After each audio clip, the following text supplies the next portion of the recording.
As the boss of the underworld, Yi-chan unexpectedly reincarnated back to his high school days and moved into the home of a beautiful aunt, awakening the superpower of pausing time. In the dim room, the air was thick with a mix of dampness and tobacco. Suddenly, the phone rang, displaying Umbrella H on the screen. Yi-chan opened his eyes, his expression cold, pushing aside the two women beside him as he got up to answer the call. "I'm leaving soon. I have smuggling channels. Don't worry, even if I'm caught, I won't implicate you." His voice was hoarse and deep, tinged with a hint of despair. After hanging up, he lit a cigarette and walked to the window, drawing back the heavy curtains. The sunlight was blinding, illuminating his scarred face. In the mirror, a strong man covered in tattoos and scars was reflected, with a particularly noticeable knife scar running across his left cheek, looking as menacing as a centipede. "Is this the point I've reached?" He grinned, his scar twisting into a peculiar mockery. After taking the last drag of his cigarette, he packed his backpack and left the hotel, tossing aside 2 stacks of cash. Putting on a mask and a hat, he cautiously stepped out of the elevator,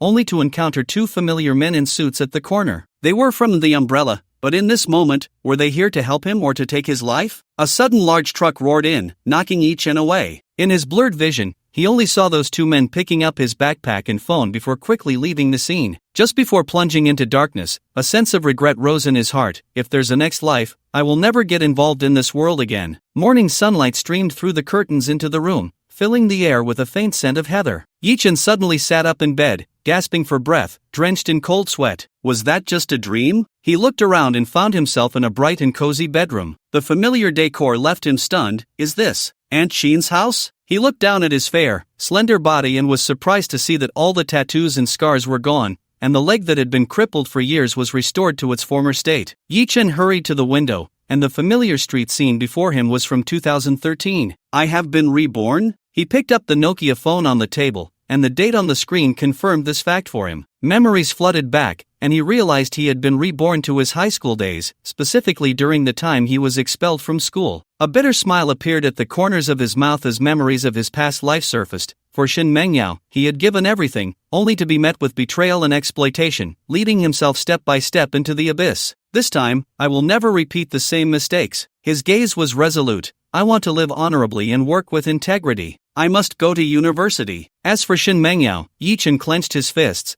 The past's absurd efforts and outcomes had become his deepest shame. In this life, he would never again be the fool toyed with by others. While he was lost in thought, a gentle knock came from outside the door. "Xiaobai, are you up?" Aunt Sheen's tender voice came through, tinged with a hint of playfulness, causing Yi-chan's heart to skip a beat. "I'm up, Auntie." He gathered his emotions and opened the door. Standing outside was Aunt Sheen, wearing a loose silk robe, her curvaceous figure still unable to hide the charm that time had bestowed upon her. She smiled slightly, her enchanting big eyes crescent-shaped, exuding allure with every gesture. Yi-chan was momentarily stunned, then came to his senses, secretly sighing. After all these years, she is still so charming. "Lunch is ready, let's eat first." Aunt Sheen's gentle voice came, as she turned and walked toward the dining room. Her figure was graceful, and her willow-like waist swayed gently with her steps, the voluptuous curves subtly visible beneath the loose silk robe. Yi-chan was slightly taken aback, and the scene before him made him exclaim inwardly, "Auntie's figure is truly amazing." In his past life, he had seen countless women, having encountered all types, and even had a few encounters with foreign beauties. Yet, Aunt Sheen, embodying gentleness, allure, and intelligence, still left him in awe. They sat down at the dining table, and Shinya placed a plate of oil-braised prawns in front of Yi-chan, smiling as she said,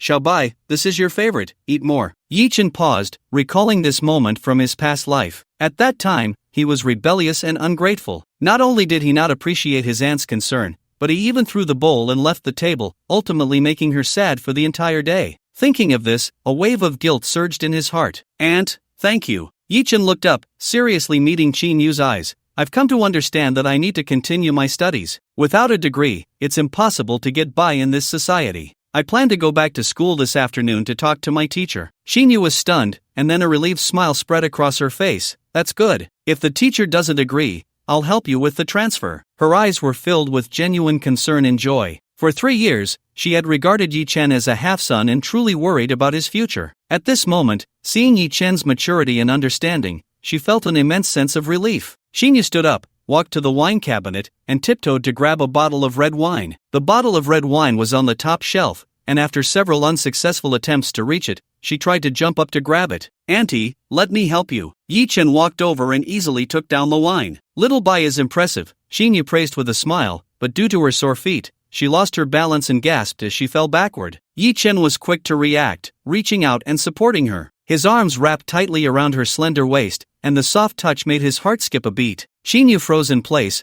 her cheeks quickly flushed like a ripe peach. After a moment, she broke free from Yi Chen's embrace, lowered her head to adjust her robe, her voice a bit flustered. "Little Bai, did I hurt you?" Yi Chen shook his head, but his gaze couldn't help but linger on her. Xinyu clearly realized something, lowering her head and not daring to look at him directly. The charming woman who usually captivated others now appeared shy like a girl who had made a mistake. At that moment, Yi Chen suddenly sensed that the atmosphere around him had become strange. He didn't know when the wind outside had stopped, and the noisy cicadas had vanished. Auntie seemed to have turned into a wooden statue, standing still, her gaze frozen. Yi Chen was stunned. "What is happening?" He hurried to the window and looked down. Pedestrians were frozen mid-stride, car exhaust hung motionless in the air, and sparrows hovered with their wings spread. The entire world seemed to have been paused. "Is time stopped?" Yi Chen suddenly turned around, his gaze involuntarily landing on Aunt Chin's perfect peach-shaped bottom. An evil thought began to sprout in his mind. Scenes from Japanese films flashed through his mind. Time Stop series. Yi Chen stood in front of the motionless Aunt Chin, his gaze inevitably falling on her perfect curves. In his past life, although he spent 3 years with his aunt, he was still a pure little virgin back then,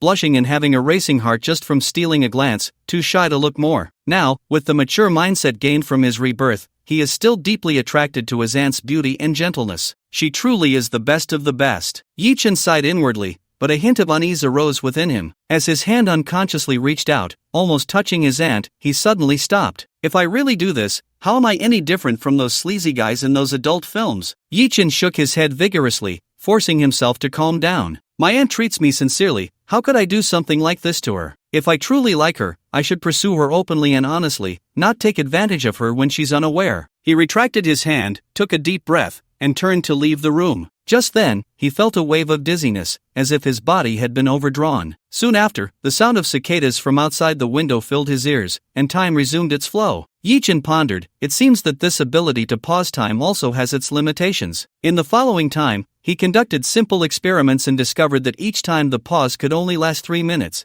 after which he needed an hour of cooldown before using it again. Although this ability was quite magical, his body felt noticeably fatigued after use. 3 minutes may be short, but if used at a crucial moment, it can be enough to change the situation. Yi Chen made up his mind. After organizing his thoughts, he found Aunt Chin to say goodbye. "Aunt, I'm going to school to try to resolve the matter." Xinyu was a bit worried and gently adjusted his collar. "Why don't I accompany you, Auntie?" Yi Chen shook his head and comforted softly. "Don't worry, Auntie, I can handle it myself. Just wait for my good news." As he spoke, he suddenly reached out and gently embraced Xinyu, as if expressing a long-lost gratitude and trust. Xinyu was stunned, feeling the masculine aura emanating from Yi Chen. Her cheeks quickly flushed, and her body became stiff. She tried to break free but found that her strength seemed to have been drained. "Auntie, thank you for taking care of me all this time." Yi Chen released her, his gaze clear and a warm smile on his lips. Xinyu stared at him blankly, her heart filled with mixed emotions. Xiao Bai has really grown up. On the bus, Yi Chen received a call from his mother. "Xiao Bai, tomorrow your dad and I will go to the city to plead with the principal. Even if we have to kneel, we will make them reverse their decision. In today's society, without a degree, it's really hard to get by." Listening to his mother's weary voice, Yi Chen's eyes became moist. In his previous life, he ignored his parents' advice and even felt annoyed by his mother's worries. But when he truly lost his parents, he realized they were his deepest concern and regret. "Mom, you don't need to worry anymore. The principal just called and informed me that I can go back to school. I'm on my way there now." Yi Chen forced back his sobs, trying to keep his voice calm. "Really? Xiao Bai, that's wonderful," his mother exclaimed excitedly. "Yes, you and Dad just wait for my good news at home." After hanging up the phone, Yi Chen looked at the rushing scenery outside the window and silently vowed, "In this life, I will never let my parents be sad again." Yi Chen walked through the teaching building towards the faculty office building. It was now break time, and many students noticed him.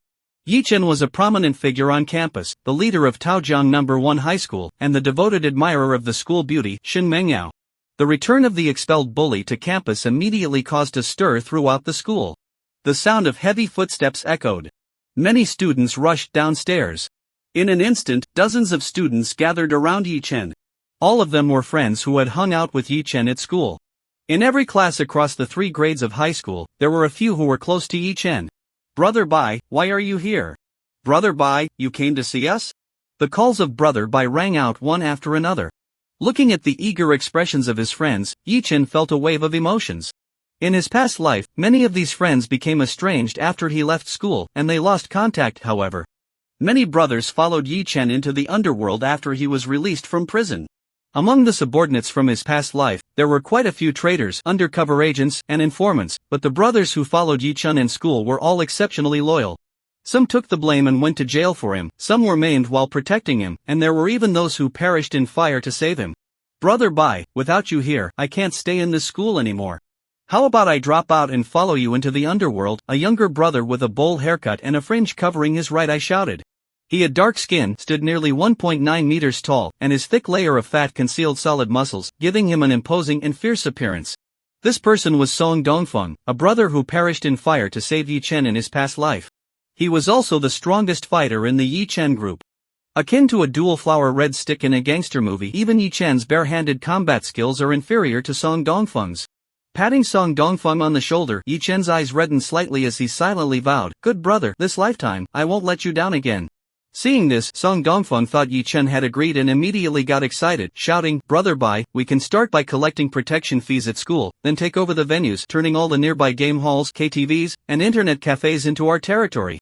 Using the school as a base, we'll expand outward, first dominating the entire city, then the whole province, and finally the nation. Just like the Wendong society in the novels." Hearing Song Dongfeng say this, many brothers began to dream about it too. "Brother Bai, I want to drop out of school and join you in the streets. I've been wanting to leave this crappy school for a long time. Brother Bai, let's dominate Taojian City together. Make money, drive a Benz, live in a villa, and chase beautiful women. So what should we call our gang?" Hearing this, the well-prepared Song Dongfeng quickly asked with a grin, "Brother Bai, how about we call our gang the Baifeng Society? Why not call it Bai Dianji Vitiligo instead?" Yi Chen was speechless. In his past life, he would definitely be filled with passion at this moment, dreaming alongside his brothers, and then joining them in the streets. But after witnessing the tragic fate of his brothers and himself in his past life, how could he not understand that the path of street life leads to a tragic end, with no good outcomes? Even if they later managed to clean up their act, there would still be risks of being held accountable. So in this life, we must not get involved in the underworld. We need to lead our brothers on the right path. Vitiligo? Song Dongfeng was stunned, then his eyes lit up. "That name works too, it sounds crazy. Fitting our gang's vibe." Slap. Yi Chen couldn't help but give Song Dongfeng a smack on the head. "What's the future in the underworld? None of you are allowed to get involved. Then what are we supposed to do if we don't get involved in the underworld?" Song Dongfeng scratched his head, chuckling awkwardly. "First, focus on studying, at least finish high school. I came back this time to continue my studies." "Ha?" Song Dongfeng was instantly dumbfounded, feeling that his grand ambitions were about to be shattered before they even began. "Ha what? Are you not going to listen to your big brother?" Yi Chen blared. Song Dongfeng nodded with a face. Although he was tall and burly, appearing exceptionally fierce, in front of Yi Chen, he behaved like a well-behaved little kitten, obediently listening to Yi Chen and being extremely loyal. "You all too, focus on your studies first. If anyone dares to drop out before the college entrance exam, I won't let them off. Did you hear that?" Yi Chen looked around. The brothers all nodded like chicks pecking at rice, without any dissent. Just like in the previous life, in the Yi Chen group, there was only one voice, and that was Yi Chen's voice. "Brother Bai, you got expelled because that scoundrel Yang Wenbin did something bad. He used his connections in the education bureau. If you want to come back to continue studying, it will probably be very difficult." A skinny boy spoke up. His name was Zhang Lingnan, nicknamed Thin Dog, the very brother who took the blame for Yi Chen in the previous life. "Brother Bai, I have a way." A short and chubby boy, less than 1.6 meters tall and covered in acne, chimed in. His name is Auntie. In his previous life, he helped Yi Chen block a knife, resulting in his right hand being severed at the wrist. He was later brought back from the provincial people's hospital, but his hand was rendered useless, and he could no longer exert any strength with it. Auntie is quite clever. And when he speaks, his small, mung bean-like eyes sparkle with excitement. "Brother Bai, once you get into the principal's office, just sit on the windowsill and pretend to jump. He will definitely back down. You really have a good mind." Yi Chen nodded in praise. In his past life, the group developed to that level, and Auntie was instrumental. He always had clever ideas at critical moments. This shameless method is indeed effective. However, Yi Chen is a renowned figure. Would he really pretend to jump off a building just to return to school? Doesn't he care about his reputation? Since I've come to school, I naturally have a way to resolve this. Everyone, disperse. Yi Chen waved his hand and walked towards the office building. The brothers stayed in place, chattering about something, and then a large group followed suit. Class 5 of the senior year. A girl with glasses, a few freckles on her face, and quite pretty, excitedly ran in. Meng Yao. Yi Chen has come to school. And he's bringing a group of little brothers to the principal's office. What do you think he wants to do? Is he going to confront the principal, or does he want to come back to school? A girl with her hair in a bun, pure and charming, lifted her head. When she saw her classmates looking over, she frowned slightly but didn't speak. Bang! A loud crash sounded. Shen Mengyao's deskmate suddenly stood up and slammed her palm on the table. She was a super heavyweight, at least 180 pounds, and her thick hand nearly cracked the table. What does Yi Chen want? What does it have to do with us, Meng Yao? Don't you get tired of bothering us all day? Every time Yi Chen makes a tiny move, you come running to report it to Meng Yao. The tank girl glared with her big, bell-like eyes, looking very impatient. The glasses girl was startled by her and, coming back to her senses, felt a bit embarrassed, blushing as she retorted, "Isn't Yi Chen just standing up for Meng Yao by beating up Yang Wenbin? Which got him expelled from school? It's really just rumors. It takes a lot to clarify them. Please, can you stop spreading these rumors?" The tank girl rolled her eyes. Meng Yao just casually mentioned that Yang Wenbin was really annoying, and Yi Chen rushed into the classroom and beat him up. He was clearly just jealous of Yang Wenbin's wealthy family and used the excuse that he was helping Meng Yao to justify it, trying to morally manipulate her into being his girlfriend. The glasses girl was puzzled, but she was very clear about the whole situation. Clearly, Yang Wenbin wanted to ask Shin Meng Yao out to watch a movie in the evening. After being rejected, he became furious and pushed Shin Meng Yao, insulting her by calling her a filthy bitch and questioning why she wouldn't accompany him to the movies after accepting so many gifts. As a result, 10 minutes later, Yi Chen burst into the classroom and publicly beat up Yang Wenbin. Isn't that standing up for Shin Meng Yao? The girl with glasses was about to continue arguing, but when she saw the big guy rolling up his sleeves with a fierce look, she glanced at her own frail figure and suddenly became much more aware, sulking back to her seat. Meanwhile, Shen Mengyao sat there with a calm and indifferent expression, saying nothing, seemingly agreeing with what her deskmate had said. Once the surrounding classmates turned their attention away, Shen Mengyao lowered her head to continue reading, appearing serene in the moment. To be honest, Shen Mengyao prided herself on being clear-headed, with grand ambitions and a bright future, so she looked down on someone like Yi Chen, a small-time hoodlum coming from a poor family and being uneducated, now expelled from school. He has become an illiterate without even a college diploma. What future does such a person have? He will either end up on construction sites or in factories, sinking to the lowest level of society. Previously, he was only able to bully others because of his status as a school tyrant. With a sycophant like him around, no one dared to bully her, and those girls who disliked her could only endure it. Now that he has been expelled and is of no use, why would Shen Mengyao want to associate with him? The principal's office door was open, and the principal sat behind his desk with a sullen face, coldly staring at the doorway. He had already received news that Yi Chen had returned to school and was coming to his office. Yi Chen neither knocked nor announced himself. He simply walked in and sat down confidently in front of him. "Brother, bye. The guys are waiting outside. Just shout if anything happens." Song Dongfeng shouted loudly at the door, giving the principal a cold glance, as if at Yi Chen's command, he could rush in with a knife and stab the principal multiple times. The principal trembled with anger, wondering if this was a student or a gangster. Did he still see himself as the head of the school? "Principal Wang, let's not eat around the bush. I want to come back and continue my studies. Please approve it," Yi Chen said calmly. "Impossible." Principal Wang flatly refused, his voice strong and decisive. "Your actions have caused a very bad influence. Our school will not accept someone like you who harms the group." "Is that so?" Yi Chen reached into his pocket but only pulled out an empty cigarette box. He tilted his head and extended two fingers. "Dongzi." As soon as Song Dongfeng and Zhang Lingnan heard this, they immediately walked in. One took out a cigarette and offered it to Yi Chen, while the other pulled out a lighter to ignite it. Yi Chen took a deep breath, letting the smoke pass through his lungs, then slowly exhaled it towards the principal. At that moment, the principal's heart skipped a beat. He felt as if he were facing not a wayward delinquent, but a gangster boss. But how could this be possible? Just a few days ago, when he expelled Yi Chen, he was still a rebellious, unruly bad student. How could such a dramatic change occur in just a few days? Zhang Lingnan and Song Dongfeng were oblivious to this. They only felt that Brother Bai's presence was overwhelming, even cooler than Chen Haonan from Young and Dangerous. Soon, Principal Wang regained his composure, only to feel a mix of embarrassment and anger. He had been intimidated by a poor student at Bang. Principal Wang slammed his hand on the table and stood up, shouting angrily, "What do you think this place is? Get out, Yi-chan. If you don't leave, I'll call the police." "Go ahead, I also have something to report to the officer." Yi-chan smiled.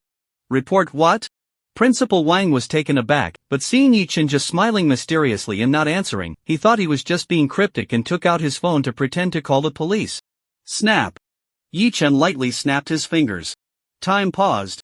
Suddenly, the entire world stood still, even the dust was suspended in the air. Principal Wang's expression of anger and confusion was frozen, looking particularly ridiculous. "There are only 3 minutes, but that's enough. I heard that his wife seemed to have found those videos in his album." He took the phone from Principal Wang's hand and flipped through the album. The album is very clean, with only a few casual photos and nothing else.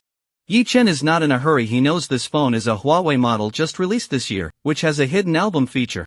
However, when he clicks the top right corner to open the hidden album, it is surprisingly empty.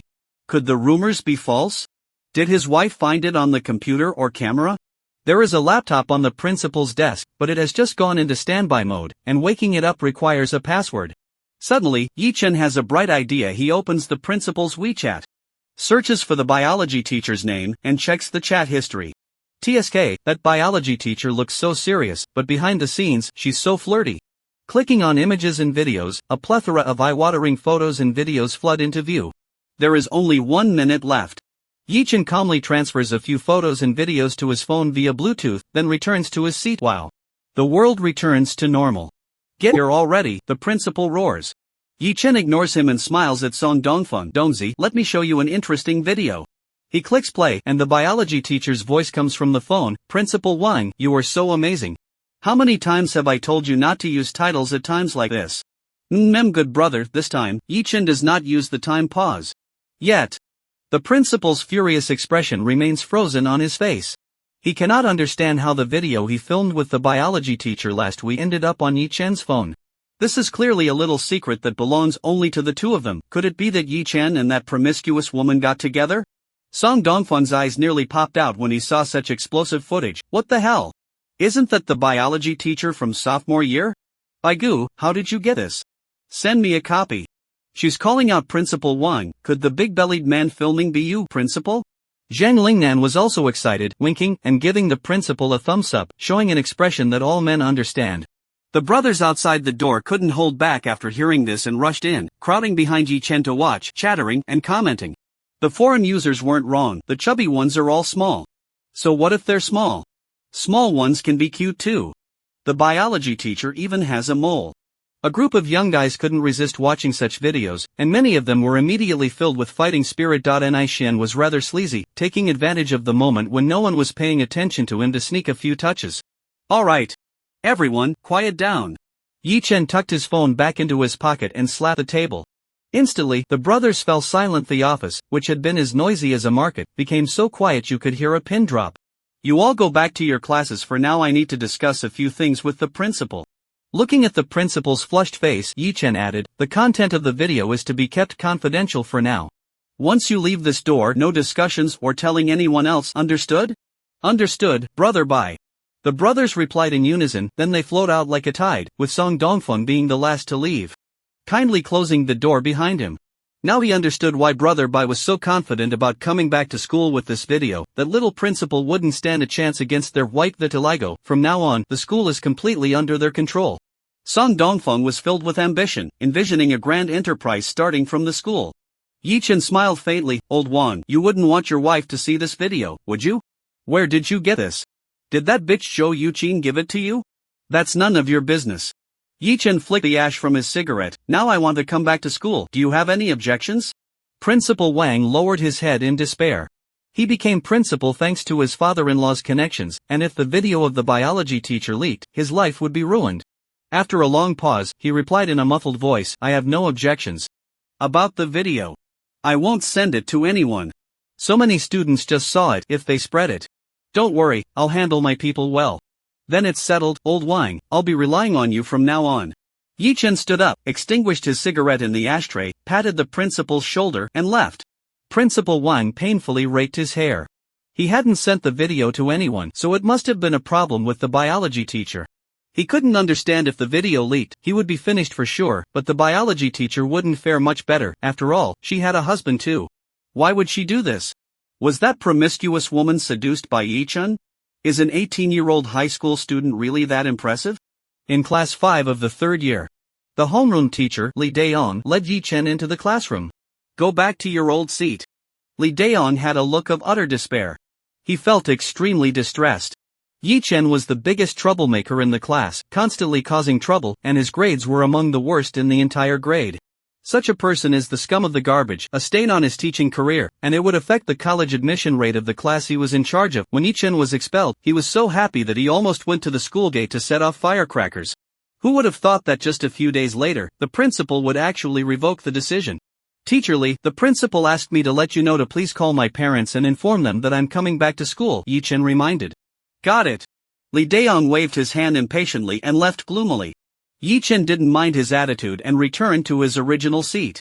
Worried that Lee Dae-ong wouldn't follow through, he also sent a text to his family, saying he was back in school and they could call the homeroom teacher for confirmation. After doing all this, Yi-chen sighed in relief. Now that I'm back at school, my mother won't come to the city, and she won't get into an accident that leaves her disabled for life. If I hadn't become disabled, I wouldn't have accidentally fallen off a cliff and died. If my mother hadn't had an accident, I could have lived a clean life, not going to prison or getting involved in the underworld, and my father wouldn't have died in despair. Everything would have developed positively. Buzz. My phone vibrated. Yi-chen opened it to see a message from Shin Mengyao. Yi-chen, have you returned to school? Scrolling up, he saw that after being expelled, he had sent Shin Mengyao dozens of messages, but not a single one was replied to. This green tea BTCH. Yi-chen scoffed. Now that she knows I'm back and I'm of use to her again, she's starting to fish for a response? Yi-chen had already seen through this woman's true colors, so he naturally wouldn't pay her any attention. The teacher began the lecture, and the classmate next to him fell asleep, so Yi-chen simply borrowed his textbook. Maybe if I sprint for a month and put in some effort, I could get into a top university. Yi-chen sat up straight and began to listen attentively in class. 10 minutes later, he seriously laid his head on the desk and fell asleep. After a long while, the class bell rang, and Yi-chen finally woke up. It seems that even after being reborn, I'm still not cut out for studying. Forget it, I won't force myself. Going to a vocational college isn't bad. In his past life, girls from vocational colleges who were interested in Yi-chen could line up from the south to the north of the city. Yi-chen had tried quite a few vocational college girls were indeed quite interesting and open-minded. First, let's think about how to make money. Since he's reborn, he definitely wants to become a wealthy tycoon. But there's a problem. Everyone knows that after being reborn, investing in real estate and Bitcoin can be very profitable. The question is, how to earn the initial capital. Yi-chen began to recall the rebirth novels he had read in his past life during his leisure time. Betting on football? But Yi-chen usually doesn't watch games, he only enjoys playing. This option is out. Lottery tickets are also off limits. They're exclusive to internal leaders and their families. Stocks are even worse. He knows nothing about finance as someone involved in the underworld. If he were to open a casino and lend money at high interest, Yi-chen is confident he could make $1 million in a month. But then, wouldn't he be back on the path of crime? What if I pause time and empty the cash truck? No. In this life, I must be an honest person. I can't engage in illegal activities. After much deep thinking, Yi-chen still hadn't come up with a quick and legal way to make money by the time school was over. As soon as school finished, his brothers gathered at the classroom door, surrounding Yi-chen as they walked out of school. Brother, bye. I have an idea. We can make 200,000 in a week, Song Dongfeng said excitedly. Oh? Let's hear it. Yi-chen doesn't believe that this rough guy's brain can work better than his own. Now the principal is one of us vitiligo people. The entire school is already our territory. We can collect protection fees at school with over 4,000 students. If each pays 50, that's more than 200,000. This plan is great, and Yi-chen is very pleased, rewarding Song Dongfeng with a big chestnut. I'll say this one last time. I won't let you all get involved in the underworld. There's no future in that. I want to lead you on the right path. Whoever goes to the underworld, I, Yi-chen, will consider him no longer my brother. Yi-chen's face darkened. Song Dongfeng awkwardly scratched his head. No underworld, we listen to Brother Bai. Brother Bai, southeast direction, look quickly. And Aishan suddenly whispered, his small eyes shining brightly, it's Derry Cow Chen, so big. It's making my head a bit dizzy. Yi Chen turned to look, and his eyes were momentarily dazzled. She is really impressive. Just then, a beautiful girl walked out of the school. Although she was wearing a loose school uniform, it was surprisingly large and bulging, paired with her slender waist, giving off a sense of slender branches bearing heavy fruits. When she walked a bit faster, the sensual sway was visually striking. It's Chen Xinyi, the Cow Chen. She possesses an extremely pure face, like a delicate little white flower, yet has a devilish figure. A combination of devil and angel. Shen Mengyao became the school beauty because of the favoritism from Yi Chen, the school bully, and is referred to as the school flower by many students. But Chen Xinyi is the true school flower of Taojiang No. 1 High School, a goddess-level figure who can outshine Shen Mengyao in every aspect. During their school years, Chen Xinyi was the kind of goddess that Yi Chen could never reach. Although he was known as the school bully, he felt ashamed in front of such a lofty girl and only dared to fantasize about her in his heart, lacking the courage to approach her. Chen Xinyi not only ranked first in academics but was also a piano prodigy, participating in various piano competitions since elementary school and winning awards effortlessly. However, such a gifted individual did not shine in her past life. The last time Yi Chen heard about her was when he received news of her death. On the last day of April, Chen Xinyi returned home from school as usual, only to be targeted by a fugitive. The fugitive followed her home and brutally killed her. Zhou Kechang, known in the underworld as Headshot Brother, has crossed 4 provinces, Hunan, Hubei, Chongqing, and Shanxi over 9 years, committing dozens of armed crimes, killing 26 people, and injuring many others. The local police have issued a reward of up to 500,000. Zhou Kechang is the wanted criminal who murdered Chen Xinyi. This person is someone Yi Chen knows all too well. Because 3 years later, he was captured by the police and briefly shared a cell with Yi Chen before being executed by lethal injection. Zhou Kechang vividly recounted his experience of kidnapping Chen Xinyi. She was the most beautiful woman I've ever seen in my life, even movie stars can't compare, and her chest was really large. Unfortunately, she fought back desperately and tried to escape. I accidentally ended up killing her. What a damn pity. I didn't even want to mess with the corpse. And I missed out on it. Yi Chen's eyes turned cold. He finally thought of how to make his first fortune die in this life. With him around, Chen Xinyi, this high-altitude flower, will not wither. As long as we arrest Zhou Kechang and hand him over to the police, we can receive a reward of 500,000 renminbi. The last day of April. April 30th.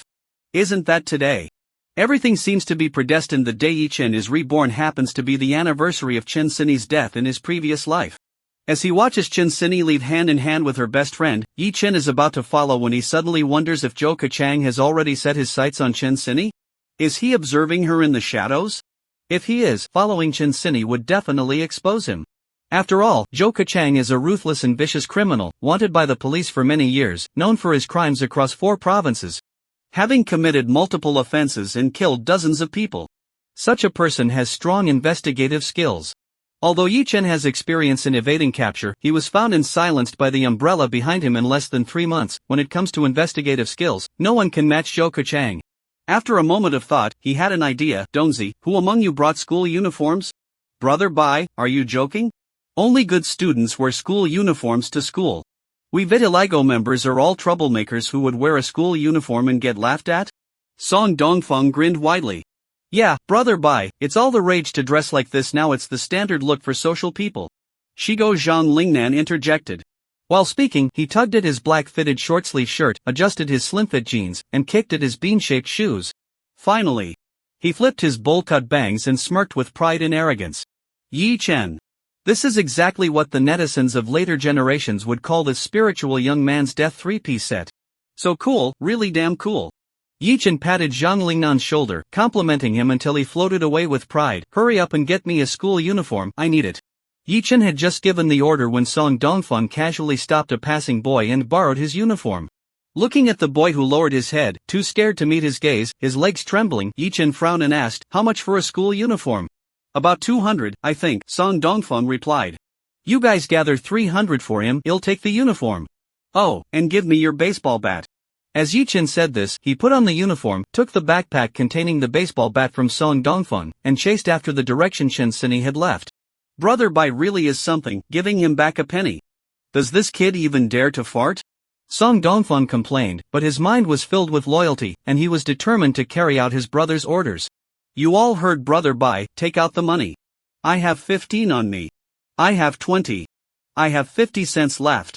A group of brothers immediately carried out Yi Chen's orders without hesitation, quickly gathering 300 from their pockets. Take the money and get lost. It's only because Brother Bai is kind-hearted. If it were up to me, I would have extorted you instead. Here, ace your money back. Song Dongfeng stuffed the money into the boy's hands and then left with his brothers. Although Yi Chen possessed a mature soul, he looked like an 18-year-old young man. Dressed in a school uniform, he perfectly blended in with the group of students. To Zhou Kachang, high school students are no threat at all. Even if he noticed me, he would just think I'm a little boy secretly following Chen Xinyi because I have a crush on her. Yi Chen didn't hide himself and confidently walked a short distance behind Chen Xinyi. It wasn't long before the girl in front noticed him. Xinyi, why does Yi Chen keep following us? I'm a bit scared, said the girl with bangs, glancing back at Yi Chen. Wow. Seriously. What does Yi Chen want? Did he fail at trying to curry favor with Shen Mangyao and is now shifting his target to pursue Xinyi? A girl with a ponytail said. I think that's likely. Just now at the school gate, I noticed Yi Chen was staring lewdly at Xinyi's big chest. A girl with bangs agreed. You guys shouldn't talk nonsense, Chen Xinyi said, her pretty cheeks flushing. Maybe he was just walking with us by coincidence. Yi Chen was speechless. What even? When did he lewdly stare at Chen Xinyi's big chest? It was clearly an appreciative gaze. Okay, wait. Yi Chen suddenly sensed something was off. He was more than 10 meters away from them, and the surroundings were very noisy. How could he hear their quiet murmurs? Moreover, the distant building was several kilometers away, yet he could clearly see a couple engaged in intense activity in front of the floor-to-ceiling window, the shapes on the glass shifting distinctly. Is this a perk of being reborn? Has it enhanced my senses, giving me the hearing of a cat and the eyesight of an eagle? Suddenly, Yi Chen felt a prickling sensation on his back, as if a beast was watching him. He didn't turn around and continued walking calmly. As he passed by a shop window, he pretended to adjust his clothes in the mirror and casually glanced back, only to see a thin man in a hat following him not far behind. Yi Chen recognized at a glance that this person was Zhou Kachang. If he used time pause now, he could capture Zhou Kachang. But it would expose his superpower under surveillance. During time pause, everything is prohibited, including the operation of surveillance cameras. However, activating time pause to subdue Zhou Kachang under surveillance would create a strange scene. 1 second Yi Chen was walking by the roadside, and the next second he would teleport next to Zhou Kachang and subdue him. Yi Chen ultimately gave up on the idea of arresting him now, pretending not to notice anything, and continued walking forward. Soon, Chen Xinyi's friends all left one after another, leaving her walking alone ahead. Suddenly, Chen Xinyi stopped in her tracks, standing still. Yi Chen, who was following behind, also stopped. The last one, Zhou Kachang, stood still as well, taking out his phone and pretending to send a message. Chen Xinyi turned around, her big watery eyes staring at Yi Chen. Yi Chen, why have you been following me? Yi Chen, afraid of startling the snake in the grass, mustered up his courage and shouted, Chen Xinyi, I want you to be my girlfriend. Chen Xinyi displayed a knowing expression, her delicate eyebrows furrowing as she seriously replied, Yi Chen, I don't like bad students. I won't like you, so give up. I'm home now, so stop following me. After saying that, Chen Xinyi turned and jogged into the nearby residential area. Yi Chen sighed, his face showing a mix of frustration, shame, anger, and a hint of acting. Anyone who saw him would think he was a high school student who had just experienced a breakup. Indeed, Zhou Kachang behind him let down his guard, brushing past him and entering the residential area. Yi Chen quietly followed. Now he didn't need to follow Chen Xinyi anymore, he just needed to keep a close eye on this walking 500,000. While walking, I dialed the emergency number. Hello, this is the Taoyang City Jianya District Police Station. Officer, my name is Yi Chen. And I need to report a crime. I found the wanted criminal Zhou Kachang, yes, the one who shot dozens of people. I saw him at the Jixian Yayuan community on Jikingman Street. He followed my classmate into Building 5, Unit 1. Yi Chen, are you sure you saw Zhou Kachang? The police officer's voice was very serious. I can't be mistaken, I just saw Zhou Kachang's wanted notice yesterday, and this person looks exactly like him. Plus, I saw he had a handgun at his waist. Yi Chen, please find a safe place to hide. Zhou Kachang is a dangerous criminal, and you must pay attention to your safety. Please hurry, Zhou Kachang is targeting my classmate. I'm really worried about her. No, I have to save her. I can't let Chen Xinyi get into trouble. Yi Chen's voice was trembling, showing a great deal of fear. Yi Chen, don't act impulsively. Hello? Hello? Beep beep. Yi Chen expressionlessly hung up the phone and quickly followed. Second floor, third floor, fourth floor. She lives on the fourth floor. With cat-like hearing, he could clearly hear the sound of Chen Xinyi opening the door upstairs. Just as Yi Chen was about to enter the building, he suddenly realized he had only heard Qin Sini's movements going upstairs and not Zhou Kechang's. Yi Chen stood at the door, slowing his breath, completely still. Meanwhile, inside, in the stairwell, Zhou Kechang was pressed against the wall, quietly watching the door while listening intently, counting the sounds of Qin Sini going upstairs. After confirming which floor she lived on, Zhou Kechang didn't rush to go up, still standing like a wooden man, glancing at the door. Outside the door, inside the door. Just a wall apart. The two men stood motionless in place. A strange scene unfolded. The two men, separated by a wall, stood silently, staring intently at the doorway without blinking.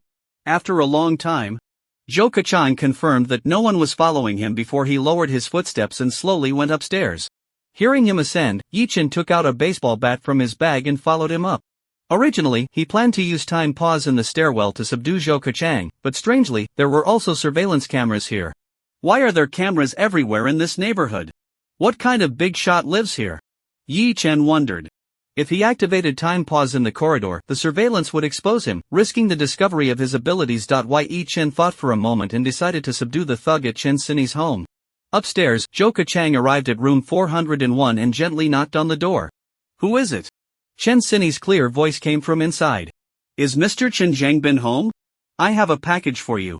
Chen Zhangbin is Qin Sini's father's real name. Hearing Zhou Kechang mention her father's name, Qin Sini had no doubts and opened the security door. As soon as the door opened a crack, Zhou Kechang quickly wedged his right foot in the gap. Qin Sini was taken aback, but she reacted quickly and immediately tried to shut the door while kicking that foot outward with force. But it was too late. Zhou Kechang forcefully pried the door open, instantly squeezing inside and slamming the security door shut behind him. You, who are you, what do you want? Qin Sini asked warily, slowly backing away. Just as she intended to escape into her bedroom, Zhou Kechang grabbed her by the hair and harshly slammed her to the ground. Qin Sini shouted for help while struggling desperately, but as a weak woman, she lacked the strength of a desperate criminal. Zhou Kechang quickly took out tape to seal Qin Sini's mouth and then bound her hands and feet. After returning home, Qin Sini changed into a set of loungewear, a tight tank top paired with a white mini skirt. Watching her struggle, her oversized white rabbit bouncing, her slender waist that could barely be grasped, and her youthful, perky backside, Zhou Kechang swallowed hard, and his wicked thoughts and desires expanded infinitely. Zhou Kechang walked over, ready to rip off Qin Sini's mini skirt. Qin Sini's face was filled with terror, and her struggles intensified. Zhou Kechang was somewhat displeased and slapped Qin Sini's face hard. Smack! Smack! Smack! Smack! He slapped her more than a dozen times, and his palm felt numb. Fortunately, it's not a smart lock, otherwise, I would have wasted time pausing to violently break the door down. The skill of unlocking was something Yi Chen learned from a subordinate in his past life. Give him a wire, and as long as there's a hole in the door, he can unlock it. With his super hearing, he can clearly hear the movements of the lock cylinder, and his unlocking ability has improved significantly since his past life. Soon, with a crisp click, the door opened. Yi Chen lifted his leg and kicked it hard. Bang! With a loud noise, the security door was kicked open from the outside, followed by a loud shout from the doorway. Zhou Kechang. Put down your weapon, you are under arrest. Zhou Kechang, raising a vase to smash, was startled by the noise and instinctively turned around, seeing that it was the student who had just confessed to Qin Sini. A disdainful smile appeared. Another one who's asking for trouble. Heaven has its paths, but you refuse to walk them. Hell has no doors, yet you come in on your own. Zhou Kechang shook his head and pulled out a gun from his waist. Whoosh! The world suddenly froze. Zhou Kechang wore a cruel smile while Qin Sini's pupils constricted, showing a mix of surprise and worry. They seemed like characters in a movie paused in time. Yi Chen walked towards Zhou Kechang while pulling out a pair of gloves from his pocket. Perhaps due to a professional habit, after being reborn, Yi Chen discovered he had the ability to pause time, and he immediately found a pair of gloves to keep on him. Putting on the white gloves, he approached Zhou Kechang and pulled the gun from his hand. With the gun in his right hand and quickly chambering around with his left, Yi Chen instinctively remarked, the spring needs to be tightened by 2 pounds. Then, Yi Chen emptied the bullets from the magazine and placed them in Zhou Kechang's pocket, leaving only one chambered. He then returned the gun to Zhou's hand and aimed the muzzle at his kneecap, squeezing his index finger. No! That's still not safe enough. Even if Zhou Kechang loses a leg, he'll still have the ability to retaliate. Yi Chen was well aware of Zhou Kechang's brutality. Although he had rich combat experience, his current physical condition couldn't compare to the body he had honed in his past life. Therefore, he wasn't fully confident he could subdue Zhou Kechang, even though the opponent had lost a leg. Wounded beasts are often even more ferocious. Yi-chan picked up the baseball bat and struck Zhou Kachang's right elbow joint fiercely. Then he moved to the left elbow, and finally to the other kneecap. In the stillness of time, even the sound ceased, making everything happen silently. Now it's done. Yi-chan nodded in satisfaction. As the saying goes, a gentleman does not stand beneath a dangerous wall. With 3 minutes almost up, Yi-chan returned to his original spot, regaining a look of righteousness. Whoosh! The world returned to normal. With a loud bang, a gunshot rang out, accompanied by the sound of a bullet piercing flesh. This was followed by 3 muffled thuds and a piercing scream. Zhou Kachang stumbled and fell to the ground, pain mixed with confusion. What was happening? Was it haunted? He clearly intended to aim and shoot that kid. How did he end up shooting through his own knee? And why did his elbows and the other leg hurt so much? It felt as if someone had smashed them with a hammer. His bones seemed shattered, and he couldn't muster any strength. But before he could think further, Yi-chan had already lunged at him, swinging the baseball bat down with full force. Bang! Bang! Bang! Accompanied by the sound of the baseball bat hitting flesh, Chen-Sini, lying on the side with her head tilted back, had a strange light in her eyes. She felt that Yi-chan was so handsome, as if he was glowing. As the top girl in Taojiang No. 1 high school, Chen-Sini had always looked down on guys like Yi-chan, who were uneducated delinquents, thinking they were childish and foolish. She believed that girls who liked such delinquents were brainless. But in this moment, she finally realized Yi-chan's charm. In fact, she had never seen such a handsome boy in her life. The sound of the bat hitting seemed to resonate in her heart. Yi-chan swung the bat fiercely, striking Zhou Kachang with all his might. Soon, Zhou Kachang turned into a puddle of mud, with countless bones broken in his body. Since Zhou Kachang's elbows and knees were shattered when time was paused, Yi-chan, fearing to leave any traces, had no choice but to hit him all over. After a while, Yi-chan threw down the blood-stained baseball bat and approached Chen-Sini, tearing off the tape from her mouth. Are you okay? Chen-Sini weakly shook her head, her bright eyes fixed on Yi-chan's cheek, not blinking. Yi-chan didn't notice her unusual behavior and began to untie the tape binding her hands and feet. Chen-Sini's hands were tied behind her back with many layers of tape, and as Yi-chan untangled it, he inevitably brushed against her delicate waist and her firm, perky backside. It must be said, the soft and fragrant beauty felt really nice to touch. After unwrapping all the tape, just as Yi-chan helped Chen-Sini up, she could no longer hold on and slumped down. Yi-chan embraced Chen-Sini and lifted her up. Placing her on the sofa from the front, it looks like a ridge, and from the side, it resembles a peak. Yi-chan had seen countless people in his past life, but he had never encountered such a terrifyingly large rabbit. Moreover, it was not only big but also perky, soft and bouncy, just like Wanzai QQ candy. Truly a remarkable talent. He couldn't help but stare. Yi-chan withdrew his gaze, daring not to look any longer. Such a fiery and sexy figure, the more he looked, the more dizzy he felt, wanting to vomit. Downstairs, the sound of police sirens grew louder. Yi-chan glanced around, ensuring he left no traces, then approached the door, raising both hands high. Officer, I'm a good person. I made the call to report the criminal Zhou Kachang has already been subdued by me. In the interrogation room of the Jianya district branch of Taojiang City, a perceptive detective was taking notes from Yi-chan. You said that after Zhou Kachang saw you enter, for some reason, he pulled out a gun and shot himself in the thigh? Yes, it seems the gun went off accidentally. Yi-chan's face still showed the fear of having survived. How did you open the security door? With this, Yi-chan said, placing the straightened keychain on the table. There are surveillance cameras in the stairwell, so the moment he opened the door must have been recorded, so he had no need to lie. You're a high school senior, how do you have such lockpicking skills? The detective frowned, as the victim's family was quite special, and the security door was custom-made. Even ordinary locksmiths would find it difficult to open, yet this kid managed to do it easily in just a few minutes. I learned from a neighbor who had a limp. His nickname was Erlingzi. Yi-chan replied, as there indeed was such a person in his hometown, and he was a well-known thief in the underworld during the 1990s. Although Erlingzi didn't know Yi-chan at all, he had already passed away a few years ago. And there was no way to verify his death, so the police couldn't investigate. So it was him, no wonder. The old detective suddenly realized, clearly aware of this individual. Please file this later. I hope you won't use this ability for anything sinister. As they were conversing, the door to the interrogation room was pushed open. A police officer in his 50s or 60s entered, leading a middle-aged man dressed in a blazer. Chief, the old detective quickly stood up. Xiao Lu, step out for a moment. This is a family member of the victim who wants to consult with this brave young man about some matters. The chief said, beckoning the old detective to leave. My name is Qin Zhangbin, and I am Chen-Sini's father. The middle-aged man had an authoritative demeanor, with a righteous look in his eyes. Hello, uncle, Yi Chen stood up. No need to be formal, sit down. Chen Zhangbin patted Yi Chen's shoulder. Yi Chen, you are a very righteous young man. And I respect your courage. Chen Jingbin's face was filled with admiration and gratitude. You saved my daughter without you, XINE might have already. No words can express my gratitude. I promise you 3 requests, but they must not violate laws or regulations, and they must not go against basic principles. As long as it's within my capabilities, I will do my utmost. Chen Zhangbin said earnestly. Uncle, you're being too modest. I believe anyone would have acted the same way in that situation. Yi Chen looked at Chen Jingbin's face and felt he looked very familiar, as if he had seen him somewhere before. Wait. Chen Zhangbin, the secretary of the Taoyang City Party Committee. Yi Chen finally remembered who this person was. Initially, Yi Chen thought this person was just all talk, expressing gratitude without offering any substantial rewards. But upon learning his identity, he realized how heavy these 3 promises were.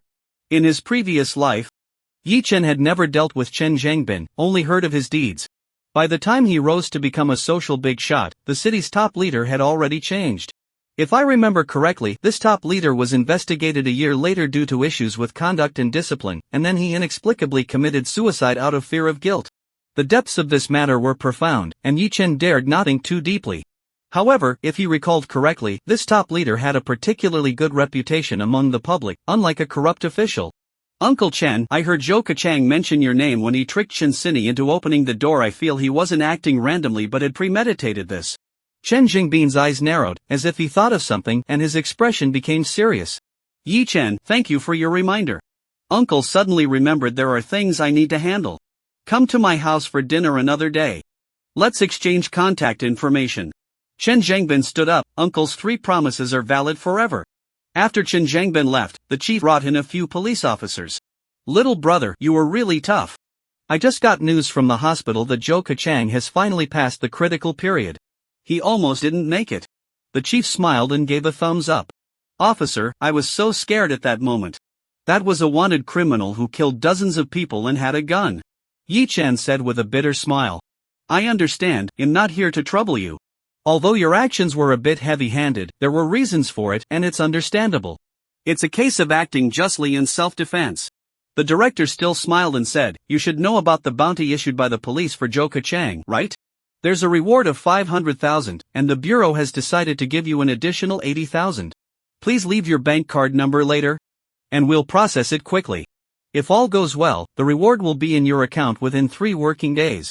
Thank you, officer. Yi Chen felt a surge of energy. After risking his life for so long, wasn't this the first bucket of gold? He didn't expect an extra surprise of 80,000. By the way, little brother, normally we should notify the school to commend you. However, the victim's identity is quite special, and this matter can't be made public, you understand, said the director. I understand.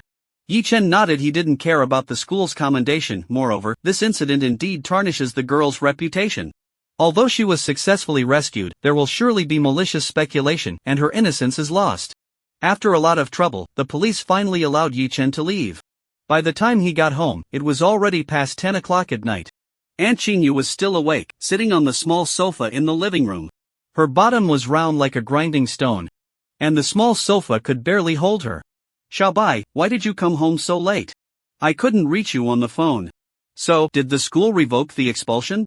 Qingyu looked at Yi Chen nervously. The principal agreed to let me continue my studies, Yi Chen replied with a smile. That's great. Qingyu excitedly waved her little fists. You must be hungry. I'll go heat up some food for you. As she spoke, Qingyu stood up and walked towards the kitchen. She was wearing a fitted nightgown, tight and accentuating her curves, especially her hips, which gave a feeling of about to burst open, shaking enticingly as she moved. She looked exceptionally sexy and mature, alluring and captivating, provoking the imagination. Ding ding ding, a noise came from Qinyu's bedroom, the sound of the washing machine. Xiaobai, go help Auntie hang up the clothes. Okay. Yi Chen replied and went to Auntie's bedroom balcony to hang the clothes. Lowering his head, he noticed a hint of purple in the dirty laundry basket beside the washing machine. What is this? It was Auntie's little panties. A charming shade of purple with lace. They looked very thin and delicate. Suddenly, Yi Chen's gaze sharpened as he noticed to be resting on them. Is the little bee collecting honey? Does it know that this is a sweet and delicious place? Auntie didn't have time to clean, so the sweet aroma attracted the bees? Yi Chen's mind was filled with thoughts. I should help Auntie out. It would be a hassle if she accidentally gets stung by a bee. Yi Chen picked up the beautiful shade of purple, opened the window, and shook the bees out. The little bee seemed to have tasted the sweetness and was reluctant to leave, buzzing around the window screen, trying to fly back in. Indeed, Auntie is sweet and delicious. Yi Chen looked down and noticed traces in the purple, unsure if they were left by the bee, and reached out to gently wipe it. Moments earlier, Xinyu had instructed Yi Chen to hang the clothes while she stayed in the kitchen to continue reheating the food. Wait! The one I took off hasn't been washed yet. It would be so embarrassing for Xiaobai to see. Thinking of this, Xinyu hurriedly turned off the heat and went to her bedroom. Xiaobai, I'll hang the clothes myself. You go. Xinyu's voice abruptly stopped, and then her alluring eyes widened, her rosy lips slightly parted. She looked utterly stunned. There stood Yi Chen on the balcony, holding his purple little underwear, his fingers gently stroking the fabric in the middle. Xiaobai. You? I? Xinyu stumbled over her words, a blush blooming on her elegant and beautiful cheeks. What was Xiaobai doing? Was it like those little boys in those movies, taking their elders' underwear to do something embarrassing? Auntie, there was a bee on it just now. I was afraid you'd get stung, so I helped you shake it off. Yi Chen remained unfazed, gesturing for her to look at the bee still hovering by the window screen. The bee made a mess here, so I cleaned it up a bit. Xinyu's face turned even redder with embarrassment. That wasn't from the bee. Just put it down. I'll hang the clothes myself. Xiaobai, you go wait in the living room first. Xinyu couldn't even bear to look Yi Chen in the eye, feeling quite ashamed. Although the situation was a bit awkward, Yi Chen, with his vast life experiences, had a face thicker than a city wall and felt nothing of it. He casually put down the little underwear and walked out with ease. Once he left, Xinyu hurriedly tucked the underwear away. You little rascal! It's all your fault for acting like that at noon. Xinyu, in a mix of shame and anger, waved her small fist at the air as if trying to hit Yi Chen. If it weren't for you, it wouldn't have happened like that. In that moment, Xinyu seemed less like a woman in her 30s and more like a shy girl. After adjusting her mood, Xinyu walked out of the room and continued to heat up the food in the kitchen. Soon, the food was ready, but Xinyu still felt awkward. She let Yi Chen finish eating and quickly returned to the bedroom, closing the door tightly.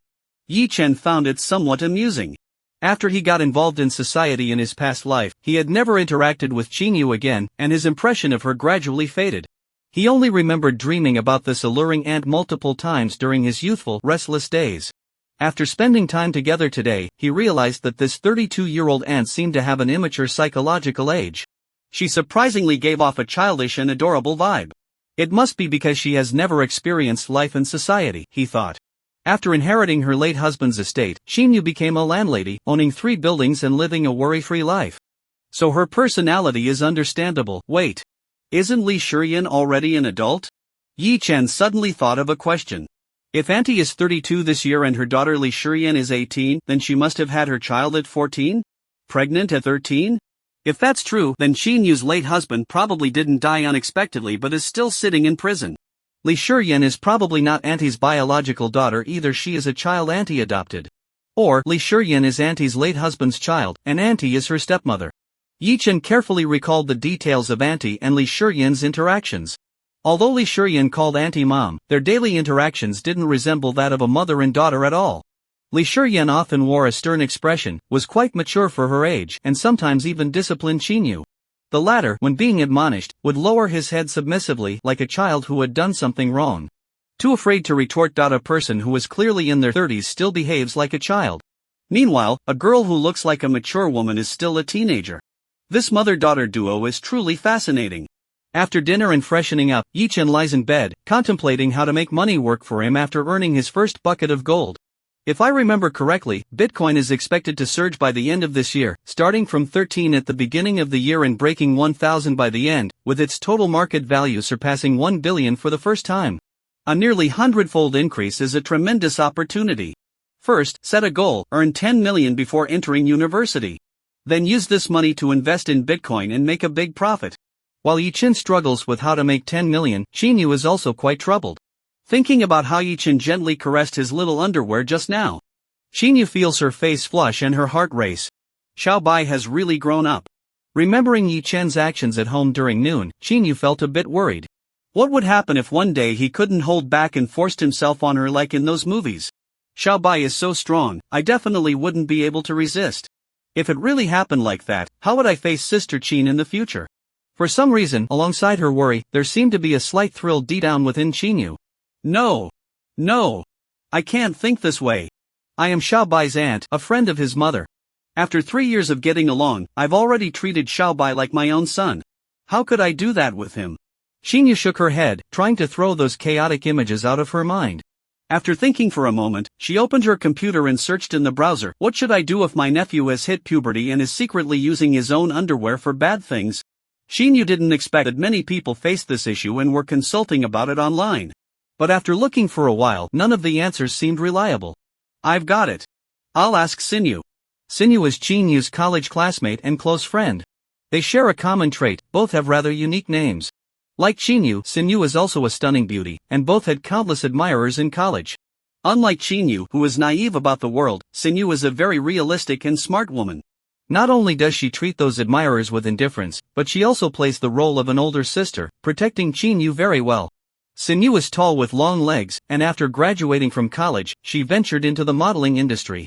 However, without a strong background and unable to accept the unspoken rules, she struggled for several years without making a breakthrough. But I heard she has switched careers to become a streamer and has gained some fame online. Being one of those million-level big streamers. Xinyu dialed her best friend's number and explained the situation. A handsome guy who's 185 centimeters tall? A cute but fierce guy. Girl, what are you hesitating for? Just go for it. Besides, you two aren't blood relatives. What's wrong with being friends with a son? Isn't that even more exciting? Xinu's voice was quite pleasant, but she spoke loudly and had a straightforward personality, earning her fans unanimous praise. Beautiful, sexy figure, legs longer than life, but it's a pity she has a big mouth. Ha! Xinyu was dumbfounded. Really? Of course, I was just joking, but why do I feel like you're actually looking forward to something happening with your handsome nephew? Xinu teased. No. Xinyu waved her hand with a flushed face and said, You, I'm seriously seeking your advice. What should I do now? Xinu pondered for a moment and replied.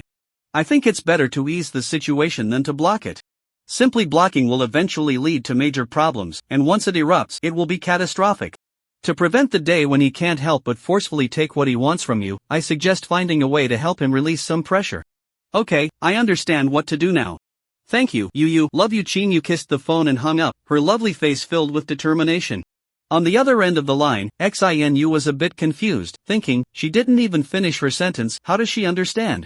What did she understand? Xinu originally wanted to tell her that she could provide her nephew with safe and healthy education, show him those kinds of movies, and buy him little toys. If the pressure is released, he won't have any thoughts about taking advantage of the aunt. This silly girl won't misunderstand my meaning, right? She shouldn't personally step in to relieve her nephew's stress. It shouldn't happen. She's already a 32-year-old woman. How could she be that foolish? Yi Chen was still contemplating his next money-making plan when there was a knock on the door. Xiaobai, are you asleep? Aunt Xin's voice came from outside. Not yet. Come in, Auntie. Xinyu opened the door and walked in, trying to appear calm, with no extra expression on her face, but the blush on her skin betrayed her inner tension. Xinyu glanced at the trash bin by the window, which was filled with crumpled tissues. She couldn't help but curse inwardly. Indeed, Xiaobai was in the restless age of puberty, and being so good-looking and sexy herself, he was bound to have some inappropriate thoughts. Xiaobai, Auntie has something to say to you. Go ahead, Auntie. Well, that. Xinyu hesitated for a long time, and finally took a deep breath. Mustering the courage to say it. Auntie knows that you've grown up and are no longer that little child. It's normal for you to feel curiosity and longing for women. Auntie understands. Auntie understands the restlessness inside you, knows that you're feeling stifled. You want to use Auntie's thing. Actually, Auntie isn't angry, but you must never use what Auntie just took off to do that kind of thing. It's dirty, not hygienic. As Xinyu spoke, she placed something on the bedside. This is clean. Auntie hasn't worn it since washing it. If you want to use it, then use this. Xinyu finished everything she wanted to say in one breath, then forced herself to appear calm as she walked out of Yi Chen's room, closing the door behind her, and then hurried back to her own bedroom. What am I doing? So embarrassing. Xinyu's face was so red it seemed like it could drip water. She felt both awkward and shy, yet inexplicably, there was a hint of excitement. A warm current surging in her heart. As her emotions surged, she couldn't help but close her legs, her round and voluptuous peach-like backside trembling slightly. Yi Chen looked at the black fabric left by his aunt, feeling a bit speechless. What does this mean? What does Auntie mean? Is this for me to use her little panties for that kind of thing? Yi Chen found it hard to believe. Is this some kind of provocation? He picked up the fabric. It was lace smooth and felt very nice. If he used it. No way. I, Yi Chen, am a legendary figure. How can I do such a lewd thing? He put the fabric down. Even after being reborn, he couldn't stoop to such a level. It would be too embarrassing to admit. Moreover, in his past life, he had seen countless people and experienced all kinds of women. How could he possibly use this thing for such purposes? But to be fair, I've never had the taste of someone as sweet and delightful as Auntie in my past life.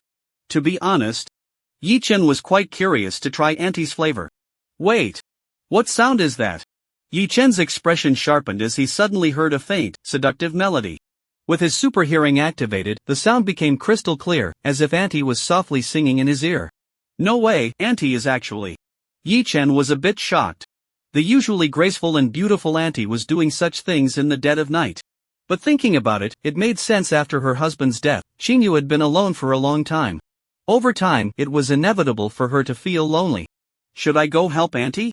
Yi Chen recalled the adult films he had watched, where the plots were all the same. The male protagonist unexpectedly catches the female protagonist in a compromising situation and bursts in to help her.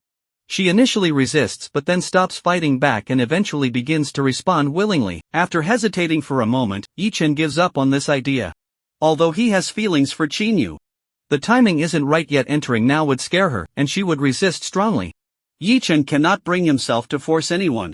What he desires is for the aunt to willingly come to him, ready to be taken. Yi Chen is confident that, in their future interactions, he can charm Qingyu with his charisma. However, this seductive thought seems a bit too enticing. It makes one curious to see what the aunt is doing right now. While lost in thought, Yi Chen suddenly feels an intense itch in his eyes, which is quite uncomfortable. After rubbing them for a while and using eye drops, the discomfort slowly fades. Yi Chen looks up, blinks, and then is momentarily stunned. What did he see? A perfect painting unfolded before him. It was a scene countless times more beautiful than he had just imagined. He couldn't describe everything he saw with words. But he believed that any man who saw this scene would go mad, with their inner desires expanding infinitely. Besides himself, there was no other man who could see this scene and resist rushing in to help Qingyu. She seemed to need help, the help of a man. Wait. My eyes can actually see through two walls, clearly observing what Auntie is doing. Yi Chen was startled. He had unexpectedly gained a new superpower, X-ray vision. A flash of inspiration struck him. Yi Chen suddenly had a new money-making plan. He thought of the next money-making scheme: gambling. X-ray vision was the superpower every gambler dreamed of. With this skill, one can dominate the casino. After graduation, I can take a trip to Macau during the summer vacation. Before that, once the bounty is settled, I'll first go to Jusho Mountain Villa to gamble and make a few million. Jusho Mountain Villa is located in the Ankou district of Taojiang City, where the largest underground casino in Taojiang City is found. The casino owner, Xiao Hongyu, is also an old acquaintance of Yi Chen. In his previous life, after Yi Chen rose to power, he had a conflict with Xiao Hongyu over a construction project. Fearing that Yi Chen would retaliate, Xiao Hongyu preemptively attacked and sent his men to eliminate Yi Chen. An Ai Xian's arm was also severed while defending Yi Chen during that conflict, leaving him disabled and ultimately forcing him to exit the underworld. To avenge An Ai Xian, Yi Chen used his charm to seduce Xiao Hongyu's lover. In the end, by the lake at Jusho Mountain Villa, he personally sent Xiao Hongyu away, stuffing him into a metal tube, filling it with cement, and sinking it to the lake's bottom. Xiao Hongyu, I hope you know your place in this life. Otherwise, I don't mind sending you away again. Yi Chen vowed to live a clean life and would never return to the underworld. But one must also have flexible boundaries. When it's time to act, one must act. A night passed without a word. When Yi Chen woke up in the morning, Auntie had already prepared breakfast. Xiao Bai, for breakfast. We have goji berry black chicken soup, made with fresh ingredients I bought at the market at 5 this morning. Xinyu looked radiant, seemingly having relieved her stress and found satisfaction last night. Mom, do we have to eat something so greasy so early? Li Shiyan came out of the restroom. She had just woken up and washed up, still wearing her little sleep shorts, her long, plump legs particularly eye-catching, with skin as white as snow, long and straight. The kind of legs that are perfect for showing off. Her figure isn't as voluptuous as Qinyu's, but she has curves in all the right places. Li Shiyan sat down at the dining table with a blank expression, ignoring Yi Chen as if he were air. You are still growing, so eating nutritious food won't hurt, she said. Yi Chen, feeling that his height of 185 centimeters was sufficient, smiled and asked, Auntie, does my body still need to develop? He was referring to his height. But Xinyu misunderstood and thought he meant something else. Xinyu's cheeks flushed slightly, her eyes flickering as she couldn't help but sneak a glance at Yi Chen's pants. Indeed. Xiaobai was already intimidating enough. If he continued to develop, how terrifying would that be? With that thought, Xinyu instinctively swallowed, her legs subconsciously closing together as she rubbed them slowly. Wait. That little brat has become bolder, daring to tease me in front of Shuryan. Xinyu glared at Yi Chen angrily. However, her eyes were too charming, with a hint of moisture making them look watery. Although she was a bit angry, it felt more like she was being playful. After the two kids finished breakfast and left for school, Xinyu tidied up the kitchen and immediately went to Yi Chen's room. Why are there still the same amount of tissues in the trash can as last night? Xinyu wondered. Glancing under the bed but finding nothing. She also found the black lace panties she gave Yi Chen in the drawer, but surprisingly, there were no signs of use on them at all. It shouldn't be like this. Why is it different from the movies? Xiaobai actually didn't use my cute little panties for that. After returning to my room, thinking back on it, it felt a bit ambiguous and thrilling. I couldn't help it. Why is Xiaobai so indifferent?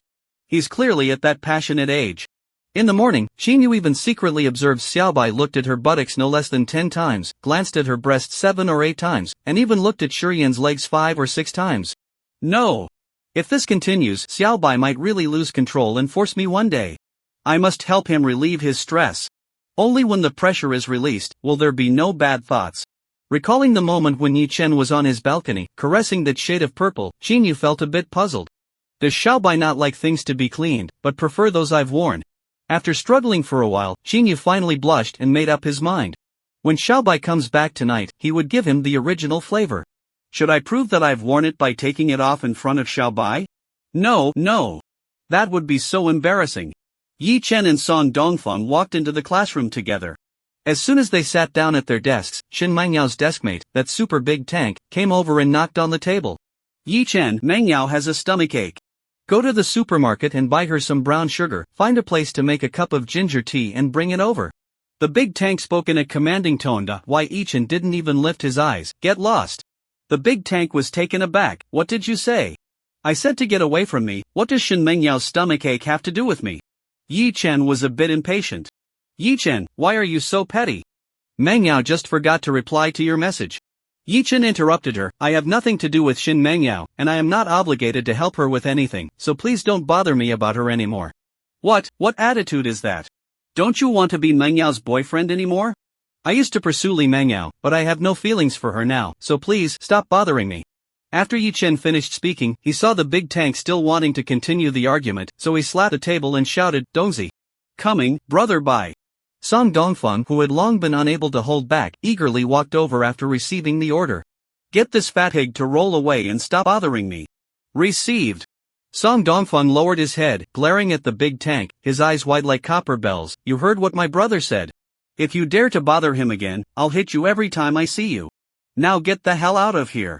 The big tank trembled with anger, her face flushed red. But looking at the nearly 2-meter tall, muscular Song Dongfeng, she didn't dare to say another word and left in disgrace. Mengyao, did you hear that? Yi Chen is going too far.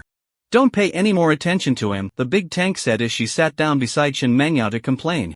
Shen Mengyao nodded. She had heard Yi Chen's words, but she didn't feel much. Not only was she not angry, but she also found it a bit amusing. Did Yi Chen think she couldn't see through him? Was he playing hard to get? Pretending not to like her, acting like he had no feelings for her, keeping his distance, and even pretending to dislike her, and then? Did she think she would realize his importance? Did she think she would discover that he was already in her heart? How naive. This simple-minded punk wouldn't understand that, in her eyes, he was just a tool. Shen Mengyao sneered. At that moment, the previously noisy classroom suddenly fell silent. Shen Mengyao looked up towards the door, where a girl stood. She had an incredibly pure face, looking delicate and pitiful. But she possessed a pair of supersized assets that made all women envious. An angelic face with a devilish figure. It was Chen Sinny. Shen Mengyao was taken aback. What was she doing here? Then Chen Sinny spoke, her voice clear and melodious, like pearls dropping on a jade plate. Hello, classmate, could you please call Yi Chen for me? With the arrival of Chen Sini, the noisy classroom suddenly fell silent. Except for Yi Chen, who was lying on the desk, preparing for class, or sleeping, everyone else stared blankly at her. Chen Sini said to the boy in the front row by the door, "Hello, could you help me call Yi Chen?" The boy, a rather lewd-furried nerd, was secretly reading a little yellow book featuring a protagonist who was a married woman with the surname Bai. Just as he was getting engrossed, a beautiful girl with an enormous chest suddenly appeared in front of him, completely frying his brain. Seeing the boy staring at her like an idiot without speaking, Chen Sini lightly furrowed her brows and tapped on the desk. "Classmate? Ha? Oh." The boy jolted awake, his face flushed and heart racing, not daring to look directly at Chen Sini. "The campus beauty is just too busty." He turned around and shouted, his voice distorted, like an old lady. Yi Chen, Chen Sini is looking for you." When Yi Chen walked out of the classroom and left with Chen Sini, the boy excitedly grabbed his deskmate by the neck and shook him. "Oh my god. Did you see that? Chen Sini talked to me. She's so pure and beautiful, her skin is white as snow, and her face has no pores. And it's really big. No wonder they call her Milk Cow Chen, the pressure is so strong. I felt like I was suffocating facing it." Whether he was suffocating or not is unknown, but his deskmate, who was being choked, had already started rolling his eyes. The quiet classroom erupted in excitement, with students animatedly discussing. Why did Chen Sini come to find Yi Chen? When did Yi Chen get close to this school beauty? One is a proud daughter of heaven, with a wealthy family, top grades in the school, and winning piano competitions left and right. One is supposedly the leader of the school, but in reality, he's just an uneducated thug who spends all his time fighting. These two are not even in the same league, they belong to different worlds. It's shocking that they ended up together, nothing could be more explosive than this. But I have to admit, they do look good together, a handsome man and a beautiful woman. No wonder Brother Bai is acting unusually cold towards Shen Mengyao today. It turns out he's secretly got us a new sister-in-law. Song Dongfeng said excitedly. He has never liked Shen Mengyao. That woman is too pretentious, just a green tea bitch. No matter how well Brother Bai treats her, she accepts it with an attitude as if it's only natural, like she's a wealthy lady and Brother Bai is her servant. Song Dongfeng has always been puzzled. So many spirited girls like Brother Bai and want to be his woman, yet Brother Bai seems bewitched and insists on Shen Mengyao, that green tea bitch. Although he dislikes her, as a little brother, he doesn't dare to interfere in his brother's family matters, so Song Dongfeng can only work hard and serve Shen Mengyao. Now it's good, Brother Bai has finally come to his senses. Chen Sini is great. She doesn't put on airs, isn't snobbish, and speaks gently and politely to everyone. Such a woman is worthy of being our sister-in-law. The mistress of white vitiligo. Shen Mengyao and her friend, Big Tank, are both a bit stunned. Chen Sini is dating Yi Chen? Big Tank looks incredulous. Impossible. Shen Mengyao internally refutes. How could a proud girl like Chen Sini possibly like a small-time thug like Yi Chen? They are worlds apart. Although Shen Mengyao finds Chen Sini quite annoying, she has to admit that Chen is exceptional. Moreover, she heard that Chen's father is a high-ranking official in the city. In contrast, Yi Chen's parents are just farmers from the countryside, with no money or background, and he himself is uneducated, spending his days acting tough. Deep down, even she looks down on Yi Chen. How could Chen Sini ever like someone like him? But why did Chen Sini come to find Yi Chen? She has never been this close to any boy before. Shen Mengyao furrowed her brows, unable to understand. After Yi Chen followed Chen Sini to the small garden behind the school, Chen turned around and sincerely thanked him while looking at his face. Yi Chen, thank you for saving me. Chen Sini will never forget that in her darkest moment, when she was at her most desperate, Yi Chen burst in like a ray of light and saved her. She couldn't imagine what would have happened if Yi Chen hadn't followed her home yesterday and discovered the wanted criminal tracking her. Even if she hadn't been harmed by the assailant, she might have lost her life. Actually, you don't need to thank me specifically. Your father has already paid the reward for you, and the government will also reward me with a bounty of 580,000, Yi Chen said nonchalantly. Chen Sini glanced deeply at Yi Chen and said, if what I said yesterday hurt you, I apologize for my words. After a pause, she added seriously, I realized I was wrong. Although I really dislike bad students, I don't dislike you. To be honest, I think you're quite handsome and give me a sense of security. I think I might have developed feelings for you. Chen Sini wasn't like an ordinary girl. She didn't feel shy or blush when saying such things. She spoke while looking directly into Yi Chen's eyes, exuding confidence. Yi Chen was a bit surprised. What does this mean? Has Chen Sini developed feelings for him? Is she confessing her love? Yi Chen, let's make a pact. Go ahead. As long as you can get into a university, even if it's a third-tier one, I will agree to be your girlfriend. As Chen Sini said this, she handed Yi Chen the bag she had been holding. This is the study material I organized. If you study seriously for a month and grasp 30% of the content, getting into a third-tier university will definitely be no problem. Yi-Chen didn't respond. He felt that the bag was filled not just with study materials, but with the weight of a girl's heartfelt intentions. Looking at the earnest yet slightly stubborn girl, he found it hard to refuse her. Should I tell her that I don't actually like you at all, and that I only saved you for the reward? Just kidding, who wouldn't like a beautiful girl like you? Before I got involved in society, I was just a lackey. And the women who came after me later weren't sincere. I, Yi-Chen, have never had a proper sweet romance. With the gentle breeze and the warm morning sun shining down, my silent heart stirred with a hint of ripples. All right. He took the small bag. Then it's settled. Chen Sini nodded and turned to leave, her steps seeming a bit lighter. Yi-Chen shook his head as he watched her back. Silly girl. Thinking she's all that, how can she look down on me? I have super eagle eyes and can see through anything. No matter which exam room you're in, I can copy your answers. Yi-Chen has a new goal. With the second highest score in the college entrance exam, I got into the same school as Chen Sini. Chen Sini, just wait. Let's see if I can outdo you. After Yi-Chen returned to the classroom, Song Dongfeng immediately approached with an expectant face. Brother Bai, is Chen Sini going to be our new sister-in-law? No, Yi-Chen shook his head. What? Song Dongfeng was greatly disappointed. Thinking he would finally escape his troubles. Yi-Chen added, not yet, but if all goes well, it will be after the college entrance exam. Song Dongfeng was stunned for a moment, then his face lit up with joy. Yay! So, Brother Bai, does that mean you won't pursue Shin Mengyao anymore? I mean, you won't be chasing Shin Mengyao anymore? Yeah, I figured it out, I'm not pursuing her anymore. She's not worth it. Yi-Chen nodded. Great, great, great. Song Dongfeng said great 3 times in a row and quickly opened his mobile QQ to share this good news in the Vitiligo Association group with the brothers. Sure enough, nearly 100 people in the group cheered together, creating a feeling of universal celebration, even livelier than the new year. To be honest, everyone has been watching the relationship between Brother Bai and Shin Mengyao over the past few years. No one likes that fake green tea BTCH. Not only does she enjoy Brother Bai's kindness, but she also flirts with Yang Wenbin. Last time, she even caused Brother Bai to be expelled from school. What a vile BTCH. Does she even deserve to be Brother Bai's woman? She is leagues away from our new sister-in-law Chen Sini. Many brothers secretly have a crush on Chen Sini, and now knowing that their goddess is with their elder brother, they are unsure whether to feel happy or sad. Ding!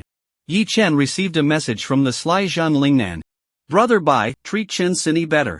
What? Her favorite color is blue. She loves cream puffs, can't handle spicy food, doesn't follow celebrities but enjoys watching movies, and her favorite film is The Legend of 1900. She appreciates talented people of the opposite sex. Brother Bai, don't misunderstand, I learned all this from Chen Sini's best friend. What? Brother Bai, although Chen Sini seems very strong, she actually hurts a lot. Promise me, Brother Bai, to be gentler in the future, okay? What? Don't worry. Brother Bai, I've cut off all ties from now on. She will just be my sister-in-law in my eyes. Yi-Chen was speechless. He really didn't expect that Chen Sini was actually the white moonlight of the little dog, something he had never heard him mention in his past life. But upon reflection, it seemed like all the girlfriends the little dog had in his past life had a shadow of Chen Sini. They were all big bear girls. On the other side, when the big tank saw Yi-Chen and Chen Sini come back after their outing, he was holding a cloth bag and looked dumbfounded. Yi-Chen is really dating Chen Sini? And she even took the initiative and gave him gifts?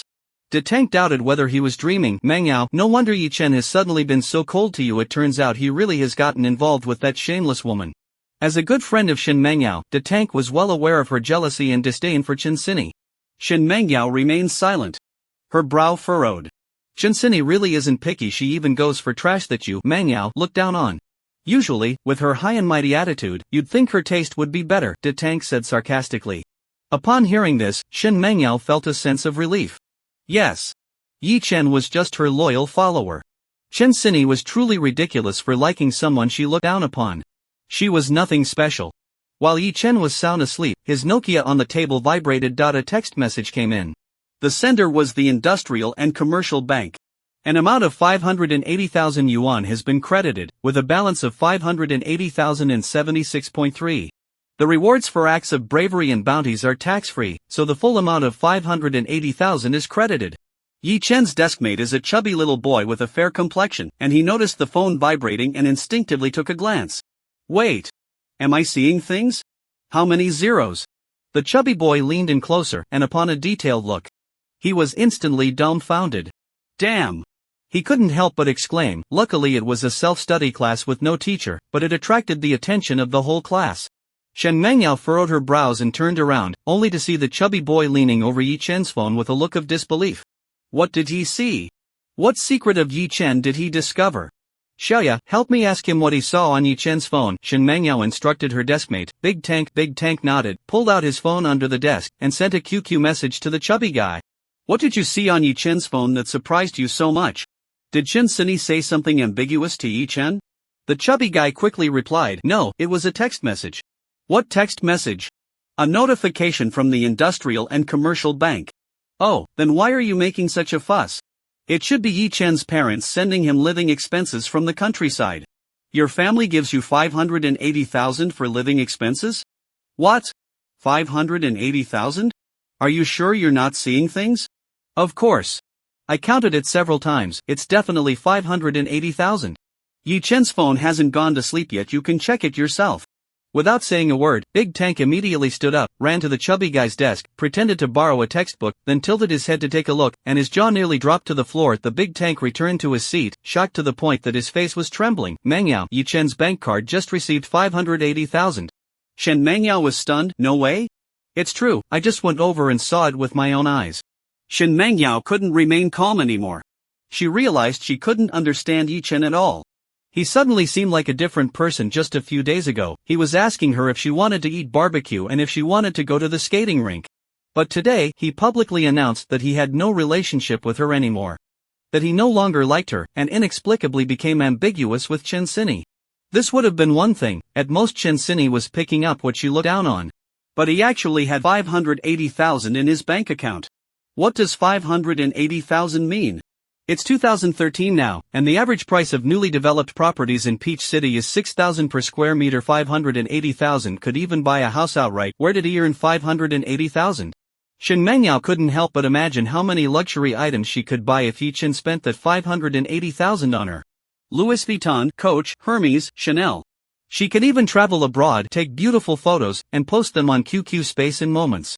Shen Mengyao had originally decided to ignore Yi Chen after he caught that fish from the pond. But thinking about it, she still took out her phone and sent Yi Chen a message. Yi Chen, let's make up. I allow you to continue pursuing me. I don't want a date before I graduate, but after graduation, I will prioritize you. Shen Mengyao thought that once she sent those two messages, Yi Chen would come running to her like before, acting like a puppy. But when she finished school, she didn't see Yi Chen reply. Shen Mengyao was a bit upset. As your goddess, she had lowered herself to say such things. What kind of attitude is that? She sent another message to Yi Chen. What do you mean? Then, she saw a bright red exclamation mark. Being discarded by someone she once adored was the most painful. Shen Mengyao was stunned, then she became furious. Usually, she was the one to delete and block her admirers. When did it become the admirers' turn to block her? It turns out that when a man has a bit of money, he turns bad. He used to say he only liked me, that I was the only one for him. After chasing me for 2.5 years, he changed his heart. So what if he made 580,000? What's so great about that? What's with the attitude? Shen Mengyao gradually calmed down. She thought carefully, with her looks, going to university in the provincial capital, what kind of quality boyfriend couldn't she find? Not to mention 580,000, she could even attract a boyfriend with 5.8 million or even 58 million in assets. Yi Chen, this loser, doesn't know what kind of luck he struck to suddenly make 580,000 and get all inflated. It's really quite laughable. This is probably all he'll amount to in his life. Looking at the bank notification message, Yi Chen squinted his eyes and decided to execute the second step of his money-making plan tonight. During the break, he called a few brothers to the backyard and carefully instructed them. The brothers received the orders without asking too many questions and directly climbed over the wall to get to work. Soon, the school bell rang. Yi Chen and the remaining brothers arrived at their secret base, a half-finished building behind the school. Dongzi. Have the brothers gather the gear. Yes, brother. Bye. Song Dongfeng replied and waved his hand. Several younger brothers immediately ran upstairs. Moments later, one of them came down carrying a large travel bag. The younger brothers threw the bag on the ground and unzipped it, immediately revealing various weapons: batons, baseball bats, steel pipes, and many restricted knives. Brother Bai, it's been a while since we've had some action. Which one are we taking care of today? Or is someone paying us to mess up a place again? Song Dongfeng was extremely excited, his fists as large as sandbags cracking as he squeezed them. Indeed, Brother Bai was born to be a troublemaker. He claimed he was done with the underworld, wouldn't let his brothers get involved, and yet, after swearing off it yesterday, he was back at it today. Neither Yichen shook his head, continuing to wait. Not long after, Zhang Lingnan returned with a black backpack. His face was flushed with excitement. Brother Bai, I've got the money, 230,000, not a cent more, not a cent less. Saying this, he handed the bank card and bag to Yichen. Yichen nodded, taking the bank card while letting Zhang Lingnan continue carrying the bag. When Song Dongfeng heard there was 230,000 in the bag, his eyes widened in shock. After consulting Yichen, he hurried over to Zhang Lingnan, unzipped the backpack, and gasped repeatedly. 230,000. He had never seen so much cash in his life. Brother Bai, where did you get this money? Song Dongfeng couldn't help but ask. Earned through legal means, Yichen replied calmly. Seeing that Yichen clearly didn't want to elaborate, Song Dongfeng didn't dare to ask more, feeling as anxious as a cat scratching at his heart. However, his admiration for Yichen grew even stronger. No wonder he was the leader of the Vitiligo gang. His good brother Song Dongfeng managed to get so much money without a word. One word, impressive. Indeed. His judgment was spot on. Following Brother Bai promised a bright future. Before long, Auntie returned as well. He waved his hand at the door, and suddenly a rumbling sound was heard outside. A convoy drove into the abandoned building's courtyard. Leading the convoy was a Haval H6, followed by 5 Autos, 6 BMWs, and finally over a dozen motorcycles. Brother Bai, the cars are rented. Yichen nodded and then looked around. After you graduate, all of you should get your driver's licenses. I'll cover the costs. The brothers all nodded eagerly like chicks pecking at rice. Many felt a bit ashamed that they couldn't, and today they had important matters to attend to, which forced their big brother to spend money on hiring a driver. Yichen took out 3 stacks of cash from his bag and tossed them to Auntie. Treat the brothers to a meal, then go to a nearby mall to buy some outfits. Make yourselves look a bit more mature. At least don't let people see at a glance that you're students. Once you're ready, wait at the foot of Shoping Mountain, and when you receive my command, head up the mountain immediately. Donzi, Nanzi, come with me. After giving the order, Yichen led Song Dongfeng and Zhang Lingnan onto the Huchuoben, greeting the driver as the car headed towards their destination, Taojiang City's Jinan district. At the summit of Shoping Mountain, the Juxiu Villa. As the owner of the underground casino at Juxiu Villa and Yichen's longtime rival, who had personally sent him away, Yichen was well aware of Xiao Hongyu's character: ruthless, vengeful, and obsessed with wealth. If someone won over $1 million in cash from Xiao Hongyu's casino without any significant identity or background, they would definitely not make it down the mountain. At best, they would lose their money. At worst, they would lose both life and wealth. In his previous life, after Yichen gained power, if he won a few million at the casino, Xiao Hongyu wouldn't have let it slide. But now, his identity was just that of an ordinary student who had just reached adulthood. Carrying millions down the mountain was like a child carrying gold through the market. Even if Xiao Hongyu didn't have any ill intentions, others would surely take action against him. So, before going to the underground casino, one must be fully prepared. The trees wish for calm, but the winds do not cease. A great storm is about to rise. As they passed by the SEG Plaza, Yichen asked the driver to stop and got new outfits for Song Dongfeng and Zhang Lingnan. He chose a business-style outfit for Song Dongfeng, a black shirt, suit pants, and big leather shoes. Song Dongfeng stood at nearly 2 meters tall, with a robust muscular build, covered by a thick layer of fat. In this outfit, he exuded an impressive presence, somewhat reminiscent of Ma Dongxi. But even taller and more imposing.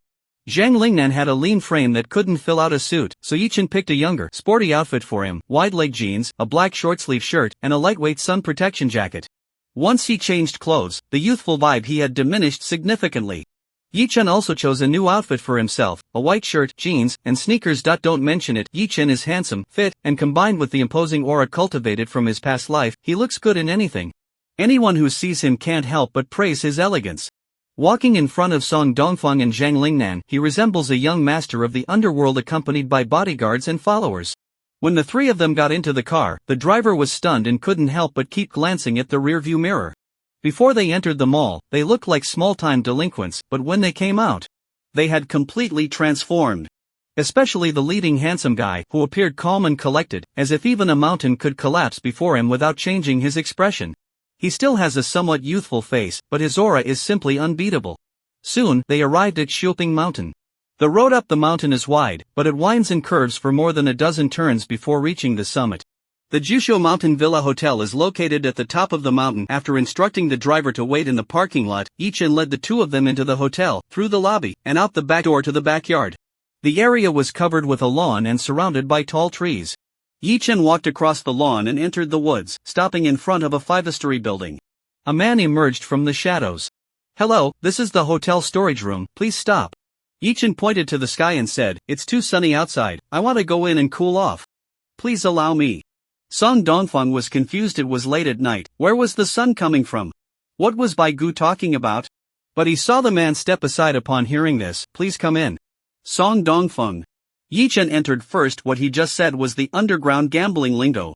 A newcomer saying this here proves their identity as an invited guest. Otherwise, even if you have hundreds of thousands or millions in cash, if you can't get the words right, you won't be allowed in. Upon entering, there's a corridor with 3 branches at the end. Yi-chan was quite familiar with this place. After all, it was the territory of his old rival in his past life. Zhang Lingnan and Song Dongfeng had even dealt with people here before. After twisting and turning with the two, they reached the end where there was a tightly closed door. Yi-chan knocked on the door, and the camera above turned towards them. This was the second checkpoint. Yi-chan extended his hand and gave the camera the middle finger. Click. The electric door opened, revealing a downward passage. Indeed, giving the middle finger to the surveillance camera was the signal for the second checkpoint. This was also Xiao Hanyu's twisted sense of humor. Continuing down, they reached the second door at the end, guarded by 2 lackeys, but from here it was smooth sailing. The lackey slowly pushed the door open. Various sounds came from inside: the sound of dice rolling, the clinking of paigao tiles, the shuffling of cards, and the shouts of gamblers. Inside, it was brightly lit. Unlike the opulence of the casinos in Australia, this underground casino was converted from a parking garage, with snow-white walls and a ceiling filled with incandescent lights. Yi-chan arrived at the chip exchange counter at the entrance. This room was somewhat reminiscent of a bank, with only one window for customers to exchange chips and cash. Exchange 200,000 in chips, 10 at 10,000 each, 90 at 1,000 each, and 100 at 100 each. Yi-chan placed his bag on the counter. 200,000 in cash was the minimum entry standard for this underground casino, which was also why Yi-chan had an Aishian go to the bank to withdraw 230,000 in cash. 200,000 was for gambling, and 30,000 was for the brothers to change into their stakes. The bill validator beeped as the dealer finished counting the chips and verifying the cash. The two exchanged glances, and the cashier nodded slightly before the dealer pushed the chips forward. "Nanzi, take the chips up," Yi-chan instructed, leading the way inside. The hall was divided into different areas, featuring games like Zhejinhua, Donyao, Hilo, push cards, and Texas Hold'em. Yi-chan, having built his fortune in his past life running a casino and lending at high interest, was naturally well versed in these games. However, his favorite was still Zhejinhua. The game was straightforward and aggressive, relying heavily on luck while also involving a degree of psychological strategy. Arriving at the Zhejinhua area, Yi-chan took a seat at a 6-person table. "Everyone, I hope you don't mind if I join," he said, as there were already 5 players at the table. To his left sat a chubby man with a round face and a few gold teeth, adorned with a gold chain around his neck. Next to him is a woman in a chipa with a curvy figure. She's quite beautiful and has a bit of a mistress vibe.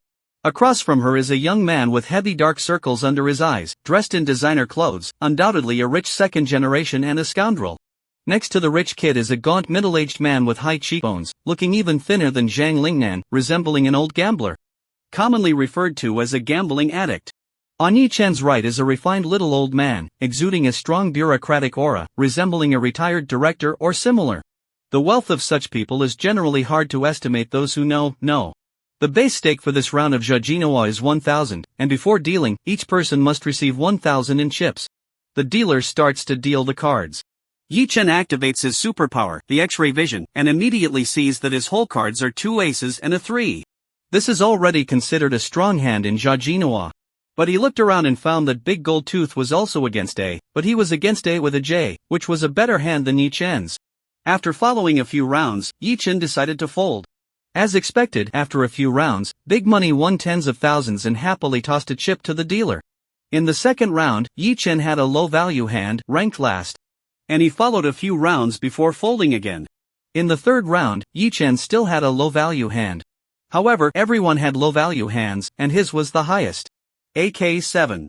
Damn it, I don't believe it, I haven't been dealt a good hand all this time. I'm going all in this round. Yi-chan pretended to be frustrated and slapped the table. The other gamblers secretly shook their heads, having already labeled him as a rookie. In this round, everyone was quite aggressive, and after more than 10 rounds, the pot on the table had reached around 80 to 90,000. The big-bottomed young woman was the first to lose her composure and look at her cards.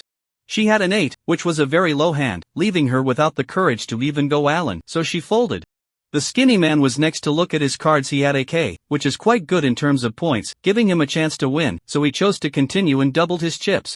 The bespectacled old man was third to look at his cards. He had a J, but with someone already showing their hand and 5 players still in the game, the chances of winning were too slim, so he folded.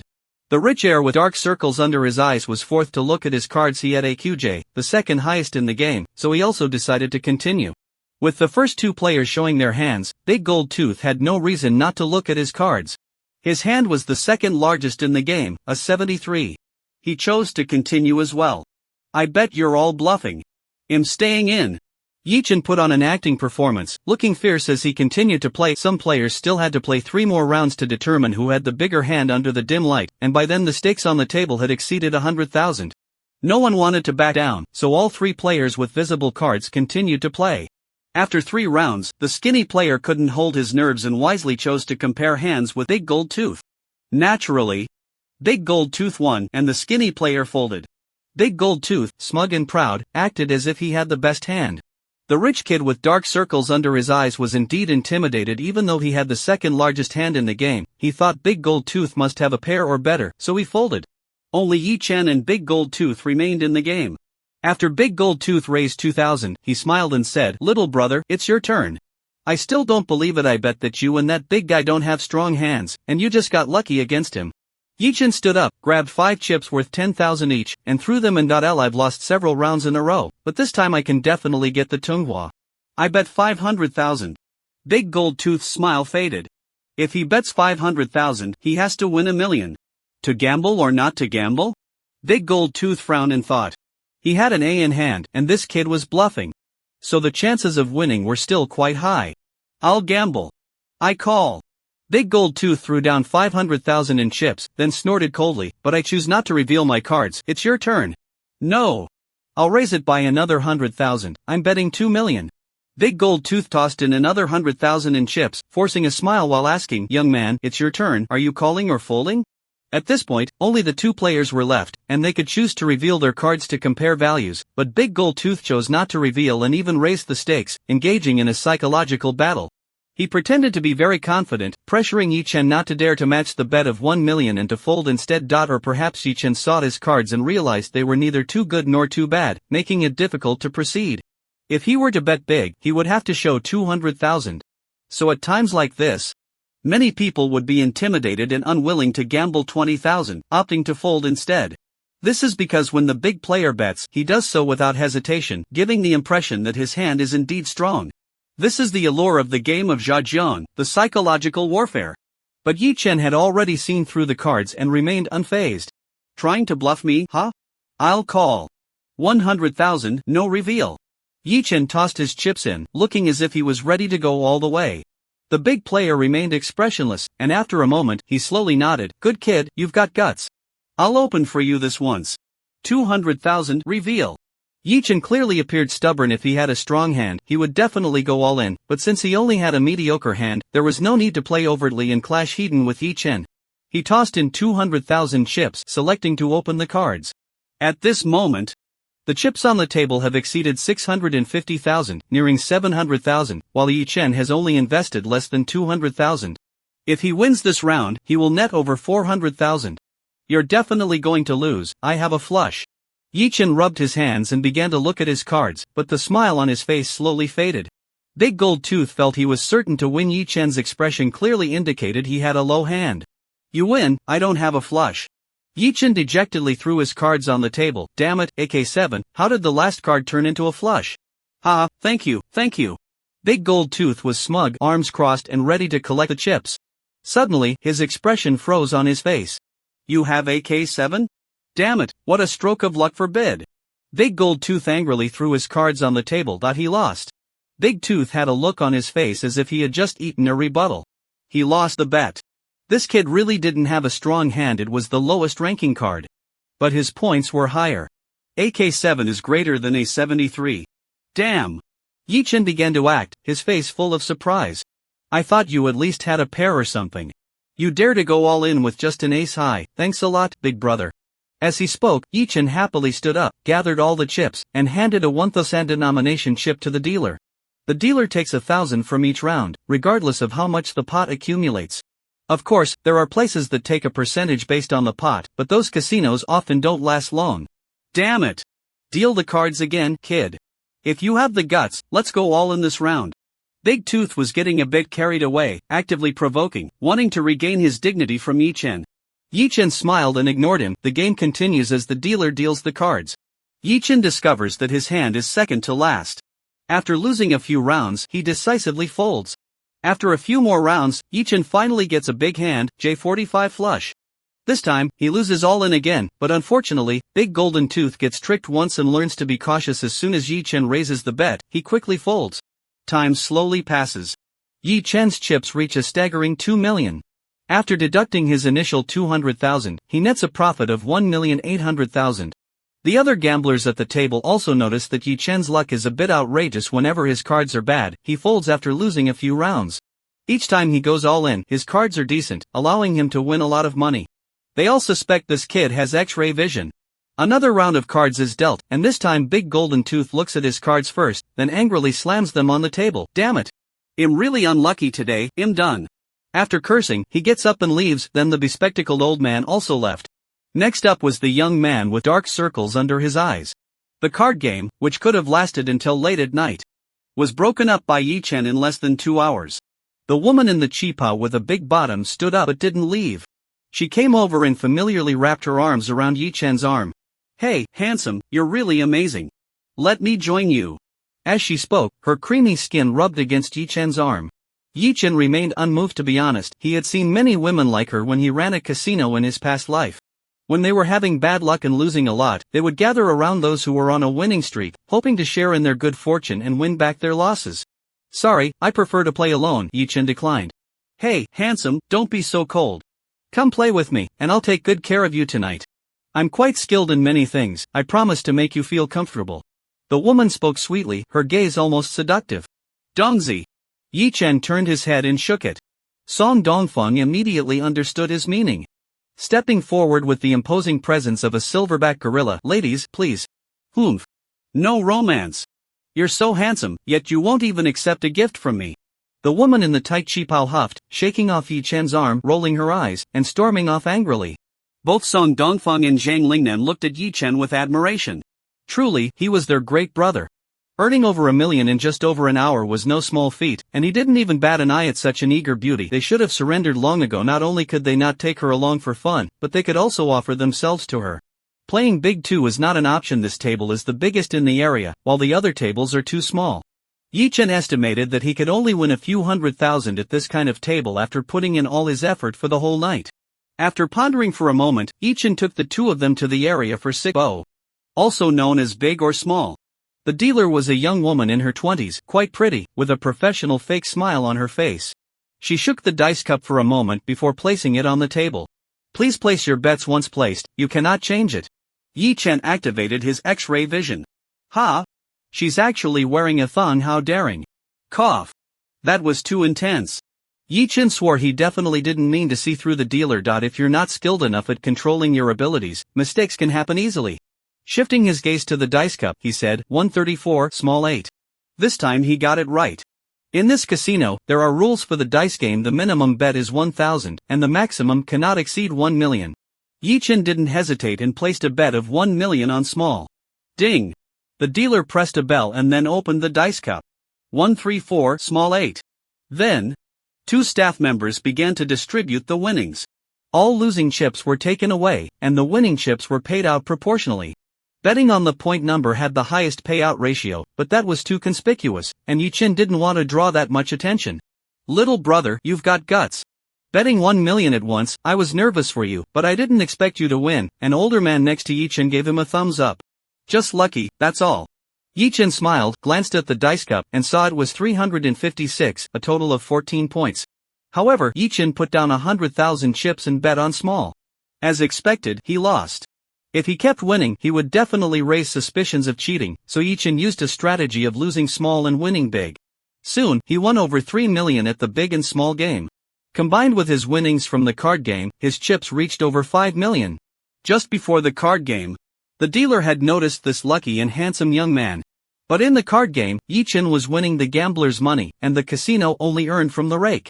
In the big and small game, the dealer was a casino staff member, and Yi-chan was winning all the casino's money. At this moment, the casino management had their eyes on him. That unfamiliar pretty boy has had great luck, winning over 5 million tonight. It feels a bit suspicious. Is he a professional gambler? Or someone sent by the rival casino to cause trouble? Focus on this, let Shuezi replace Shaoli. Just like in the movies, true gambling masters can discern the number on the dice solely by the sound of them shaking and hitting each other. Such individuals usually possess absolute pitch. The casino suspects Yi-chan might be one of these people and decides to temporarily replace the dealer. I apologize, I'm off duty now. And my colleague will take over. The sultry dealer in a thong said this and respectfully bowed to the dealer coming to replace her before walking straight away. The new dealer is a strikingly beautiful woman, wearing a Chanel jacket, with no smile on her face. She approached the gambling table, took off her jacket, and effortlessly tossed it onto a hook on the wall behind her. A few gasps of surprise could be heard from the crowd. There stood a woman dressed in a kimono, her soft chest tightly wrapped in the fabric, noticeably full, with no clothing above her chest. On her smooth, bare left shoulder, there was a large tattoo. Coiled there. With a cold, stunning face, a sexy figure, and skin as white as snow, paired with the somewhat ferocious tattoo, she exuded an intense impact, presenting a unique beauty and allure. Moreover, she carried an exotic charm, characteristic of women from the island nation, evoking a desire to conquer and ravage her. The men present, all well-versed and knowledgeable, were, without exception, captivated, their eyes fixed on her. Yi-chan couldn't help but marvel she was still as radiant as in her previous life. Wherever she appeared, she could become the center of attention in the crowd. Indeed, Yi-chan recognized this woman, and they were incredibly familiar with each other. Shiera Yukiko, Xiao Hongyu, the boss of the underground casino, has invited a master of cheating from the island nation. At the same time, she is also Xiao Honyu's public woman. In a past life, Nishan lost his arm while trying to protect Yi-chan during a conflict with Xiao Hongyu. Later, Yi-chan took revenge for Nishan by using his charm to turn Xiao Hongyu's lover against him, who was this cold and beautiful woman before him. Therefore, Yi-chan knows very well the passionate heart hidden beneath her icy exterior. She is a woman who appears cold but is warm on the inside. Once you conquer her body and soul, she could even give her life for you. After winning over Shuezi, Yi-chan also discovered Xiao Hongyu's unspeakable secret. He is actually an old glass, referring to impotence, and he can only act as a socket, being with men. Shuezi appears to be his woman, but behind the scenes, she has been enduring an unspeakable loneliness and solitude. This is also the main reason why Yi-chan was able to successfully turn her against him. In his past life, after Xiao Hongyu was killed by Yi-chan, his boyfriend found Yukiko and interrogated her about Yi-chan's whereabouts. Yukiko remained silent, ultimately drowning in the swimming pool. It seemed that Yukiko was born unable to smile even during their intimate moments. Yi-chan never saw her smile. The only time he saw a smile on her face was when she was already a cold corpse. With a clatter, Ishihara Yukiko picked up the dice cup and shook the dice. She used a special technique, and the sound was a constant clatter, making it impossible for even a master of dice games with perfect pitch to discern the numbers by sound. After all, this was the largest casino in the province, and Yukiko, as a skilled player, had her tricks. But unfortunately, Yi-chan didn't rely on sound, he had a visual cheat. After a moment, Yukiko placed the dice cup on the table, staring ahead, silent. The staff next to them shouted loudly, "Please place your bets, once you buy, you can't change." Only then did the surrounding gamblers come to their senses and start placing their bets. 216, small 9. Yi-chan took out 1 million in chips and confidently placed his bet on small. Shuezi's gaze turned towards him, and they exchanged a brief smile. Shuezi remained expressionless, her eyes showing no emotion. Yi-chan secretly chuckled to himself. In his past life, Shuezi had once said that he was her type and felt an attraction at their first meeting. Yi-chan's attire at this moment was also styled just like it was during their first encounter in his past life. Keep pretending, really keep pretending. I love how you look obviously thrilled but act like it doesn't matter, biting your lip and saying nothing. Shuezi's body was much more honest than her words. Ding! Shuezi pressed the bell and opened the dice cup. The staff shouted loudly, 2, 1, 6, 9 points small. Yi-chan won another 1 million, bringing his chips to 6 million. The staff leaned close to Shuezi and whispered something to her, and she nodded slowly. She understood the reason the casino invited her to come forward. She initially thought he was just a minor player, but it turned out he had some skills, even able to crack special dice rolling techniques. Moreover, he was so handsome and charming. His gaze towards her didn't carry the desire like other men. It was clear and sincere. He was definitely a gentleman, a truly good person. Although Shuezi had developed feelings for Yi Chen, she knew she couldn't let personal emotions interfere with her work, so she needed to make sure he lost all his money here. Sorry, handsome sir. Shuezi's expression was serious as she picked up the dice cup. Next, Shuezi changed her method of rolling the dice. The sound was rhythmically loud as she shook them, and after she placed the dice cup on the table, the 3 dice inside were surprisingly scattered, each spinning quietly. It took a moment for them to stop. At this level of shaking, even the god of gamblers wouldn't be able to discern the numbers. Shuezi's sleight of hand was indeed impressive, but unfortunately, she was up against a tough opponent. 456, 15 points big. Yi Chen confidently bet 1 million. After revealing the dice, he won another million, bringing his total chips to 7 million. Shuezi's face was as cold as water. She felt she had met a formidable rival and immense pressure built up. She decided to pull out her big move. This time, she casually shook the dice cup and placed it on the table. 235, 10 points small. Yi Chen vaguely guessed what Shuezi was trying to do, but without hesitation, he still bet 1 million on small. Please place your bets, once you buy, you can't change your mind, the staff shouted. The gamblers quickly placed their bets. At this moment, many people around had noticed Yi Chen, realizing that he always won whenever he bet 1 million chips, resembling a professional gambler. Many gamblers followed Yi Chen's lead, but fearing he might be a plant for the casino, they tentatively placed smaller bets. Ding! Shuezi pressed the bell, holding the dice cup, ready to start. It's starting! Yi Chen's gaze sharpened. Indeed, at the moment the dice cup was opened, Shuezi performed a sleight of hand, causing the cup to vibrate at an imperceptible frequency to the naked eye, making the dice bounce and changing the result to 336, a 12-point win. This trick was a closely guarded secret of the Ishihara family. In his past life, after subduing Shuezi, Yi Chen had learned a bit of this technique through persistence and close interaction with her. Although his skills aren't as refined as hers, Yi Chen has developed an extremely clever application. Using this sleight of hand can make the fingers vibrate at a high frequency. Those who understand know what it's for. Yi Chen has even suspected whether the globally renowned figure from the island, known as the God's Hand, Kato, has any connection to the Ishihara family and learned a trick or two from them. Yukiko's sleight of hand is indeed unmatched. Even with X-ray vision, one can't deal with her. But unfortunately, Yi Chen can activate another kind of cheat. Snap! Yi Chen lightly snapped his fingers. Time froze. Everything around him came to a standstill. A man who had just been shouting open, open, open, could still be seen with saliva suspended in the air from his mouth. Yi Chen disdainfully walked around him and approached Yukiko, reaching out to caress her flawless white face. It felt warm. Shuezi, in this life, I will never let you down again, Yi Chen silently vowed. He swore not only to rescue Shuezi from loneliness and desolation but also to give her a beautiful ending. Shuezi, although it pains me, I still have to win this time. I'm sorry. Yi Chen held Shuezi's hand, lifted the dice cup, and changed the score from 336 back to 235. He had a clear plan in mind. Letting Shuezi lose to him would break her undefeated myth, causing the casino to doubt her abilities or suspect her of colluding with outsiders to siphon money from the casino. Once a rift formed between Shuezi and the casino, he could appear as her savior. He would rescue Shuezi, fill her heart and mind, and free her from loneliness. With everything adjusted, Yi Chen returned to his position. Wow! The world came alive again.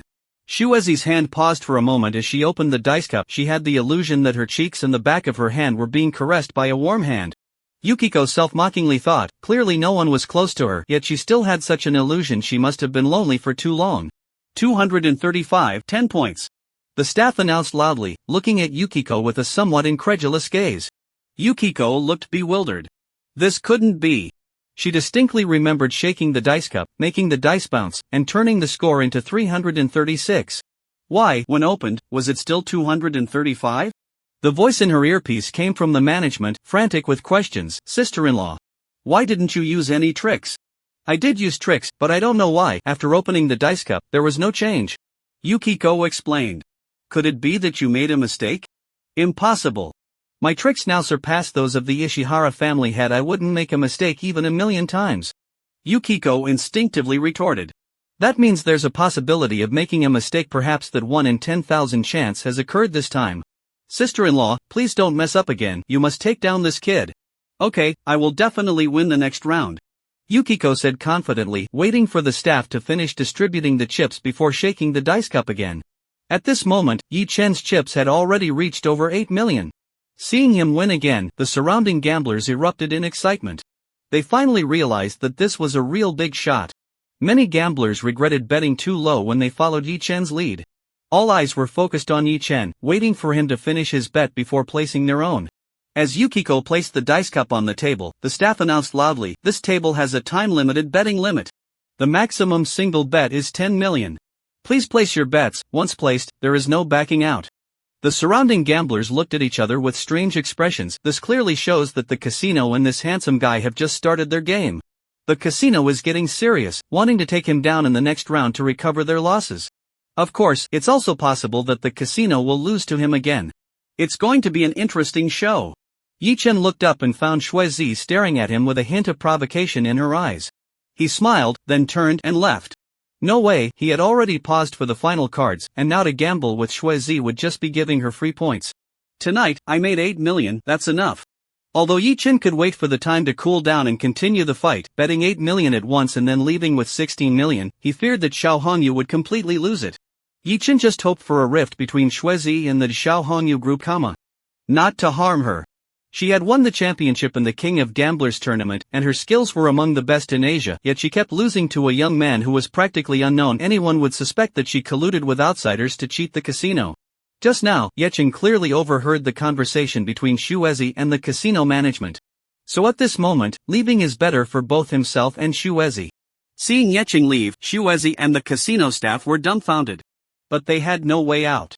If the gambler no longer wants to play, they cannot force him to return in front of everyone. Go upstairs and find the boss, report this matter to him. With the big sister losing, the situation felt strange and the casino management couldn't handle it. Xiao Hongyu was in the VIP room upstairs, playing Texas Hold'em with a few unsavory guests. After receiving the report, he first asked, "Is it the rivals sent to cause trouble? It doesn't seem like it. If it were the rivals, they would definitely respond and compete to the end with the big sister. Is he someone with a background? A stranger, we haven't uncovered his true identity. So he's a professional gambler who has come from out of town. Get the money back and chop off both his hands." Xiao Hongyu snorted coldly. If a tiger doesn't show its power, all sorts of cats and dogs dare to come and take advantage of his territory. If this were 5 years ago, he wouldn't have let such a petty thief see the light of day tomorrow. It's just that things have been tense lately, giving this petty thief a chance to live. In the rest area, Yi Chen and the others were lying on massage tables, enjoying the massage from the black stockings-clad bunny girls. Normally, Zhang Lingnan, who was more physically weak, would have been thrilled by the touch of such a sexy and energetic big sister. But today, his mind was filled with the thrilling scene just now. No matter how the young lady massaged him, he didn't respond. "Brother Bai, I still feel like I'm dreaming." Song Dongfeng had a look of disbelief on his face. Although he knew his boss was impressive, he didn't expect him to be this incredible. Just now, he was like a gambling god from the movies, dominating the scene. So cool. Yi Chen didn't speak. He was waiting for the cooldown time of the time pause to end. There might be a fierce battle later, so he needed to be fully prepared. "Brother Bai, are we going to be in danger later?" Zhang Lingnan asked quietly. He had already guessed that the 8 million won from the casino might not be safely taken down the mountain, which is why Brother Bai made those arrangements today. Yi Chen opened his eyes. "Tell the brothers, it's time to go up the mountain." The time was about right. Zhang Lingnan and Song Dongfeng exchanged glances, showing no fear, but rather a hint of excitement as their blood began to boil. They heard that this was the territory of a gangster boss in Taojiang City, a figure who was quite prominent in the entire province. But what's the problem? As long as Brother Bai is here, even the king himself would dare to step in and take a stab. On the other side, the woman in the chipa with a big backside, who was rejected by Yi Chen earlier, circled around the casino and found Big Gold Tooth in the area playing Pai Gao. "Brother Ya," she said playfully, sitting directly in Big Gold Tooth's lap and cuddling his neck. "You little vixen. Lost all your money again? Every time you lose everything, you remember your brother Ya?" Big Gold Tooth slapped the woman's big backside hard.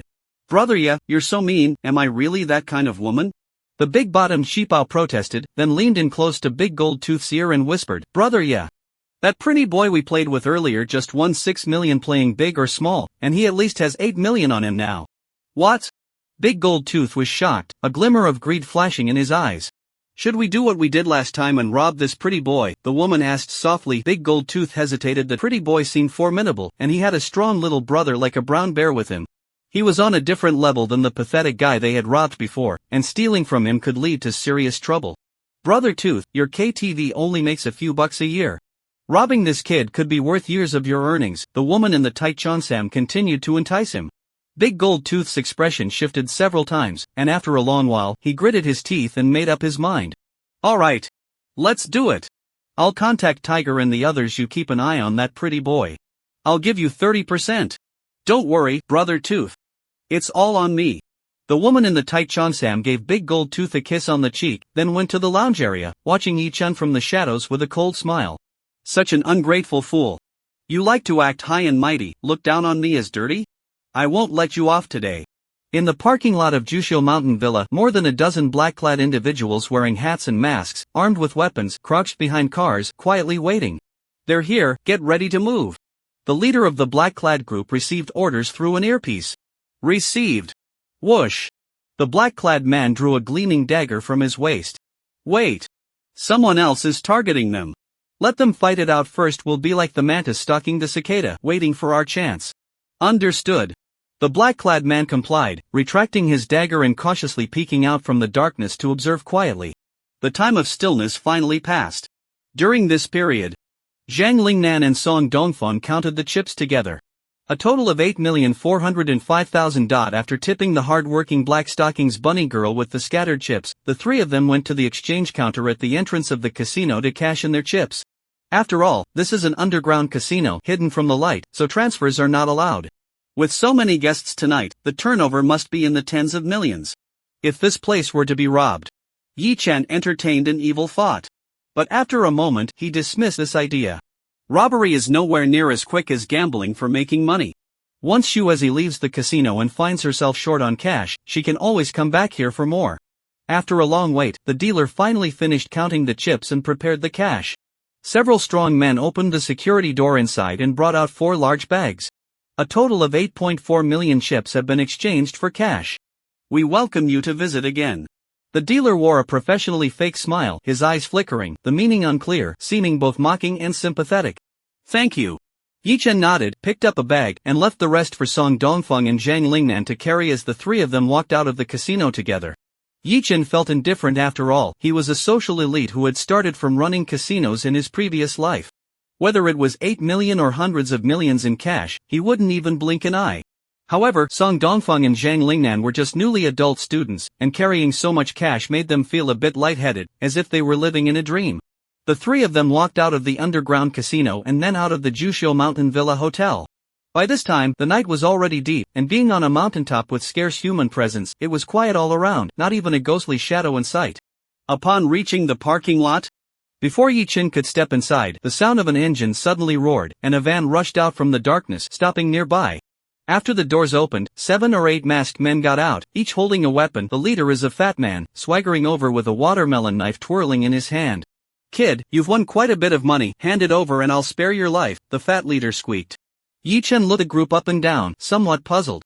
Is this the lackey Xiao Hongyu sent to rob me? Is this the level of Xiao Hongyu in 2013? Where are his 4 powerful enforcers? Xiao Hongyu has 4 tough guys known as the 4 Great Kings, and it was one of them, nicknamed Black Kid, who severed Nishin's arm. Hey! Big brother, why waste words with them? Just slash a few times and they'll behave. A woman's voice came from behind. Yi-chan turned to see a woman wearing a mask standing not far behind. Seemingly having followed him out from the casino, although the woman was disguised, Yi-chan immediately recognized her from the cheapao and her signature large backside. She was the one who had previously wanted him to play with her. Turning back, he noticed the large gold chain hanging from the neck of the leading fat man and his belly that was almost bursting out of his shirt. Yi-chan realized that this was the same big-toothed guy from the previous poker game. So they're just a bunch of small-time crooks, Yi-chan chuckled to himself. Well, I might as well use them as an example to intimidate Xiao Hongyu and prevent any rash actions from his side. They're not fully developed yet, so I need to avoid conflict with Xiao Hongyu for now. Yi-chan raised his right hand and made a gesture. What's this, raising your hand to surrender? The big-toothed man laughed triumphantly. Good for you, kid, put down the money and squat down with your hands on your head. Bang! Suddenly, a car's high beam light shone and next came the second, third, and fourth waves. Bright beams of high beams illuminated the area, making it as bright as day. Then, the roar of engines echoed from all directions. Big Tooth was taken aback, raising his hand to shield his eyes from the light, squinting through his fingers to see a dozen cars and several dozen motorcycles forming a circle, slowly approaching. As the encirclement tightened, all the vehicles stopped and turned off their engines. A cacophony of car doors slamming filled the air. Countless men poured out of the vehicles, stepping forward in unison, creating a feeling of dark clouds pressing down on the city. They were all dressed uniformly in black suits and white shirts, each carrying weapons, axes, batons, baseball bats, and cleavers.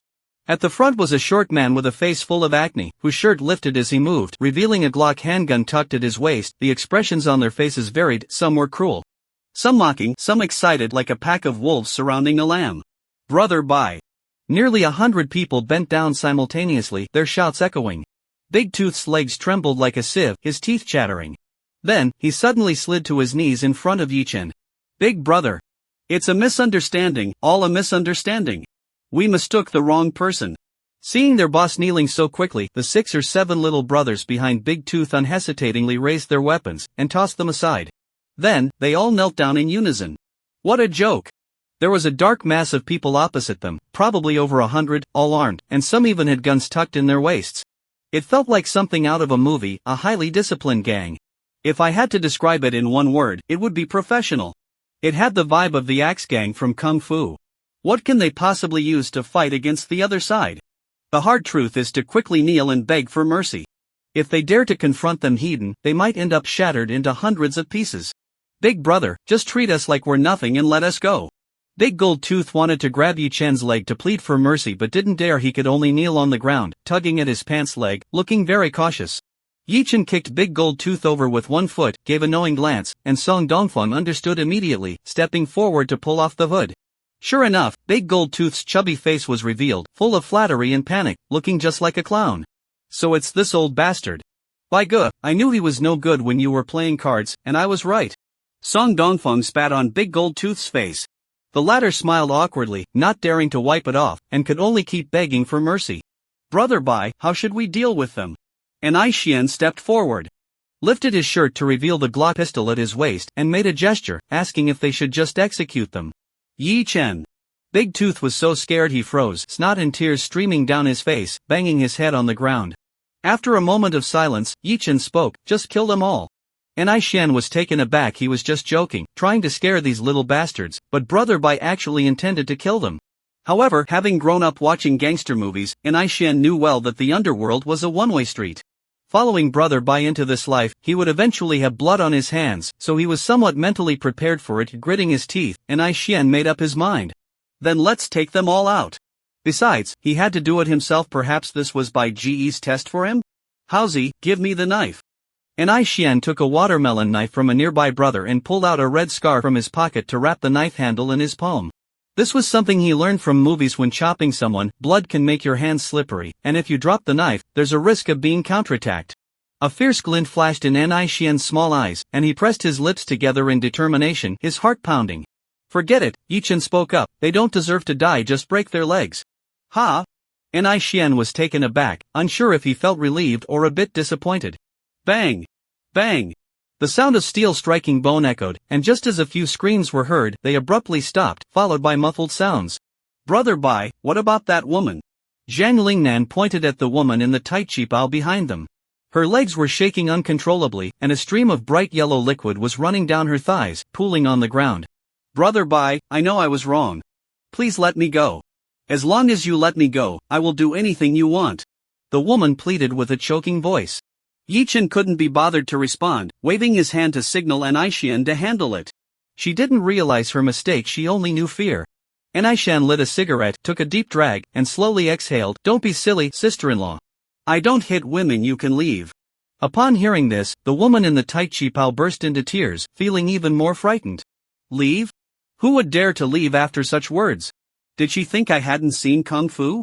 She could already imagine that as soon as she turned around, this little short guy would pull out a shotgun and shoot her in the back, sending her flying with one shot. Not leaving? Fine, then don't. An Aishan snatched the baseball bat from a subordinate and rushed over, swinging it hard at the woman's leg. With a sharp cracking sound, the woman let out a scream and fainted from the pain. Don't think just because you have a big butt and look seductive, I won't hit you. An Aishan spat. He didn't understand what it meant to cherish a woman. He only knew that Brother Bai had just said to break her legs, and this woman naturally wouldn't escape. Besides, she had just incited that gold-toothed fat man to attack Brother Bai. Such a venomous woman deserved to be killed. Let's go. Yi Chen waved his hand, and the brothers quickly got into the car, ready to leave. Yi Chen gave a few instructions to Song Dongfeng. Although he was a bit puzzled, he still faced the dark parking lot and shouted, "Still watching? Come out and clean up." The parking lot remained silent. Song Dongfeng scratched his head, got into the car, and the convoy roared away. After a long time, a group of people emerged from the darkness of the parking lot. The leading man looked uncertain. What exactly is their background? Moreover, they clearly made no noise. How did they discover us? Hiwag, how should we deal with these people? A younger brother asked, pointing at the group led by Big Gold Tooth. Take them back. Anyone who dares to rob our customers in our territory cannot be easily let go, Hiwag said calmly, seemingly forgetting that their purpose tonight was to rob Yi Chen and to cut off both of his hands. They came prepared, nearly 100 of them, with more than a dozen cars, all Mercedes, Autos, and BMWs, along with dozens of motorcycles. Every one of them was armed, and many had handguns tucked into their waists. They were outnumbered, and most of our brothers were in the casino, so I only took about 10 people out and didn't dare to act. These people are all dressed in black suits, highly disciplined, just like the black force gangs in movies. And their license plates are all covered, making it impossible to tell where they're from. Upon hearing his subordinate's report, Xiao Hongyu furrowed his brows tightly. Where did this formidable force come from? Clearly, it's a very powerful criminal organization. The other gangs in Taojiang City don't have this kind of presence. What are they making such a big fuss for? Just to win a few million? Impossible. With so many of them and plenty of handguns, they could wipe out the casino in one go.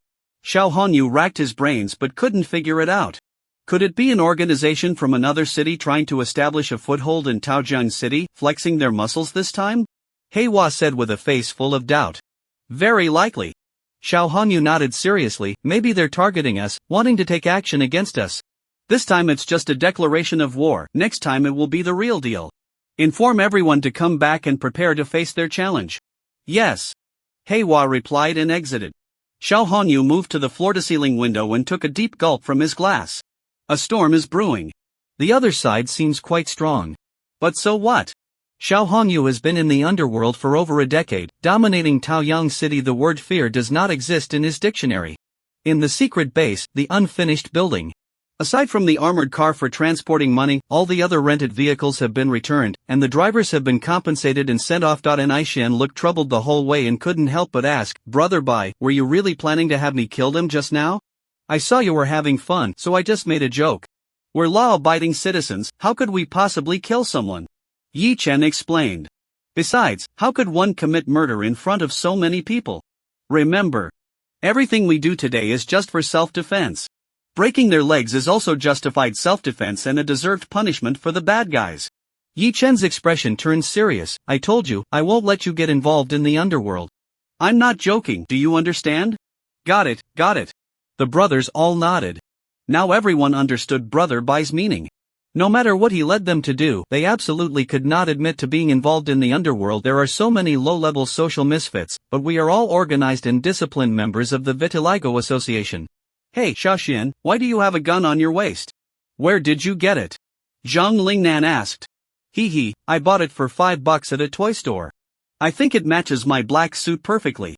Just tell me, am I cool or what? An Aishan proudly displayed his toy gun. Nanga, I bought one too, hee.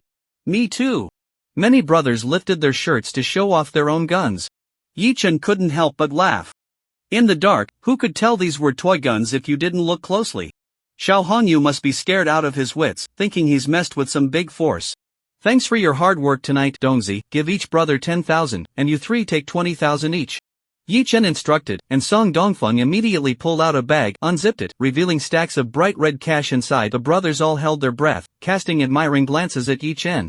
Everything that happened tonight had already been vividly recounted by Zhang Lingnan, and everyone knew that Brother Bai had transformed into a gambling god, dominating the casino and winning over 8 million. Truly worthy of being their great brother. Impressive. Moreover, they had just followed along for a bit tonight without doing much, and Brother Bai even shared the winnings. How generous. Where can you find such a good big brother in the world? Brother Bai is mighty. Following Brother Bai. We surely have meat to eat. Brother Bai, I have a younger sister, she's about to graduate from middle school. Get lost, minors are not allowed to date. Brother Bai, I have an older sister, she's quite something. Brother Bai, I have a sister-in-law who's really something.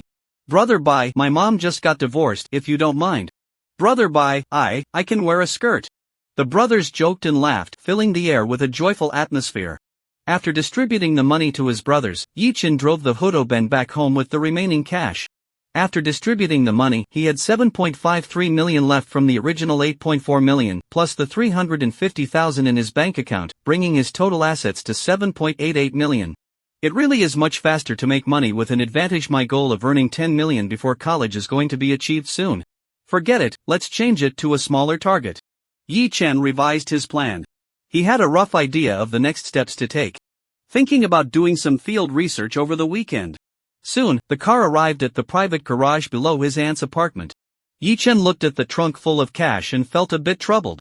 With so much money in the car, it wasn't safe, but bringing back these big bags would be too noticeable, and he couldn't explain it to his aunt. How about we go buy a house this weekend? Yi-chan thought about buying a house. Although housing prices had already started to soar, it was still far from their peak, and buying now was a sure investment. Plus, living with Auntie would definitely bring many inconveniences, so he really needed a place of his own.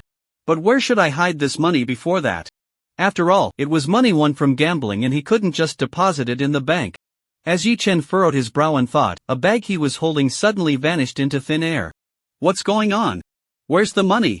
Yi-chan was startled.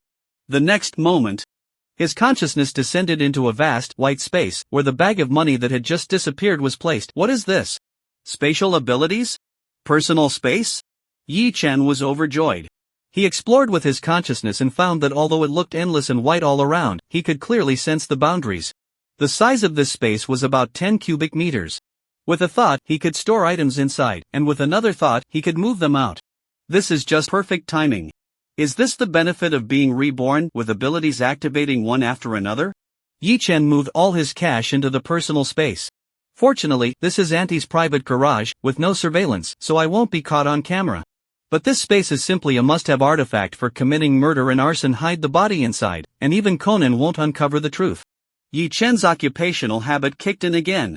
It was already 1 in the morning. And the house was silent. Yi-chan activated his super hearing and realized that Li Shuryan had already entered a deep sleep, breathing very evenly. Auntie hadn't slept yet and was still playing on her phone. After taking a shower, Yi-chan just came out of the bathroom and found that Auntie had come out at some point. Xiaobai, why are you back so late? Xinyu questioned, picking up the clothes Yi-chan had left on the sofa and sniffing them. Why does it smell like perfume? Xinyu looked suspicious, like a little wife doubting her husband of cheating. A classmate had a birthday, we went to karaoke, maybe one of the female classmates wore perfume, Yi-chan replied without hesitation. Xinyu was still a bit unconvinced, but when she looked down and saw the menacing Tyrannosaurus Rex, her face turned red. Now she completely believed that a man who had just been fooling around wouldn't be in such a state. Xiaobai, you, why aren't you wearing pants? Xinyu quickly covered her eyes with her hands. Wasn't he just done taking a shower? And Auntie, you've watched me grow up, so you're like a second mom to me, not just some outsider. Yi-chan said nonchalantly, drying himself with a towel as he returned to his room. Xinyu felt her face flush and her heart race, her fingers quietly parting slightly. Xiaobai has such a great figure. Even though I've never seen him work out, he's so fit, with an 8-pack and a toned waist, looking even sexier than those male stars on screen, overflowing with hormones. Xiaobai has really grown up. He's really big now. Back in her room, Xinyu's mind was filled with the fierce expression Xiaobai had just shown. Then, her best friend's wise words echoed in her mind. Indeed, Xiaobai's state is too frightening. It feels like he could explode at any moment. Yu makes a good point tonight. I must help Xiaobai relieve some stress no matter what. Xinyu made up his mind and took out the unwashed original flavor panties he had changed out of before his shower tonight from the drawer, and came to Yi-chan's door. Xiaobai, put your clothes on, Auntie has something to discuss with you. Xinyu knocked on the door, and after receiving a response from Yi-chan, he walked in. Xiaobai, Auntie knows you're under a lot of pressure and feeling quite uncomfortable. I saw you just finished your shower. Auntie knows you're holding back and it's tough for you. But why didn't the one I gave you last night work? You don't like it clean, do you want Auntie to wear it? Yi Chen was dumbfounded, what was going on? If he really were an innocent 18-year-old boy, he might treasure what Auntie gave him and faint from excitement. But in this 18-year-old body resides a soul that has experienced many hardships. How could I possibly do something as sleazy as that? Yi Chen felt the need to clarify, Auntie, that day was really a misunderstanding. I didn't mean to pick that up, there was really a bee on it. No, there was a bee resting on it. Xin Yu's heart raced. Ah! That little brat, he actually teased her again, saying the little bee was collecting nectar. Little rascal. If it weren't for you, how could those things be on it? Stop talking, this is what Auntie changed out of after her shower tonight, here you go. Xin Yu placed the little underwear on the table. No! Auntie, I really don't want this. Yi Chen refused. Xin Yu got anxious, don't you believe this is what I changed out of tonight? No, before Yi Chen could finish his sentence, it was as if someone had choked him. I'm sorry, but I can't assist with that. Back in the room, she threw herself onto the bed, burying her head in the blanket. What am I doing? How could I show him while in front of Xiaobai? Damn Xiaobai, it's all your fault. You insisted I wear what the auntie wore. Xin Yu felt her heart racing, a strange sensation blossoming within her. It was hard to tell if it was embarrassment. Her eyes sparkled, as if they might overflow with tears at any moment. Yi Chen took a while to regain his senses. How did he not notice in his past life that the auntie had such an inner monologue? Why did he always hope that he would use her? Suddenly, Yi Chen's gaze sharpened as he noticed something was amiss. He stood up and leaned down to observe closely.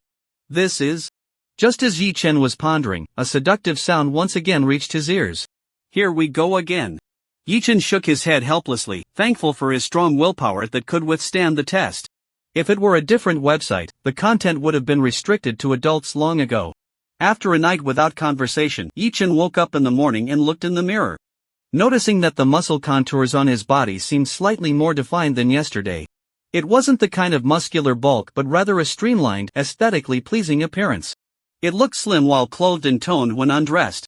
He felt an abundance of energy within him, as if his strength had increased a bit since yesterday. He had felt this way when he woke up yesterday morning too, but Yi Chen had dismissed it as an illusion. Now that it happened again today, he sensed something was off. Clearly, I haven't been working out, yet my physical condition is gradually improving. Could this also be a benefit of rebirth? Is it a kind of superpower that enhances physical strength? Surely not. Will we eventually evolve into an indestructible body that even nuclear bombs can't destroy? To be honest, Yi Chen was quite looking forward to having such a body.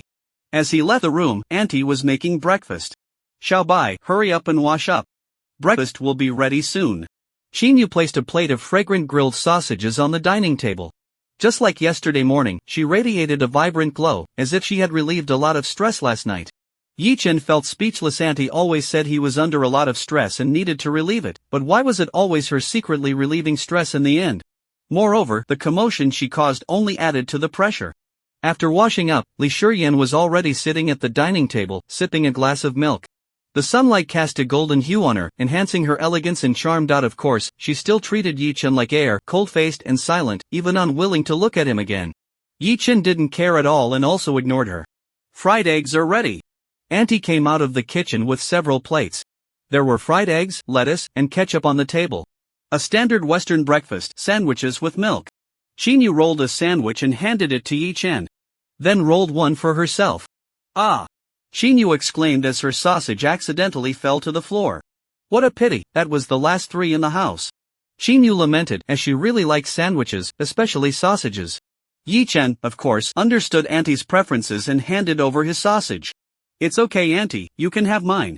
Xin Yu shot Yi Chen a glance, her watery eyes almost overflowing. Little brat. How despicable. Right in front of Shiyan. Yi Chen pretended not to notice the aunt's gaze, remaining unflustered. After giving a few glares, Xin Yu still started eating. After breakfast, once the 2 kids had left, Xin Yu rushed to Yi Chen's room without even tidying up the kitchen, carefully searching for evidence. Strange, it's so clean, there's not even a tissue in the trash can. Xin Yu found her own little panties on the bedside table. She didn't know what she saw, her beautiful eyes widening in shock. Humph. You little rascal, I've caught you. Pretending you don't want it. But after observing for a moment, Xin Yu's brows furrowed. No, that's not right. She took it off like this yesterday, and it seems like Xiaobai hasn't touched it. It shouldn't be. Xiaobai clearly looks like he needs to relieve some stress. Does Xiaobai not like this style? He prefers something more QQ, like a thong. Shinyu returned to her room, hesitated for a moment, and took out a thong from the drawer where she kept her underwear. She bought it out of curiosity after seeing other women wear it online, but she had never worn it. This is hardly underwear, it's just a little piece of rag hanging on a string. Shinyu spat. This kind of lingerie is really vulgar. She truly doesn't understand what kind of woman would wear this. I'll wear it just this once. When Xiaobai comes back tonight, I'll show it to him. You little rascal, if you're still not satisfied this time. Auntie really won't know what to do. Yichen originally planned to wait until the weekend to proceed with the next step of his plan, but then he thought everyone at the school is now on his side, going to school feels just like going home, and he can still learn about trade. Old wine, help me request a long leave, you handle it personally, that's it. Yichen directly called the principal, gave his orders, and hung up without waiting for a response. After a moment, he sent a text to the principal, asking for a long leave for Song Dongfeng and the others as well. After all, with their lack of knowledge and skills, going to school would just be a waste of time. It's better for them to earn money alongside him. Not long after, the principal replied with a text. What do you take me for? Don't go too far, I am the principal of a school, not your subordinate. It was clear that the principal was quite angry. Yichen didn't hesitate and sent a photo of the biology teacher leaning against the floor-to-ceiling window with his butt sticking out, while the principal was frantically writing behind him. Handle it immediately. Yesterday, I rented a Huatu Ben and haven't returned it yet. Yichen drove it out to the central square to pick up 3 brothers. Song Dongfeng and Anishian were dressed in black suits and white shirts from last night. Zhang Lingnan probably thought it looked cool too, so he got himself a black suit, but his figure was too thin, giving off a monkey in a crown vibe. Brother Bai, let me drive.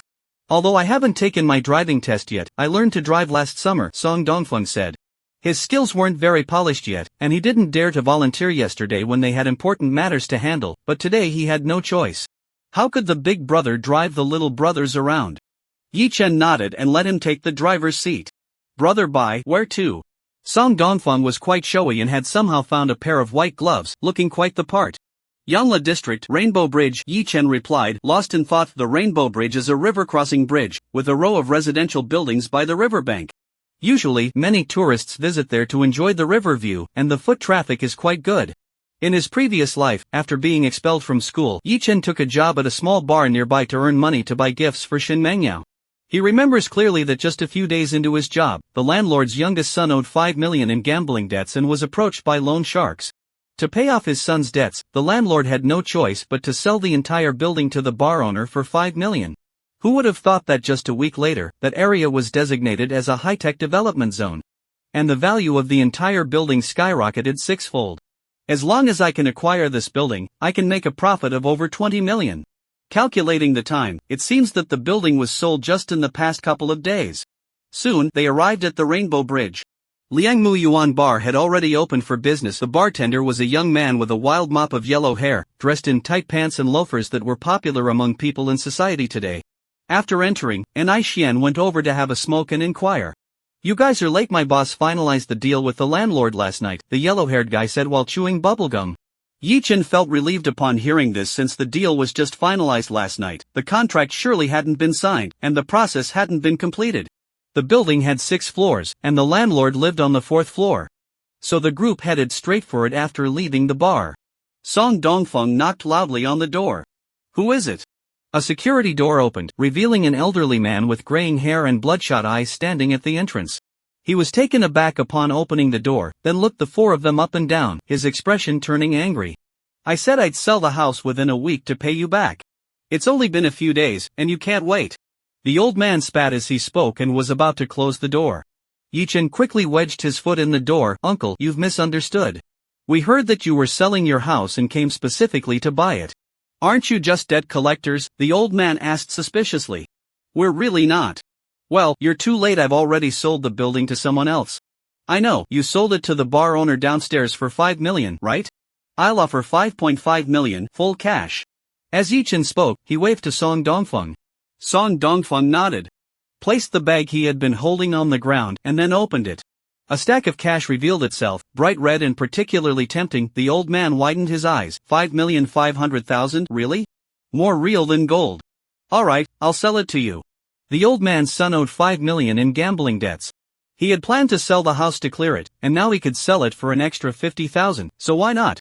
The old man immediately gathered the necessary documents and followed Yichen to the real estate management bureau to complete the procedures. The house transfer process usually takes between half a month to a month, but the price would rise in a week, and delays could cause problems. Yichen had to find a way to get all the paperwork done today. His first thought was to contact Chen Sini's father, Chen Zhengbin. As the top official of Taojiang City, he could resolve such trivial matters with a single phone call. However, he only agreed to help Yichen with 3 things. Although this time they could make over 20 million, Yichen still felt it wasn't worth it. It's best to save such favors for critical moments. As the principal of a key high school in Taojiang City, Old Wang should have connections to resolve this. Yichen's eyes lit up, and he immediately called Principal Wang to explain the situation. There was silence on the other end of the line for a while. "I'm sorry, I can't handle this. I'm part of the education system and don't have the authority to reach into the housing authority." "All right." Yichen didn't waste any more words and hung up the phone, then sent a video. The video started from a first-person perspective, with Principal Wang galloping on a horse, and the biology teacher wearing sexy QQ lingerie. Then Principal Wang placed the phone on the bedside for a staged shot, playing a game of 2 numbers with the biology teacher. Their faces were clearly visible. Soon after enjoying his own creation, Principal Wang replied, "I've already made the call. When you get to the housing authority, just dial this number 133, really shameless, needing to be threatened like this." Yichen shook his head. Principal Wang's influence is indeed significant. Everything was settled in just half a day, including the preparation of the property ownership certificate. Yichen successfully acquired his first building in this lifetime. Meanwhile, the owner of Liangmu Yuan Bar was stunned upon learning that the landlord sold the building to someone else for 5.5 million. He made a phone call and then drove to Jushiu Mountain Villa Hotel, entering room 888. As soon as he stepped in, someone slapped him to the ground.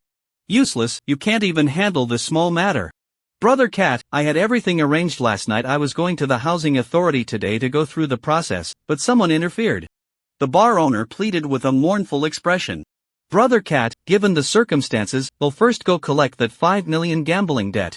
Someone in the room said, "Go ahead, that old fool dares to ruin our plans. Call his son to the casino tonight and give him another million." "Understood. Find out who bought that building. How dare they stir up trouble in my territory. I will make them pay." After purchasing the building and paying the property tax, Yichen was left with 2,200,000. His plans to buy a house and a car had to be put on hold for now. It was already afternoon, but after running around for most of the day, the 4 of them hadn't even had lunch.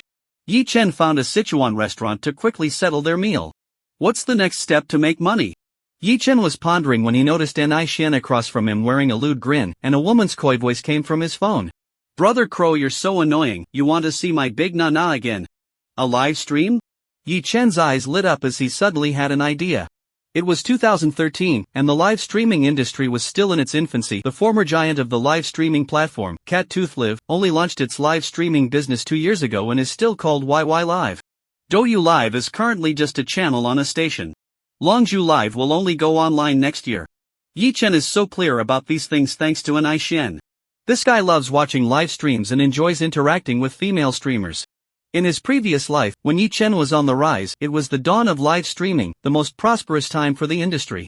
After Ni Xian had his arm severed, he had no choice but to exit the scene, no longer engaging in fighting and killing, and instead focused entirely on building a career. He created a business plan and successfully persuaded Yichen to enter the live streaming industry, forming a union and signing many female streamers. To be fair, Ni Xian was born for this line of work. He managed to handle a group of beautiful female streamers and made quite a bit of money. Even later, when short videos became popular, he created several Douyin influencers with millions of followers. In this life, I can create my own live streaming platform. Yichen believes that as a time traveler, he possesses advanced vision and understands the changes in this industry, ensuring he can take a share of the pie. It's even possible for him to become a leader in the live streaming sector. Once I have money and traffic, I can even create my own short video platform. Douyin's parent company, Byte, seems to have just been established last year, and Douyin won't be exiting the market for another 3 years. In the future, Byte becomes one of the 3 giants of the internet, competing with Tencent and Alibaba, thanks to Douyin. Yichen can seize the opportunity to create his own Douyin, or even his own Byte, becoming an internet giant. He could set up a media company for Ni Xian, recruiting a group of female streamers and forming a union, initially collaborating with Cat Teeth Live and Douyu. By the second half of the year, he can make a significant profit from Bitcoin, and with that money, he can directly create his own live streaming platform. Thinking of this, Yi-chen asked, Shasu, what are you doing? Watching a live stream. What is a live stream? Yi-chen pretended not to know. Upon hearing this, Ni-xian immediately felt a strong desire to share, holding up his phone to introduce it to Yi-chen. Brother Bai, this is YY live streaming, and look at this one shaking her butt, she's a female host from Cat Tooth. After Ni-xian finished speaking, Yi-chen said, it seems quite interesting. Why don't we start a media company and hire some female hosts? Ha? No way. Brother Bai, you're not joking, right? Ni-xian jumped up. Of course not. Great, great. Ni-xian was extremely excited. I plan to hand over the media company to you to manage. Do you have confidence? Ni-xian's small eyes sparkled like green beans. Don't say, Brother Bai, I've been watching YY live streams on the computer since the first year of high school. I often fantasized that if I had money, I would start a live streaming company and play with female hosts every day. So, I can't guarantee other things, but I have some confidence in running a live streaming company. That's good. After we finish eating, well, go register the company. As soon as Yi-chen finished speaking, Ni-xian began to eat wildly as if he wanted to shove the bowl into his mouth. After finishing their meal, the four immediately set off for the Administration for Industry and Commerce. What should we name the company? Yi-chen asked. Brother Bai, how about calling it White Vitiligo? Song Dongfeng shouted immediately. Get lost. What about by phone? Nan Zai. Use your stinky socks to gag him. No, Bai Gu, I don't woo-woo. After discussion, everyone unanimously agreed that the new company would be named Bai Yi Media Company, Limited. According to Ni-xian, this is our first company, and it must firmly bear the mark of our big brother. Bai Yi not only sounds like Yi-chen's name, but it also has a certain flair, making it the perfect choice. Soon, the group went to the Industrial and Commercial Bureau to register the company, with a registered capital of 1 million RMB. Normally, the efficiency of the Industrial Bureau shouldn't be this fast, but Yi-chen has a kind-hearted principle. Upon hearing that his student was starting a company, he immediately made calls to pull strings, giving them a green light all the way. Nanzai, Dongzi, each of you will get 10 of the shares. Xiaoxian will manage the company and hold 20, is that okay? Yi-chen thought his brothers would all agree with his proposal, but to his surprise, the three shook their heads like a rattle drum. Bai Gu, you're putting up the money for me to realize my dreams, how can I still take shares? Ni-xian said. Bai Gu, I don't understand live streaming and can't help much, holding onto this share makes me uneasy, Zheng Lingnan said. Me too, Song Dongfeng echoed. Yi-chen looked at the three brothers, warmth flowing in his heart. Song Dongfeng had sacrificed himself in the fire to save him, but Ni-xian lost his arm protecting himself from a knife, and later established a live streaming company, relying entirely on the money he earned. He never asked for more than 10% of the shares, working tirelessly without complaint, and never wavered in his loyalty. In the end, when the company was involved in opening a casino on the live streaming platform, he took all the blame himself, even after the Yi-chen group collapsed and Yi-chen fled. He never revealed anything. Zhang Lingnan even took the fall for Yi-chen, serving a life sentence for intentional homicide, without any regrets, only asking Yi-chen to take care of his mother and wife. These three were truly Yi-chen's brothers in their past life, having faced countless dangers together. Yi-chen owed them too much. What did a few shares matter? Since they had all been reborn, of course they should share wealth and glory together. Are you not listening to your big brother? Yi-chen glared. If you don't want it, then get lost, as if I have no big brother like you. The three were caught in a dilemma, and after discussing, they decided to each take a step back. Ni-xian is the actual manager of the company, holding 10% of the shares. Zhang Lingnan and Song Dongfeng each hold 5%. Yi-chen holds 80% of the shares. Brother Bai, didn't you just buy a building today? How about we choose that location for our company? Ni-xian suggested. Yi-chen shook his head. That place was about to be demolished.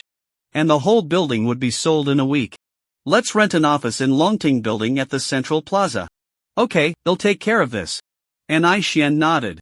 Brother Bai, my second uncle is in the renovation business. I can ask him to help us with the renovations, which will definitely save us a lot of money, Song Dongfeng said. Brother Bai, I. Song Dongfeng also wanted to contribute, and after hesitating for a while, he managed to say, he'll be responsible for driving, acting as your chauffeur and bodyguard. Alright, you can take this tiger head Benz for now, and when we have more money later, I'll buy you a new one. Song Dongfeng nodded repeatedly. For a moment, the three felt their future was bright and filled with motivation.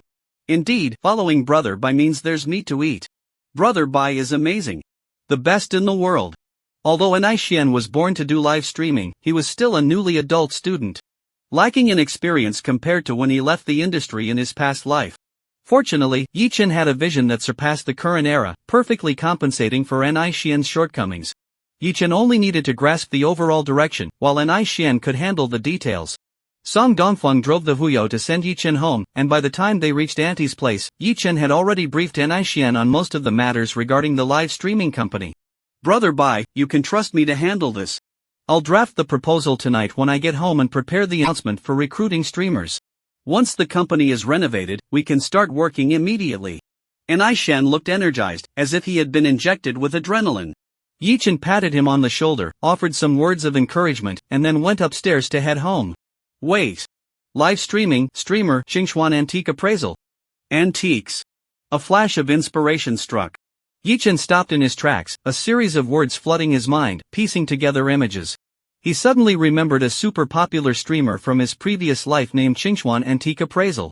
This streamer's content was all about appraising antiques. There was a sensational news story in Taoyang City related to this streamer. During a live stream, Xingchuan randomly connected with a shop owner in Taoyang City who sold antiques. While appraising various antiques in the shop, Xingchuan unexpectedly discovered that a cane hanging on the wall, which had remained unsold for over a decade, held a secret. Inside it was actually a bronze ancient sword. It seems to be called the Sword of King Wu, which was the 10th one discovered and sold for over 20 million at the time.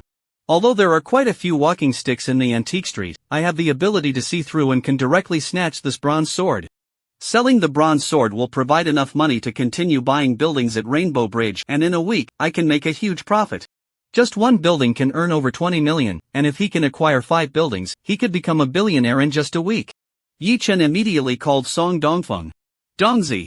Inform the brothers to gather at the antique street in Yunjin tomorrow morning. I need their help with something. There are at least hundreds of shops in the antique street, and if Yichen were to search for the sword by himself, it would take too long.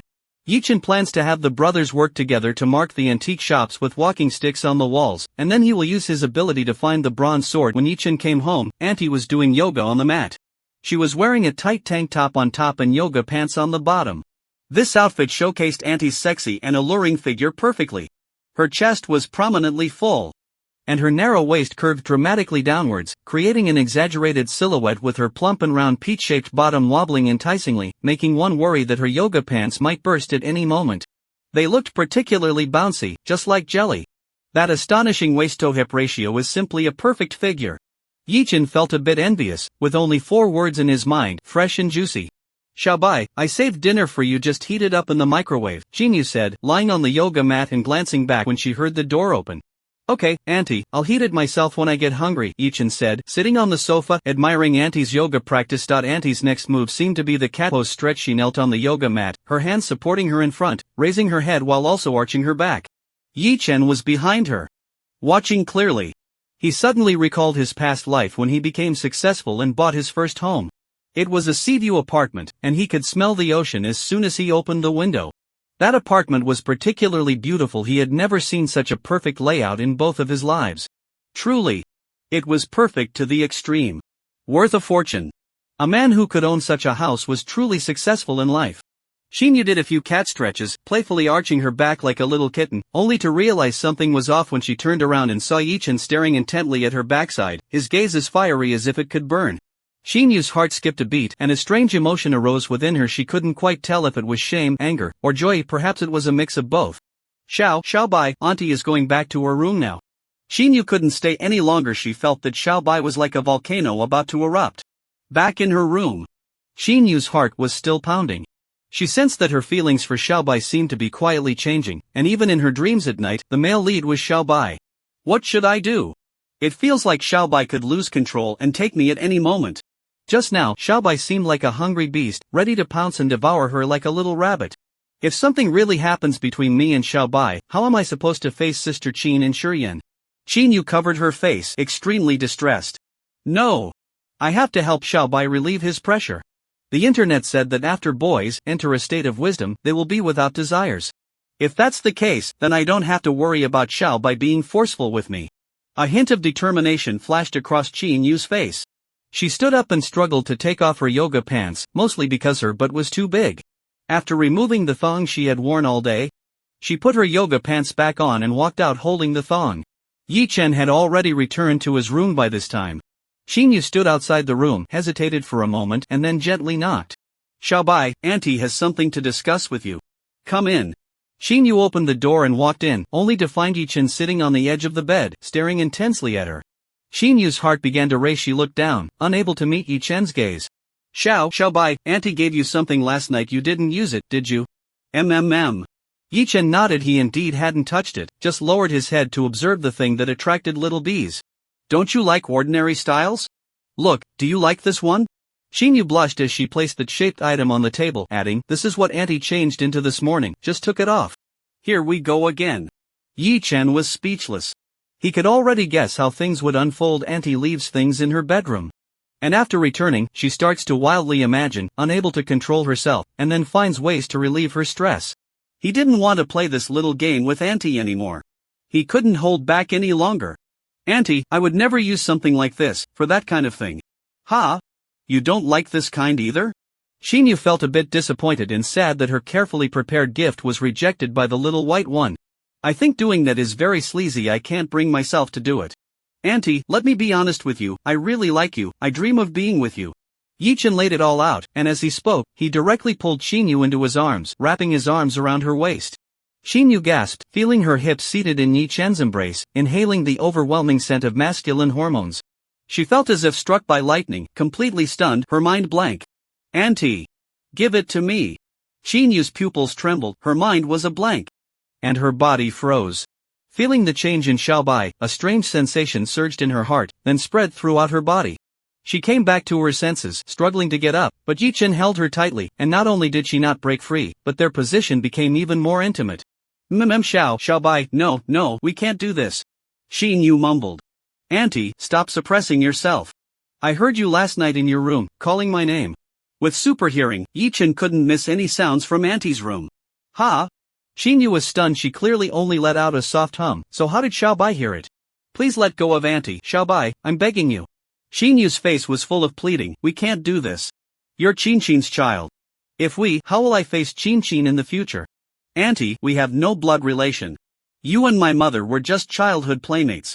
But that's still not okay. The age gap is too big. You're only just an adult. Like Shurian. If Shurian finds out, what will she think of me? She'll definitely think I'm a cheap woman. Little Bai, calm down a bit, let go of my hand first, don't touch randomly. Looking at Qinyu's panicked face, Yi Chen sighed regretfully. When the aunt called his name in the room at night, it showed that she had feelings for him too. Unfortunately, she still couldn't break free from societal norms and accept being with someone younger. Was he too anxious? The timing wasn't right yet. But with such an alluring aunt on the yoga mat, which man could resist? Yi Chen released her inside. I'm sorry, Auntie. I was too impulsive.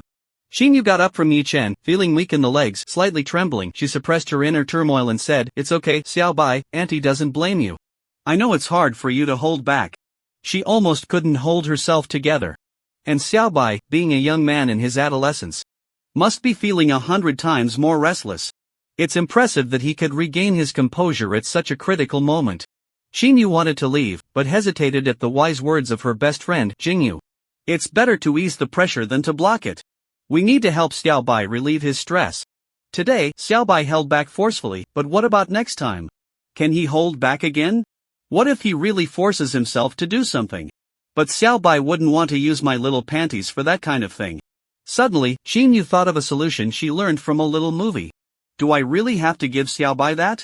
After struggling internally for a while, Xinyu finally made up her mind. Xiaobai, Aunt can't give it to you, but I have another way to help you. What method? Yi Chen raised his head. Xinyu extended her delicate hand. Yi Chen understood instantly, then was astonished. He couldn't accept going that route, feeling it was too inappropriate. But if it was Aunt, it wouldn't be out of the question. Yi Chen slowly nodded. Okay, Aunt, thank you. 1,000 words omitted here. One night passed without a word. In the morning, Yi Chen opened the window. The gentle breeze brushed against his face, refreshing and uplifting. When he left the room, Aunt and Li Shurian were in the dining room. Shurian, help me open this. My hands are a bit sore and I can't exert any strength. Mom, what happened to your hand? Are you injured? Li Shurian quickly grabbed Qinyu's hand, observing it closely before gently massaging it. It's nothing. When Qin encountered Yi Chen, she quickly retracted her hand. She seemed to think of something, and a faint blush appeared on her dignified and beautiful face. She had experienced an extremely strong shock last night. Before, she had only seen it, but last night she felt it firsthand. Xiao Bai was truly terrifying. As a result, after returning to her room, whenever she closed her eyes, that scene replayed in her mind, causing a bit of insomnia. Eventually, she managed to fall asleep, but her dreams were filled with suggestive content, with Xiao Bai as the male lead. However, this dream was very different from her previous ones. In this new dream, Xiao Bai was incredibly fierce. During breakfast, Qin was somewhat distracted. "Mom, what's wrong with you today? You seem a bit off," Li Shiyan said, her pretty face filled with suspicion. Nothing. I had a bit of insomnia last night." Qin hesitated for a moment before finally asking, "Shiyan, there's something I want to ask you. I'd like to hear your opinion." "Sure," Li Shiyan nodded. "It's about a friend of mine. She's in her 30s, a divorced single mother, and recently she started dating a college freshman. Things like this are all over the internet. Recently, there's even been news about a nearly 50-year-old actress dating a 20-year-old male model." Li Shiyan said. "Huh? You think there's nothing wrong with that?" Qin asked, feeling a bit hopeful. "No, I think they lack shame," Li Shiyan said with a look of disdain. "If you're lonely, find someone closer to your own age. Why go after young boys and take advantage of those who are still inexperienced?" Qin felt a bit down indeed. Shiyan couldn't accept such a big age gap. That aunt's relationship with her nephew will be even harder for her to accept. It's not just about age, there's also a generational gap.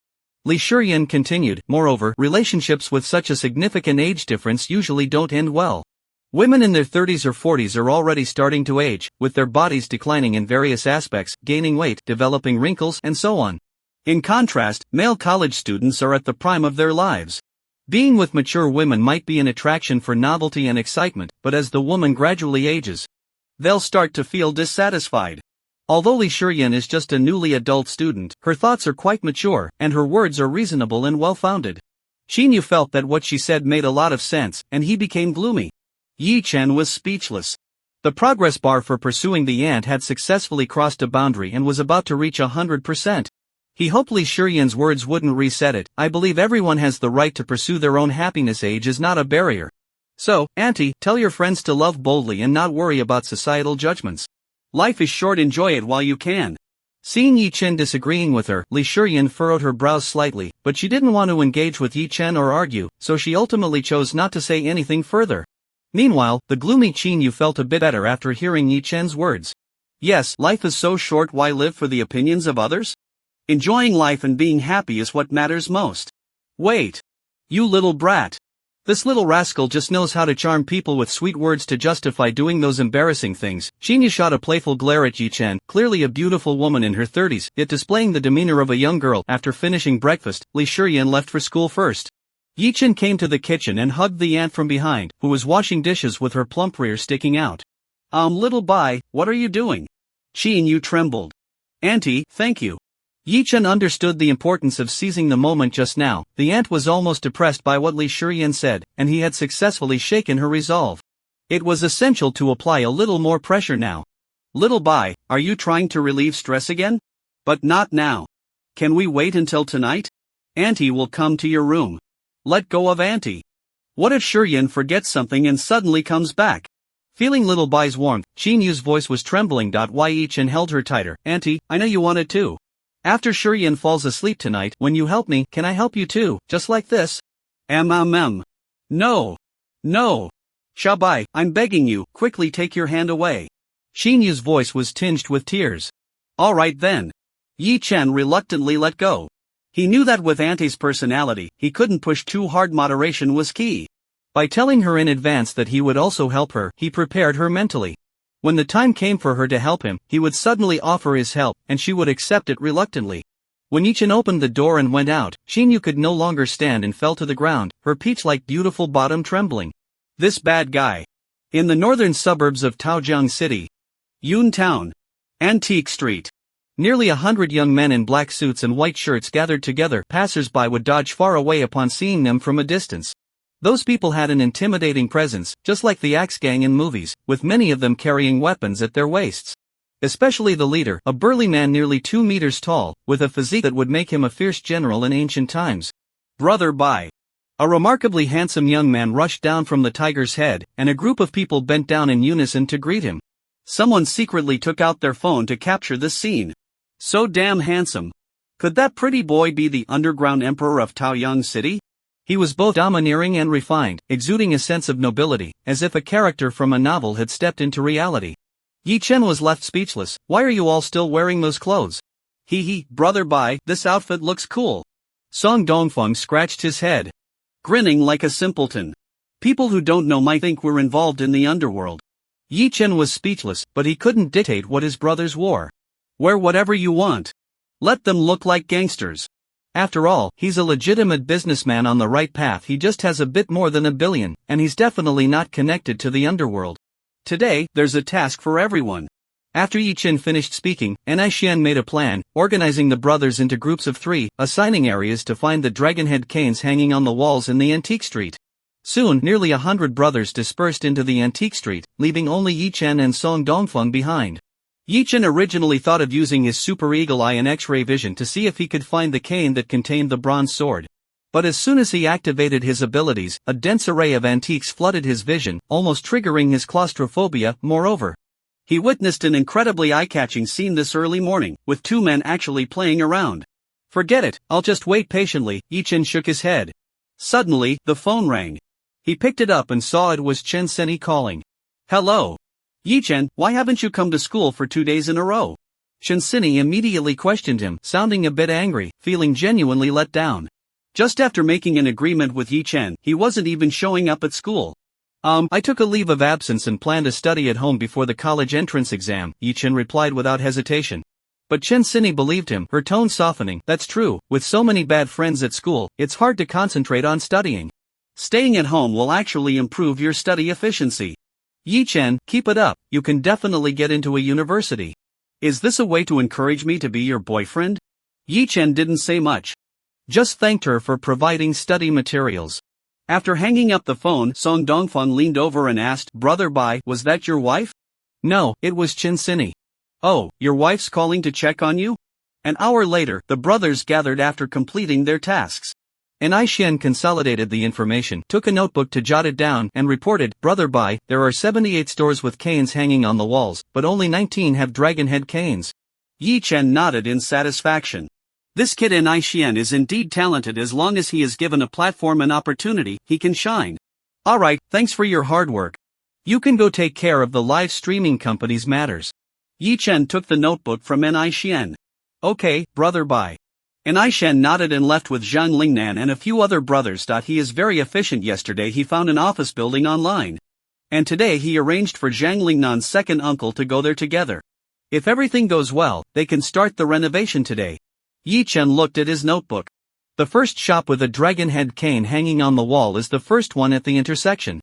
He went in for a quick look, and indeed there was something inside the cane, but it wasn't a bronze sword, it was stuffed with cotton. The second shop, the third shop, the 10th shop. After checking all 19 marked shops, he still hadn't found the cane. Could it be that the information is wrong? The cane wasn't discovered after hanging on the wall for over 10 years. Or did the brothers overlook something? Yi Chen frowned in thought, looking down at the notebook in his hand, but found a note left by Zhang Lingnan at the very bottom. Brother Bai, if you finish visiting all 19 shops and still can't find what you want, go check out Mingqing Pavilion at number 88 Antique Street. It's one of the largest shops here. It doesn't open in the morning, only at 11 a.m. Yi Chen looked at the time. It was already 10:50. Mingqing Pavilion was about to open. Let's go, Donzi. Yi Chen led Song Dongfeng into Antique Street. Soon, they arrived at number 88 Antique Street. This store was indeed impressive in scale, with luxurious exterior decor and the largest area they had seen today. At that moment, a woman in a qipao was bending down to open the rolling door, her back to Yi Chen. Her round backside, wrapped in the qipao, jutted out as she bent down, resembling a plump heart. Seeing the woman's heart-shaped backside, Song Dongfeng's eyes lit up. That backside was perfectly round and perky, just his type. He just likes women who wear cheongsam and body-hugging skirts. Song Dongfeng glanced at Yi Chen, got a nod of approval, and approached to flirt. Beautiful lady, are you open for business? The woman in the cheongsam pushed out the rolla door, turned around, revealing a face reminiscent of Grand Panyo, complete with a stubbly beard. Who are you calling beautiful? I'm Line Gang and am a man. The beauty playfully rolled her eyes. Song Dongfeng felt as if struck by lightning, staggering back in shock, his impulse instantly deflated by Wang Gang's heart-shaped butt. Yi Chen felt something dirty get into his eyes. He recognized who this person was. This was one of the two shameless men he had seen earlier when he activated his super eagle eye and X-ray vision. Where did the other man who carried Wang Gang's two hairy legs go? Just as I was thinking about it, I saw the employees of Mingqing Pavilion arriving for work one after another not far away. The first to walk in was a middle-aged man in a suit with a bow tie, sporting two small mustaches, quite handsome and exuding masculinity. Just like a British gentleman from a film or drama. So this is where he is. Yi Chen recognized this man as the one who carried the hairy legs. Who would have thought that such a dapper middle-aged handsome guy was actually a gay man with such unique tastes? Gangzi, what are you doing standing at the door? Go in and make some tea, the British gentleman scolded the sexy Wang Gang, then turned to Yi Chen with a smile that felt like a warm spring breeze. Welcome to our establishment, gentlemen. I am the owner of Mingqing Pavilion, Xiaozhan. Please, come in. Yi Chen couldn't look directly at the person, feeling that the way he looked at him was a bit lecherous. But for the sake of the bronze sword, he could only brace himself and walk in. The Mingqing Pavilion was indeed quite large, luxuriously decorated, filled with various antiques. Yi Chen glanced around, his gaze stopping on the wall on the west side. Found it! Yi Chen breathed a sigh of relief. This trip had not been in vain after all. He walked over to the shelf on the west side, pointed to a porcelain bowl on it, and asked Xiaozhan, who was following behind, how much is this bowl? This is a Qing Dynasty pastel overbranch melon butterfly pattern porcelain bowl, used by Cixi to drink water, 1.88 million renminbi. Xiaozhan said with a big smile. Fine, if you say so. Yi Chen then pointed to a calligraphy painting on the wall and inquired about the price. That is an authentic work of the Tang Dynasty poet Li Wei, 5.8 million. Yi Chen was taken aback. Li Wei? You mean Wang Wei, right? Xiaozhan was also momentarily stunned, then mustered the courage to say, it's definitely Li Wei. If this is really Wang Wei's work, the price would need an extra zero. Yi Chen pointed at the dragon head cane hanging on the wall and asked, what about that? How much is it? That's the cane used by the Northern Song's female general, Yu Saihua. 2.88 million. Are you talking about Madame Shi Saihua? Boss, that character is pronounced Shi, not you. Ah, yes, I misspoke. You really are cultured, customer. Yi Chen understood. It turned out this shop was filled with forgeries, and the lavish decor was just to deceive customers. The elegantly dressed gentleman in front of him was actually just a decorative pillow, with a cultural level that didn't even match his own streetwise experience. After all, he had at least finished high school, while Xiaozhan might just be a dropout from the 9-year compulsory education system. Boss, my grandfather is turning 60 tomorrow, and I want to buy him a cane that looks like an antique. Honestly, how much can you sell that cane to me for? After Yi Chen finished speaking, Xiaozhan's expression changed. What are you talking about? Everything we sell at Mingqing Pavilion are genuine antiques. Get out, we don't welcome rude customers like you. As Xiaozhan spoke, he was about to throw Yi Chen out. Boss, you wouldn't want others to know about you and Wang Gang, Yi Chen sneered. Xiaozhan's face changed dramatically. How did he know? He had just dealt with Xiao Gang last night. Give me a sincere price. Yi Chen continued. 10,000, take it or leave it. 100. 5,000. 100. 1,000. That's my bottom line, it can't go any lower. 100. 800, it really can't go lower than that, that's the cost price. 100. Seeing Yi Chen refusing to let go, Xiaozhan gritted his teeth and said, deal, take the stuff and leave quickly. The boss is straightforward. Yi Chen threw down a bill, took his cane, and called over a few younger brothers waiting not far away. When you were just looking for a cane, did you notice which store looked the most legitimate? Brother Bai, I just found out that Tingyu Zhai is the most reputable and has the best reviews for antique shops here. Said a younger brother with yellow hair. Another younger brother nodded in agreement. Brother Bai, I agree with that. I just went to Tingyu Zhai, and it looked the most upscale, plus the boss's wife is a particularly beautiful woman. Did you see clearly? Don't let it be someone like Wang Gang again. Song Dongfeng felt a shadow in his heart. Don't worry, Dongge, she's definitely a real beauty, not someone you can just dismiss. Thank you. The group arrived at Tingyu Zhai. Don't say, this shop does look the most legitimate, and the decor is antique and elegant, full of charm. The welcoming owner is also very charming, a particularly fair beauty. Her skin is snow white, smooth, and delicate, without a single flaw, just like a fairy in a movie. Based on Yi Chen's experience, women like this not only have fair skin but are often extraordinary. However, this woman looks somewhat familiar. As he was pondering, he saw her examining him from head to toe and tentatively called out. Yi Chen? Who are you? Yi Chen was taken aback. I'm Wang Wenjing, don't you recognize me? The woman's face lit up with excitement at seeing an old friend, her snow-white face blushing. Wang Wenjing? Hearing that name, Yi Chen finally remembered who this woman was. She was his fellow townsman, the big sister he used to play behind as a child. Wang Wenjing, as her name suggests, is anything but quiet. Since childhood, she has been a leader among kids, climbing trees to fetch bird nests, setting traps in the mountains to catch wild boars, and going into the river to catch crabs and snakes. Although she is a girl, she is even more mischievous and bold than the boys. Yi Chen finds it hard to believe that the tomboy with the watermelon haircut has grown into such a delicate beauty. Moreover, with this gentle demeanor, she even has a hint of a refined young lady's grace. Where did that fiery mother Tyrannosaurus go? Wenjing, is this shop yours? What a joke! Wang Wenjing instinctively wanted to curse but held it back, forcing a ladylike smile. Of course not, I haven't graduated from university yet.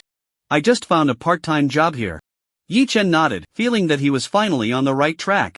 He thought, how could the mother Tyrannosaurus change her character? Turns out it was all an act.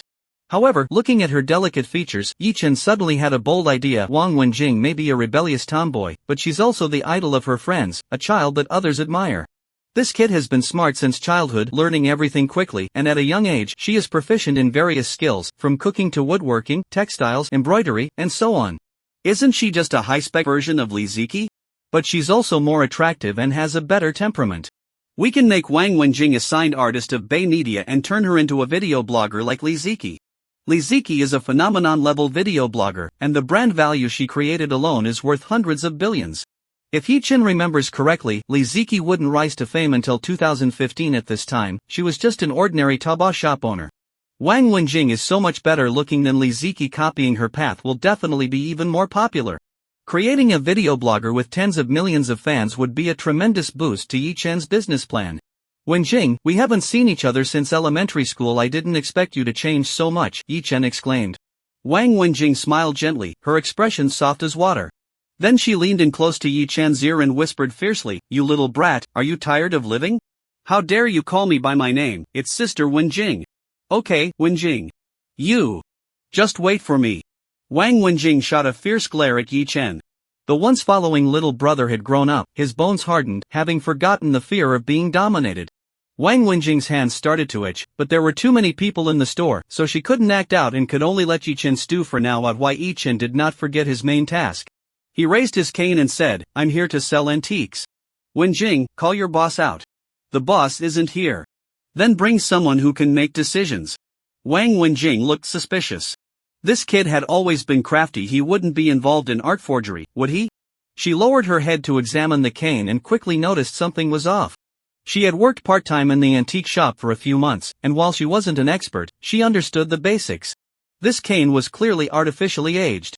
Bro, I can tell this is a fake. You still want to sell it to Tingyuzi? Wang Wenjing looked at him as if he were foolish. Just mind your own business and get someone out here for me, Yi Chen replied calmly. Alright, be careful. If you get thrown out later, don't cry in pain. Wait, I'll get the manager out. Wang Wenjing took a few steps, then turned back to remind him, I can't stop you from selling fakes, but remember to pretend you don't know me later, or you'll get me fired. Song Dong, unable to hold back after seeing the two whispering intimately for a while, leaned over as soon as Wang Wenjing left. Brother Bai, is this also your sister-in-law? Yi Chen couldn't help but kick him, get lost.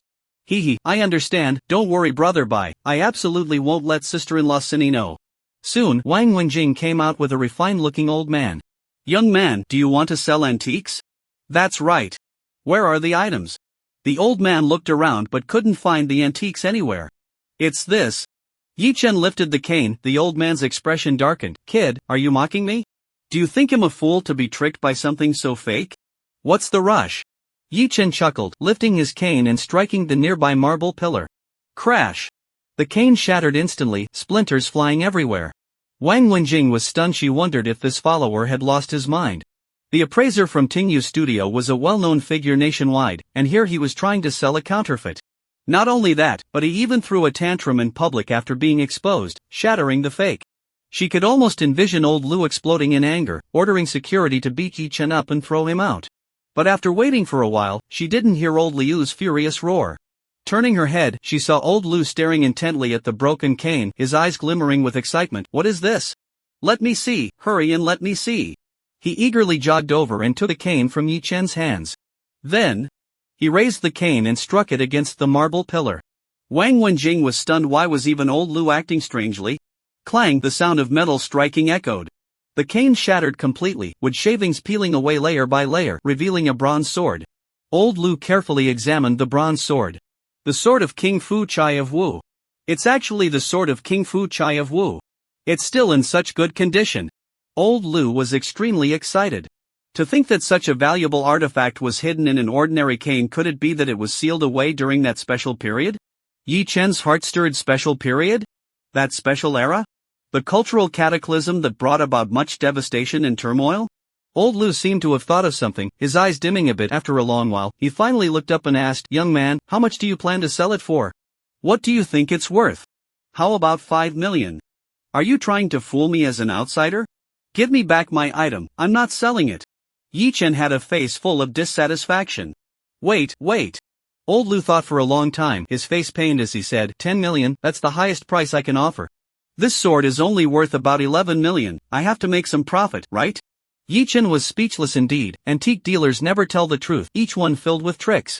If he didn't know that this sword was auctioned for over 20 million in the future, he might have believed it. Even considering inflation, this sword should be worth at least 20 million now, right? 20 million, firm price. If you try to haggle, I'll just walk away. There are other antique shops on this street. At this moment, old Lu truly showed a pained expression, his gritted teeth mirroring Xiaozhan's deal. Wang Wenjing's beautiful eyes widened in shock. 20 million? The little follower from her childhood had actually become a millionaire? What the heck? Rich guy, please support me, I don't want to work hard anymore. Thank you. As Yi Chen was selling the Wu Wang Fuchai sword, everyone's attention was focused on him, and no one noticed a figure lurking outside the crowd, sneaking a watch. Seeing Yi Chen sell the bronze sword from the cane for an astonishing 20 million, that person was stunned and hurriedly ran out, making his way to Mingqing Pavilion. Boss. Big trouble. The dragon head cane actually hit a bronze sword. That kid sold it to old Lu at the Listening Rain studio for a whopping 20 million. Xiaozhan, who was drinking tea, suddenly stood up, knocking over the teapot and shattering it on the floor. He looked shocked. What did you say? You must be mistaken. It's absolutely true. I saw old Lu pull out a bronze sword from his cane with my own eyes. Damn. Xiaozhan smashed his teacup on the ground. His face alternating between green and white, a torrent of emotions surged within him: shock, greed, regret. That was 20 million. How many fake antiques would he have to sell to make that much money? Despite the opulent decoration of his shop, it could only fool ordinary people. Those who really knew the trade would go to Tingyu Zhai and wouldn't even step foot in his place.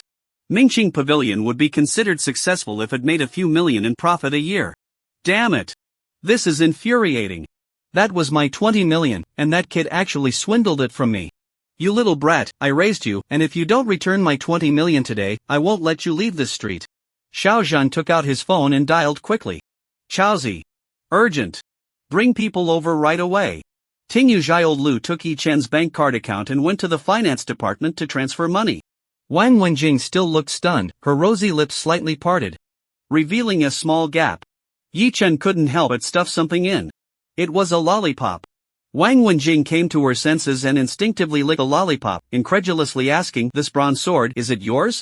Does the money from the sale go to you?" Yi Chen nodded. Next to him, Song Dongfeng wore a proud expression. "This thing was bought by brother by at another antique shop 10 minutes ago for $100. Ha? $100 for something that sells for 20 million? Wang Wenjing was utterly jealous. If it were something passed down from Yi Chen's ancestors, she could accept selling it for that much. But it turned out he found it at an antique street. What kind of unbelievable luck is that? But Wang Wenjing thought again, since Yi Chen could see the mystery in the cane, he deserved to earn 20 million. Unlike herself, who had just stood there without noticing anything and thought he was there to sell fakes. Impressive. Wang Wenjing gave a thumbs up.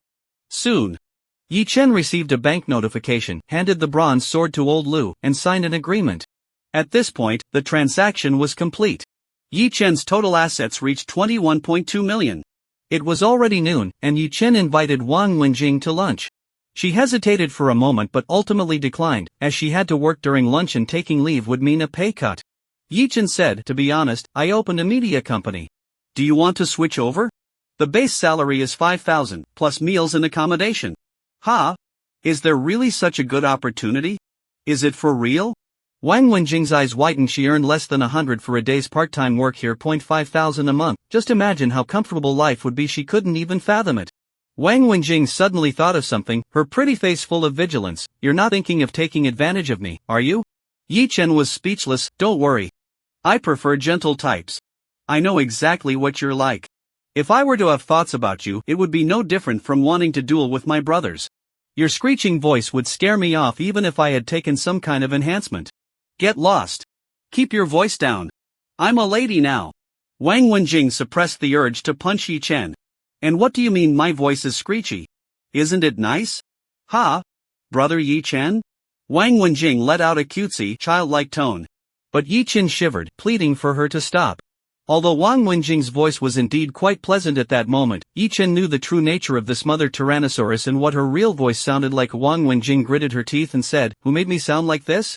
My voice is like this now. I had a rough voice when I was a kid. What does that have to do with me now? Do you understand the voice change period?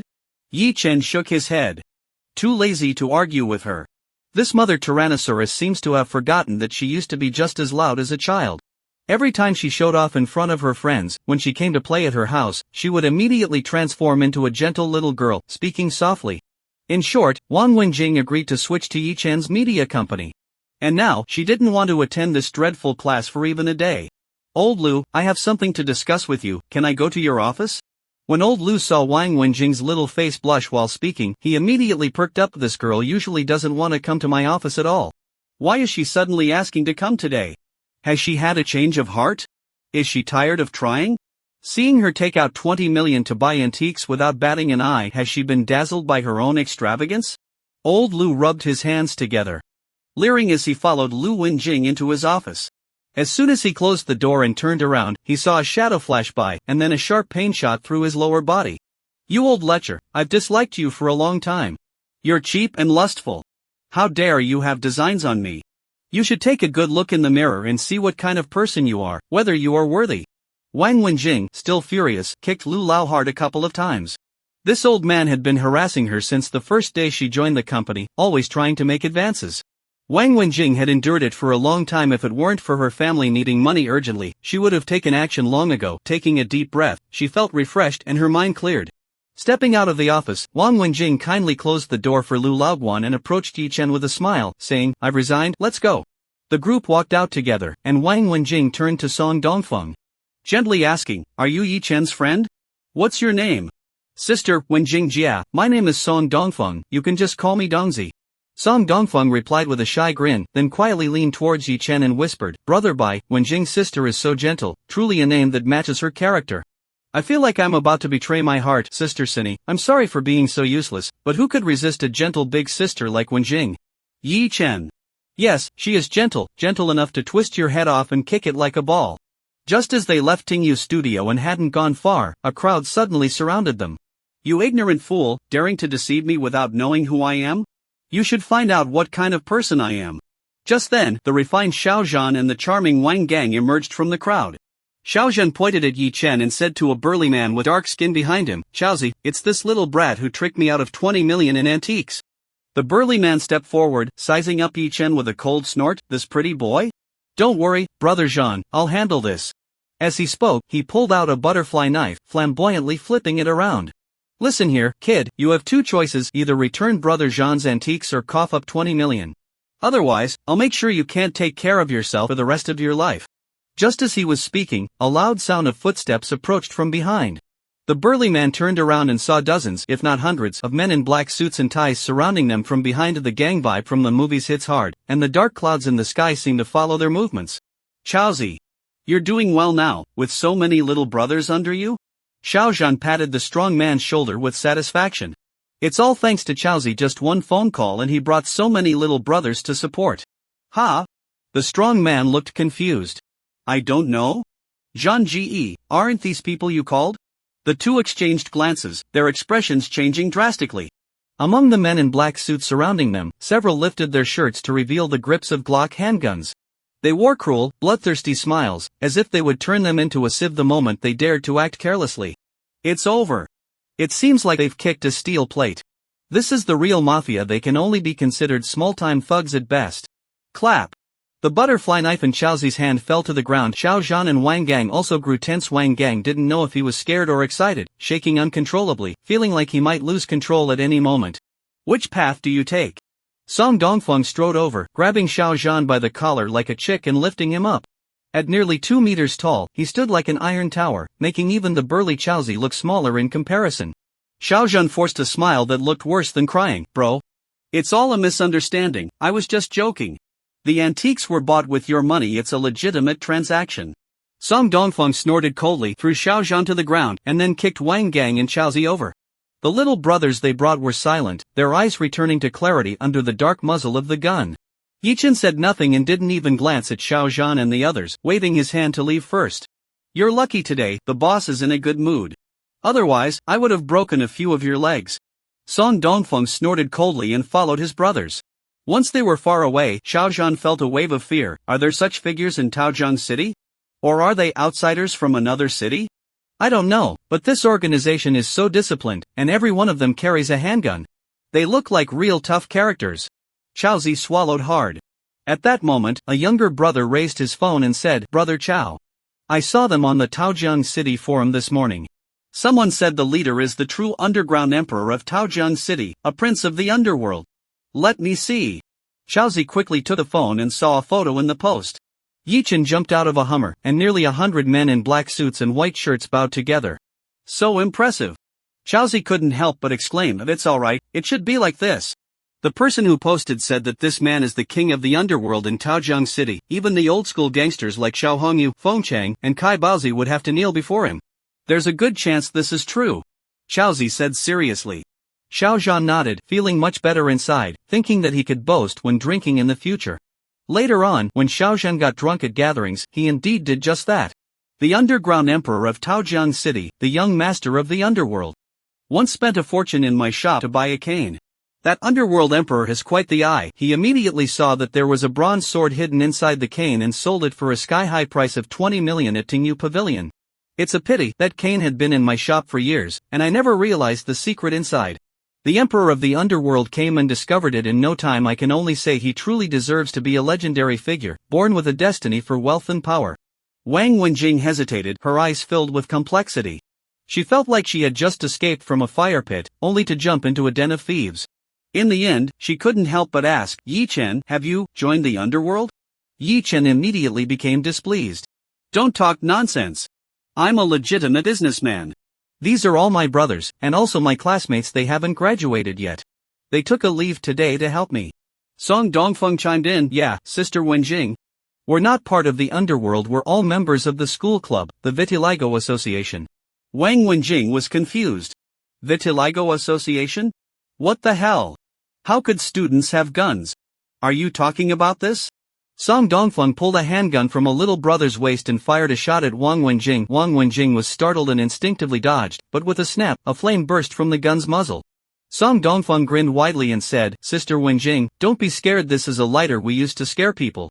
Wang Wenjing was speechless, but at least she felt relieved. She observed carefully and found that although these men in black suits looked mature, some had youthful faces and fluffy little mustaches on their lips. Moreover, they were no longer displaying the fierce demeanor from earlier, instead laughing and joking around. It turned out that the intimidating atmosphere earlier was all just an act. Like something out of a movie with the Axe Gang. Wang Wenjing couldn't help but sigh internally. Today's students are truly remarkable actors. After leaving the antique street, before getting into the Tiger Head van, Yi Chen instructed his brothers, you guys should get your driver's licenses when you have time. I'll buy you a few cars for travel. Otherwise, we have to take the bus every time we meet up, which wastes too much time. Yes, brother, bye. The brothers replied in unison, their faces filled with respect and admiration for Yi Chen. Wang Wenjing.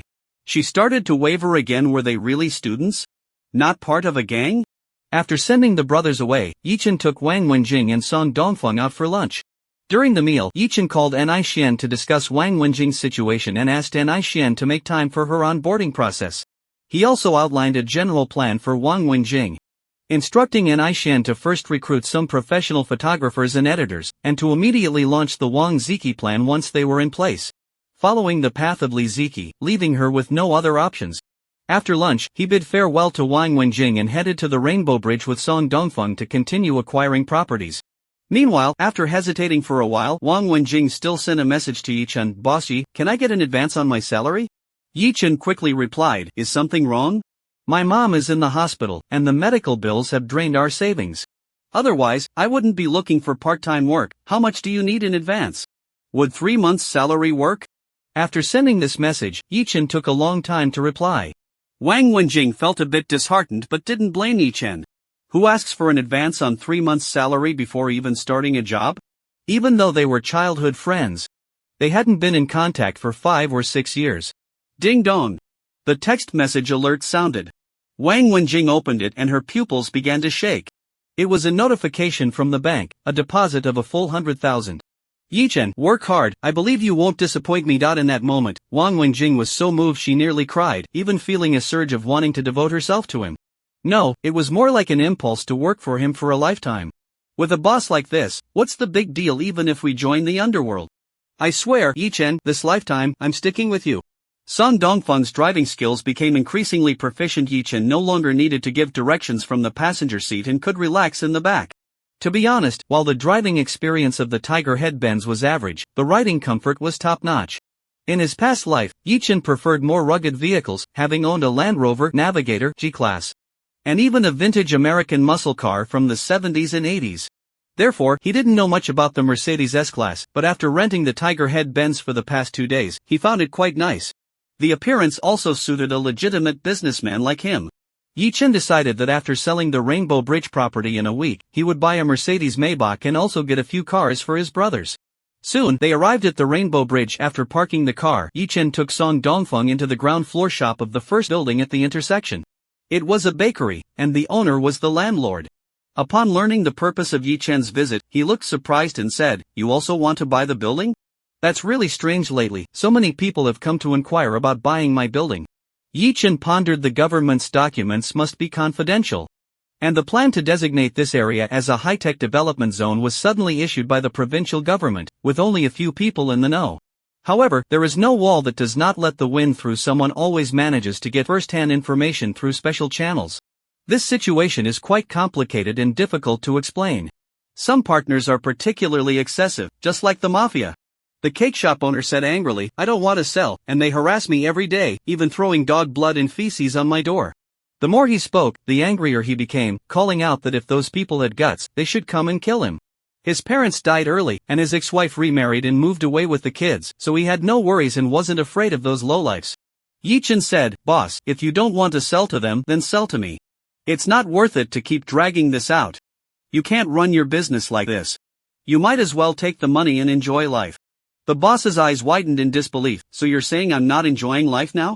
My cake shop is practically a no-cost business, making quite a bit each month. The rent from the upstairs brings in a lot too.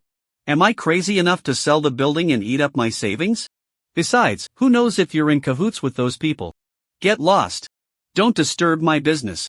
Well, there goes any hope of this building. This boss has a firm attitude, no wonder they will get rich in a week. Next place. This is also a store run by the landlord, a flower shop. The shop owner is a woman in her 40s. "You also want to buy this building? Unfortunately, you came too late. My husband lost millions in gambling and the loan sharks are constantly coming to demand repayment. We had no choice but to sell the building to pay off the debt." Upon hearing this, Yichen felt a chill in his heart. Another case of gambling and high-interest loans. What a coincidence. A row of buildings, and both families sold theirs because of gambling? There has to be someone orchestrating this. As Yichen continued to ask around, he found out that 2 more buildings had also been sold for the same reason. The buyers of these buildings were all different people, but they were definitely in cahoots. Yichen felt a sense of urgency and instructed Song Dongfeng, "Dongzi, let's split up. You start asking from that end to see if anyone is interested in selling their property. If they're unwilling, you can tentatively raise the price and test the waters. As long as they're willing to sell, offering twice the market price is fine. In a week, the property prices here will skyrocket 6-fold, so raising the price would still yield a significant profit. However, Yichen couldn't raise it too much. People aren't fools, and if they see such a high price, they'll definitely suspect something is off. Once they split up, their efficiency immediately improved. Yi Chen inquired at about 10 places, but either they had already been sold or the owners were firmly refusing to sell. As expected, among the few buildings that had already sold, one was sold to pay off gambling debts. Just as Yi Chen was about to finish checking the area he was responsible for, he finally saw hope at the last building. This was a man in his 40s, looking disheveled with a messy hairstyle and heavy dark circles under his eyes. He was smoking while answering. This building has 8 floors, and the market price is 6 million. I've already promised someone else to sell it for 650,000. If you want it, I can backtrack and sell it to you, but what? You need to pay more. How much more? 50,000. Yi Chen frowned, pretending to hesitate, and after a moment, he gritted his teeth and agreed, okay, I'll buy it for 7 million. The man nodded in satisfaction. Okay, then it's settled. I'll go tell that person I'm not selling anymore, so he doesn't waste his time preparing the materials. While speaking, he moved to the coffee table to dial the phone. Damn it, if it weren't for my bad luck lately, losing badly, I wouldn't have to sell this house. This time I'm bringing 7 million. I don't believe I can't turn a profit. At that moment, the call connected, and he had just said hello when Yi Chen walked over in 2 steps and abruptly pressed a hang-up button. Don't notify him yet, let's handle the paperwork first. If the other party brings someone up to cause trouble, it could ruin our deal. The man initially wanted to question Yi Chen about what he was doing, but after a moment of thought, he nodded. That makes sense. Let's go to the housing authority to handle the paperwork first. Yi Chen didn't expect to intercept these people again. If the call had gone through, it could have caused trouble. The other party would definitely try every means to meddle. So, it's best to keep the news under wraps and get the paperwork done first. Although intercepting them continuously would surely lead to some significant trouble later on. But what's the big deal? As a reborn person, I have a group of loyal followers under me, each possessing various supernatural abilities. Moreover, with the backing of the top leader in Taojiang City, I fear no one here. As I brought the man downstairs, I saw Song Dongfeng approaching with a refined old gentleman from a distance. Upon noticing Yi Chen looking over, Song Dongfeng made an okay gesture. Yi Chen felt reassured. This trip was not in vain. 2 buildings were secured. Although the original plan was to use more than 20 million to purchase the buildings, the current situation is turbulent. And there may be more than one wave of competitors. Snatching a few pieces of meat from their mouths is already a good outcome. Yi Chen dialed Principal Wang's phone. Hey, old Wang, I need to trouble you again. Why do you sound a bit reluctant? Should I send you some exciting videos to enjoy? Principal Wang truly is a guiding light on the student's growth journey. After a few calls, the housing authority once again gave Yi Chen the green light. With the experience from last time, Yi Chen saved a lot of unnecessary procedures this time, completing the paperwork for 2 buildings in less than half a day and successfully obtaining 2 property certificates. The total cost was 13 million. With 3 buildings as his entire fortune, he still had 8.1 million left in the bank. As for the cash he won from Xiao Hongyu's casino, it had all been spent. After a hard day's work, it's time to go home and enjoy. Not to mention, Auntie's delicate hands are indeed nice. Smooth and tender. The tiger-headed car sped along, with Yi Chen sitting in the back, resting his head against the cushion and closing his eyes to relax. Suddenly, the phone rang. He thought it was his aunt calling to urge him to come home for dinner, but when he checked the number, it turned out to be the landlord of the building where Liang Mu Yuan Bar was located. Hello, young man, we are moving out tomorrow, come by to pick up the keys. Just leave them at the bar downstairs, I'll pick them up tomorrow. Well. There was a pause on the other end of the line, then he continued, that's not possible, the building has been sold, and the bar is preparing to move out, we're packing things up. Since he was almost home, Yi Chen certainly couldn't go back to get the keys, then put the keys in the fire hydrant box. The landlord insisted, no, I'm afraid they'll get lost, and I won't be able to explain it to you. Why don't you just come by? Yi Chen's eyes narrowed slightly. Sensing that something was off, people have moved out, the house is empty, and the keys have been taken away, so what? This landlord seems particularly eager to return and is quite anxious about it. Yi Chen hung up the phone without a word. Sure enough, the phone rang again. The landlord kept calling. Something's wrong. Perhaps the group that intercepted him has come looking for him, wanting to use the landlord to expose him. Yi Chen snorted coldly and turned off his phone. Now that everything is done, he doesn't need to show his face anymore. He just needs to wait for a week for the government documents to be released and then sell the building at a high price. He is a legitimate businessman and must avoid dealing with scum like that. I hope you all know your place and don't force me. I really just want to be a clean and honest businessman. Song Dongfeng, who was driving. glanced at Yi Chen in the rearview mirror and couldn't help but shivered. I'm not sure if it's just an illusion, but he felt that Brother Bai was quite terrifying just now. Although he had a blank expression, there was an indescribable aura of cruelty emanating from him that was a bit frightening. It was like a bloodthirsty beast revealing its fangs. It was also like a deadly blade that had just been unsheathed. He somewhat resembled the protagonist Jimmy from the movie The Gangster's Paradise, but was even more handsome and much taller. In short, it was quite scary. Donzi turned back to Rainbow Bridge. Rainbow Bridge. Above the Liangmu Yuan bar at the landlord's home. An old man with bloodshot eyes hung up the phone and said, "You all heard it, he doesn't want to come and has turned off his phone. Let my son go." The living room was filled with smoke, gathering a dozen or so gangsters covered in tattoos. In the middle of the floor, a slightly chubby man wearing glasses was kneeling, his hands and feet bound, and a burlap sack on his head. "You old fool, why are you not keeping your word? You promised to sell it to us, why are you backing out? Don't worry, we won't harm your son, but the condition is that he pays back the 1 million gambling debt he owed us last night."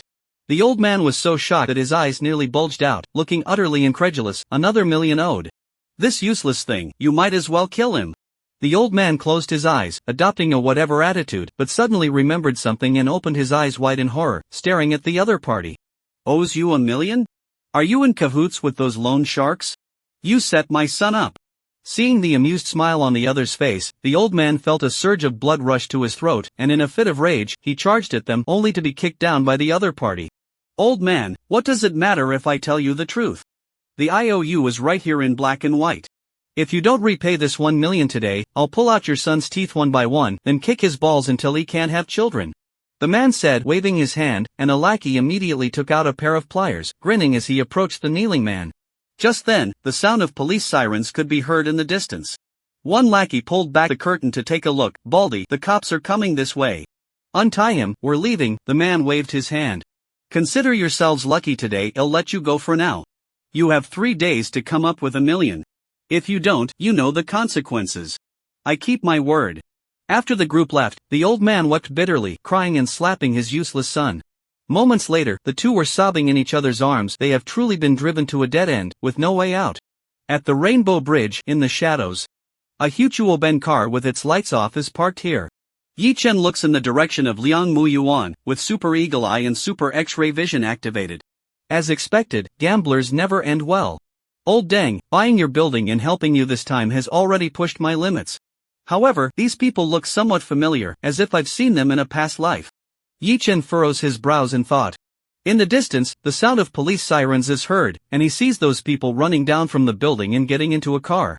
Yi Chen quickly signals Song Dongfeng to follow. "Forget it, I'll drive." Yi Chen gets into the driver's seat. After all, Song Dongfeng is a novice with no tracking skills. At times like this, he has to take matters into his own hands.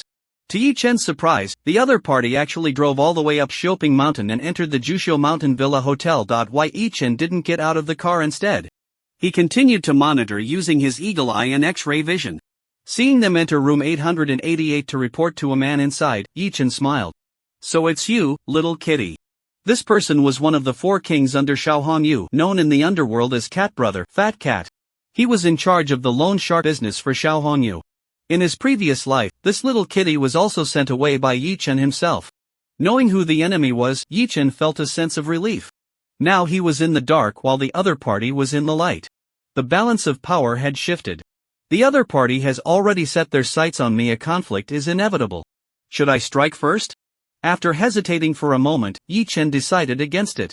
In this life, he truly did not wish to have his hands stained with blood. Some paths, once taken, cannot be retraced. "Kitten, I'll only give you one chance, don't disturb me again." After a moment, Yi Chen gently spoke, "Donzi, let's go." "Yes. Brother Bai." Song Dongfeng immediately drove away. Although he didn't understand what Brother Bai was up to, going to Rainbow Bridge one moment and then to Shopping Mountain the next, he remained silent in the car. But he understood that as a subordinate, he shouldn't question what the boss was doing. He only needed to follow his brother's orders. If before, Song Dongfeng was brainwashed by Hong Kong films and respected Yi Chen, after these past few days, he had been completely convinced. It was an honor for him, Song Dongfeng, to follow such a capable boss. Yi Chen left. However, while the tiger does not intend to harm, humans have harmful thoughts towards the tiger. Room 888 Fat Cat was enraged after listening to his subordinate's report. "Useless, you can't even handle such a small matter. The subordinate didn't dare to lift his head. Brother Cat, it's really not our fault, we don't know which bastard called the police. Bang! Bang! Someone knocked on the door. A subordinate rushed in to report, Brother Cat, 2 more buildings have been intercepted. And it's that guy named Ji-Chen. What? Brother Cat rushed over and grabbed the subordinate's collar, roaring, are you kidding me? The subordinate swallowed hard, no. Damn! Brother Cat violently knocked the subordinate down, kicking and punching him. A bunch of useless fools. Truly a bunch of useless fools. 3 buildings were snatched away in a row. Do you know how much we will lose? How am I supposed to explain this to the boss? Damn it!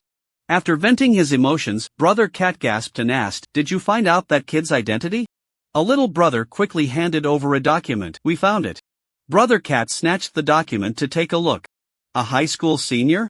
Both parents are farmers from the countryside? The family's assets consist of a self-built house in the countryside, farmland. And the 3 buildings that were snatched from us? Are you kidding me? The little brother carefully explained, Brother Cat, a poor guy like this can't possibly come up with that much money to buy buildings, and he wouldn't have access to insider information. He must be someone's proxy in the city. Brother Cat pondered for a moment and made a decision, send someone to the school to gather information and find out this kid's background, see if we can track down the person behind him. With a sinister grin, he said, I've figured it out, I can afford to offend them. I'll take them down. Even if I can't afford to offend your backers, I can still deal with a poor student like you. When Yi-Chen returned home, it was already past dinner time. Li Shiyan was on the sofa, engrossed in her show on the tablet. Meanwhile, Auntie was dressed in sexy, tight yoga pants, doing yoga on the mat. She was lying on the mat, her legs spread in a split, perfectly showcasing her curves. Resembling a plump, juicy peach. Any man who saw this scene would envy the yoga mat beneath her. Hearing the door open, Auntie propped herself up with her hands while keeping her lower body in the split position. She turned to Yi-Chen and reminded him, Xiao Bai, I made turtle soup today. Shiyan and I didn't eat much, so it's all saved for you. Just heat it up and eat plenty. Yi-Chen nodded without speaking. Li Shiyan pouted and said, Mom, can we have something lighter tomorrow? It's either black-bone chicken soup or soft-shelled turtle soup all day, I'm about to break out in pimples. Xinyu glanced at Yi-Chen with a flushed face. She was worried about Xiao Bai's health being compromised. It's been so long, and there's still so much. Thinking of the scenes from last night, Xinyu felt a stirring within, a strange warmth flowing through her body. All day today, she eagerly anticipated the arrival of night, looking forward to Yi-Chen coming home. Now, seeing Yi-Chen return. That feeling intensified, as if ants were crawling all over her. Yi-Chen heated up some nourishing soft-shelled turtle soup, eating in the dining room while appreciating Auntie's yoga practice.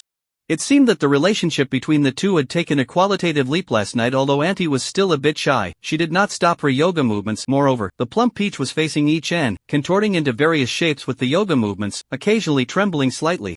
However, feeling Yi-Chen's intense gaze, Xinyu couldn't bear it anymore and hurriedly got up to take a shower, forgetting to put away the yoga mat. It seemed that practicing yoga was quite exhausting. The aunt's yoga pants were soaked with sweat, like a peach just pulled out of the water. When Xinyu finished her shower and came out, Yi-Chen had already returned to his room, but Li Shiyan was still on the sofa watching a drama. After hesitating for a moment while glancing at her daughter, Xinyu went to wash the clothes she had just changed out of. By the time she finished washing her underwear and came out, Li Shiyan was still watching the drama. Xinyu then went to the kitchen to prepare some ingredients for tomorrow. When she came out, Li Shiyan was still watching the drama. Finally, Xinyu couldn't help but ask, Shiyan, it's so late, aren't you going to sleep? Tomorrow is the weekend, school is off. Li Shiyan didn't raise her head. Xinyu, who had always been worried about her daughter's academic pressure, at this moment hoped the school would offer extra classes on weekends. Xinyu felt a bit depressed and was about to return to her room when she saw Yi-Chen open his door and lean out, calling, Auntie, my blanket is torn. Could you help me sew it up? No problem. Xinyu found a needle and thread in the storage cabinet and went to Yi-Chen's room. Just as she walked in, Yi-Chen shut the door behind her and hugged her tightly from behind. Auntie, I miss you so much. Xinyu's heart inexplicably raced. A little Bai, don't do this, let go of Auntie, Shiyan is still outside. But Yi-Chen tightened his hold. It's okay, Shiyan really hates me. She has never set foot in my room, she won't find out. Auntie, I miss you so much, please help me. But what if Shiyan hears? Xinyu hesitated. Yet Yi-Chen didn't want to wait any longer and jumped right in. It's okay, she's watching a drama and won't hear us. Besides, her being outside will make it even more exciting, right? No, don't. Under some coaxing from Yi Chen, Xinyu reluctantly began to help him. Although she felt like an innocent girl inside, her exterior was mature and charming, exuding a wife-like aura that made one want to turn off the lights. Auntie, when you help me this time, I want to see your face. Plus, if the room is dark, Shurian will be suspicious. Alright, fine, Xiaobai, close your eyes and don't look at me.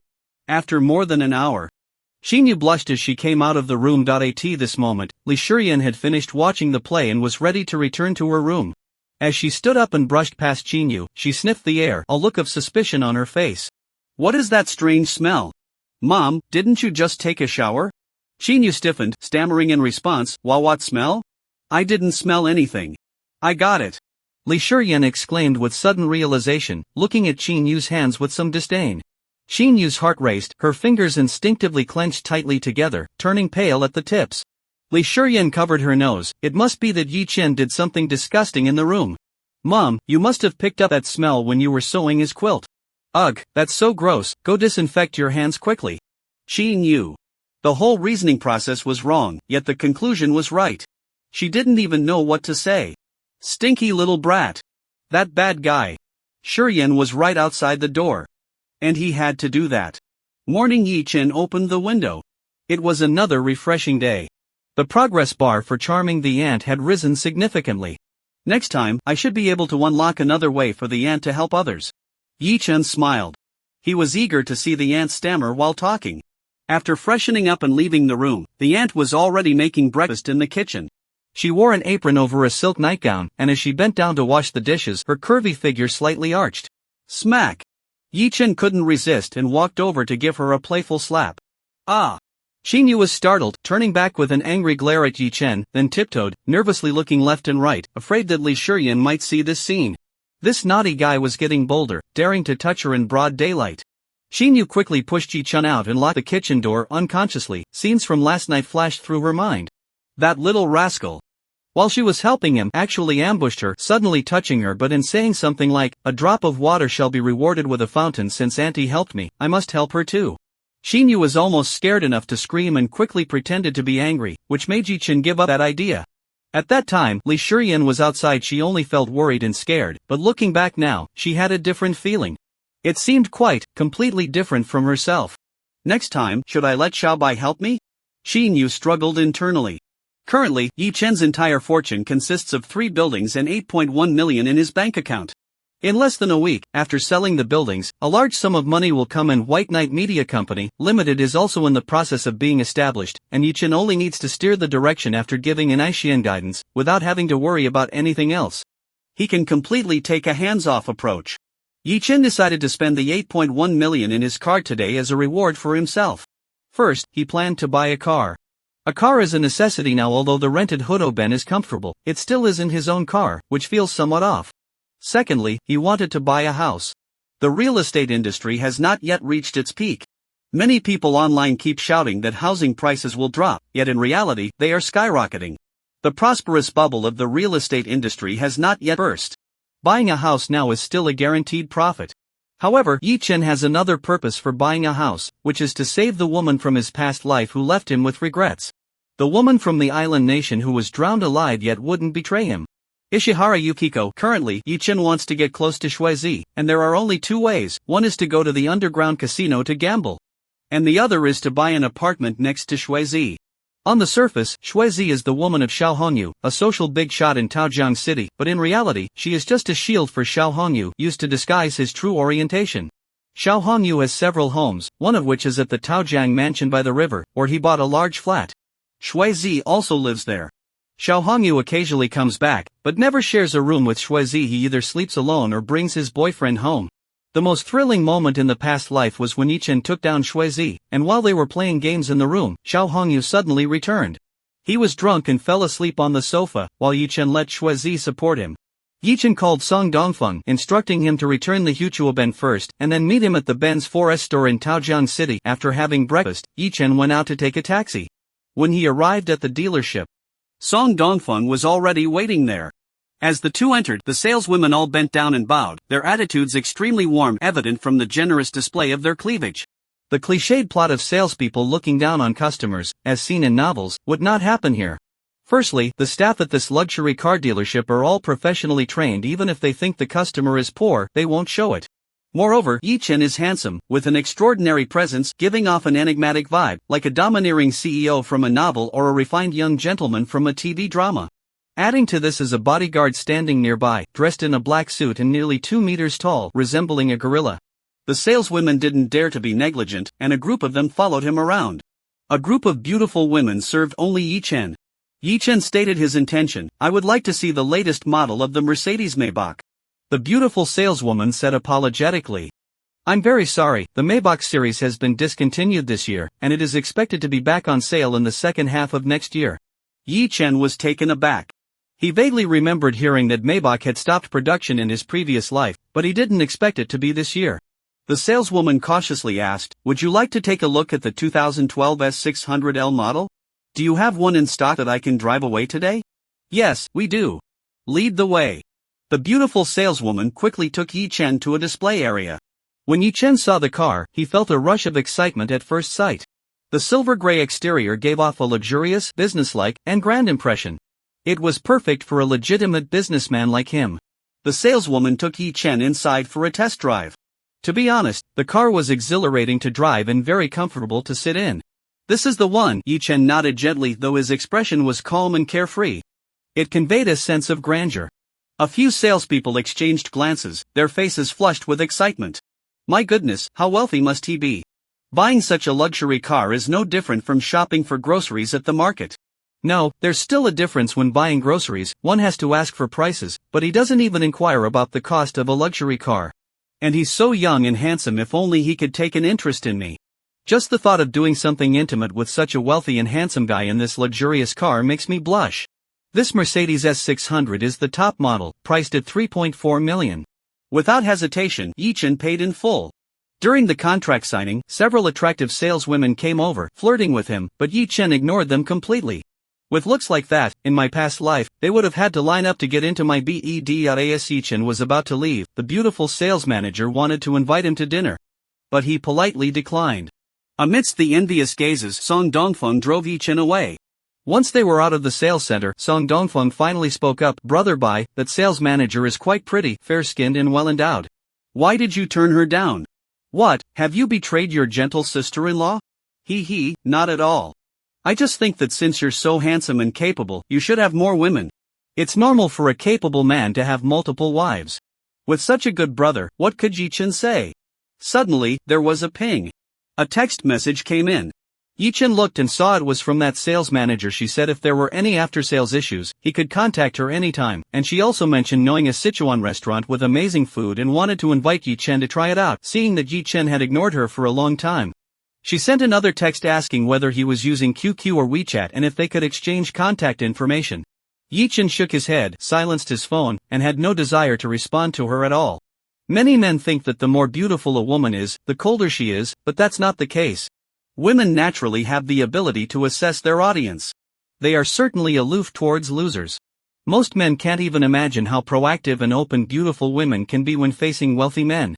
With the car sorted out, the next step was the house. Yi Chen instructed Song Dongfeng to drive to the sales office of Taojiang Mansion by the river. Upon arrival, the real estate agents were even more enthusiastic. No wonder, with such outstanding looks and arriving in a few millions worth of Mercedes, he clearly looked like a wealthy second-generation heir. For such a premium client, the sales team practically wanted to treat him like royalty.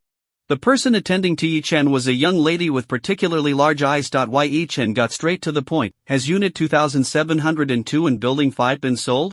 The flat here is luxurious, fully furnished, and ready to move in, with 2 units per floor. Unit 2701 is the one that Shuizi currently is in. Not yet. Would you like to take a look? The salesperson said, preparing to lead the way. No need, let's sign the contract, I'll buy it. Ha? Okay. The salesperson appeared to be jolted awake, questioning her life, wondering if she was selling a house or a cabbage. But when she thought about the fact that this handsome guy drove a luxury car worth millions and had a muscular man as his driver and bodyguard, she felt relieved. The world of the wealthy is beyond the understanding of ordinary people like her. This apartment might even cost less than his car. The average price of houses in Taojiang City is over 6,000. But Taojiang Mansion consists entirely of Riverview apartments, located in the most prime area of Taojiang City, making it the most expensive. Moreover, the properties sold here are ready for occupancy, so the price is 13,000 per square meter. Unit 2702 is a spacious duplex, totaling 200 square meters, costing 2.6 million in full payment. Yi Chen knew very well that buying a house here is a surefire investment, and the price will likely multiply in the future. Additionally, the properties here retain their value, with the best primary and middle schools in Taoyang City nearby, and the commercial center just a kilometer away, featuring Wanda and another large shopping mall. Even if the real estate market crashes in the future, the prices here won't drop much. Yi Chen thought that he could buy a few more units when he has extra money. After paying and signing the contract, Yi Chen finally owned his first home. The saleswoman handed the keys to Yi Chen and eagerly asked, "Would you like me to show you around the apartment?" To be honest, she was quite interested in having something happen with this handsome guy. Not only was he wealthy, but he was also very good looking. She would be willing to entertain him just for fun. No need. Yi Chen declined. He recalled a funny incident from his past life. In his previous life, for his first plan to take down Shuezi, Yi Chen also wanted to buy 2702. However, by then, his reputation had already risen. He was a social big shot on par with Xiao Hongyu and couldn't appear in person, so he instructed Zhang Lingnan to handle it. As a result, the owner of 2702 was not short on money and held a respectable status, making it impossible to use strong-arm tactics. Zhang Lingnan failed the task but ended up getting involved with a saleswoman. While at her place, they were discovered by her husband. The husband, furious, grabbed a knife and tried to chop up the couple. But Zhang Lingnan ended up killing him in self-defense, resulting in a severed leg and a hospital stay. Zhang Lingnan was at least Yi Chen's right-hand man, having fought alongside him through thick and thin, and an ordinary person was no match for him. The incident even made the news, and in the end, it was Yi Chen who stepped in to help resolve it. Then came something even more dramatic. A month later, Zhang Lingnan was hospitalized. It had rotted and developed sores. So, Yi Chen was very aware of how chaotic these saleswomen could be. For the sake of performance, they could even get involved with clients in a bare shell of a house. Yi Chen had always kept a respectful distance from such women. Arriving at Building 5, Apartment 2702 of the Taojiang Mansion, Yi Chen looked at his first home in life. The southern side had no wall, just a whole wall of floor-to-ceiling windows. The view here is excellent, overlooking the Taojiang River. The Taojiang is wide, stretching far beyond the eye can see, with only an island visible in the middle of the river. It's clearly a riverview apartment, yet it offers the scenery of a sea view apartment except for the lack of a beach. Everything else is perfect. The landscaping below is also particularly well done, with vast stretches of lawn. This house is great. The sunset view is absolutely stunning. Yi Chen was very satisfied. After a while, Song Dongfeng came upstairs, holding some gift boxes of fruit and pastries. Yi Chen asked Song Dongfeng to stay at home, then went to 2701 and rang the doorbell. The underground casino starts operating at night, and based on Yi Chen's understanding of Shiera Yuki, she is usually catching up on sleep or doing some painting or flower arranging at this time. Yuki is a homebody who doesn't like shopping or crowds. She prefers to tinker with little things at home by herself. Click. The door opened. Yi Chen smiled broadly and raised the gift box in his hand. "Hello? I just moved to 2702 today, and from now on we'll be neighbors. I look forward to your guidance." Yuki leaned out, wearing a loose home kimono. Although it covered the dragon tattoo on her shoulder, she was still stunning. Her cold beauty, seductive figure, and snow-white skin were captivating. She exudes the charm of a woman from an island nation at all times, possessing a natural vulnerability that makes one want to dominate her. The two exchanged glances, both surprised, and exclaimed in unison, "It's you." Yukiko certainly remembers this man before her, and she can never forget him. He defeated her in her proudest skill of gambling. Although it was her own mistake, a loss is still a loss. Furthermore, his appearance is exactly her type. He embodies the classic handsome man of Huaxia, radiating strong male hormones. Though youthful in looks, he possesses an inexplicable allure and charm. Even though he shattered her undefeated legend, Yukiko can't bring herself to dislike him. When Xiao Hongyu sent his men to deal with him that day, Yukiko even felt a hint of concern for him. In the end, he didn't expect that the other party also seemed to have a powerful background and was inscrutable, causing Xiao Hongyu's underling, a guy named Heiwazi, to return empty-handed. Yi Chen was overjoyed. "I didn't expect to run into you here. Can I come in for a visit?" After a moment of hesitation, Shuezi agreed, and after inviting Yi Chen inside, she knelt in front of the coffee table to brew him some tea. "Fate is truly wonderful. That night, you left a deep impression on me. I've been thinking about you and wondering when I could see you again at the casino, but I didn't expect to move and become your neighbor. Yi Chen clearly understood Shuezi's personality. While she seemed aloof, she was actually quite reserved. At times, she looked extremely comfortable but pretended to feel nothing, biting her lip and remaining silent. So, to deal with a woman like this, one must be proactive, be straightforward, and directly express one's feelings for her even if she has a blank expression and even frowns while saying, "Please have some self-respect." Who knows how secretly pleased she might be inside? Sure enough, after hearing Yi Chen's words, Shuezi still pursed her lips, remaining expressionless. But in reality, she was quite happy. Her hand shook slightly while pouring tea. Which woman doesn't like to be praised? Especially by a man she has feelings for. Yi Chen continued to ask, "May I ask, miss, what is your name?" "Ishihara Shuezi," she replied. "You are from the island nation?" Yi Chen was greatly surprised, then spoke a very fluent Japanese. Which means, "Hello, my name is Yi Chen, nice to meet you." In his past life, Yi Chen had watched too many works by Japanese teachers during his adolescence, so he had a basic understanding of Japanese.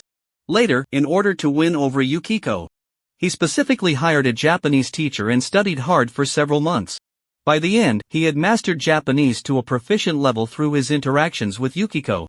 Since Yukiko was from Kyoto, Yi Chen naturally picked up a fluent Kyoto accent. Yukiko's pupils dilated in surprise. Taojiang City could only be considered a second-tier city, and there weren't many foreigners developing here, let alone people from Japan. This was the first time she had heard a familiar accent here. A strong sense of warmth surged within her. Although this was the second time she met this handsome gentleman, Yukiko felt an inexplicable sense of familiarity, as if she had known him for a long time. "Are you also from Japan?" Yukiko asked. Yi Chen replied with a smile, "I'm a local, but I've loved island culture since I was young, so I taught myself Japanese." Yukiko nodded and handed over the tea. Yi Chen handed over a gift box saying, "This is a small gift I prepared for my new neighbor. Some snacks. Why don't you open it and have a taste?" After thanking him, Yukiko opened the gift box and was surprised to find that all the Chinese pastries inside were her favorites. A hint of warmth finally appeared in Yukiko's cold, beautiful eyes, though her face remained expressionless. This familiar feeling intensified, as if Yi Chen were a lover from her past life. "Mr. Yi Chen, do we know each other from before?" Yukiko stared into Yi Chen's eyes. Yi Chen slowly shook his head. "This is the second time I've met Miss Yukiko, but for some reason, the moment I saw you, I felt an inexplicable familiarity, as if we had known each other before." Shuezi's heart raced. He actually feels this way too? Could this be the legendary love at first sight? Suddenly, the security door opened with a click. Two men walked in and froze upon seeing Yi Chen and Shuezi sitting across from each other. Yi Chen slowly turned around and made eye contact with the man in front. Xiao Hongyu. And one of his four main henchmen, Fat Cat. The little kitty that wanted to drag Yi Chen out and kill him. The four people in the room exchanged glances, and the atmosphere turned silent. Oh no! Why is Xiao Hongyu back so suddenly? At this time, he should be cuddling with his boyfriend and catching up on sleep. Shuezi grew anxious. That night, Mr. Yi won 8 million at the casino, and Xiao Hongyu sent his henchmen to retrieve the money, along with chopping off 2 of his hands. If Mr. Yi is encountered by them here, it would be like a sheep entering a tiger's den. Xiao Hongyu comes from a martial arts school and relied on his strong skills to make a name for himself early on. The fat cat beside him is even more formidable. He won a championship in Southeast Asia during his youth while practicing free fighting. Mr. Yi, with his delicate and tender appearance, stands no chance against even one of them alone. Now, facing 2 of them, he has no odds of winning. Shuezi's heart is racing. She has made up her mind to plead for Mr. Yi and offer her share of the casino profits for the next few years as compensation. This should help calm Xiao Honyu's anger. But in an instant, Shuezi thought of a more serious problem. Would Xiao Honyu suspect that she colluded with Mr. Yi to defraud the casino? With Xiao Honyu's ruthless nature, if he believes that neither she nor Mr. Yi would have a good ending inside, Shuezi was turbulent, but she didn't show it at all. Her poker face worked to her advantage at that moment. Just then, Yi Chen stood up and smiled. You must be Miss Shuezi's husband, right? Who are you? Xiao Hongyu's eyes lit up as he saw Yi Chen's full appearance. What a handsome young man. If it were a normal guy, he would definitely feel wary and suspicious seeing his girlfriend with a strange handsome man in the same room, potentially feeling hostile. But Xiao Hongyu was an old hand. Shuezi was just his shield. Not only did he not feel jealous, but he also developed a good impression because of Yi Chen's good looks. Before Yi Chen could say anything, Shuezi quickly interjected, This is our new neighbor who just moved into 2702 today, here to visit us. His name is. Oh right, I haven't asked for your name yet. With her back to the door, Shuezi blinked and wildly hinted. My surname is Song, my first name is Dongfeng. Just call me Dongfeng. Shuezi picked up an opened box of snacks and turned to ask Xiao Hongyu, this is a small gift prepared by Mr. Song. Would you like to try it? Later, I have something urgent to attend to, Xiao Hongyu replied, smiling warmly at Yi Chen. Dongfeng, you sit first. Let Shuezi keep you company, I'll excuse myself for now. Xiao Hongyu took the fat cat into the room. Shuezi felt relieved that he did not recognize Yi Chen. Miss Shuezi, what did you mean just now? Why did you want me to report a false name?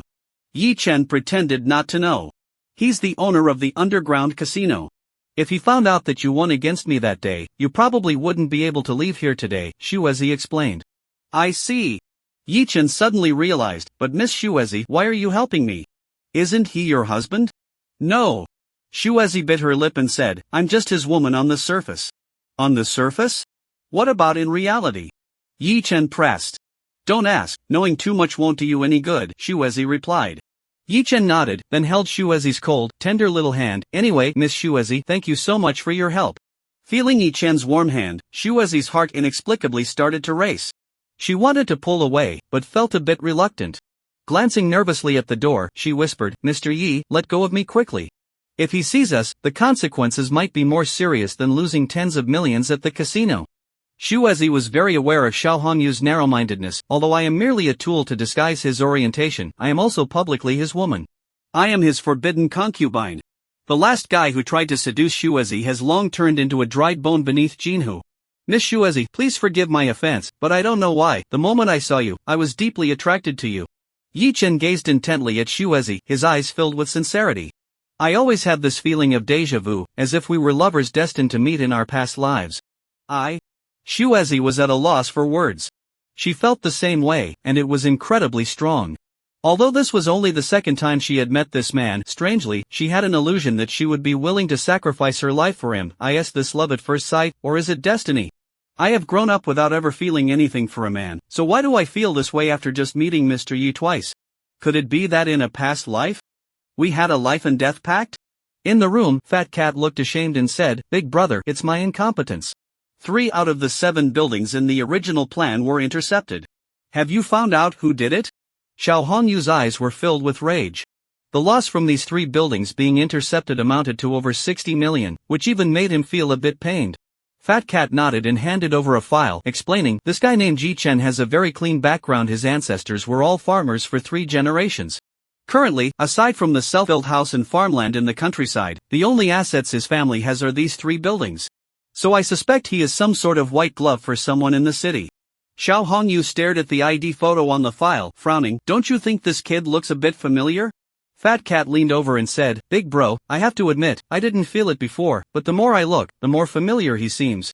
Like I've seen him somewhere. The first page of the file had an ID photo of a young boy, with thick bangs covering one eye.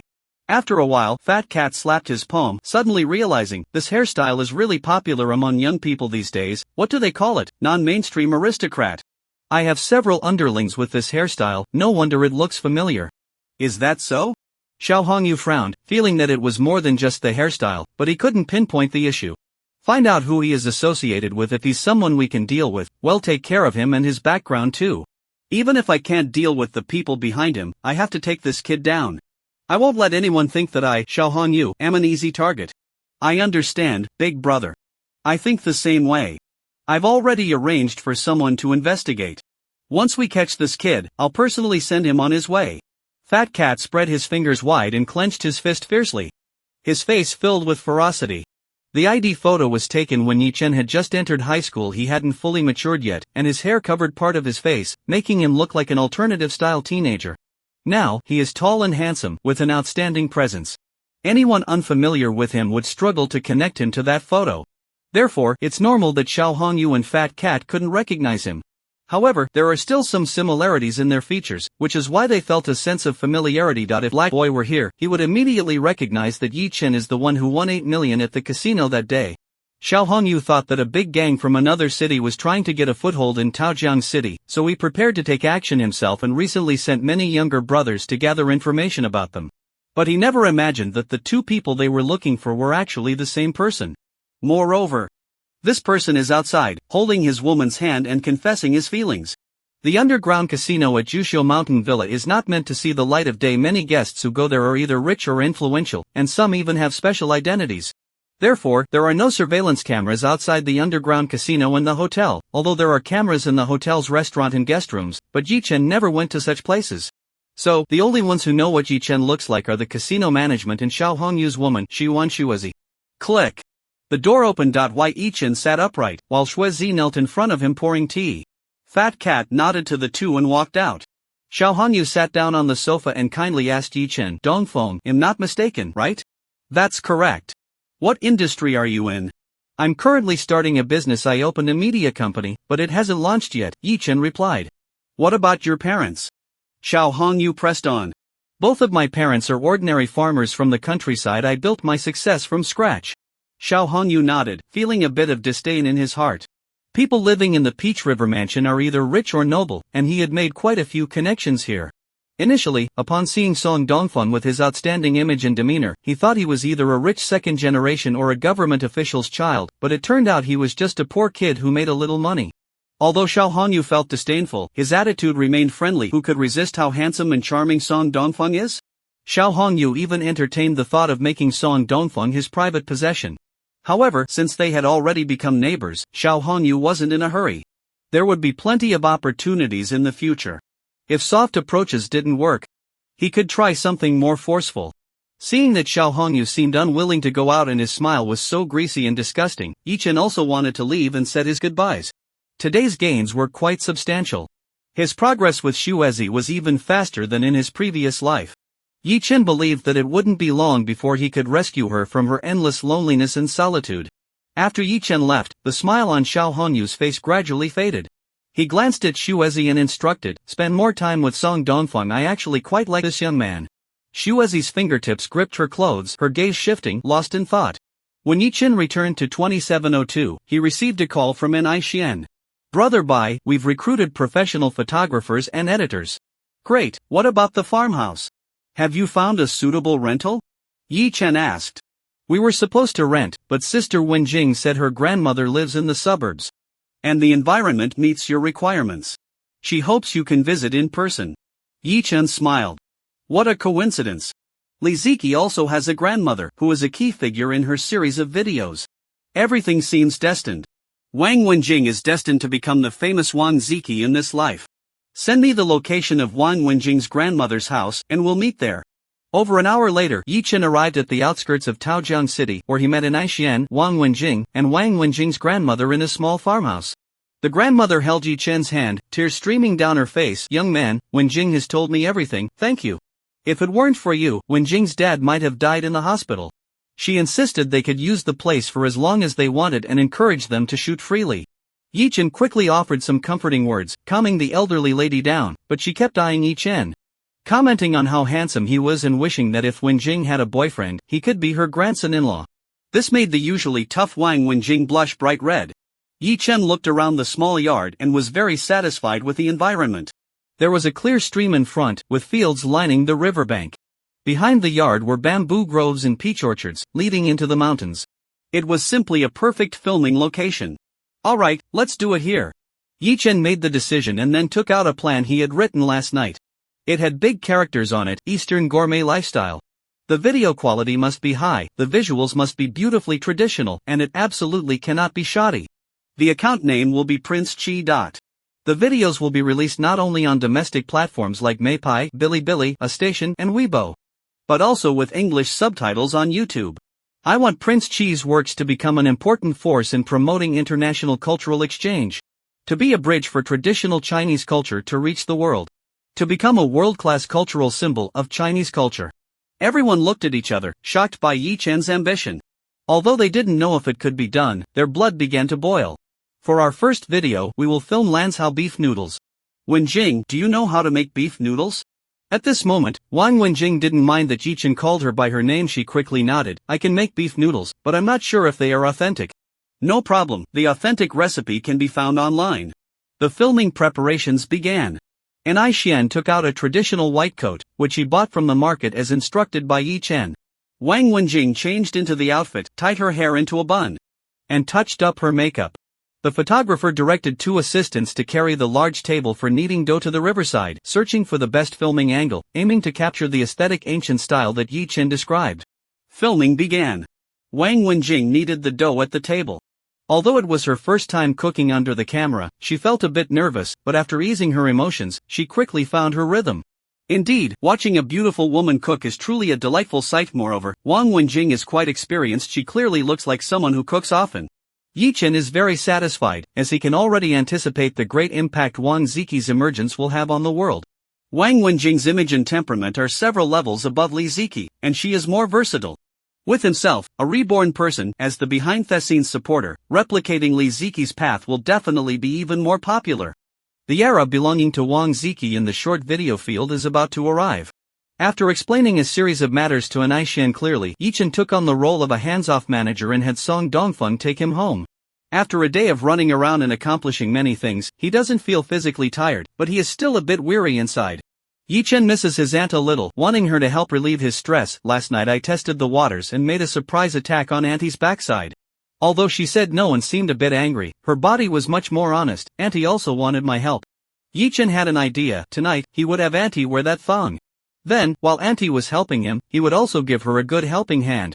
Thank you. Everything went very smoothly today. Although he couldn't buy the Mercedes Maybach, he bought another model, the Mercedes S600. He even bought a beautiful riverside view apartment right next to Shiera Yukiko's house, laying a solid foundation for his plan to win her over. Xiao Hongyu and Fat Cat's sudden arrival caught Yi Chen off guard. He was already prepared to take action. With the ability to pause this unsolvable power in hand, it wouldn't matter how strong Xiao Hongyu and Fat Cat were. However, what's strange is that neither of them recognized Yi Chen, and Shuizi, just like in her past life, felt an immediate attraction to Yi Chen upon their first meeting and chose to help him conceal his identity. While doing these things, Shuizi didn't think about the consequences. She never considered what would happen when Xiao Hongyu found out that their new neighbor was the one who won 8 million in the casino. She would definitely be treated as a traitor. But that's just Shuizi.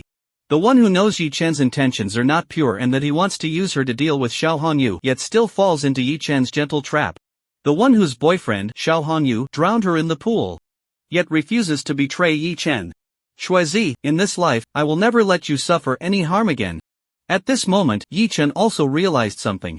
If he wanted to save Shuizi, he had to overcome the towering mountain that was Xiao Hongyu, and sooner or later, they would have to confront each other directly. Should we take the initiative and eliminate the danger before it even arises? Yi Chen hesitated. The days of fleeing like a wounded wild dog in his past life were deeply etched in his memory. In this life, he wanted to live with integrity and not leave any future troubles. However, even if he used time pause to deal with them, there would still be traces left behind. For example, surveillance footage, or an alibi. If only I could pause time for a few hours, Yi Chen pondered. That way, he could pause time at home, rush to Jushio Mountain Villa, deal with Xiao Hongyu, and then return home. Such a flawless method of murder would be unsolvable even for Sherlock Holmes. Soon, a luxurious silver-gray Mercedes S600 pulled up downstairs at his aunt's house. Song Dongfeng helped Yi Chen open the car door and asked, "Brother Bai, you seem to have something on your mind?" Really? Yi Chen was taken aback, not expecting this big guy Song Dongfeng to notice. Song Dongfeng nodded seriously. "Yes, Brother Bai, you've been frowning the whole way, seeming troubled by something. If there's anything, just let me know.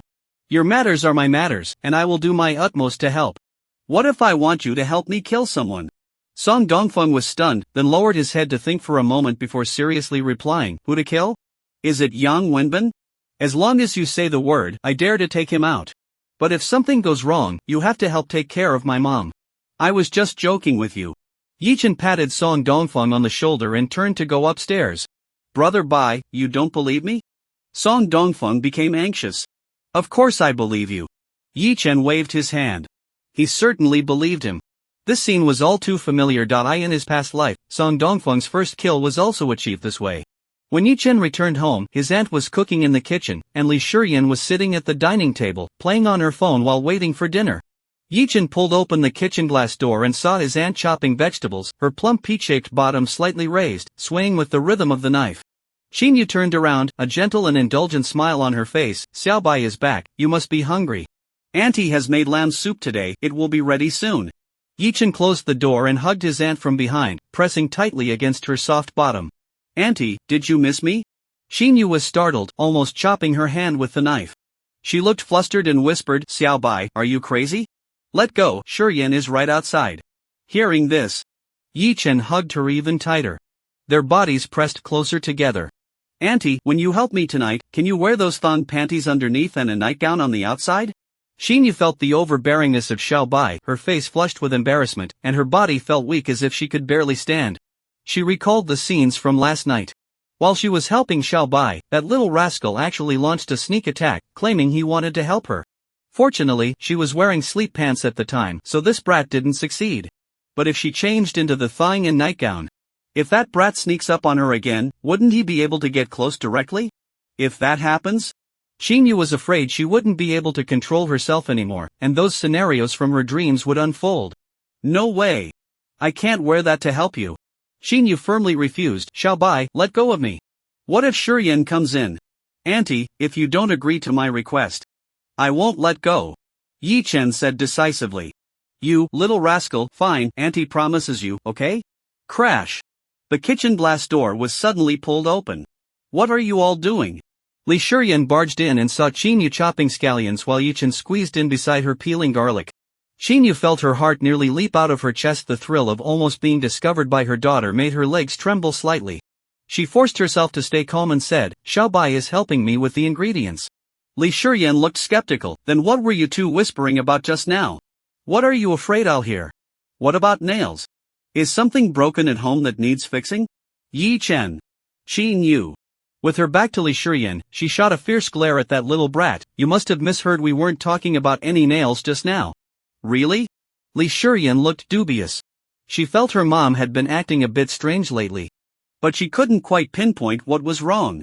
"But Mom, why are you breathing so heavily when you talk? And you're sweating so much on your forehead? You look like you've overexerted yourself." Xinyu's face was sweating even more. "Why don't you try making dinner? It's so hot, how can you not sweat?" Yi Chen intervened to ease the tension. "Is it any of your business?" Li Shurian retorted, but she didn't want to say much to Yi Chen and huffed as she walked out. Moments later, dinner was ready, and the three of them began to eat. As Li Shurian was eating, she suddenly looked up and said, "Mom, you aren't dating someone lately, are you?" Xinyu broke out in a cold sweat again, instinctively glancing at Yi Chen before quickly looking away. She looked like a little girl who had done something wrong, her eyes darting around. "No, not at all. Looks like I guessed right." Li Shurian was speechless. "Who is it? The real estate company president who pursued you before? Or the gym owner who sends you flowers every day? I don't oppose you dating, but you can't get married. Mom, you understand, right? Once married, our family's property will become joint assets, and my dad's inheritance will only belong to the two of us. I don't want outsiders to take a share." Li Shurian was serious. I understand," Xinyu said weakly, lowering her head. She secretly glanced at Yi Chen. But Xiao Bai isn't exactly an outsider. The night was deep. Everything was silent. Yi Chen sat quietly by the bed, waiting. Creak, the door opened. Xinyu walked in, nervously clutching her skirt, her face red. She wore that short nightgown that only reached her thighs. Such clothes are prone to wardrobe malfunctions if she wasn't careful. Half her bottom would show. Xinyu's hips were exceptionally voluptuous and perky, causing her skirt to stretch tightly as she moved, revealing glimpses of her figure. Yi Chen stood up and pulled his aunt into his embrace. "Auntie, are you wearing that thong?" Xinyu slightly turned her head, biting her lip as she replied, "No, I'm not." "Really? Let me see?" "No way. Hey! You brat, take your hands off." Xinyu panicked. A satisfied smile appeared on Yi Chen's face. "Auntie really keeps her promises. Please, take your hands off, I beg you." Xinyu pleaded with a trembling voice, her eyes shimmering, almost overflowing with tears. "All right." Noticing her anxious demeanor, Yi Chen didn't dare to push too hard and reluctantly let go. "Turn off the lights, Shurian is already asleep. If you don't turn off the lights this time, I won't help you." Xinyu insisted. "Okay, Auntie, you decide." The lights went out. The moon outside the window seemed shy, quietly slipping into the clouds. Auntie's secret assistance begins. "Auntie, do you really not want my help? Not talking? Not talking means you agree, right? 100,000 words omitted here. Another delightful morning. A gentle breeze blows. And the air is filled with the fragrance of flowers. A swarm of little bees buzzes outside the window screen, eager to get in. Is it really that amazing? Did you attract these things again? Yi Chen finds it hard to believe. He looks down at his hands. The fragrance scent still lingers on his hands. Indeed, Yi Chen used Auntie's skincare products, and the expensive brand costing thousands of yuan is truly impressive. The sweet aroma has even attracted the little bees. Yi Chen gets out of bed, tidies up the freshly changed sheets from the night before, and goes out to wash up and has already prepared breakfast. She looked up and exchanged a shy and timid glance with Yi Chen, with a hint of annoyance. Li Shiyan yawned as she walked out of her room. Mom, what were you doing last night? Washing clothes in the middle of the night woke me up. Her room was next to Qin Yu's, each having a small balcony. Although separated, they were interconnected. And any loud noises could be heard. As Li Shiyan spoke, she walked to Qin Yu's room to see what she had washed last night. She found a lonely bedsheet hanging on the balcony. Mom, why were you changing the bedsheet in the middle of the night? Li Shiyan asked suspiciously. Wait, you don't have this style of bedsheet, right? This one looks a bit like Yi Chen's. Qin Yu was so nervous that she nearly curled her toes into the floor. You've been in my room? How do you know what my bedsheet looks like? Yi Chen asked. Li Shiyan immediately fell silent, coldly eating breakfast without acknowledging Yi Chen. While having breakfast, she stared at Qin Yu's face for a long time. Mom, what skincare products did you use before bed last night? How come it feels like your skin has gotten so much fairer overnight? You look so radiant. Really? Qin Yu was taken aback and looked at Yi Chen. She hadn't used any skincare products before bed last night. That was just little by. Could it be that the rumors online are true? That there really are beauty-enhancing effects? Qin Yu's heart raced and she decided to agree to a certain outrageous request from Yi Chen. After breakfast, Li Shiyan went to school.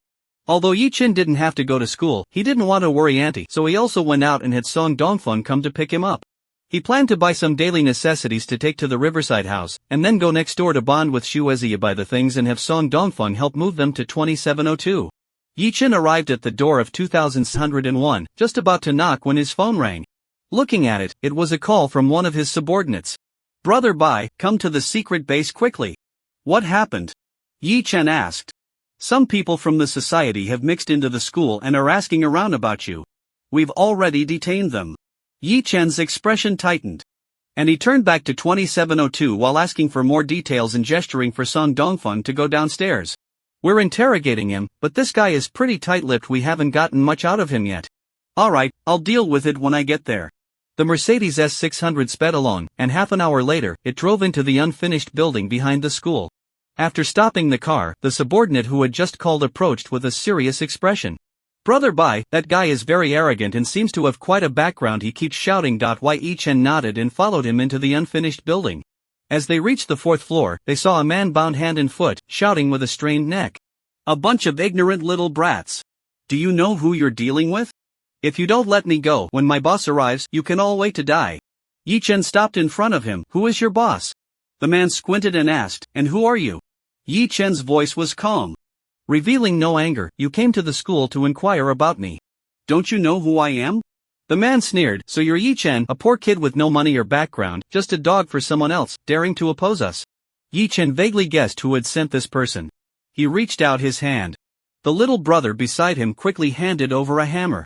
Yi Chen spoke, untie his ropes and hold down his left hand. Yes, Brother Bai. Several younger brothers responded, stepping forward to untie the ropes binding the man's hands, holding him down tightly, and then straightening his left hand. The man realized what was happening and struggled in fear. What do you want? Let me go. Yi Chen raised the hammer and brought it down hard. Bang! Crack! Ah! The man let out a scream like that of a slaughtered pig, his thumb twisted, bloody and mangled, sweat pouring down his forehead. His body shaking and trembling. Then came the index finger. The middle finger. The ring finger. The little finger. Yi Chen's voice was calm and unyielding. Switch to the other hand. Ill talk, ill talk. It was Cat Brother who sent me. The man was now a mess of snot and tears, his face filled with terror. These weren't students. They were clearly a bunch of demons. Don't rush to speak. Yi Chen stopped the man and turned to instruct. Dongzi, use your phone to take a picture, but don't let the brothers appear in the frame. Yes, Brother Bai. After a long time, the man confessed everything, lying on the ground like a dead dog. Yi Chen ordered, you should know very well who Fat Cat is as his underling. If he finds out you betrayed him, what do you think will happen to you? If you're sensible, don't say anything when you go back. Don't let Fat Cat know that I already know he's looking for me, understood? The man remained silent. It seems you still don't understand. Yi-Chen said calmly, extending his right hand. The man caught a glimpse of this and shivered, nodding repeatedly, I understand, I understand. Yi-Chen didn't retract his hand, and saw a younger brother handing him a cigarette, then helping him light it with both hands. The man let out a sigh of relief, but he was somewhat unable to distinguish who exactly was the gangster. Not to mention Cat Brother, even the leader of leaders, Boss Xiao, did not possess such demeanor and aura.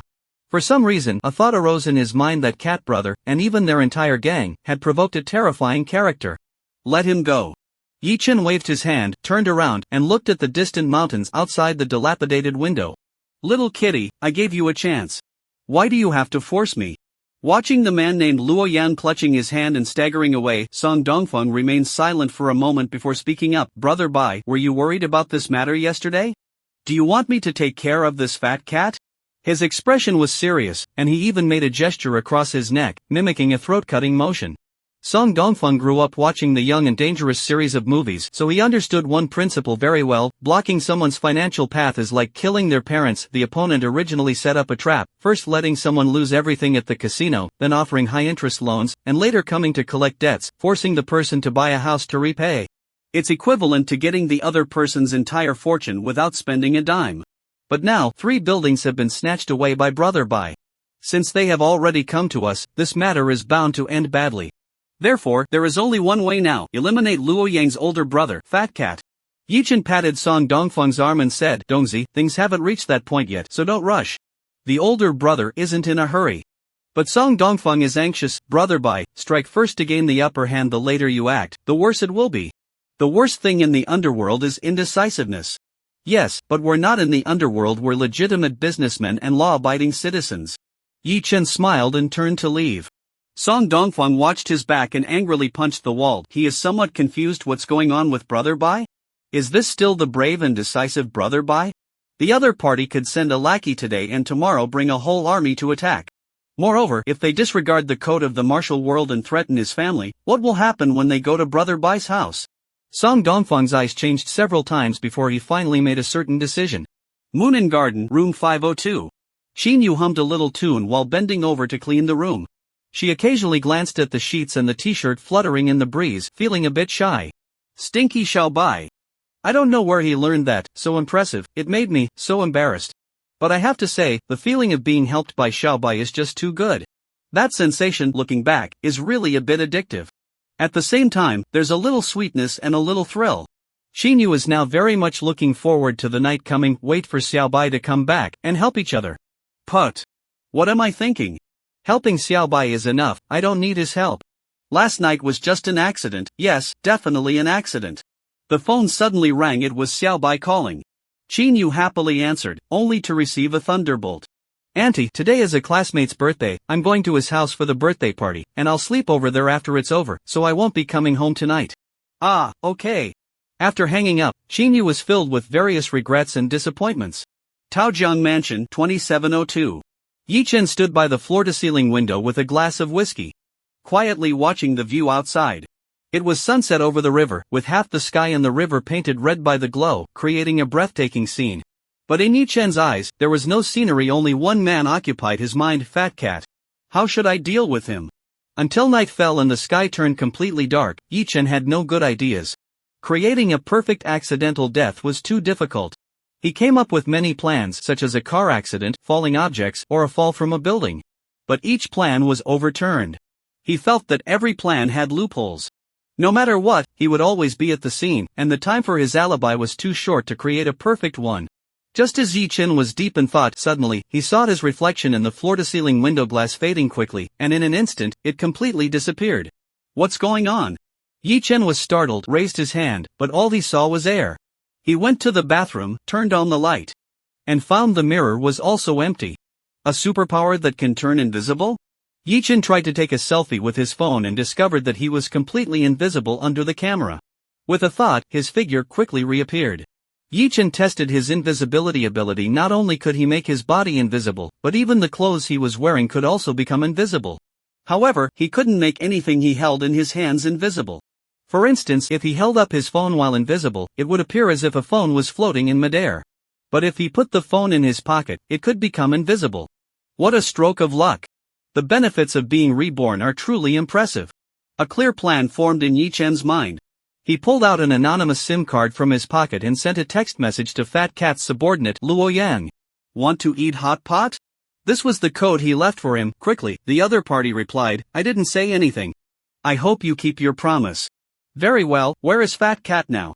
Cat brother is very irritable today. He personally went to the Rainbow Bridge to collect debts, saying he needs to vent.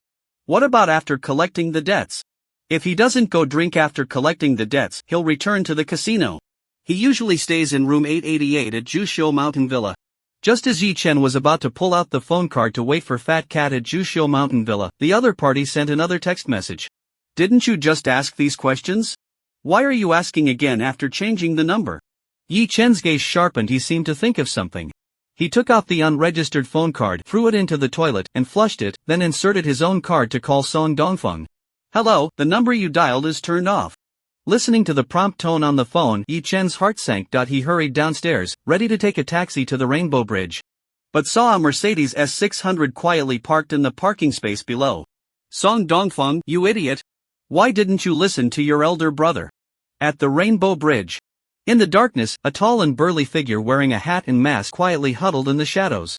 He stared intently at the entrance of the Liangmu Yuan bar, occasionally glancing at the photo on his phone. Strike first, or suffer the consequences. Above the Liangmu Yuan bar, on the 4th floor, at the former landlord's home. An old man with graying hair knelt on the ground, pleading desperately, I really have no money left. The 5.5 million from selling the building has all gone to you. We truly don't have a single cent left.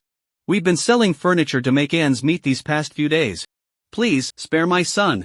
As he spoke, the old man repeatedly knocked his head on the ground, blood streaming from his forehead to eye. In the center of the living room, a slightly overweight man is tied to a chair, unconscious. With broken glasses and 5 or 6 teeth scattered on the floor. Fat Cat, holding a bloody pair of pliers, walks in front of the kneeling old man and kicks him to the ground. Old man! If you want me to spare your son, who will spare me? Isn't it only natural to pay back debts? Fat Cat sneers, throws away the pliers, and shouts, bring me a knife. No money? Then let's take one of his son's legs as payment. A subordinate immediately hands over a gleaming cleaver. This kind of waste, one leg is worth at most 50,000, you have no objections, right? Fat Cat coldly laughs as he approaches the unconscious man. The old man was so scared that he crawled over and hugged the Fat Cat's leg. Don't chop my son's leg. Please, don't chop it. We'll pay you back. We'll pay. Pay you back? The Fat Cat looked down and sneered. Did you not say there's not a single cent at home?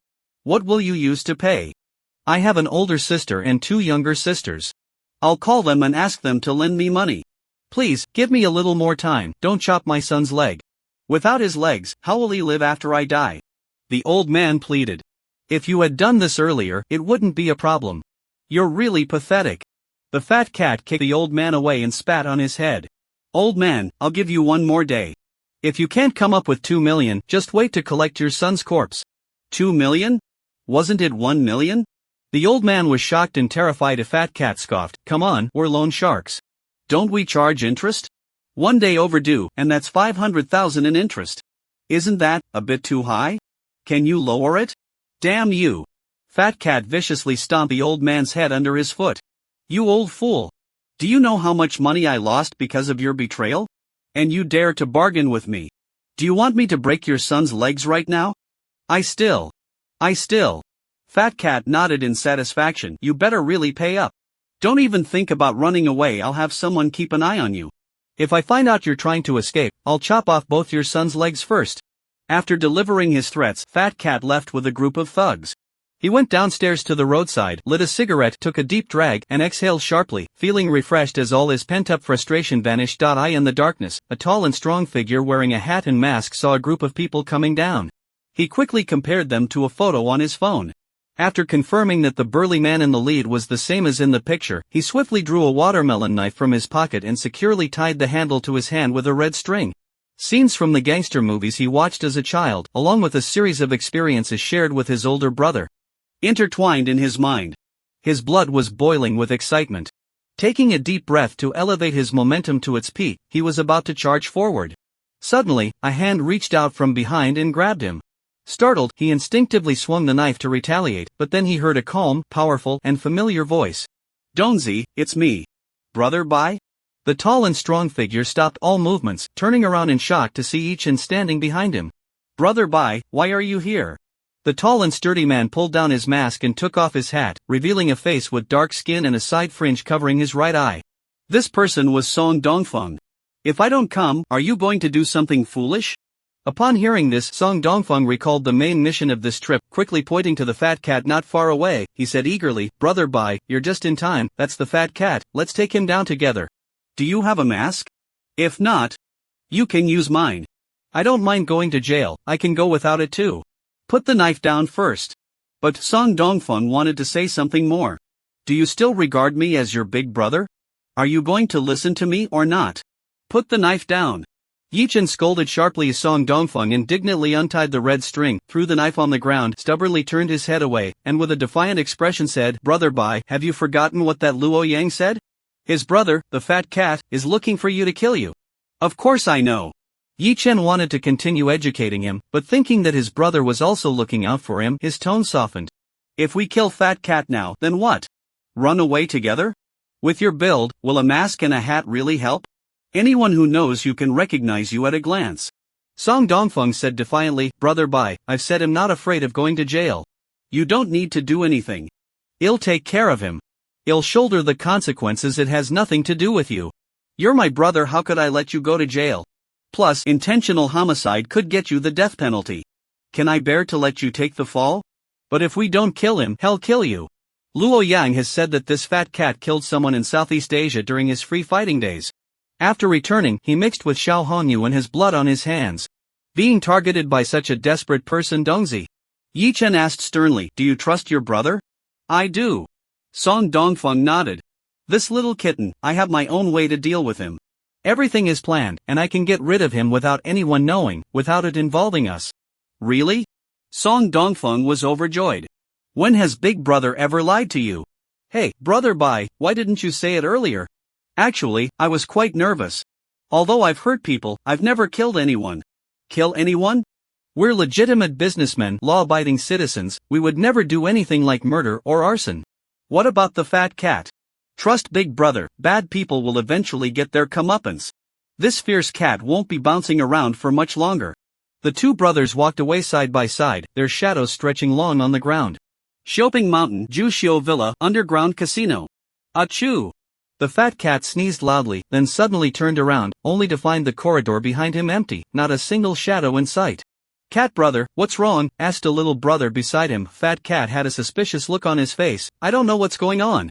Ever since I came back from Rainbow Bridge, I've been feeling like someone's been following me, watching me. But every time I turn around, there's nothing there. Brother Cat, have you been under too much stress lately? Did Boss Xiao yell at you again today? Asked the younger brother. It's true. The boss has been on my case these past couple of days. It's all that little brat named Ji Chen's fault. I'm going to personally pay a visit to Taojiang No. 1 Middle School tomorrow, Fat Cat cursed. Once I catch that brat, just wait and see how I make him suffer. If he makes it back alive, then I'm a dog's son. After instructing his younger brother to maintain order in the casino, Fat Cat parted ways and took the elevator up to the 8th floor of the hotel. Arriving at room 888, Fat Cat swiped his card to enter and then kicked the door shut. But it seemed like a gust of wind blew in and the door creaked open again. Fat Cat found it strange, he clearly didn't feel any wind, so why did the door blow open? He approached the door and peeked around, but no one was in sight. The corridor was long, and if someone had just pushed the door open, they wouldn't have had time to leave. Damn it, have I seen a ghost? Fat Cat was a bit confused, wondering if he was just being overly sensitive. He closed the door, turned on the light, and walked inside. Room 888 was a presidential suite, quite spacious, not much different from a luxurious mansion, and it even had a kitchen. When Fat Cat entered the bedroom, he saw a woman sleeping soundly on the bed, completely naked, covered only by a silk scarf. Next to the bed was a trash can filled with various syringes, and on the table were many unopened ones. Fat Cat opened a box on the table and found it contained a small half box of white powder. He took out a glass jar, poured in some liquid and a small amount of powder, mixed it well, then opened a syringe and drew up the murky liquid. After removing his clothes to reveal his muscular physique, he patted his arm covered in needle marks and expertly injected himself. His Fat Cat shouted in pleasure, leaping onto the bed and flipping over the drowsy woman, landing a hard slap on her. Her hips rolled. Little slut. I finished my shot, now it's your turn for two. The scene became increasingly indecent, accompanied by waves of moans. 2.5 minutes later, Fat Cat collapsed on the bed like a deflated balloon. The woman had long since woken up. She leaned in and kissed Fat Cat on the cheek affectionately. "Darling, you're amazing. I feel like I'm flying in the sky." After speaking, the woman got out of bed, rolled her eyes in silence, and muttered under her breath, "Useless thing," before heading to the bathroom for a shower. After a while, Fat Cat smacked his lips in satisfaction, got up, and gave himself another injection, collapsing back onto the bed. Whoosh! The steam from the bathroom lingered, and the droplets of water gliding over the woman's graceful figure hung quietly in the air, capturing her unsatisfied expression in time. It felt as if time had stopped. Then, it seemed that a pair of invisible ghostly hands appeared on the table. A box flew up, pouring a lot of white powder into a glass jar, and a bottle also lifted up, pouring some mysterious liquid into it. A syringe from the trash can wobbled and floated onto the table, drawing the semi-fluid formed from the white powder and unknown liquid into its needle. It then flew over to Fat Cat, stabbing into his arm with force. As the syringe was pushed, the semi-fluid surged into Fat Cat's body. A few seconds later, the door opened and closed on its own without any wind. Wow! The world returned to normal. Hiss! Fat Cat gasped, feeling as if his arm had been sharply pricked by a needle. Looking down, he saw a small drop of blood oozing from a pinprick on his arm. Did I just jab that hard? Fat Cat wondered. In the next moment, his heart pounded like a drum, and he began to gasp for air, feeling as if he had swallowed flames, his mouth dry and tongue parched. Then, his head snapped back, his pupils constricted, and his eyes rolled back. With a thud, he collapsed on the ground. When the woman came out of the shower, she saw Fat Cat struggling on the floor, frothing at the mouth like a patient having a seizure. The woman gasped and hurried over to slap the Fat Cat's cheek. "Cat brother! Cat brother! Are you okay? Wake up!" But the Fat Cat remained unresponsive, gradually ceasing to struggle, his pupils dilated. The woman checked his breath, then let out a heart-wrenching scream. The Fat Cat, one of the 4 fierce subordinates of Xiao Hongyu, known for his ruthless nature and numerous crimes, was dead. Soon, a group of little brothers heard the commotion and rushed over. When they opened the door and saw the scene, they were dumbfounded. A blonde guy shouted, "What the hell, Cat brother is dead. Call the police." "Call the police for what?" Someone next to him gave the blonde a hard knock on the head. "We're the mafia, screw the police." "Oh right, so what do we do? Bury Cat brother in the back mountain?" The blonde got another hard hit. "Quick, contact Boss Xiao, we can't handle this." After a long while, Xiao Hongyu arrived at the scene. By the time he got there, a black doctor had just finished examining the body. "There are no injuries to the body. Death was caused by an overdose of Nix," the man in black concluded. One of the 4 Heavenly Kings, Black Boy, also said quietly, "Brother, we can basically rule out homicide. I've checked the surveillance from the past week. Besides Old Cat and this woman, and a few younger brothers, no one else was at the scene. The younger brothers always came in groups to report work and left together. The doors and windows are all intact and locked from the inside." Seeing Xiao Hongyu's gaze turn towards the woman huddled on the bed in a bathrobe, Black Boy swallowed hard, a glimmer of greed flashing in his eyes. "Brother, you know that woman has been with Old Cat since she was 18. She couldn't have killed him. Besides, Old Cat was a champion in free fighting in Southeast Asia. She wouldn't have the ability to kill him even if she wanted to." Xiao Hongyu frowned, his intuition telling him that this matter was not that simple, but everything at the scene indicated that Fat Cat had overdosed on XX and died suddenly. After thinking for a moment, Xiao Hongyu shook his head, feeling that he was overthinking. Recently he had been suffering from neurosis caused by that troublemaker, always imagining things. "Let's give him a grand burial. Let the brothers watch their mouths."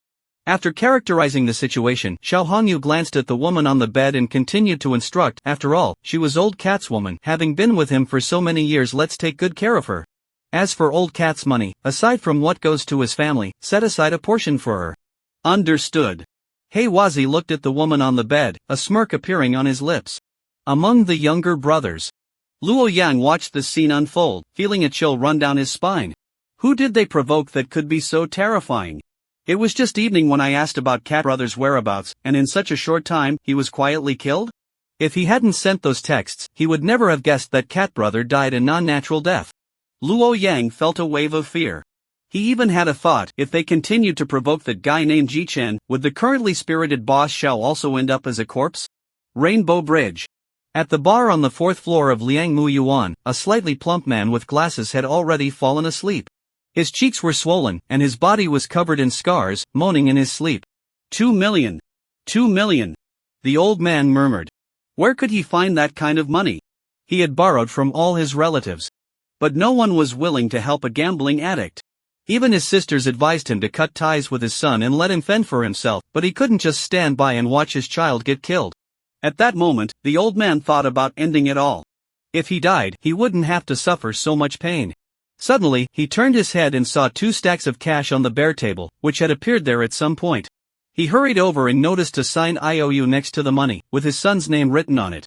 What is this? The old man widened his eyes, but then his phone alarm went off. He was puzzled, as he didn't remember setting an alarm for this time. He opened his phone and saw the screen on the text message editing page, with an unsent message: "Fat cat is dead, leave quickly, take care of yourself." The old man was filled with tears, kneeling on the ground and repeatedly bowing to the surroundings. Heaven has eyes, the gods have shown their power. By the Peach River, Yi Chen lit a cigarette and stuck it into the mud. Little cat, next life, keep your eyes wide open. Be a good person. The moon shone brightly over the river. The stars filled the sky. Yi Chen silently watched everything, not knowing what he was thinking. Ding! The phone rang. He picked it up to see a message from his aunt. "Xiao Bai, finish celebrating your classmate's birthday and come home early. Auntie is waiting for you, that strange request." Auntie agreed to it. Shy.jpg. By the time Yi Chen returned home, it was already past midnight. He activated his super hearing and found that Li Shiyan was already in a deep sleep. There was no sound from his aunt's room. Instead, he could hear even breathing coming from the living room sofa. Yi Chen turned on the light and saw his aunt sleeping on the sofa. Although she was already in her 30s. She had a cute and silly expression while asleep. Saliva was almost dripping from the corners of her mouth as she smacked her lips, as if she had eaten something delicious in her dreams. Yi Chen shook his head and walked over, intending to pick up his aunt and carry her back to the bedroom. But just as he wrapped his arms around her slender and soft waist, she woke up, blinking her sleepy eyes. The funny thing was, even though she was awake, she was still smacking her lips. Yi Chen smiled and asked, "Auntie, what were you eating in your dream that was so delicious?" Xinyu's elegant and beautiful face turned red, and she instinctively looked down at Yi Chen. Yi Chen. No way. While helping each other, you wouldn't let any close contact slide, and now you're dreaming about eating? Yi Chen picked up his aunt and headed towards the bedroom. "Auntie, is it true that you agreed to my strange request?" Chen, you let out a shy "I" in the morning. Shiyan said her skin looked even whiter and finer, giving her a radiant feeling. She looked in the mirror and it did seem that way. But she clearly hadn't used any skincare products before bed. It was just that when she was helping Xiao Bai, it happened accidentally. So after hesitating for a day, Xinyu decided to agree to Yi Chen's strange request. She let Xiao Bai wash her face to see if it could really enhance her beauty. Being held in Yi Chen's arms, Xinyu shyly tucked her little head in, but since Li Shiyan had already fallen asleep, she didn't struggle and let Yi Chen hold her. They had even more intimate contact, so what was a princess carry?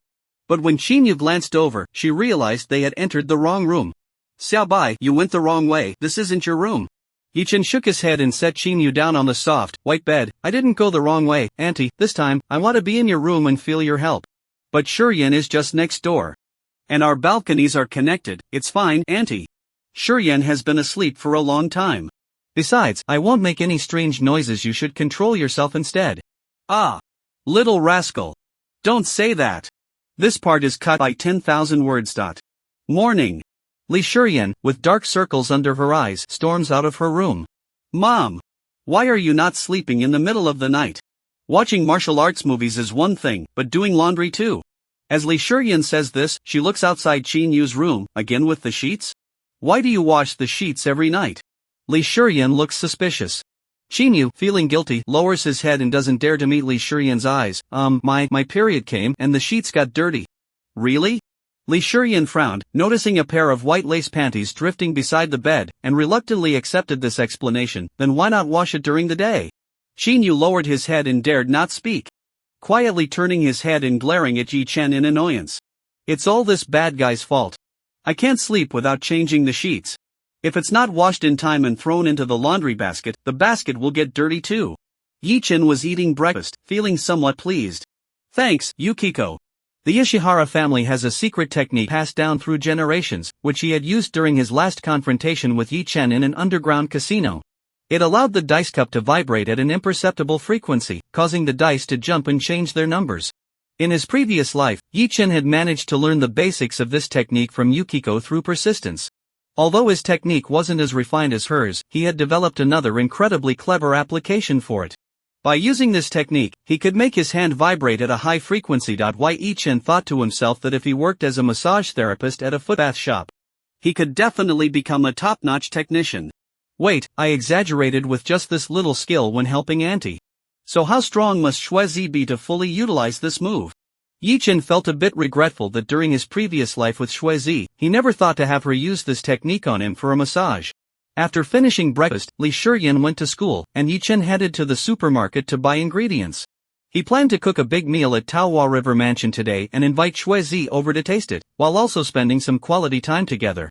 The fat cat had already been dealt with, and there wouldn't be any further actions from Xiao Hongyu for now. Yi Chen had thought about directly resolving Xiao Hongyu's issue yesterday, but after careful consideration, he decided against it. The fat cat's death due to an overdose could be considered an accident, but on the same day, Xiao Hongyu also sent something which would raise suspicions for anyone. If the police get involved, they might uncover some clues, and Yi Chen didn't want to take that risk. Recently, there shouldn't be many forces conflicting with Xiao Hongyu's group, but he is definitely the most conspicuous one. First, he took 8 million from the casino, and then hijacked 3 buildings at Rainbow Bridge. If the police investigate, they will surely focus on him. Therefore, Yi Chen decided to let Xiao Hongyu have some time off. After purchasing groceries at the supermarket, Yi Chen returned to his riverside apartment, put everything away, and then activated his super hearing to listen for any movements in 2701. Only Shuezi was home. Xiao Hongyu must have spent the night out with her boyfriend again. Confirming that Xiao Hongyu was not at home, he went outside and rang the doorbell. Soon, the door opened, and Shuezi, dressed in a kimono, stood charmingly at the door. "Miss Shuezi, I would like to invite you over for dinner," Yi Chen said. Shuezi shook her head in refusal, her expression cold. "Mr. Yi, I appreciate your kindness. It's best for us to keep our distance. If Mr. Xiao discovers your identity, it won't be good for either of us." With that, she attempted to close the door. Yi Chen held the door, his face sincere. "I just want to thank you, Miss Shuezi, for your help. It's just a meal, and I shouldn't bother you again afterward." Shuezi's expression remained unchanged, but Yi Chen knew her well enough to see a hint of hesitation in her calm eyes. "I can make some Japanese cuisine. I'm planning to prepare foie gras sushi for dinner. Would you like to try it? To see if it tastes like home." Foie gras sushi was Shuezi's favorite, and in his previous life, Yi Chen had flown to Tokyo and spent a lot of money to learn this skill at her favorite restaurant to win her over. In a past life, I captured Shuezi's heart, and this foie gras dish is no small achievement. Sure enough, after a moment of hesitation, Shuezi slowly nodded. "Then I'll go prepare it. Please come over for dinner." Watching Yi Chen return to 2702, Shuezi hesitated for a moment but decided to undress completely, revealing the green dragon tattoo coiled on her shoulder. After taking a shower in the bathroom, Shuezi changed into a cherry blossom kimono and carefully got ready. Soon, evening arrived. Yi Chen was busy in the kitchen when he heard the doorbell. When he opened the door, he was immediately captivated. There stood Shuezi in a cool cherry blossom kimono. Her chest revealed a large expanse of smooth skin, and the hem of the kimono only reached her thighs, showcasing her perfectly proportioned long legs without the need for high heels. With a cold, stunning face, a sexy figure, and skin as white as snow, complemented by a shoulder tattoo of a dragon that subtly reveals itself, she exudes a unique beauty and allure. The essence of an island woman is just right, radiating a charm that says, "Please ravage me. Don't spare me." She creates a strong impact on people, making them want to fiercely pursue her. "Miss Yuki, welcome." Dinner was almost ready, with only one soup left to be prepared. Yuki sat down at the dining table, surprised by the array of dishes laid out before her. There were Japanese dishes, Chinese cuisine, and Southeast Asian delicacies. Each dish was her favorite from that particular cuisine. Of course, there was no Korean food that wasn't delicacy, but rather fodder for cattle, which both Yi Chen and Yuki disliked. The famous army stew, in Yi Chen's eyes, was no different from pig food. "Miss Shui, you might not believe it, but I dreamed of meeting you last night. These dishes are all what you told me in the dream, your favorites, which is why I decided to invite you for this dinner." Yi Chen's eyes were filled with sincerity. Shuezi first picked up the foie gras and tasted it. After just one bite, her eyes lit up. It tasted like home. It was almost identical to the dish from the restaurant she often visited in Tokyo. Then she tried the other dishes, and each one was delicious, just what she liked. Shuezi's eyes sparkled as she took small bites, but her movements were very graceful, embodying the essence of an island woman. "Mr. Yi, your cooking is excellent." Shuezi couldn't help but praise. There's an old saying, to win a woman over, you must win her stomach or her heart. Shuezi's stomach has already been conquered by Yi Chen. Facing Yi Chen, the familiar and affectionate feeling in her heart grew stronger. Although she appeared indifferent, waves of emotion surged within her, and a fluttering sensation began to emerge, intensifying. Even Xiao Hongyu was unaware that he loved these delicacies. Only two people who truly love each other and have lived together can understand so much. Could it be that there really is a notion of past lives and present fates? Did she and Mr. Yi have an unfinished bond? Otherwise, how could all of this be explained? Miss Shuezi, I'm glad you like it. Yichen smiled broadly, feeling a bit grateful to Shin Mengyao. His culinary skills were honed through practicing for Shin Mengyao. While Shan Mengyao was in college, he rented a place near the school. Shin Mengyao complained about the terrible food in the school cafeteria, so Yichen practiced his cooking skills diligently, preparing various dishes for her and delivering them to the school. This went on for a full 2.5 years, and Yichen successfully developed impressive cooking skills. Just as Yichen was stealing from home in the conference room of Jusho Mountain Villa, Xiao Hongyu gathered his key subordinates together. Sitting in the front row were 3 of his 4 great kings, Heiwazi, Nyotu, and Lu Sanji. As for Fei Mao, he was gone forever. Currently lying in a coffin at the funeral home. Heiwazi was the manager of the underground casino. Nyotu was in charge of the entertainment industry, such as bars, KTVs, and bathhouses. Lu Sanji was responsible for real estate-related projects. Fei Mao used to specifically handle loan sharking and tricking fat sheep into the casino to be slaughtered. Now that Fei Mao was gone, his business naturally needed someone to take over. Xiao Hongyu looked at Heiwazi and instructed, "The casino has always been under your management, so you'll take over Old Cat's business from now on and look after his brothers." Heiwazi nodded, feeling invigorated. Xiao Hongyu has absolute authority in the group, and his arrangements naturally go unchallenged by the other 2 Jin gang members.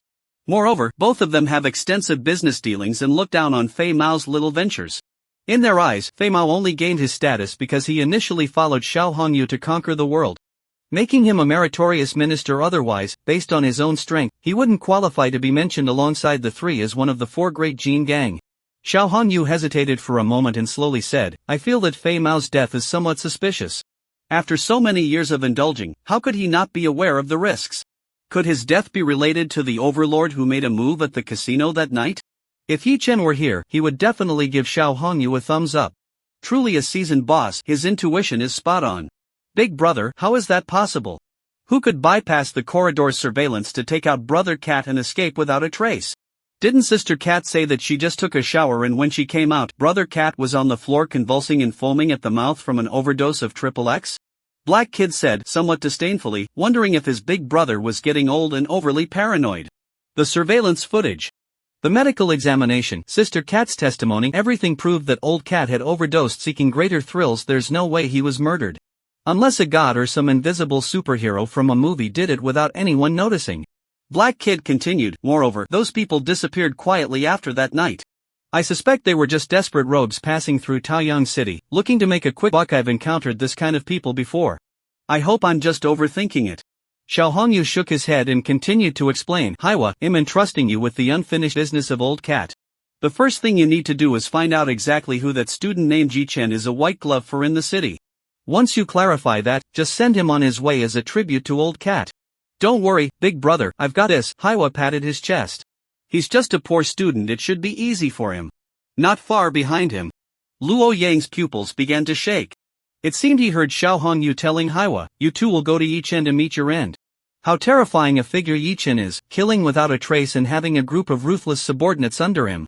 Although Haiwa is a seasoned tough guy on the streets, he is nothing compared to a terrifying person like Yichen.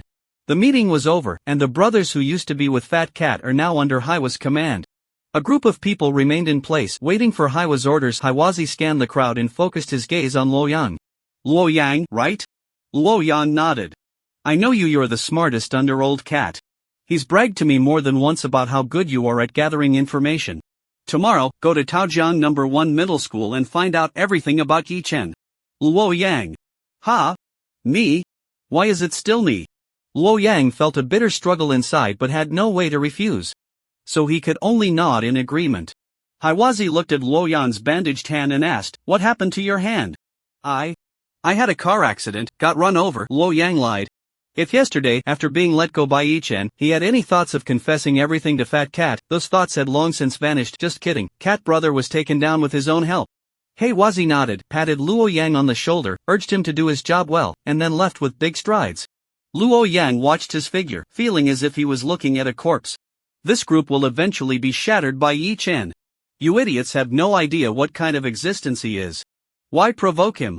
Luo Yang roared in his heart. After a while, he finally made a decision that betrayed his ancestors. He became a true traitor. He went to the bathroom, took out his phone, and sent texts to both phone numbers that had contacted him last night, recounting everything that happened today truthfully. He also added a note. Please let Brother Bai know that from now on, I am a nail he has driven in here, the most loyal lackey under his command. If there's anything you need to report or anything you need me to do, please feel free to instruct me. A good bird chooses the right tree to perch on, and a wise minister chooses the right master to serve. Luo Yang has seen clearly that Xiao Hongyu's power will eventually come to an end, and he doesn't want to go down with it. He Wazi held a file in his hand, which had a picture of Yi Chen from his non-mainstream days. This person looks a bit familiar. He Wazi frowned. He looked up and noticed his little brother in front of him, momentarily stunned by the same hairstyle. Damn, no wonder he looks so familiar. Why do you have this ridiculous hairstyle too? The little brother chuckled. Brother He Wazi. This hairstyle has been very popular among young people in recent years. When I go to nightclubs, I can't attract girls without this hairstyle. What a character! He Wazi laughed and scolded, tossing the file into the trash behind his eyes. This poor student was already dead. Once Luo Yang investigated thoroughly, he could crush him easily. He didn't recognize that this non-mainstream young man was the same ferocious dragon who had made a splash at the casino that night. After giving a few instructions to his underlings, Black Boy stood up and went out, arriving at room 888, where he took out the key card and opened the door. The place had been cleaned up, and Fat Cat's body had been taken to the mortuary. But Cat's sister was still there. She was sitting on the edge of the bed playing with her phone, and when she saw Black Boy come in, she quickly stood up. Black brother. Cat's sister, sit down, no need to be so formal, just call me Little Black. Black Boy said with a smile. Cat's sister, Cat brother has saved quite a bit over the years, but he also has many family members. Without any official status, you probably won't get much.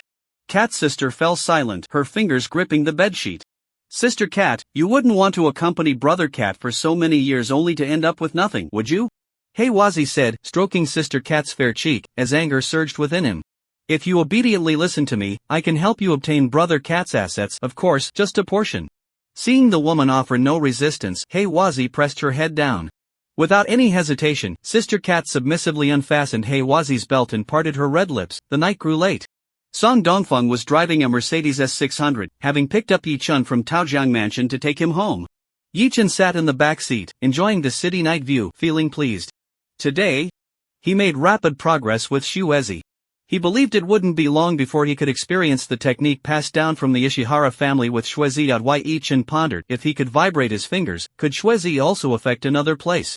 If it really works, it might send someone soaring into the clouds. Although he had already communicated deeply with Shuezi in his past life, she was already approaching middle age back then. Now, facing the younger Shuezi, Yi Chen had different feelings. There was still a strong impulse. I can only go home and rely on Auntie's help to cool down. Tonight, I want Auntie to help in a different way. The Mercedes S600 sped down the road. Song Dongfeng was driving, occasionally glancing at Yi Chen in the rearview mirror, looking as if he wanted to say something but hesitated. He seemed to have a question to ask, his expression showing some excitement and eagerness. But Yi Chen had instructed that there should be no chatting while driving.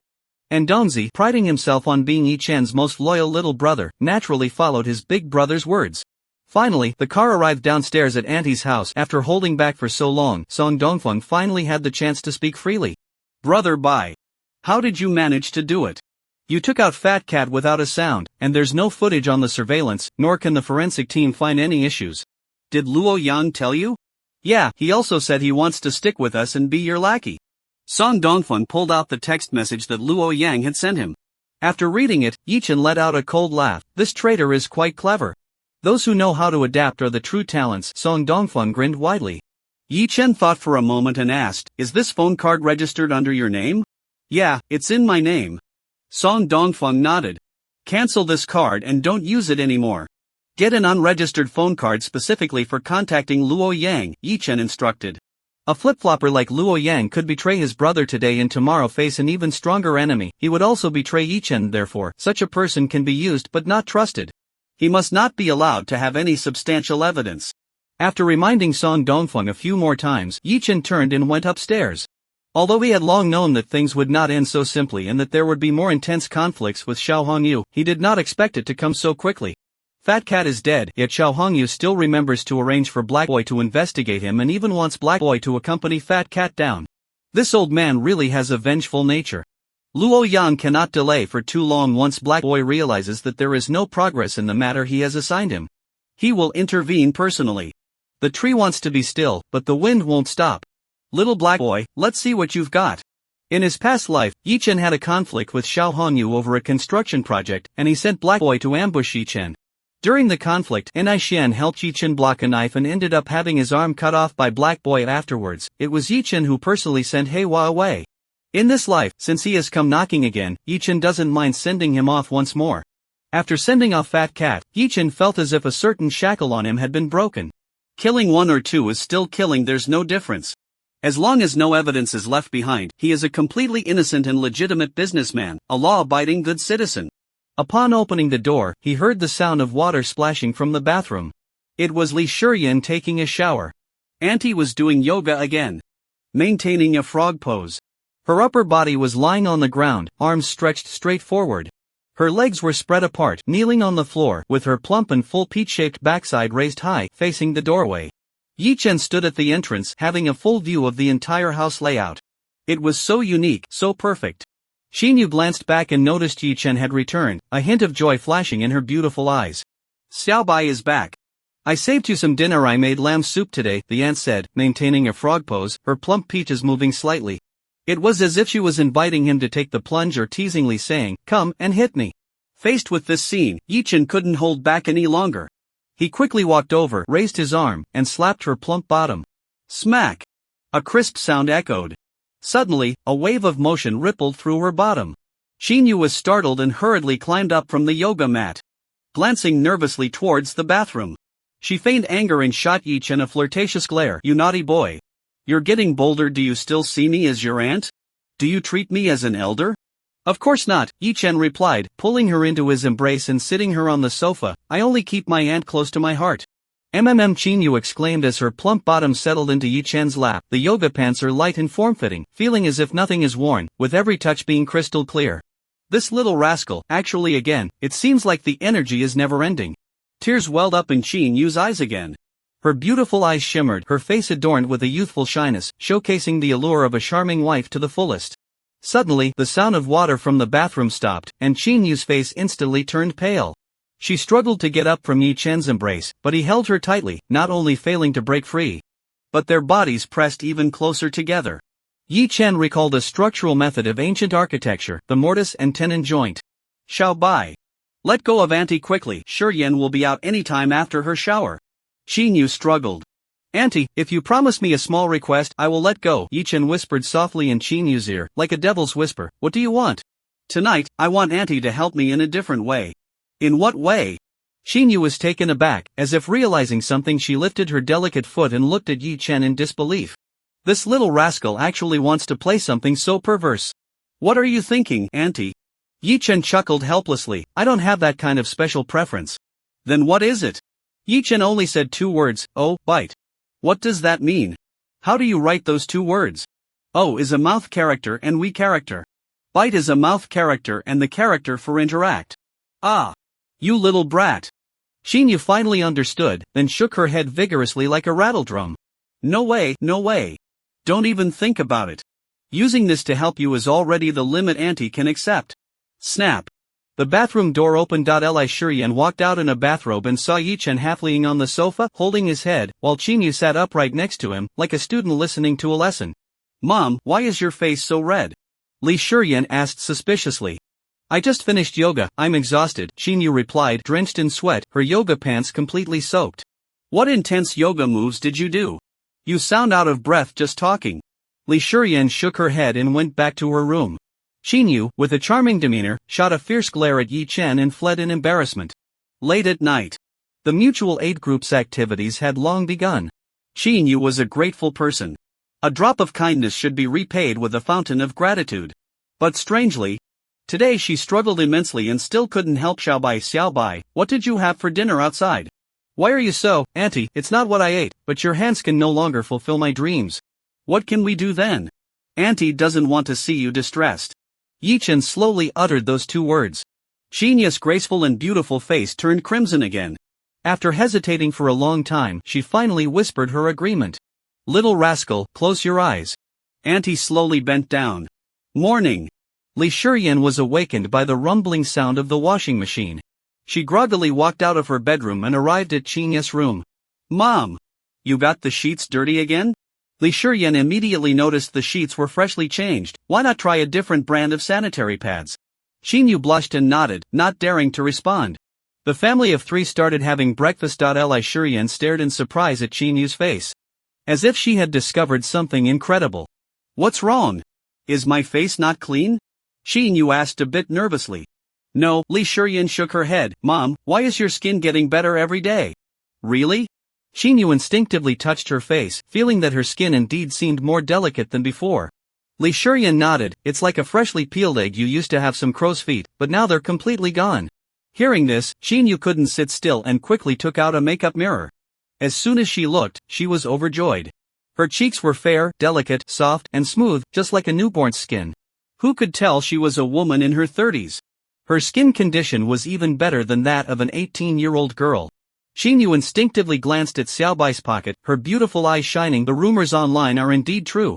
And this method is even more effective. Xinyu had decided last night to help Yi-Chen just that once. But now, she's having second thoughts. At the same time, she's opened up to another idea. If the effects are this amazing, what if I tried that method? Would it work wonders? Xinyu quickly shook her head, trying to dismiss those unethical thoughts. No. This is already the limit with Xiaobai. I absolutely cannot cross the final line. If I do, I won't be able to face Sister Qin again. Once I take that step, there's no turning back. Yi-Chen also noticed Auntie's change. He thought to himself, he wasn't this impressive in his past life. Could this be a benefit of being reborn? A kind of superpower? The legendary Tang Seng's flesh is nothing compared to this. After having breakfast, Yi-Chen was the first to leave the house. Song Dongfeng was already waiting downstairs. He leaned against the Mercedes S600, smoking. When he saw Yi-Chen come down, he quickly threw away the cigarette but opened the back door and invited Yi-Chen to get in. The luxurious Mercedes slowly drove away. In the dimly lit stairwell, Li Shiyan slowly walked out, her brows furrowed, looking deep in thought. She realized that she could no longer understand Yi-Chen. He was no longer the sycophant to Shen Mengyao, cutting all ties with her, and was being pursued by the unattainable Chen Sini. Moreover, he hadn't even been going to school lately. She heard he had taken a month-long leave, personally approved by the principal. What was this?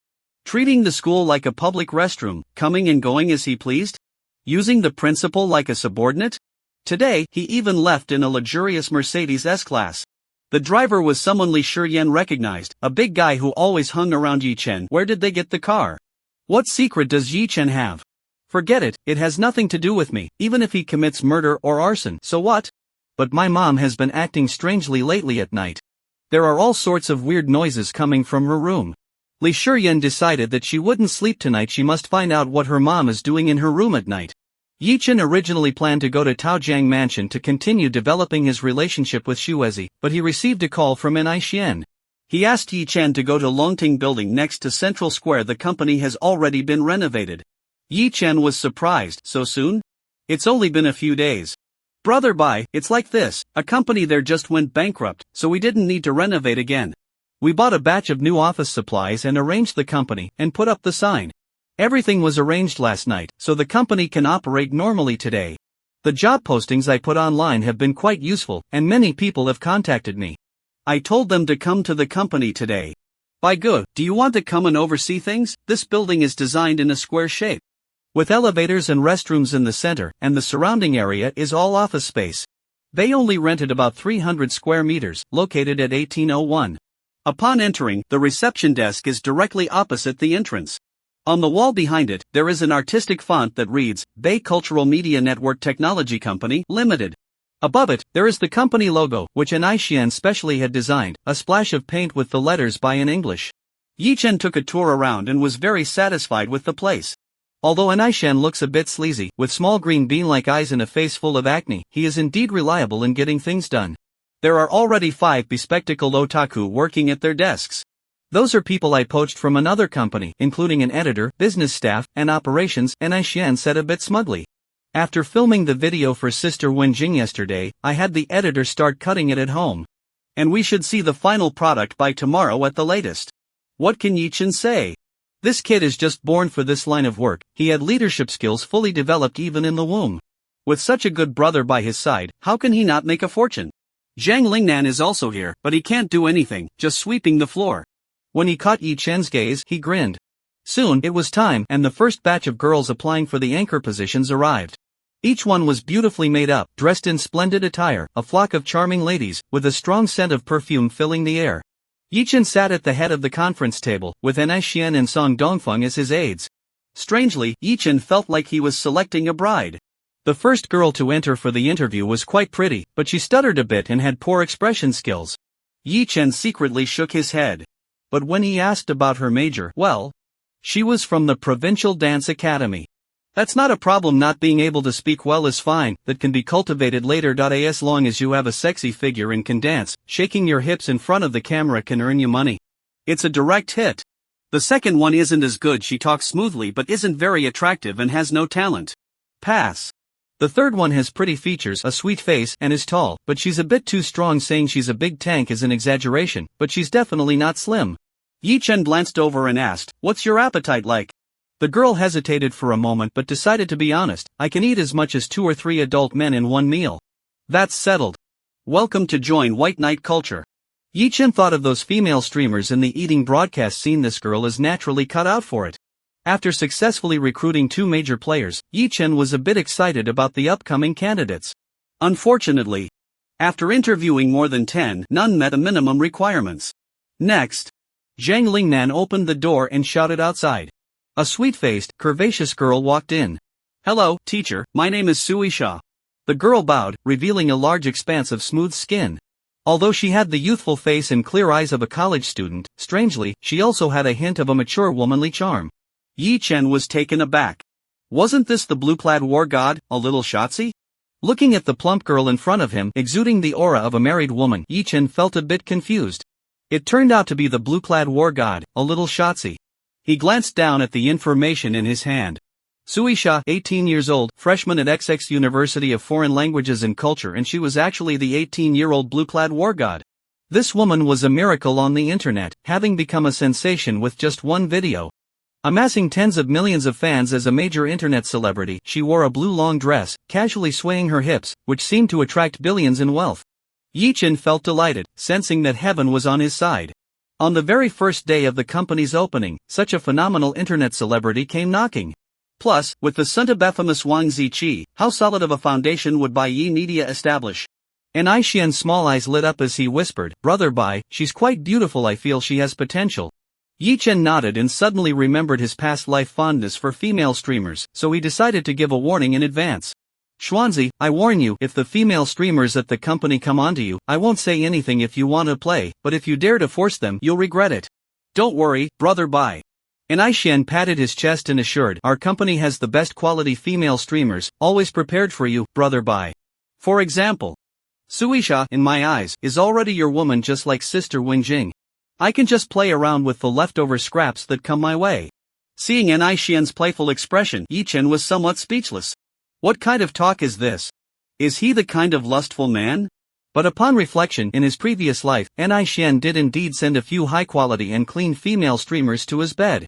Whenever he had an interest in a streamer, he would actively ask for his opinion and only proceed after getting his approval. Suisha stood there blankly after introducing herself, her eyes reflecting the naive innocence of a college student. Yi Chen asked, "Can you dance?" "No," Suisha shook her head. "Show me a little dance," Yi Chen said. Suisha looked adorably confused. "Huh? What should I twist?" Yi Chen guided her, "Just casually twist your hips a bit, whatever you think looks good." Suisha felt a bit strange inside, glancing at the overly handsome interviewer, feeling a bit shy. Blushing, she gently raised both hands and twisted her hips a couple of times. Suddenly, her hips swayed side to side. Although it couldn't compare to Qin Yu's scale, it was still quite alluring. Her movements were somewhat inexperienced, and her face youthful, yet there was an inexplicable charm. The kind of tantalizing allure of a young woman and a wife hit the scene. His Xian inhally. Zhang Lingnan, standing at the door, was mesmerized. Observing the reactions of the men present, Yi-Chen was very pleased. A little Sha born to thrive in the realm of borderline internet fame. Her ability to entice men was instinctively natural. Very well, you've been hired. Welcome to Midnight Media. Yi-Chen stood up and extended his hand to Suisha. Ha! Oh! Thank you. Suisha still had a cute and silly expression, but she was quick-witted enough to rush over and grab Yi-Chen's hand. In that moment, it felt like she had grasped her future. Her hand was warm, delicate, smooth, and soft. Just as the thought of using that hand crossed his mind, Yi-Chen quickly shut it down. It was all Auntie's fault for always helping him, making him subconsciously have such lewd thoughts. On the side, An-I-Xian watched the two holding hands, his beady little eyes spinning a few times, looking at Suisha as if she were the future sister-in-law. Among those who had just successfully joined, Baigu had only welcomed them verbally, but for Suisha, Baigu had stood up to shake her hand. He must be interested in this girl. But really, who wouldn't be captivated by such an exquisite beauty? An-I-Xian quickly said, Xiaosu, this is our company's chairman, Mr. Yi-Chen. Oh. Hello, Chairman Yi. Suisha looked pleasantly surprised and quickly bowed. A wave of bright, radiant light came over. Being young is wonderful, it's just so firm. Yi-Chen was referring to her skin.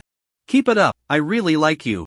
You have the potential to become a big internet celebrity. Yi-Chen patted Suisha. Really? Thank you, Chairman Yi, for your appreciation. Suisha's face flushed, unsure if it was excitement or shyness. After that, Yi-Chen interviewed 5 or 6 more candidates, but perhaps Suisha had used up all the luck, as the rest were all less than ideal.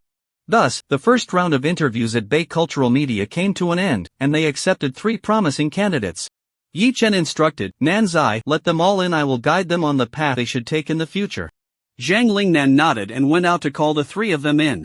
Yi-Chen looked at the girl who was not very eloquent but quite pretty and slender. Zhang Yusen, 23 years old, a graduate of the Provincial Dance Academy. Mr. Ni, Yi-Chen addressed An-I-Xian. Work on her language skills, but don't neglect her dance training.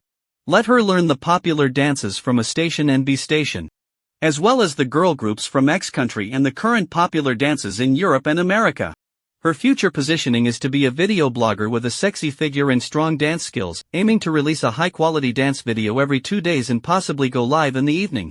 After a pause, Yi-Chen continued to advise, with her poor communication skills in the beginning, she can dance more and talk less. Once her language skills improve, I'll arrange a training for her on how to attract fans and make the big brother willingly spend money. Regarding how to extract money from big shots during live broadcasts, it's actually a set of experiences summarized by An-I-Xian from my previous life.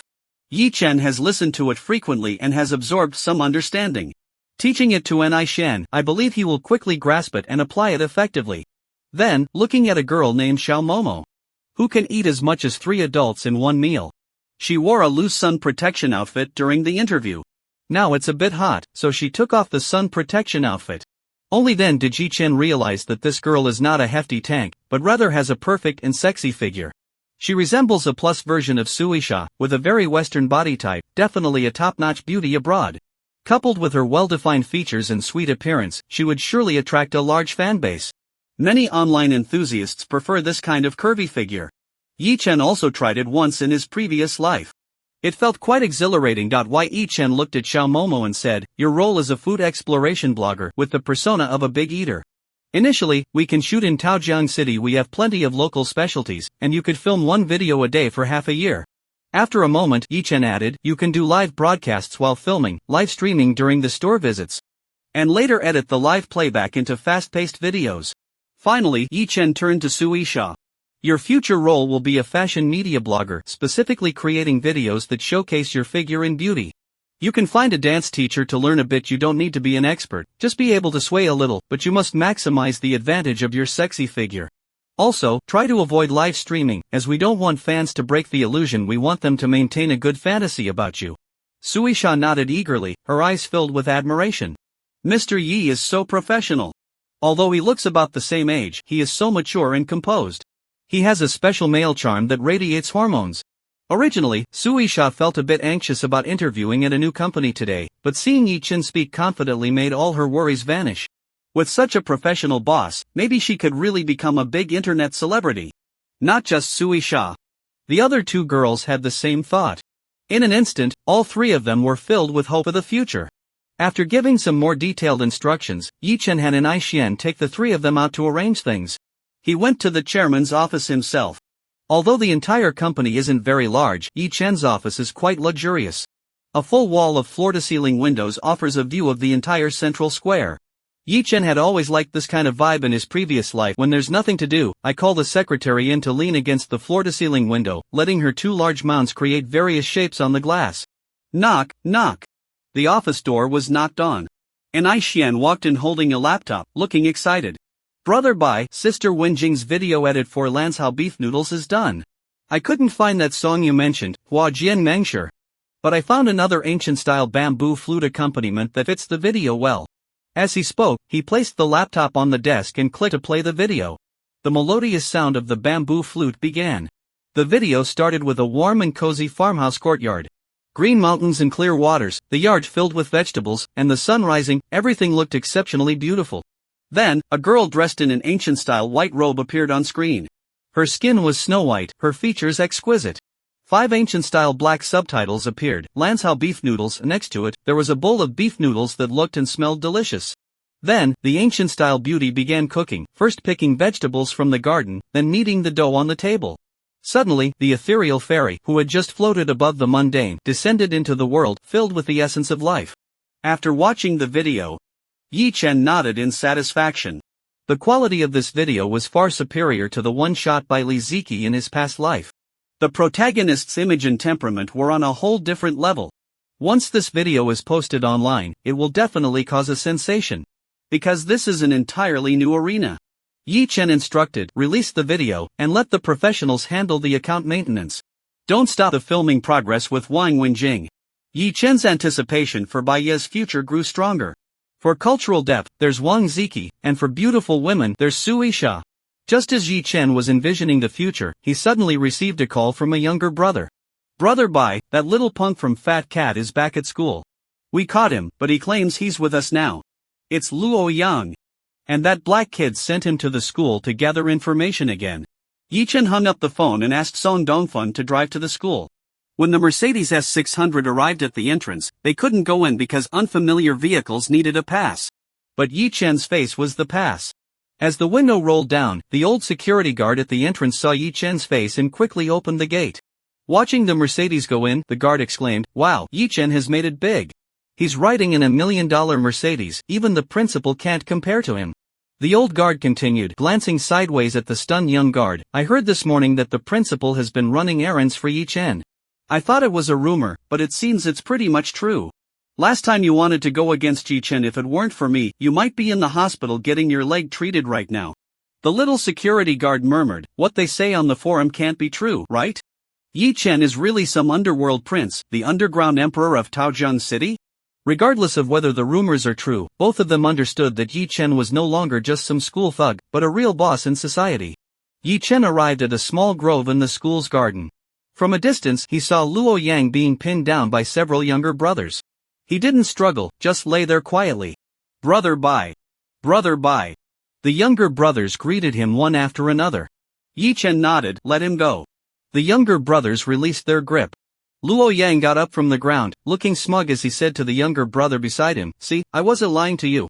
I told you, I'm with Brother Bai now, and we're all on the same side, but you didn't believe me." After saying that, he bowed to Yi Chen, "Brother Bai." Yi Chen waved his hand, signaling the brothers to step back first. Then gave Song Dongfeng a glance. Song Dongfeng immediately stepped forward and searched Luo Yang, finding a mobile phone. He opened it for a glance, confirming there was no recording, and then turned it off. Yi Chen also scanned Luo Yang with his X-ray vision, checking for any other electronic devices, like miniature cameras. "Brother Bai, you saw the text message I sent yesterday, right?" Luo Yang said with a flattering expression. "Heizi asked me to investigate. What do you think I should report back to him?" Yi Chen pondered for a moment and replied, "You should delay as long as you can. If you can't hold on any longer, just let me know in advance, and I will naturally send someone to take care of him." "Brother Bai, why not just directly?" Luo Yang said, making a throat-cutting gesture. "And also take care of Xiao Han Yu while you're at it." Song Dongfeng snorted coldly, "Are you teaching Brother Bai how to do his job?" "No, no." Luo Yang shrank his neck and said, "What level am I to dare to teach Brother Bai how to do things? Yi Chen naturally wouldn't tell him that Fat Cat had just been dealt with, and recently things were tense, making it unsuitable for any further actions. You should head back now, and report any situation at any time, Yi Chen said as he looked at Song Dongfeng. Donzi, have you taken care of what I instructed you to do yesterday? Song Dongfeng nodded, stepped forward, and let Luo Yang note down his new anonymous phone card. Contact me on this number from now on. Yes, Brother Dong. Watching Luo Yang leave, Yi Chen checked the time. It was already afternoon. There was no time to communicate with Shuezi. He planned to have Song Dongfeng take him home directly to play some fun mutual help games with Auntie. However, Song Dongfeng suddenly said, Brother Bai, I heard our English teacher is pregnant and on leave, and a new substitute teacher has come in. She's incredibly beautiful and energetic. Want to go take a look? No, thanks. Yi Chen shook his head, not very interested. He wasn't the kind of guy who couldn't move when he saw a beautiful woman. Alright then, Song Dongfeng sighed regretfully. I heard the new English teacher is Yang Wenbin's cousin's girlfriend, and I was wondering if Bai Gu could steal her away and put a green hat on Yang Wenbin. It seems he was the one who informed the principal to have you expelled. Yang Wenbin's cousin? Yang Huizhong? Yi Chen stopped in his tracks. What's the new English teacher's name? Chen Yujie, Song Dongfeng replied. It really is her. Yi Chen fell into memories. He was very familiar with this woman. He knew exactly which position she liked best and which parts of her body were the most sensitive. Bai Gu, where are you going? Back to class, to attend English class. When Yi Chen returned to the classroom, it caused a stir, and his classmates all turned to look at him. Everyone knows he took a long leave. And it was even personally arranged by the principal. It's only been a few days, and how did he come back to school? Although curious, most people dare not ask. The matters of the school leader are not something they can interfere with. Just as Yi Chen returned to his seat, he saw Song Dongfeng rushing in, drenched in sweat, holding a bouquet of flowers. He walked straight to the last row and placed the bouquet on Yi Chen's desk. Brother Bai, the bouquet of bellflowers you asked for is ready. Seeing this, Shin Mangyao deskmate, who was quite bold, sneered. Mangyao, you've been ignoring Yi Chen lately. He realized that the tactic of pretending to be aloof doesn't work on you and can't sit still anymore. Knowing today is your birthday, he even bought flowers to come back to school, especially to celebrate for you. Upon hearing this, Shin Mengyao's lips curled into a slight smile, feeling a bit proud indeed. What does it matter if Yi Chen earned 580,000? He is still just a lapdog to himself. Not long ago, he deliberately distanced himself from me in public, claiming he had no feelings for me. When he realized this tactic didn't work on me, he panicked and returned like a hungry dog. It's truly laughable. De Tank continued, Meng Yao, let me tell you, when dealing with such a despicable guy, you can't give him any good attitude. When he comes to deliver flowers to you later, you must firmly reject him, embarrass him, and let him know our little fairy is not to be trifled with. De Tank felt a surge of anger thinking about how Yi Chen had embarrassed him in public last time. He wants to pursue Meng Yao, but instead of flattering me, he dares to act that way. Seeing Shin Meng Yao nod lightly, De Tank felt secretly pleased and began to look forward to Yi Chen coming over to present the flowers, only to witness a harsh humiliation instead. In the last row, Yi Chen inhaled the fragrance of the bellflower. This is Chen Yujie's favorite flower. Before fleeing, during their last meeting, Yi Chen promised her that he would bring her a bouquet of Lisianthus next time they met. Yi Chen had many women in his past life, but after the collapse of the Yi Chen group, Chen Yujie was the only one who extended a helping hand. Not only did she take out her savings to give him as escape money, but she was also willing to go on the run with him. Ding ding ding. The class bell interrupted Yi Chen's thoughts. He looked up and saw a young woman enter the classroom, wearing a white shirt and a professional OL skirt, with wavy, light brown hair. She was well-dressed, fashionable, and elegant, resembling a screen star named Lu Tianxian, but somehow feeling even more beautiful, giving off an aura of both purity and desire. What young male students wouldn't be captivated by such an alluring English teacher? Many of them were experiencing youthful reactions, some even reached down and secretly practiced ancestral crafts. Yi Chen looked at Chen Yujie's long, beautiful legs, reminiscing about their passionate moments together. Chen Yujie's body was soft, dangerously so, yet full of resilience. She could pose in various positions. Yi Chen's favorite was to see her do the splits. Her physique was also unique, seemingly one of the legendary 10 weapons, and only Yi Chen understood the experience. Chen Yujie had been practicing ballet since childhood, winning numerous awards in various competitions. If it weren't for her joint issues, she wouldn't have become an English teacher. She would have shown on stage. In his past life, when Chen Yujie became an English substitute teacher, Yi Chen had already dropped out of school. Their first encounter was many years later, when Yi Chen had already risen to become a powerful figure in society, but after years in the underworld. He was no longer that handsome and charming Xiaohanan from back then. His face bore a gruesome scar, one leg was crippled, and his body was covered in scars and tattoos. Chen Yujie also had a vibrant bellflower tattoo on her left cheek. Yi Chen couldn't understand why someone with such a beautiful face would want to ruin it with a tattoo. It was later revealed that the bellflower was meant to cover a scar on her face.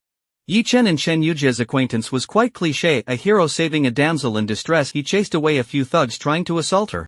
After some time together, they developed feelings and ended up in bed. Yi Chen initially thought that a dance teacher like Chen Yujie would be quite open-minded. However, he didn't expect that she was a virgin. He was the only man to have entered her heart because that act of heroism unlocked her emotional barriers, Chen Yujie said, her gaze sweeping to the last row of the classroom, locking eyes with Yi Chen.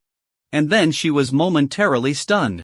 It wasn't that she was captivated by Yi Chen's good looks, but rather confused. Who is this person? She didn't remember anyone like him in the class. Excuse me, are you a student in our class? Chen Yujie asked. Teacher Chen, I was absent a couple of days ago, Yi Chen replied, picking up the bouquet of bellflowers on the desk and walking forward. Seeing this, Daetang felt a bit excited and said to Shen Mengyao, wow. Mengyao, look, Yi Chen is coming over with flowers. He isn't planning to confess to you in front of everyone during class, is he? But this is something a school bully would do, disregarding classroom rules. Shen Mengyao was also momentarily taken aback. Although she showed no expression, she felt a bit smug inside. She silently pondered how to reject him later. It was impossible to agree, but she still needed to keep Yi Chen hanging on. He has 580,000 in his account. All spent on himself. How many designer bags and cosmetics could that buy? Just as Yi Chen was about to approach, Shen Mengyao was about to speak, but Yi Chen walked straight past her and went up to the podium, presenting a bouquet of bellflowers to the new English teacher. Teacher Chen, you're very beautiful, this bouquet suits you well. Yi Chen looked into her eyes. Chen Yujie was taken aback for a moment, then took the bouquet and smiled sweetly. Thank you, student. What's your name? Yi Chen. You're Yi Chen? A hint of surprise flashed in Chen Yujie's beautiful eyes. She had heard her boyfriend mention this name, saying he was the most notorious troublemaker in school, and recently he had publicly beaten her boyfriend's cousin, Yang Wenbin, because of a girl named Shen Mengyao in their class. Yang Huizhong said that he clearly informed Principal Wang to expel Yi Chen, but for some reason, Principal Wang, under pressure, allowed Yi Chen to return to school. Chen Yujie glanced at the pale-faced Shen Mengyao and chuckled, shaking her head. It seems this bouquet was originally meant for Shen Mengyao, but due to some conflict between them, he deliberately gave it to himself, wanting to upset Shen Mengyao. That boy is really immature. Yi Chen returned to his seat and looked at Chen Yujie softly. Teacher Chen, here are the flowers I owe you. In this life, I will protect you well. I will never let you suffer those harms again. The delphinium should be held in hand, not tattooed on the face. Yi Chen also thought about Chen Yujie's injured leg and whether he could heal it. If Auntie had rejuvenating effects from eating it, could Chen Yujie be healed as well? Or maybe, since he had already awakened so many abilities, he might awaken a healing ability in the future. If that were the case, he could easily heal Chen Yujie's leg. Shen Mengyao's expression was grim. She was glad she hadn't spoken up first. Otherwise, she would have already made a fool of herself. Playing hard to get shouldn't be done this way. Today was Shen Mengyao's birthday, the most important day of the year. Yet Yi Chen dared to toy with her like this. Yi Chen, congratulations, you've messed up. Shen Mengyao vowed that she would never interact with Yi Chen again. Even if he knelt down and begged, she would never forgive him. He was just a dispensable sycophant who gave him the courage to treat her like this? A class quickly passed. School is out. Yi Chen and Song Dongfeng arrived at the parking lot to pick up their car and spotted Principal Wan walking towards them from a distance. Old Wan, off work now? Yi Chen greeted him with a smile. As Song Dongfeng opened the car door, Yi Chen climbed into the luxurious and grand Mercedes S600, waving goodbye to Principal Wang. Principal Wang stood there with a grim expression, waiting until the Mercedes drove away before pulling out his hand from behind his back. In his hand, he held a Passat key. Is there no justice? Principal Wang angrily threw the key on the ground. That little brat who constantly threatened him was already driving a few million worth Mercedes, while he, as the principal, could only dare to drive a Passat. Old Wang felt like he had truly become Yi Chen's errand boy. It was just after school, and the roads were packed with students, so the Mercedes could only move slowly forward. Yi Chen rolled down the window and lit a cigarette. As they walked along, many students thought the person in the car was some high-ranking official, perhaps the principal had changed cars. But upon closer inspection, they realized that sitting in the back was actually the school bully, Yi Chen, and the one driving was his loyal follower, Song Dongfeng. Shen Mengyao and her deskmate, De Tank, were among these students. Both rubbed their eyes in disbelief. Is that really Yi Chen? If they didn't know him, they would have thought he was some rich kid. Yi Chen's aura and demeanor were completely different from his previous loser image. Although Shen Mengyao was materialistic, she only focused on various luxury women's goods and had little concept of luxury cars, only knowing that this was a Mercedes. Just as she was wondering if Yi Chen had spent that 580,000 on a car, she overheard another student exclaim, "This is a Mercedes S600. It costs millions. I saw it at the car show with my dad. Is Yi Chen's family being relocated? Can he afford such a luxury car? Could Yi Chen's true identity be the son of a billionaire? He's been pretending to be poor at school, acting like a sycophant to Li Mengyao. Now that graduation is approaching, he's dropping the act and revealing his true self? That's how it always goes in novels. Don't be ridiculous. Yi Chen's real identity is actually the son of a mafia boss.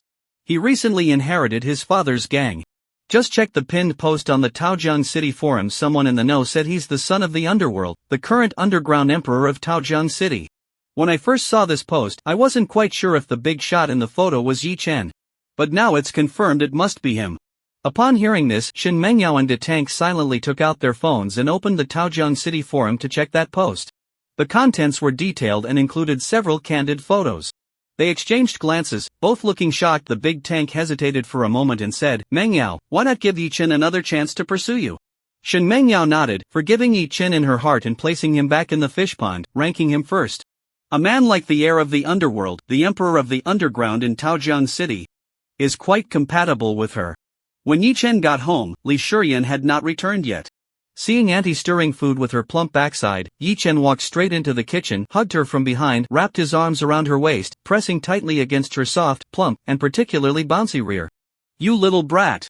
Let go, Shiyan will be back soon." Xinyu glanced nervously at the door, fearing that in the next moment her daughter would walk in and see her in an embrace with Yi Chen. "I took a taxi back. Shiyan will be delayed by more than 10 minutes on the bus." Yi Chen inhaled the fragrance of the shampoo in Auntie's hair, feeling a wave of warmth wash over him, and all his fatigue dissipated. Xinyu sensed Xiaobai's change. Her skin flushed a rosy hue, and her eyes were glistening. "Auntie, can I kiss you when we help each other tonight?" Yi Chen was also puzzled about what the auntie was holding out for. Their relationship had reached that level. Yet she refused to kiss. No way. Xinyu immediately rejected it without a second thought. She believed that as long as they didn't break through that final barrier and kiss like lovers, there would still be room for maneuver. "Then can I kiss Shiyan's bowl when we help each other?" "What is Shiyan's bowl?" Xinyu was taken aback, but when Yi Chen's hand covered hers, she quickly reacted. "Little rascal." Xinyu pouted playfully, twisting her round hips. It seemed she had forgotten that Yi Chen was tightly holding her from behind. With that twist, their bodies pressed even closer together. Click. The security door opened, and Li Shiyan came back. Looking up, she saw her mom cooking, with Yi Chen behind her peeling garlic. Smelling the aroma of rice, Li Shiyan asked, "Mom, what did you cook for dinner?" Xinyu replied, "Stir-fried chives with eggs, stir-fried kidney, and braised lamb." Li Shiyan looked speechless. "Why are we having such greasy and nourishing dishes again?" "I've been getting some heat and breaking out lately." Xinyu didn't respond, casting a glance at her little nemesis. It's all this brat's fault. He makes her help every night and always scares her. It makes her worry about his developing body being deprived. She couldn't relax without making up for it. Dinner was ready. The three of them sat down to eat. Li Shiyan looked at Xinyu's flawless, smooth, and tender face, then touched the small pimple that just popped up on her own face, feeling a bit jealous. "Mom, what skincare products did you use? Let me try some too." "Ha?" Xinyu instinctively glanced at Xiaobai. "How could I let you use it?" She shook her head and said, "I didn't use any skincare products." Li Shiyan was not convinced. "Did you take some magical pills to balance your hormones?" "Let me try some." Xinyu had no idea how to let Li Shiyan take that. Surely, they couldn't both help Xiaobai? Xinyu quickly shook her head, shaking off the image that appeared in her mind. "I must be crazy. How could I have such a terrifying thought?" Seeing her mom's expression change, Li Shiyan felt increasingly suspicious. Something was off, very off. She decided to put that idea into action tonight. She pretended to be asleep, then sneaked over in the middle of the night to see what her mom was really up to. What was that noise coming from her room at night? After dinner, Li Shiyan finished washing up and returned to her room early.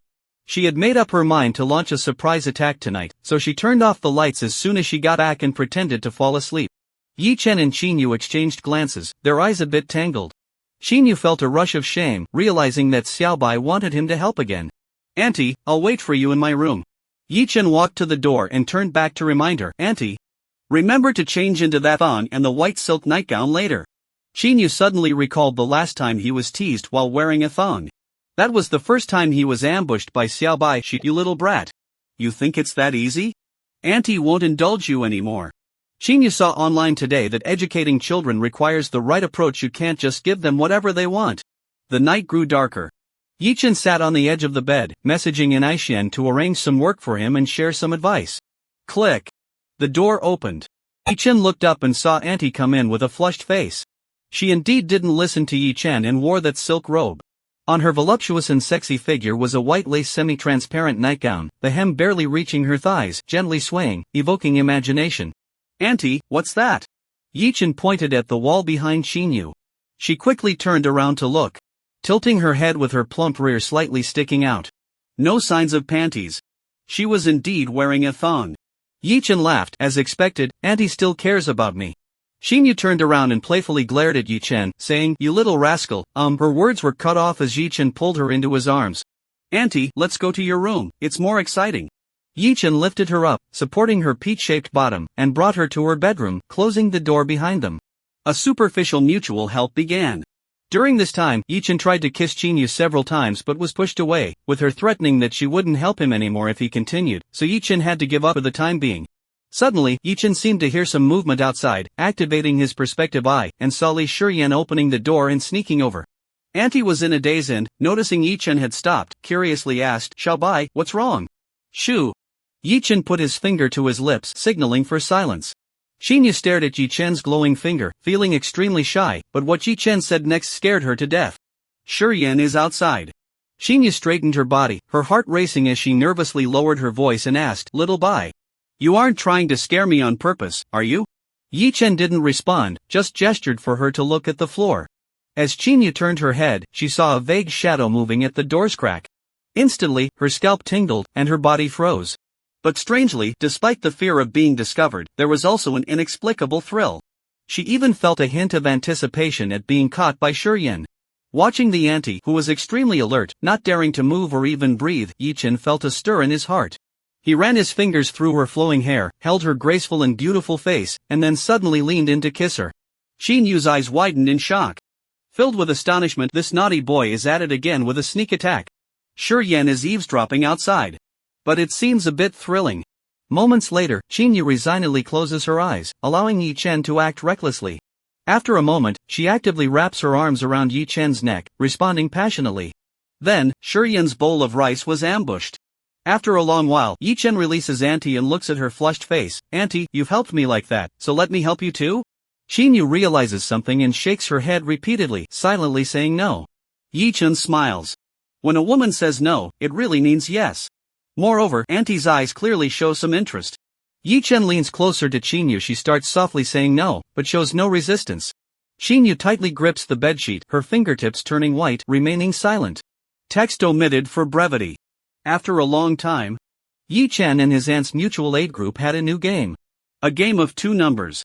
Outside the door, Li Shiyan was quite puzzled.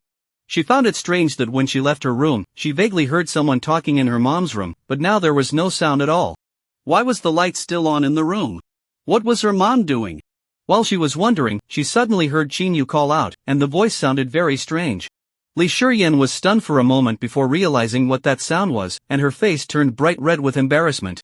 It turned out that her mom was secretly doing that alone. Li Shiyan lightly spat, then hurried back to her room. Although she is quite mature in her thoughts, she is still a young woman. Discovering her mother's situation, how could she not feel shy? That's true, my mom has been alone for so many years, she must be lonely, so I can understand after all. Everyone has needs. Li Shiyan began to reflect on herself. Was it too selfish to control her mother and prevent her from dating or remarrying? The properties left by her father, even if half were divided, would be enough for the two of them to live comfortably for a lifetime. That night, Li Shiyan took a long time to fall asleep. The next morning, during breakfast, Li Shuryan looked worried, completely unaware of Qinyu and Yichen secretly exchanging glances. Qinyu appeared like a shy girl who had just fallen in love, with a hint of happiness. After much consideration, Li Shuryan finally made up her mind and said, "Mom, I support you in finding a boyfriend. If you want to marry a man, that's fine too.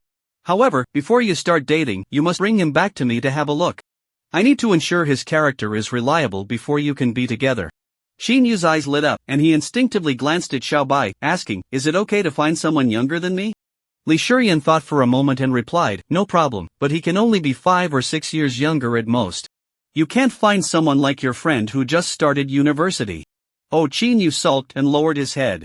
Li Shuryan helplessly began to explain earnestly, "Mom, you don't know, many young men nowadays are unambitious, fantasizing about being supported by beautiful older women, saying things like Shanghai aunties are beautiful and wealthy, and that old A8 is still A8 and other nonsense. I don't want you to find someone too young because I'm worried you'll get tricked by those bad men, and then you could lose both money and love." "Well, what if the other party isn't after money?" Xinyu quickly followed up with a question. Li Shuryan pouted her small face and said, "You can't know someone's heart just by looking at them. How do you know if they're just after money?" Xinyu sulkily lowered her head, mumbling something under her breath. Yi Chen found the scene amusing. This mother-daughter pair was too interesting. Their roles had completely reversed. The 18-year-old daughter acted like a mature mother, while the woman in her 30s seemed like a naive girl. However, Yi Chen could understand this situation. He had already learned the whole story between them when Auntie lay in his arms. Li Shuryan's parents divorced when she was young, and she grew up in poverty with her mother, which made her mature beyond her years. After her mother passed away, she returned to her father's home and then encountered her stepmother, Qinyu, but unfortunately, before she could enjoy her father's love, he unexpectedly passed away. She ended up living with her stepmother, who was not related by blood, and their bond turned out to be even deeper than that of biological family.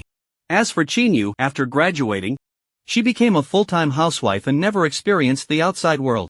After inheriting her late husband's estate, she lived a life free of worries, which made her personality quite innocent, like a naive little girl.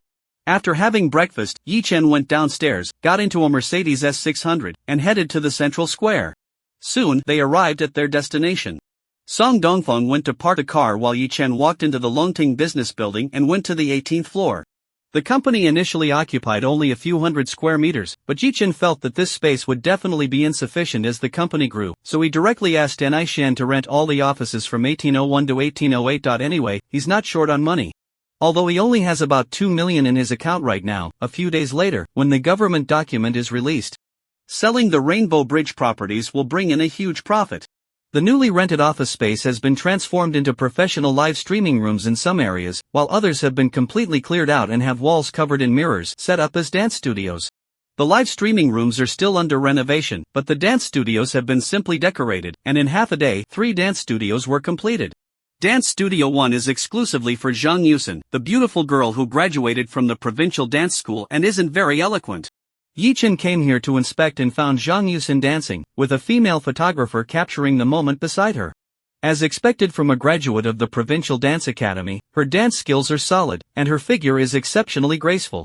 Coupled with her beautiful face and Yichen as the behind-the-scenes driving force, it's not an exaggeration to say that becoming a millionaire internet celebrity and gathering millions of fans is definitely within reach. Studio 2 belongs to the big eater Xiaomomo, who is also filming a video. She can't dance, so she wore an outfit that accentuates her figure, striking various enticing poses under the guidance of the dance teacher. Her voluptuous and exaggerated Western figure is indeed impressive, even making the battle-hardened Yichen feel a bit flustered. Yichen has specific requirements for her food exploration videos, which must include a mix of both meat and vegetables, combining food with suggestive elements. Each video needs to showcase her figure at the beginning and end, as her Western-style body has a broad audience, and some viewers particularly prefer this. Yichen remembers that in the future, there are indeed many food-related videos on Bilibili that walk the fine line, but most are just pure fried chicken. Using food as a pretext for suggestive content, with each video starting either with a shake or a shot of the backside. Once you show interest, the backend will automatically send private messages, asking to add WeChat or QQ groups. After adding, there will be various tricks to make you spend money or directly sell videos, and even more outrageous, they might just drop in at high prices. Dance Room 3 belongs to Su Yisha. Yichen arrived and found that she had already put on a blue battle outfit according to his request. She was also filming a video under the guidance of the dance teacher. As Yi Chen was watching, Anai Xian came over with a mischievous smile on his face. Brother Bai, did you notice something off? What's off? Yi Chen was taken aback. No way, Brother Bai, you actually didn't notice? My efforts were all in vain. Anai Xian looked heartbroken. Seeing Yi Chen getting ready to teach him a lesson, Anai Xian quickly explained, it's like this, Brother Bai. The 3 new streamers we hired each have their own unique features, and they are all top-tier beauties. With such a stunning beauty, of course, I have to leave her for my big brother to enjoy, and I absolutely cannot let anyone else lay a finger on her. So, the photographers, dance teachers, and assistants I arranged for them are all girls. What do you think, am I thoughtful? Anai Xian raised his eyebrows, his small eyes full of smugness, looking like a little teddy bear seeking praise. Yi Chen was speechless and said sternly, stop talking nonsense. What do you mean saving her for me? Am I the kind of boss who uses underlings for personal gain? Ah, right, Brother Bai, you are absolutely right. Anai Xian nodded repeatedly. As the most loyal little brother under Brother Bai, he knows his big brother very well. He loves to act all serious. When he was accompanying Brother Bai on an inspection just now, he didn't pay attention to those 3 beauties but was carefully observing his big brother. His eyes sparkled slightly when looking at Zhang Yusen. He seemed a bit excited when looking at Xiao Momo. When it came to Suisha, his eyes were almost glued to her. Anai Xian counted down the sequence numbers in their dance studio and singled out number 123, the big sister. He estimated that Suisha would likely be the first to win over Brother Bai. After all, she would be the number 1 big sister of Bai Yi Media in the future, so he needed to curry favor with her. Yi Chen watched for a while, his brows furrowing. Suisha lacked a dance background learning from the teacher, her movements were quite often unprofessional. Stop for a moment. Yi Chen stepped in, interrupting their progress. Mr. Ni, take the teacher to rest for a bit and get some water. Anai Xian immediately understood that Brother Bai wanted to speak to Suisha alone and might even turn it into a dance studio showdown. Having her lean against the wall facing the mirror. Anai Xian quickly waved his hand to have the staff leave and then thoughtfully closed the door. Suisha felt a bit nervous upon seeing this, sensing that the atmosphere was a bit off. What is this about? The boss can't be thinking of using any underhanded tactics on me, right? Even though he's handsome, charming, and wealthy, he can't just force himself on me. At least he should send flowers and ask me out for dinner or a movie date first, right? I'm not that kind of casual woman. Suisha was feeling conflicted when she saw Yi Chen pointing seriously. I've told you, you don't need to perform any flashy dance moves. You just need to learn some simple dance steps, twist a bit, and show off your alluring figure. Ha? Is that okay? I saw you XIN dance so well, and am sure the guys would love that. Suisha lowered her head. She felt a bit inferior after watching Zhang Yusen dance. Which is why she asked the dance teacher to teach her some impressive moves. Yi Chen shook his head. Do you remember how you twisted during your interview? Show me that now. With that, he picked up the camera on the table and pressed record. Suisha thought for a moment, then gently raised both hands and casually twisted them a couple of times. Instantly, her full and perky buttocks swayed from side to side. Yes, that's how you twist it, very alluring, but it's still not enough. Yi Chen shook his head, still unsatisfied. The feeling this video gave him was far inferior to the classic blue outfit videos he had seen in his past life. Keep twisting. Suisha twisted her hips again, but it still didn't have the feeling Yi Chen wanted. After trying about 10 more times, Suisha was sweating profusely and on the verge of tears, yet Yi Chen was still not satisfied. You watched the video yourself. Yi Chen said sternly. Suisha cautiously leaned over, and upon seeing it, she really felt like crying. She wasn't satisfied either, feeling that the video effect was somewhat lacking, and her appeal was far behind the other 2 from the same period. Watching her get more and more flustered, a flash of inspiration struck Yi Chen's mind, and he finally realized what was wrong. I have a method that can achieve satisfactory results, but it might cost you a bit. Do you mind? Not at all. Not at all. Suisha shook her head repeatedly. Of course, she didn't mind. As long as she wasn't subjected to any hidden rules, she was willing to do anything. Where could she find a company that treated her so well and also helped her fulfill her dream of becoming an internet celebrity? She was always on edge here, fearing that she could be fired at any moment, so she aimed to do her best. Seeing that she didn't mind, Yi Chen nodded, reached out his hand, and smacked her plump backside. To be honest, it felt just as good as he imagined. Ah! Suisha exclaimed. Her face flushed with embarrassment, her eyes filled with shame, almost brimming with tears. How could the boss touch her butt? How could he take advantage of his good looks to casually harass a female subordinate? Although Suisha felt a bit resistant, perhaps because Yi Chen was too handsome, she wasn't that angry inside. She just shyly lowered her head, her face flushed with a layer of crimson. Yes. That's the expression. That's the vibe. Twist it. Yi Chen commanded.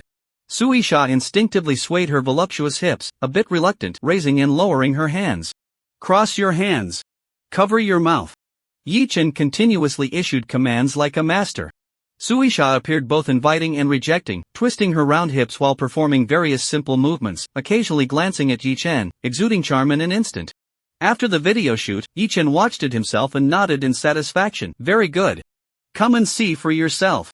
Suisha leaned over to take a look and was instantly dumbfounded. There she saw her own self in the video effortlessly twisting, her expressions carrying an indescribable charm, radiating an alluring mature woman vibe. Suisha's rosy lips parted, almost big enough to fit a large egg. She found it hard to believe that the charming woman in the video was herself.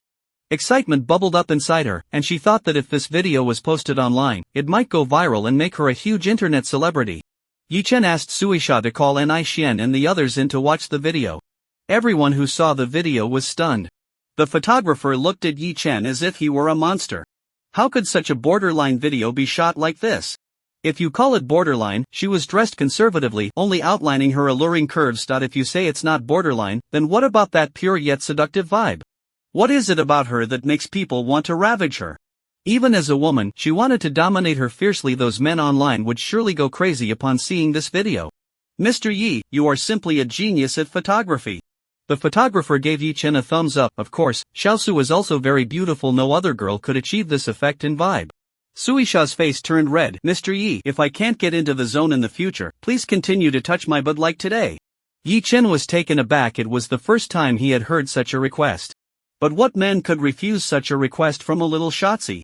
Sure, he nodded in agreement. Everyone around looked at them with strange expressions, their gazes flitting back and forth between the two.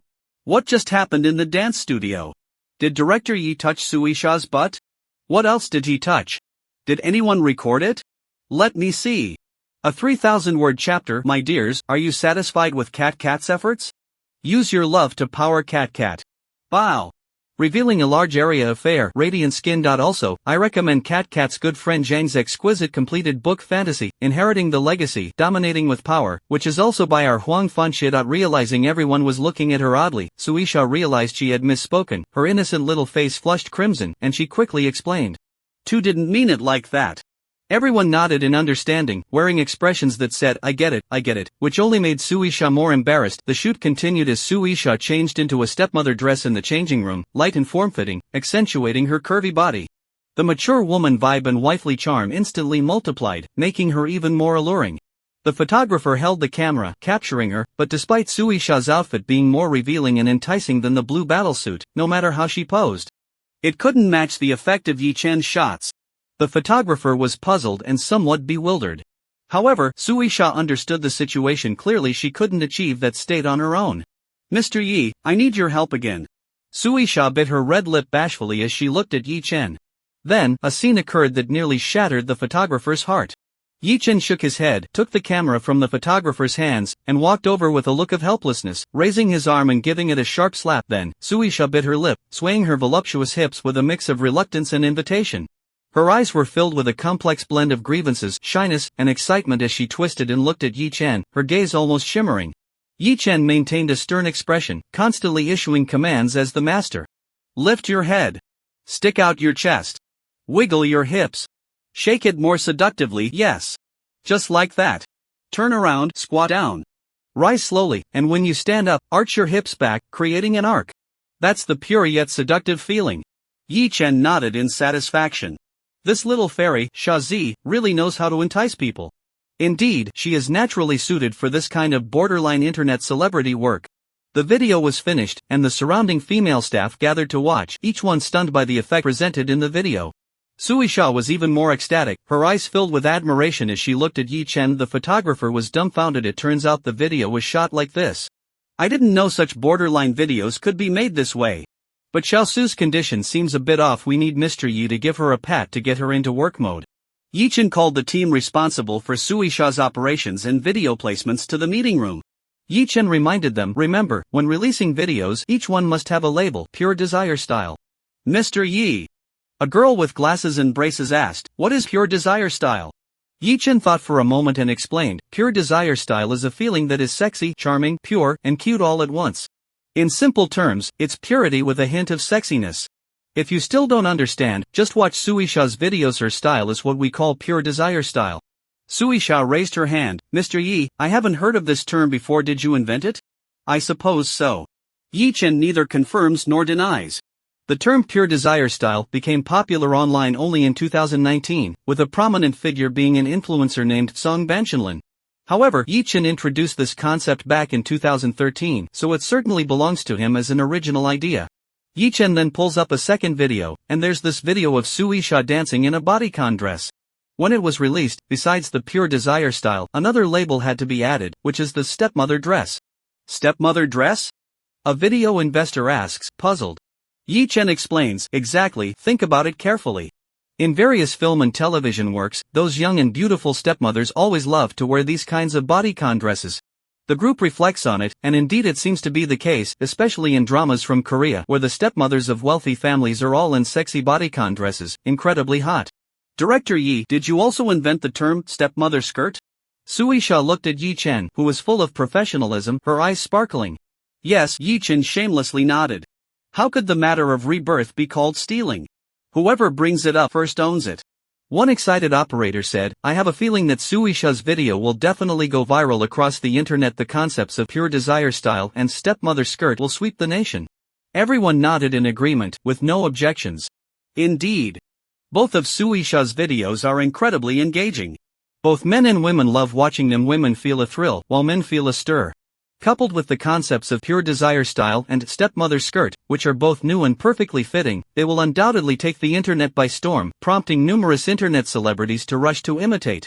When Suisha is launched, and these two concepts are introduced by Bay Media, they will likely be the center of attention. After the meeting, Yi Chen received a phone call and left the company.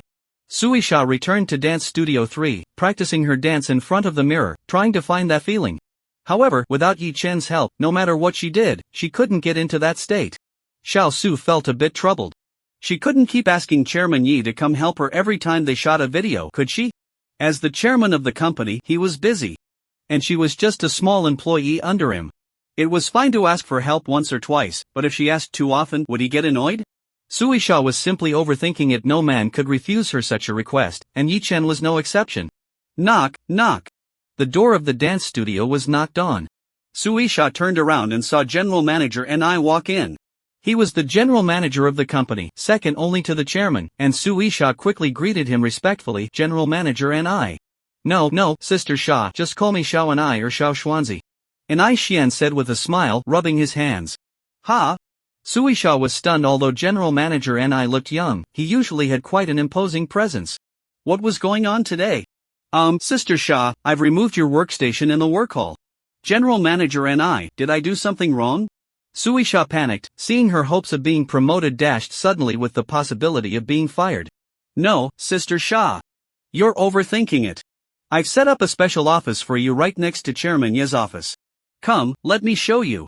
Ni Xian said, leading the way. Suisha followed him, still confused, as he brought her to a luxuriously decorated office. Although it wasn't as grand as Chairman Ye's, it had a large floor-to-ceiling window overlooking the central square, with a stunning view. Take your time to look around, Sister Sha, I won't disturb you. Ni Xian said as he walked out, thoughtfully closing the door behind him. Noticing such a significant change in Ni Xian, Suisha finally began to understand. Is President Ni misunderstanding something between me and Director Yi? Suisha was both amused and somewhat pleased. She thought that being Director Ye's woman seemed quite appealing. Director Yi was handsome and wealthy, exuding charm like a gentle spring breeze at times, and possessing a different kind of allure when he was assertive. Moreover, his hands seemed to have a kind of magic, making one feel a desire. As she contemplated this, Suisha's face turned red, her ample figure shifting slightly under her stepmother's skirt, her legs slowly closing and relaxing again. Yi Chen had no idea that while helping Suisha film a video, he inadvertently revealed the Ishihara family's closely guarded secret. Yi Chen swore he absolutely did not do it on purpose. Poisonous 4. After Yi Chen finished the call, he asked Song Dongfeng to take the call in the underground parking lot while he went downstairs alone. As he exited the lobby, he saw a short, skinny younger brother wearing glasses holding a gift box at the door. Brother Bai, I've brought what you asked for. Yi Chen was somewhat surprised. So fast? Didn't you take a stroll around Magic City? The younger brother shyly scratched his head and said, I can stroll around Magic City anytime there will be opportunities in the future. Of course. What Brother Bai asked for is more important. Yi Chen took the gift box from his hands. Let's head back to the company. Your brother Xian is quite busy right now, and you can help him when you return. Yes, Brother Bai. The younger brother quickly jogged into the building. Yi Chen nodded to himself as he watched his back. This younger brother was named Yuanihong, who gradually lost contact with Yi Chen after graduating and going to university in his past life. Later, I heard from Ni Shen that although the university he attended was not prestigious, just a second-tier school, he got into the graduate program at the provincial capital University of Electronic Science and Technology, studying electronic information engineering. He later joined ByteDance and successfully climbed to a high position. Since Yi Chen wanted to build a giant internet company, he naturally wouldn't miss out on such talent nearby. Recently, he specifically asked Ni Shen to bring him along to observe his work, and found him to be quite reliable and worth nurturing. Perhaps in the future he could help develop his own Douyin, which would be a great asset. Song Dongfeng drove up from the underground garage in a Mercedes S600. Yi Chen got into the car with a gift box and instructed him to drive to Taojiang Mansion. The gift box contained pastries from a century-old shop in Magic City, specifically the kind that Ishihara Yuki loved the most. In his past life, after cheating on Xiao Hongyu, they traveled to Magic City together, and the first thing Yuki did after getting off the plane was to take a taxi to that shop. It's a pity that the old store's address was demolished, and the new one is still under renovation. Yi Chen couldn't forget the look of regret and disappointment in Xuezi's eyes at that time. Later, until she became a cold corpse, she never got to eat the pastries from that shop again. Soon, they arrived at the Taojiang Mansion. Upon reaching the 27th floor of Building 5, Yi Chen asked Song Dongfeng to wait at his home. Holding flowers in one hand and a gift box in the other, he rang the doorbell. Click. The door opened. Xuezi leaned out, and upon seeing Yi Chen, she still maintained an indifferent expression, but her eyes slightly brightened for a moment. Yi Chen knew this was her way of showing happiness. Yi Chen smiled and said, Miss Xuezi, won't you invite me in for a seat? Xuezi hesitated for a moment but still opened the door to let him in. Once in the living room, Yi Chen presented the flowers, saying, Miss Xuezi, these are the flowers I brought for you. Xuezi took it and gently said thank you. When she looked down, she was surprised to find it was her favorite baby's breath. Yi Chen then handed her a box of pastries, and it's from my favorite pastry shop. I had a friend bring it back from the Magic City, and I wanted to share it with Miss Xuezi. Yi Chen spoke without hesitation. In fact, he had no particular fondness for sweets, and he couldn't tell if this pastry was anything special. Xuezi took the gift box, opened it, and her beautiful eyes widened. It was actually the classic version from that century-old shop in the Magic City, which was also her favorite. She increasingly suspected that she and Mr. Yi had some unfulfilled fate in their past lives, that they were meant to be together in this life. Mr. Yi always seemed to know how to touch all her points, and everything he did stirred waves in her heart. Mr. Yi, thank you so much. Yukiko expressed her gratitude sincerely. I really like this gift and can't wait to taste its deliciousness. Excuse my rudeness. As she spoke, she opened the gift box, took out a pastry, and handed it to Yi Chen, then took one for herself. She turned slightly, covering her mouth with one hand, and started to eat it in small bites. Today, she wasn't wearing a kimono. Instead, she had on a casual, cool tank top that hugged her figure, her skin as white as snow, and the dragon tattoo on her shoulder fully visible, her chest slightly swollen. On the bottom, she wore a white floral short skirt, a bit short, giving the impression that a slight bend could reveal her little panties. It made one curious to explore the scenery beneath the skirt. With her cold, beautiful face, sexy figure, the charm of a Japanese woman, and the fierce dragon tattoo, these elements blended together to create the one and only Yukiko Ishihara in the world. A Yukiko that makes one want to conquer and ravage her fiercely. Feeling Yi Chen's intense gaze, Xuezi was overwhelmed by a strange emotion, a bit ambiguous and a bit sweet. But thinking of the ruthless Xiao Hongyu, Xuezi felt as if a bucket of cold water had been poured over her, cooling her enthusiasm considerably.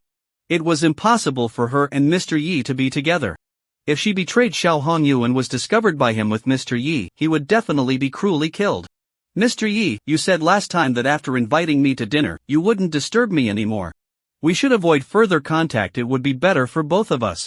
After a long internal struggle, Xuezi finally said these words. But for some reason, after speaking, her chest felt a bit tight and uncomfortable, filled with sadness. Xuezi thought of the cherry blossoms in her hometown. Just as Yi Chen was about to speak, Shuezi's phone rang. Shuezi glanced at the number, her gaze slightly focused. After hesitating for a few seconds, she answered the call. Hello. Xiao Hongyu's voice came from the phone. Shuezi. Prepare some appetizers and open the bottle of red wine from the third shelf of the wine cabinet to let it breathe. I have a distinguished guest coming home and will be there soon. Got it. Shuezi replied and hung up the phone. Mr. Yi, you should go home quickly. Xiao Hongyu will be back soon. I'm not leaving. Yi Chen slowly shook his head. Shuezi felt a bit anxious, worried that Yi Chen might get hurt, and hurriedly explained the consequences. Although there is no substantial relationship between me and Xiao Hongyu on the surface, a woman is still his woman, a taboo for him, and also his face. If he finds us alone together, he will definitely send someone to investigate your identity. If he discovers that it was you who won 8 million at the casino, he will suspect that we colluded to cheat the casino. At that time, he may be afraid of the Ishihara family's retaliation and might not dare to act against me. But he will definitely cruelly harm you. Yi Chen understood Shuezi's concerns. Xiao Hongyu was narrow-minded and venomous. Although this old man wouldn't do anything to Shuezi, he wouldn't allow any man to touch her. Yi Chen smiled and said, Miss Shuezi, are you worried about me? Yes. Shuezi nodded. The last guy who tried to seduce me has long turned into a skeleton under Jinhu. It's okay, Miss Shuezi, Xiao Hongyu can't do anything to me, and I will protect you. Yi Chen stood up and reached out to her. Come with me, let's leave Xiao Hongyu, trust me. But in Shuezi's eyes, Yi Chen was just a handsome rich young master, and she was unwilling to drag him into the fire pit. She pleaded almost desperately, Mr. Yi, consider this my request to you, please leave, okay? Yi Chen sighed. In Shuezi's heart, Xiao Hongyu is a terrifying demon king, while he is just a weak pawn, unable to compete with Xiao Hongyu at all. Is it time for Xiao Hongyu to meet Fat Cat? But just a few days have passed, and Xiao Hongyu's unexpected death will definitely cause a stir, drawing the police's attention. Even without any evidence proving that he did it, he would still be under suspicion. In that case, he would be restricted in everything he does. I was too anxious in my previous life. It took me a full 6 months to win over Shuezi, and now I've reincarnated, thinking I could win her over in just a few days.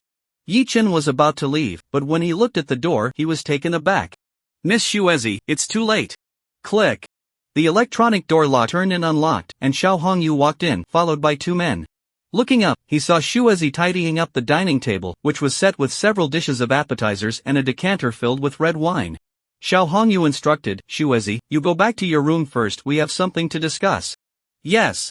Shuezi nodded and returned to her room, closing the door. Turning around, she saw the room was empty. She called softly, Mr. Yi. There was no response. The window was open, and the white curtains danced in the wind. Had Mr. Yi climbed out the window? But this is the 27th floor.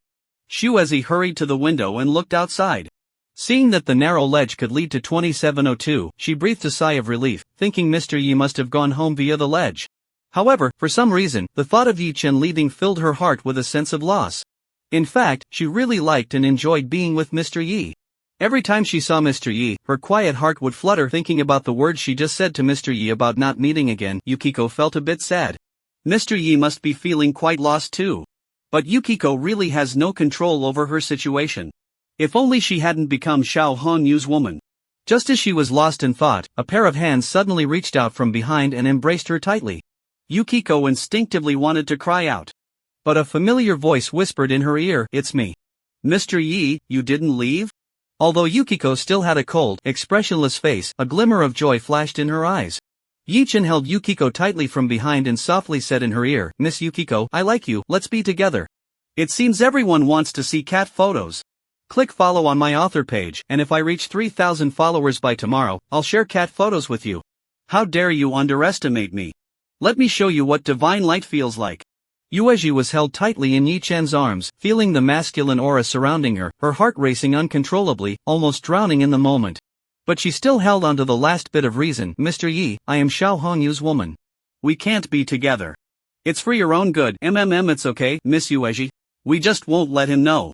Yi Chen inhaled the faint fragrance on Yuezhi and silently thought, or perhaps, let Xiao Hongyu go accompany the fat cat instead. Yi Chen continued to hold Yuezhi tightly from behind, gently turning her small head back to kiss her red lips. To be honest, Yi Chen's understanding of Shuezi's body might even surpass her own. He knows exactly which parts of her are particularly sensitive, focusing on those areas. In no time, Shuezi collapses softly into his arms, her fair face flushed, and her eyes glistening with tears. Having come alone to a foreign land and becoming the woman of a local big shot, no man dared to approach her, and those few with ill intentions were dealt with by Xiao Hongyu. So she has endured an unspeakable loneliness, having repressed it for far too long.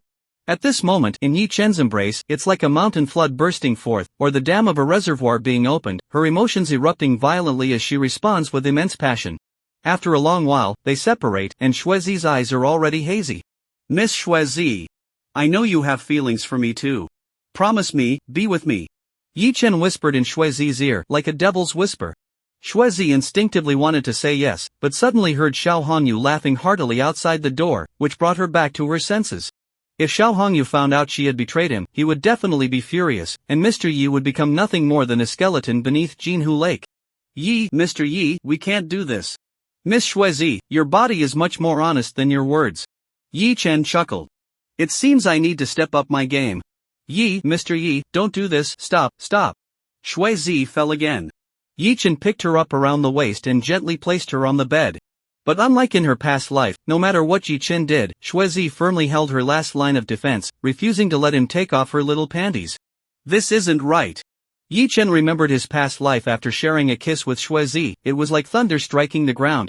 An uncontrollable spiral. Upon reflection, he understood. In his past life, when he was with Xuezi, she was even more lonely and repressed than now. Moreover, at that time, Xuezi knew that Yi Chen was a powerful figure, not weaker than Xiao Hongyu, and she was very clear that Yi Chen's intentions for approaching her were not pure, as he aimed to deal with Xiao Hongyu. Xuezi also wanted to break free from Xiao Hongyu's control, and since she had genuine feelings for Yi Chen, she went along with it. In this life, in Xuezi's eyes, Yi Chen was just a small fry. She feared that if they developed a substantial relationship, it would spiral out of control and could eventually lead to his demise. Mr. Yi, this is too fast, let's wait until next time, okay? Xuezi, afraid that she would truly fall for him, resorted to a delaying tactic. Yi Chen could naturally see her intentions and let out a helpless sigh. Although I really want to eat Yuki and experience the taste of using the Ishihara family's secret technique, given the current situation, it's simply not feasible. Unless I force Yuki. But facing a woman who would rather die than betray herself, Yi Chen can't bear to hurt her even a little. But Miss Yuki, I'm feeling very uncomfortable right now. Yuki lowered her head. Although her expressionless face still showed no emotion, her pupils began to tremble. A woman from the island nation who has never seen the world has never encountered such a shocking scene. Why Mr. Yi, Yuki can help you in other ways, Yuki said as she knelt up, her lovely curves pressing against her legs. Then, she slowly lowered her head. Yi Chen took a deep breath. In some ways, women from the island nation seem to possess a special talent, able to learn without instruction. Suddenly, Yi Chen seemed to hear the name of Chen Sini's father. He immediately became much more alert, his gaze fixed on the wall. Super hearing and X-ray vision activated simultaneously. He saw Xiao Hongyu holding a glass of red wine, chatting happily with the two men he had brought back. One man was short and chubby, with a smiling face that resembled a Maitreya Buddha. The other was very thin, with a tense expression and a serious demeanor. Hiring mercenaries is really unreliable. Who would have thought that Zhou Keqiang, despite his notoriety, is still a wanted criminal roaming 4 provinces, and yet he can't even handle a little girl. Xiao Hongyu downed half a glass of red wine and continued, please tell the two of you, above, to give me another chance. This time I'll send my most reliable brothers to kidnap his daughter and threaten him to hand over that item. It's already too late, the emaciated man said in a deep voice. That thing has already been handed over to another group by Chen Zhangbin. What? Xiao Hongyu was taken aback, sitting up straight. Will this matter have a significant impact on the esteemed person above? For now, it's not urgent. The most crucial evidence has already been hidden by the esteemed person. The short, chubby man said with a smile, so, Boss Xiao, you don't have to worry too much currently, the esteemed person is not disappointed in you. Hearing this, Xiao Hongyu breathed a sigh of relief. However, the esteemed person is very dissatisfied with Chen Jingbin's actions and is quite angry, saying he is taking advantage of the situation. The chubby man said, his smile fading. The esteemed person instructed that after a while, when the situation calms down, arrangements should be made to eliminate his daughter. Understood. Xiao Hongyu nodded. Then I'll send my men to disguise themselves as Zhou Keqiang's associates to take revenge and eliminate his daughter. After thinking for a moment, Xiao Hongyu continued, Chen Jingbin's daughter is about to graduate. Once she leaves Taojiang City on her way to university, we can take care of her. How about that? Sounds good. The short, stocky man and the thin man both nodded in agreement. Yi Chen stroked Xuezi's hair, lost in thought. It turned out that Zhou Keqiang was a mercenary hired by Xiao Hongyu. During Yi Chen's rescue of Chen Sini, he had followed Zhou Kachang and heard him trick Chen Sini into opening the door by directly asking if Mr. Chen Zhengbin was home. At that time, Yi Chen had his suspicions and warned Chen Zhengbin. There's definitely something deeper going on here. In his previous life, a year after Chen Sini was brutally killed by Zhou Kachang, Chen Zhengbin was investigated for disciplinary and conduct issues. Then, he inexplicably committed suicide out of fear of being implicated. Yi Chen was unclear about who the influential person they mentioned was, nor did he want to know. He didn't want to get involved in that level of conflict. However, Xiao Hongyu actually wants to kill Chen Sini. Yi Chen can't ignore this. After all, Chen Sini is his future girlfriend. Yi Chen hasn't forgotten his promise to Chen Sini. He even plans to copy her exam answers during the college entrance examination. Suddenly, Xiao Hongyu thought of something and asked, "By the way, have you found out who saved Chen Jingbin's daughter?" After the plan to kidnap Chen Sini failed, Xiao Hongyu had his undercover contacts in the police station investigate, but this matter is highly confidential. His men don't have enough rank to uncover specific details, so he asked these two individuals who served the noble to look into it. The short, stocky man nodded and placed a document on the table. Xiao Hongyu picked it up and, upon seeing it, his pupils instantly contracted. Yi Chen. It turns out he saved Chen Jingbin's daughter. All the clues in his mind connected, and everything made sense to it. Turns out that this student named Yi Chen is Chen Jingbin's right-hand man. Knowing that the Rainbow Bridge is about to be designated as a high-tech development zone, Chen Zhengbin sent Yi Chen to buy properties in advance. "Do you know this person?" the short and chubby man inquired. Xiao Hongyu nodded and recounted his entanglement with Yi Chen. The short and chubby man immediately smiled with interest. "I thought Chen Zhengbin was a principled man, unwilling to accept our terms and stubbornly insisting on submitting nothing. Turns out he was just pretending to be morally upright." Yi Chen. Xiao Hongyu revealed a cruel smile. Now that he knows who is behind Yi Chen, there's no need for Black Boy to continue investigating. Soon, they can send him on his way directly. Destroying his own plan to kidnap Chen Jingbin's daughter and intercepting 3 buildings worth over 60 million is just the right way to settle both new and old scores, Xiao Hongyu said. Yi Chen is about to graduate too. He should go to university with Chen Sini. While dealing with Chen Sini, I intend to take care of him as well, right? It's up to you. Yi Chen gently stroked Shuezi's small face, gazing at her with a deep look. It seems that before going to university, he could have a period of stability. Old Xiao, then before that, let's send you down to meet the kitten. Once Xiao Hongyu is taken care of, Shuezi can be at ease being with him. Yi Chen not only wanted to experience using the Ishihara family's secret with Shuezi, but he also thought of another use. Since he could generate super oscillations with his fingers, could he do it with others? But Yi Chen had only scratched the surface of the Ishihara family's techniques and couldn't research that method on his own. He would have to wait until he was with Shuezi to discuss it in depth. Not sure how long it had been, Yi Chen stood by the window, smoking a cigarette. In the bathroom, the sound of brushing teeth and rinsing echoed. The living room had fallen silent. Xiao Hongyu had personally gone downstairs to see off the 2 guests. A moment later, Shuezi came out of the bathroom, feeling extremely shy about how she had just helped Yi Chen, unable to meet his gaze. Yi Chen gently pulled her into his arms. Shuezi struggled lightly for a moment, then obediently leaned against Yi Chen's chest, closing her eyes to enjoy this moment of happiness and sweetness. "Miss Shuezi, you like me too, right?" Shuezi didn't speak, which was taken as acknowledgement. "I understand your concerns. I know you don't want to be truly together with me because you're afraid I'll be hurt by Xiao Hongyu." Yi Chen extinguished his cigarette, lifted Shuezi's chin, and made her look into his eyes, his expression serious and earnest. "But Miss Shuezi, please believe me, I will resolve this matter soon, so you won't have any worries being with me." Shuezi's eyelashes fluttered, and she instinctively held on to Yi Chen tightly. "Mr. Yi, please don't do anything foolish. You have no idea how powerful Xiao Hongyu is, nor do you know how cruel he can be." "Of course I know." Yi Chen looked at the woman who had given her life for him in his past life and thought that if there was one person he could trust in this world, it had to be Shuezi. A woman who could give up her life for him. If he couldn't trust her, who could he trust? Yi Chen decided to reveal a bit of the truth. "Miss Shuezi, actually, my conflict with Xiao Hongyu is far more complicated than you know.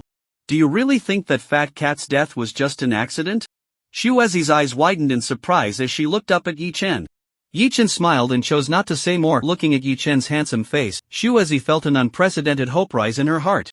It turned out that Mr. Yi was not as simple as she had thought. Perhaps she really could break free from Xiao Hongyu. Perhaps she could truly be with Mr. Yi and become his woman. "Mr. Yi, is it the sun god Amaterasu who heard my heartfelt plea and sent you to save me?" Shuezi asked dreamily. Yi-chan said nothing, holding her tightly and kissing her. Meanwhile, in the Longting building on the 18th floor, at Bay Media, in Dance Studio 3, Sui-sha followed her dance teacher to learn some simple yet alluring moves. However, without Yi-chan's help, Sui-sha struggled to get into the right mood. And both she and the photographer were dissatisfied with the footage they shot. After much hesitation, Sui-sha blushed and said to the photographer, "Can you please do it like Director Yi?" And, before taking the photo, the photographer, a recent graduate, was taken aback by the request. "Wait, Xiaosu, aren't you being a bit off?" But in order to achieve good results, she nodded in agreement. Of course, even though she was a woman and her sexual orientation was normal, she couldn't help but feel a bit tempted by Sui-sha's sexy figure. Now that the opportunity was right in front of her, it was just what she wanted. Sui-sha, blushing, signaled the photographer to start, imagining herself as Yi-chan in her mind. Surprisingly, it did have a slight effect, but it was weak compared to Yi-chan's personal presence. It lacked that strange feeling and couldn't reach the level of the previous two videos. After a long struggle, the two ultimately gave up. But when Director Yi returns to the company, only he can can put you into work mode. Sui-sha understood the photographer's implication and nodded, blushing. Not to mention the photographer, she was starting to doubt if she had that kind of attribute herself. Sui-sha eagerly looked forward to Yi-chan returning to the company soon. Unfortunately, there was no sign of him until the end of the workday. After getting home, she ate something casually, took a shower, and lay down on her bed, feeling a bit tired. But thinking about those two high-quality viral videos and the possibility of becoming an internet sensation made her feel delightful inside. Thank you, Director Yi. He is her mentor, and she is his little mare. Sui-sha lay on the bed, glancing back at her round bottom, clad in only a small pair of panties. This perfect shape would make any man unable to look away, not knowing what she thought of. Her face suddenly flushed with a layer of crimson, her charming big eyes shimmering with light, as if they were about to overflow with tears. Unconsciously, the image of Yi-chan helping her take photos, exuding an imposing and domineering presence, flashed through her mind. Then, she imitated Yi-chan's gesture. She narrowed her eyes slightly, biting her red lips. "Mr. Yi, don't do that, everyone is watching." The Mercedes S600 sped down the road. Yi-chan sat in the back seat, lost in thought. He suddenly opened up to a different line of thinking. In his past life, he spent his whole life in society, always on the run until death, not doing anything against the law, but engaging in all sorts of other activities. So when encountering an enemy, Yi-chan's mind would get stuck in a rut, always thinking of resolving the situation with violent means. For example, with Fat Cat, he would just send him down to meet the old master. Since Xiao Hongyu is Chen Jingbin's enemy, can we leverage the power of this leader to eliminate Xiao Hongyu? With the abilities of time pause and invisibility, it would be absolutely possible to gather evidence to make Xiao Hongyu take the fall. For example, invisibly tracking him, obtaining various secret documents, or installing pinhole cameras in his home and office, etc. However, Xiao Hongyu also has considerable backing, with powerful patrons in the provincial capital. In his previous life, until he was personally taken down by Yi-chan, the underground casino at Jusho Mountain Villa remained unharmed, which shows the kind of formidable means the people behind him possess. Moreover, that person also contributed to the collapse of the Yi-chan group. Even if I directly hand over the evidence of Xiao Hongyu's crimes to Chen Zhengbin, he might not be able to take him down in one stroke. Let's try it out first and prepare for both scenarios. If Chen Zhengbin cannot bring this criminal organization to justice, then I must take matters into my own hands for the sake of the people. Xiao Hongyu's underground casino has caused countless families to be ruined, and eliminating him would be a great act of kindness. Once he's dealt with, Shuezi can finally relax and delve into in-depth discussions with Yi-chan, exploring the various special uses of the Shiwan family's secret techniques. Yi-chan thought for a moment and instructed Dongzi, "Go to Tiexing Town tomorrow and buy some surveillance and listening equipment." Tiexing Town is a tech hub on the outskirts of Taoyang City, known for its advanced electronics industry, featuring a large electronics mall where many hard-to-find items can be purchased. Got it. Song Dongfeng readily agreed without asking what Yi-chan intended to do. Soon, they arrived downstairs at Auntie's house. Yi-chan reiterated his instructions, telling him to go straight to the task tomorrow without picking him up, and then let him leave when he returned home. Li Shiyan was sitting on the sofa playing with her phone, while the aunt was busy in the kitchen. The kitchen door was open, and he could see her squatting on the floor peeling garlic. While the aunt was squatting, her voluptuous backside pressed against her legs, forming a perfect peach shape. The tight nightgown made him worry it might burst open at any moment. Yi-chan felt a bit restless. Although he had just been helped by Shuezi not long ago, he was already at an age where he had certain urges. Moreover, having been reborn, his physical condition improved day by day, and especially in that aspect, it was extraordinarily strong. Often, after the ant helped him, he would feel invigorated again in just a few seconds. It could only be said that he was destined to be a scoundrel with multiple wives in this life. One or two would simply not be enough for him. Now seeing the ant's enticing peach-like bottom, Yi-chen could hardly hold back. "Ant, let me help you peel the garlic." Yi-chen walked in while casually closing the kitchen door. Then, he bent down and slapped the ant's ample backside. With a crisp sound, it rippled. The sensation was simply amazing. Although Qinyu knew Yi-chen had ill intentions, he was still taken aback and turned to glare fiercely. "Little brat! Keep it down, what if Yen hears?" Hearing this, Yi-chen not only didn't pull his hand away but placed his other hand on her as well. The super-secret technique of the Shiera family, activated. Qinyu nearly collapsed to the ground and hurriedly stood up. "What are you afraid of, Auntie? We're just helping each other out when we were playing a number game." Yen was listening outside the door. Yi-chen said with a mischievous grin, "I didn't make a sound at all, but Auntie, you sure caused quite a commotion." Qinyu blushed and said, "Little rascal, you still dare to say it's all your fault." Looking at her cute pout, Yi-chen couldn't help but want to kiss her, but then he noticed her sniffing the air. "What is that smell?" As she leaned in closer to Yi-chen and sniffed his neck, her expression changed slightly. "How come you smell like a woman's perfume?" Qinyu stared wide-eyed, much like a suspicious wife suspecting her husband of cheating. "Really? That can't be." Yi-chen casually sniffed his collar and indeed caught a hint of fragrance. It was from Shuizi. Seeing Auntie's puffed-up expression, Yi-chen had a sudden idea and asked, "Could it be that it's the scent you left on my neck, Auntie?" He then clapped his hands, looking as if he had just realized something. "It must be. Some auntie soaked me like a drowned rat last night, so it's normal for there to be a lingering scent." Xinyu's elegant and beautiful face turned bright red in an instant, and she stomped her foot stubbornly. "Little rascal. You only know how to bully me." The ant was so embarrassed that she didn't dare to bring up the scent on Yi-chen's neck again. Yi-chen breathed a sigh of relief, successfully avoiding detection. After dinner, once Li Shiyan had fallen asleep, Yi-chen secretly went to the ant's room. "Shabai, it's better to go to your room. My room is too close to Shurian's. If she hears any noise and comes to eavesdrop, what will we do?" Qinyu was a bit worried. "All right." Yi-chen nodded, picked up the ant, kicked the door shut with his foot, and carried her back to his own room. "You little brat. Little rascal, why do your hands feel like they have magic?" Meanwhile, Li Shiyan was having a bit of insomnia. She reflected all day today and felt that she was indeed too selfish. How can I continue to control my mother's life at her age? If she wants to date, let her. If she wants to marry a man, that's fine too. At worst, she'll just have another stepfather. After a long time, Li Shiyan still couldn't fall asleep, and she wanted to go to her mother's room to have a heart-to-heart talk. Standing outside the door, she gently knocked, but no one answered, and there was no light coming from the room. "Has Mom gone to bed so early today? Didn't she stay up late these past few days, with noises coming from her room in the middle of the night?" Li Shiyan felt suspicious, but she didn't want to just open the door and check. What if Mom was secretly doing something embarrassing and she walked in on it? She turned to head back to her room when a gentle breeze blew in from the balcony, and she heard a creak behind her.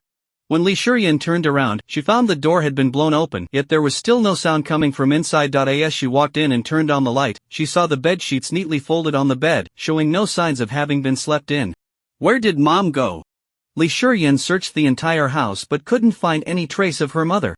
The shoes by the door were all still there. Where could she have gone? Surely she wouldn't go out barefoot? Plus, her phone was still in the bedroom. After hesitating for a while, she approached a place she hadn't stepped into for a long time, the doorway of Yi-chen's room. Yi-chen wasn't asleep. The light was on, and there were some strange noises coming from inside. Knock, knock. Li Shiyan knocked on the door, and instantly, all the sounds inside stopped, falling silent. "Yi-chen, do you know where my mom went?" Yi-chen's impatient voice came from inside. "How would I know? Why are you asking me about your mom?" Li Shiyan instantly clenched her fists. This ingrate.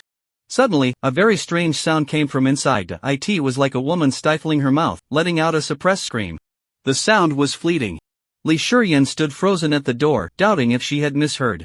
But the next moment, another strange sound came from inside. Even Li Shiyan, who was usually slow, understood what was happening. That pervert. Another person hiding in the room doing that disgusting thing. Li Shiyan's face turned red, a mix of shame and anger. She hated Yi-chen, and there were two reasons why she never went to his room. One was that she couldn't stand Yi Chen being a sycophant to Shen Mangyao, spending the money his parents earned hard from farming in the countryside to buy her various gifts. The other reason was that a few years ago, when she went to borrow a textbook from Yi Chen's room, she accidentally opened the door and caught him. So from that day on, Li Shiyan never entered Yi Chen's room again, finding him lewd and despicable. Hearing that sound at this moment, Li Shiyan immediately understood that Yi Chen was secretly watching adult films again. Ugh! That's disgusting! Li Shiyan said with disdain, quickly moving away from his door and searching the house again. Naturally, she didn't find her mother, but she discovered a problem. There were no missing shoes at the entrance, but her mother's slippers were nowhere to be found. Li Shiyan frowned and thought. Suddenly, a flash of insight struck her, and all the clues connected in her mind. Mom must be dating. No wonder she has been acting so strange lately. She left wearing her slippers, so she must still be in this building. That means her new boyfriend is a man living in this building.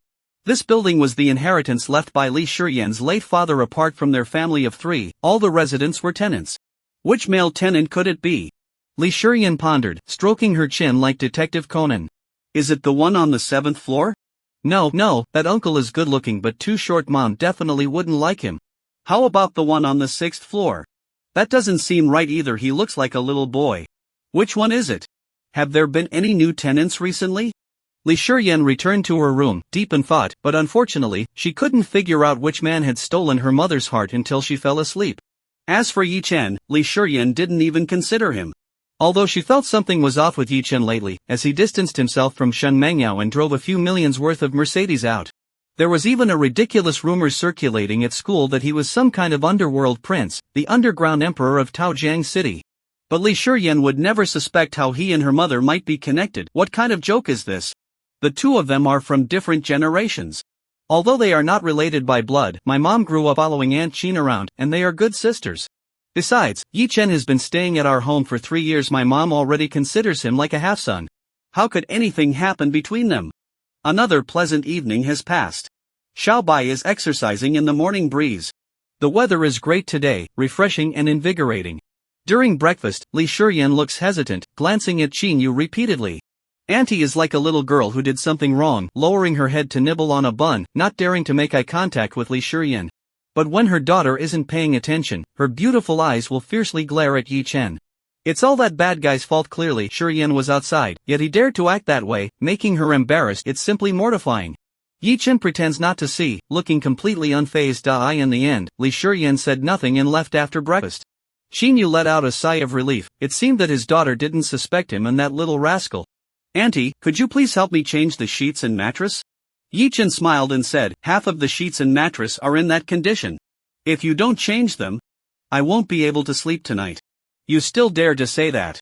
Qin Yu blushed and pouted. Little rascal, don't even think about asking me for help again. Alright, but I feel like you need my help more. Let's see who breaks first. You. Auntie huffed, turning her head away and ignoring him. Yi Chen stopped teasing her, gave her a quick kiss on the cheek, and left amid her playful complaints. Little rascal. Qin Yu huffed, starting to clean the dining table while humming a tune, her mood very cheerful. She didn't know why, but she felt a kind of sweet happiness in her heart. Just thinking of Yi Chen would bring a smile to her face. Is this what love feels like? Qin Yu murmured. Her relationship with her late husband was quite complex, and at her age, she had actually never experienced romance. When Yi Chen took a taxi to the company, the employees had already started working for a while. After sitting in the office for a bit, an Ai Xian came in excitedly. Brother Bai. Sister Wen Jing's video on Lanzhao beef noodles has surpassed 1 million views online, and she has gained 100,000 fans. That was fast. Yi Chen perked up and followed an Ai Xian to the workstation responsible for managing Wang Ziqi's account to check the back-end data. Meipai, Bilibili, Weibo, and other domestic video platforms had all registered Wang Ziqi's account and published the video. The video views not only broke 1 million but are also rapidly increasing. Keep investing in traffic. Spend money to buy views. Hire online promoters, find video creators with a fan base, and get them to help share and promote, Yi Chen instructed. He transferred 2 million to the account of Bay Media yesterday, and the company currently has ample funds. As for Yi Chen himself, he only has 50,000 left in his card.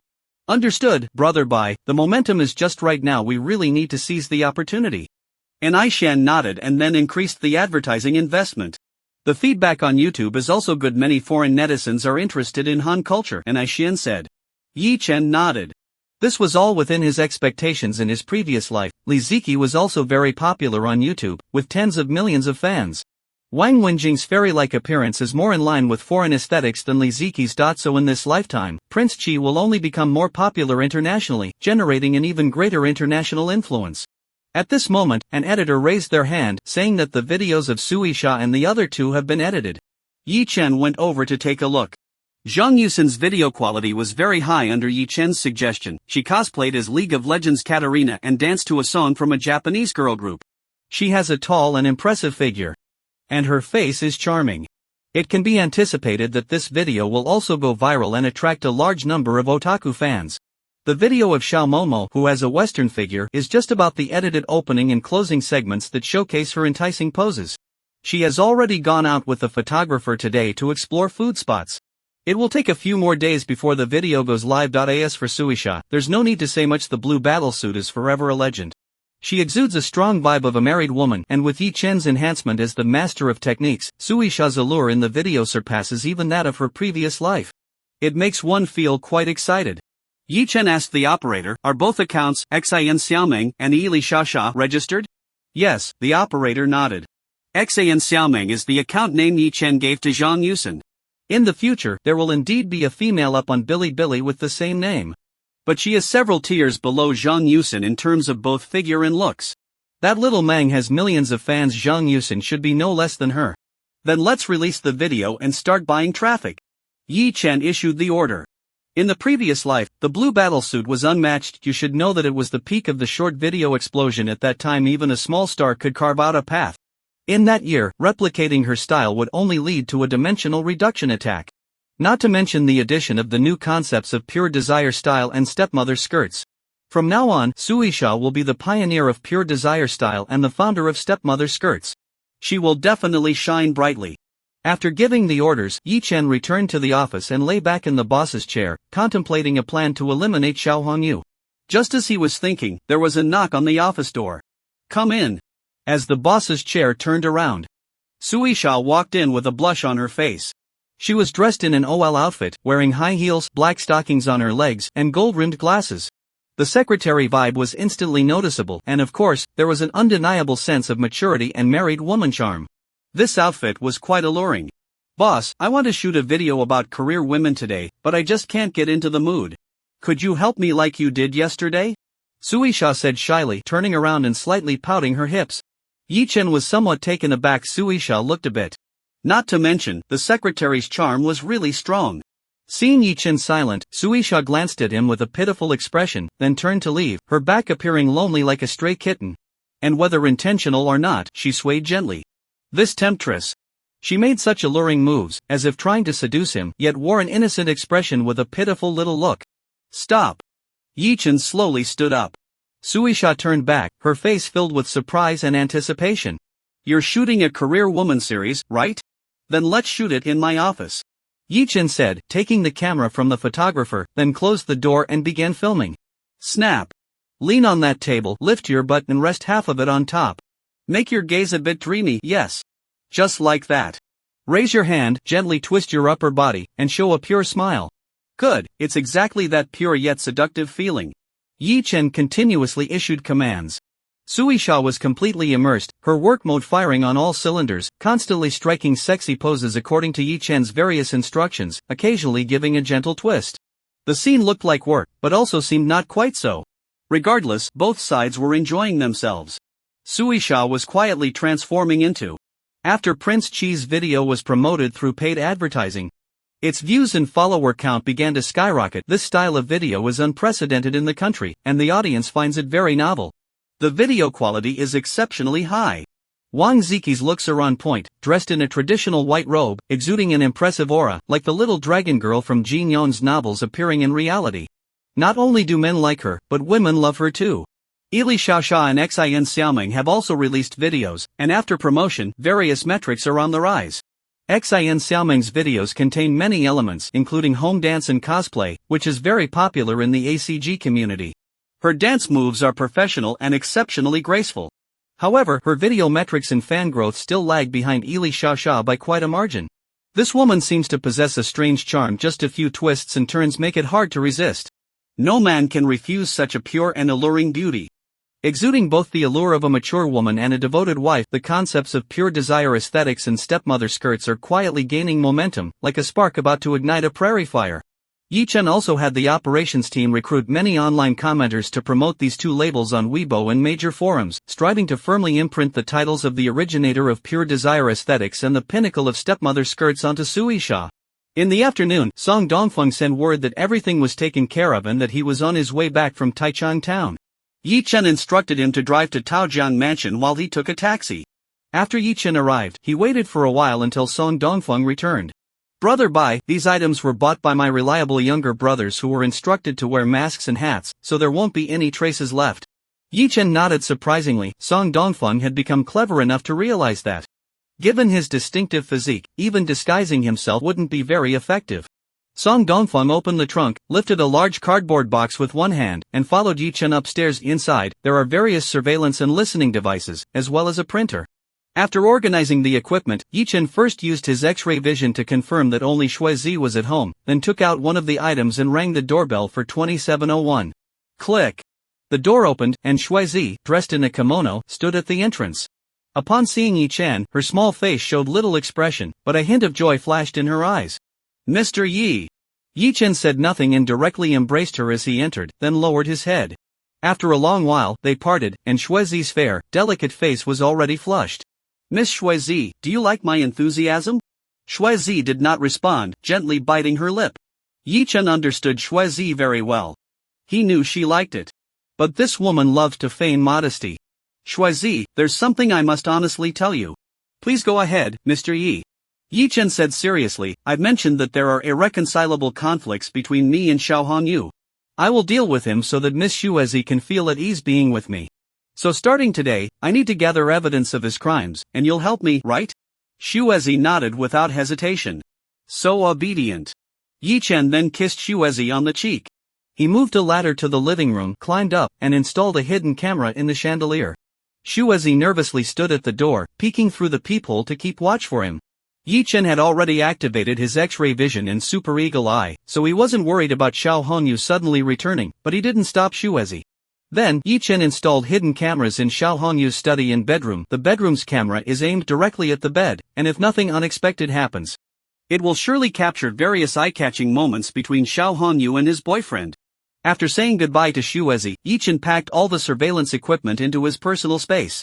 Then, he drove alone up to Xioping Mountain and parked his car in an unmonitored area. After thinking for a moment, he decided to venture deeper into the woods and activated his invisibility ability. Just 2 words, caution. He then hiked up the mountain, entered the Juxiu Mountain Villa Hotel, and reached the top floor. This floor is not open to the public. It houses the offices and meeting rooms of the senior executives of Xiao Hongyu's group. Yi-Chen first secretly installed surveillance in the meeting room, then went to Xiao Hongyu's office, set up a hidden camera, and quietly waited. He knew there was a safe in Xiao Hongyu's office but didn't know the password. In his previous life, he couldn't extract it even under torture, but Xiao Hongyu has a habit of keeping accounts every day. And his ledger is stored in a safe. Yi-Chen could only wait quietly. It was unclear how much time had passed, and the night grew deep. Xiao Hongyu opened the office door and walked in. As soon as he entered, he frowned, suspecting someone was in the room, feeling as if he was being watched. However, after searching, he found no one. Xiao Hongyu shook his head, locked the door, drew the curtains, and then approached the bookshelf to take out a book. With a click, the electric cabinet door slowly opened, revealing a safe embedded in the wall. The safe has no key and can only be opened by entering a password. Just as Xiao Hongyu was about to input the password, that strange feeling of being watched returned. Who's there? Xiao Hongyu's gaze was sharp as he suddenly turned around. He felt a pair of eyes staring at him from behind, but when he turned back, there was nothing there. The office was empty except for him. This is unbelievable. Xiao Hongyu searched the office again. There was not a single person, not even a fly. He frowned, realizing that he had indeed become a bit paranoid since Fat Cat left, to the point of being jumpy. Although the office was completely empty, he felt as if someone was watching him from behind.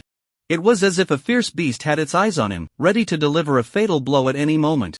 After confirming that no one was there again, Xiao Hongyu entered the password, opened the safe, took out the ledger, and began recording the accounts. After a long while, he locked the safe. He had initially planned to rest in the office for a bit, but the chill behind him was constant, as if there were ghosts in the room. Although Xiao Hongyu was a notorious gang leader who had crawled out from a pile of corpses, he still got goosebumps and dared not stay in the office any longer, hastily leaving as soon as the door closed. The boss's chair creaked and sank down as if someone had just lain on it. This old glass really has sharp instincts. Yi Chen activated his X-ray vision and super eagle eye, saw Xiao Hongyu driving away, and then stood up to mimic the process of opening the safe. Inside the safe, besides the account books, there were many documents that not only recorded the cash flow of all the industries under Xiao Hongyu but also detailed the annual bribes given to leaders, specifying the units, positions, and names. It could be said that most of Xiao Hongyu's criminal records related to leading a gang were contained within. Yi Chen took photos for documentation and then put everything back exactly as it was. Taking anything directly would alert the snake, causing Xiao Hongyu and his associates to act together to destroy all evidence. Therefore, these items could only be backed up for now and could not be disturbed. When facing Xiao Hongyu earlier, Yi Chen actually had the urge to kill. He could easily kill Xiao Hongyu and hide the body in his personal space. But after some thought, he decided against it. Although he entered wearing foot and hand covers, leaving no traces, any hair or skin flakes left behind could still provide clues. Additionally, he drove here, and there are surveillance records along the way. Moreover, even if he got rid of Xiao Hongyu, others would support a second Xiao Hongyu. This criminal organization would still exist, and the new Xiao Hongyu would continue to follow that person's will, seeking revenge on Chen Zhengbin and trying to kill Chen Sini. This group would still be targeting Yi Chen, who had seized their tens of millions in property. Therefore, Yi Chen wanted to see if he could uproot this entire organization and bring them to justice. After gathering sufficient evidence, Yi Chen returned to the woods, deactivated his invisibility, and drove down the mountain first. Return to the Taojiang mansion, print out all the photos using a printer, and then head to Jikingman Street. After parking the car, Yi Chen entered the public restroom, locked the door, became invisible, and climbed out. He walked to the Jixian Yayuan community where Chen Zhengbin lived. He noticed that the security measures here were much stricter, with 5 security guards stationed at the entrance. Residents had to swipe their cards to enter, and any unfamiliar faces trying to get in were stopped. They had to notify the resident they were visiting to come out and register before being allowed in. Indeed, once bitten by a snake, 10 years afraid of the rope, Yi Chen thought, noting that Chen Zhengbin had become much more cautious. He also heard from a younger associate that Chen Sini now had someone following her for protection while she was at school. Upon entering the community and arriving at Chen Jingbin's building, he saw 2 men squatting at the entrance smoking. And not far away was a grey Passat with several people sitting inside. Yi Chen was very familiar with the smell emanating from these people. He could tell immediately that they were special forces from the public security department. In his previous life, he had dealt with these individuals frequently, and during his escape, he had been pursued by them for several months. Earlier, there had been no door downstairs, but now an electronic access control system had been installed. Yi Chen waited quietly, and a few minutes later, he blended in with a resident to get inside. Once on the 4th floor, he pressed against the wall and entered a blind spot of the surveillance camera. He took out a balloon filled with paint from his pocket and threw it forcefully upwards. Bang! The balloon hit the camera precisely, bursting open and covering the lens with paint. Yi Chen then took out a document bag and placed it at the door, knocking firmly. "Who is it?" A commanding voice came from inside. No one answered. The door remained shut, and after a few seconds, 4 or 5 Special Forces members rushed up with guns. 2 of them did not stop and continued upstairs to conduct a search. The leading Special Operations Team captain, seeing the camera covered in paint and a document bag at the door, immediately turned pale with anger. "Useless! I told you to keep an eye at the door, and yet someone still managed to sneak in." The captain shouted angrily, opened the document bag, and found it contained no dangerous items, just photos. But he didn't dare look at any of the photos. Moments later, the special operations officer who had just gone upstairs came down, shaking his head seriously, indicating that nothing was found. The captain knocked on the door. "Leader, there's nothing happening outside." The security door opened, and a stern-looking middle-aged man stepped out. It was Chen Zhengbin. "Someone left something for you at the door," the captain said, handing over the document bag. "Did you find anything?" Chen Zhengbin asked. The captain looked embarrassed. "No, we were stationed downstairs, and no strangers came up. I suspected might be a resident of this building." Chen Zhengbin opened the file bag, glanced at the top photo, and his gaze suddenly sharpened as he slowly closed it. He looked at the covered camera, deep in thought. "It's alright, this person shouldn't have any malicious intent. Thank you for your hard work." Saying this, he patted the captain's shoulder. The captain immediately stood up straight and saluted. "Protecting the leaders is our duty." After saying that, he took his team down. When Chen Zhangbin returned home, he saw his daughter Chen Xinyi and his wife standing in the living room, both looking tense. It's fine, it was just a false alarm. You can all go back to sleep, Chen Zhangbin waved his hand. After his wife and child returned to their bedroom, he went to his study and opened the file bag again. The more he looked, the more serious his expression became. Inside, there is actually a complete set of criminal evidence against the Xiao Hongyu group. The last photo shows Xiao Hongyu sending away 2 men, one fat and one thin. This was when Yi Chen, with the help of Shuezi, used his strong willpower to pause time, went out to take the photo, and then returned to let Shuezi continue. Chen Zhangbin squinted, so the henchman in Taoyang City is actually Xiao Hongyu, the owner of Jushou Mountain Villa, who has opened an underground casino there. It seems many people below have been corrupted. Such a big matter has been kept from me. Chen Zhangbin had previously served in another city and was only transferred back to Taoyang City in recent years, so his foundation here wasn't very deep, whereas the deputy held most of the power firmly. Continuing to look further, the last item wasn't a photo, but in a 4-sheet of paper with a line of text printed on it. Zhou Kachang was sent by Xiao Hongyu, and the other party wants revenge. Chen Xinyi is in danger. My intention is to bring down the Xiao Hongyu group. If you are willing to cooperate, hang a red quilt on the balcony tomorrow. In this way, there will be more evidence delivered later. Chen Zhangbin took out a cigarette, thinking deeply while smoking. Soon, the study was filled with smoke. The next morning, on the balcony, a large red quilt was basking in the sunlight. His wife curiously asked old Chen, "Isn't that the quilt we used when we got married?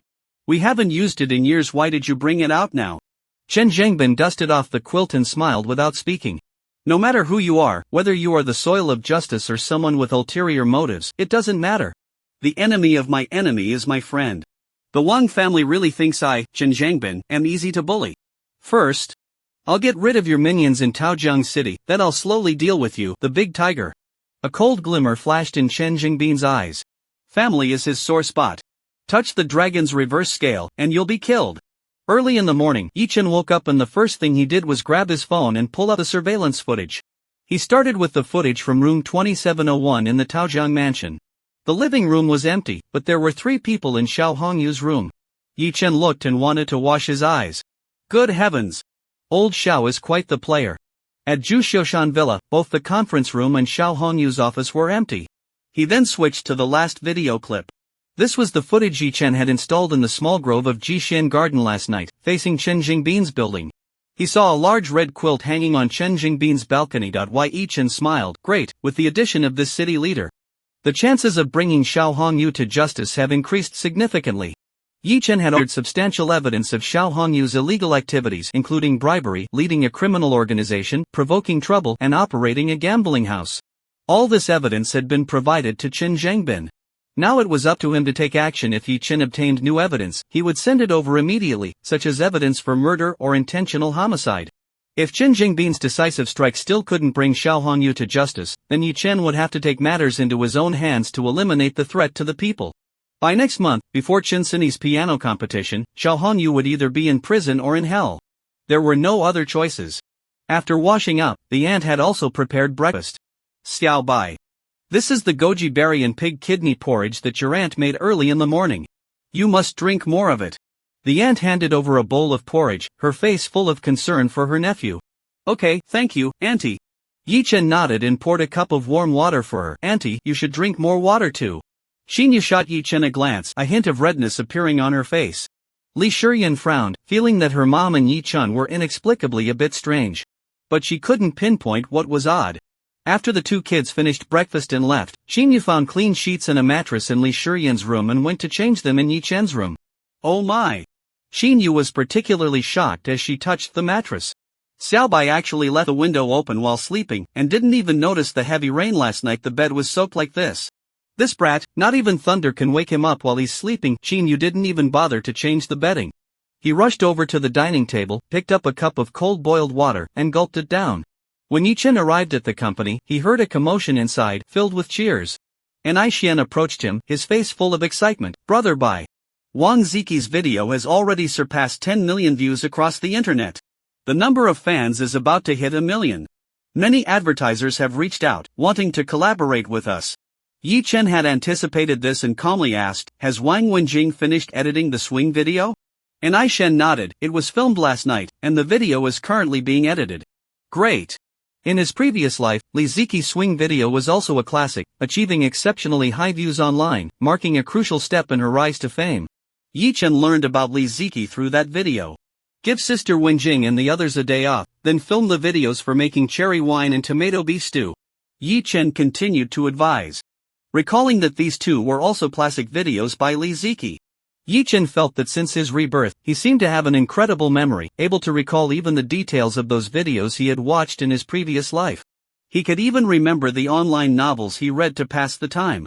Maybe I should copy a couple of them and try being a great writer? Yi Chen pondered. And Aishan interrupted Yi Chen's thoughts and added, "By the way, Brother Bai, as you instructed, the brand for Wang Ziqi has been registered." Yi Chen nodded. He was well aware of the disputes between Li Ziqi and Weini and Company in his previous life, which had significant repercussions and caused them considerable losses. Since he was launching Wang Ziqi himself in this life, he certainly wouldn't let those issues arise again. Of course, he wouldn't neglect Wang Wenjing either, after all, she is also his childhood playmate. At this moment, an operator stood up and excitedly shouted, "Director Yi! General Ni!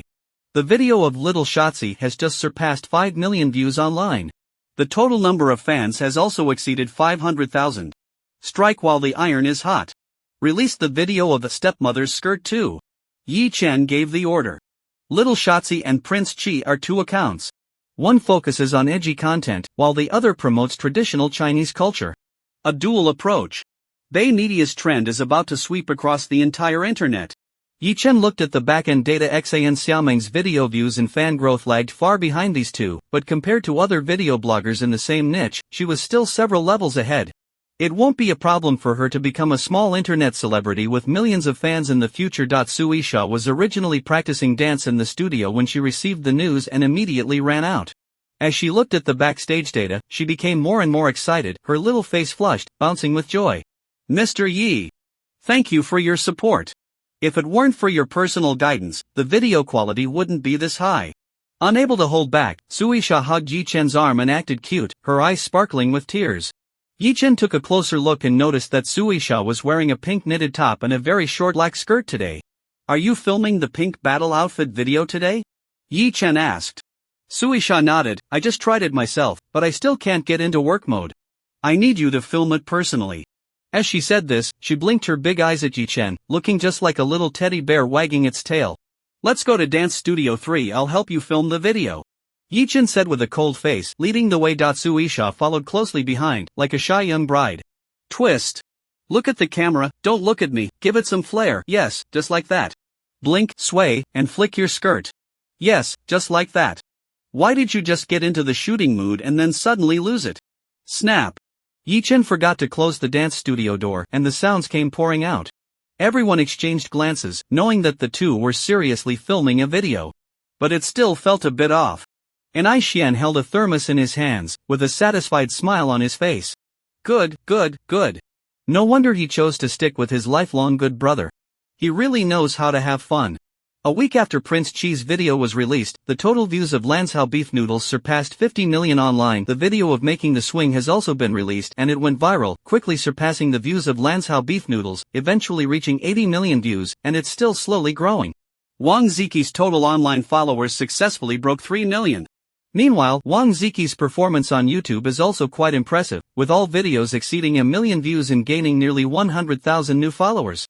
Additionally, the Blue-Clad Warrior video by Ili Xiaosha has started sweeping the internet. Its popularity has surpassed Wang Ziqi's. With just a few twists, one can gain 1 million followers overnight. Wang Ziqi's videos are relatively hard to replicate. Not only is the cost of imitation high, but it's also difficult to reach that level. Those who tried to follow suit have all failed. However, the difficulty of following Ili Xiaosha is very low, with countless fringe influencers posting imitation videos. The concepts of pure desire and stepmother skirts are trending all over the internet. However, Yi Chen had already made arrangements, with various online influencers creating a buzz, firmly associating the origins of the pure and innocent trend and the founder of the stepmother skirt with Xiaoshatzi. One could say that Sui Sha's follower growth and video views surged at a rate even more terrifying than Wang Ziqi's in a short time. However, this trend is only temporary. The rapid influx of traffic will also fade quickly. In the end, Sui Sha can only become a major internet celebrity with millions of followers. Wang Ziqi, on the other hand, is different.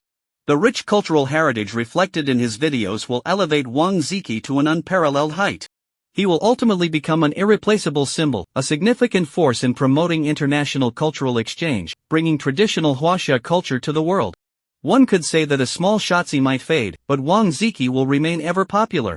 This was indeed the case in the past when Li Ziki and Weinian had a falling out, leading to a hiatus of several years, with over 1,200 days without any video uploads and no activity on the internet, but coming back means being at the top. On the day the video was released, it topped the trending searches on Weibo, and the Douyin followers increased by more than 10 million in a week, reaching a terrifying 60 million followers. Yi Chen is looking forward to seeing how far Wang Ziki will go with him as the behind-the-scenes driving force in this life. Although Xiao Momo and Zhang Yusen haven't reached such a phenomenal level of popularity yet, their followers are also growing rapidly. Especially Xiao Momo, who has introduced a brand new concept of food exploration and borderline content just 3 days after her video was released. She gained hundreds of thousands of followers. Her sexy figure with a Western style has attracted a large number of male fans online. Of course, there are also elementary school students commenting that she might be a bit fat, saying her legs are too thick and so on. Then, they would be bombarded by experienced male fans. What do kids know? Looks like a little virgin. This is the real deal. These phrases quickly became the catchphrases of Xiao Momo's fans. White Knight Media has also entered the public eye for the first time, with its popularity soaring. Some companies have even approached them, wanting to acquire White Knight Media, with offers as high as 20 million. Investing 1 million and turning it into 20 million in a short time showcases the allure of internet traffic. However, Yi Chen is very clear about White Knight's value, not to mention 20 million, even 200 million or 2 billion, he would never sell the company. Yi Chen simply decided to rent the entire 18th floor to expand the company's scale, allowing Naixian to continue recruiting streamers and video creators. Meanwhile, a document from the provincial government was quietly released. The area along the Rainbow Bridge and the small island in the river has been designated as a high-tech development zone, with plans to turn the small island into a tech island. Housing prices began to soar, and Yi Chen also prepared to list 3 buildings for sale at the housing authority. That day, just as Yi Chen was about to head out with various documents to the real estate bureau, a special guest arrived at his home. Ding dong! The doorbell rang. Although Qin Yu wasn't very quick-witted, she was very alert and didn't open the door immediately. Instead, she carefully peered through the peephole. Upon seeing who it was, her face lit up with joy, and she quickly opened the door, throwing herself into the person's arms like a fledgling returning to the nest. You! What brings you here? You didn't even give me a heads up. I wanted to surprise you. Her voice was quite pleasant, but a bit loud, giving off a very forthright vibe, reminiscent of a girl from northeast China. The person was none other than Qin Yu's university classmate and close friend, Xinu. She was also the one Qin Yu consulted when she discovered Yi Chen taking something from the laundry basket and didn't know what to do. Xinu had previously worked in the modeling industry. She had a great figure and presence, stood a tall 1.78 meters, and had a pair of long, striking legs. Her figure was very standard, long and sexy, reminiscent of a Victoria's Secret model. With Qin Yu and Xinu's embrace, it felt like a domineering female CEO holding her little wife. The chemistry was off the charts. Unlike Qin Yu, who was naive to the world, Xinu was a very practical and intelligent woman. She always played the role of a big sister, protecting Qin Yu well. Qin Yu happily linked arms with Xinu as they entered, washing fruit and brewing tea, making it a rare occasion. Look, I plan to stay here for a while. Do you have a room for me? Xinu gestured at her suitcase. Yes. Of course. Qin Yu nodded enthusiastically like a chick pecking at rice. After thinking for a moment, she asked, "Did you bring your live streaming equipment?" Ugh, don't mention it. Xinu rolled her eyes, lying back on the sofa, propping her long legs up, but hesitated to put them on the coffee table since it wasn't her own home. I terminated my contract with the company and plan to take a break. I won't be live streaming for a while. Moreover, my former employer has significant influence in the industry and even threatened to blacklist me. I don't know what will happen next. Ha! Qin Yu's graceful and beautiful face was filled with worry. What happened? It's that damn boss I told you about. He has always had his eye on me. After the last company party, when threats and temptations didn't work, he even tried to force himself on me. You know my personality. I've put up with him for a long time, but I finally exploded and gave him a taste of his own medicine, leaving him in the hospital for half a month. Then I terminated the contract, but I had to pay him several million. Xinu shrugged nonchalantly. Why do you always end up fighting your bosses everywhere? You did the same at the modeling agency. Beating up the boss and getting blacklisted in the modeling world. Xinyu pouted. Oh? The little girl is now teaching me a lesson? Xinyu went straight for Xinyu, tickling her. Xinyu fell back on the sofa and quickly retreated, but the weak Xinyu was no match for Xinyu. The playful banter between these two distinct beauties was truly explosive. Any man witnessing it would probably be mesmerized. After a round of laughter, Xinyu said, "What can I do? I always run into those old, lecherous bosses. It's disgusting. Who can resist the urge to fight back?" You can't really blame yourself, Xinyu nodded in agreement. Although she hadn't experienced the workplace herself, she had seen many workplace-themed films and despised those featuring sleazy old men as the protagonists. Xinyu continued, "I heard that a media culture company called Bay has recently taken off in Taoyang City. I'm planning to check it out. If the boss isn't a lecherous old man, I might give it a try." Xinyu asked, "Have you heard of Bay Media?" Xinyu shook her head. She usually reads books or watches dramas at home when bored and doesn't often surf the internet, so she's not very familiar with online trends. No way? Bay Media is the rising star of the internet industry in Taoyang City, a top-tier entity. How can you, as a local, not know about it? Xinyu was a bit surprised, pulling out her phone to find a video by Wang Ziki for Xinyu to watch. This video style is quite unique. It's an entirely new track. The pastoral style merges with nature, showcasing the charm of traditional Chinese culture. The video quality is great, but Wang Ziki's looks and figure are top-notch too. You can clearly see she's not just posing, she's genuinely versatile, excelling in cooking, crafts, textiles and more. I love this kind of woman. I become her fan, let alone those men. Xinyu became more and more excited as she spoke, finally declaring with certainty, "I'm sure this Prince Chi will become the top internet celebrity, and in a way that is unparalleled." Although Xinyu didn't quite understand, he still felt that this Prince Chi was impressive. "And then there's this little Sha Z," Xinyu said, pulling up another video, which was of Sui Sha in a blue battle outfit shaking her hips. This video blogger has recently become even more popular than Prince Chi, reaching a phenomenal level, claiming to be the pioneer of the pure desire trend and the founder of the stepmother skirt. What are the pure desire trend and the stepmother skirt? Xinyu asked curiously. Xinyu explained, "Look at this woman. Doesn't she give off a feeling that's both pure and sexy and adorable? She looks like a young girl at first glance, but her figure is very alluring, giving off a mature and married vibe. That's what they call the pure desire trend." Speaking of which, she pulled out another video of Sui Sha. The dress she's wearing is called a stepmother dress. Think about it carefully. Isn't it true that the glamorous stepmoms we all have in mind wear these bodycon dresses? Xinyu loved watching dramas, and upon reflection, it really was the case. The seductive stepmoms in the Korean dramas all appeared in such bodycon dresses.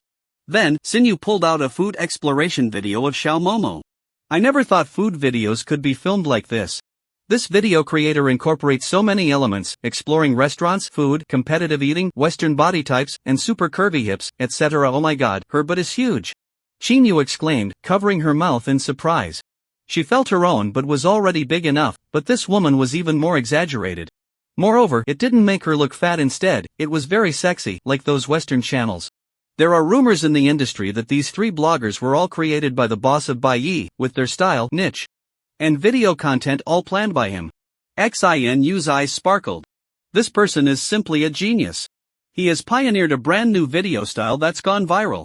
The concepts of pure desire and stepmother skirts were also proposed by him first, and now they're being imitated all over the internet. That's really impressive, Xinyu agreed, nodding. So I want to try getting into Baiyi and see if he can point me in the right direction to make me popular too, Xinyu said. Aren't you already popular? You have over 1 million fans on the live streaming platform, Xinyu questioned. More than 1 million is nothing. That Suisha can just shake her hips and gain 1 million followers in one night. Xinyu pouted, and even though I'm labeled as a so-called top fan streamer, most of my followers are fake accounts, created by my former company. The real active fans are only a few 100,000. The highest views on my videos barely reach a few 100,000. And I don't have many viewers during my live streams. Xinyu said, a bit dejected. That's why that old pervert is trying to manipulate me. If I were a big internet celebrity with tens of millions of followers, the company's star performer, he definitely wouldn't dare to act that way. Upon hearing this, Xinyu felt a pang of sympathy and hugged Xinyu. She always thought her best friend was a popular streamer, but didn't realize she was struggling so much behind the scenes. Xinyu sighed, I've already been in touch with the general manager of Baiyi, and they seem quite welcoming, so I'm planning to go take a look. I hope the boss of Bay can be more reliable and not be that kind of lecherous old man who wants to take advantage of me. Xinyu thought for a moment, raised her small face, and said, I'll support you in the future. We won't do live streams anymore. We can't let those lecherous old men take advantage of us. Xinu smiled and pinched Qinyu's delicate nose. One must ultimately rely on oneself. You may want to support me, but does your daughter agree? The family fortune isn't just yours. Xinyu wanted to say something else, but Xinu interrupted her and started changing the topic. Why don't you try making videos too? You also have that pure and innocent vibe, and I feel like you're even more pure, more like a wife, more like a young mother than that little sand. No. Xinyu shook her head repeatedly. I don't like being in the spotlight, and I'm not short on money. Xinu. What else could she say? It's simply a killer argument. Sometimes she envies that foolish woman. Indeed, lucky fools have good fortunes. Right after graduation, she was chosen by a wealthy gay man, and they entered into a marriage of convenience. Not only did she not have to fulfill the duties of a wife, like sleeping with him or having children, but she also received a monthly salary of several tens of thousands. This kind of good fortune is no different from being widowed at a young age. And then what happened? Not long after, her husband passed away for real. In the will, the inheritance was to be split between her and their daughter. Those relatives wishing to cut her off had no way to do so. She lived a life free from financial worries, always surrounded by a simple, happy, and beautiful world. As for Xinu herself, she came from a poor family, and she worked hard from a young age to become self-reliant. She finally got into a good university and broke free from her fate. Although fate blessed her with a body as sexy as a Victoria's Secret model, she wasn't destined to enjoy that fortune. Everywhere she went, various men eyed her covetously. If Xinu were the kind of woman willing to sell her body for a chance to rise in status, it would be one thing: she would have already become famous. Unfortunately, she is not. So when models get blacklisted and female streamers struggle to make a name for themselves, it's clear that this world is not lacking in beautiful women, but rather in opportunities that can transform them. Xinu came to Taojiang City without hesitation, as she vaguely saw such an opportunity. She wants to seize the future. After Yi Chen listed 3 houses at the real estate bureau, he returned to Bay Media. The company has been thriving lately, with its talents like Prince Chi and a little Shotzi rising to fame. So every day, aside from monitoring Xiao Hongyu's movements through surveillance, he stays at the company to steer its direction. Of course, he also helps Su Yisha shoot videos. This woman seems to be getting more and more addicted. She feels restless if Yi Chen doesn't film videos for her every day. Why Yi Chen sometimes doubts whether this woman is doing it on purpose. Trying to seduce him. The company staff have also become accustomed to the working dynamic between Director Yi and Su Yisha. In front of the floor-to-ceiling window, Yi Chen holds the camera, directing Su Yisha to pose in various ways. Press both hands against the glass and look back. Yes, that's the feeling, pure yet fiery, with a hint of playful cuteness. Sit on the desk with your legs on the chair.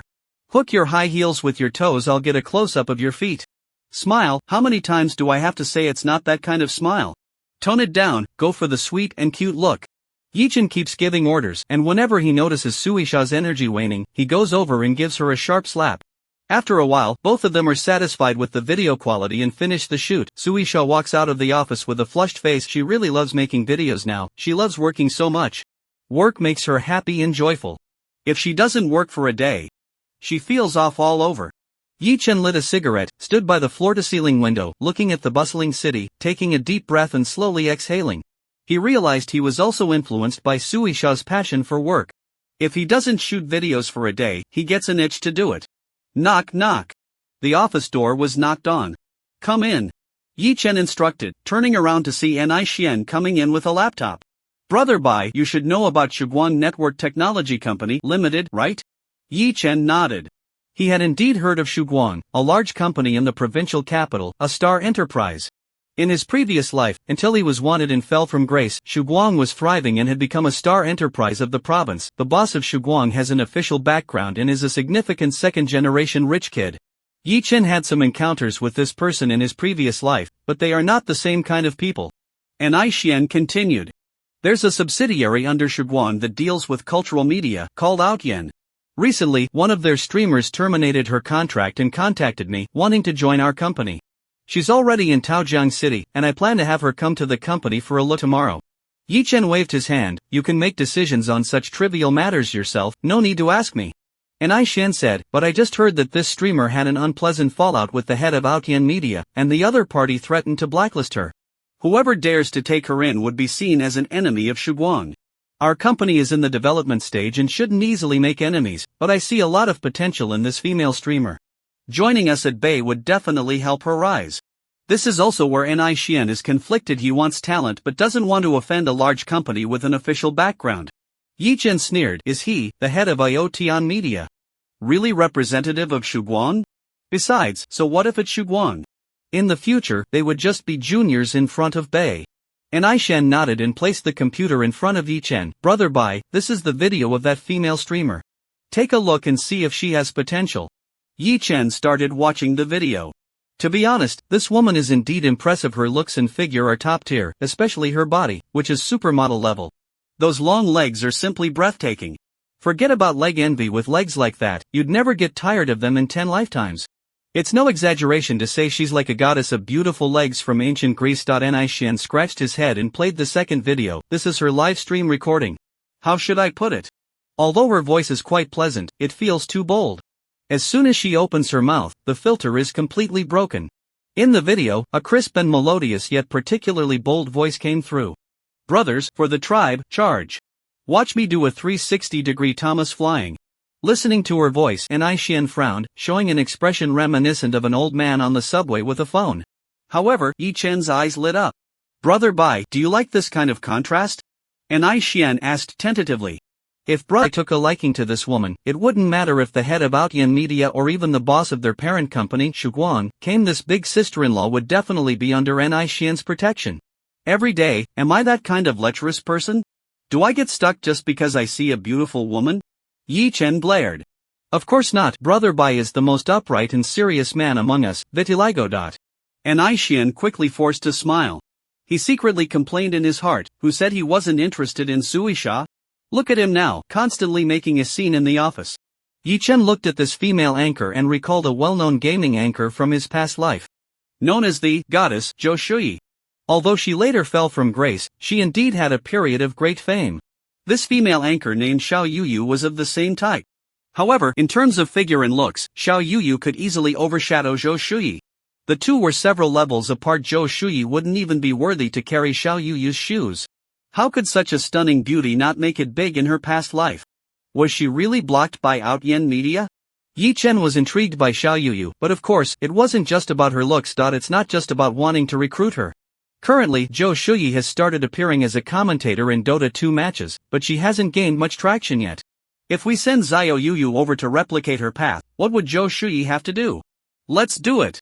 Yi Chen made the decision without hesitation. Alright. I'll notify her to come to the company tomorrow morning. Ni Xian skipped out excitedly, while internally he began to ponder.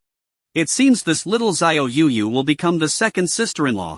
Plus, with her stunning Victoria's Secret model figure, she might even be more favored than Suisha. When she comes tomorrow, I need to make sure to win her over. Soon, evening arrived. A day's time passed and work ended. Suisha came to Yi Chen's office. Mr. Yi, do you have time tonight? To thank you for your support, I would like to treat you to dinner. Suisha blinked her big eyes, her face full of anticipation. She wore a white pleated skirt that reached just above her knees, revealing a pair of smooth, fair legs. The charm of a young woman intertwined with the innocence of a college student, making her exceptionally alluring. Yi Chen really wanted to agree, especially with the strange atmosphere between him and Suisha lately. If they went out alone, it would definitely be more than just a meal. However, his aunt had already informed him to come home early from school because they had guests. Yi Chen had already promised, so it was not good to go back on his word. After all, Suisha couldn't compare to his aunt's importance. He shook his head and said, forget it, I have something on today. Let's do it another day. Alright then, Suisha replied, a bit dejected, and turned to walk out. Suddenly, Suisha's body trembled, and she turned back to see Yi Chen walking past her with a blank expression. I really have something on, I'll treat you to a meal another day, he said. Suisha stood there, covering her, frozen in place. Director Yi, how can he behave like this outside of work? Isn't he just being lewd? Suisha's face turned red, and while feeling embarrassed and angry, she somehow felt a bit fonder of Yi Chen. Song Dongfeng opened the door of the Mercedes S600, and just as Yi Chen was about to get in, Ni Xian called out to him from behind. Brother Bai. Ni Xian, holding his phone, looked displeased. It's the head of Outyan Media. I don't know where he got my number, but he said he wants to talk to our company's chairman. Seeing Ni Xian's expression, Yi Chen knew that the Outyan representative must have a condescending attitude. He had an idea of what the caller wanted. "Give me the phone." Yi Chen took the phone and coldly said one word into it, "Speak."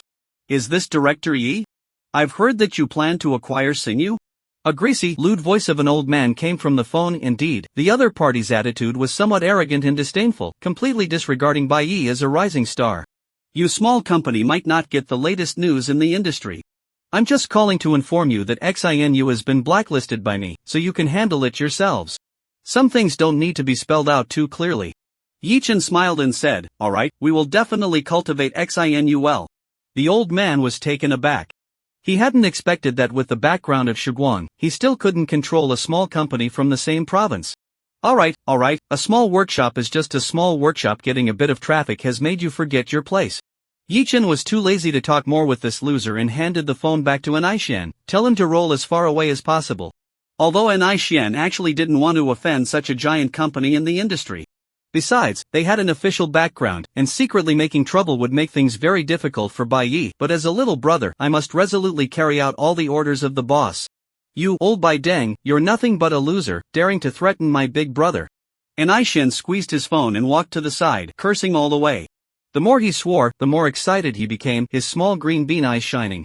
The other party didn't have a chance to retort at all, but couldn't stand the anger and hung up the phone, only able to throw in a few words from time to time. Yi Chen shook his head. This proud Tian person in charge is really low. He even tried to use Dawn to pressure him, probably thinking he's just a small fry within Dawn. And even if the boss of Dawn came to threaten him, so what? What if they have an official background? Yi Chen has the support of the top leader of Taojiang City behind him.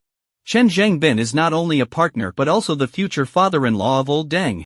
At home, Xinyu was stirring in the kitchen with her plump backside. Sinew was also in the kitchen helping to peel garlic, but her legs were just too long to squat down, so she had to bend over with her tight, pert bottom sticking out. While they were busy, Sinew suddenly remembered something. "By the way, Xiaoyu, how did you handle that thing you consulted me about last time?" "What thing?" "The one with your little nephew." "The one who stole from you." Xinyu's hand trembled, nearly flipping the pan. It just went like that." Sinew continued to press. "What do you mean by like that?" Xinyu felt a bit shy, but wasn't Sinew just asking for the sake of asking, knowing full well that she was embarrassed? "I just did what you said, gave him some relief." Xinyu said shyly. "That's fine, you let him watch a movie and play by himself, right?" "I almost thought you were going to take matters into your own hands," Sinew teased. "Ha?"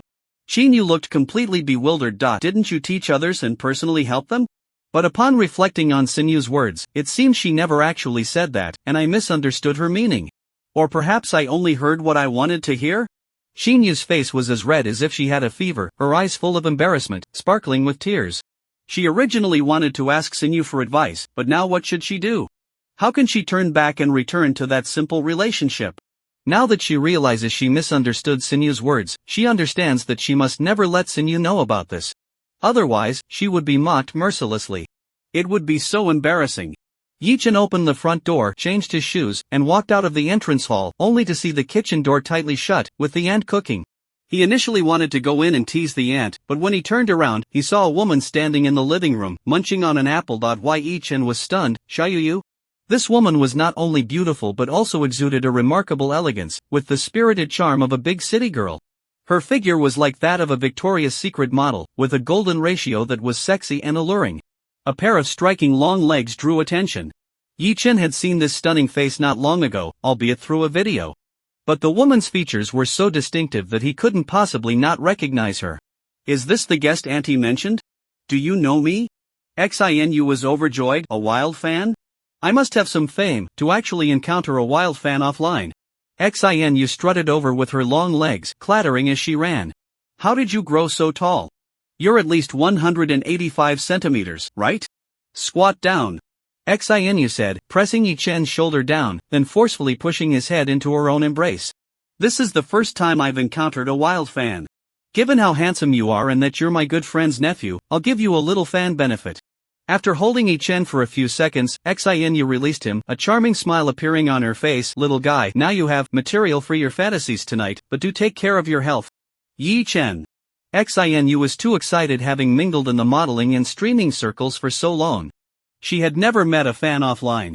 And he was a tall, handsome guy at 185 centimeters, plus, he was the nephew of her good friend. She poked Yi Chen's abs, exclaiming, "Your physique is great, you're indeed a little wolf dog, but a bit shy, huh? It's just facial cleanser, and you're already blushing?" Yi Chen was speechless. He wasn't shy, it was just hard to breathe. Hooray! The kitchen door was pulled open, and Xinyu came out upon hearing the noise. "Xiaobai is back. Let me introduce you to my good friend and sister, you can just call her Aunt Xinyu.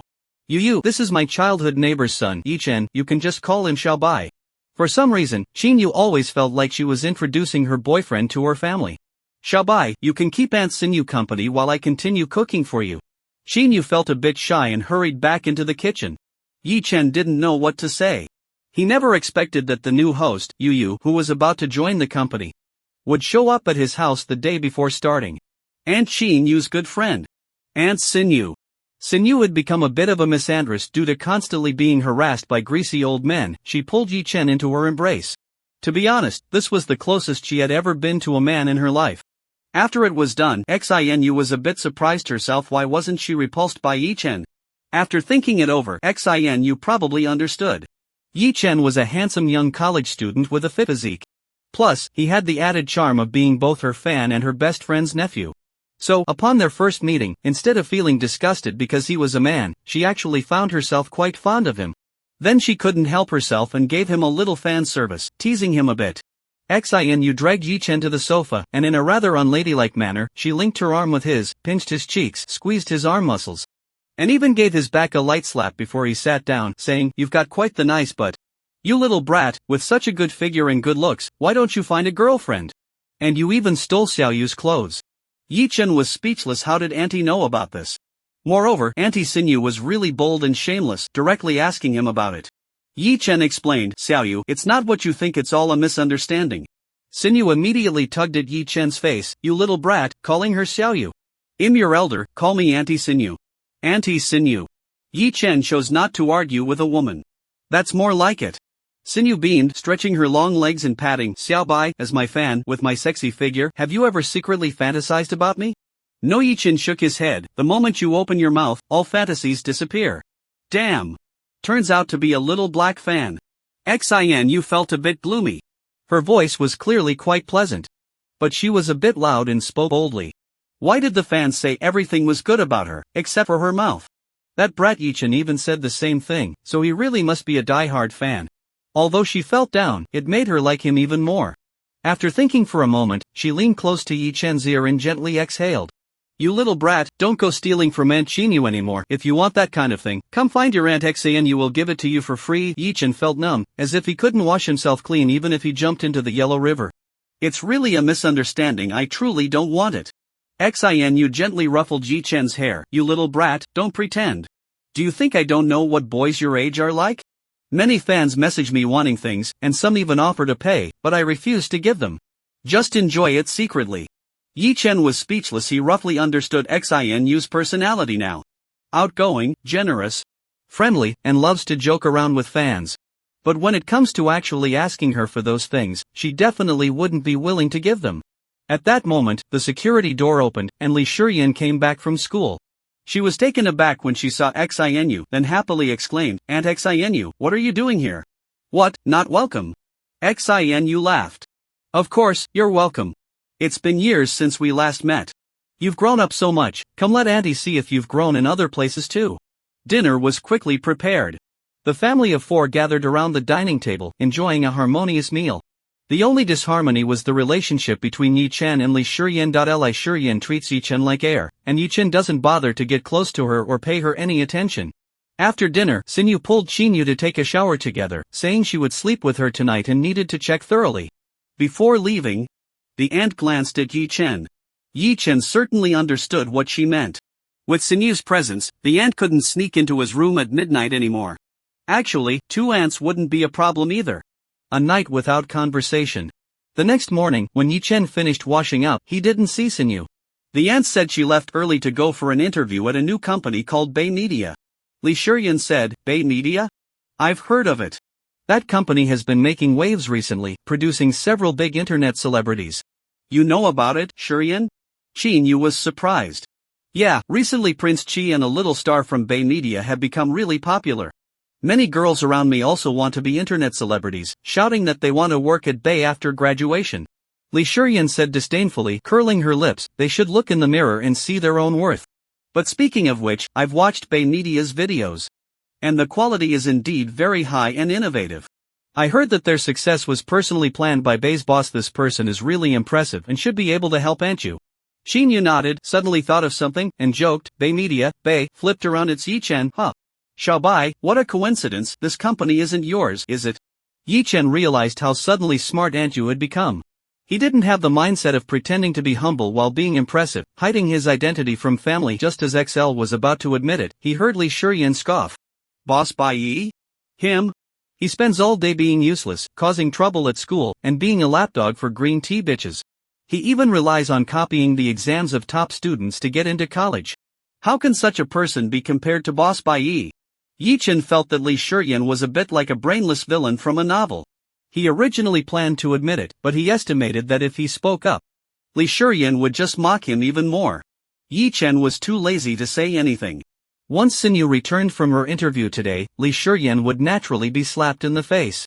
Seeing Yi-Chen silent, Li Shuryan disdainfully curled her lips. She wasn't a brainless villain, she was deliberately saying such things to provoke Yi-Chen. That day, when she saw Yi-Chen leave in a Mercedes S600, she felt he had been acting mysterious lately, and there were rumors at school that he was some sort of underworld prince. Li Shuryan wondered if Yi-Chen had really gone to mingle in society, getting involved with a gang leader and even driving the gang leader's car. So she intentionally provoked and humiliated Yi-Chen to see if he would get angry and reveal something. But to her surprise, he remained silent. On the other side, at Bay Media, Xian met with Xinu in the conference room. Xian was a short guy, barely 1.7 meters tall, and standing in front of the 178 centimeters tall goddess Xinu. He looked like Wu Dalong. Feeling the pressure from the Victoria's Secret goddess, Xian's eyes lit up. Of course, it wasn't because he had any lewd thoughts, he just felt that this was a good opportunity. Such an exceptional tall beauty, though her first impression was surprising, Brother Bai was into that type. With that figure and beauty, she was destined to be a great sister-in-law. Xian's mind raced, deciding to support his elder brother and speed up his progress in winning over the tall goddess. I'm your loyal wingman, after all. Suisha quickly got herself into a situation where the boss beats her every day, and that's all thanks to me. Sister Yu, our chairman is your loyal fan. The reason for starting this media company was to get into this circle, to be closer to you, and to have a chance to meet you. When he learned that you terminated your contract with Outyen Media, he gave me a direct order to ensure that I sign you. Is that so?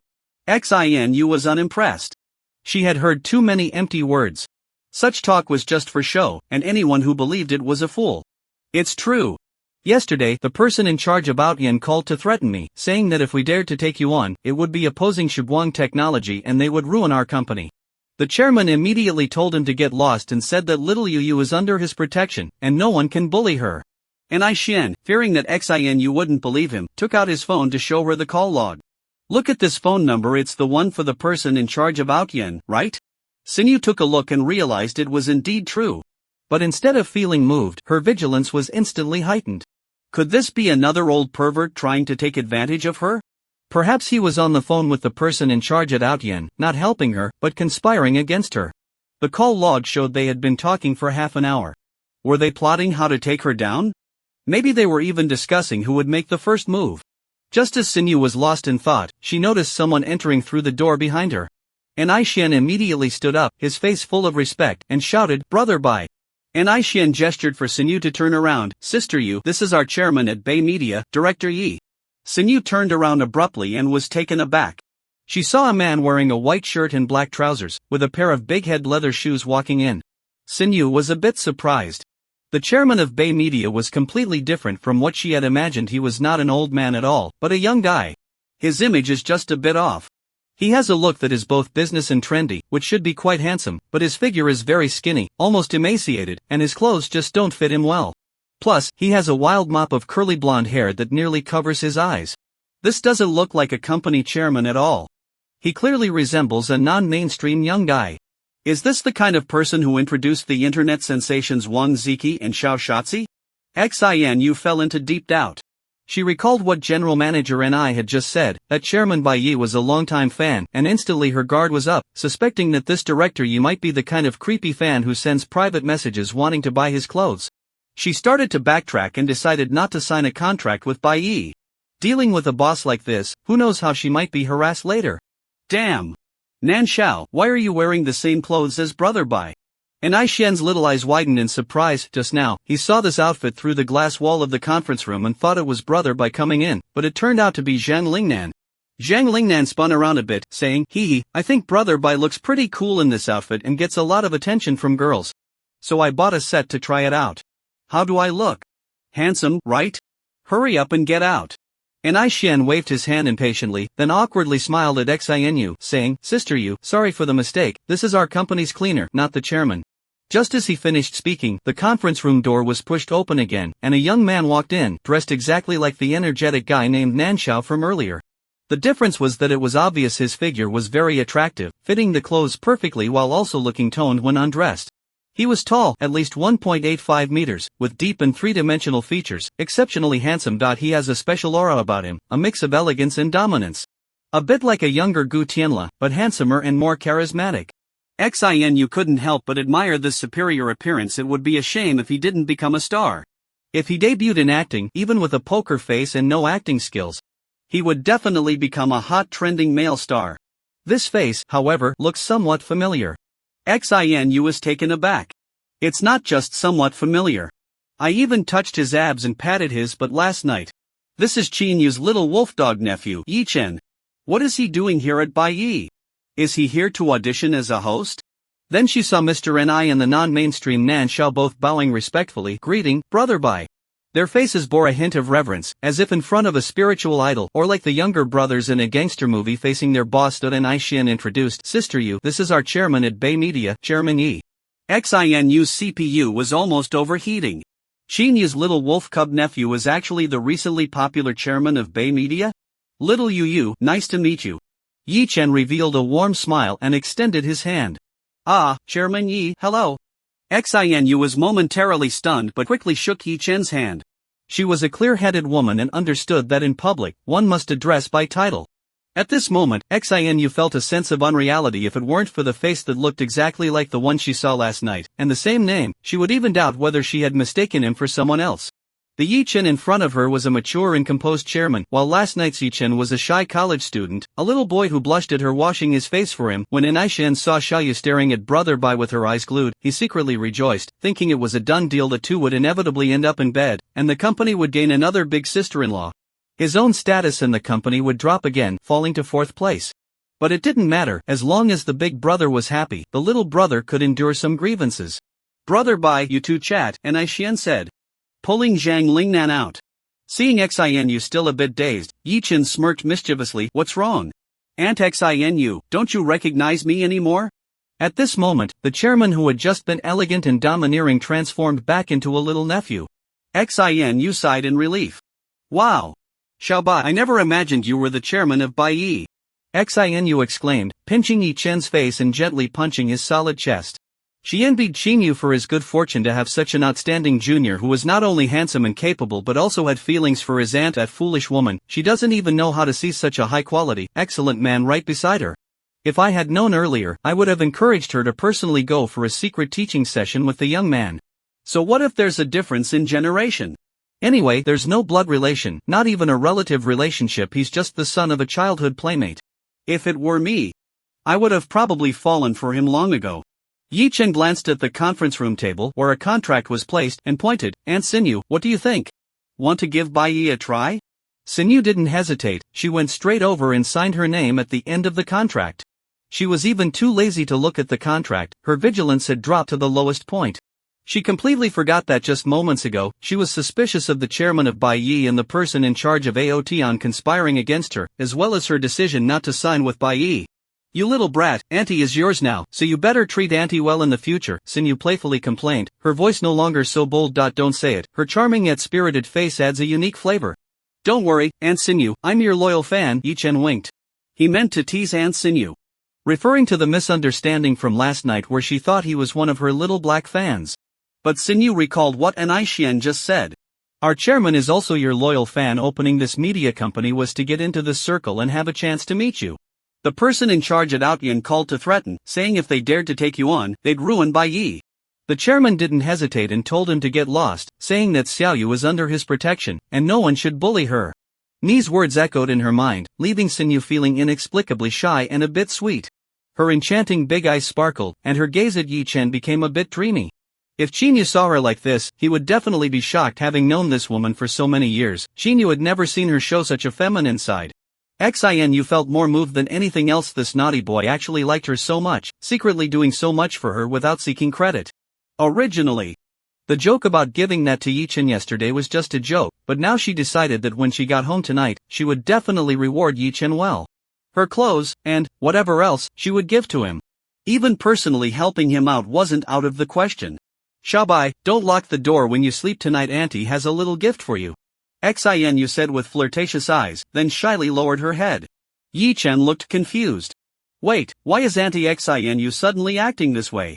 However, Yi Chen didn't take it seriously. He knew this type of woman too well. She talks a big game, but when you actually ask her to do it, she hesitates and claims to be a conservative and proper girl. Women are such strange creatures. Some women appear serious and maintain distance from men, looking dignified and aloof, but secretly they are burning with desire, possibly seasoned warriors in the battlefield of love. They change colors. On the other hand, some women constantly joke about risque topics yet are very conservative in private, perhaps even saving their first kiss, never having been touched by a man. Yi Chen, having seen countless people, can easily tell that Xinyu is one of these women. When Yi Chen watched Xinyu's video yesterday, he felt she was in the same league as Zhou Shuyi, another female streamer. However, unlike Zhou Shuyi, she not only has a superior image and temperament but is also genuine and unpretentious, making her a very clean woman. Therefore, Yi Chen plans to guide Xinyu to follow the same path as Zhou Shuyi. Anyway, that vocational schoolgirl is unworthy of her position and is involved with scum, so let's make her have no way out. Let Wang Wenjing follow in Li Ziqi's footsteps. Yi Chen feels a bit sorry for Li Ziqi and thinks he will help her out when he gets the chance. But he feels no guilt towards Zhou Shuyi at all. He called Ni Xian, the head of the operations department, and the head of the business department to the conference room to discuss Xinyu's future plans. Director Ni, have you heard of Gamewind? Ni Xian nodded. Yes, it's a paid TV channel for gaming content, very popular in the country, live streaming various gaming events. I watch it often. Alright, I plan to have Xiaoyu go to Gamewind as a commentator for the events. With his photographic memory, Yi Chen can recall everything he has seen in his past life clearly, so he knows exactly how Zhou Shuyi started out. She started as a girl group member, and in 2013, she frequently appeared as a commentator in Dota 2 tournaments, which made her popular. This woman is very realistic. As soon as she became famous in 2014, she immediately abandoned her teammates who had been through thick and thin with her and announced her departure from the girl group. Xiaoyu, I haven't watched your streams much, can you play games? Hearing Yi Chen ask this, Xinyu shot him a glance. This brat, being a diehard fan, still doesn't know if she can play games? But the brat cares about his image and wants to show off in front of his subordinates, so Xinyu naturally won't expose him. I can play games like LOL and Dota 2. Then it's settled. Yi Chen nodded and instructed the business manager, first, send Xiaoyu's resume to Gamewind and see if they are willing to bring her in. If they refuse, think of other ways, whether it's bribing the higher-ups or throwing money at them. In short, within a week, I want to see Xiaoyu on the commentary stage of the gaming storm. The business manager nodded, and the pressure instantly rose. Xinyu watched Yi Chen's confident demeanor, feeling delighted. So cool. I won't have to call him Uncle Yu in the future, right? Ugh. Xinyu. Calm down, you're not some lovesick fool. You've only known him for such a short time, and you're already overthinking it. But he is a diehard fan. Secretly supporting me. He went to such lengths just to get to know me, and he's only a sophomore, striving hard to become the chairman of a popular media company. Plus, he even offended Shiguang Technology, which has official backing, to protect me. Xiaobai is so great. Even though he's just a male college student, still a little boy, he gives off a strong sense of security. The meeting ended, and the employees all went back to their respective duties. Ni Xian is very considerate and understanding, giving Xinyu and Suisha the same treatment, and has arranged a large office for her alone. Xinyu's future role is as a game commentator and streamer, so Ni Xian plans to decorate her office as a live streaming room. The Housing Management Bureau called. As many people are interested in the 3 buildings listed by Yi Chen and have intentions to purchase. Yi Chen returned to the office to communicate over the phone. He spent a total of 18 million on the 3 buildings. All 3 were purchased at a premium, with the market price around 15 million at the time. After the government documents were released, the price of properties near Rainbow Bridge started to soar. One building already has someone willing to offer 10 million. However, Yi-Chen couldn't be bothered to respond to such offers. In his previous life, he worked in the building of Liangmu Yuan Bar after being expelled, so he remembers it very clearly. The bar owner bought that building for 5 million from the landlord and sold it 6 months later at the peak of housing prices for 30 million, making a six-fold profit. Therefore, even if these 3 buildings are not sold at the peak price, each must sell for no less than 25 million. As long as the 3 buildings are sold, I can become a quasi-billionaire. Yi-Chen thought, feeling a bit excited. Although in his previous life, his peak net worth was far beyond this, the feeling of earning through illegal means is different from earning through his own efforts in a legitimate way. In his previous life, he had to constantly pay the protector and felt like he was walking on thin ice, especially since many criminal forces had already collapsed, leaving Yi-Chen worried that one day he would face the same fate. In this life, he doesn't have to worry, everything is earned honestly. What? The money to buy the building was earned from the casino? Nonsense. Is there any evidence? It was clearly made from trading antiques on Antique Street. Knock, knock. The office door was knocked on. Come in. At the command, Suisha entered, her face flushed, blinking her big eyes, looking delicate. Mr. Yi, do you have time? Could you help me film a video? I just can't seem to get into the groove. Yi-Chen shook his head and stood up. Is this really about filming a video? I feel embarrassed to expose you. Clearly, you just want to get hit again. Let's go. With a serious face, Yi-Chen walked ahead, leading the shy little wife like Suisha into Dance Studio 3. Ai Xian was originally enjoying the spectacle, but suddenly saw Xinu in the office, curious about the commotion, preparing to come out and take a look. He was startled and jumped. He hurriedly approached. Sister Yu, I have some points about your work arrangement that I would like to discuss with you and seek your opinion. Xinu nodded and stopped in her tracks. Ai Xian was about to go in, but then realized he should avoid suspicion. How could he be alone in the office with his sister-in-law? So, he called in one operations and one business colleague to join him in Xinu's office. He walked in last and tightly closed the door behind him. At the same time, he took out his phone and sent a text to Zhang Lingnan. Hurry and close the door to Dance Studio number 3. Instruct everyone that from now on, no one is allowed to talk about Baigu and Sha Sa in front of Sister Yu at the company. As long as Baigu and Sha Sa are filming a video, make sure to close the door and keep Sister Yu occupied so she doesn't find out. As Bai Ji's most loyal little brother, not only does he have to serve as Bai Ji's assistant, but he also has to manage the relationships between Baigu and each sister-in-law to prevent any explosive situations. In Dance Room 3, Yi-Chen was unaware that his little brother had already developed such high professional skills. He was fully immersed in work, diligently filming videos for Suisha. Snap! After finishing the video for Suisha, Yi-Chen had been off work for quite a while. Today, they had filmed 5 or 6 borderline videos in a row, and Suisha had changed outfits over a dozen times. After it was over, Yi-Chen, being fit, didn't feel tired at all, but Suisha was exhausted, panting with her little face as red as if she had a fever. Those who didn't know might have thought they were up to something inappropriate in the dance studio. In reality, they were just working seriously, filming videos without any nonsense. At most, Yi-Chen had given Suisha. He had initially planned to take Aunt Xinyu home with him, but she had already left, and only a few people were still working overtime at the company when Song Dongfeng brought her back home. Dinner had just been prepared. The family of 4 gathered around the dining table to start their meal. Xinyu thought for a moment and said to Qinyu, Xiaoyu, after we finish eating, could you help me tidy up the empty room? I'll sleep by myself tonight, so I won't crowd with you. She had initially planned to stay at Qinyu's place for a few days before moving out, but now that Yi-Chen was at home, she couldn't bear to leave. Ha! I was hoping to cuddle with you for a few more nights, Qinyu pouted, looking regretful. We're both used to sleeping alone, and it's uncomfortable to squeeze together. Let's skip it, Xinyu replied. She was also thinking about sneaking into Yi-Chen's room after everyone fell asleep to give him a few small gifts. It would be inconvenient to sleep with Qinyu if she did that. With that in mind, Xinyu shyly glanced at Yi-Chen. Although those fans constantly send private messages wanting it, and some are willing to spend a lot of money to buy it, Xinu has never agreed. The thought of giving Yi-Chen such a small gift makes her feel a bit shy, despite her carefree personality. Alright then, I guess I'll be sleeping alone tonight. Xinyu pouted. Although her face showed a regretful expression, her acting was lacking, and her beautiful eyes sparkled with joy. She secretly glanced at Yi-Chen, her brows filled with affection. These days, last night was the first time she didn't cuddle or kiss that brat. She was a bit unaccustomed to it. Tonight, sleeping apart from you means she can finally be close to him for a while. Yi Chen. He suddenly had an ominous premonition.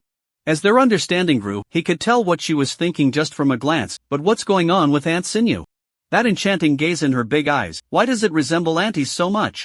Is what Aunt Sinew said at the company not a joke? She told me not to lock the door at night because she wants to come over and give me a small gift. Is she serious? Yi Chen buried his head in his food, not saying a word. Li Shiyan looked around, her brows furrowed. She felt that both her mom and Aunt Sinew were acting a bit strange. But she couldn't pinpoint the problem. After dinner, Li Shiyan took a shower and went back to her room first. The remaining three shared a tacit understanding and silently returned to their own rooms. Soon, night fell deep. All was quiet, and the silver moonlight bathed the earth. Creek Chin Yu's bedroom door opened. She was wearing a lace nightgown, bending over with her curvy hips, tiptoeing out. Creek Aunt Sinew's door opened as well. She was wearing a lace robe that highlighted her Victoria's Secret model-like sexy figure, with a pair of long legs that were dazzling. She held a few pieces of clothing in her hands. The two women froze in place, locking eyes and glancing at each other. "What are you doing?" they both asked in unison. "My stomach hurts, I'm going to the bathroom," Xinyu replied. "I just took a shower and came out to wash some intimate clothing," Xinyu explained. Then, both of them showed expressions of suspicion. "Doesn't your room have a private balcony with a sink?" Xinyu questioned. "Doesn't your room have a bathroom? Why are you coming out?" Xinyu countered. Xinyu rolled her eyes and dashed over to the storage cabinet, pulling out a pack of tissues. "My bathroom is out of toilet paper, I came out to get some." Xinyu nodded and added, "There's no laundry detergent in my room, so I wanted to check the shared bathroom to see if there's any." Then she went to the public restroom and took out a bottle of hand soap. The two women stood at their respective doorways, calmly bidding each other goodnight before returning to their rooms. After closing the doors, they both leaned against the wall and let out a long sigh of relief. "Good thing I was clever and didn't let Xiao Yu see. As expected of me, my reaction was really quick. I almost let Yu find out, heh." Both women felt a sense of pride for their quick thinking. But soon after, they furrowed their brows, sensing something was off, though they couldn't quite put their finger on it. A few minutes later, the door to Sinew's room creaked open first. She stood at the door, pausing to carefully look around and ensure there was nothing unusual before striding toward Yi Chen's room. Creak, a sound of a door opening came from behind. Sinew quickly turned around and saw Xinyu standing at the door, looking confused as they locked eyes. "Xiao Yu, why are you still not asleep?" Both of them spoke in unison again. Sinew raised the small dry clothes in her hand. "I finished washing, just came out to look for a hanger." Xinyu touched her stomach, her pretty little face scrunching up. "My stomach doesn't feel well, I want to drink some hot water." The two nodded, one went to boil water, and the other looked for a hanger before returning to their rooms. A few minutes later, two creaks sounded one after the other. Sinew and Xinyu stood at their doorways, staring at each other. Both were somewhat drenched in sweat. "Oh no! You can't have discovered my relationship with Xiao Bai and is deliberately trying to catch me in the act, right? If she catches me, it'll be so embarrassing. Crap! Xiao Yu can't have sensed my intentions and wants to catch me red-handed too? If she finds out, where will I put my face?" Although Xinyu is usually a bit scatterbrained, her mind is racing at this moment. She forces a pitiful smile, trying to dispel Xinyu's doubts. "Yu, I still want to sleep holding you." "Me too, I want to talk to you before sleeping." Xinu agrees with Xinyu. "How about we sleep together?" the two women say in unison again. Then, both of them put on smiles, linking arms as they head to Xinyu's room to sleep. From their expressions, they seem quite happy, but what's really on their minds remains a mystery. Yi Chen he witnessed everything in the room with his X-ray vision. So he naturally knew that both women were lying and understood what they wanted. Yi Chen had 1,000 complaints in his heart but didn't know what to say. Aunt Chin and Aunt Xin, they really are good friends with names so similar. He almost wanted to open the door and say something. They're both good friends, they might as well come together. The three of them in his room, just right, playing do di ju. If not, he could also call Li Shiyan up, four of them could play mahjong together. No matter which aunt comes, Yi Chen is fine with it. If both come, that would be even better. If neither comes, Xiao Bai wouldn't be happy. But seeing the two of them whispering to each other and then going to sleep, it seems unlikely anyone would come. Yi Chen simply prepared to sleep, but then his phone rang. He picked it up and was a bit puzzled. What was Song Dongfeng calling for at this late hour? "Brother Bai, there's a situation. Luo Yang sent a text saying that Hei Wazi wants to harm you and plans to take action tomorrow." Song Dongfeng's voice was somewhat serious. "What happened?" Yi Chen sat up. The other day at Shuezi's house, he clearly heard Xiao Hongyu's plan to eliminate Qin Sini before turning against him. But with a month left before Qin Sini's piano competition, he couldn't wait and was preparing to act against him first? Wasn't he afraid of alerting the enemy? Song Dongfeng explained. Luo Yang said that tonight Xiao Hongyu organized a meeting with a group of their core members. As a former capable subordinate of Fat Cat, he has gained the favor of Hei Wazi and was brought along. Hei Wazi seems to have some quirks. He particularly likes anything that belongs to Fat Cat, not only taking care of Cat Sister but also treating the former subordinates of Fat Cat especially well. Yi Chen interrupted Song Dongfeng with a sigh. Get to the point, I'm not interested in this gossip. Yes, Song Dongfeng quickly began to recount. Yi Chen listened quietly until Song Dongfeng finished, his expression showing no change. Got it, you don't need to worry about this matter. Upon hearing this, Song Dongfeng became anxious. But brother Bai, Hei Wazi plans to kill you tomorrow. We can't just sit and wait, we need to take the initiative. Yi Chen explained, have you forgotten about the little cat? Are you planning to ignore your big brother's advice again? I told you not to worry because I have my arrangements. Hearing this, Song Dongfeng immediately felt relieved and chuckled. He couldn't say much more on the phone, but he understood that as long as brother Bai said such things, Hei Wazi was already a dead man. Just like that dead cat, leaving without a trace. Yi Chen hung up the phone and pulled out a surveillance footage. The pinhole camera had clearly recorded everything that happened. Half an hour ago, at Juxiu Mountain Villa. In the conference room, Xiao Hongyu sat at the head of the conference table, with three main figures below, Hei Wazi, Niu Tu, Lu Sanji, and a group of key members. Xiao Hongyu first explained some arrangements from the higher-ups, and then began to instruct Hei Wazi. For now, don't worry about Yi Chen. I've already figured out his background, he's Chen Zhengbin's white glove. Upon hearing this, Hei Wazi thought that there was no need for further investigation, so he could directly take action to kill Yi Chen. He immediately volunteered, Boss, I'll go to Taijiang University tomorrow, drag that little brat Yi Chen out, give him a good beating, and then take care of Xinjiang. In his view, as a powerful figure, dealing with a college student was akin to using a cannon to shoot a mosquito, a waste of resources. Therefore, he didn't take Yi Chen seriously at all. After we deal with Chen Jingbin's daughter, we'll send him down to accompany old cat. Xiao Hongyu waved his hand. However, Hei Wazi was unwilling to wait as long as it's something belonging to Fat Cat, he likes it, and he is eager to finish what Fat Cat hasn't completed. However, Xiao Hongyu has always been decisive, his decisions are not to be contradicted by Hei Wazi. But Hei Wazi is clever and knows his big brother's vengeful nature, so he quickly came up with an idea. Big brother, considering the current situation, the 3 buildings intercepted by Yi Chen might not be worth the originally predicted 60 million. There's a strong possibility that their value will soar to over 90 million. Hearing this, Xiao Honyu's eyes widened in disbelief. You're not joking, are you? It's true. The government's documents were just released a few days ago, and the 5-story buildings over at Rainbow Bridge have already shot up to over 10 million each, and they keep rising rapidly, Hei Wazi said. His intention was to provoke Xiao Honyu's anger. So he casually made the prediction, but unexpectedly, it turned out to be prophetic and he guessed right. Rage ignited in Xiao Honyu's eyes. Damn it, Yi Chen. That's over 90 million. Round it up, it's 100 million. No matter if housing prices soar in the future, his blood pressure shot up on the spot. Catch that son of a bitch tomorrow and take him to Jiangxin Island. I want to personally send him off. Understood. Black Kid perked up, a sinister smile on his face. Luo Yang, a recent addition to Black Kid's crew, was sitting right behind him. Witnessing all of this, even though Luo Yang had turned over a new leaf, he couldn't help but feel a wave of desolation. It's over.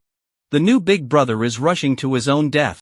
Not only did he mess with Cat Brother's woman, but he also wants to go down and accompany Cat Brother. In his eyes, Black Kid was already a dead man. What level are you at to dare to set your sights on White Brother? I really don't know how to spell death. The meeting ended, and Luo Yang excused himself to go to the restroom. He found a stall and squatted down, then texted Song Dongfeng about everything that had happened tonight. After sending the message, Luo Yang lit a cigarette, took a deep puff, and felt a bit like Chen Yongrun from Infernal Affairs. 3 days after 3 days, it's almost 10 days. Brother Bai, when can I return to the organization? Mixing with this group of fools really has no future. Originally, Yi Chen planned to let Qin Zhengbin try to see if he could wipe out Xiao Honyu's group, executing those who should be shot and sending those who should go to prison to jail. But since the Black Kid is so eager to rush to his death, Yi Chen didn't mind eliminating a threat this time and sending him down to meet Fat Cat, to tell Fat Cat what it's like to be with Cat Sister. Yi Chen inserted an anonymous phone card and texted Luo Yan. Do you want hot pot? Where is Hei Wazi now? The first sentence is a code for the old Hei Luo Yang. On the other end of the phone, Luoyang suddenly understood, realizing that the powerful brother Bai was indeed going to take action again. The original landlord of the Liangmu Yuan bar was originally trying to escape from debts, but He Wazi's men caught him and his son in the countryside. They were brought back to the landlord's house, and He Wazi has now rushed over. He said that the debts that Fat Cat couldn't collect, He Wazi would collect them. Yi-Chen felt a bit speechless. He had returned the IOU to that old man and left a note telling him to run away quickly, so how did they get caught? Moreover, the building of Liangmu Yuan clearly belonged to him, yet He Wazi dared to act aggressively in his own property. Heaven has destined that he won't survive tonight. Yi-Chen went downstairs, took a taxi to the Rainbow Bridge area, then found an internet cafe. Entered the restroom to activate invisibility, and quickly made his way to the Rainbow Bridge. The X-ray vision and Super Eagle Eye were activated. On the Muyuan bar, the old man was kneeling on the ground, with bright red handprints on his face and blood dripping from the corner of his mouth. His useless son was rolling on the ground, clutching his wrist and wailing, while 3 bloody fingers lay scattered on the floor nearby. The black eye wore a cruel and sinister smile, kicking the old man to the ground. Then he unzipped his pants and urinated on the old man's body. You old bastard. My brother Cat is dead, and not only do you refuse to pay back the money you owe him, but you even try to run away.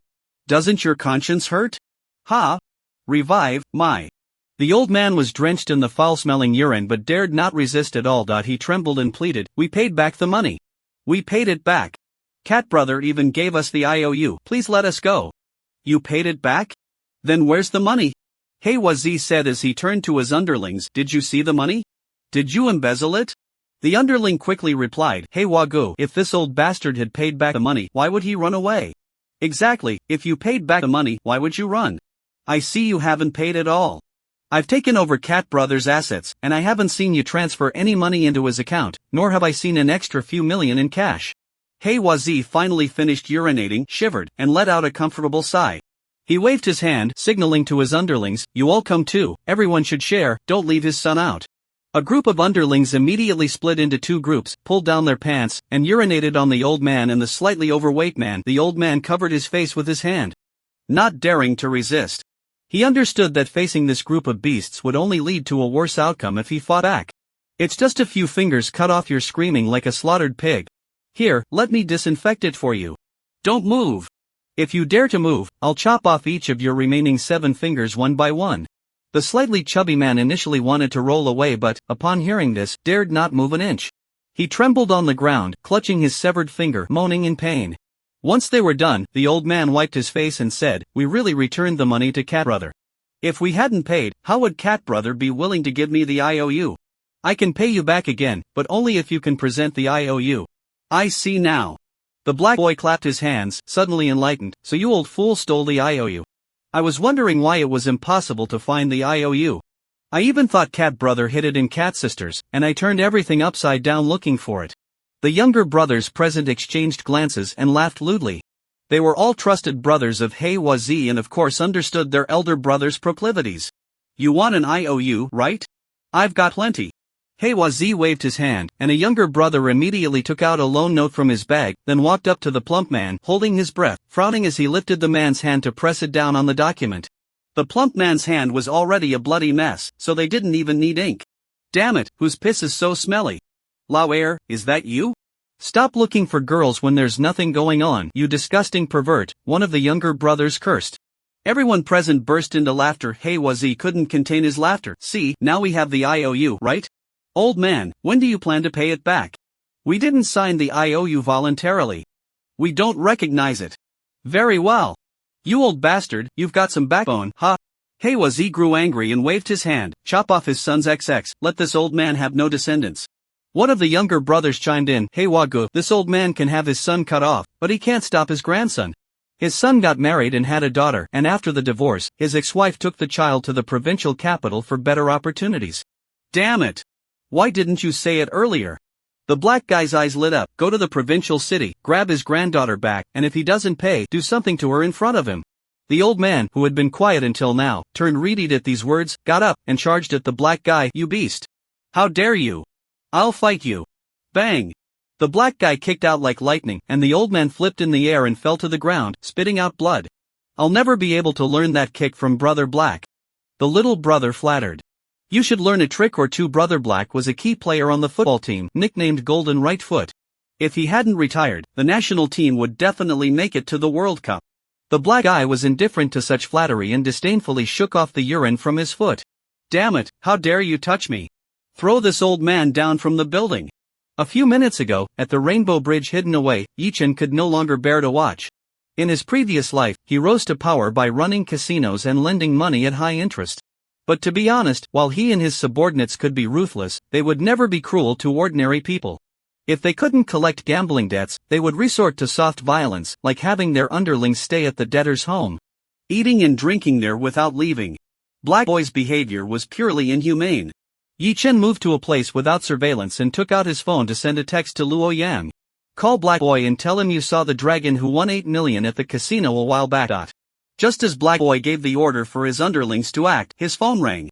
He picked it up and saw it was a call from Luo Yang. He brought people out and arranged for Luo Yang to oversee the casino. He was on the phone now. Could something have happened at the casino? Heiwa waved his hand to stop his underlings and answered the call, where he heard Luo Yang anxiously shouting. Brother Heiwa, I've spotted the overachiever who won money at the casino before. Are you sure? Heiwa's gaze sharpened. I'm sure. How many people did he bring? Just 2 underlings. They've gone into the restroom now, and I'm keeping an eye on them. Keep watch, wait for me to come back. Heiwa hung up the phone and waved his hand. Return to Jusho Mountain Villa, inform all the brothers outside to head up the mountain. Bring out the hidden guys as well.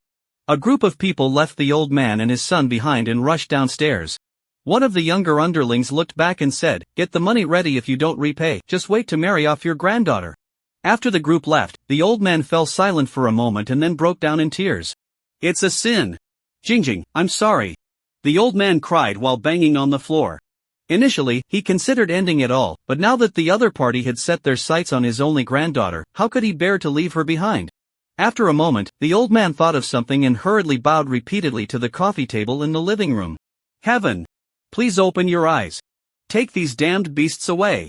Jusho Mountain Villa is located on the other side of the Tao River. Starting from the Rainbow Bridge, crossing Jiangxin Island, and then over the Jiangxin Island Bridge, one arrives at the Xioping district where Jusho Mountain Villa is located. The black guy got into a Land Cruiser, and the car sped onto the Rainbow Bridge. Along the way, a group of people kept calling their brothers, urging them to return to the mountain quickly as something big was happening.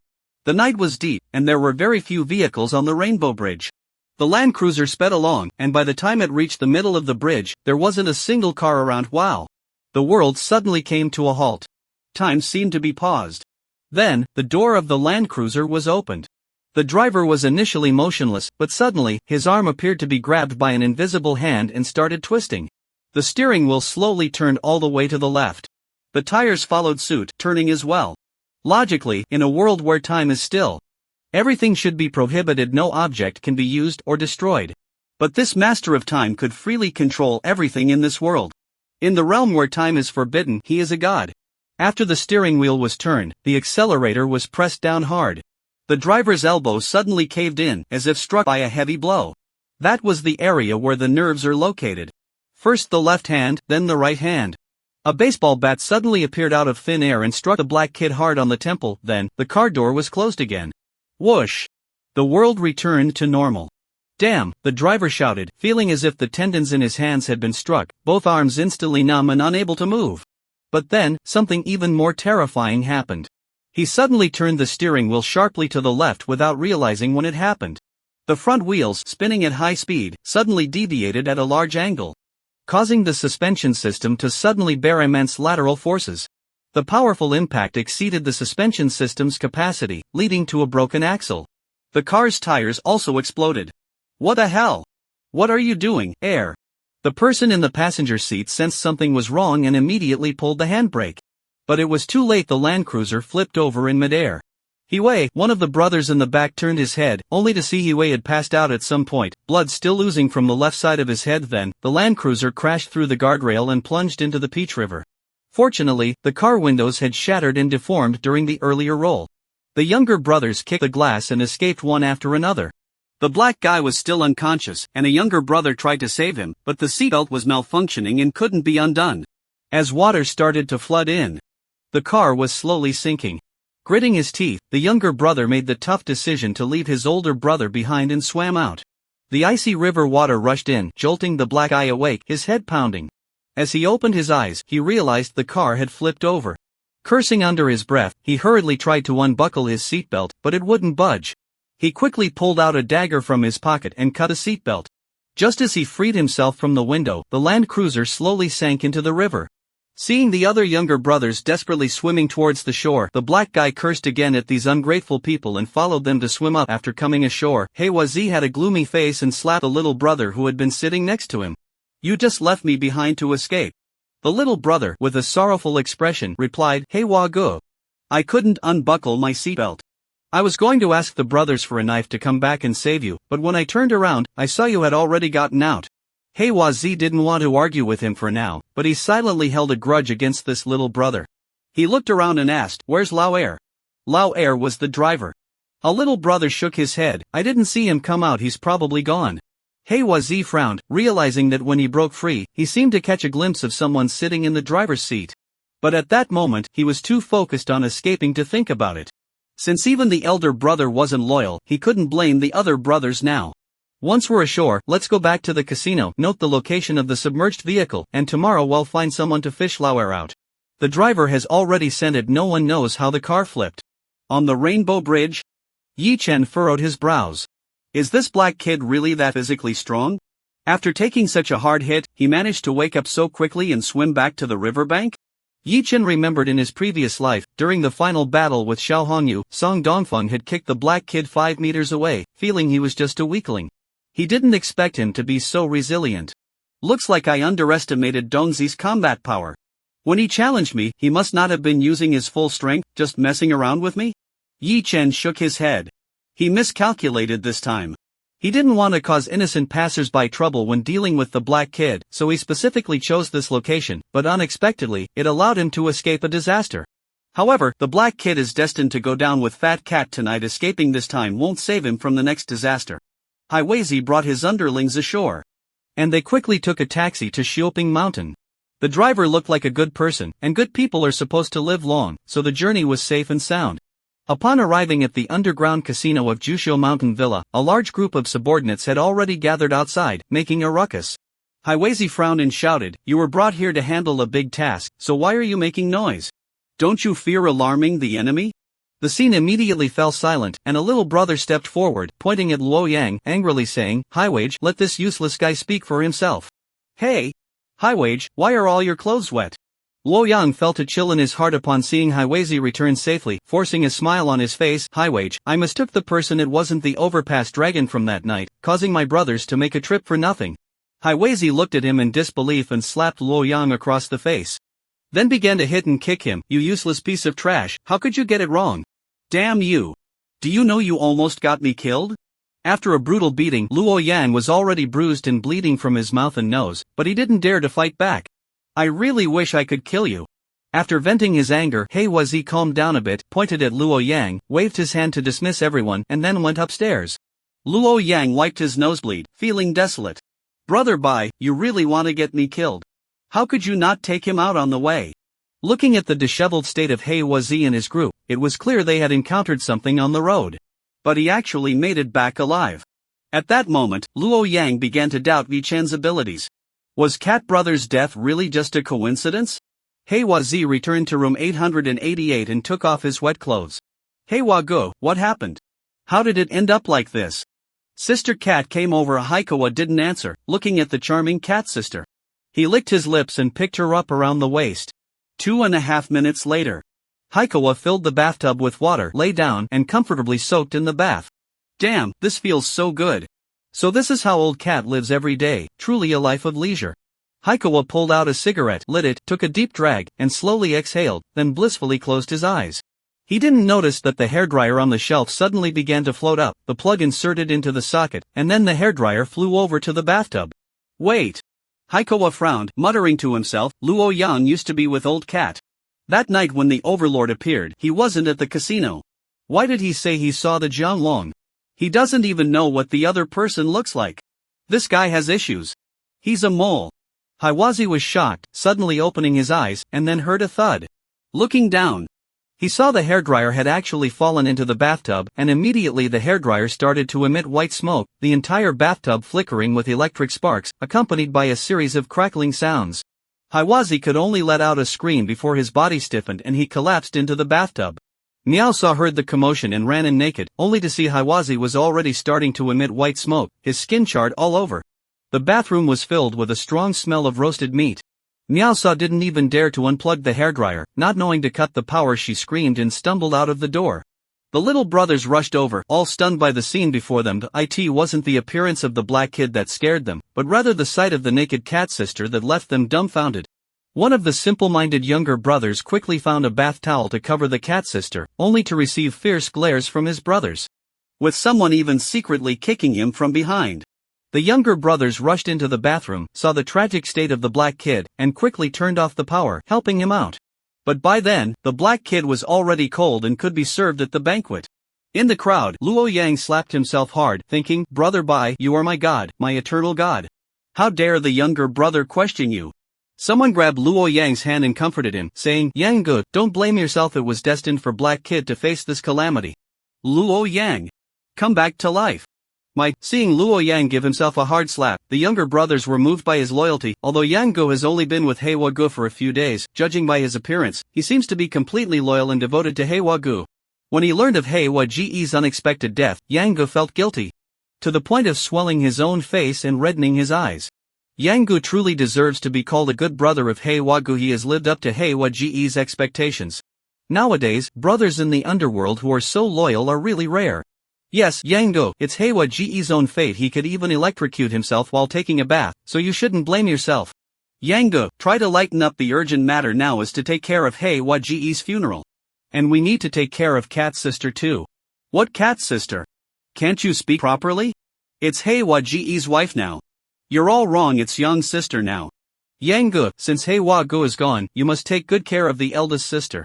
Luo Yang was so frustrated he could almost dig through the floor with his toes. Clearly, he also played a part in Haiwa's death.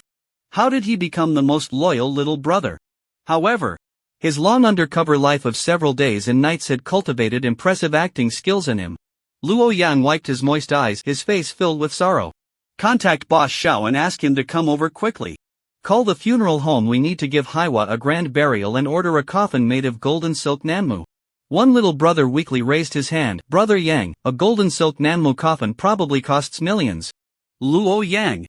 A clever little brother quickly changed the subject. Brother Yang, it seems that golden silk nanmu coffins aren't moisture or insect resistant.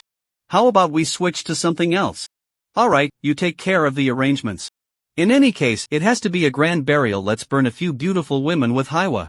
The group of Haiwa's direct little brothers arrived, each with a pale face. They first dispersed the onlookers at the scene, then isolated Cat Sister and the first arriving underling, questioning them one by one. Everyone's testimony was the same. There was no one else at the scene, and Brother Hei died accidentally. Cat Sister cried and swore by her ancestors that no strangers entered the room before Brother Hei's death. Only the two of them had been in the room. Brother Hei's underlings reviewed the corridor surveillance footage from the recent period and confirmed that no third person appeared. Soon, Xiao Hongyu also arrived at the scene, wearing a face full of grief. In less than a month, 2 of his 4 main subordinates had died unexpectedly. Naturally suspicious, he absolutely did not believe this was a coincidence. After listening to Brother Hei's underlings report, Xiao Hongyu ordered everyone out of room 888, leaving only one underling by his side. This is a brother who has been with him for decades, having grown up sharing everything since childhood. In his heart, this person's reliability surpasses even that of his 4 trusted subordinates. Xiao Hongyu signaled, and his underling immediately took out his phone, pulling up a surveillance video, which was from this very room. Indeed, Xiao Hongyu had his men secretly install a pinhole camera here. After the unexpected death of Fat Cat, Xiao Hongyu had developed significant suspicions about Cat Sister, so he had his men secretly set up the surveillance. The 2 of them checked the footage before and after the incident. Unfortunately, they hadn't thought to install a camera in the bathroom, so they couldn't see the scene of Heiwazi's death. As they saw Heiwazi battling with Cat Sister, Xiao Hongyu's expression darkened. This beast. I asked him to take care of the old cat wife, and he took it to bed. No sense of brotherhood at all. After cursing, he continued to watch the surveillance, and saw that 2.5 minutes later, the black guy went into the bathroom, while the cat wife lay there playing on her phone, looking quite displeased. After a while, there was a blinding light coming from the bathroom, and the cat wife hurried over to check, only to scream and run out, followed by a group of little brothers rushing in. During this time, there was indeed no third person present. Brother, it seems that Black Brother really died by accident, one of the little brothers sighed. Xiao Hongyu's expression was still grim. His intuition told him that there was definitely something wrong here, but any evidence pointed to it being just an accident. If someone could become invisible, they could indeed kill Black without leaving any evidence. First, they could follow Black inside, create an accident to kill him, and then follow the old catwife out. But how could that be possible? Reality isn't a movie. If there were really superpowers, the world would have been in chaos long ago. Xiao Hongyu, not willing to give up, had his underlings pull up the recent surveillance footage to fast forward through. But there was no third person entering. Heiwazi always came back alone, and when he did, he would pick up Cat's sister. After he left, Cat's sister, unsatisfied, would. His underlings were thoroughly entertained, watching with eager anticipation. However, Xiao Hongyu, being an old softy, only found it hard to watch. After checking the surveillance and reviewing the scene again, although Xiao Hongyu still felt something was off, he ultimately dismissed his doubts. He stepped out of the room and announced the results to the brothers gathered in the hallway. Heiwa indeed died from an accident. He placed the plug-it-in hairdryer on the wall shelf, and it fell into the bathtub while he was taking a bath, causing an electric shock. Send Heiwa to the funeral home and notify his family for a grand burial.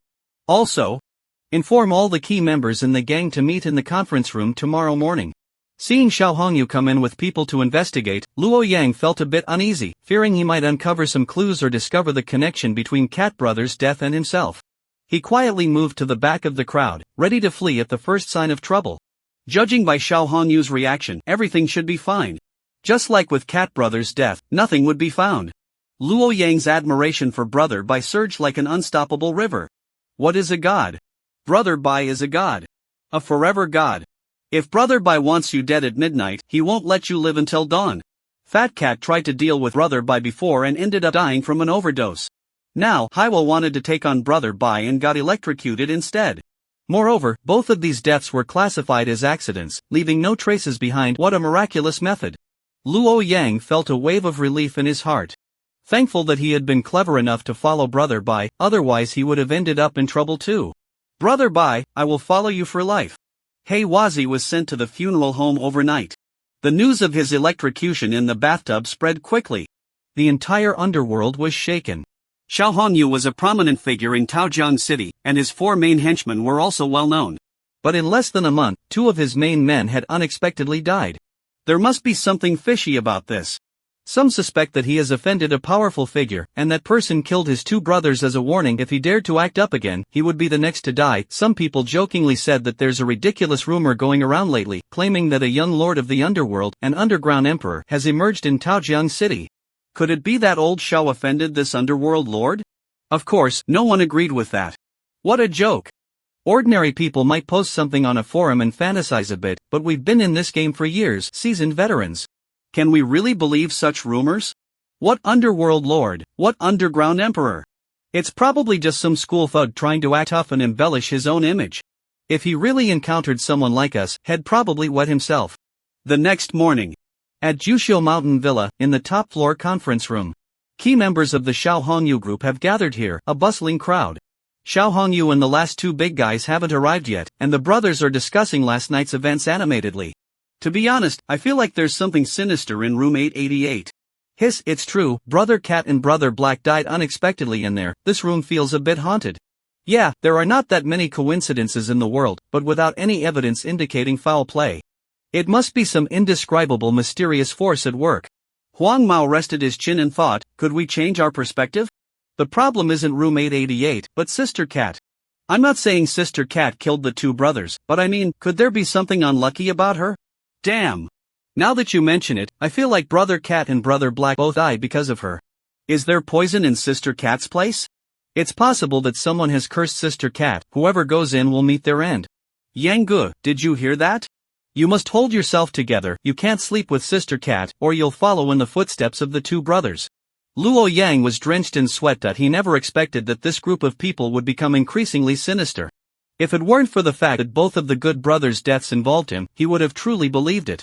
Soon, Xiao Hongyu arrived, with Niu Tu and Lu Sanji following behind 2 of the elite brothers. Everyone quieted down, waiting for the big brother to speak. Xiao Hongyu first addressed a few matters, then paid tribute to the two deceased brothers, before moving on to discuss the industries managed by Heiwa Zi.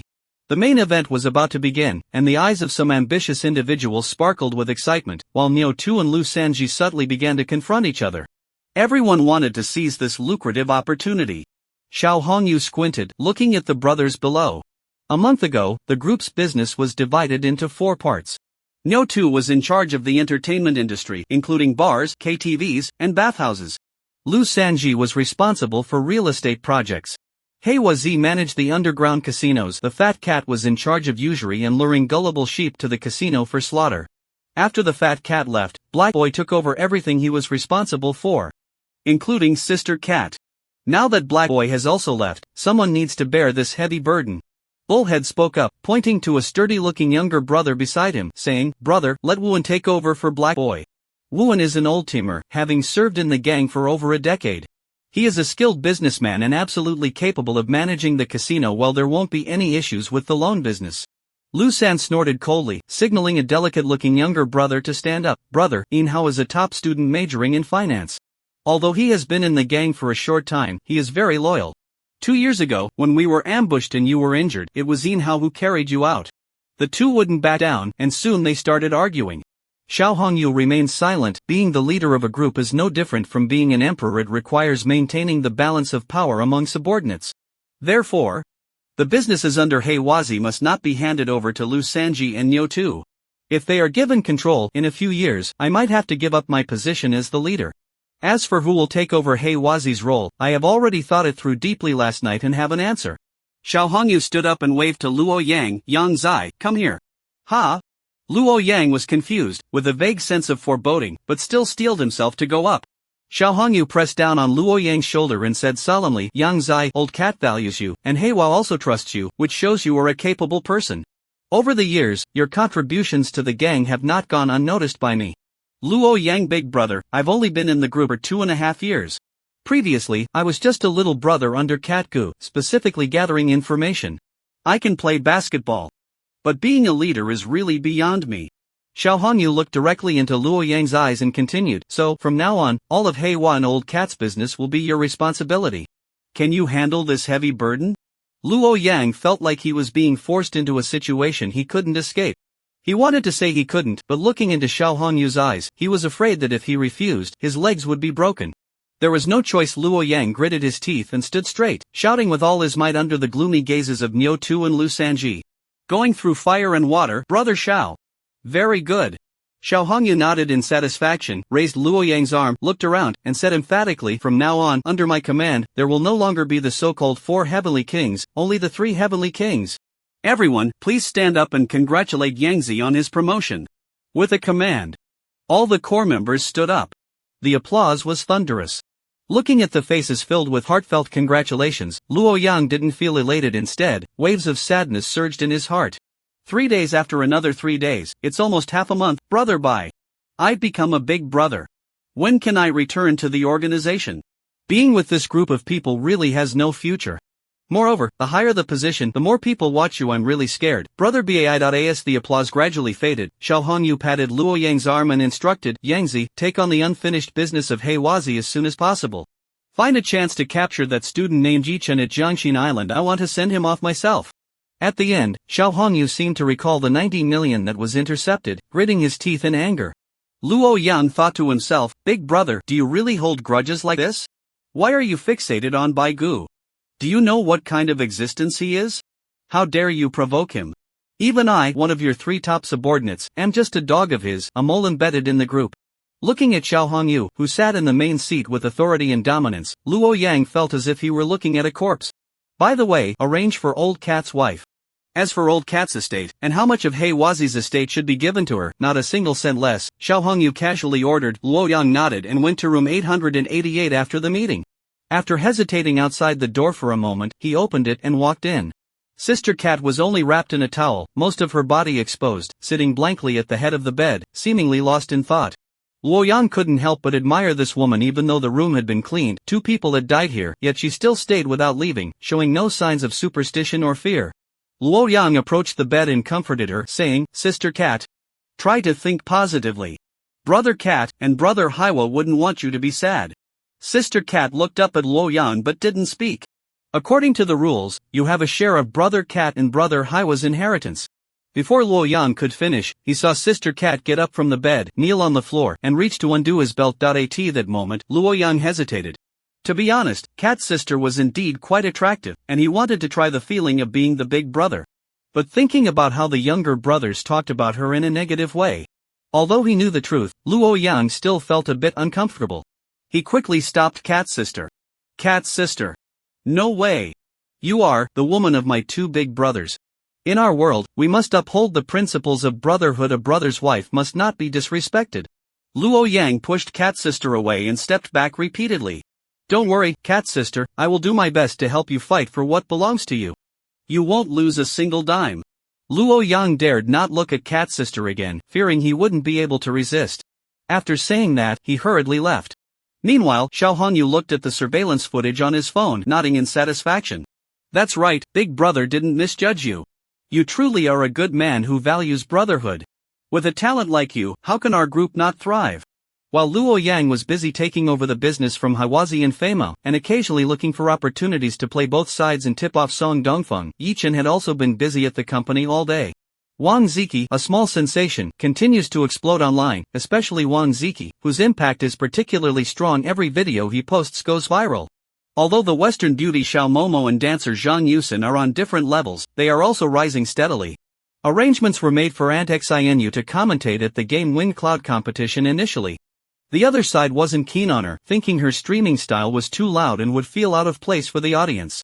However, the operations manager they brought in definitely has skills, flying overnight to the Game Win Cloud headquarters to have some mid-level executives enjoy massages, foot baths, and karaoke. After a full service completion, everything was settled.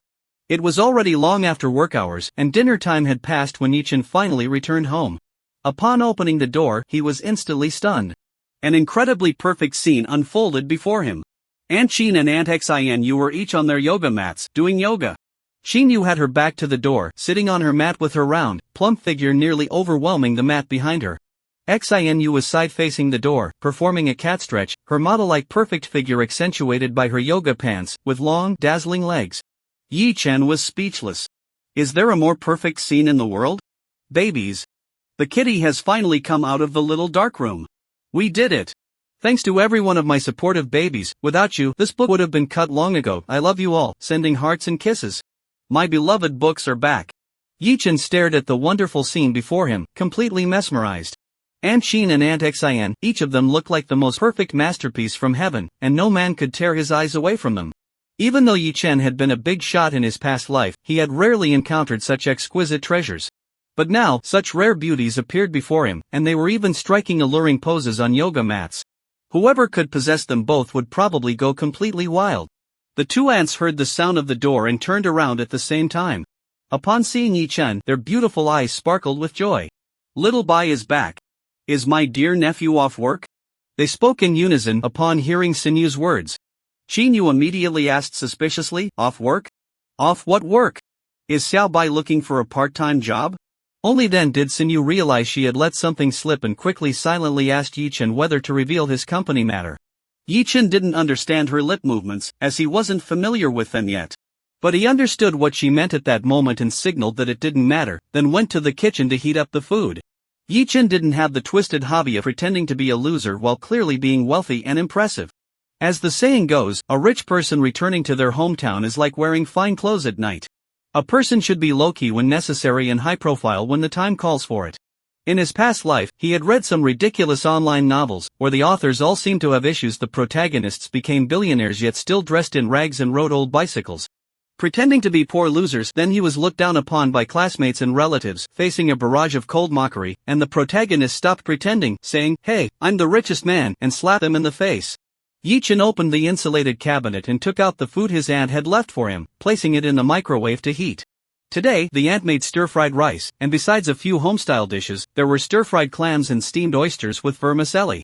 No need to say much, it was all about enhancing the flavor. The aunt really wanted to get fairer. Xinu explained, Xiaoyu, actually Xiaobai has started a company. He is now the chairman, just like the domineering CEO in novels. Ah? Really? Xin Yu was taken aback, thinking she was joking. Xiao Bai had just been rebellious and even got expelled for fighting with classmates at school a while ago. It's true that going back to school has brought a significant change in him. He's become a good kid who knows how to care for his aunt. But it doesn't mean he suddenly turned into some domineering CEO, right? Where did he get the money to start a company? Li Shiyan slowly raised her head, her brows slightly furrowed. As expected, her guess was correct. Yi Chen has gone into the underworld, becoming a little brother to a big boss. What company chairman? It's just that someone else funded the company and pushed him into the spotlight as a scapegoat. Xin continued to explain, it's true, and Xiao Bai's company is the recently popular Bay Media. Wang Ziki and Ili Xiaosha are both internet celebrities that Xiao Bai promoted. Xin Yu and Li Shiyan were both taken aback. Auntie, you can't be joking with us, right? Li Shiyan's brows were tightly knitted. Xin Yu said seriously, why would I make such a joke? Try reading Bai Yi backwards. I only learned that Xiao Bai is the chairman after joining the company. Also, my future development path was set by Xiao Bai. Yi Chen interjected with a smile, Aunt Xin Yu, the deal with Game Wind has been finalized.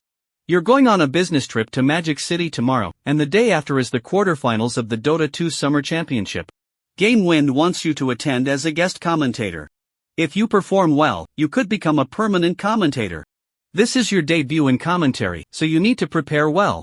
Xin Yu nodded heavily, changing her title. Rest assured, Director Yi, I won't let you down. She is determined to seize the future. You're not teaming up with Xiao Bai to trick me, are you? Is today April Fool's Day? Xin Yu still found it hard to believe a delinquent boy becoming the chairman of a limitless internet company in just a month? That's too surreal, right? Seeing Xin Yu and Li Shiyan still not believing, Xin Yu quickly pulled out photos from her phone. It was a selfie of her and Yi Chen at the company. Their faces close together, looking very intimate. Behind them was the logo of Bay. Besides the selfie, there were also candid shots of Yi Chen, some of him holding meetings with employees, and others of him guiding Zhang Yusin and Xiao Momo. Of course, she didn't have any photos of him filming videos with Suisha. Whenever Yi Chen filmed alone with Suisha, someone would come and hold her back.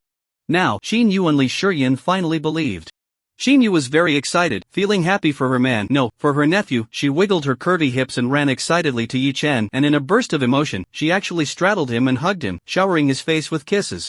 You little rascal, you finally made something of yourself. So great, Auntie is really proud of you. Just as she was saying this, Xin Yu suddenly flushed, feeling something was off beneath her. She quickly got up from Yi Chen, glanced back, and saw that Yu and Shiyan weren't paying attention to her. Which relieved her. Little brat. Xin Yu looked at Xiao Bai and lightly spat. Her eyes sparkled, almost brimming with tears. Then, she leaned close to Yi Chen's ear and whispered, You're capable now, Auntie is very happy, and tonight Auntie will reward you well. Yi Chen's spirit jolted. Auntie, can we take the final step now? Finally, he could get right to the point. He had waited too long for this day. You little rascal, how naive. Xin Yu blared with her beautiful eyes and whispered, The final boundary must not be crossed. This way, there's still room for our relationship to be salvaged. When you find a girlfriend in the future, you won't need Auntie's help anymore. At that time, we can return to a normal relationship. Yi Chen curled his lips, thinking that Auntie should just hold her ground. When your good friend comes along later, you'll be the one crying. Xin Yu didn't notice Yi Chen's expression. After she finished speaking, she thought about how Xiao Bai would have a girlfriend, get married, have children, and leave her. For some reason, it made her feel a bit uncomfortable. But it was impossible for her and Xiao Bai. Although there was no blood relation, she was still a friend of Xiao Bai's mother and was one generation above him. Plus, Xiao Bai was still young by the time he truly grew up. She would already be old and faded. Just like Shiyan said, he would dislike the wrinkles on his face and the changes in his body. Wait. That doesn't seem to be the case. Xin Yu discovered that Yi Chen really had a magical power. Ever since Xiao Bai washed her face, she looked younger every day, her body became firmer, and those tiny crow's feet at the corners of her eyes vanished without a trace.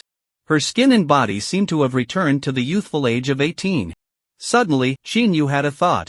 Even if she couldn't have any official status with Xiao Bai, maintaining this secret relationship would be quite nice. Xin Yu felt a flutter in her heart. But she quickly shook her head and dismissed the idea. If that were the case, wouldn't she be a mistress? That would be too selfish and unethical and unfair to Xiao Bai's other half. If Yi Chen knew what Xin Yu was thinking, she would definitely laugh at her for overthinking. In this reborn life, heaven has granted Yi Chen a body that strengthens every day. Sooner or later, he will become a superhero capable of withstanding nuclear bombs. Therefore, no matter who he marries, over time she will be unable to bear it, begging Yi Chen to find her a few sisters to share the pressure. Li Shiyan looked Yi Chen up and down, as if she was meeting him for the first time. Baiyi is a popular local internet company in Taoyang City, and as a university student majoring in computer science, Li Shiyan naturally took the time to learn about this company. After doing her research, Li Shiyan was instantly amazed by the chairman of Baiyi's capabilities. She had thought that someone with such prowess would surely be a suave and refined middle-aged man or a trendy urban beauty who had been in the fashion industry for years. She never expected that this person would actually be Yi Chen. Just a month ago, Yi Chen was still an uneducated little thug, being played like a fool by Shen Mengyao. She was a bit confused about what Yi Chen had gone through to change so drastically. Could it be that getting expelled from school finally enlightened him? After the shock, Li Shiyan went to the communal bathroom to take a shower. Xinyu also returned to her room to wash up. She wanted to smell nice to reward Xiao Bai. Seeing that both had left, Xinu leaned over, almost half her body resting on Yi Chen. Then she leaned in close to his ear, her breath like orchids. Little black fan, to thank you for everything you've done for me, I have a small gift for you. It was the first time Xinu gave her fan a personal gift, and she felt incredibly shy. After saying that, she returned to her room. Yi Chen sat on the sofa in a daze, unsure of what he had done, and what Xinu meant by that. After showering, he lay down on the bed and sensed that something was off. When he lifted the blanket, he saw a lace pair of panties quietly lying there. Yi Chen was speechless. Damn, is this the little gift Aunt Xinu talked about? Alright, these two aunts really are good friends. Not only do their names sound so similar, but they also enjoy playing this game. Ding dong! His phone rang. It was a message from Xinu. Hey, little black fan, do you like this gift? It's what I wore all day today. Shy.jpg. Yi Chen replied to her, I'm not satisfied with this kind of gift, little you lack sincerity. Billy's internet stars reward their fans with direct drops. After a while, Xinu replied, you little brat. Little black fan. You really have your eye on me, admit it. Did you use Xiaoyu as my stand-in before, which is why you stole her clothes? Woman, your name is Confidence. I'll explain one last time, I didn't steal anything, it was a misunderstanding. Not listening, the little black fan stole clothes and is hiding in the room. Yi Chen couldn't be bothered with her anymore. After a while, Xinu sent another message, stinky boy, are you angry? So petty? Alright, Aunt you won't tease you anymore, don't be mad, okay? Really ignoring me? If you keep ignoring me, I'll get angry. Angry.jpg. Seeing that Yi Chen still wouldn't respond, Xinu softened. Okay, I admit defeat, I'm sorry. How about this, I promise you that if I really become popular this time, I'll reward you well, a substantial reward. Yi Chen perked up, is that true? Stinky boy. Little pervert. Yi Chen, answer my question first. Really, shy.jpg. After saying that, Xinu sent a photo. It was a selfie of her beautiful legs in black stockings. This leg is truly amazing. If only Xinu knew how to utilize her own advantages, she could become a popular influencer just with these legs. Xinu also sent a message, use this photo along with my little gift. Little black fan, take care of your body, go to bed early, good night. Creak, the door opened. Auntie had a graceful and lovely face flushed with red, wearing Yi Chen's favorite two-piece outfit. A stepmother's skirt paired with a thong. Without saying a word, Yi Chen immediately got out of bed and pulled a delivery box from under the bed. What is this? Just as Xinu was curious, he saw Yi Chen take out a packaging bag from inside, and after opening it, there was a white pad inside. Upon closer inspection, Xinu saw 2 lines of text on the packaging bag, matching the brand language of adult diapers. Xiaobai, why are you buying this? Replied without looking up, Auntie. Isn't this a question you already know the answer to? I don't like to close the windows when I sleep, and when it rains at night, the rainwater comes in and always soaks my bed, so of course I need this. Xinyu's face turned red. Little rascal. Today's weather forecast predicts cloudy turning to light rain. Sure enough, after deep night, dark clouds covered the moon, and after flashes of lightning and thunder, light rain began to fall from the sky. The next morning, at Bay Media, Anai Xian was in the conference room interviewing a new batch of hosts. The front desk administrative girl rushed in and whispered something in Anai Xian's ear. Anai Xian's small green bean-like eyes gradually narrowed. Sorry, I have something to take care of, I'll step out for a moment. Anai Xian said as he stood up, instructed the operations supervisor to conduct the first round of interviews, and then left the conference room with the administrative girl. Heading to the company front desk from a distance, I saw 7 or 8 fierce-looking men with dragon and tiger tattoos standing there, bumping into things and kicking around. A few young girls wanting to go to the bathroom saw them blocking the door and didn't dare to approach. The leader glanced at Xian and spat a thick phlegm onto the smooth floor. Are you the person in charge of this company? Xian suppressed his anger. I am the general manager of Bay Media. May I ask what you gentlemen need? The man lit a cigarette and said disdainfully, your company doesn't understand the situation. Do you not know that this area of Central Square is our brother Tianxiao's territory? Opening a company here without paying respects to brother Tianxiao? Xian realized this was an attempt to collect protection money. A thought crossed his mind, could this be retaliation from Shiguan technology? In the past, if I encountered such scum, I would have directly taken a machete to deal with them, but he is now the general manager of the company, which means he is part of the company's image, so he can't act like a thug. Moreover, Sister Yu is on a business trip, but Sister Sha is still in the company. If a fight breaks out and Sister Sha gets hurt, how will he explain it to Brother Bai? Xian forced a smile on his face. I admit this was indeed not proper of me. Brothers, how about this?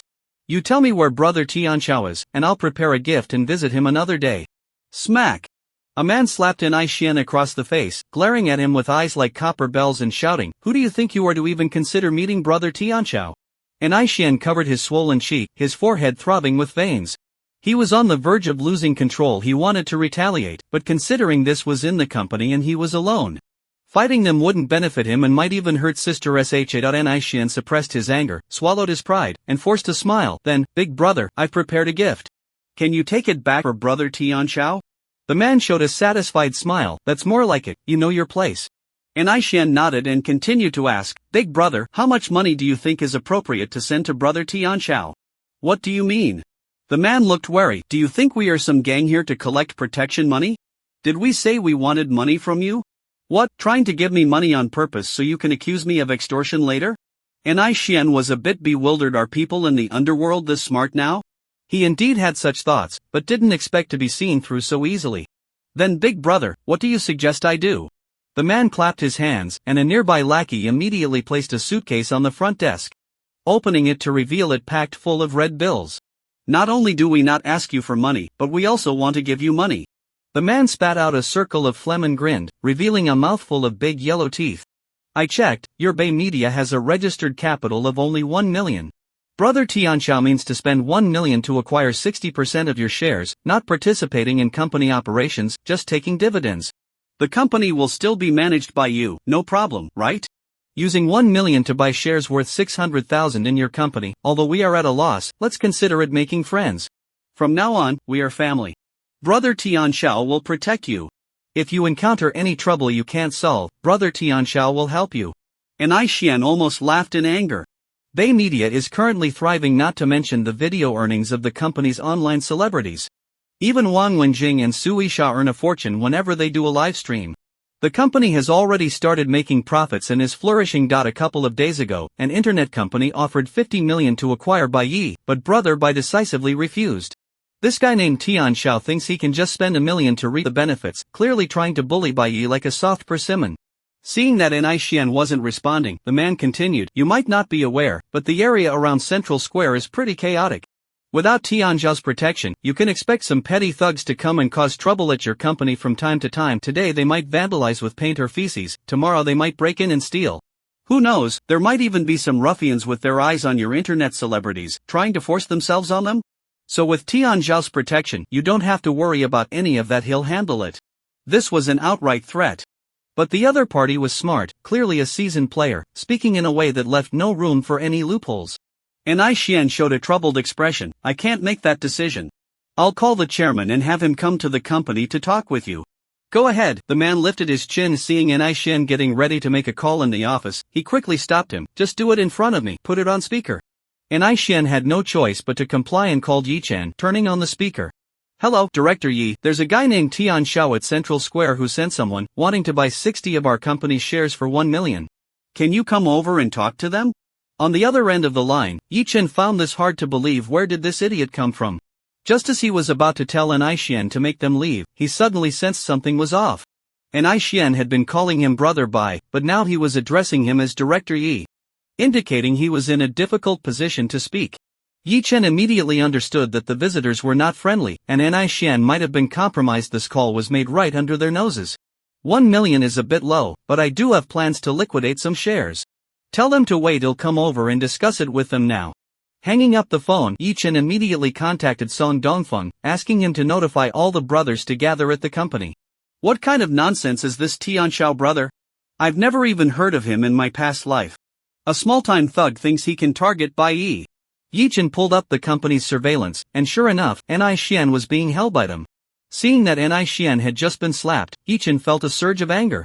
That slap not only hit Ni Xian but also struck at his dignity as an older brother. Many employees noticed something was wrong, but they were just powerless clerks and dared not intervene.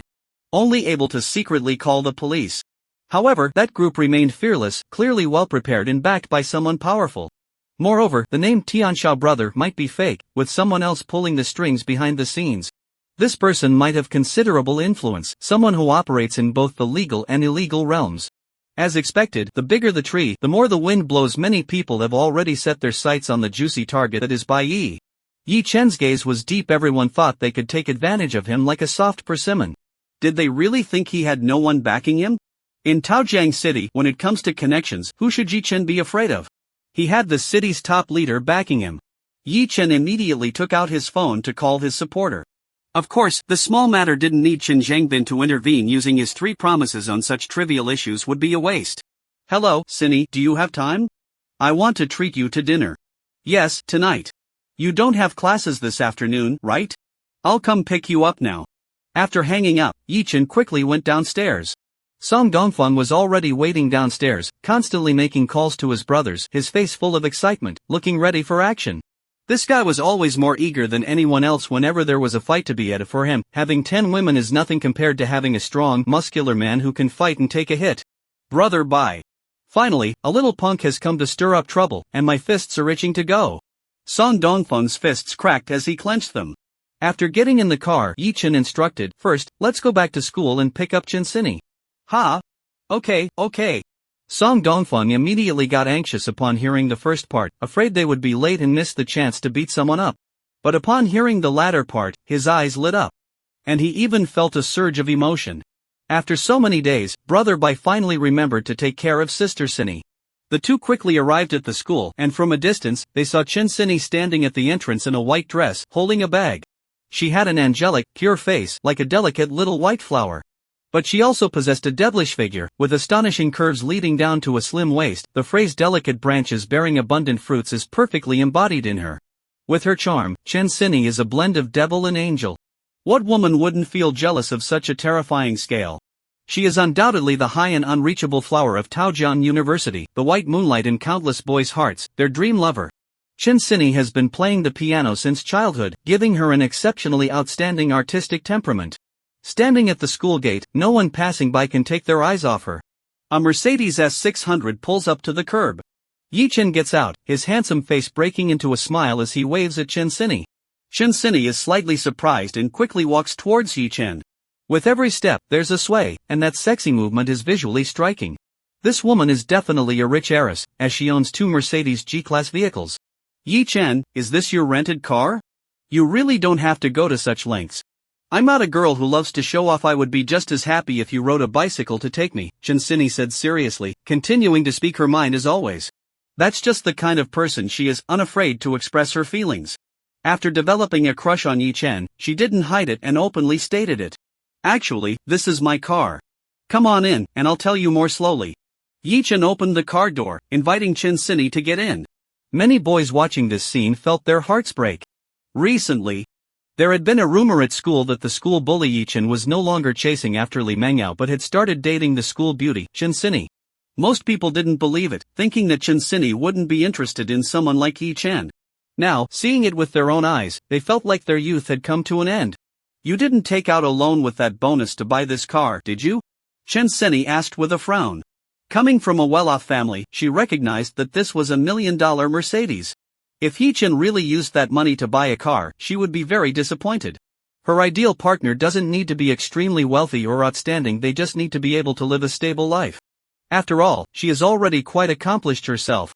With her father being the top leader in Taojiang City and her grandfather being a well-known business tycoon in the provincial capital. She dislikes guys who clearly have no money but still try to put on a show. They are vain and immature. Therefore, she doesn't want the man she likes to be like that. No, Yi Chen slowly shook his head, turning to meet Chinsini's gaze. It's a long story. Cindy, I've actually liked, with her father being the top leader in Taoyang City and her grandfather being a well-known business you for a long time, Chen Cindy interrupted him, tycoon in the provincial capital. Then why have you been pursuing Shin Mengyao? She dislikes guys who clearly have no money but still try to put on a show. Let me finish, they are vain and immature. I know I'm not worthy of you, but I thought therefore, she doesn't want the man she likes to be like that. Mengyao resembled you in some ways, so I treated her as your substitute. Later, I discovered her true Yi-Chen slowly shook his head, turning to meet Chen Cindy's gaze. It's a long nature and long realized that kind of woman doesn't even compare to a story. Single strand of your hair saying you two are a Cindy, I've actually liked you for a long time, Chen Cindy interrupted him. Then why have you been pursuing like is an insult to you? Shin Mengyao. That day I gathered, let me finish. The courage to confess to you, but I didn't expect, I know I'm not worthy of you, but I thought to encounter that accident. Shin Mengyao resembled you in some ways, so I treated her as your substitute. At the police station, when I found out who your father was. Later, I discovered her true I felt even more hopeless, thinking there was no possibility between us. I wanted to give up, but then you said those words to me and promised to be my girlfriend after graduation. My family is poor, both my parents are farmers, your family definitely wouldn't approve of us being together. So I started working hard to make money. First, I used that 580,000 to trade antiques on the antique street and earn tens of millions. Then I invested in 3 buildings and later opened a company. You've heard of Bay Media, right? That's my company. Chen Cindy exclaimed, the Bay Media where Wang Ziki and a little star are? Exactly. Yi-Chen nodded, now that the company has developed, I feel I'm somewhat worthy of you. Today, I want to take you to the company to see the results of my hard work for our future. Yi-Chen's face was full of sincerity, and his eyes were filled with genuine intent. As he spoke, he held Chen Cindy's delicate and smooth hand. Why Yi-Chen's words are half true, half false. For someone as unattainable as Chen Cindy, what man wouldn't have fantasies about her? Although Yi-Chen is infatuated with Shin Mengyao, who says an infatuated person can only be devoted to one woman? In his past life, Chen Cindy was so dazzling that Yi-Chen felt insecure and didn't dare to approach her. Otherwise, what would Shin Mengyao have to do with it? After hearing Yi-Chen's words, Chen Cindy felt touched and also a sense of comfort within. Her affection for Yi-Chen rose steadily. What girl wouldn't like a boy who was both devoted and hardworking? But Chen Cindy is still a pure girl, and she blushed while pulling her hand back. After a moment of silence, she looked at Yi-Chen seriously and said, thank you for doing so much for me, Yi-Chen. I will have a good talk with my family when I get home. I hope they agree to let me date during college. And then I will be your girlfriend. Even if uncle and aunt don't agree, it doesn't matter. I will work hard to earn their approval. Yi-Chen said as he held Chen Cindy's small hand again. This time, she struggled symbolically for a moment before letting him pull her along. Although Chen Cindy had an astonishingly cute appearance, she was still a naive girl who had never been in love. How could she resist a player like Yi-Chen, who had countless romantic experiences? Meanwhile, at Bay Media, several young men with tattoos were lounging on the reception sofa, while an Aishian stood beside them, looking serious. Many employees had called the police. There was a precinct just a kilometer away in the central square, and logically speaking, the police should have arrived by now. However, half an hour had passed, and not even a shadow could be seen. A man was half-slumped on the sofa, looking utterly bored. Suddenly, he seemed to have thought of something, his eyes lit up. And he extinguished his cigarette, waving to an Aishian, hey, whoever, since we're just sitting here, why don't we call out a little Shotzi and have her shake her butt for us? The younger brothers nearby straightened up, their eyes sparkling, and they all chimed in. Yeah, I've seen Kuner get all excited over Shotzis, but hurry and bring her out to show us. Dragon brother, let her sit on your lap and shake it, that would be amazing. Sure, he'll record a video and post it online. Let's make Dragon brother famous as an internet celebrity. And that live streaming girl, what's her name, Momo, who can't get enough to eat? Bring her out, that big fat but is really something. I love that kind of top-notch tank, it's exhilarating. Listening to their dirty talk, An Aishian clenched his fists. Sorry, Sister Sha and Momo are on a business trip, they're not at the company. You say he's not here, but is that really true? The man squinted, waving his hand to the little brothers. Go search around. If this shorty dares to lie, I'll show him how it's done. The little brothers immediately walked into the office area, searching everywhere. They didn't know that the entire 18th floor now belonged to Bai Yi. Xiao Momo was indeed out scouting, but Sui Sha was practicing dance in her exclusive studio on the other side. After searching the area, the little brothers returned, shaking their heads in disappointment.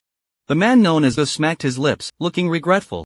At that moment, the door to Dance Studio 3 at the other end of the corridor opened, and Suisha emerged, glistening with sweat.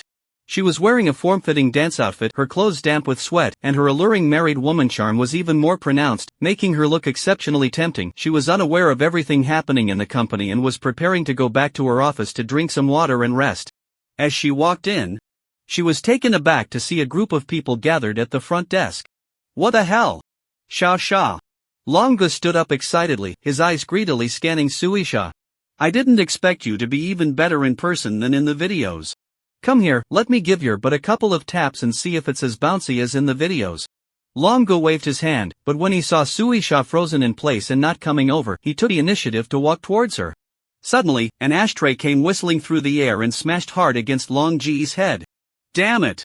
I could tolerate you slapping my face, but how dare you lay your hands on my sister-in-law? Are you tired of living? Long Gu! Damn you! And Aishen's eyes were bloodshot as he lifted the ashtray and swung it down on Long Ji's head with all his might. At the same time, he didn't forget to shout at the shocked Suisha, sister-in-law. Run! Run downstairs, brother Bai is coming! The surrounding lackeys were stunned and immediately rushed over. But despite his short stature, standing at under 1.7 meters, Aishen was exceptionally fierce in combat, knocking down two of the rushing lackeys with an ashtray. Blood splattered everywhere. However, Aishen was ultimately at a disadvantage due to his size, and being outnumbered, he was quickly pinned to the ground by the lackeys. Brother Long got up from the ground, took off his shirt to wipe the blood off his face. His tattooed back was revealed, stained with traces of blood, looking particularly menacing. You little bastard raised by a bitch, how dare you lay a hand on me? Brother Long was furious, his expression twisted. He picked up the blood-soaked ashtray and approached Aishen, who was struggling on the ground, raising his arm high with the ashtray aimed at Aishen's head, and smashed it down violently. Bang! A dull sound echoed. Then came a huge crash, followed by the sound of many items falling to the ground. Brother Long was seen flying out for some reason, crashing hard against the wall, leaving a trail of blood on the BY logo, and then falling into the space between the reception desk and the wall. The younger brothers slowly turned around, raising their heads. They saw a nearly 2-meter-tall strong man standing behind them like an imposing iron tower. He slowly looked down, exuding an overwhelming pressure like a wild beast. Who gave you the guts? Dare to touch my brother? Please support us, love you all. 10 minutes ago, the Mercedes S600 was speeding down the road. Yi Chen held Chinsini's hand, revealing part of his future plans to her. As she listened, her watery peach blossom eyes sparkled with little stars. In Yi Chen's words, the reason he transformed from a good-for-nothing punk into a business elite worth tens of millions, even over 100 million, is all because of Chinsini. To get closer to her and to gain her parents' approval in the future. Although Chinsini is quite intelligent and emotionally mature, she is still just a young girl, so how could she withstand Yi Chen's approach? Moreover, everything Yi Chen said was reasonable and highly credible. Chinsini felt sweet inside and made up her mind to ask her parents for permission to date during university and to be with Yi Chen. Suddenly, Song Dongfeng's phone rang. He was driving and couldn't take the call, so he connected it to the car's Bluetooth. Instantly, Zhang Lingnan's anxious voice echoed in the car. Dongzi. Is brother Bai with you? I can't reach him. Yeah, what's up? Is something wrong? Song Dongfeng looked puzzled. There's trouble at the company. A group of gangsters is causing a scene. They have Aishen under control, trying to force a buyout for a majority stake in the company for 1 million. What? These gangsters are truly shameless. Just the other day, an internet company offered 50 million to acquire Bai Yi, and brother Bai didn't agree. Now they think they can buy it for 1 million. Song Dongfeng gritted his teeth, emphasizing the 50 million when he mentioned it. Through the rearview mirror, Song Dongfeng's furious expression was clearly visible. This wasn't acting, he was genuinely angry. Zhang Lingnan said, I'm on my way to the company with the brothers right now. You hurry and go to the company with brother Bai. If you wait too long, Xiao Xian will be in trouble. The call ended.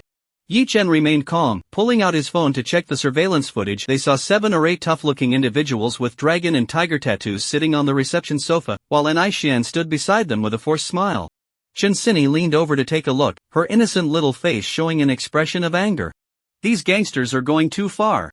This was the company that Yi Chen had worked hard to establish for her, symbolizing their pure and flawless love. But now that the company had just started to develop, these gangsters had come to pick the fruit. I'm calling my dad. Chinsini huffed as she took out her phone. Don't. Yi Chen stopped her. I can handle this small matter myself. No need to trouble your dad. I don't want him to think less of me and believe I'm incapable. Chen Sini nodded and put her phone away. She thought it was Yi Chen's pride acting up. Little did she know, Yi Chen's intention today was to leverage her presence. With her around, he wasn't afraid of the other side's legal means. Just kidding, this face in Taoyang City is like a golden medal that says, as if I were personally present. Who in the system would dare to offend the daughter of the top leader in Taoyang City? This call from Zhang Lingnan was naturally arranged by Yi Chen, and Song Dongfeng cooperated with him to put on a show, making Chen Sini mistakenly believe this was an emergency situation, rather than that Yi Chen needed her and contacted her. Seeing Chen Sini looking like an angry little wildcat, Yi Chen felt a twinge of guilt in his heart. I really should be ashamed. Sini, I'm very sorry for deceiving you. In the future, I will double my efforts to compensate you, to cherish and care for you. Soon they arrived at the central square, and the Mercedes-Benz stopped right at the entrance of Longting Building. As the three got out of the car, Zhang Lingnan came running over, panting, accompanied by 7 or 8 brothers.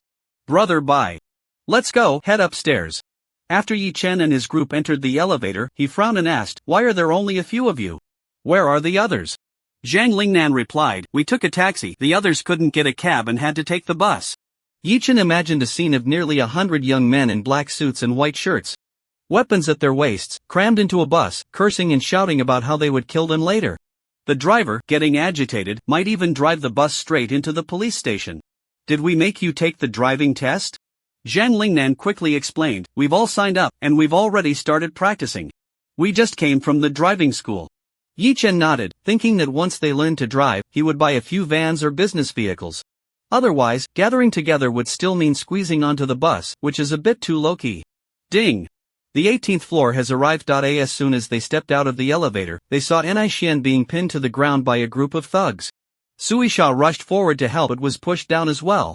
A man, covered in tattoos and bleeding from his forehead and body, staggered towards Xian with an ashtray in hand, seemingly intending to smash it over Xian's head.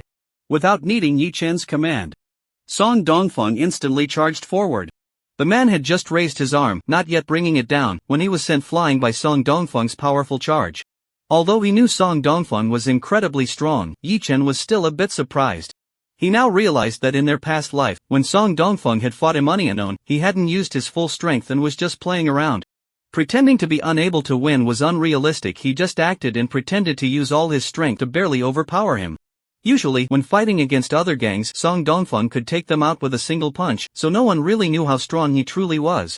Who gave you the courage? Dare to touch my brother? Song Dongfeng said in a deep voice, then struck like lightning, knocking down the 2 thugs with 2 punches, causing them to fall straight to the ground, instantly falling into a baby-like sleep. By the time Zhang Lingnan and his brothers rushed over, all 8 troublemakers were already on the ground. With this little strength, you dare to cause trouble for us? A bunch of useless trash. Song Dongfeng smacked his lips, still feeling unsatisfied. Brother Bai, you finally made it. Xian got up from the ground, pulling up his shirt to wipe the blood off his face. Are you seriously hurt? Yi Chen asked with concern. I'm fine, Xian replied with a grin. Looking at the blood all over him, Yi Chen recalled the scene from his past life when he had blocked a knife for him. It was the same that time Xian was covered in blood, his right hand severed at the wrist, yet he smiled and said it was fine as long as brother Bai was okay. Yi Chen's expression was calm, but his rage boiled within, a violent fury rising from his chest. Have I been too low-key? Everyone is taking a dump on me. They beat my brother like this today? What about tomorrow? Are they going to kill my brother tomorrow? Since his rebirth, Yi Chen didn't want to repeat the past, nor did he want to take the path of a useless life of crime. He became cautious, thinking twice before acting. He had only acted first against Fat Cat and Black Kid when they intended to deal with him. Have I really become more cautious? Or am I, Yi Chen, afraid? Why are you forcing me? Yi Chen's gaze was deep, 2 flames burning fiercely. Since that's the case, then no more being low-key. Let everyone in Taojiang know my name, Yi Chen. Let them understand that I'm not a sick cat, but rather a fearsome dragon they can't provoke. Suisha tried to get up from the ground, but her arm had been scraped badly when she was pushed down, and she couldn't muster any strength. Just as Chen Sini was about to help, Yi Chen lifted Suisha up. Are you okay? Suisha's eyes were filled with tears, feeling both scared and wronged. Just moments ago, Xian had told her to escape quickly. But thinking of the kindness Yi Chen and Xian usually showed her, how could she abandon Xian and rush in to help? Despite her ample figure, she was still a delicate girl easily knocked over by a slap. Now, seeing Yi Chen's concerned gaze, Suisha felt wronged and wanted to cry. She longed to throw herself into Yi Chen's arms, shed a few tears, and act cute, but looking at Chen Sini behind Yi Chen, she forcibly suppressed this thought. This girl is so beautiful, with a bust so large that she feels jealous of it herself. Moreover, her demeanor is truly impressive. She looks like a rich heiress. She must be Yi Dong's girlfriend, right? Only such a beautiful girl deserves Yi Dong. And I'm just an ordinary girl who has been brought into the spotlight by Yi Dong. I'm fine. Suisha shook her head, pushed away Yi Chen's hand, and silently created some distance between them. She felt a bit inferior. She thought to herself that she had been daydreaming lately, even fantasizing about becoming Yi Dong's girlfriend. With such an outstanding girl by his side, how could he possibly notice her? Sini, the company has a first aid kit. You go help her with her wounds, Yi Chen instructed. Chen Sini nodded and helped Suisha find the first aid kit to treat her wounds in the office. Yi Chen looked at the bloodied Anai Xian and said, "Aren't you going to disinfect yourself too?" "Brother Bai, you're underestimating me. I'm not injured. This is just blood from hitting them with an ashtray," Anai Xian replied, a bit smug and cheeky. Seeing that he was indeed fine, Yi Chen let out a sigh of relief. At this moment, other brothers also arrived one after another. Nearly 100 people crowded outside, filling the corridor completely. "Brother Bai, we're not late, are we? Is Xian Gu okay? How did he get beaten up like this, covered in blood?" "Shut up. This is blood I splattered from beating them up. Do you think these few BYDs could hurt me? You just don't know how good I am at fighting, do you? Come on, let's practice a bit." The other employees of the company, seeing everything was fine, had come out to watch, but upon witnessing this scene, they became even more frightened. The two girls who wanted to use the restroom were almost wetting their pants and didn't dare to come over. Could Director Yi be part of the gang? He has so many underlings, someone whispered, looking scared. "I think I want to resign." Slap. He immediately got a hit on the head. The person who hit him glared, "So what if he's part of the gang? We're all on the same side as Director Yi. You heartless thing, have you forgotten how good Director Yi has been to us? Our treatment here is better than that of the big internet companies in Magic City." The person who was hit chuckled awkwardly. That's true. Director Yi treats us well. And he usually doesn't act high and mighty." The two little girls who wanted to go to the restroom immediately felt less scared upon hearing this. Indeed, so what if it's a gang? We're all on the same side, what's there to be afraid of? They held hands and walked to the door, looking down at their toes, and timidly said to Yi Chen, "Director Yi, we want to go to the restroom." Before Yi Chen could respond, the brothers all stepped aside in unison, creating a path, their faces breaking into smiles. "Miss, please come in quickly. Don't be afraid, we are all classmates of Brother Bai, students from Taojian University." Yi Chen watched as two employees went to the restroom, then turned to Anai Xian and instructed, "Register a security company, let the brothers all get hired, provide 5 insurances and 1 fund, and pay salaries. Designate an area on the 18th floor as the company address, and from now on, let the brothers clock in for work in batches. Their regular task will be to protect the employees of Bai Yi. Bai Yi will create more internet celebrities in the future, and safety issues cannot be ignored. With a group of brothers stationed here, we won't be afraid of similar situations happening again. Turn off the surveillance, take them to dance room 3, and interrogate them thoroughly about who sent them." After giving his orders, Zhang Lingnan went to turn off the surveillance, and then the brothers dragged the 8 thugs, who were like dead dogs, to dance room 3. Anai Shan brought a basin of cold water and poured it over Brother Long's head. Brother Long jolted awake, instinctively wanting to fight back, but when he looked up, he saw a dark mass of people surrounding him and his group, instantly freezing in place. "Who sent you here? Who is this Tianxiao brother you mentioned?" Anai Xian asked. "I advise you to let us go. The people behind me are not someone you can afford to offend." Although Brother Long was surrounded, he still looked down on these people with an air of superiority. A thug of this caliber was naturally not worth Yi Chen's effort, so he waved his hand, signaling Zhang Lingnan to step up. "Hold him down." Zhang Lingnan commanded, and several brothers stepped forward to restrain Brother Long. As Brother Long struggled, he suddenly gasped in pain, feeling a sharp ache in his chest. It was only then that he realized he had inexplicably flown out and crashed into the wall, breaking a few ribs. Zhang Lingnan pried open Brother Long's mouth and pressed the still-burning cigarette into it. With a sharp sound, the cigarette in Long Ji's mouth went out. "You're so stubborn, it seems you still can't tell the situation." Zhang Lingnan sneered, sending a little brother to the front desk to get a box of toothpicks. He took one out, grabbed Long Ji's finger, and inserted the toothpick into the gap of his nail in front of his terrified eyes. "Ah!" Long Gu screamed, his face contorted with veins bulging. "Will you talk?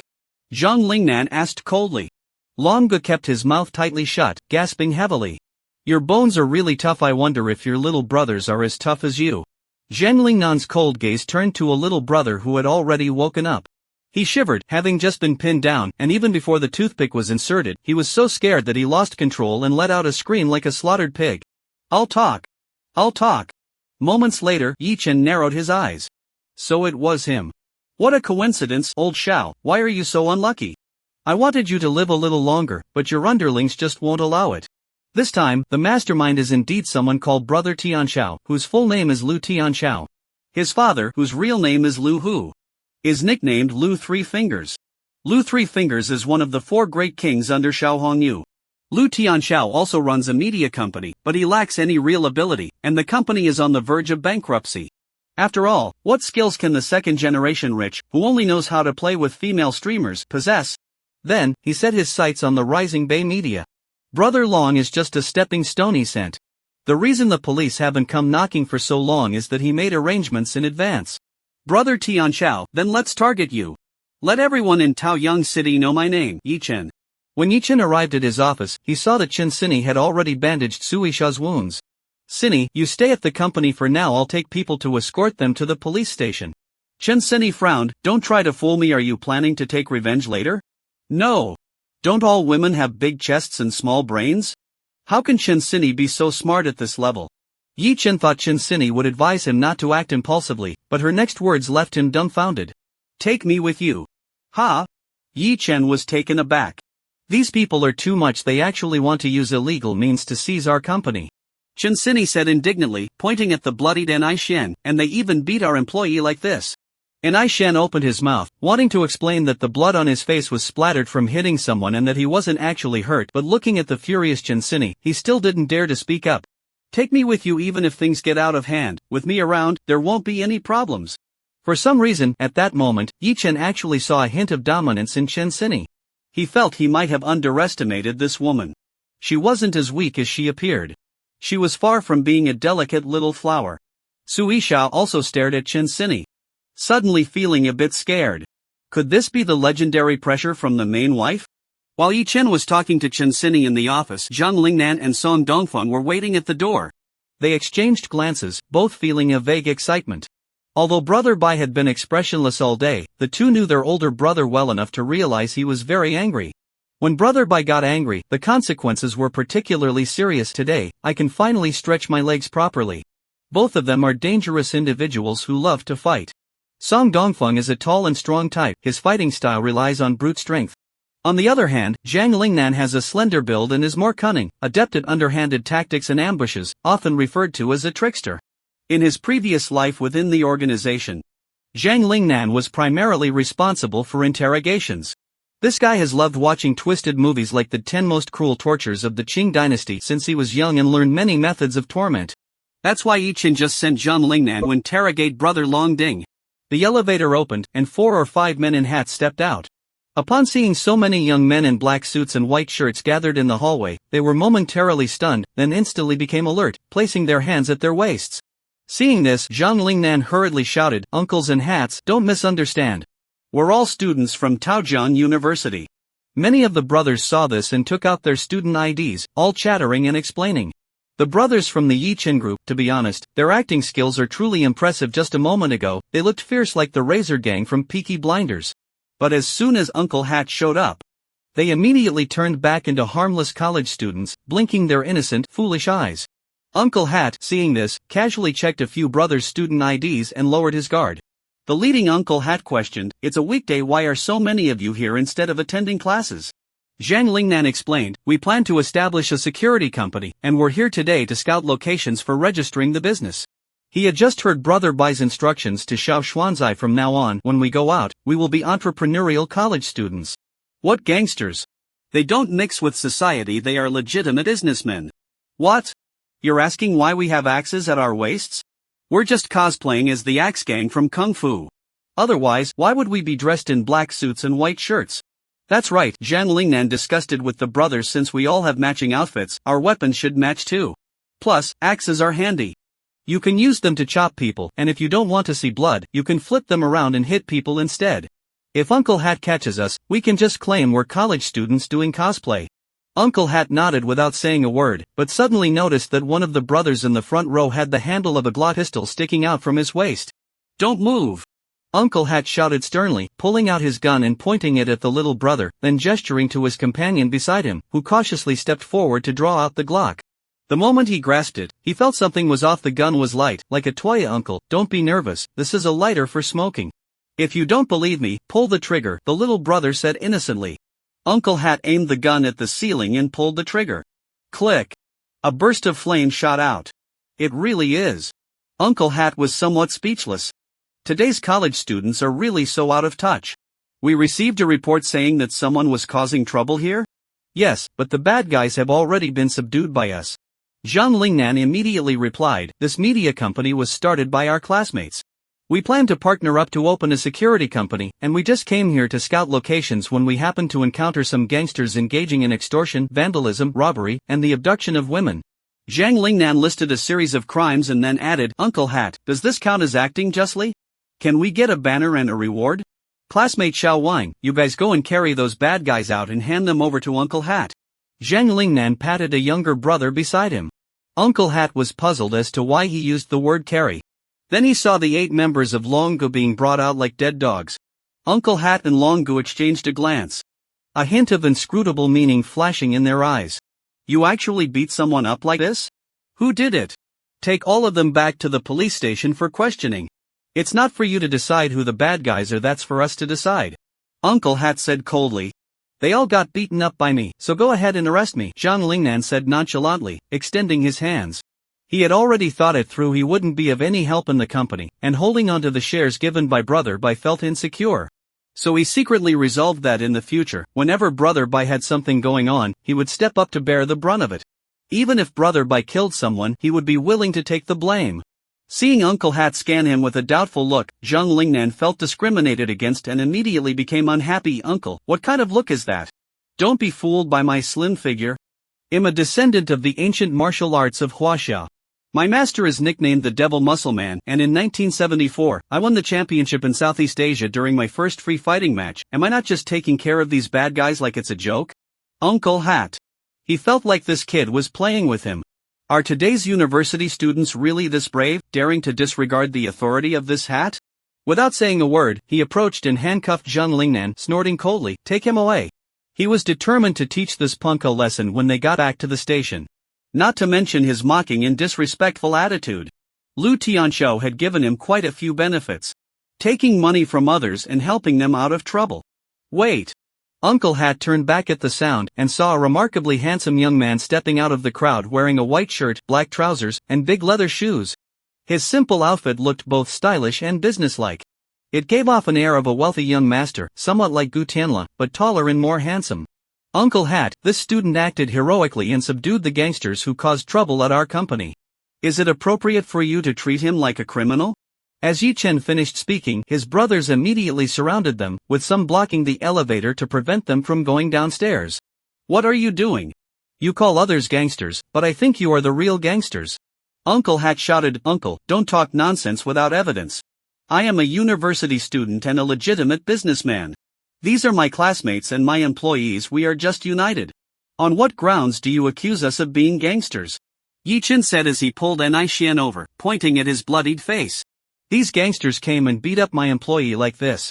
Shouldn't you arrest them instead of wrongfully accusing innocent people? Who is a good person and who is a bad person? We need to investigate the specific situation before drawing conclusions, not just rely on your words. You're the company owner? You're coming with us. Uncle Hat said, and just as his men were about to move in to grab them, a clear and pleasant female voice rang out. Let's see who dares to grab my boyfriend. Uncle Hat turned to see a girl who was strikingly pure in appearance but had a stunning figure stepping forward. She wore a cold expression, her gaze icy, exuding an air of unattainable nobility, along with a faint hint of dominance. The man in the hat found her somewhat familiar and, noticing her impressive aura, frowned and asked, Who are you? I'm Chen Sini, a sophomore in the political science department at Taojian University. Chen Sini replied, lifting her pristine chin. Upon hearing the name, the man in the hat felt it sounded familiar, as if he had heard it somewhere before. Suddenly, The other man beside him widened his eyes and leaned in to whisper, Captain Huang, she's the girl who was nearly killed by the wanted criminal Zhou Kachang a while back. I was there when the police responded.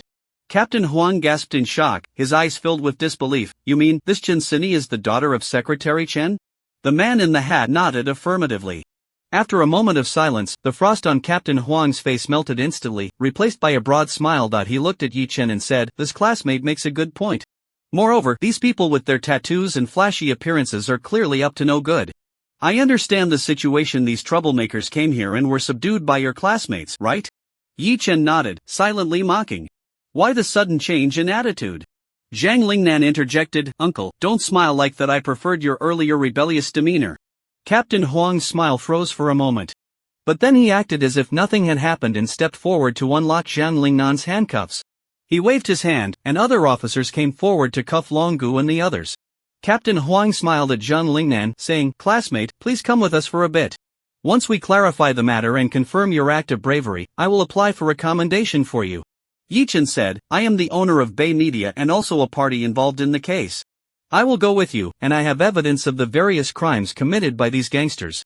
I'll go with you, Chen Sini said, taking the initiative to link her arm with Yi Chen's. Team leader Huang's eyelids twitched wildly, feeling that things were getting serious. Who would have thought that the owner of Bay Media was actually the boyfriend of Secretary Chen's daughter? Damn Lu Tianxiao, he actually offended Secretary Chen's son-in-law. If only I had refused at the Supreme Royal City KTV yesterday. Classmates. Please go ahead, team leader Huang said with a forced smile. After Yi Chen and Chen Sini got into the elevator, he waved his hand, signaling his men to bring Longgu and the others inside. Just before the elevator doors closed, Yi Chen and Song Dongfeng exchanged a glance and nodded slightly. Watching the elevator descend, Song Dongfeng recalled Brother Bai's previous instructions, and his blood surged with excitement. So you're Tian Xiao, right? You're just a thing raised by force. Today Brother Dongfeng will show you why the flowers are so red. Brothers! Let's go! Yi Chen drove his Mercedes S600 behind the police car. Chen Sini sat quietly in the passenger seat. It's the person that matters, not their profession. Chen Sini also noticed that there seemed to be something fishy between team leader Huang and those thugs. She was worried that once they got to the police station, they might tamper with evidence or something. She initially wanted to call her father, Chen Zhangbin, to report this and ask him to step in for justice, but thinking about Yi Chen's earlier words and considering his pride, she dialed another number instead. Hey, Uncle Chui, it's Sini. Something happened today. A group of bad guys went to my boyfriend's company, trying to take over shares and even hurting people. The person on the other end interrupted her, immediately asking, Sini, when did you start dating? How old is he, and what does his family do? Chen Sini glanced at Yi Chen, her cheeks slightly flushed. Uncle Chui, you've met him. He's the classmate who saved me last time. Yi Chen? What a good kid, quietly winning over our Sini, ha. Does your dad know about this? I remember he told your mom many times that he doesn't support you dating during college. Not yet. Uncle Chui, you have to keep this a secret for me. I'll talk to my parents about it. Alright, go on with what happened earlier. After the call ended, Yi Chen curiously asked, Do I know this Uncle Chui? Chen Sini replied, Yes, Uncle Chui is the director of the Municipal Security Bureau. You met him the day you saved me. Yi Chen nodded, steering with one hand while holding Chen Sini's hand with the other. Weren't you supposed to ask your parents for their opinion first? And now you're agreeing to be my girlfriend. You're lucky, Chen Sini teased. The idea of dating in college was just her excuse. She felt that she was starting to like Yi Chen, but she wasn't ready to be his girlfriend just yet. After spending time together today, she realized that Yi Chen perfectly matched her fantasy of an ideal partner. The seed he planted by saving her had finally taken root and rapidly grown today. As for whether the parents agree or not? So what? The decision made by Chen Sini cannot be changed even by 8 oxen. In the police car, Brother Long gritted his teeth and said, Brother Huang. Those little brats broke my ribs and even stuck toothpicks under my nails. You have to stand up for me. Shut up. Who's your brother? Don't call me that. Team Huang said coldly. Seeing Brother Long's shocked expression, Team Huang added, Get ready to go in. Even your brother Tianxiao can't save you now. This is serious. You've provoked someone even Lu San can't offend. Brother Long panicked at those words. Who exactly is that pretty boy? Soon, the sub-bureau arrived. Team Huang politely brought Yi Chen and the others in to take statements in the inquiry room, while dragging Brother Long and the others into the interrogation room separately. Classmate Yi Chen, can I take a look at the evidence you have? Team Huang asked. Just wait a moment. Yi Chen refused. Team leader Huang nodded upon seeing this and said no more. The group waited quietly, and soon a middle-aged man in his 40s entered, holding a thermos. Behind him followed several stern-looking uncles in hats. Team leader Huang stood up straight and saluted Director Cui. Director Cui glanced at him lightly and nodded slightly, then showed a warm smile to Yi Chen and Chen Sini. Good kid, you're impressive. I thought you were extraordinary when we first met, but I didn't expect you to be this extraordinary. Director Cui patted Yi Chen's shoulder, smiling as he spoke. Of course, Chen Sini understood what he meant and immediately protested, Uncle Cui. Ha ha ha. The little girl has grown up now. Director Cui chuckled, then asked seriously, tell me the details, let's discuss further. Yi Chen nodded, briefly explaining the situation, then took out the surveillance footage from his phone to show him. Of course, the footage was edited, only capturing the moment when Long Gu picked up the ashtray and smashed it on Ni Xian's head. Listening to Long Ji's various threats at the beginning, as well as the vulgar words he and his underlings used against Xiao Mo and Sui Sha, Director Cui's expression darkened. These criminal elements are nothing but the scum of the nation, the dregs of society. Huang Team felt a chill in his heart. He understood that the nature of the case had been established. Long Gu was finished. He hoped Long Gu would be smart enough not to expose Lu Tianxiao, not to drag himself into it. Long Gu was indeed a clever man. During the interrogation, he took the blame entirely, claiming that he had developed greed seeing Bai Yi Media thriving and tried to use his boss Lu Tianxiao's name to attempt extortion. Yi Chen had anticipated this long ago. That if Long Gu isn't smart, Lu Tianxiao will naturally find Long Ji's family to teach him what it means to be smart. Meanwhile, on the other side, the Supreme Royal City KTV. This place is not only a high-end business K in Taoyang City but also a property of Lu Tianxiao, son of Lu San. Many female hosts from Lu Tianxiao's media company were selected from here. A taxi stops at the entrance, and Song Dongfeng gets out with two little brothers, glancing at the sign with a cold smile before striding inside. Then, taxis keep stopping at the entrance, and young men in black suits and white shirts get out. Even from a distance, after the bus stops, many young people head straight into the Supreme Royal City. The few marketing staff in the lobby can't stop smiling. Today is truly unbelievable. The business is booming, and so many wild VIPs have suddenly appeared. How much commission is this going to bring in? We're rolling in it. Supreme Dynasty KTV, top floor, chairman's office. Lu Tianxiao stands in front of the floor-to-ceiling window, overlooking the bustling street below. He holds a half glass of brandy, his expression blank, like a stern king. The camera pans down to reveal a bunny girl kneeling on the floor. Lu Tianxiao is under 30. Average looking but stands at 1.8 meters tall, giving off a vibe of a second-generation chaebol from a Korean movie. Wrong, it's my fault. A tacky ringtone suddenly rings, instantly lowering Lu Tianxiao's status from a wealthy heir to a nouveau riche. He answers the phone, and Huang's voice comes through. Xiaolong's mission failed. He hit a hard wall. He'll be going away for a few years at least. Be careful with the fallout. Don't drag yourself down with him, and don't let it affect me. Lu Tianxiao looked surprised. Is it that serious? Can't you just help him out? I'm struggling to protect myself right now. Bay Media has a very strong background. We can't afford to mess with them. How strong? Chen Jingbin's son-in-law, what do you think? Lu Tianxiao was stunned, and after a long pause, he managed to say, then that's really strong. He hung up the phone, cursed loudly, and slammed his phone on the ground. Then grabbed the bunny girl's hair. Lu Tianxiao was never academically inclined. He only knew how to be brave, fight, and form cliques. So after graduating, Lu Sanzi set him up with a business and got a lot of quality resources from the entertainment sector within the group. The business was profitable, but Lu Tianxiao was naturally a spendthrift who loved to start new ventures and had ruined several companies. Lu Sanzi simply gave up on that big business and found Lu Tianxiao a stepmother to manage a smaller one. Within the group, Lu Sanzi never informs Lu Tianxiao about anything, so all Lu Tianxiao knows is that Yi Chen is a college student entrepreneur and the chairman of Bay Media. He has no idea that Yi Chen is Chen Jingbin's white glove and that Xiao Hongyu holds a grudge against him, repeatedly trying to eliminate the little brat. 3 minutes later, the bunny girl glanced at the time and weakly said, Tianxiao bro, my live stream is about to start. Go ahead, Lu Tianxiao nodded. Suddenly, there was a loud crash behind him, the sound of the door being kicked open. Lu Tianxiao was startled and turned to prepare to yell, only to see two little brothers rolling on the ground, wailing.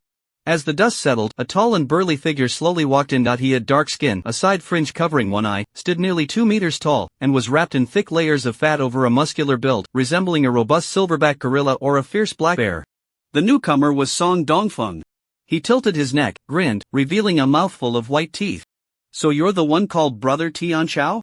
Lu Tianxiao fell silent for a moment, then suddenly jumped up from the sofa, darting towards the cabinet in the corner. On top of it lay a silver revolver. But before he could grab the gun, he heard something whistling by him, and then Lu Tianxiao was sent flying, slamming against the wall, pausing for a second before crashing down. Lu Tianxiao coughed up blood, struggling to breathe. He felt as if he had been hit by a speeding train. It was likely that several of his ribs were broken. Suddenly, a group of over 10 lackeys wielding axes surged in. The leading thug held a Glock in his hand. Brother Dong, we've smashed all the surveillance cameras, and the gang watching the place has been subdued by us. Most of the customers are in the private rooms with women, but a few have noticed something is off and run out. Brother Dong, you said we shouldn't make things difficult for the customers, but what if they call the police? Song Dongfeng replied, it's fine, at worst, we can find someone to take the blame and serve some time. We're here as legitimate businessmen seeking justice, not as gangsters, so we can't make things hard for ordinary customers. After a moment's thought, Song Dongfeng added, tell all the brothers today's incident should not involve Brother Bai. We're just taking action against these gangsters on behalf of Nixien. The thug nodded, excitement bubbling beneath the surface. This is so thrilling. Brother Dong is truly unstoppable, like a Buddha killing Buddhas, a god killing gods. In less than 10 minutes after entering the Supreme Dynasty, they had already wreaked havoc here. No matter who it is, even Donggu couldn't withstand a single punch. Just one encounter and he was on his knees. Many people were cured of their insomnia on the spot. Song Dongfeng grabbed Lu Tianxiao like a chick, lifting him up in front of himself, staring into his eyes. Lu Tianxiao's legs dangled in the air, but his mind was still buzzing, lacking the strength to struggle, and he didn't dare to. He forced a smile. Big brother, is there some misunderstanding? I don't know you, I shouldn't have offended you, right? Tianxiao Ge, I've heard you really want our shares in Bei? Song Dongfeng's words sent Lu Tianxiao's heart sinking to the bottom. Damn! It was that student named Ji Chen who sent someone to take revenge. These people were all dressed in black suits and white shirts, holding axes, looking more like gangsters than me, just like the Axe Gang in the movies. Isn't Ji Chen Chen Jingbin's son-in-law? A guy mixed up in the underworld, how could he have such terrifying subordinates? Song Dongfeng said, as the saying goes, it's impolite not to reciprocate. Since you want to spend $1 million to buy shares in Bai, isn't it fair for me to spend $1 million to buy the Supreme Dynasty? This is absolutely ridiculous. What kind of joke is this? No matter how famous Bai is now, it's just an internet company with a registered capital of only $1 million. The Supreme Dynasty is a real industry, and this entire building belongs to us. You think you can buy it for $1 million? Has your brain short-circuited? But Lu Tianxiao didn't dare to speak up. He was afraid of getting beaten. Song Dongfeng clapped his hands, and a little brother brought over a silver-white suitcase, placed it on the floor, and opened it, revealing stacks of bright red cash. The more Lu Tianxiao looked at that suitcase, the more familiar it seemed, and when he saw the broken zipper, his eyes suddenly widened. This is the damn suitcase I got for Xiaolong. Lu Tianxiao said cautiously, Big brother, if I'm not mistaken, this is my money, right? Not to mention how much the Supreme Dynasty is worth, using my money to buy my things seems a bit inappropriate, doesn't it? Just because you say it's yours? Does it have your name on it? Song Dongfeng glared and pushed Lu Tianxiao down on the sofa, then took out a property transfer agreement and a store transfer contract. Sign here. Lu Tianxiao remained seated and didn't move. He had just been served by a female streamer and hadn't even put his pants on. Still completely bare. Song Dongfeng glanced over and shouted, Liangzi, it seems like your brother Tianxiao has a bit of a problem with his foreskin, find some scissors and give him a circumcision. Got it, Donggu. A little brother rummaged through the office and found a pair of pruning scissors in a drawer. Snap. Snap. Liangzi sharpened his knife with a twisted smile, approaching Lu Tianxiao. Get a few guys to hold Tianxiao down. A few lackeys immediately jumped in to pin Lu Tianxiao down like they were slaughtering a pig, spreading his legs apart. Tianxiao, I might be a bit strong, so bear with me. Liangzi grabbed with his left hand and positioned the scissors with his right. Tianxiao, if I accidentally cut a bit too much and reduce you from 6 centimeters to 3, don't blame me, okay? My eyesight isn't great, I'm nearsighted. Seeing Lu Tianxiao tightly pursing his lips and not saying a word, Liangzi stopped making threats. To be honest, it was his first time doing something like this, and he felt a bit nervous, his hands trembling slightly. But thinking about Donga watching him, he realized he couldn't miss this chance to show off. Who knows when the next opportunity would come. If one is not ruthless, one cannot stand firm. Liangzi's heart hardened, and a hint of fierceness flashed in his eyes as he was about to exert force with his right hand. Wait. Lu Tianxiao was staring into Liangzi's eyes, fully aware that he was serious. He had been through this age himself and knew that young hotheads were the most unpredictable. They strike hard and fear nothing. Filled with brotherly loyalty, not only would they not hesitate to perform surgery on themselves, but if someone like Donggu asked them to harm themselves, they would probably dare to do it. I'll sign. Lu Tianxiao's legs were shaking, nervously swallowing his saliva. Nearly scared to the point of wetting himself. He already felt inadequate and was deeply insecure. If he really got stabbed, he would probably end up as nothing more than a socket in his next life. Compared to the root of one's life, what is the Supreme Dynasty? And besides, what's the point of swallowing this anger temporarily? Signing the contract doesn't mean anything. The Supreme Dynasty is right here. Do they dare to come and take it? Can they take it away? If this matter reaches Boss Zhao's ears, he wouldn't even need to act himself. He could send someone to deal with these clueless kids. Seeing Lu Tianxiao sign the contract, Song Dongfeng grinned. Brother Tianxiao is indeed perceptive, knowing how to weigh the situation. Brothers, retreat. At the command, a group of people withdrew like a tide. The female broadcaster, who had been cowering in the corner, finally dared to approach and tried to help Lu Tianxiao up. Brother Tianxiao, are you alright? Get lost. Lu Tianxiao cursed angrily and kicked the woman over. Just as he was about to put on his pants, he suddenly felt something was off. After hesitating for a moment, he commanded the bunny girl, come here. After a long while, Lu Tianxiao sat down on the sofa, his face ashen. It's over, there's no movement, I'm scared out of my wits. Yangla District Sub-Bureau. The sub-bureau chief cautiously accompanied Chief Chui beside him. The treatment here was worlds apart from that of Brother Long in the interrogation room. Team Huang had turned into service staff, constantly serving tea and even washing a plate of cherries for Chen Sini. Buzz. Chief Chui's phone vibrated, deliberately moved away from the people beside him to check his phone. The moment he looked, his previously lazy eyes instantly sharpened like a knife. But in an instant, that sharp gaze vanished again. Chief Chui stood up and said, Sini, Yichen, uncle suddenly has something urgent to handle. So I won't accompany you for now. Then, the sub-bureau chief, as police officers, we must always remember, do not wrong a good person, and do not let any bad person slip away.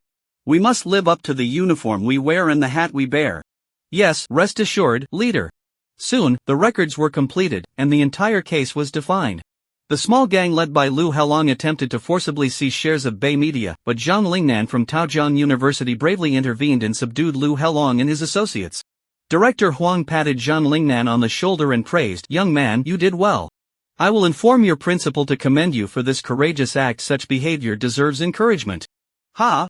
Zhang Lingnan felt a bit dizzy and took a while to react. He then cast an admiring glance at Chen Sini. No wonder she is the big sister. Truly impressive. Zhang Lingnan once regarded Chen Sini as his ideal. But that thought had long been thrown out the window. At this moment, he wished he could slap himself twice, feeling like a toad dreaming of eating swan meat. This perfect woman can only be matched by Brother Bai. Sini, please send my regards to Secretary Chen. Director Huang wore a flattering smile. Chen Sini nodded indifferently as the group walked out of the police station. Yi Chen's phone vibrated twice. Upon checking, it was a message from Song Dongfeng. Brother Bai, the wild boar has been trapped. Yi Chen pondered. Now that they had already taken the Supreme Dynasty, the conflict with the Shao Hongyu group had deepened further. It was likely that the old glass would get the news and could no longer hold back, possibly even taking action personally.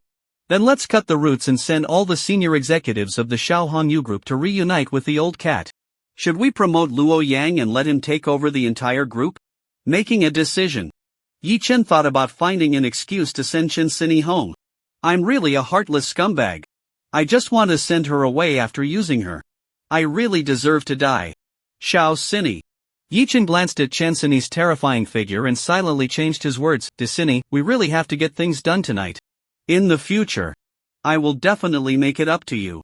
Just as Yi Chen was about to speak, Chen Sini looked apologetic and said, Yi Chen, I can't have dinner with you tonight. Why?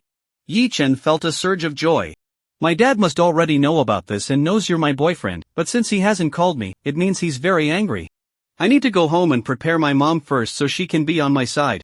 As Chen Sini spoke, she even took the initiative to hug Yi Chen, the soft and fluffy giant bear almost wrapping him up. Completely influenced by Auntie's secret teachings, Yi Chen subconsciously had an idea in his mind.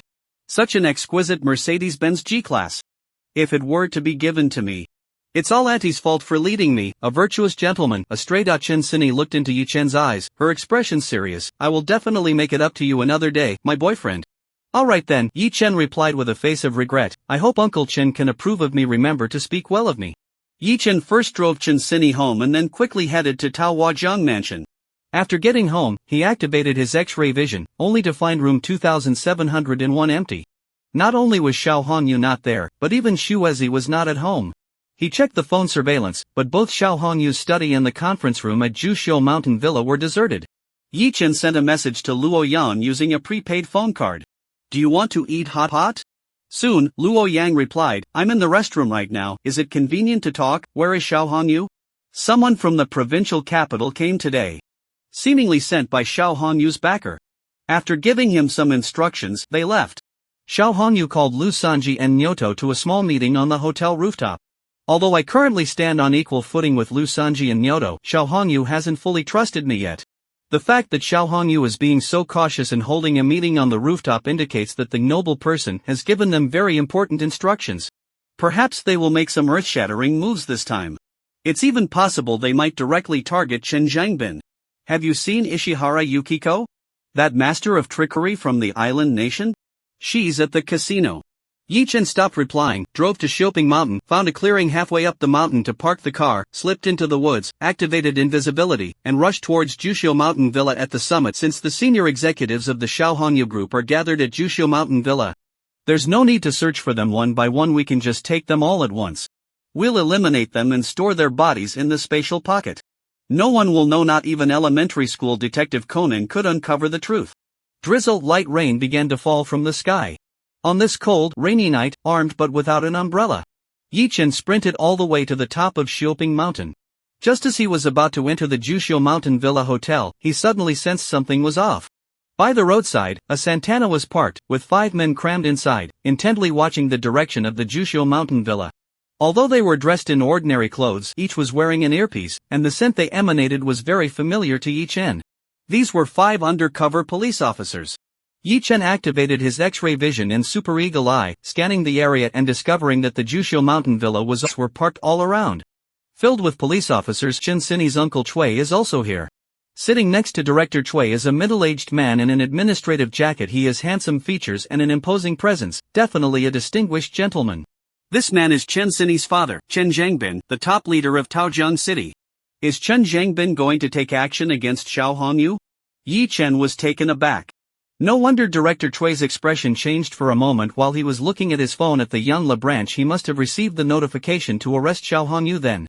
Chen Sini thought that Chen Zhangbin knew about her relationship with Yi Chen but didn't call to ask, which made him very angry. Yi Chen initially thought the same. After all fathers-in-law tend to look down on their sons-in-law, especially when the son-in-law is a notorious school bully. However, he didn't expect that Chen Zhangbin had important matters to attend to and had no time to concern himself with his daughter's romance. Old Xiao, you really have good luck. I was planning to send you on your way, but it turns out you're going to face legal consequences. Since Chen Zhangbin had already taken action and set up an intricate trap, he must have been fully prepared. Old Glass was either going to cry behind bars or eat a bullet this time. Yi Chen wasn't in a hurry to take action. He would leave the credit for eliminating the menace to his future father-in-law. Chen Zhangbin stared at the entrance of Jushiu Mountain Villa, his gaze both authoritative and calm.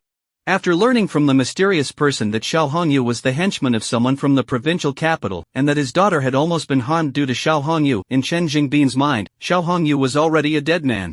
Based on the various evidence provided by the mysterious person, Chen Zhangbin had been planning for a long time and had concocted today's thunderous strike. This time, he would surely eradicate this criminal organization. To avoid leaks, the police involved in the capture operation, except for Director Chui and his trusted aides, are all officers borrowed from Jiangbei Sit in Zhangbin. He has spent nearly 20 years in Jiangbei, rising from the grassroots to the top position there. It is his stronghold, and the officers brought over can be fully trusted. Act! Chen Zhangbin coldly uttered 2 words. Whoosh! Countless police officers sprang into action. The net that had already been woven suddenly began to tighten.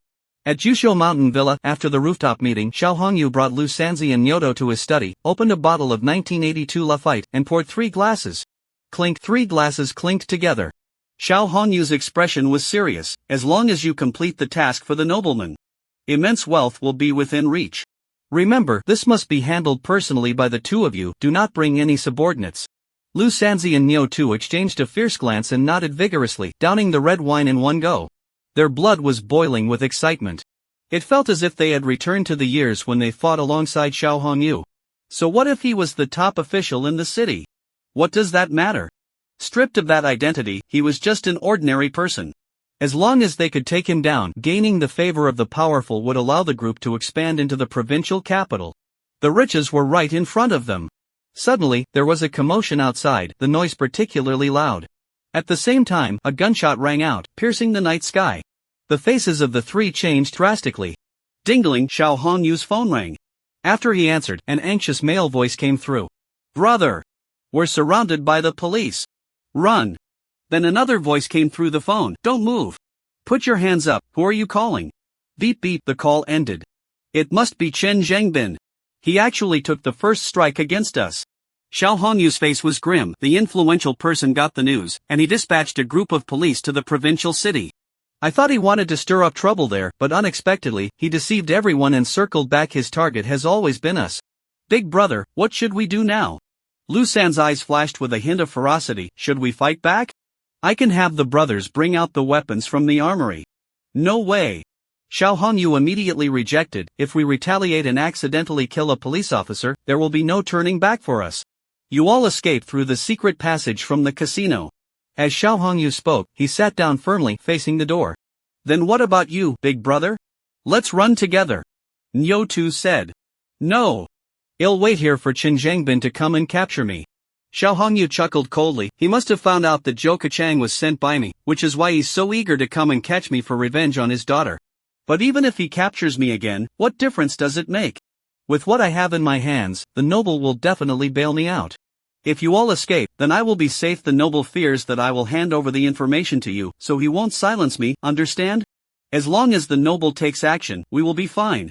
Run. Get out of here first. Lu Sanji exchanged a glance with Nyoto and nodded fiercely. Brother, take care. The two rushed out of the study, reached a corner, and removed a wall painting, revealing a helm embedded in the wall. Turning the helm, a small door appeared in the corner. As the two squeezed through, the small door slowly closed behind them. Outside the Jushio villa on the lawn, an invisible man watched the movements inside. Lu Sanji and Nyoto actually escaped through the secret passage? Why isn't Xiao Hongyu running? The distance was too far, and there were many walls in between, so Yi Chen's super hearing couldn't be utilized. Unfortunately, I can't read lips, nor can I understand what they're saying. Yi Chen's eyes seemed to have X-ray vision and auto-targeting, following Nyoto and Lu Sanji all the way. He saw the two move from the secret passage to the underground casino below, which used to be an underground parking lot on B2. Once there, they separated and ran in different directions. Lu Sanji was fleeing towards Chen Zhengbin's side, and Yi Chen had already spotted the exit of the secret passage, right behind the flower bed where Chen Zhengbin was. After a moment of thought, he sent a text message to Chen Zhengbin using an anonymous phone card, then turned around to chase Nyoto. Soon, Nyoto reached the exit of the secret passage, which was inside a rockery. Pushing aside the disguised stone slab, Nyoto cautiously crawled out, glancing left and right with great stealth. Not noticing anything unusual, he dashed into the woods. Chen Zhengbin, just you wait. Nyoto sneered, planning to rush out to meet Lu Sanji first, and then carry out their plan to eliminate Chen Zhengbin. True to his name, Nyoto was as strong as an ox, running through the woods like a wild bull charging forward. Ahead, he encountered a 3-meter wide stream. Nyoto quickened his pace and leaped over it. Then, he suddenly vanished from sight, disappearing from this world. In the next moment, Nyoto appeared in a vast white space. Time seemed to stand still in this space, and upon entering, he became a statue, completely motionless. By the stream, Yi Chen concealed himself, observing Nyoto through his personal space. With a thought, in the next instant, Nyoto reappeared out of nowhere. He still maintained the momentum from his jump, tracing an arc in the air before crashing heavily into a large tree. Nyoto crawled up from the ground, his face covered in blood, looking horrified, doubting whether he had encountered a ghost hitting the wall. He distinctly remembered leaping over the small stream, but how did he suddenly crash into a big tree? Before Nyoto could make sense of it, he vanished again. This was the first time Yi Chen had stored a living being in his personal space. He tested it several more times and summarized the functions of this space. Time inside was indeed always frozen, and it could not only store living things but also maintain the kinetic energy of the stored items. In that case, if someone nearby is on the brink of death, I can directly store them in the personal space, find a way to save them, and then release them. Moreover, the collected items can maintain momentum. throwing dozens of steel bars from the top floor, then running down to retrieve them into the space, and when encountering enemies, directly releasing the steel bars can truly pierce their hearts like 1,000 arrows. Bullets can also be collected. Yi Chen's thoughts wandered. The potential uses of this portable space are simply too numerous. With the addition of invisibility and time pause, it really feels invincible. If it weren't for Yi Chen's kind nature, he would have long become a national hero, eliminating all who oppose him. Meanwhile, Chen Zhangbin lit a cigarette, gazing at the Jusho mountain villa. A few gunshots echoed from inside again. Chen Zhangbin said to the 2 police officers following him, "You should also go help." "Leader, Director Chui's task for us is to protect you," the police officer replied with a troubled expression. Chen Zhangbin interrupted him, "It's fine, I'm also from the police." "Do I really need your protection? Besides, we've surrounded the entire Jusho mountain villa. Is it possible for Xiao Hongyu to escape like a rat through a tunnel?" The 2 policemen could not disobey the orders of their superior and had to draw their service weapons to participate in the capture operation. Didi Chen Zhangbin's phone rang, a text message from an unknown number. "I am the red cotton blanket. Lu Sanzi has escaped. The exit of the secret path is in the flower bed in the woods behind you." Chen Zhangbin suddenly turned around, his sharp gaze fixed on the woods. It was a message from that mysterious person. No one else knew about the red cotton blanket. "Xiao Chui, send 2 people to the woods behind my parking spot. Lu Sanzi escaped through the secret path." Chen Zhangbin immediately contacted Director Chui via earpiece. He scanned the area and picked up a dry stick from the ground, carefully walking in as they entered the woods. The sound of an iron gate opening echoed from the flower bed, and a lean man stepped out. It was Lu Sanzi. The 2 locked eyes. Lu Sanzi scanned the area warily and, upon realizing it was only Chen Zhangbin, revealed a contemptuous and sinister smile. "Secretary Chen, how did you know about this exit? You refused to walk the path to heaven, yet you come uninvited to hell. How dare you come alone to ambush me?" As Lu Sanzi finished speaking, he suddenly lunged at Chen Zhangbin. Quick to react, Chen Zhangbin swung a wooden stick aimed at Lu Sanzi's head. But in the instant they crossed paths, Lu Sanzi's body abruptly bent at an odd angle, dodging the stick. His right hand flipped, and a glint of cold light flashed. The 2 separated, and a red line appeared on Chen Zhangbin's arm, blood quickly flowing out. "Quite nimble, aren't you? That strike was aimed straight for your throat, and yet you managed to dodge it." Lu Sanzi chuckled lightly, revealing a glimmering blade held between his index and ring fingers. Seeing Chen Zhangbin's horrified expression, Lu Sanzi laughed. "Secretary Chen, didn't you know that the infamous thief Lingzi is my master?" With that, he lunged at Chen Zhangbin again. Chen Zhangbin swung a wooden stick in retaliation, but he couldn't even touch the hem of Lu Sanzi's clothes. Although he was a former police officer, he had long since left the front lines and enjoyed a life of comfort for many years, making him no match for a street-smart fighter like Lu Sanzi.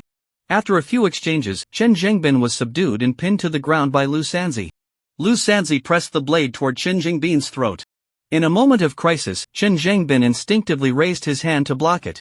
The 2 began to struggle, and the blade in Lu Sanzi's hand drew ever closer to Chen Zhangbin's throat. "Wow, the world has been put on pause. Time stands still." Yi Chen appears in the distance and runs over to the 2 of them. He originally intended to save Chen Zhangbin and then leave, but then he thought, how could he let such a big favor go to waste? He took out a mask from his personal space and planned to save him as a mysterious person. "Wait, I haven't done anything illegal, why should I hide like a rat?" If he directly reveals himself to save Chen Zhangbin, he would become a benefactor to their whole family, and wouldn't he be able to walk freely in Taojiang City from then on? Not only did he save your daughter, but he saved you too. Isn't it reasonable to be considered a son-in-law? Moreover, Xuezi was caught by the police at the casino. Even if he uses his superpowers to rescue her, she would still be a fugitive. To save her, he must reveal himself as a mysterious person and then clear her name. Yi Chen made a quick decision, took off his mask, knocked the blade out of Lu San's hand, and then pulled out a baseball bat from thin air. Whoosh! The world returned to normal. Lu San was still grappling with Chen Zhangbin and hadn't even realized the blade had fallen. Bang! A crisp sound echoed. Lu San fell silent and immediately fell into a deep, baby-like sleep. Chen Zhangbin looked up in astonishment and saw Yi Chen flashing a big white smile. "Uncle Chen, are you okay?" "Yi Chen, how did you end up here?" Chen Zhangbin asked, only to realize immediately, the mysterious person who gave me the evidence was you? "It was me, Uncle Chen," Yi Chen admitted generously. He had already come out of his deadlock. "I not only haven't done anything illegal, but I've also assisted Chen Zhangbin in eliminating harm for the people. Why should I hide it?" Chen Zhangbin, with a deep gaze, asked the question in his heart, "Why are you doing these things?" Yi Chen replied, Uncle Chen, do you know about my relationship with Cindy? Chen Zhengbin nodded expressionlessly. I know I'm not worthy of Cindy, so I used those bonuses to start a business. I first flipped some antiques and made a profit, then bought 3 buildings at Rainbow Bridge. Who would have thought those 3 buildings were already targeted by Xiao Hongyu? After I snatched them, he sent people to try to kill me.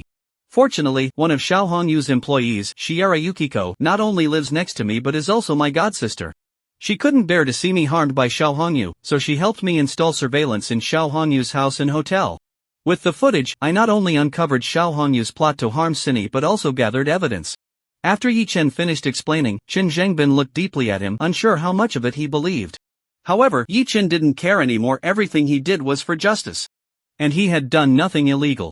He even saved Chen Zhengbin and his daughter. Could he really repay kindness with malice? At that moment, several police officers rushed over anxiously. Cuff Lu-san, Chen Zhengbin ordered, leading Yi Chen out of the woods. Yi Chen looked up and saw Shuezi being led out of the hotel in handcuffs by a female officer. Yi Chen hurriedly said, Uncle Chen, that's Ishihara Shuezi, who helped me. Although she works at Xiao Hongyu's casino, she has turned her life around and made significant contributions to dismantling this criminal organization. Chen Zhengbin stared at Yi Chen. As far as I know, she's Xiao Hongyu's woman. Why would she help you? Without hesitation, Yi Chen opened a surveillance video saved on his phone. Xiao Hongyu lay in bed, surrounded by women, one of whom was a tall black man. Chen Zhengbin's mouth twitched violently even though he had seen a lot. This scene was shocking to his eyes. Ishihara Yukiko is just a facade for Xiao Hongyu. She has long disapproved of the crimes he committed, which is why she helped me. Chen Zhengbin was silent for a moment before contacting Director Cui via the earpiece. Bring Ishihara Yukiko over. Yi Chen breathed a sigh of relief. He had finally cleared Yukiko's name. The underground casino was illegal, and as the dealer there, she was naturally breaking the law. If she wasn't cleared, she would face deportation back to her home country, even if she didn't go to prison. Yukiko was escorted over. Her pretty face was expressionless, her eyes a bit dazed, but when she saw Yi Chen, her face lit up with surprise. However, she was now a criminal and feared implicating Yi Chen, so she didn't dare to acknowledge him. Chen Zhengbin pointed at Yi Chen and asked Shuezi, do you know him? Shuezi remained silent. Sister Shuezi, Uncle Chen is one of us, just tell the truth. It's fine. Shuezi exchanged a glance with Yi Chen and slowly nodded. What did you do with him? Chen Zhengbin continued to ask. Shuezi's mind instantly recalled the scene where she used the method she learned from movies to help Yi Chen. But it was clear that he wasn't asking about that. After a moment of thought, Shuezi coldly replied with 2 words, surveillance. Let her go, she's our undercover agent. Chen Zhengbin waved his hand, signaling the female officer to uncuff Shuezi. After a moment, Chen Zhengbin took the 2 aside and said, the matter isn't over yet. The Xiao Hongyu group hasn't been completely wiped out, and the situation is very complicated, beyond your capability to handle. Take her away. Thank you, Uncle Chen. Sister Shuezi, let's go. Yi Chen deliberately kept his distance from Shuezi. After all, old Chen is going to be his future father-in-law, so he naturally couldn't let him discover his relationship with Shuezi. Therefore, he needed to make him believe that Shuezi was his godsister, not his biological sister. Chen Zhengbin watched the 2 leave, his gaze deep, not knowing what he was thinking. Yi Chen took Shuezi to the halfway up the mountain and sat in the Mercedes.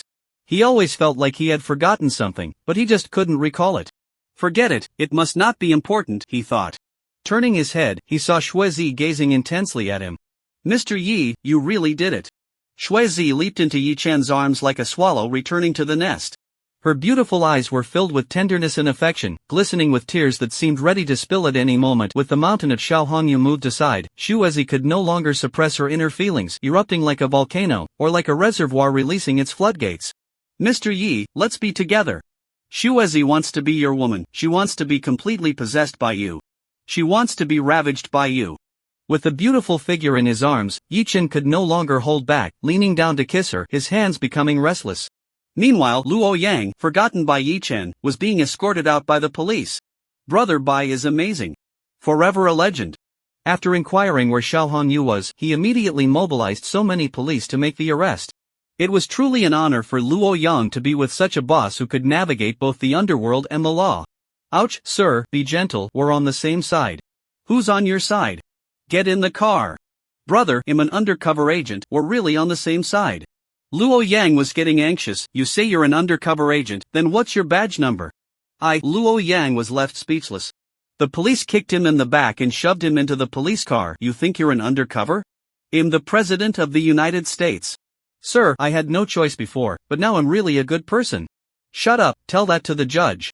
Inside the Jusho Mountain Villa Hotel, Xiao Hongyu sat confidently on the sofa, a faint smile on his lips. Several police officers rushed in with guns drawn, cautiously prepared for a shootout.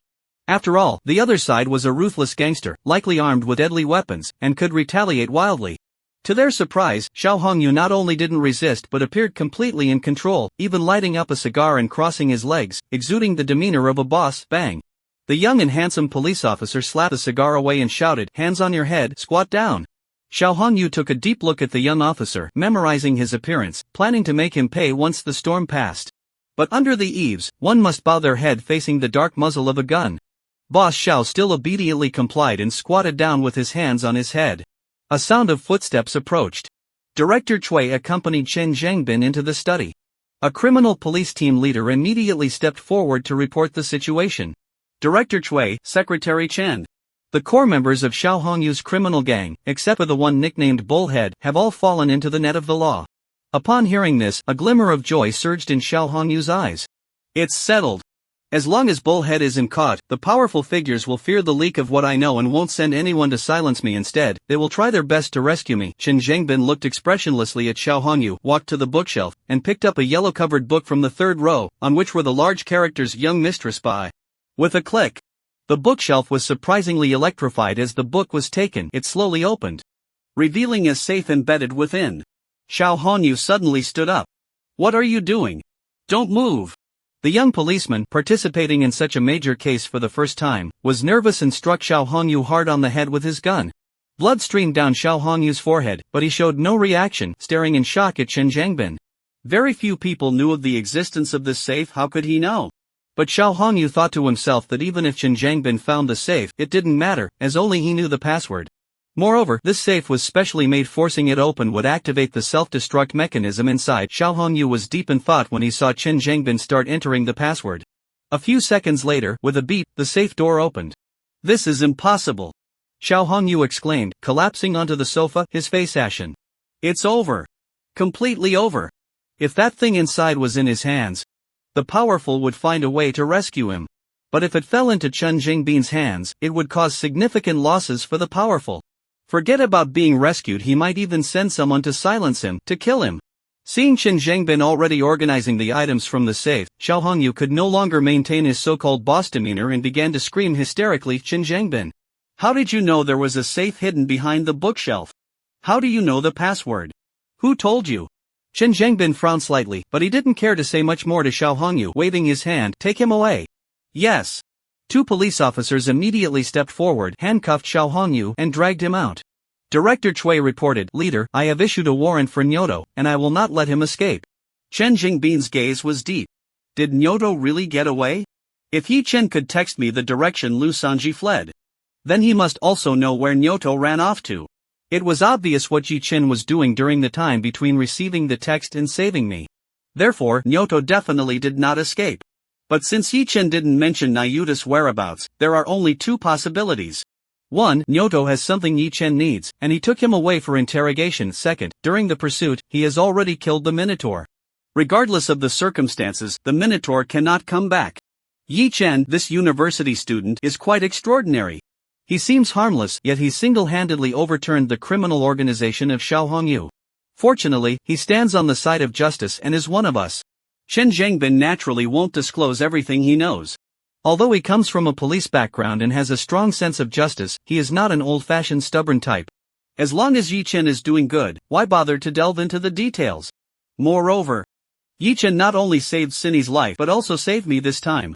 Even if he harbors secrets and is a dangerous individual, so what? As long as he is one of us, he will always stand on the same front as us. A capable person like Yi Chen is like a sharp weapon that can pierce the enemy's heart. It's dangerous, but also very powerful. Chen Zhangbin has the capacity to accommodate others. He is confident in his ability to wield this sharp blade. Moreover, this kid even ran off with his precious daughter. Who knows, he might really become his son-in-law in the future. In the suburbs, in an unfinished building, 6 men are gathered here. The leader is a man with a scar on his face. He is a brother who grew up wearing the same pants as Xiao Hongyu and is Xiao Hongyu's most trusted person. It was he who installed the surveillance in room 888 where Kat's sister lived. These 6 men are all loyal subordinates of Xiao Hongyu. Today, they were sent out on a mission by Xiao Hongyu. And on their way back up the mountain, they received news of the police raiding Jushu Mountain Villa. After the scar-faced man called Xiao Hongyu, he immediately followed his instructions and fled to the suburbs. Tao Gu. What should we do now? Someone asked. The scarred man said in a deep voice, let's wait and see. The big brother said a mysterious benefactor in the provincial capital will come to his aid. What if that person doesn't help? Doesn't help? Then we'll rescue him ourselves. Dao Ji's calm gaze swept around, his voice resonant and powerful. At worst, we can hijack the prisoner transport and escape to Myanmar with the big brother. But Dao Gu, we don't even have money for the escape. It costs 30,000 for one person to be smuggled into Myanmar, someone said with a mournful face. The police raid came too suddenly. They hadn't even brought cash, and as for the funds in their bank accounts, they had already been frozen. Clearly, the police had information on all the key members of the group and were well prepared. Dao Gu showed dissatisfaction. What's there to panic about? In the big brother's vault, not to mention cash, there are mountains of gold bars and quite a few firearms, even submachine guns. Several people showed joy on their faces. Then let's get the submachine guns out of the vault now. If things go wrong, we can use them to rescue the boss. Dao Gu slowly shook his head. Only the boss knows the location of the vault. Don't worry, the boss has hidden enough money in there for us to last 10 lifetimes. If the mysterious benefactor doesn't intervene, we'll rescue the boss and go to Myanmar to live freely, making a comeback. Everyone present found their anchor and hope reignited in their eyes. On the table behind them, 6 handguns and a pile of bullets were scattered. A bullet stood upright, a glimmer of cold light flashing briefly. At the Taojian City Public Security Bureau. It was as lively as during the New Year tonight, with hundreds of prisoners being brought back, almost overflowing the bureau. Director Chui's loyal team and all the police borrowed from Chen Zhengbin were busy with their respective duties. Chen Zhengbin issued a death order. With ample evidence, the entire case must be classified overnight to ensure it appears in tomorrow's Taojian morning news. Knock, knock. The door to Chen Zhengbin's temporary office was knocked on.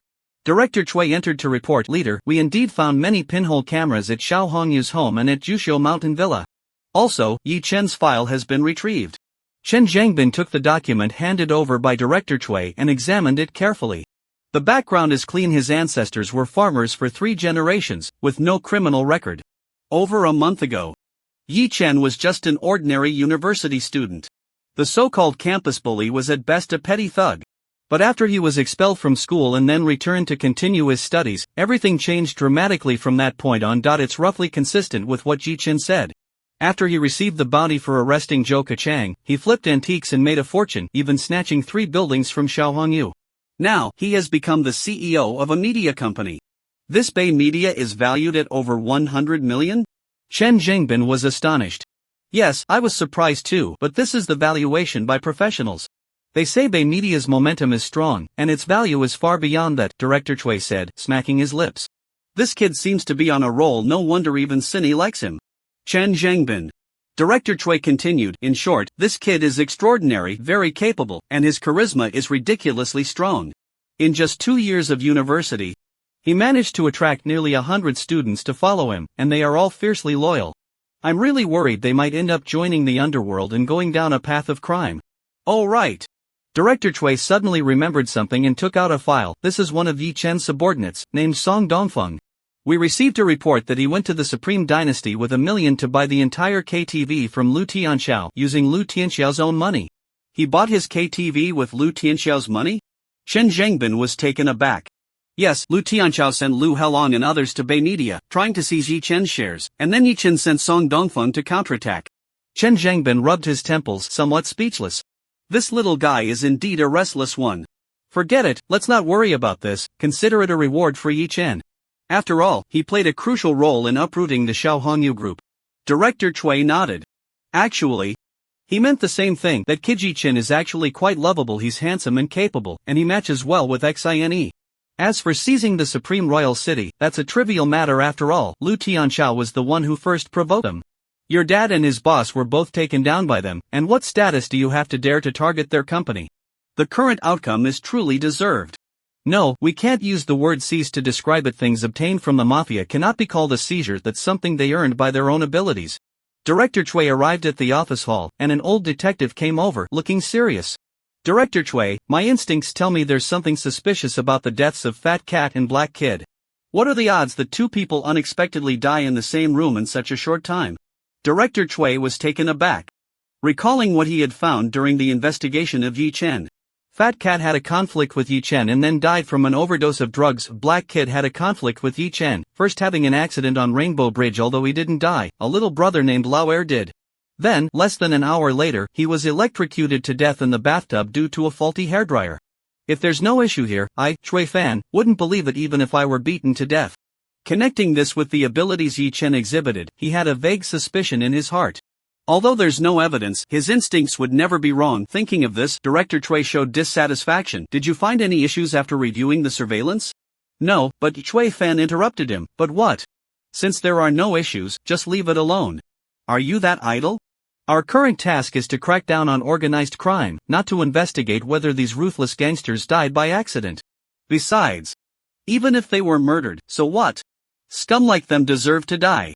Chui Fan had seen too much of the dark side. He understood that distinguishing between justice and evil cannot be based solely on appearances, nor can it be executed according to cold procedures. Although he couldn't say it out loud, Chui Fan deeply felt that these two scums deserved their fate. The crimes they committed justified being executed 100 times over. Are they allowed to kill but not allowed to be killed in return? What kind of logic is that? Director Chui shouted angrily, "Oldly, I tell you, if you keep harping on this nonsense, get the hell out of here. Seriously, it's ridiculous. Fat Cat and Black Boy have already been cremated, and their families have no objections. Only you have something to say." Chui Fan cursed and left. The veteran officer's face changed colors, but in the end, he put down the files on Fat Cat and Black Boy and joined the large team interrogating Xiao Hongyu. Taojiang Mansion. 27th floor. Ding, the elevator doors opened. Yi Chen and Shui Zi emerged, wrapped around each other, passionately kissing. After a long while, they parted.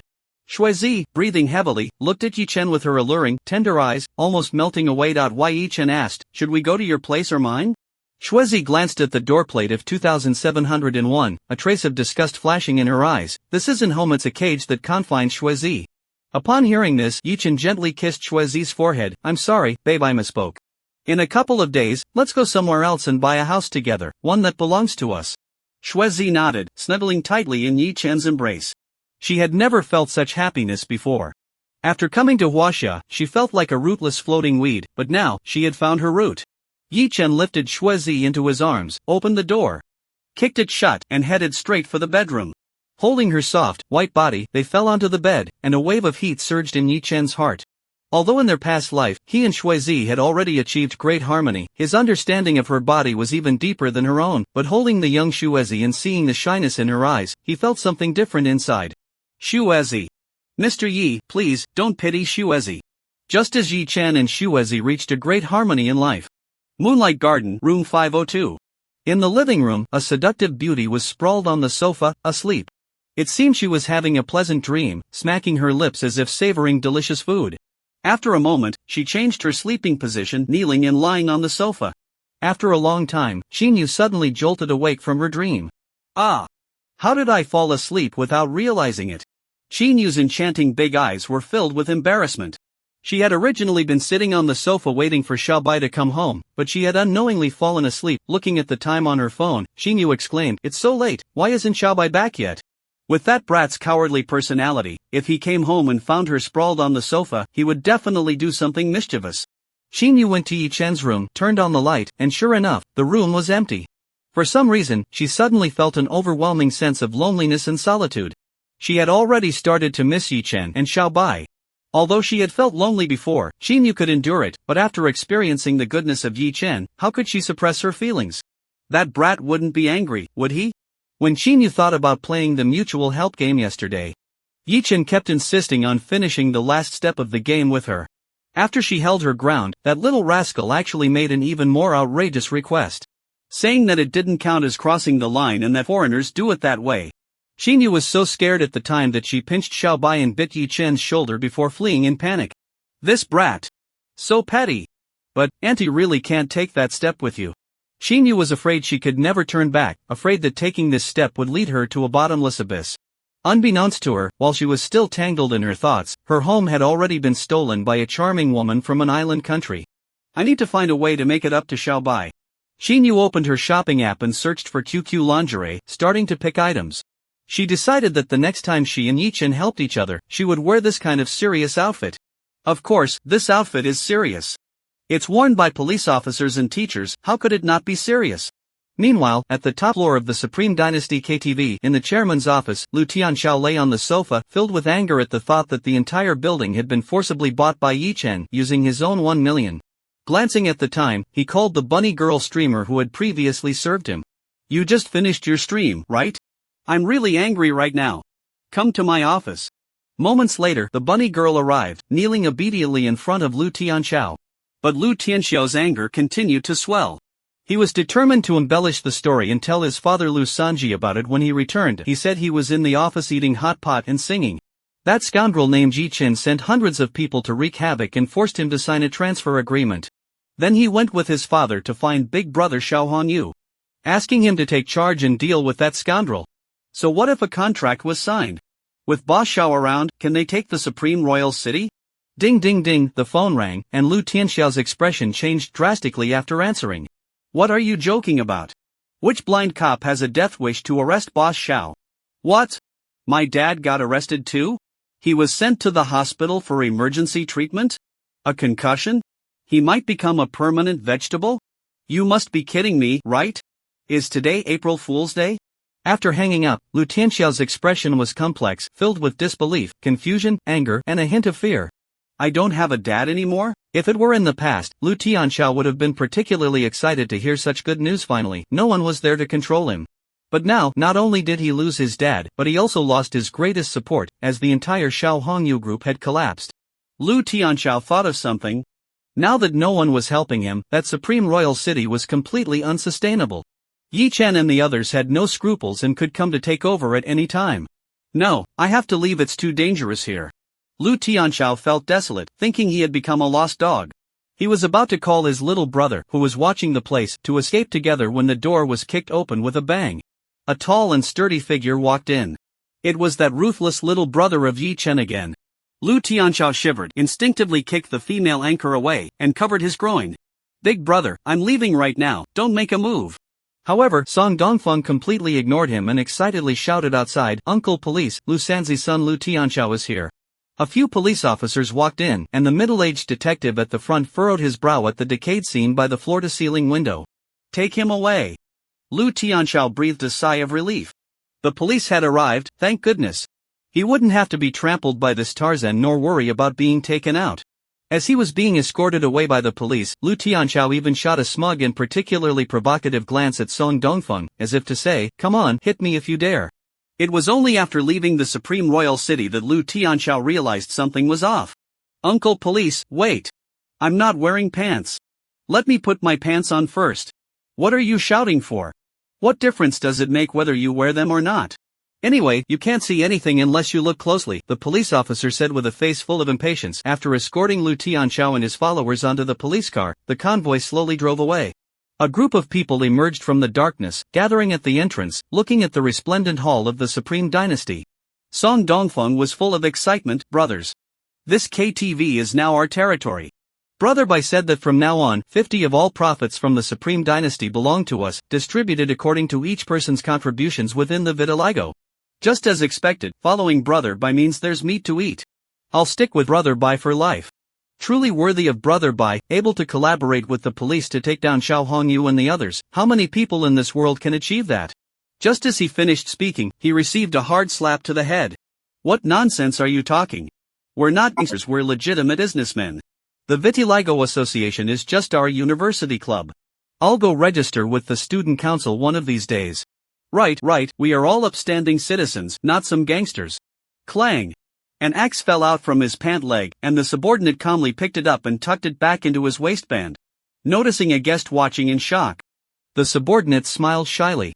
Don't be nervous, I'm a barber, so carrying a barber's axe is quite reasonable, right? Morning.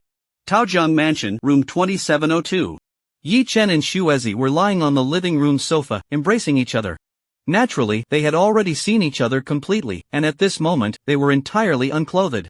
Shuezi was turned away from Yi Chen, her back resting in his lap. Yi Chen rested his chin on her shoulder, which had a dragon tattoo, while watching the morning news from Taojian City on TV.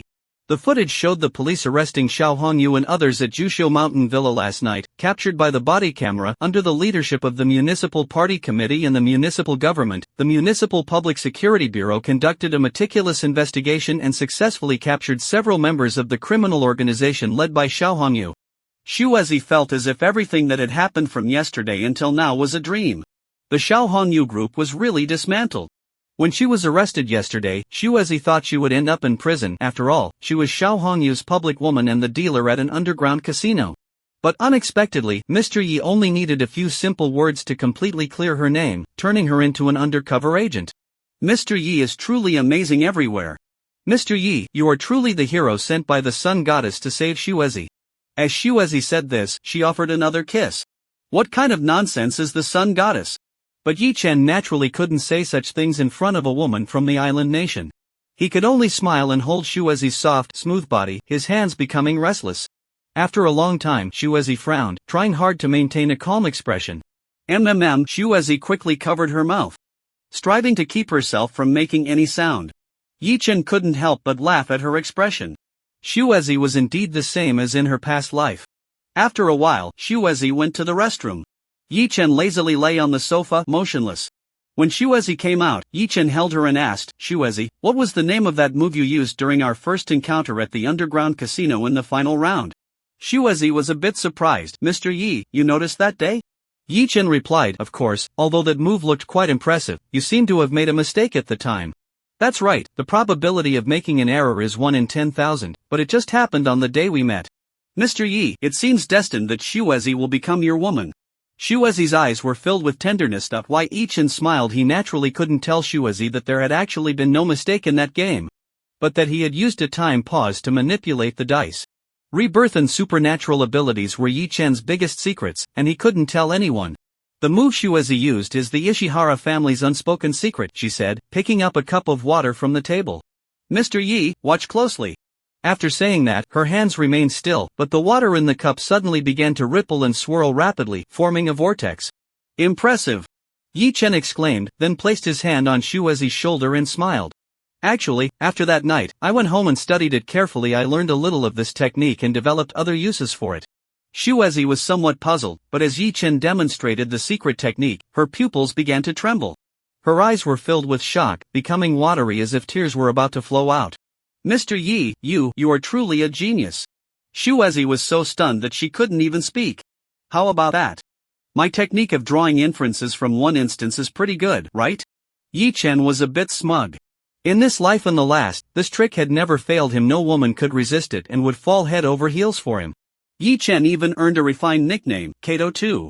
However, he wasn't very satisfied with this nickname. He had seen Kato's films and felt that he was far inferior, more like a disciple to Kato. "Mr. Yi, you've given Shuezi great inspiration." Shuezi seemed to think of something, her eyes shimmering like waves, and tears genuinely flowed from her peach blossom eyes. She pushed Yi Chen down onto the sofa. "Mr. Yi, to thank you for everything you've done, let Shuezi repay you with the secret techniques of the Ishihara family." Jishian Yayuan Community. 401. It was already dinner time. A mother and daughter, resembling sisters, were dining at the restaurant, but instead of a harmonious scene, a suffocating atmosphere filled the air. Chen Sini wore a pure, cold expression, only eating the plate of vegetables in front of her, without saying a word. Her mother, Gong Lifang, had a frosty face as she ate. She slammed her chopsticks down on the table, looking furious, her chest heaving violently, a storm brewing within. Chen Sini and her mother seemed to be cut from the same mold. The mother and daughter owned 4 Mercedes G-Class vehicles. Unlike Chen Sini's pure energy, Gong Lifang was in her 40s, with slight wrinkles at the corners of her eyes, yet still possessing the charm of a beautiful woman. "Even if he saved you, there's no need to repay him with your body, right? Can't you just give him money instead? You were so obedient as a child, how did you turn out like this when you grew up? It's really driving me crazy." As Gong Lifang spoke, tears fell like pearls. "Crying won't help. I'm not Chen Zhangbin. I won't fall for that," Chen Sini said with a blank expression on her pretty face. Gong Lifang's tears abruptly stopped, and she glared fiercely at Chen Sini. "I'm doing this for your own good. That Yi Chen is always fighting. Not long ago, he rushed into the classroom to beat up a classmate. Is this kind of thug a good match? Chen Xinyi was at a loss for words. She really couldn't defend Yi Chen on this matter. She felt a bit jealous herself. She kept saying she liked herself all along and treated Shen Mengyao as a substitute, but she still fought with other boys for her. However, thinking about how Yi Chen worked hard for himself, Chen Xinyi still forgave him with a hum. If a girl is very beautiful, many boys will fight for her. But few are willing to change themselves for her. Mom, Yi Chen has changed. Now he's outstanding, an entrepreneurial college student, and he's become the chairman of a company. Do you know Bay Media? No? But you've seen the videos of Wang Ziki, right? She's Yi Chen's employee. It's just a small company. Do I care about his little money? Gong Lifeng scoffed. Their Gong family is well known throughout the province, and the dividends she receives from her family each year are higher than the annual profits of many listed companies. Chen Xinyi knew what her mother was like and understood what her mother was thinking. She said seriously, Mom, you just have good luck being born into a big family. Yi Chen's parents are farmers, yet they built their fortune from scratch and changed their destiny, which is much more impressive than you know. Yub Gong Lifeng was truly angry this time, crying and sobbing. I'm thinking about your future. You grew up in different environments, and you will definitely face various conflicts in life. I admit he's decent among young people, but his family background means that if he becomes my son-in-law, I won't be able to hold my head up when I visit my family. My sisters will definitely laugh at me to death. Chen Xinyi shook her head. What era are we in? Still going on about high-status families? The Gong family has money, but in my opinion, most of them are undeserving of their positions, just having a good background. Their character is even worse than that of ordinary people. Gong Lifeng couldn't argue with her daughter, angrily turning away and wiping her tears. Click. The security door opened, and Chen Zhangbin came back. In order to completely eliminate the Xiao Hongyu group, he hasn't slept for 2 whole days, and his eyes reveal deep exhaustion. Gong Lifeng immediately stepped forward to complain. Old Chen, you finally know to come back. Your daughter is about to be taken away by that punk with yellow hair. Honey, say something. I know about Xinyi's relationship. Chen Zhangbin nodded. So what? Hurry up and educate her. This stubborn girl is driving me crazy. Chen Xinyi looked up at her father, her face filled with determination. She is well aware of the gap between her and Yi Chen. Some things even a company worth over 100 million cannot make up for. But so what? Growing up, Yi Chen is the only boy who has made her heart flutter, allowing her to taste the sweetness of love. Chen Xinyi is already mentally prepared to fight to the end. No one can change the decision she made. She wants to be with Yi Chen, and no one can stop her. Chen Zhangbin looked at his daughter, his expression serious and stern. Xinyi, I don't oppose your relationship with Yi Chen. Dad, I've made up my mind about Yi Chen no matter what you say. Huh? What did you say? A hint of a smile appeared on Chen Zhangbin's serious face. That young man Yi Chen is quite good. I actually like him. The mother and daughter exchanged glances, both stunned. Chen Xinyi was taken aback. She had prepared to stand her ground against her parents. She thought her father would firmly side with her mother and oppose her relationship with Yi Chen. But what was she hearing now? Her father actually agreed and even said he liked Yi Chen. She was starting to doubt if she was imagining things. Dad, are we talking about the same Yi Chen? The one who was dating me, the one who saved me from Zhou Kechang last time? Chen Zhangbin nodded. I know. The surprise came too suddenly. Chen Xinyi couldn't believe it. She cautiously asked, you really don't oppose it? He used to be the biggest bully in school, always fighting, and was even expelled for beating up a classmate. Hasn't he changed? It's great that he can recognize his mistakes and correct them. A wayward son returning home is invaluable. But his parents are just ordinary farmers. Heroes don't ask about their origins. If you trace back 3 generations, who isn't from a farming background? Moreover, Yi Chen is a remarkable young man. He started from scratch and became a billionaire in just a month. Chen Zhangbin spoke with admiration for Yi Chen and added, let's invite him over for dinner sometime. So we can formally meet. Sure. Chen Xinyi's eyes sparkled. She felt her father had never been so lovable before. Gong Lifeng finally couldn't hold back and reached out to touch Chen Zhangbin's forehead. Old Chen, are you too busy to think straight or just confused? Chen Zhangbin brushed Gong Lifeng's hand away. After decades of mutual support, he certainly understood what kind of person his wife was. Coming from a big family, she had a princess complex, proud and arrogant. Lifeng, not only did Yi Chen save your daughter, but he also saved my life this time. As Chen Zhangbin spoke, he took off his jacket to reveal his arms and back wrapped in bandages. These were all cuts made by Lu San's blade. Luckily, Chen Zhangbin was a former police officer. If it had been an ordinary person, they would have been killed with a single slash by Lu San. If it weren't for Yi Chen, you would never see me again. Seeing the blood seeping through the bandages, both mother and daughter were stunned. They had seen the news and naturally knew that Chen Zhengbin hadn't come home for 2 days because he was fighting against criminals. Little did I expect that behind those brief sentences on the news, there was such a bloody storm. If the commander is injured like this, the grassroots police must be in an even worse situation. Without hesitation, Chen Sini took out her phone and called Yi Chen. No one answered, only a cold female voice responded. The number you have dialed is turned off. Dad, is Yi Chen okay? Chen Sini asked anxiously. She thought Yi Chen was seriously injured, not knowing that he was not only unharmed but had also caused an island woman named Yukiko to be injured and bleeding. Chen Zhengbin. Even the caring little cotton-padded jacket has its flaws. Your father is hurt like this, and you're still worried about that brat. He's not hurt at all, in fact, he's doing quite well, Chen Zhengbin replied. Somewhat sarcastically. Chen Sini breathed a sigh of relief, but upon seeing Chen Jingbin's injuries, she seemed to finally realize it and gasped in surprise. Dad, are you okay? Chen Zhengbin. Don't worry, I'm not going to die.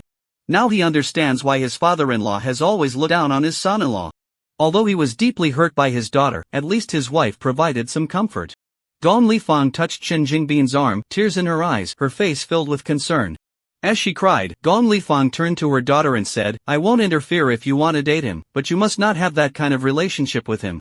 If you don't listen to me now, just wait and see. You'll regret it later. That boy is clearly not a good one and will definitely break your heart. Chen Zhengbin wiped away Gong Lifang's tears. Enough, Sini has grown up and has her own opinions. You shouldn't try to control everything. Besides, I was a poor boy back then. And you insisted on marrying me even when your mother said I wasn't a good person. Gong Lifang gently patted her husband on the shoulder. My mom isn't wrong, you bad guy always make me sad. Seeing her parents flirt, Chen Sini found it particularly eye-watering and couldn't bear to watch any longer, shaking her head and returning to her room. Bang! The door slammed shut. Chen Zhengbin lifted Gong Lifang in his arms, and a surprisingly mischievous smile appeared on his otherwise stern face. You say I'm a bad guy? Then I'll show you what worse is. Ah! Be quiet, Sini hasn't fallen asleep yet. Gong Lifang blushed. Honestly, she was a bit tempted. Is that okay? You're all hurt. Chen Zhengbin didn't respond, deciding to prove it with actions, carrying his wife back to the room, throwing her onto the bed, and turning her around by her ample backside. 2.5 minutes later. Chen Zhengbin awkwardly cleared his throat. I guess I'm getting old. After staying up for 2 nights and getting hurt, I feel a bit out of strength. Gong Lifang angrily turned her back to him. You have so many excuses. Last time you said you drank too much. The time before that you said you caught a chill. The time before that you said you couldn't handle the stimulation after so long. Chen Zhengbin dared not speak anymore. As one reaches middle age, one's body is no longer under one's control. The Mercedes S600 sped down the road. Yi Chen sat in the passenger seat, still savoring the moment. Song Dongfeng hummed a song while driving. Here the mountain road has 18 bends, here the waterway has 9 twists. Yi Chen. To be honest, the song Song Dongfeng hummed was quite fitting, and it should have been sung by him. The road up the snow mountain indeed had many twists and turns, too crowded. If it weren't for Yi Chen's body slowly mutating and getting stronger day by day, he really wouldn't be able to climb that snow mountain. As I expected, the secret technique of the Ishihara family can develop such usage.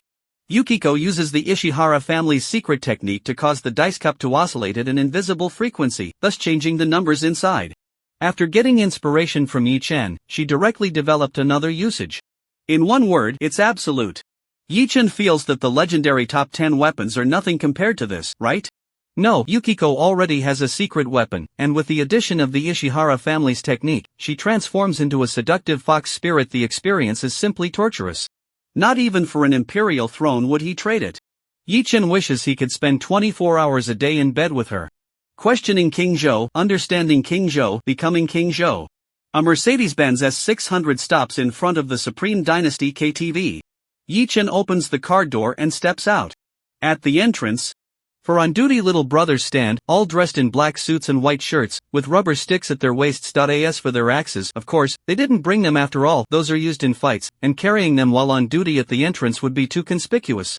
When they saw Yi Chen get out of the car, they immediately stepped forward and bowed in greeting. Brother Bai. The 4 of them were filled with admiration and enthusiasm. Previously, everyone followed Brother Bai because it was fun and gave them face, but now everyone was completely devoted. It hadn't been long, and Brother Bai had already led the brothers to carve out such a large territory. Following a big brother like this, the future looked bright. Yi Chen asked with concern, did any brothers get hurt this time? No. The younger brothers shook their heads vigorously. Brother Bai, you didn't see it. Donggu was really like a god of war descending to earth. Taking down Lu Tianxiao's group of little brothers was easier than a muscular man beating up a child, one punch for each, and not only did Dong Ji's punches deal real damage, but they also caused dizziness. Anyone who took a hit would immediately fall into a baby-like sleep. Yi Chen looked at Song Dongfeng, who scratched the back of his head and grinned foolishly. Hee, I learned everything from Brother Bai. My strength isn't even half of Brother Bai's. Instantly, the younger brothers admired Yi Chen even more. Yi Chen. He knew Song Dongfeng was helping him establish authority, otherwise, over time, the younger brothers would only worship his combat power and forget about him as their big brother. Entering the resplendent hall, more than 10 KTV marketers rushed over, calling out Brother Dong. While they were called marketers, they were actually quite similar to ancient pimp figures, all in the business of soliciting. Song Dongfeng said, this is my big brother, Yi Chen, the future master of the Supreme Imperial City. The marketers quickly nodded and bowed, greeting him as Brother Bai. They felt a bit uneasy. Who could have predicted that the deeply entrenched Xiao Hongyu group would suddenly collapse, and Lu Tianxiao and his son would be taken away by the police? According to the rules, the Supreme Royal City KTV should be confiscated, but this gentleman in front of me managed to acquire it right under the nose of the Security Bureau. The authorities not only raised no objections, but the Security Bureau even returned some of the princesses and waitresses they had detained yesterday. This is obviously significant. The new emperor's attitude towards this place remains unclear. Some marketing staff and princesses have already jumped ship overnight, leaving only those deeply entangled with the Supreme Royal City. Yi Chen naturally saw through these people's thoughts and calmly instructed, things will remain as they were. However, on my territory, while drinking is allowed, no employee or customer is permitted to engage in any X transactions. And drugs must be firmly resisted. If anyone is found using drugs here, they will be immediately handed over to the Security Bureau. Understood. Got it, Brother Bai. The marketers felt a chill in their hearts, gaining some insight into the new emperor's personality. In simple terms, making money is fine, but it must be within the bounds of the law. Although this may result in losing many regular customers, such a clean environment might attract more people to come and enjoy. Of course, on the surface, it is prohibited for princesses to engage in such transactions with guests in the business. However, once outside the Supreme Dynasty, if a princess secretly accepts scholarship funds from customers, it has nothing to do with the business, it is her personal action. Arriving at the chairman's office on the top floor, Yi Chen stood by the floor-to-ceiling window, looking at the bustling street below. Song Dongfeng leaned over and whispered something, pointing at the glass of the window and then at the sofa, with a look of disdain on his face. Brother Bai, should we renovate this room? No need, let's leave this to Nancy to manage. I won't be coming here often, Yi Chen replied, stepping back, wanting to stay away from the floor-to-ceiling window, and he definitely didn't want to sit on that sofa. Knock knock. The office door was knocked, and turning around, I saw a marketing person with a big smile walking in. Brother Bai, we prepared some small gifts for you. Saying this, he waved his hand outside. Then, a group of charming ladies walked in, ranging from rabbit girls, teachers, doctors, flight attendants, to even Spider-Man and Ultraman. Brother Bai, these are the highest quality from the current Supreme Dynasty. Yi Chen furrowed his brow. If it were the past life where he had made a name for himself, it would have long become ruins, and he hadn't experienced much of the finest, so he wouldn't mind sparring with them. But in this life, the women surrounding him were all unique and exquisite beauties. Naturally, he kept his distance from this kind of biological mother body. Song Dongfeng noticed Yi Chen's expression and immediately glared at the marketer. What do you take my brother Bai for? Get out. Yes. The marketer nodded and apologized, preparing to leave with a group of beauties. Wait. Yi Chen spoke up. The princesses all stopped in unison, turning back with eager eyes. Before coming here, the marketer had instructed them that this person was a big shot, 100 times more impressive than Lu Tianxiao. If they could win his favor, they might transform from a wild chicken into a phoenix. The princesses initially thought the new emperor would be an old man, but upon arrival, each of them had their eyes shining. And some felt a little restless. What woman wouldn't like such a wealthy and powerful handsome man? However, to their surprise, the new emperor didn't even glance at them.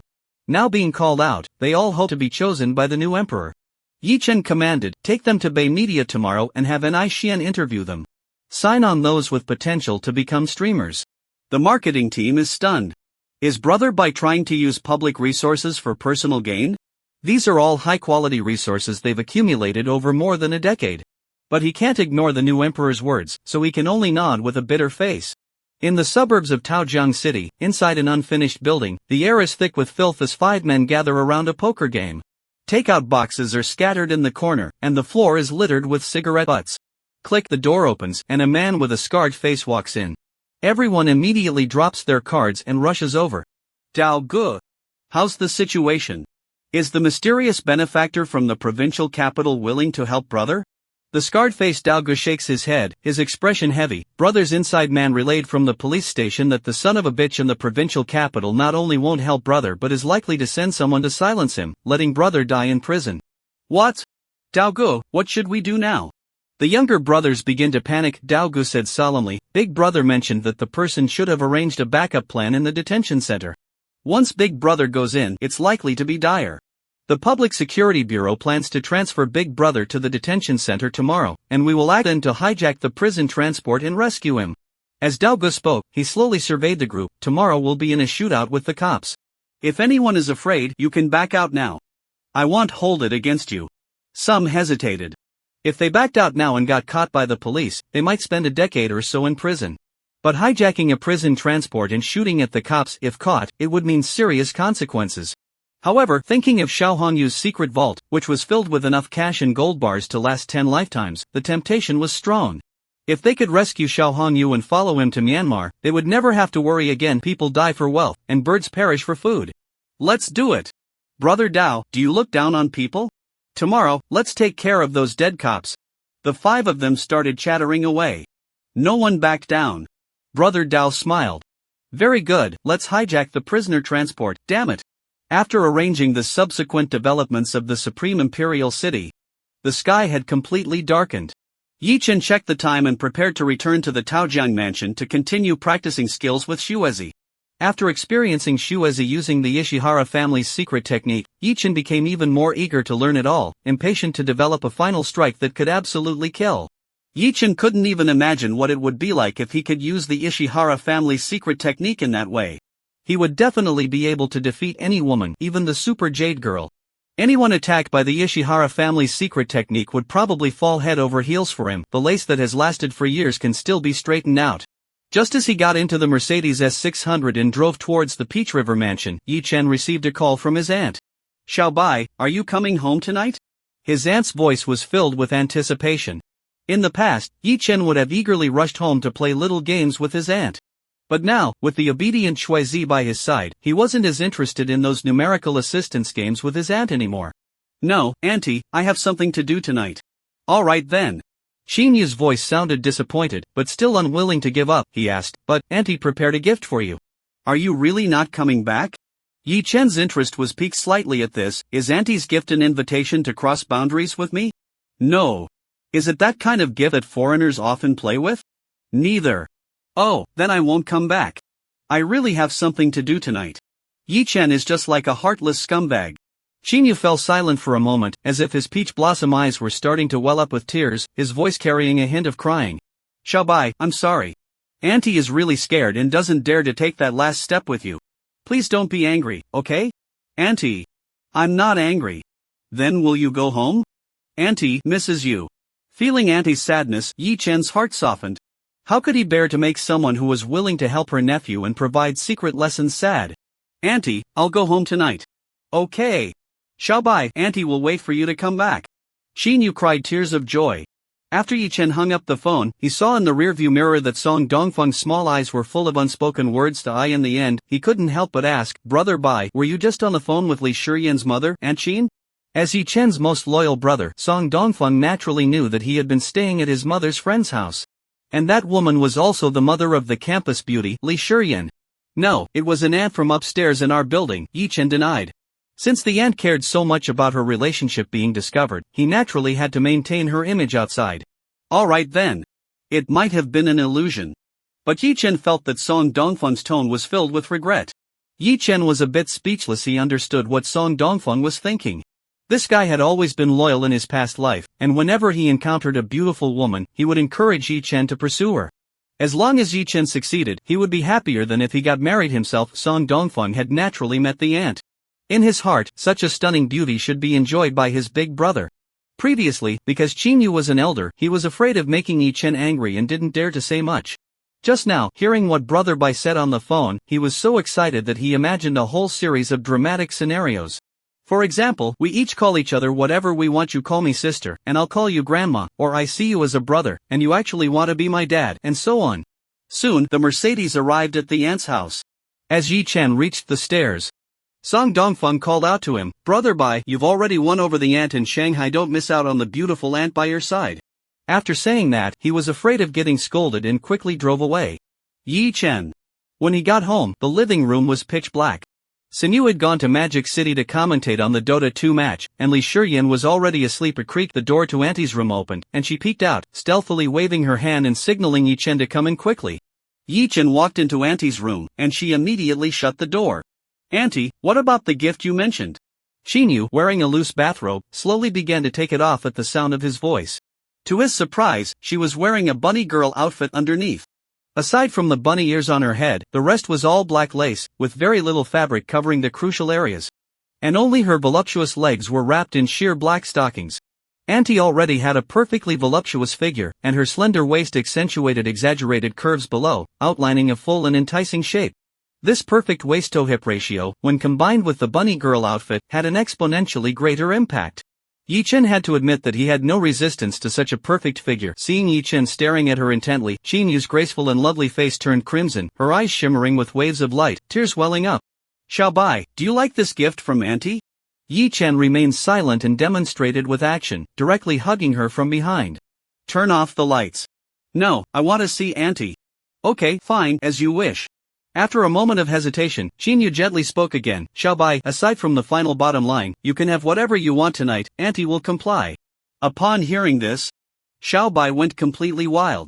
Chinyu was frightened and quickly added, "And about what you mentioned, that kind that foreigners like, that's not allowed either." Yi-chen felt a bit disappointed, but then thought to himself, as long as he didn't truly cross the bottom line, then. He leaned close to Chinyu's ear and whispered. Chinyu's earlobes turned red. "'Two'll do as you say, but Xiaobai," she said as she grabbed Yi-chen's arm, pleading, "Promise me, Auntie, that you'll keep your word, okay? I'm really scared." Yi-chen felt helpless. He did have those thoughts, but looking into Auntie's pleading eyes, he sighed inwardly. He couldn't bring himself to deceive and bully her. She wasn't ready yet. If he really went through with it, she'd probably collapse. "Okay, I promise you, I won't force you into anything." Yi-chen was patient. The progress with Auntie had reached this point, and he just needed an opportunity to help her break free from her inner shackles. Could that opportunity be with Auntie Sinyu? Yi-chen pondered, imagining that after fulfilling the promise with Auntie Sinyu, if Chinyu accidentally stumbled upon it, it would create a strong impact on her heart. Perhaps it can break that shackle. "Auntie, I hope you won't cry and say you were the first to come," Yi-chen thought as he lifted Chinyu's plump bottom and picked her up. The following is a paid content of 10,000 words, which readers are not interested in, so it will be omitted. Early morning. The wild wind howled, and dark clouds loomed overhead. The moon and stars were obscured by the clouds, and the world was pitch black. A flash of lightning split the night sky, followed by a thunderous roar. Drizzling raindrops began to fall. The rain intensified and soon turned into a torrential downpour. In the suburbs of Peach City, inside a half-finished building illuminated by lightning, the unfinished room was dimly lit, and the air was stale. Creak, the door was pushed open, and Daoge walked in carrying a bag. "It's about time. Everyone wake up," Daoge shouted, and the 5 people in the room all got up. Brother Dao opened the zipper of the bag and dumped its contents on the ground. "This is what I had someone get for me." The 5 of them's eyes lit up at the sight of the items on the ground: an Uzi submachine gun, a shotgun, and several bullets. "Azu has the best shooting skills, so the submachine gun is yours. I'll take the shotgun, and the rest can use handguns." Brother Dao made arrangements and then took out a bag of masks, dumping them on the table. They were all animal masks, but not the cartoonish kind. Each one was vivid, fierce, and realistic, including pig heads, mice, monkeys. At 6 in the morning. The cops will escort the boss from the city police station to the northern prison. We'll set up a roadblock at the big turn in Silver Dragon Bay and hide in the woods on both sides. When the prison transport vehicle gets a flat tire and the cops are fixing it, madman, you pretend to be a passerby and drive over to help, drawing the cops' attention. We will look for an opportunity to charge in while you take action from the inside when the officers are in disarray. Well, work together to rescue our brother. Dao Ge laid out the rescue plan, his gaze fiercely scanning the room. Brothers, how we live the rest of our lives depends on today. The other 5 were filled with passion. Rob the prisoner transport. Beat the officers. Rescue our brother. Dao Ge, I can't wait any longer, when do we set off? Dao Ge, if we pull off such a grand feat, we should make the national news tomorrow, right? Dao Ge. We keep doing these risky things, so let's go all out. After rescuing our brother, let's take care of that bastard Chen Zhangbin, someone suggested, their eyes gleaming with bloodthirsty cruelty. Dao Ge nodded, I think the same. If it weren't for Chen Zhangbin, the group wouldn't have collapsed. I can't feel at ease until he's dealt with. However, the priority is to rescue Big Brother first. We can arrange the other matters after he's out. Everyone nodded in agreement, but someone hesitantly said, Dao Ge, I've received news that Chen Zhangbin has released Big Sister-in-law. Could it be that she betrayed Big Brother? Your information is accurate. The informant in the Public Security Bureau also said that Big Sister-in-law wasn't even taken into custody. She was released by Chen Zhangbin at the villa, and a pretty boy came to pick her up. Dao Ge squinted. As the most trusted brother at Xiao Hongyu, he naturally understood Xiao Hongyu's sexual orientation. Shiera Yukiko, that woman from the island nation, was merely Big Brother's facade, so it was only natural for her to betray him. After all, how loyal are the islanders? Dao Ji's eyes flashed with a hint of coldness. She won't be able to jump around for long. Big Brother won't let him go. Chen Zhangbin must be dealt with, but we can't let that filthy bitch go either. By the way, there's also Chen Zhangbin's daughter. What's her name? Chen something E. I've seen her photo, she's really something. When we take care of Chen Zhangbin, let's grab her too, have our fun first and then kill her. Right, Chen Zhangbin's daughter is really enticing. She looks all pure on the surface, but who knows how promiscuous she is behind closed doors? I love that strong contrast. The group chattered loudly as they went downstairs. Moments later, a Jeep Wrangler roared and drove into the rainy night, heading north. In the morning, Yi-Chen opened his eyes. Although he had stayed up all night, he still looked vibrant. In contrast, Qinyu, curled up in his arms, was still sleeping soundly like a little lazy cat. That's right, Yi-Chen finally spent the night in Auntie's room. Last night, the two played games until very late. Qinyu felt satisfied but also exhausted. She initially wanted Yi-Chen to go back to his own room, but she couldn't resist. She was so sleepy that they ended up sleeping together. With warm and soft jade in his arms, Yi-Chen couldn't help but tease her. Qinyu let out a soft moan and woke up. Yi-Chen intended to have a morning mutual support moment, but Auntie glanced at the time and her expression changed dramatically. Xiaobai, hurry up and get out, Shi Yan is waking up. Qinyu pushed away Yi-Chen's teasing hand and quickly got up to get dressed. Yi-Chen lazily got out of bed, only after being urged repeatedly by Auntie. Qinyu opened the door a crack, first checking to make sure there was no movement outside, then she opened the door fully, poked her head out to look around. Confirmed there was no one, and hurriedly pushed Yi-Chen out. Why do I feel like I'm stealing someone? Yi-Chen recalled in his previous life, an extraordinary beautiful woman having an affair with him, who was then the principal of a prestigious school in the provincial capital.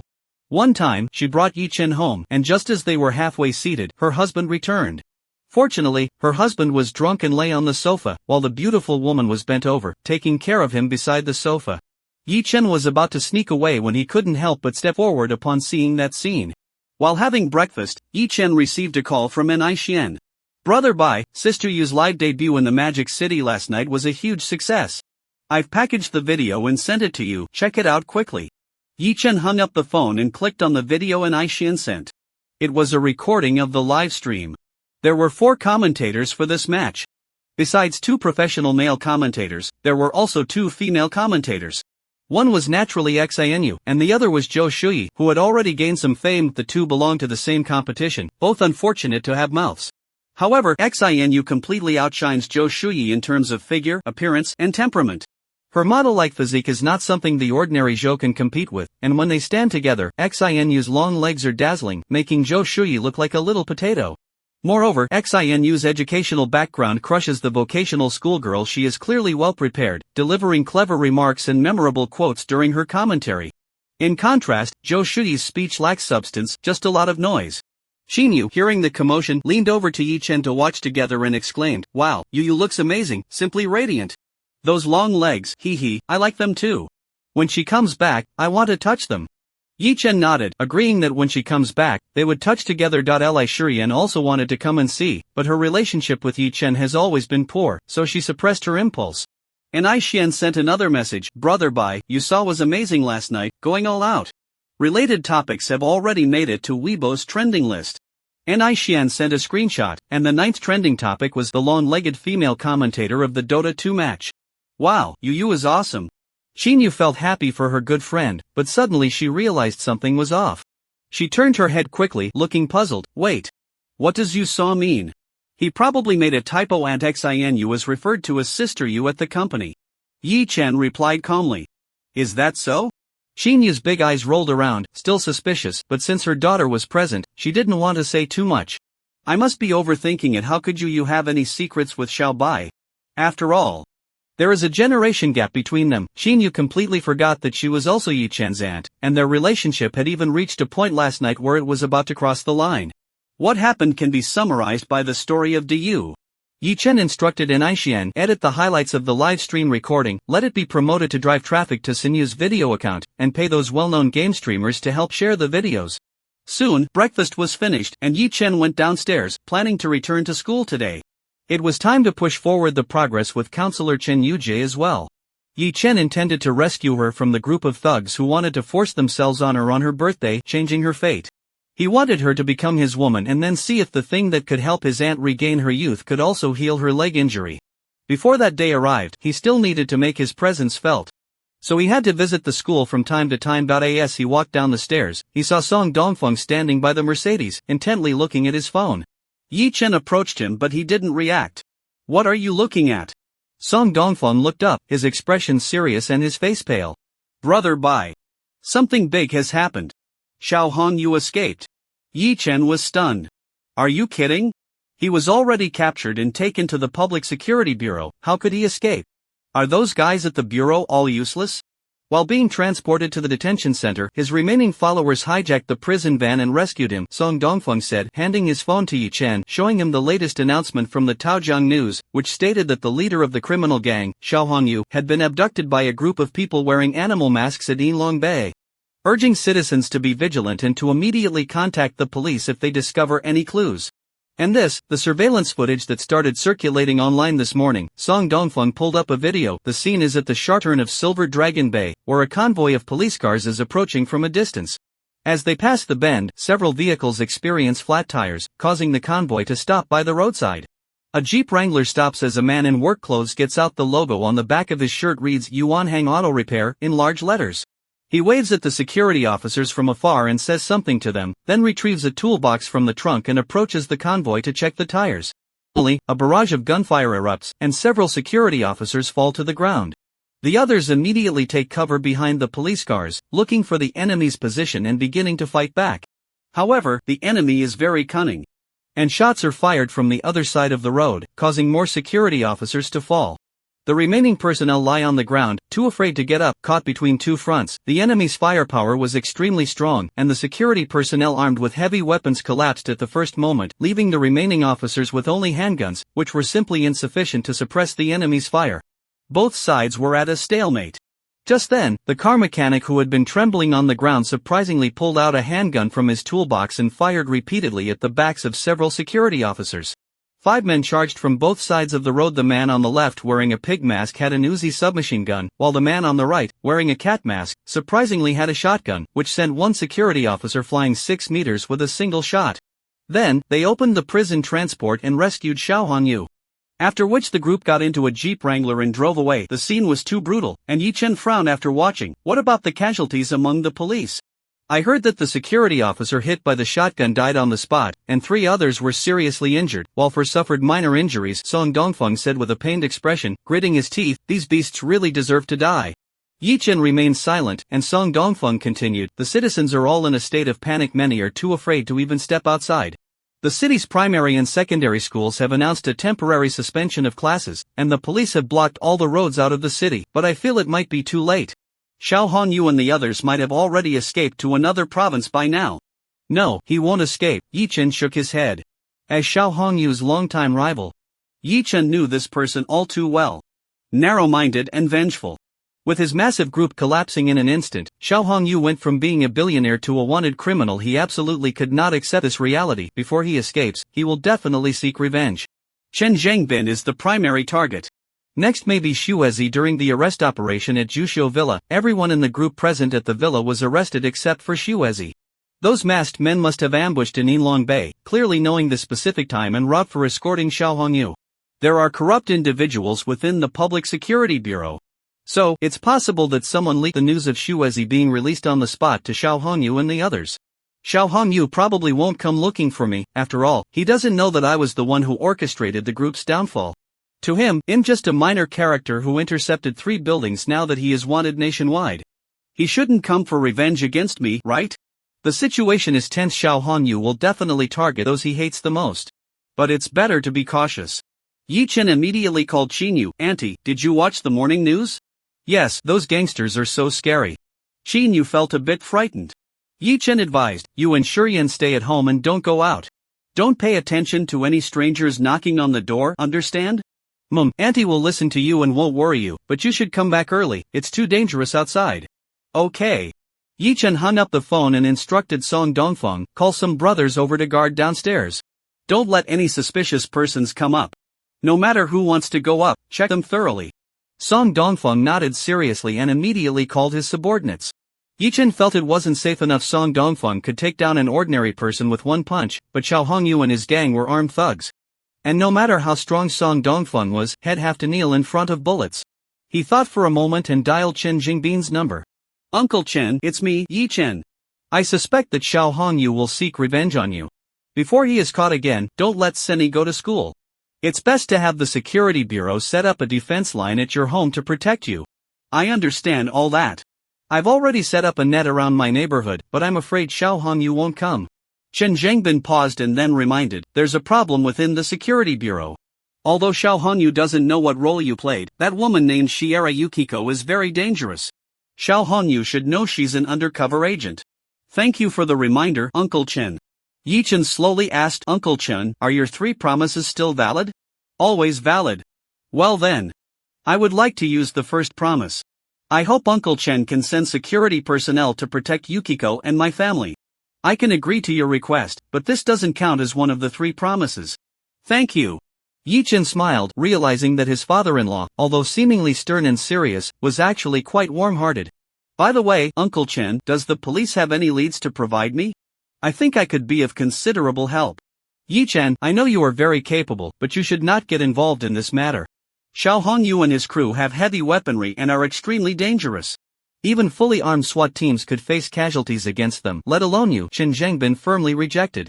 He understood that Yi Chen had extraordinary skills, able to silently cause the deaths of Fei Mao and Heihua without leaving any evidence, not even any irregularities on the surveillance footage. Although he didn't know how Yi Chen accomplished this. Chen Zhengbin felt that everything was futile in the face of absolute firepower. If Yi Chen were to confront Xiao Hongyu and the others directly, it would likely end badly. Hanging up the phone, Yi Chen shook his head helplessly. Chen Zhengbin thinks like a normal person, but how can he understand that there are extraordinary abilities in this world? Forget about Xiao Hongyu having a gun. Even if he had an atomic bomb, he would have to kneel in front of a paused time. Old Blass, where on earth are you? As long as you are alive, I can't find peace. Yi Chen was beginning to regret had he known that day at Jusho Mountain Villa he wouldn't have left the credit for eliminating Xiao Hongyu to his father-in-law, Old Deng. Who would have thought he could escape? Yi Chen started to reflect in the future, when encountering such opponents, he must strike first, directly eliminate them, and nip all dangers in the bud. As long as there is no evidence, even if everyone suspects me? It won't be something I did. Is it that I, Yi Chen, have become timid after being silenced by the umbrella in my past life? From now on, I will hold nothing back. Some paths are destined to be walked, I will no longer avoid them. Yi Chen collected his thoughts and called Xuezi, telling her to stay at home and not go out under any circumstances. After hanging up, Yi Chen still felt a bit uneasy. Although Chen Zhengbin promised to have the security personnel protect Xuezi and Auntie, he wasn't entirely reassured. Those masked individuals had managed to rescue Xiao Hongyu from the hands of the security personnel. Could they not come again and breach the security line to harm Xuezi or Auntie? Yi Chen suddenly thought of another question. Since there were already corrupt elements within the Public Security Bureau due to Xiao Hongyu, was it really safe to have the police protect Xuezi and Auntie? After some consideration, Yi Chen decided to go to 2702 and take Xuezi to Auntie's house.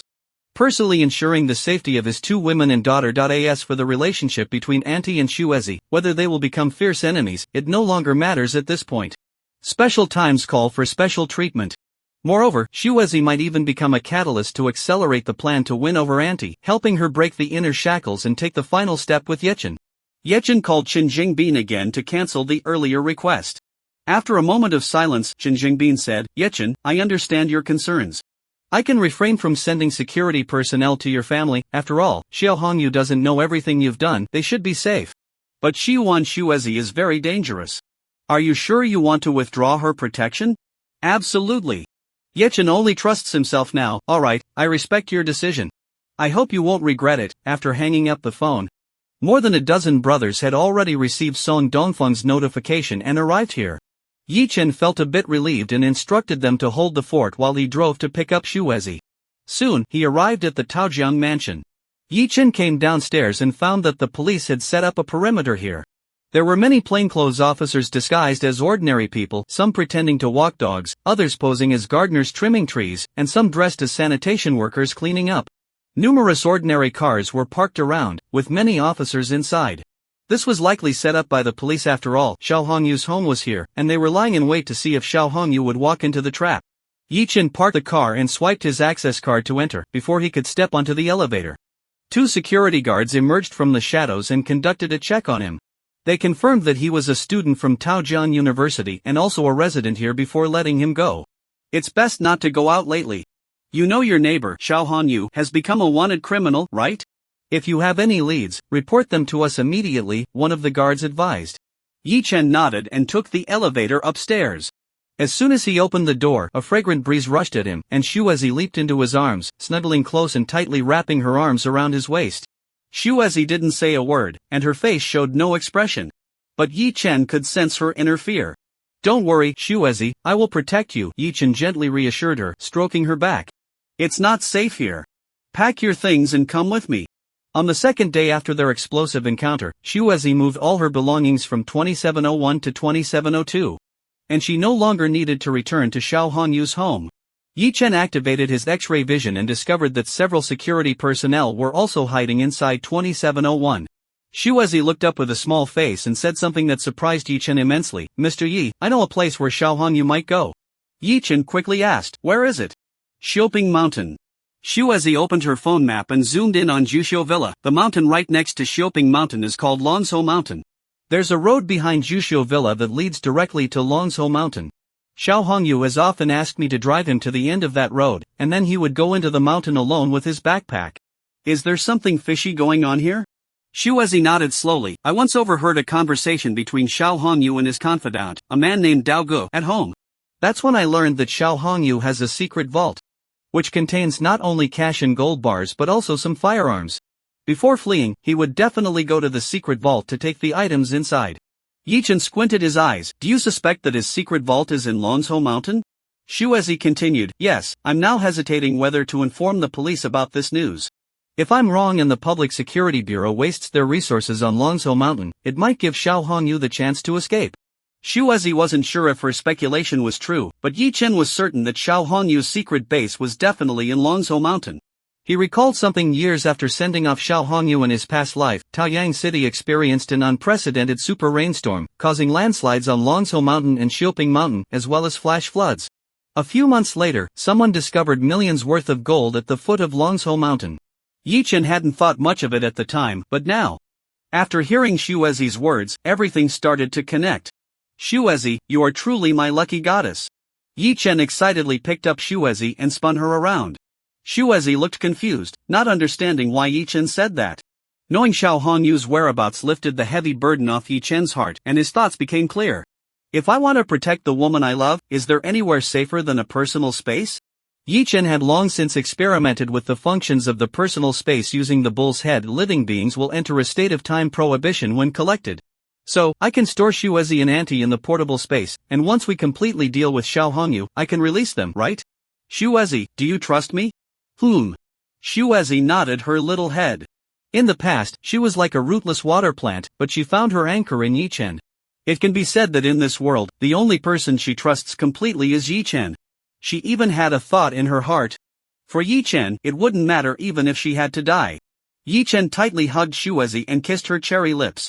In the next second, Shuezi's figure disappeared. Yi Chen looked in the direction of Shoping Mountain and sneered. Old glass, this time, not even Jesus can save you, I'm telling you. A few hours earlier, in the outskirts of Taojiang City, at a half-finished building, a regular van pulled up downstairs, and 6 men wearing animal masks jumped out. The leader, wearing a cat face mask, held a shotgun in his hands. After getting out, he cautiously looked around and, finding no issues, helped a middle-aged man, who was handcuffed and shackled, out of the van. This man was none other than Xiao Hongyu, who had already become a Class A wanted criminal. The cat mask was removed, revealing a face marked by a menacing scar, and he appeared somewhat excited. Big brother. Adeo, thank you for your hard work. Xiao Hongyu patted Adeo's shoulder. Seeing the handcuffs on his wrist, the man in the pig mask pulled out a key from his pocket. Big brother, I got this from that dead cop. It was an urgent situation, so I couldn't give it to you sooner. I understand, and thank you all for your efforts. Xiao Hongyu nodded. Daogu made ample arrangements. After escaping from the pursuers, he had changed cars 7 or 8 times. He started off in a Jeep Wrangler and returned in a Wuling Hongguang. After letting Ju Tu remove the handcuffs and leg shackles, Xiao Hongyu asked, "Is it safe here?" Daogu nodded. "Don't worry, big brother. This place is remote, with no surveillance at all. This building has been abandoned for over 10 years, so no one will come." The group went upstairs, where Daogu had already prepared various marinated dishes and beer to welcome Xiao Hongyu. After a hearty meal, Xiao Hongyu smashed a porcelain bowl on the ground. "Damn it! That bastard Chen Zhangbin, I really regret not killing his whole family earlier." Xiao Hongyu's eyes were bloodshot, filled with rage. "Adeo should have told you all. I plan to smuggle everyone to Myanmar. The cash and gold bars in the secret vault are enough for us to make a comeback there. But before we leave, that beast Chen Zhangbin must be dealt with, otherwise, I can't get rid of this anger in my heart." The younger brothers immediately began to chatter, saying they would follow the big brother's lead and would definitely kill Chen Zhangbin before leaving. If it weren't for him, the brothers would still be living a life of feasting, drinking, and having different women every day. "Big brother, our informant has news. Chen Zhangbin has set up a tight net in the community where he lives. Just the 7 of us can't even break through his defenses." Dao Ji's expression was serious. "I suggest we let Chen Zhangbin bounce around for a while and settle accounts with him later. Before that, there are 2 other people who deserve to be dealt with." "Who?" Xiao Hongyu asked in a low voice. "Sister-in-law, Shiera Yukiko," Daogu replied. Xiao Hongyu's pupils constricted upon hearing this. Daogu immediately revealed the information from the informant. On the day the villa was breached, everyone was captured, except for Shiera Yuki, who was released on the spot by Chen Zhangbin. Moreover, a pretty boy took her away from Chen Zhangbin. She is definitely a traitor. Xiao Hongyu instantly connected the dots and gritted his teeth, saying, "That damn bitch. No wonder Chen Zhangbin not only knows the safe is behind the bookshelf but also knows the password. She must have installed a pinhole camera in my office." Daogu continued. The informant also reported that Shiera Yuki has moved to room 2702, across from Big Brother's place. "Song Dongfang? Yuki is involved with him?" Xiao Hongyu was taken aback. Song Dongfang, that exceptionally handsome guy, was someone he had his eyes on. And he had even instructed Yuki to get closer to him. "I didn't expect the cheap woman to end up in bed with him." "What Song Dongfang?" Daogu was taken aback for a moment. The internal investigation revealed the names of the 2,702 property owners, and his name is Yi Chen, a student at Taojiang University. "Brother, if I'm not mistaken, the person who intercepted 3 buildings from Old Cat was also named Yi Chen, right?" Xiao Hongyu was struck like lightning, stunned in place. Various clues connected in his mind. He is actually Yi Chen. No wonder when I saw the information, I felt that the non-mainstream guy in the photo looked familiar. He had come to our house as a guest. How could he not be familiar? Damn! The ID photo in the school records was taken years ago, and he looks completely different now. Plus, with the dim light, I didn't recognize him. Xiao Hongyu felt regret in his heart. If he had recognized Yi Chen back then, he would have definitely killed him first instead of trying to play the long game. It seems that Chen Zhangbin has been targeting us for a long time. First, he sent Yi Chen to intercept a Rainbow Bridge building, and then he had him seduce that slut Shiera Yukiko to make her betray us. Brother Dao continued. Not only that, but didn't Brother Sanzi build a building for his son and open a KTV called Supreme Royal City? On the very day Chen Zhangbin took action, this KTV along with the entire building was seized by Yi Chen. What a Yi Chen! Xiao Hongyu's anger was like adding fuel to the fire, growing more intense. Let's take care of him and Yukiko first.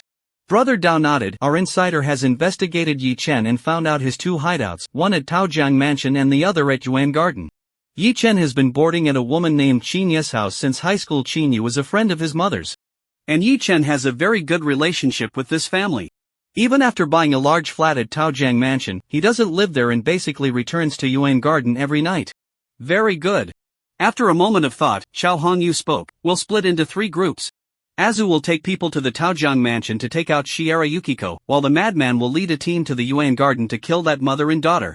Adeo will come with me to the vault to move out some cash and firearms for the brothers to use. After we deal with Chen Zhengbin, before we head to Myanmar, we'll clear out everything in the vault. After thinking for a moment, Xiao Hongyu added, no matter which team encounters Yi Chun, incapacitate him, but don't kill him. I can't quell my hatred unless I personally take him down. Of course, there would be plenty of enjoyment before the killing, but that was something the younger brothers didn't need to know. Dao Gu pulled out many recent photos, which included not only Shiera Yukiko and Yi Chen but also Qin Yu and Li Shiyan. Time rewinds to before Yi Chen met Yukiko.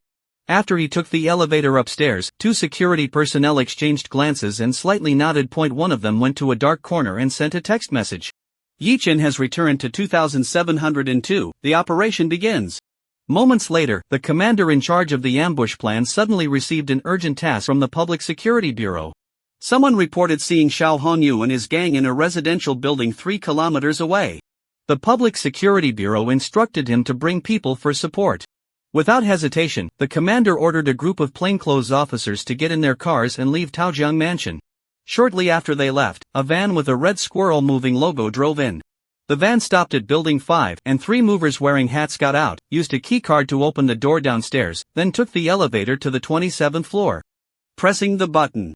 Ding! The elevator doors opened, and the 3 walked out, brushing past an exceptionally handsome man. Yi Chen walked into the elevator and was about to press the button for the first floor when he suddenly realized something was off. There were only 2 households on this floor. It couldn't be that the escaped Xiao Hongyu called a moving company to help him move, right? Whoosh! Just as the elevator doors were about to close, a hand suddenly reached in and stopped them. Oh crap, wrong floor. We meant to go to the 28th floor, not the 27th. Accompanied by a man's voice, the elevator doors opened, revealing a moving worker wearing a baseball cap, who looked at Yi Chen with an apologetic and honest smile. Hey, sorry about that. We made a mistake. Could you wait a minute and not rush downstairs? We need to go to the 28th floor first. Yi Chen coldly replied, you can take the stairs. The man was taken aback but then nodded, alright. Sorry about that. With that, he turned around to head for the stairs, but in the next second, he suddenly turned around, pulled out a handgun, and coldly shouted, come out. Yi Chen said nothing, as an invisible door to another space opened in front of him. He could freely control the objects stored in his personal space, so he had already moved Shuezi to a corner, not worried about harming her. Don't shoot, I'm coming out. Yi Chen pretended to be scared, revealing a fearful expression as he slowly walked out of the elevator. Whoosh! The elevator doors closed. The only camera in the elevator was blocked. There were no cameras in the hallway, so Yi Chen no longer had to worry about anything. Azu aimed his gun at Yi Chen and coldly ordered, monkey, tie him up and put him in a woven bag. The boss said he wants him alive. At this moment, the other 2 movers also pulled out guns and aimed at Yi Chen, and one of them, upon hearing the command, put away his gun and walked over with a roll of tape, but as he stepped closer, Yi Chen kicked out like lightning, sending the man flying like a soccer ball, crashing through the door of the distribution room with a loud bang, and he fell inside. So my explosive power has become this strong? His physical condition was improving every day, and Yi Chen himself didn't even know how far he had evolved. However, Yi Chen was confident that his unarmed combat ability had definitely surpassed Song Dongfeng's. Fortunately, his strength in daily life was still about the same as before when he needed to exert force. That primal power would burst forth with just a thought. Otherwise, Yi Chen wouldn't dare to play games with his aunt or Shuezi if he couldn't control his strength and accidentally. He actually dares to fight back, and this strength, is he even human? Azu was stunned, throwing aside Xiao Honyu's orders and directly opened fire. Bang! Bang! 2 gunshots rang out. But Yi Chen stood still in place, his body completely unharmed. The bullets fired seemed to have vanished. Could it be a miss? That's impossible. Azu was very confident in his marksmanship before retiring. He was the sharpshooter of his unit. Bang! Bang!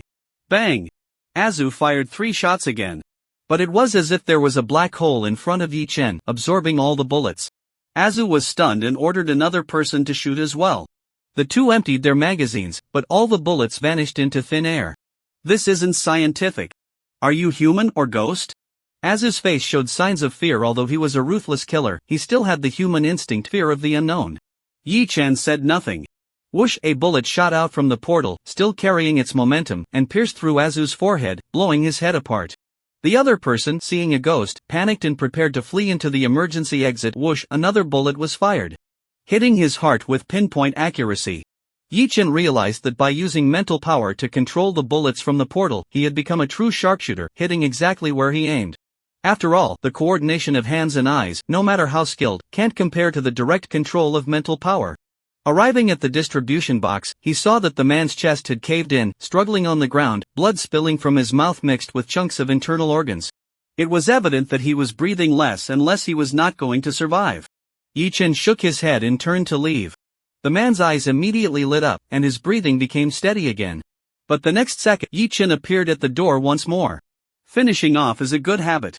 Whoosh, another bullet shot out from the portal, ending his life. In films and dramas, whether the protagonist or antagonist, how many have died because they didn't finish off their opponent? Since Yi-Chen has already decided to hold nothing back, he naturally won't let a single one of them survive. After killing 3 people in quick succession, Yi-Chen felt no ripple of emotion. This was not indifference to life, but rather that such ruthless criminals, who would even dare to kill a sheriff, deserve to be executed 100 times over. Therefore, there was no need to hold back when dealing with them. Just kill them outright. It was a way to avenge the brave sheriff who had sacrificed his life. Wait. What did that guy just say? The boss wants a live one? Their target isn't just Shuezi, it's me too. Have I been exposed? Yi-Chen felt anxious and immediately rushed downstairs, driving his Mercedes towards his aunt's house. He dialed Song Dongfeng's number. Dongzi. Is there any news? Brother Bai, where have you gone? Everything is fine here, don't worry, my brothers and I will protect your wife and niece. Yi-Chen breathed a sigh of relief, but then a gunshot suddenly rang out from the phone. Hey! Dongzi! What happened? No response. Yi-Chen's heart sank. His worst fears had come true. He regretted not just killing Xiao Hongyu directly. Why didn't he think of putting Auntie and Shurian into the space for safety while at home? Sorry, Brother Bai, I was shaky, and I just dropped my phone. Song Dongfeng's voice came through the phone. Yi-Chen. This idiot. Dongzi. Listen to me, go upstairs immediately, and take Auntie and Li Shurian to hide in the upstairs tenant's house. Also, instruct the brothers to disperse for now. Those thugs are all armed, and you can't handle them. Finally, put the phone on speaker. Don't hang up, I want to know what happens firsthand no matter what. Received. Song Dongfeng replied, then he started running, instructing his brothers to disperse as he went upstairs. Bang bang bang. The sound of intense knocking echoed. But no one opened the door. Yi-Chen remembered his instructions to his aunt, telling her to stay home and not open the door for anyone who knocked. Damn it! Yi-Chen quickly took out his backup phone and called Qin Yu using a prepaid card. Beep beep, hello, who is this? Luckily, his aunt didn't reject unknown calls. Auntie, quickly open the door and follow that big guy outside upstairs, he's one of my people. Ah, Xiaobai? Okay, what happened? The door opened. Song Dongfeng's voice came through. Auntie, I'm Bai Gu. Li Shurian directly interrupted him. No time for nonsense, go upstairs. Then, the sound of the door closing and the 3 of them going upstairs was heard on the phone. Knock, knock, knock. The sound of knocking on the door echoed. No one answered. The 3 of them knocked on door after door, but no one opened up. Time passed second by second, and Yi-Chen began to feel anxious. Since Xiao Hongyu already knew the role he played in the group's downfall, with his vengeful nature, he would definitely come after him for revenge. So, Auntie and the others are in great danger. Only 3 thugs came to Taojiang Mansion. The others might be on their way to Auntie's house. Knock, knock, knock. Finally, someone opened the door. Landlady, is there something you need? Let's talk inside. Li Shurian's cool and calm voice came through. Ah, okay. The sound of the door closing followed. Yi-Chen breathed a sigh of relief. This little girl, Li Shurian, turned out to be somewhat useful at a critical moment. Although she didn't know why Yi-Chen asked her to hide in the tenant's house upstairs, she didn't ask too many questions and followed his instructions instead. Xiao Shurian, once I become your dad, I will definitely reward you well. The Mercedes S600 sped down the road. Yi-Chen pondered while driving. The 3 ruthless bandits who died at Taojiang Mansion couldn't be kept a secret. The ground was splattered with blood, and even if he had stored the 3 corpses in his personal space at the time, there was no way to clean out the crime scene in time. Neighbors must have heard the gunshots, and the police would arrive on the scene soon. So, before that, he needed to communicate with Chen Zhengbin. Although Yi-Chen acted in self-defense, they were still wanted criminals for killing a peace officer, which shouldn't be a problem in theory. However, there were corrupt individuals within the security bureau, and it would be troublesome if someone tried to frame Chen Zhengbin. After thinking it over, Yi Chen dialed Chen Jingbin's number. Hey, Uncle Chen, I just ran into the 3 thugs who kidnapped Xiao Hongyu on the 27th floor of Building 5 at Taojiang Mansion. Chen Jingbin was shocked. What? Xiao Hongyu really sent someone to trouble Shiera Yukiko. Are you guys okay? We're fine, Uncle Chen, but what I'm about to tell you might be hard to believe, yet it's the truth. Go on. After I left home, I brushed past them. They were dressed as movers, so I didn't recognize them. But after I got into the elevator, one of them blocked the elevator and threatened me with a gun to get out. These are all facts. The elevator's surveillance footage captured everything, including the elevator interception and the gun threat, so Yi Chen had no reason to lie. They had a gun, so I naturally didn't dare to act recklessly and carefully walked out of the elevator. I was terrified at that moment. I thought this time I would fall into their hands, but unexpectedly, these 3 bandits ended up fighting among themselves for some reason, shooting at each other. One was shot in the head on the spot, another was hit in the heart, and the last one, after being shot, rushed into the distribution room but still died inside. After hearing Yi Chen's recount, Chen Jingbin was silent for a moment before speaking. Are you sure they all died by each other's guns? Yi Chen continued, yes, it's hard to believe, but that's the truth. I hope you can send someone to the crime scene as soon as possible. Their deaths have nothing to do with me, and I don't want to get involved in any trouble. Alright, I understand. I'll send someone right away. After working together to dismantle the Xiao Hongyu group, Chen Jingbin and Yi Chen had developed a certain level of tacit understanding. At this point, hearing him say this, it was clear to him that these 3 criminals were all taken care of by Yi Chen. Chen Jingbin was deeply shocked. He knew Yi Chen was extraordinary, but he never expected him to be this impressive. Under the guns of 3 ruthless bandits, he managed to counterattack and kill all 3 without a scratch. Since Yi Chen said they all died at each other's hands, the truth was easy to guess. It must have been that Yi Chen took advantage of their carelessness, suddenly seized one person's gun, and used that person as a human shield while shooting back at the other 2. In the end, Yi Chen came out unscathed while the 3 bandits were all shot dead. With such skills and courage, even the top special forces in the army would not be any better, right? Thinking back to when he had advised Yi Chen not to meddle, Chen Jingbin found it amusing. Who would have thought that he would prove his abilities so quickly and slap him in the face? Yi Chen, what kind of background do you have? Just an ordinary rural family, but it can't raise a dragon like you. Chen Jingbin suspected that Yi Chen's apparent background was just a facade. He was actually an heir carefully nurtured by a prominent family. They had him hide his identity and come to Taojiang City for training. Otherwise, it wouldn't explain how he could become a billionaire from scratch in such a short time, possessing skills comparable to elite special forces. Gathering his thoughts, Chen Jingbin continued to ask, Yi Chen, are you still at the crime scene? Yi Chen replied, no. During the internal conflict among those 3 thugs, they revealed some information and I've been exposed. Their target is not only Shuezi but also me. I'm worried that Xiao Hongyu will send someone to harm my family, and I'm currently on my way home. Alright, be careful. I'll handle things at the Taojiang Mansion. Contact me anytime if there's any situation on your end, and if you need any leads, just call me. This time, Chen Jingbin no longer underestimated Yi Chen. He even had high hopes for Yi Chen to eliminate Xiao Hongyu for him. As long as Xiao Hongyu was alive, he couldn't find peace. The Public Security Bureau couldn't protect him and his family forever. His family also needed to live their own lives.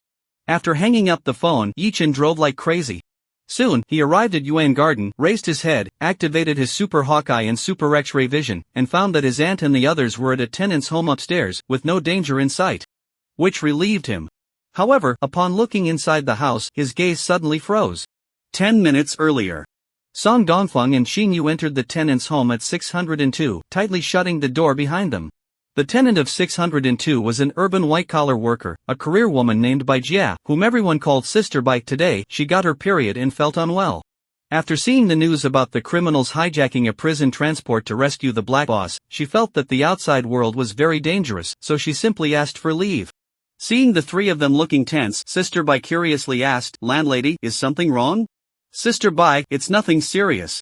Some annoying relatives from my hometown have come to visit, and we just want to avoid them at your place. Li Shiyan thought for a moment and continued, Sister Bai, my mom and I have some private matters to discuss. Could you please step out?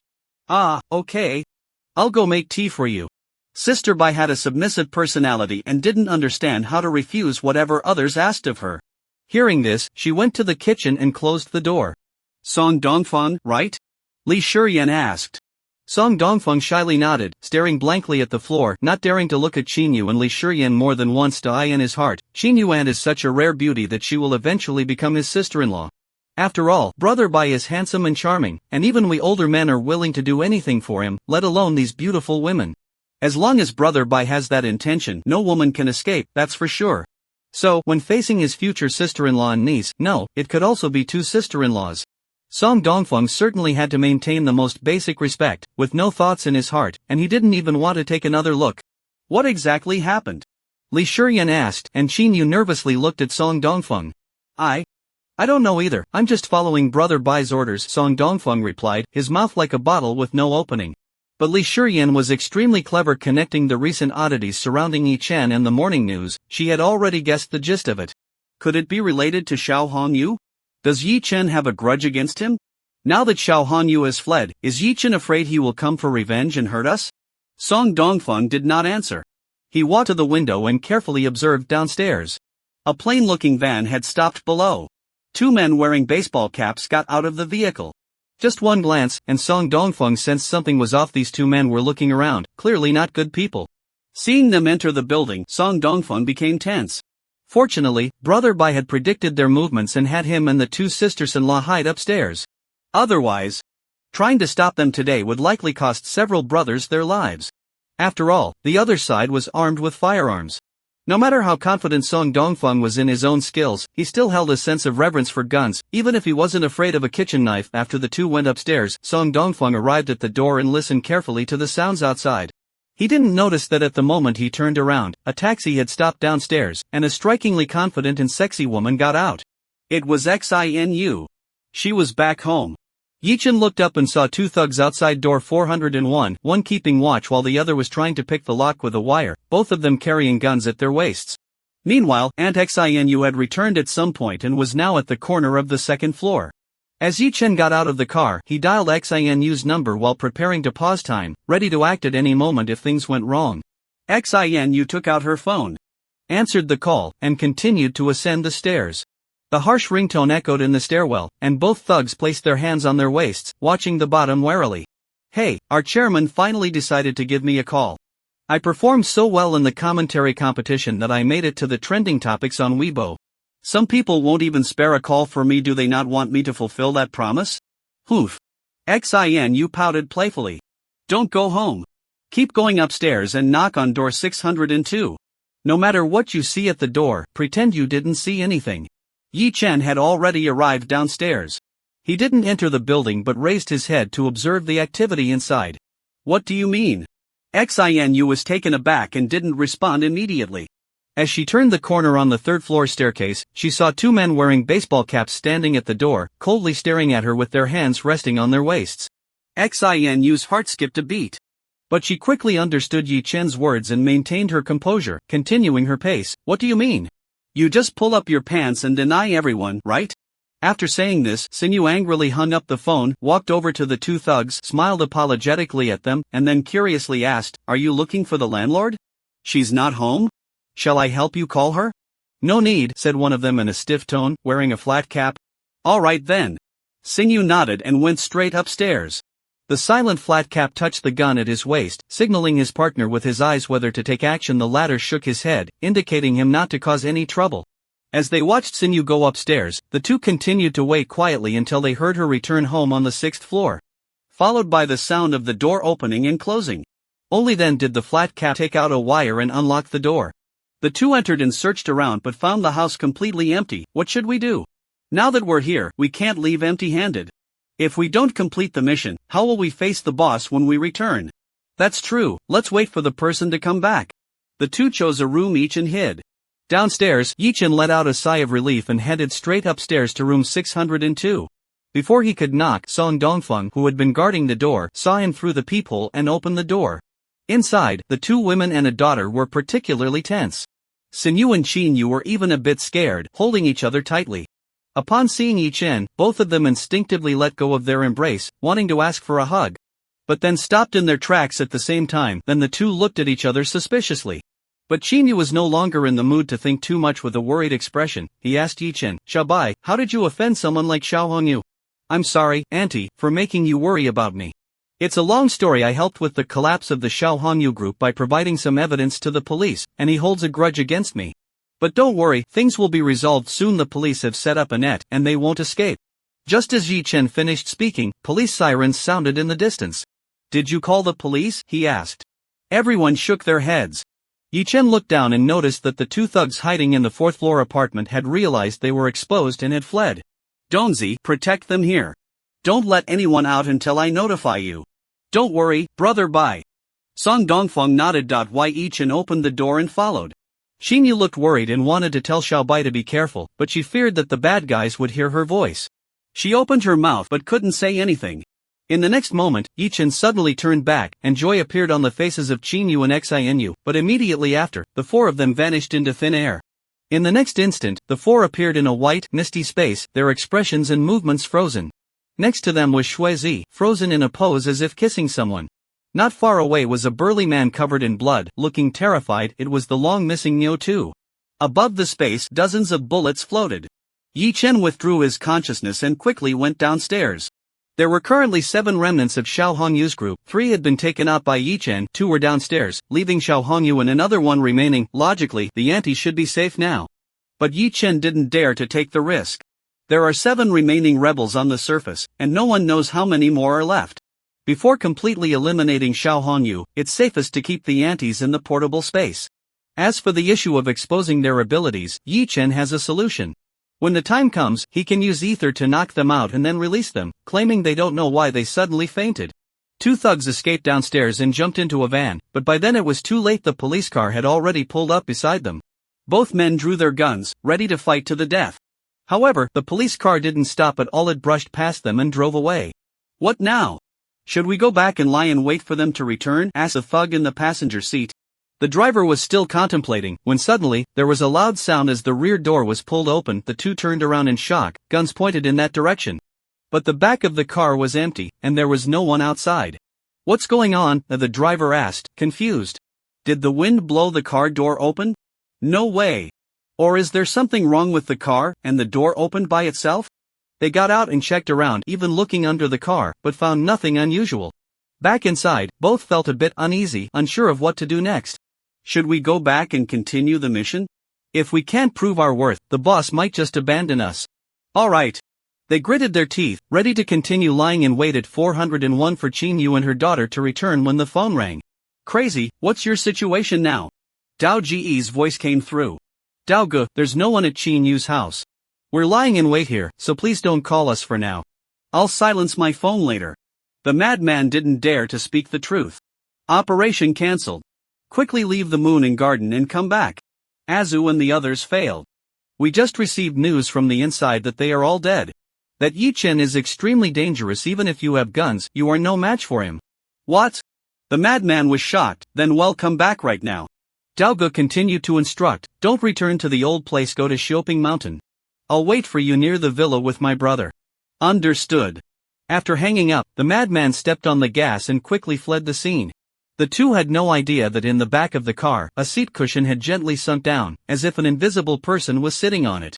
Moon and Garden, room 602. Sister Bai walked out of the kitchen holding a teapot, but when she saw the empty living room, she was instantly stunned. Where is everyone? Just a minute ago, she heard many people talking in the living room. How did they all disappear in an instant? Did they all leave? Sister Bai searched around the house, including the bathroom and balcony. But she didn't see a single person. The landlady is so rude, she leaves without saying a word. I don't even know why she suddenly came to my house. Sister Bai pouted, but with her submissive nature, she only dared to grumble a few words in her heart. That handsome guy from the landlady's house, this is his first time at my place, right? Why did he leave so quickly? Sister Bai seemed to be lost in thought, her face flushed, and her legs instinctively closed together. She returned to her room and took something from the bedside table. Sister Bai herself didn't know why, but every time she saw that handsome guy at the landlord's house, she felt a strange impulse inside, and her mind would repeatedly fantasize about being with him. Each time she had those embarrassing dreams, he was always the male lead. But Sister Bai was introverted, shy, and compliant by nature. Never daring to make the first move. She always imagined him coming to her home and sweeping her off her feet. The van sped down the road, turning left and right in the city, perfectly avoiding places where traffic police were checking vehicles. When the gang of 6 hijacked the prison transport to rescue Xiao Hongyu, they were driving an abandoned Jeep Wrangler, and all 6 wore animal masks to conceal their identities. The police currently only know the true identities of the 3 who were killed by Yi Chen, but have no information about the other 3. So the van had a smooth journey and successfully reached Shopping Mountain, stopping at a distance from Jusho Villa. At this time, Jusho Villa had already been sealed off, and they didn't know if there were any security officers on duty inside. To avoid causing more trouble, they didn't dare to get too close. The driver, the madman, turned to look at the cabin and said, "Juan, do you have a strange feeling? Like there are eyes watching us from behind, but when you turn around, there's nothing there, just like the protagonist in a horror movie encountering a ghost?" Juan also looked back, shrinking his neck. "Don't say it, I've had that feeling all the way too. It's given me goosebumps and made my hair stand on end."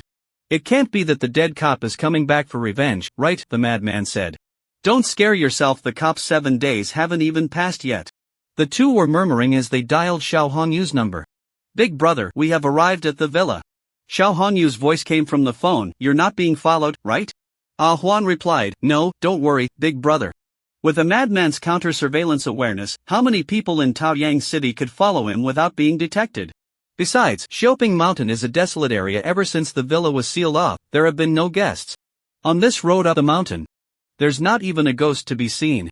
"Alright, you guys go around to the back of the villa. There's a path leading to Longsho Mountain. I'll have a Deo wait for you at the entrance." After giving the instructions, Xiao Hongyu hung up the phone. The madman followed the orders and went around to the back of Jusho Villa, arriving at the end of the road leading to Longsho Mountain. Once there, the 3 of them waited quietly. After a long while, Adeo emerged from the nearby woods. Adeo was very vigilant. He had arrived here earlier but was worried that the madman and the others might be followed, so he observed for a long time to make sure it was safe before coming out. Daogu instructed, "Drive the car into the woods, then follow me into Longsho Mountain."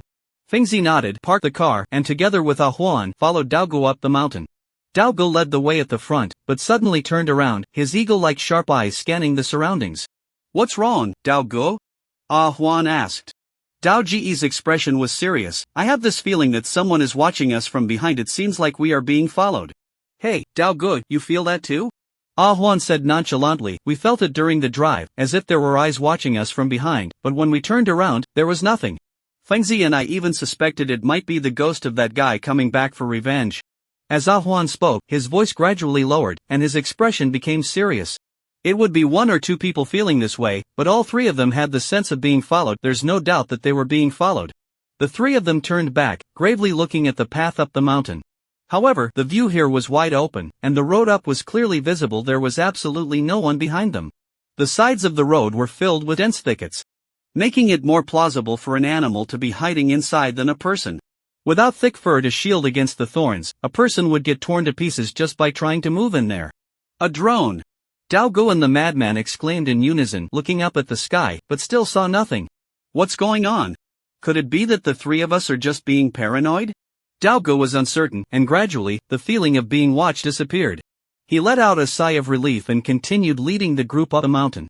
Behind them, hidden on the path, Yi-Chen furrowed his brows, casting his gaze elsewhere. Sometimes, human intuition and sensory perception are too sharp. Even ordinary people can sense others' gazes, let alone these experienced bandits.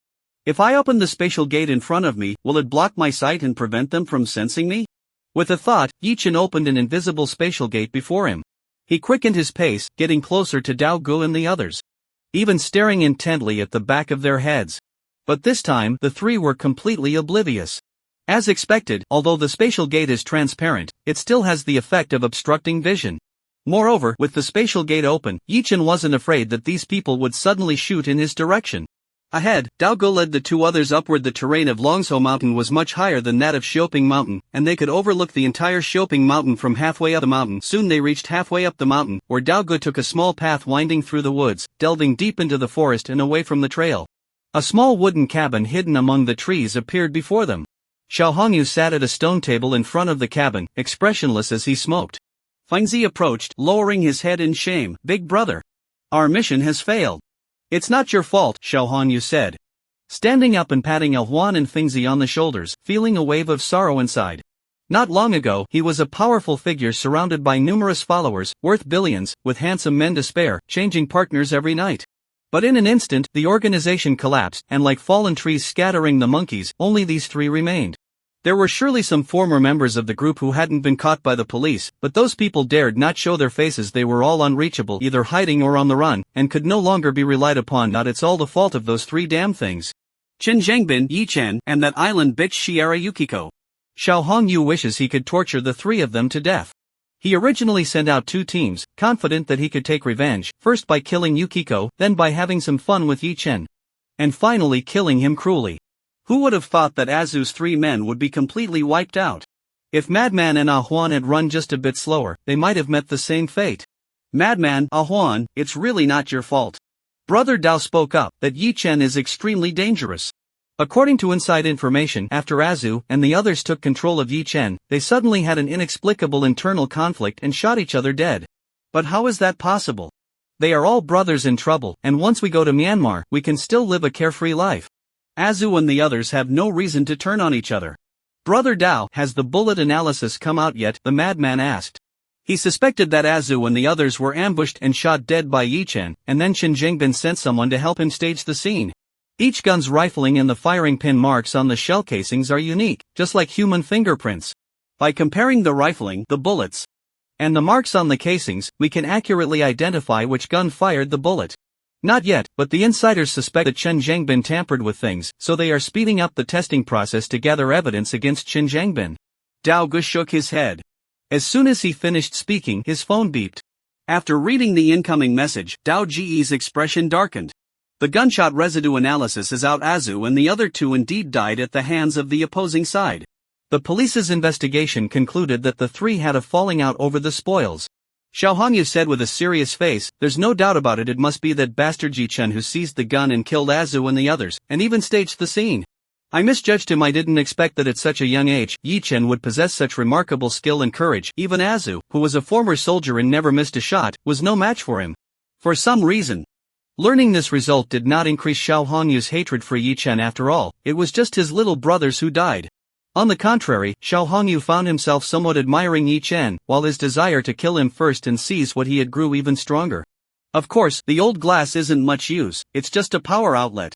Xiao Hongyu opened the backpack on the stone table. Suddenly, 6 shiny gold bricks were revealed. Fengzi and Ah Huan gasped, their eyes sparkling, staring intently at the gold bricks. Dao Ge calmly gripped his gun, ready to fire if he noticed anything unusual from the 2. Xiao Hongyu casually said, I've been in Taohua City for nearly 20 years, accumulating quite a fortune. I have hundreds of these gold bricks. These 6 were originally meant to be given to the brothers as pocket money once they all completed their tasks and returned safely. I never expected that Azu and the other 2 would never come back. After a pause, Xiao Hongyu continued. Fengzi, you and Ah Huan can each take one. Thank you, big brother. The 2 immediately stepped forward, overjoyed, each picking up a gold brick. Each gold bar weighs 1 kilogram, and according to the current gold price, this bar alone is worth over 200,000. Adeo, you should take one too. Use the rest to exchange for money and issue a bounty. Whoever can kill Yi Chen will get the money. Xiao Hongyu instructed. Adeo didn't even move his feet. He shook his head, saying, Brother, what use is money to me right now? I don't want this gold bar, just add it to the bounty for killing Yi Chen. Fengzi and Ah Huan pondered this and realized it made sense. Although the police currently don't know they were the ones who killed the officers while robbing the prisoner transport, that doesn't mean they won't find out later. Moreover, they are all Xiao Hongyu's loyal subordinates, and they have done plenty of dirty work. If caught, they would face a minimum of over 10 years in prison. So having money in the country wouldn't make life any easier. Only by helping the elder brother take revenge, eliminating Qin Zhengbin, Yi Chen, and Shiwan Yukiko, and then sneaking into Myanmar with him, can we live a carefree life above others? The 2 exchanged glances and stepped forward to return the gold bars. Brother, I'll add my share to the bounty. We must kill that beast Yi Chen. Yes, I can't find peace until that scoundrel Yi Chen is dead, brother. Xiao Hongyu looked at this scene with a pleased smile. Good, you are truly my good brothers. A fierce light flashed in his eyes. In that case, I'll take out some more gold bars to make a total of 10 million. Whoever brings me Yi Chen's head will receive 5 million in bounty, and whoever brings Yi Chen alive before me will receive 10 million. Xiao Hongyu's desire for revenge was still burning. Just then, a strange voice suddenly rang out. No need to make it so complicated, the living Yi Chen has arrived. A remarkably handsome, elegant, super handsome guy, standing at 185 centimeters, slowly walked out of the woods. Yi Chen. How could the people present forget his face? Xiao Hongyu could never forget after seeing him just once. Others had looked at his photo countless times, wishing to tear him apart. Swish! 3 dark gun barrels were aimed at Yi Chen. Yi Chen calmly stood in place, his expression unchanged. With the existence of the space portal, even a blink would mean his loss. After following Dao Gu and the others here, Yi Chen did not reveal himself immediately, but activated his X-ray vision and super eagle eye, searching everywhere, trying to find Xiao Hongyu's secret vault. Finally, he found a secret vault filled with gold bars in a basement over 20 meters deep beneath the wooden cabin. If it weren't for this vault, Yi Chen would have killed Xiao Hongyu the moment he saw him. Old Xiao, the 10 million you just mentioned should still count, right? Now that I'm here, give me the 10 million. Good one, Yi Chen. I was wondering why I felt like someone was watching me on the way. Turns out it was you tailing me. Truly, you refused to walk the path to heaven and instead come to the gates of hell. Dao Ji's expression was ferocious as he prepared to pull the trigger. Seeing this, Xiao Hongyu quickly said, "Don't kill him and don't slap his face." Dao Ji's mouth twitched, but he couldn't disregard his brother's words. He aimed at Yi Chen's feet and pulled the trigger. Everyone knew how dangerous Yi Chen was, so he certainly wouldn't make the foolish mistake of using a gun to threaten the little brother to go forward and bind Yi Chen. First, he would shoot to disable his hands and feet. But after 2 gunshots, Yi Chen stood still in place, completely unharmed. Missed? Dao Gu began to doubt his shooting skills, firing several more shots. Still missed? Although he wasn't a perfect marksman at such close range, he should at least hit 9 out of 10 shots. Something's off. Everyone shoot. With Dao Ji's command, all 3 fired at Yi Chen. But even after the magazines were emptied, Yi Chen remained unharmed, as if there was an invisible black hole in front of him that swallowed all the bullets. Are you done making noise? Yi Chen said calmly. In the next moment, a bullet shot out from the spatial portal, piercing Dao Ji's head directly. Bang! It exploded like a watermelon, red and white splattering everywhere. Whoosh! 2 more bullets were fired, and a Huanan madman also had their heads blown off. Yi Chen stood with his hands behind his back, looking nonchalant, giving off an air of calm authority. Xiao Hongyu stared wide-eyed in terror, as if seeing a ghost. Seeing this scene before him, Xiao Hongyu was extremely shocked. It was only then that Lao Blas understood why the bullets that Adeo and the others had just fired couldn't even graze Yi Chen's clothes. They all sank into the sea. He had actually taken back all the bullets and then bounced them back to kill Adeo and the other 3. Was Yi Chen human or ghost? What kind of divine skill was this? Was it the fairy arts from myths and legends? Superpowers from American movies? Or was Yi Chen a legendary martial arts master using the ultimate technique of Morong Fu from demigods and semi-devils, countering their own moves against them? But no matter what it was, Xiao Hongyu understood that he had underestimated Yi Chen too much. Such an extraordinary existence was simply beyond the reach of an ordinary person like him. At the same time, Xiao Hongyu finally realized how Azu and the others had died, and why the police concluded it was internal strife. Mutual shooting leading to their demise. Thud! Xiao Hongyu's knees buckled, and he fell to the ground. Brother Bai, it's my fault for not recognizing your greatness. Please, have mercy and spare me. I have hidden gold bricks worth hundreds of millions in a secret vault. If you let me go, I will tell you the location of the vault. Rest assured, Xiao, will never trouble you again, nor will I reveal your abilities. No, you don't have to let me go, just accept me. I will be your dog from now on, Brother Bai. Faced with such an extraordinary being, Xiao Hongyu lost all will to resist, his previously tough demeanor crumbling instantly. His desperate plea for life resembled that of a lapdog, the aura of a social leader completely vanished. Yi Chen said nothing. From the spatial door, a bullet shot out, piercing through Xiao Hongyu's heart. Yi Chen, may you die a terrible death. I curse your ancestors. Xiao Hongyu's curse was left unfinished as he collapsed to the ground. His eyes filled with regret. It was unclear whether he regretted offending Yi Chen or regretted not putting forth his full effort against him sooner. Looking at the 4 corpses on the ground, Yi Chen felt no emotion. The Xiao Hongyu group had caused countless families to fall apart, with each subordinate having innocent souls lost. Such scum deserves to be executed 100 times over. Yi Chen's actions were merely a form of justice. The brave officer who sacrificed himself would find peace in his soul upon witnessing this scene from the afterlife. Old Glass, dying at my hands in both lives is simply your fate. Be a good person in your next life. Yi Chen walked into the wooden cabin using his X-ray vision to scan the area and found the mechanism to open the underground passage. He moved a wooden barrel at the corner, pried up a piece of floor tile, revealing a metal handle. Pulling the handle, a clicking sound echoed as the floor in the center of the room slowly opened, revealing a dark entrance. A few seconds later, lights began to illuminate inside. The passageway consisted of winding stairs leading down, ending at a heavy, massive metal door with a fingerprint lock. Yi Chen observed that this metal door was at least 30 centimeters thick. Trying to force it open could potentially cause a collapse of the passage. He returned to the surface, severed Xiao Hongyu's right hand, and approached the iron door, testing each finger until he finally managed to open the metal door with his pinky finger. One could only say, it really is an old glass. Thinking of her elegant gesture while opening the door, Yi Chen felt a chill run down his spine.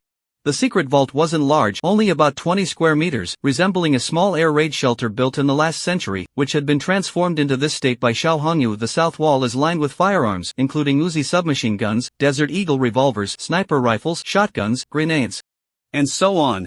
The ground is piled with several bulletproof vests and 2 boxes of ammunition. Yi Chen waved his hand, and everything was stored in his personal space.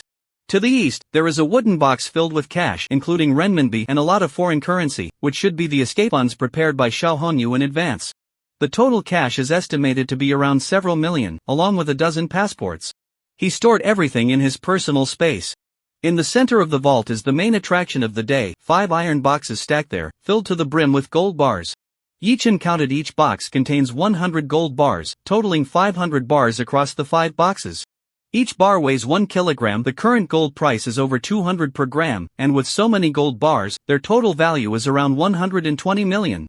Xiao Hongyu has been dominating Taojiang City for over 20 years, and his entire fortune is certainly more than this. But most of his assets have been seized. These are what he has slowly accumulated over the years. Indeed, it's a golden opportunity for wealth through violence. Instantly becoming a billionaire. Yi Chen waved his hand, collecting all the gold bars into his personal space. Once on the ground, Yi Chen discarded Xiao Hongyu's right hand and pondered for a moment, ultimately deciding against the idea of destroying the corpse. These ruthless bandits, for reasons unknown, suddenly turned on each other, killing one another, and ended up dead here. Yi Chen had nothing to do with it. He wore gloves the entire time, leaving no fingerprints, and any traces like footprints outside would be washed away completely after a heavy rain. Moreover, when entering the log cabin and the vault, Yi Chen wore foot covers the entire time, making it impossible to leave any traces. As for how long it will take the police to discover the bodies of Xiao Honyu and the others, that depends on fate. After the closure of Juxiu Mountain Villa, no one has come to Xiuping Mountain, let alone this Longzhou Mountain. Maybe years later, an outdoor adventure blogger like Mongoose Crossing the River will come here and find a ground full of human remains. Since he arrived here in a van driven by a madman while being invisible, Yi Chen could only run back invisibly. Fortunately, his physical condition is strong now. He can run dozens of kilometers without getting breathless. By the time he reached his aunt's house, it was already dark. On the way back, Yi Chen checked and found that there is no gas that can cause instant unconsciousness. The kind that circulates online, where traffickers cover a person's mouth with a cloth to make them faint instantly, is all a rumor. So it's not really possible to use ether to knock out his aunt and the others. Why Yi Chen thought for a moment and came up with a good method of taking them down one by one. He first went to the garage, opened the door, and used his mind to cover Song Dongfeng's eyelids with his spatial ability, then released him, letting him fall onto the back seat of the Mercedes. Song Dongfeng, who was nearly 2 meters tall, lay in the back seat with his feet sticking out. Ha! What? What happened? Song Dongfeng got up in confusion. He had only blinked, and suddenly he had flashed from that young woman's house to the Mercedes. Moreover, the sky had changed from white to black. Dongzi! Yi Chen looked serious. When Song Dongfeng got out of the car and saw Yi Chen's expression, his heart skipped a beat. What's wrong, brother Bai? Yi Chen patted Song Dongfeng's shoulder. You should go to the hospital tomorrow for a checkup. Is there something wrong with your body? Why did you suddenly faint and fall asleep? No matter how much we called you, you wouldn't wake up. Song Dongfeng forced a smile and said, Brother Bai, don't scare me. I'm in great shape, eating well, how could I suddenly faint? Yi Chen shook his head. I'm also puzzled. With your physique, it shouldn't be low blood sugar. You should get checked, just to put our minds at ease. Look at the time, you've been unconscious for a while. When Song Dongfeng checked his phone, he felt a chill run down his spine, his gaze becoming a bit dazed. Brother Bai, I won't have a terminal illness, will I? Seeing that he almost worried his good friend to death, Yi Chen quickly reassured him, it's unlikely. It could just be that you're too nervous, and the mental stress caused the fainting. Don't worry too much, you're so young, you definitely won't have any serious issues. What you said makes sense. Brother Bai. Song Dongfeng forced a smile that looked worse than crying out. He was about to leave when he suddenly thought of Xiao Hongyu, and quickly asked, Brother Bai, is there anything wrong with the 3 sisters-in-law? Where did you get 3 sisters-in-law? Yi Chen was taken aback. Song Dongfeng chuckled, instantly throwing aside his worries about possibly having a terminal illness, and began counting on his fingers. Aunt Qinyu, Sister Yu, and Aunt Qinyu's daughter, Li Shiryan. Get lost. Yi Chen kicked him. Don't worry, Xiao Hongyu has already been dealt with, he will never come back. Song Dongfeng sensed the implication in Yi Chen's words and felt exhilarated, his mouth nearly stretching to his ears. Brother Bai is amazing. I knew there was nothing my big brother couldn't handle. Yi Chen instructed, alright, go back. Tomorrow morning, go for a physical checkup and come pick me up in the afternoon to take me back to school. Song Dongfeng was surprised. Why are we going back to school? Aren't we going to the company? Yi Chen replied, we're going to English class. Song Dongfeng raised his eyebrows and smiled. I get it, Brother Bai, you really have your eye on the new counselor Chen Yujia, wanting to turn the counselor into a guide. I don't know where this guy learned such nonsense, always talking like that. Get lost. Yi Chen waved his hand and turned to go upstairs. After returning home, he first went to Aunt Sinyu's room. Initially, Yi Chen planned to trick Sinyu like he did with Song Dongfeng, but then he thought better of it. Sinyu was a smart person, not like that big fool Song Dongfeng who was easy to deceive. That big fool Song Dongfeng, just like Yi Chen, got into Taojiang University purely by copying. Otherwise, based on his grades, he wouldn't even qualify for a vocational school. However, while he couldn't directly deceive her, he could create a moment of confusion that would leave her unable to think. Yi Chen came up with an idea. He first took a shower, cleaned himself up, then went to Sinyu's room, closed the door, and lay down on her bed. As soon as her thoughts stirred, Sinyu appeared directly from her personal space and lay in Yi Chen's arms. She looked up at the ceiling in confusion, then glanced out the window, and finally stared at Yi Chen's face. Am I dreaming? One moment I was hiding in the neighbor's house upstairs, and the next I ended up in little Bai's arms. Little Yu, you're awake. Yi Chen held Sinyu close, his hand unconsciously resting on her smooth, long leg, stroking it a couple of times. Sinyu's body stiffened as she felt Yi Chen's solid chest, as well as little Bai's firm chest, causing her heart to flutter and her mind to become a mess. Little Yu, can we fulfill our promise now? Yi Chen asked with a smile, his hand mischievously exploring a different area. So soft. So smooth. So tender. So slippery. It made one unable to resist. Sinyu let out a soft whimper, a glimmer of determination flashing in her eyes. Since it's just a dream, I might as well indulge with Xiao Bai in my dreams. She murmured to herself, then flipped over and pinned Yi Chen down, mounting him. Then, she went wild, taking the initiative to kiss him, leaving Yi Chen bewildered. But since Auntie had taken the initiative, he was naturally happy to be a good nephew willing to help her relieve her loneliness. The two embraced, engaging in a passionate French kiss while their hands roamed over each other. Moments later, Sinyu gasped. Oh my, it's even more than I imagined. Sinyu's eyes were glistening with tears, as if she might burst into tears at any moment. Yi Chen was not to be outdone, reaching to pull down Sinyu's little panties, but just as it was about to be pulled down, Sinyu blocked his hand and shyly said, Xiao Bai, I'm not ready yet, this is too fast. She felt a bit down. Sinyu, you really are a coward, only daring to talk big, not even taking action in your dreams. Yi Chen was not willing to give up at this point, he was not about to hit the brakes. Xiao Yu, have you forgotten our agreement? Once you become popular, you owe me a substantial reward. I remember, but I just started to see some progress. I performed well in the commentary competition, but I haven't truly become popular yet. My aunt plans that once I have over 5 million active fans online, I'll reward myself to you. Sinyu's face turned red. These words were something she normally wouldn't dare to say in front of Yi Chen, but since it was a dream, there were no reservations. But Aunt Sinyu, you also see, I am feeling very uncomfortable right now. The arrow is on the string and must be released. Then, what should we do? Should I help you like that? How? Just like that, Sinyu said. Yi Chen relaxed his brow. That's pretty good, but it's still not enough. You little rascal, what else do you want? Oh. As a seasoned driver who often jokes around with fans, Sinyu understood immediately. You little troublemaker. Fine, I'll go along with you. Sinyu gritted her teeth, deciding to go for it after all, it was just a dream. Although she wouldn't dare to do it for real like Xiao Bai, what's the big deal about helping him like that? Moreover, to be honest, she felt it was quite thrilling and wanted to give it a try. After a while, Yi Chen stood by the window lighting a cigarette. In the restroom, Sinyu washed her face and brushed her teeth before walking out gracefully. At this moment, she sensed something was off. How could this dream feel so real? The sensations, whether touch or other senses, were exactly like the real world.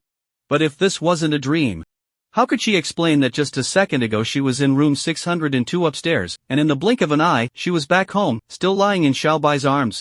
Yi Chen extinguished his cigarette, turned around, and said, "By the way, Aunt Xinu, have you been working too hard lately? You suddenly fainted at Bai Jia's place just now." "Ha?" Xinu was confused and stammered, "Am I not dreaming right now?" Yi Chen replied, "Of course not, you just did that. Do you think it's the same as usual?" Xinu was speechless. It was her first time like this. How would she know if it was the same? Wait, if it wasn't a dream just now, then what happened with Xiaobai? And Xiaobai even launched a surprise attack, making her. Xinu's face turned bright red. Don't be fooled by how she usually flirts with Yi Chen and even rewards him with facial cleanser upon their first meeting. That's all because of Yi Chen's charm and the buffs from being her best friend's nephew and a true fan, which made her feelings for him skyrocket right away. In fact, Xinu is still a naive girl. She has always protected herself well due to a mild aversion to men, and she has never even been touched by a man. But just a few days after meeting Yi Chen, their relationship has progressed so rapidly to this point. "Ah. I thought this was a dream. I'm really going crazy. This is so embarrassing. Little Bai won't think I'm an easy woman, will he?" Once Xinu realized this wasn't a dream, she felt utterly humiliated. She threw herself onto the bed, burying her head in the blanket like an ostrich, but her body was still exposed, with her perky backside sticking up high. Yi Chen walked over and patted her on the back. He comforted her. "It's okay, Aunt Xinu, I know you're not a casual woman."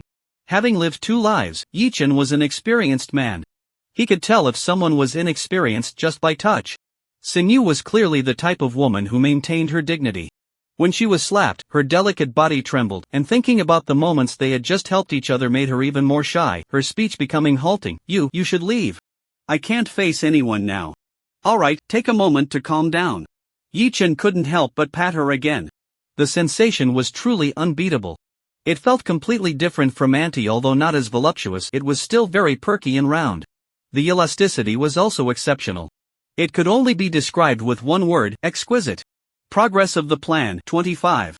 Next up was Qinyu. Yi Chen went to Auntie's room, planning to use the same trick again, and lay down on the bed. Suddenly, a spark of inspiration flashed through Yi Chen's mind. He suddenly had a perfect idea. Since Xinu thought it was just a dream, and in that dream she had let loose and helped him in a muddled way. What if he made his aunt think she was dreaming too? Would she also want to indulge herself in the dream, willing to break her limits and take the final step with him? Just thinking about that scene made Yi Chen a little excited. With a thought, his aunt's 2 outer garments appeared from his spatial pocket and landed on the bedside table. Xiaobai swore he only intended to move the aunt out with his mind, but due to his lack of experience using his powers, the clothes came out while the person remained. As for when it came to killing enemies, every bullet could accurately take them down. That's Yi Chen in control. What does it have to do with me, Xiaobai? It's well known that men have 2 heads, taking turns to control the brain. With a thought, a fragrant, soft Auntie, dressed in nothing but her underwear, falls into Yi Chen's arms. "Auntie, you're awake."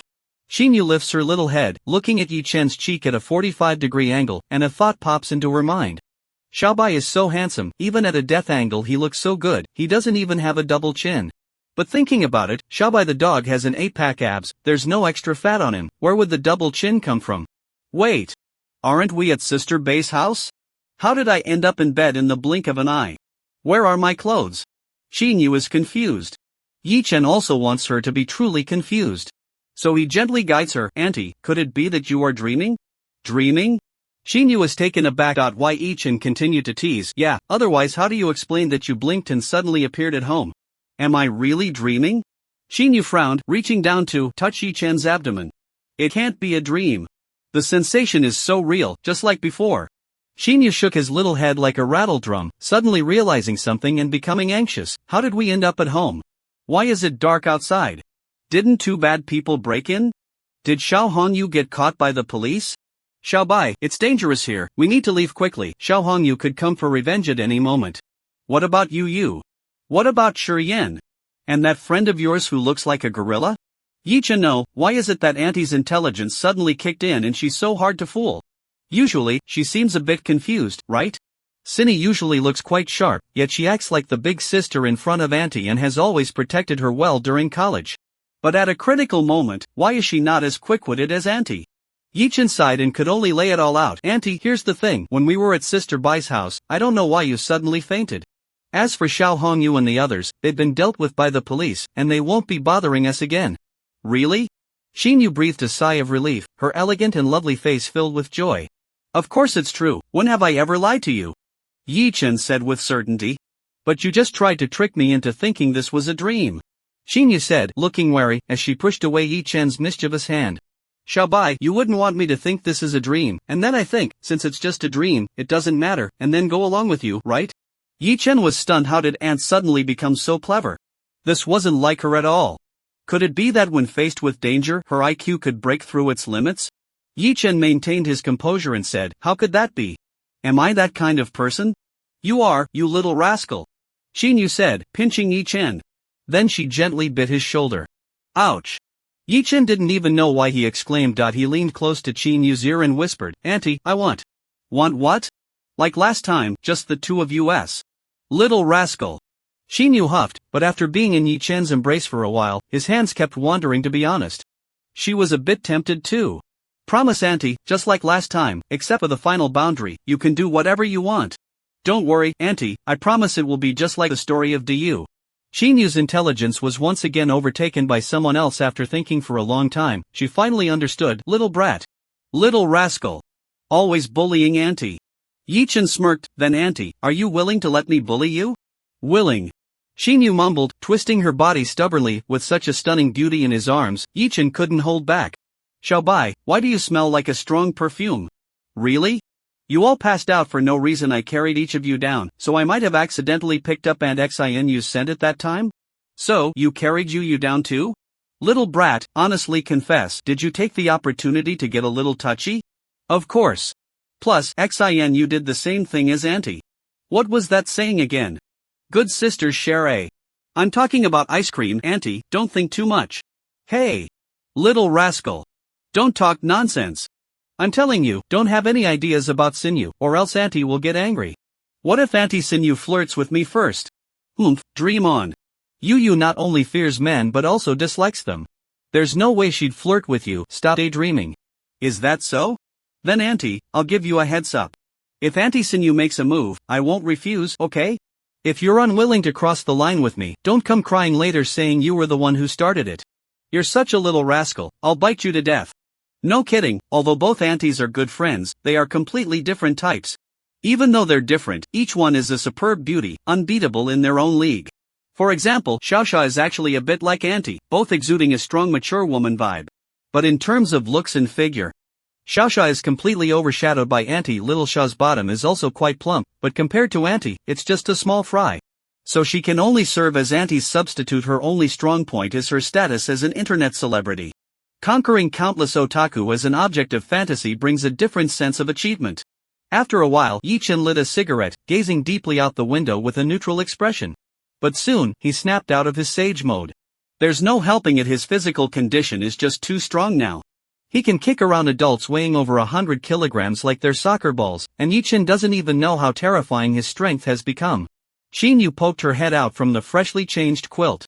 Seeing Yi Chen extinguish his cigarette and prepare to leave, she quickly called out to him, her graceful and lovely face filled with anticipation. Xiaobai, why don't you sleep here tonight? You can go back early tomorrow morning before Shurian and you wake up. After spending a night cuddling with Yi Chen, Xinyu had already become infatuated with that feeling. No, Auntie. Yi Chen cut the auntie's pretty face and gently kissed her. Although Xiao Hongyu has been dealt with, there are still some trivial matters to take care of, and I have to go out later. Hearing this, Xinyu became anxious. Is there still some danger? No, don't worry, just sleep, Auntie. Xinyu nodded her little head. He'll obediently sleep at home. I won't make Xiaobai worry. So obedient. Yi Chen smiled. The auntie, although in her 30s, still had the mindset of a girl, like a little wife. It was quite captivating, this contrast. After closing the door for the auntie, Yi Chen quietly went to Li Shurian's room. Completion of the plan, 35. Next, it's Li Shurian's turn. Of the first two ants. Yi Chen still dared to directly crawl into their blankets and hold them from the space. But with Li Shurian, Yi Chen didn't dare to do that. If it came to that, this girl would probably scream, hit and kick him to get out, and if it got serious, she might even report him for attempted rape. Yi Chen was well aware of how much Li Shurian disliked him. Arriving at Li Shurian's room, Yi Chen crossed his arms and stayed a bit farther from the bed. With a thought, Li Shurian appeared from the spatial pocket and lay on the bed. She didn't say a word, sitting up with a confused look, but her eyes were very alert. To make a long story short, at Aunt Bai's place, you might have been overly nervous and suddenly fainted. Xiao Hongyu and the others have been completely dealt with by the police, and there won't be any danger in the future. Li Shiyan remained silent. Since you're awake now, I'll be leaving. You should rest well. Yi Chen shrugged, preparing to leave. Wait. Li Shiyan called out to him. Yi-chan, I don't know how you got involved with a gangster like Xiao Hongyu, and I'm not interested, but I hope you'll move out. My mom and I are just powerless women, we can't get involved in your matters. The danger has passed this time, but what if there's a next time? Don't worry, there won't be a next time, Yi-chan said in a deep voice, not looking back. From now on, he would never be indecisive or soft-hearted again. Once he saw the signs of danger, he would act decisively and strike with thunderous force to eliminate the threat. He wouldn't give the enemy any chances like before. He could give them opportunities, but would they give him any? With so many abilities at his disposal, Yi-chan feared no one in this world, and he was confident he could eliminate anyone without leaving a trace. As long as there is no evidence, he remains a law-abiding businessman with a clean background. If someone talks to him about rules, then everyone should follow the rules. If there are no rules, then he will never have the chance to discuss them again. If you want me to move out, that's fine as long as the aunt agrees, I can move out anytime. Yi Chen walked straight out. Li Shiyan watched Yi Chen's back with a slight frown. Did she really faint for no reason? She didn't believe it. Her brain felt completely alert, as if she just blinked and suddenly appeared at home from Bai Jie's place. Just a blink, and it turned from day to night. Li Shiyan felt something was off, but she couldn't figure out what had happened. Yi Chen had a huge secret. Li Shiyan took out her phone and searched for information about Xiao Hongyu. She has a classmate living near the highway toll station. Li Shiyan made a call to inquire. At this time, the city was still under lockdown. And there were still many police officers at the highway entrance conducting thorough searches on every vehicle trying to leave the city. The police didn't issue any notice saying they arrested Xiao Hongyu, and the martial law has not been lifted. Why does Yi Chen confidently say that Xiao Hongyu won't cause any more trouble? Could it be that Yi Chen dealt with Xiao Hongyu? Yi Chen, what exactly is your secret? If Yi Chen knew what Li Shiyan was thinking, he would definitely give her a thumbs up. This girl truly deserves to be called a high IQ academic achiever. Like Chen Xinyi, Li Shiyan also had excellent college entrance exam scores, ranking in the top 10 in the province, making it into the highest university in Huaxia. However, both chose not to go too far from home and opted for Taojiang University, although Taojiang University is the best university in Taojiang City and ranks among the top in the province. There is still a significant gap compared to the highest institution. Previously, Yi Chen heard from his aunt that Li Shiyan seemed to plan to finish her undergraduate studies and then take the entrance exam for the highest institution's graduate program. It seems Chen Xinyi might have similar plans. Young girls will grow up, and the mindset of not wanting to leave home will eventually transform into a desire to see the world. Progress on the plan. 45. The last step is to resolve the issue with Xuezi. Yi Chen drove his Mercedes S600 towards Taojiang Mansion. After some thought, he dialed Chen Jingbin's number. Hello, Yi Chen, is there any new information? Uncle Chen, I've heard that Xiao Hongyu has secretly crossed into Myanmar and will never return. Is the news reliable? Very reliable. Xiao Hongyu will never return, so Uncle Chen, you don't have to worry about him being a threat to you and Xinyi anymore. This time, Yi Chen used the phrase, never return. On the other end of the phone, Chen Zhengbin was silent for a moment as if he understood. I see, Yi Chen. Thank you very much for informing me. I will cancel the citywide alert shortly, but the warrant for Xiao Hongyu remains. Understood. Additionally, although Xiao Hongyu's group has collapsed, he was just a pawn pushed to the front. Behind him, there is a towering tree.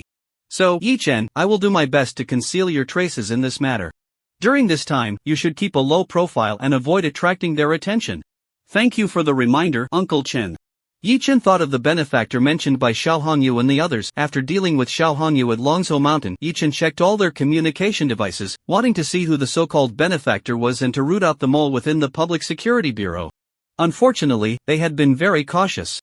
And all communication records had been cleared. Yi Chen put their phones into his personal space, planning to take them out from time to see if anyone would call. Although he didn't know who was behind Xiao Hongyu, Yi Chen understood that when he saved Chen Xinyi from Zhou Kachang, he had already stood on the opposite side of them. Therefore, he couldn't avoid it that so-called benefactor would eventually come knocking. Yi Chen already had a clear plan to help Chen Zhengbin advance further and climb to a higher position. At the same time, he aimed to eliminate all the tendrils that benefactor had extended into Taojiang City, and if he could uncover their true identity, he would strike decisively to deal with them. To protect my woman and daughter, all dangers must be nipped in the bud. Yi Chen's eyes flashed with a cold light. Since he had already opened the killing spree, there was no need to hold back. Anyone who stands in his way, no matter who they are.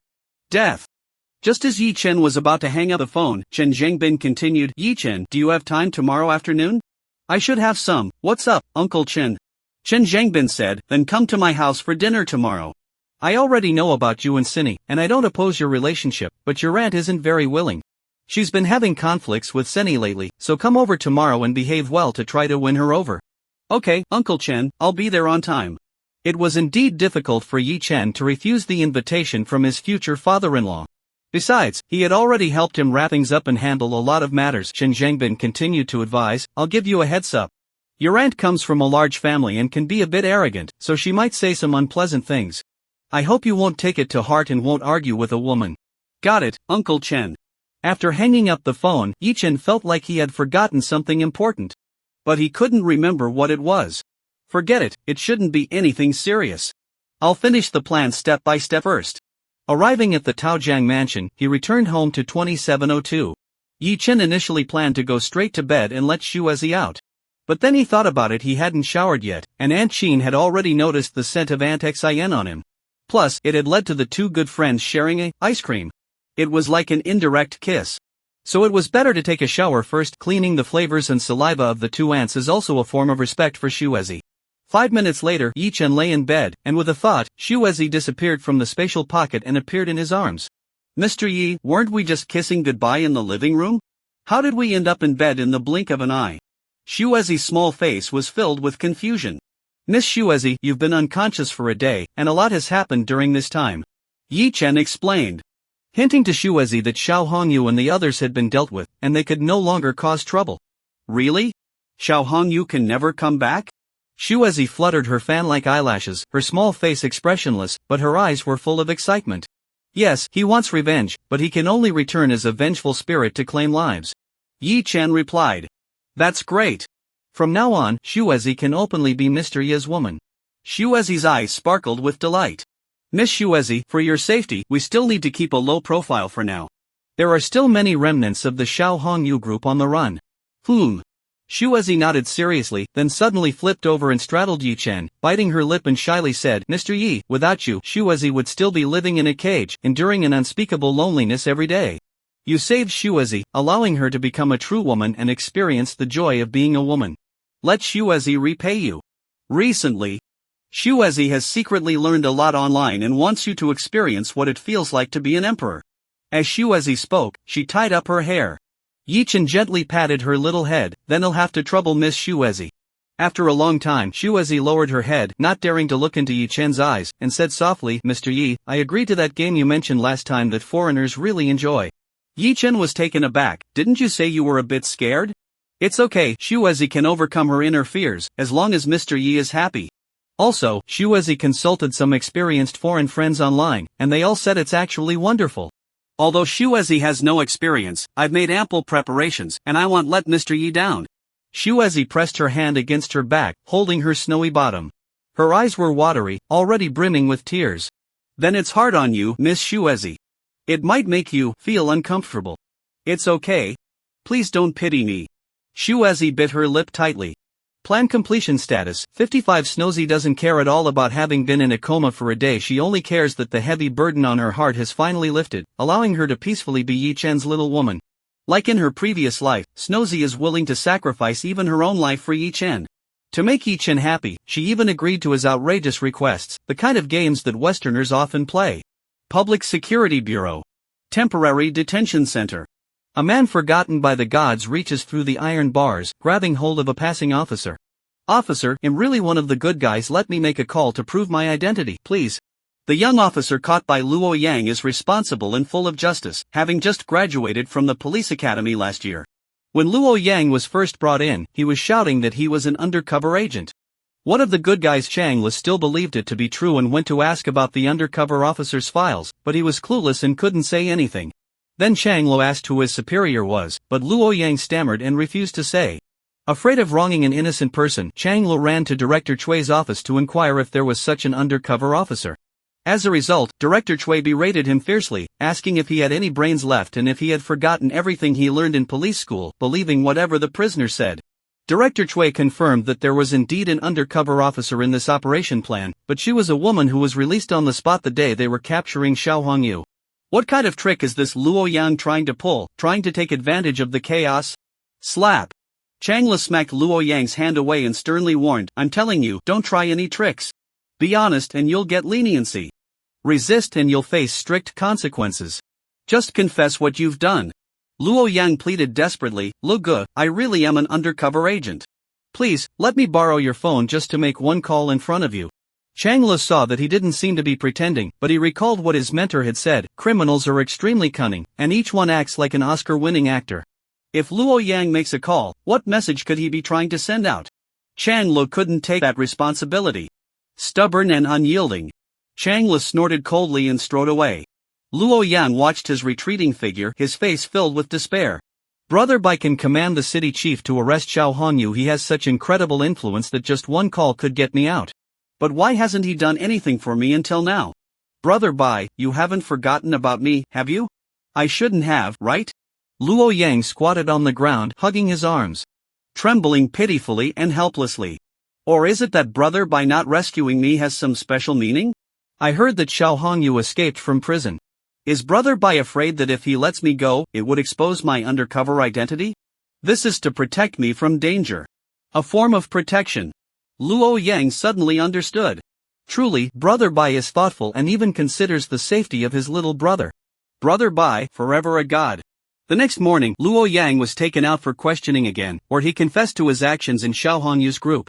Of course, he naturally concealed everything about Yi Chen. Luo Yang is a clear-headed person. Since Brother Bai played the role of the behind-the-scenes boss in the collapse of the Xia Hongyu group, he naturally dared not say a word. After being interrogated again, Luo Yang was handcuffed and shackled and taken to the detention center. Luo Yang was one of the last groups to be transferred to the detention center originally. The Public Security Bureau thought they had caught a big fish since he was one of the three kings under Xia Hongyu's command and the only one still available for interrogation. However, after interrogating Luo Yang and some minor figures, they realized that Luo Yang had just risen to power and was only a month ago a lackey of the deceased four great kings, Fat Cat, specifically responsible for gathering intelligence. He had only been in the group for 2.5 years and had never even collected loan shark debts. He was at the lowest level, had not committed many crimes, and would likely only be sentenced to a few months to a year at most. I don't know how this little shrimp managed to become one of the three kings, standing shoulder to shoulder with seasoned big shots like Liu San and Niu Tu. Luo Yang was transferred to the detention center, where all his personal belongings, including his clothes and watch, were confiscated. And he was given a prison uniform and had his hair shaved to a buzz cut. When he was led to the cell, Luo Yang felt a bit scared. Would he get eaten up? Although I'm not even 1/10 as handsome as Brother Bai, I consider myself somewhat of a pretty boy. Would I be targeted by the prison bully? 7259, why are you still dawdling at the door? Get in. The guard said coldly, pushing Luo Yang inside. As he entered the cell, Luo Yang took a quick glance at the fierce-looking inmates, his heart racing, and quickly lowered his head. His greatest asset was his ability to rely on others' authority. Becoming one of the three kings under Xiao Hongyu was purely a stroke of luck, thanks entirely to his real big brother Yi Chen, who took down 2 of the 4 heavenly kings. Luo Yang has never participated in a large-scale gang battle. His skills are at the bottom tier, and his fighting ability is even less than that of an underage lackey. At this moment, facing these wolves and tigers in the prison, Luo Yang's heart was pounding, filled with fear. Just as he was anxiously fidgeting, suddenly, all the prisoners in this cell stood up in unison. Luo Yang was terrified and raised his head to plead for mercy, ready to shout, "Big brother, please don't hit my face." But he saw a sea of people bowing together. "Brother Yang!" The shout echoed, startling the prisoners in nearby cells. "What? Brother Yang is here? Great! We have someone to rely on." The prisoners around the cell erupted in excitement, rushing to the bars, eagerly shouting greetings to Brother Yang. Luo Yang's mind was buzzing, completely baffled. "Brother Yang!" A bald, muscular man stepped forward, slightly bowing his head. "Xiao Laoda has escaped from prison. I've heard he ran off to Myanmar with Brother Niu. Sanji Gu has become a vegetable, still lying in the city hospital, and they say he will never wake up," the bald, muscular man said, his eyes welling up with tears. "Right now, we are in a leaderless state." A young man with a dragon tattoo on his back, covered in scars and with a fierce expression, stepped forward and agreed. "Yang Gu, with the boss gone, you're the only one left among the three kings. You're the only one in the group who can hold things down. From now on, we are all relying on you. The crowd began to chatter excitedly. That's right, Yang Gu, you need to take up this banner. From now on, you are the new leader of our group. The more they spoke, the more agitated they became, voices overlapping and spittle flying. The bald, muscular man banged on the iron bars and shouted, "Quiet!" The crowd gradually fell silent. The bald, muscular man's fierce gaze scanned the surroundings, then he shouted, "Everyone, congratulate Brother Yang on his rise to power." As soon as the words were spoken, everyone stood at attention with serious expressions, surrounding Luo Yang in the center. Slowly bowing and shouting in unison, "Congratulations, Brother Yang, on your rise to power." Some were so overwhelmed with emotion that tears streamed down their faces. It was as if everyone had found their backbone, their spirits completely transformed, united as one, all looking intensely at the new boss. Luo Yang was completely stunned, frozen in place. Ha! Me? How did I inexplicably become the new leader of the gang? Could it be? A flash of realization struck him, and Luo Yang suddenly understood everything. It turns out Brother Bai had everything plotted out. The reason he didn't rescue me was to make me the new leader of the Xiao Hongyu group. No! From now on, it will be the Luo Yang group. Brother Bai is a forever god. Strategizing in the shadows, winning from 1,000 miles away. So impressive. Meanwhile, at the Taojiang mansion. With his hands on Shuezi, Yi Chen, who was practicing in the morning, suddenly sneezed. With my physical condition, I can't possibly catch a cold, right? Could someone be whispering about me behind my back? Yi Chen felt a sense of forgetting something, but couldn't recall it. He was trying to concentrate to remember, but suddenly felt Shuezi using the Ishihara family's secret technique. Yi Chen gasped, immediately throwing all thoughts out of his mind. As everyone knows, big-head son must listen to little-headed dad. Luo Yang looked at the extraordinarily fierce bald man and secretly pondered, could this guy also be one of us, perhaps connected to Brother Bai? But Luo Yang understood well that an undercover life must be lived on thin ice, and even if he recognized a comrade, he could never reveal it. Luo Yang patted the bald man's shoulder warmly and asked, "What's your name?" "Brother Yang." "My name is Lu Dezuzu, nickname Iron Head." The bald man slightly bent over. Luo Yang nodded solemnly and commanded, "Iron Head, from now on, you are one of my 4 heavenly kings." Iron Head shivered, tears instantly filled his eyes. "Thank you, Brother Yang, Iron Head's life will now belong to you." Then, Iron Head imitated his idol, Brother Yang, and recited his famous saying, "Going through fire and water, Brother Yang." The surrounding cells erupted again, with everyone banging on the iron bars and shouting, "Brother Yang, Brother Yang." It wasn't until the guard came in swinging a baton and beat up a few troublemakers that everyone quieted down. A shifty-eyed guy leaned over to Luo Yang and said, "Hey Yang Gu, Sister Yang came to see me yesterday. She said she went to the Public Security Bureau, but the cops wouldn't let her see you. She said she would wait outside for you to come out." Luo Yang was confused again. Who is Sister Yang? It's Sister Cat. No wait, it's Sister Heiwa. Stop. Luo Yang was a bit annoyed. I know who you're talking about, but how did she become Sister Yang? The shifty-eyed guy was also taken aback by the question. Yang Gu, isn't it a tradition in our faction to inherit Sister Cat? Since you're taking over Heiwa Gu and Cat Ji's positions, doesn't that make you Sister Cat's man? Luo Yang felt a bit exhausted, but none of this mattered now. He waved his hand dismissively, "If you say so." Luo Yang suddenly thought of something, looked at the sneaky guy, and asked, "Why did Cat Sister ask you to deliver the message?" The sneaky guy awkwardly scratched his head and replied, "Well, Brother Yang, actually Cat Sister is my cousin. I joined the group because she introduced me to Brother Cat." Great. Luo Yang understood this kid was trying to leverage his cousin for personal gain. However, thinking of Cat Sister's alluring figure and stunning face, especially since she had been with 2 big brothers already, Luo Yang felt a surge of anger. To be honest, he had been coveting Cat Sister for a long time, wanting to experience her charms. Everyone says Cat Sister is toxic. She has taken down 2 big brothers in a row. But I, Luo Yang, am the top dog under Brother Bai. With a strong life I should be able to handle it, right? Luo Yang confidently sat on the bed, with 2 younger brothers massaging his shoulders behind him. Since Brother Bai entrusted me with such a daunting task, I absolutely cannot let him down. I must unite everyone in the group, and after getting out of prison, we will grow stronger and become the top power in Taojiang City. Luo Yang pondered. He had a habit of smoking when contemplating issues. At that moment, he instinctively reached out his hand, and a younger brother immediately brought a cigarette to his lips, while another lit it for him. Luo Yang took a deep breath and slowly exhaled, his authoritative face shrouded in smoke. Indeed, Luo Yang was naturally endowed with the ability to wield power through intimidation. Now, as the new leader of the gang, His inner anxiety vanished completely, giving him a demeanor of unshakable calm. The younger brothers beside him looked into his profound eyes, feeling the imposing aura of the boss that enveloped the cell, and they all felt a deep respect. Truly, he is a legendary man within the organization, dominating with his iron fists and rising to the position of one of the three kings in just 2.5 years. His aura is almost on par with Boss Xiao during his peak. Originally, after the group's downfall, Xiao Hongyu and Nyo Tu fled to Myanmar, and Lu Sanzi became a vegetable, leaving the brothers lost like headless flies, scattered like loose sand. At this moment, with a reliable new leader like Yang Gu, everyone no longer fears the future and begins to look forward to a better life. Previously, the underworld in Taojiang City was in a three-way stalemate, led by the old-school bigwigs Xiao Hongyu, Kai Baozi, and Feng Chang. But now, with a super powerhouse like Yang Gu, who can punch a cow to death, leading everyone, perhaps the new organization will directly crush Kai Baozi and Feng Chang and take over the underworld of Taojiang City. Yang Gu, what should we do from now on? A burly bald man leaned in slightly to ask. This person is one of the four kings of the Luoyang group, and the only one currently recognized as a king by Luoyang, Lu Dezhun, nicknamed Ironhead. Allow me a moment to think. Luoyang furrowed his brow slightly, his presence becoming even more intense, creating an astonishing sense of pressure.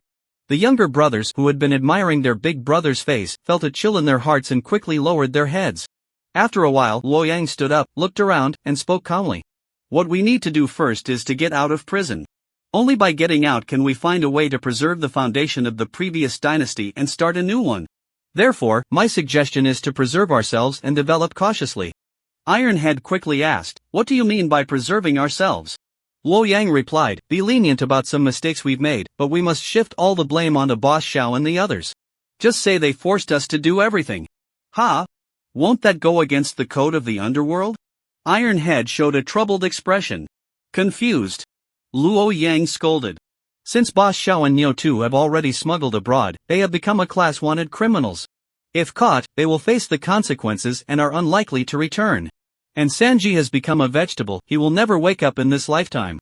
Will blaming them have any impact? On the contrary, it can protect us. I believe Boss Xiao and the others will understand our actions. They won't be angry, but rather relieved. Who would want to see their hard-earned foundation collapse in an instant?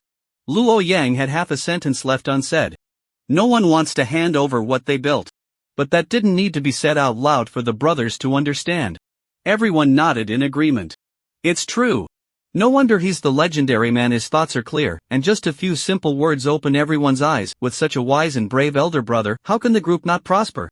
Taojiang Mansion, Building 5, Room 2702.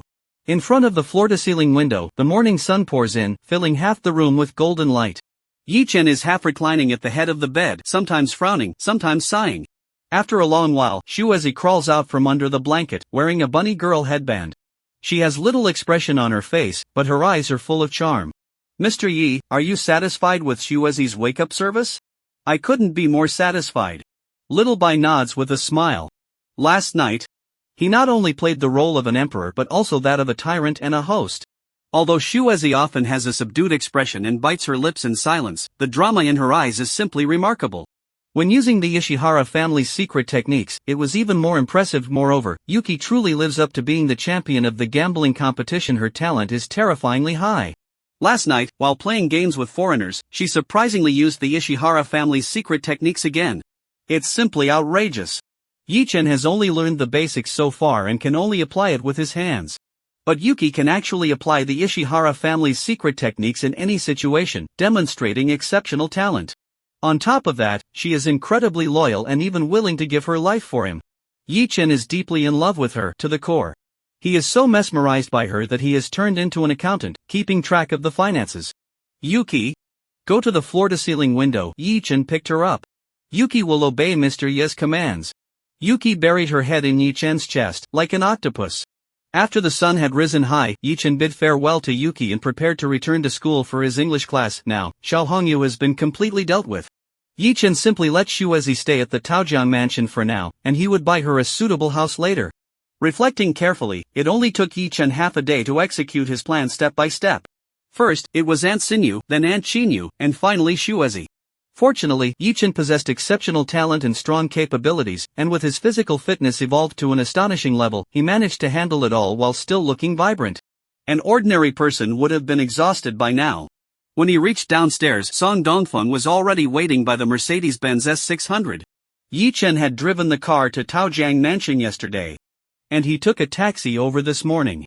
Brother Bai Song Dongfeng opened the car door and reported, the Public Security Bureau has lifted the citywide martial law. The official news is that Xiao Hongyu and the bull-headed man, along with the 6 robbers who hijacked the prisoner transport, have already smuggled themselves to Myanmar. Song Dongfeng admired him. In his heart he naturally knew that these people had already been dealt with by Brother Bai. Yet the authorities were all cooperating to create a smokescreen. Nowadays, calling Brother Bai the underground emperor of Taojiang City is not an exaggeration. A man who can play both sides and has sky-high means, can Taojiang City find another like him? It is truly an honor for Song Dongfeng to follow such a big brother. Upon arriving at Taojiang University, as soon as Song Dongfeng parked a Mercedes, Yi Chen received a call from the Housing Management Bureau. Ever since Yi Chen listed the 3 buildings on Rainbow Bridge, there have been occasional inquiries from those interested in buying. This time, they even offered a high price of 26 million per building. Nearly 80 million for the 3 buildings. The gold bricks in Xiao Hongyu's vault are worth over 120 million in total. Even if all these gold bricks are laundered, some will be lost in the process, but it's estimated that he can still get around 100 million. I don't lack money now, so why not keep these 3 buildings for myself? The property prices across the Rainbow Bridge have skyrocketed, and rents have multiplied several times. Those 3 buildings are like golden geese, bringing in substantial monthly rent. Moreover, the real estate industry is booming and hasn't reached its peak yet. Now that I have enough money and am not in a hurry to cash out, Yi Chen has developed his own ideas. Now is the perfect time to enter the real estate industry. Once he made the decision, he instructed the housing authority to withdraw the listing. Just after canceling the listing, an unfamiliar call came in. It was obvious that a buyer had heard the news, and Yi Chen didn't want to waste time with them, so he hung up the phone. But the caller was persistent and called again. Yi Chen hung up once more, and the caller tried again. Why Yi Chen initially wanted to block the number directly, but then thought it would be better to refuse over the phone, so the other party would give up. Otherwise, if they came to his door asking to buy, it would be a hassle to deal with. Hello, is there something you need? Yi Chen answered the call, and on the other end, the person let out a cold laugh. You've got some guts, not many dare to hang up on me, Kai Xiaoyuan in Peach City. Yi Chen frowned. Kai Xiaoyuan? The youngest son of Kai Baozi? Kai Baozi is a well-established boss in Peach City, who has been in the game for decades. He started as a fish vendor in a seafood market. But with his ruthless nature and loyalty, he gathered a group of vendors to mix in the underworld, quickly rising to power. He began by selling dirt and has now become a leading figure in the real estate industry of Peach City.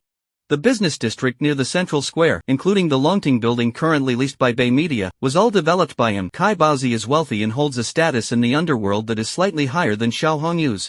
In his past life, Yi Chen had dealings with Kai Baozi, but by the time Yi Chen started his career, Kai Baozi had successfully transitioned into a legitimate businessman and even became a representative in the Provincial People's Congress. Of course, he didn't engage in illegal activities himself, but he did pass on some of the dark forces to his son-in-law. In terms of both status and wealth, Yi Chen and Kai Baozi are not on the same level, and naturally, Kai Baozi doesn't regard Yi Chen, this rising star, as a threat. However, when Yi Chen entered the real estate industry in his past life, he inevitably clashed with Kai Baozi. During a government bidding event, Yi Chen relied on his protective umbrella to successfully snatch a project from Kai Baozi's younger son, Kai Xiaoyuan. Kai Xiaoyuan, lacking martial ethics, actually ambushed Yi Chen together with his brother-in-law. Then, both of them were beaten into cripples by Song Dongfeng, and Kai Xiaoyuan was even reduced to a state where he couldn't take care of himself, suffering from cerebral palsy. Yi Chen initially thought that he would face the greatest challenge of his life, with blood and turmoil about to come. Unexpectedly, Kai Baozi remained indifferent. Yi Chen compensated some money and sent a subordinate to take the blame and go to jail. He certainly knew that things wouldn't just end like this and was secretly preparing to take down Kai Baozi's group in one fell swoop. To his surprise, there was actually a powerful figure behind Kai Baozi, who was even more formidable than Yi Chen's protector, plotting a shocking conspiracy that led to the sudden downfall of Yi Chen's group. Moreover, both the underworld and the authorities acted simultaneously, and it was during this time that Song Dongfeng died in the fire while trying to save Yi Chen.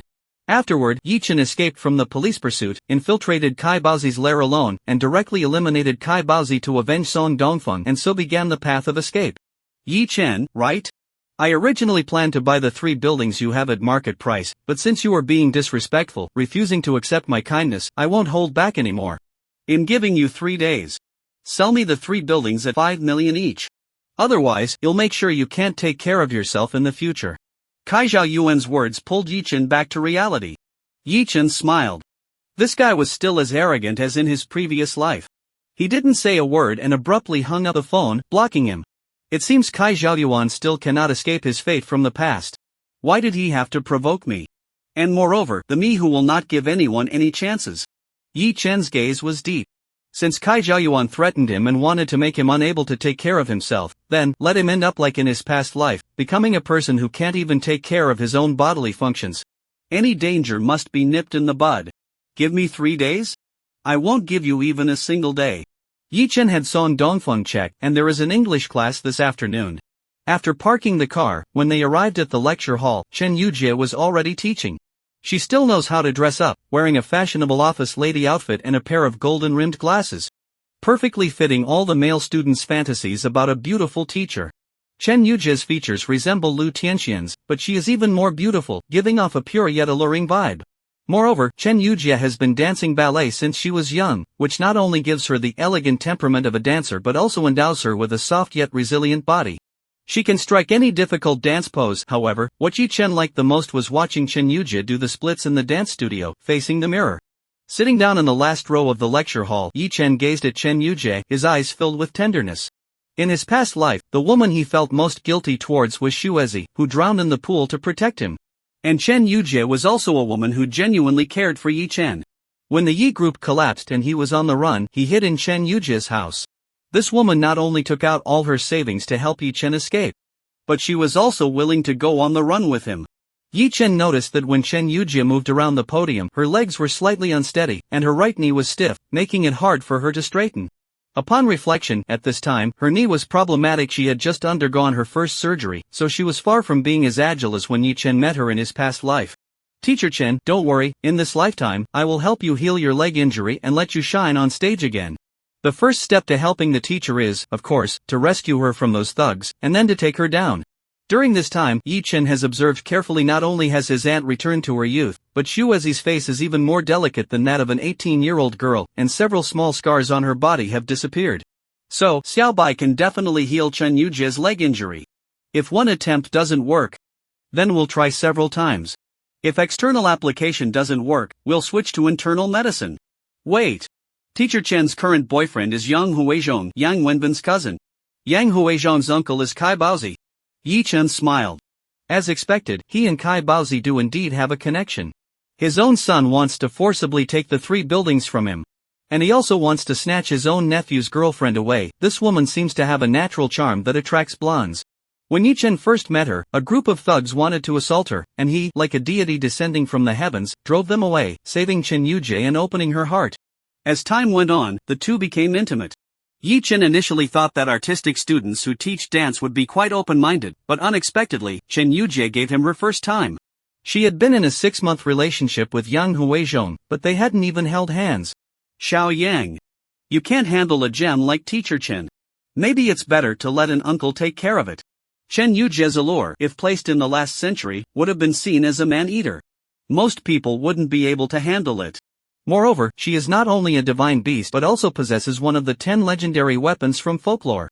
On top of that, her body is incredibly soft yet resilient. In his previous life, Yi Chen's peak record was defeating 7 battle-hardened female generals alone, yet there were times he couldn't even match Chen Yujie. Such an exceptional beauty is truly beyond the reach of ordinary men. The English class lasts 90 minutes, and soon, half of it passed before Chen Yujie announced a 10-minute break. Yi Chen thought for a moment, took out his phone, and searched for photos of Kai Zhao Yuan. Kai Zhao Yuan is the most flamboyant of Kai Baozi's 4 children, frequently participating in various business events, and has even splurged in nightclubs, throwing cash from the DJ booth, gaining trending attention online. Therefore, photos of him can easily be found online. Dongzi, pick a dozen clever brothers and go to places like Tianshan Renjin, Jin Yuan Foot Massage, Yin Shuiyao, Handu Bar. Yi Chen listed about 10 venues that Kai Zhao Yuan often frequented. As an enemy in his past life, Yi Chen knew him well. As long as they staked out these places, they would definitely find him. Find this person and follow them secretly. I want to know their whereabouts tonight, Yi Chen said, sending a photo of Kai Zhao Yuan to Song Dongfeng. Understood. Song Dongfeng nodded seriously. Although he was confused, he didn't ask anything. Brother Bai didn't need to explain to his underlings. But Donzi knew that no matter who this Kai Zhaoyuan was, he was in trouble.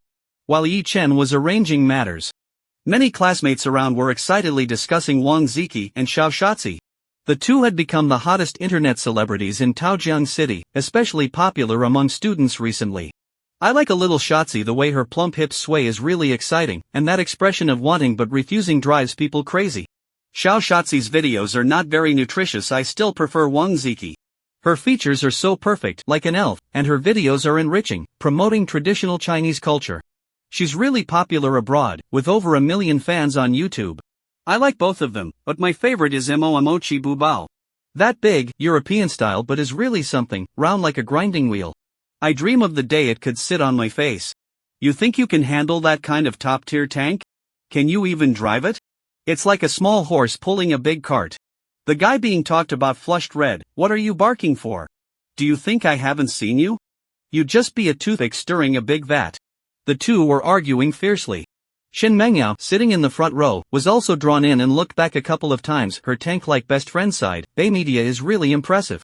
It has only been established for a month, and they've already produced 4 major internet celebrities. Mengyao, why don't you try applying? If you become a big internet star, I could ride your coattails and be your little assistant. Shin Mengyao didn't respond, but she felt a bit tempted inside. The last time she saw Yi Chen driving a luxury Mercedes worth millions, there were rumors online that he was some kind of mafia heir, the underground emperor of Taojiang City. Shen Mengyao really thought he had become powerful and, lowering her pride, sent Yi Chen a lot of messages. For example, Yi Chen, I want to watch a movie. Can you take me to see one? I heard a new hot pot restaurant opened in the university town. Can you take me to eat there? In the past, Yi Chen would have come running like a little puppy. But now, he didn't even reply to her messages. Shen Mengyao was initially unconvinced, but then a classmate who owned a bar with underworld connections came forward to dispel the rumors, saying that Yi Chen was just a lowly figure in the underworld and that no one in the Taojiang street had heard of him. This classmate even asked a well-known figure in the underworld, a contractor who hung out with Kai Baozi, who scoffed at the notion of this so-called underworld prince, claiming he had never even heard of his name. It was then that Shen Mengyao realized the posts on the forum were fabricated. Coincidentally, a girl from the same class, who usually worked part-time at a car rental company, mentioned that she had seen a short guy named Xian hanging out with Yi Chen, renting a lot of cars recently. Shen Mengyao finally understood that she had been deceived by Yi Chen. He was still that loser who, out of nowhere, had made a windfall of 580,000 yuan and was renting luxury cars to act like a wealthy man. She glanced back at Yi Chen, who was pretending to be deep in thought while playing with his phone, and Shen Mengyao shook her head in disbelief. This kind of person will always be like this in their life. Once they have a little money, they forget their roots. I lowered myself to message him, but he didn't even bother to reply. Is 580,000 a lot? Once I become a big internet celebrity, 10 or 100 times that amount will be within reach. By then, this loser will only be left to watch my videos late at night, feeling envious. Hui, help me prepare a resume to send to Bay Media, Shen Mengyao instructed. Upon hearing this, Datang quickly got excited and started working on the resume, submitting it online to Bay Media. I thought I would have to wait a few days for a response, but surprisingly, Bay's work efficiency was incredibly fast. Within 10 minutes, they replied, inviting Shen Mengyao for an interview. Then let's go tomorrow morning. No classes tomorrow morning. Shen Mengyao exclaimed, her cheeks flushed with excitement. With her looks, getting into Bay Media is a sure thing. Once packaged, she could definitely become a big internet celebrity, rivaling Xia and Wang Ziki. While they were talking, a QQ message from Datang flashed. She opened it and her eyes instantly lit up. Mengyao, Luan messaged me. She said she overheard Yi Chen and Song Dongfeng talking and your name came up. She even sent over a dozen little brothers to prepare for something. Could it be that he realized his ploy of feigning indifference backfired and now wants to make it up to you with a birthday celebration and a grand confession? It's too late to mend the fence after the sheep are lost. I won't have any entanglements with that kind of low-class guy, Shen Mengyao scoffed. If Yi Chen were really some underworld prince, the emperor of the underground in Taojiang City, she might reluctantly agree to date him. After all, being the woman of a big shot could be quite thrilling, but Yi Chen is just a loser who got lucky with a windfall, so Shen Mengyao naturally looks down on him. Once she becomes a big internet celebrity, what kind of rich bachelor won't she be able to find? Besides, what is Yi Chen anyway, to dare to ignore her? Shen Mengyao swore that even if all the men in the world died, she would never like Yi Chen. Soon, the English class ended. After Chen Yujia walked out of the classroom, Yi Chen followed her. Walking behind her, Yi Chen lowered his head to observe carefully. Of course, Yi Chen swore he wasn't looking at Chen Yujia's curvy hips, but at her injured right leg. It was evident that her leg was a bit stiff when she walked. After watching her leg for a while, just as Chen Yujia was about to return to her office, Yi Chen called out to her. Teacher Chen. Chen Yujia turned around. Her innocent face delivering a heavy blow to Yi Chen. Yi Chen discovered that the young Chen Yujia, although lacking the charm of a mature woman, was full of youthful vitality. If she were to enter the entertainment industry, she would certainly overshadow Lu Tianxian. Chen Yujia gently nodded, her eyes carrying a hint of frost. Classmate, is there something you need? Yi Chen asked, can I have your contact information? It was perfectly normal for a student to add a teacher's contact, but Chen Yujie, being perceptive, sensed that Yi Chen had other intentions. Moreover, just as she passed a piece of glass, Chen Yujie noticed Yi Chen had been staring at her lower body. Although she felt a bit uncomfortable, there were many students around, and she didn't want to spark any rumors, so she held back. At this moment, Yi Chen was still persistently asking for her contact information, and Chen Yujie was beginning to feel annoyed. Before they even met, Chen Yujie had already heard her boyfriend's cousin, Yang Wenbin, complain about Yi Chen, knowing he was a school troublemaker and a violent person. When they first met, Chen Yujie thought Yi Chen was a very immature boy. After discovering that he was secretly looking at her, her impression of him dropped to an all-time low. She felt that he wasted his good looks and was nothing but sleazy and greasy inside. I'm sorry, but I won't add students' contact information, Chen Yujie said coldly. Seeing Yi Chen about to say something, she directly asked, do you have feelings for me? Yi Chen was taken aback, she was so direct. He didn't deny it. Of course, who wouldn't have feelings for a stunning beauty like Chen Yujie? Not to mention her appearance and aura, just her unique physique and one of the 10 legendary weapons she possessed, what man wouldn't like that? Chen Yujie's expression became even more indifferent. First of all, I am your teacher. So please show me basic respect. Do not entertain any inappropriate thoughts, and please do not secretly follow me and look at my butt. Secondly, you're not my type. I don't like sleazy and immature guys. My ideal type is someone who is sunny, optimistic, and mature in thought. Lastly, I already have a boyfriend, so I'm sorry, but please keep your distance from me. After Chen Yujie finished speaking, she turned and went back to the office. Yi Chen was stunned for a moment. Wait, was Teacher Chen this fiery when she was young? She's like a little chili pepper. He was clearly just observing her leg injury, thinking about how to treat her. How did it turn into him being a sleazy guy staring at her? But this misunderstanding is huge. Moreover, that place is familiar to Yi Chen. Not only is it his cushion that he's played with many times, but he has also whipped it with a riding crop.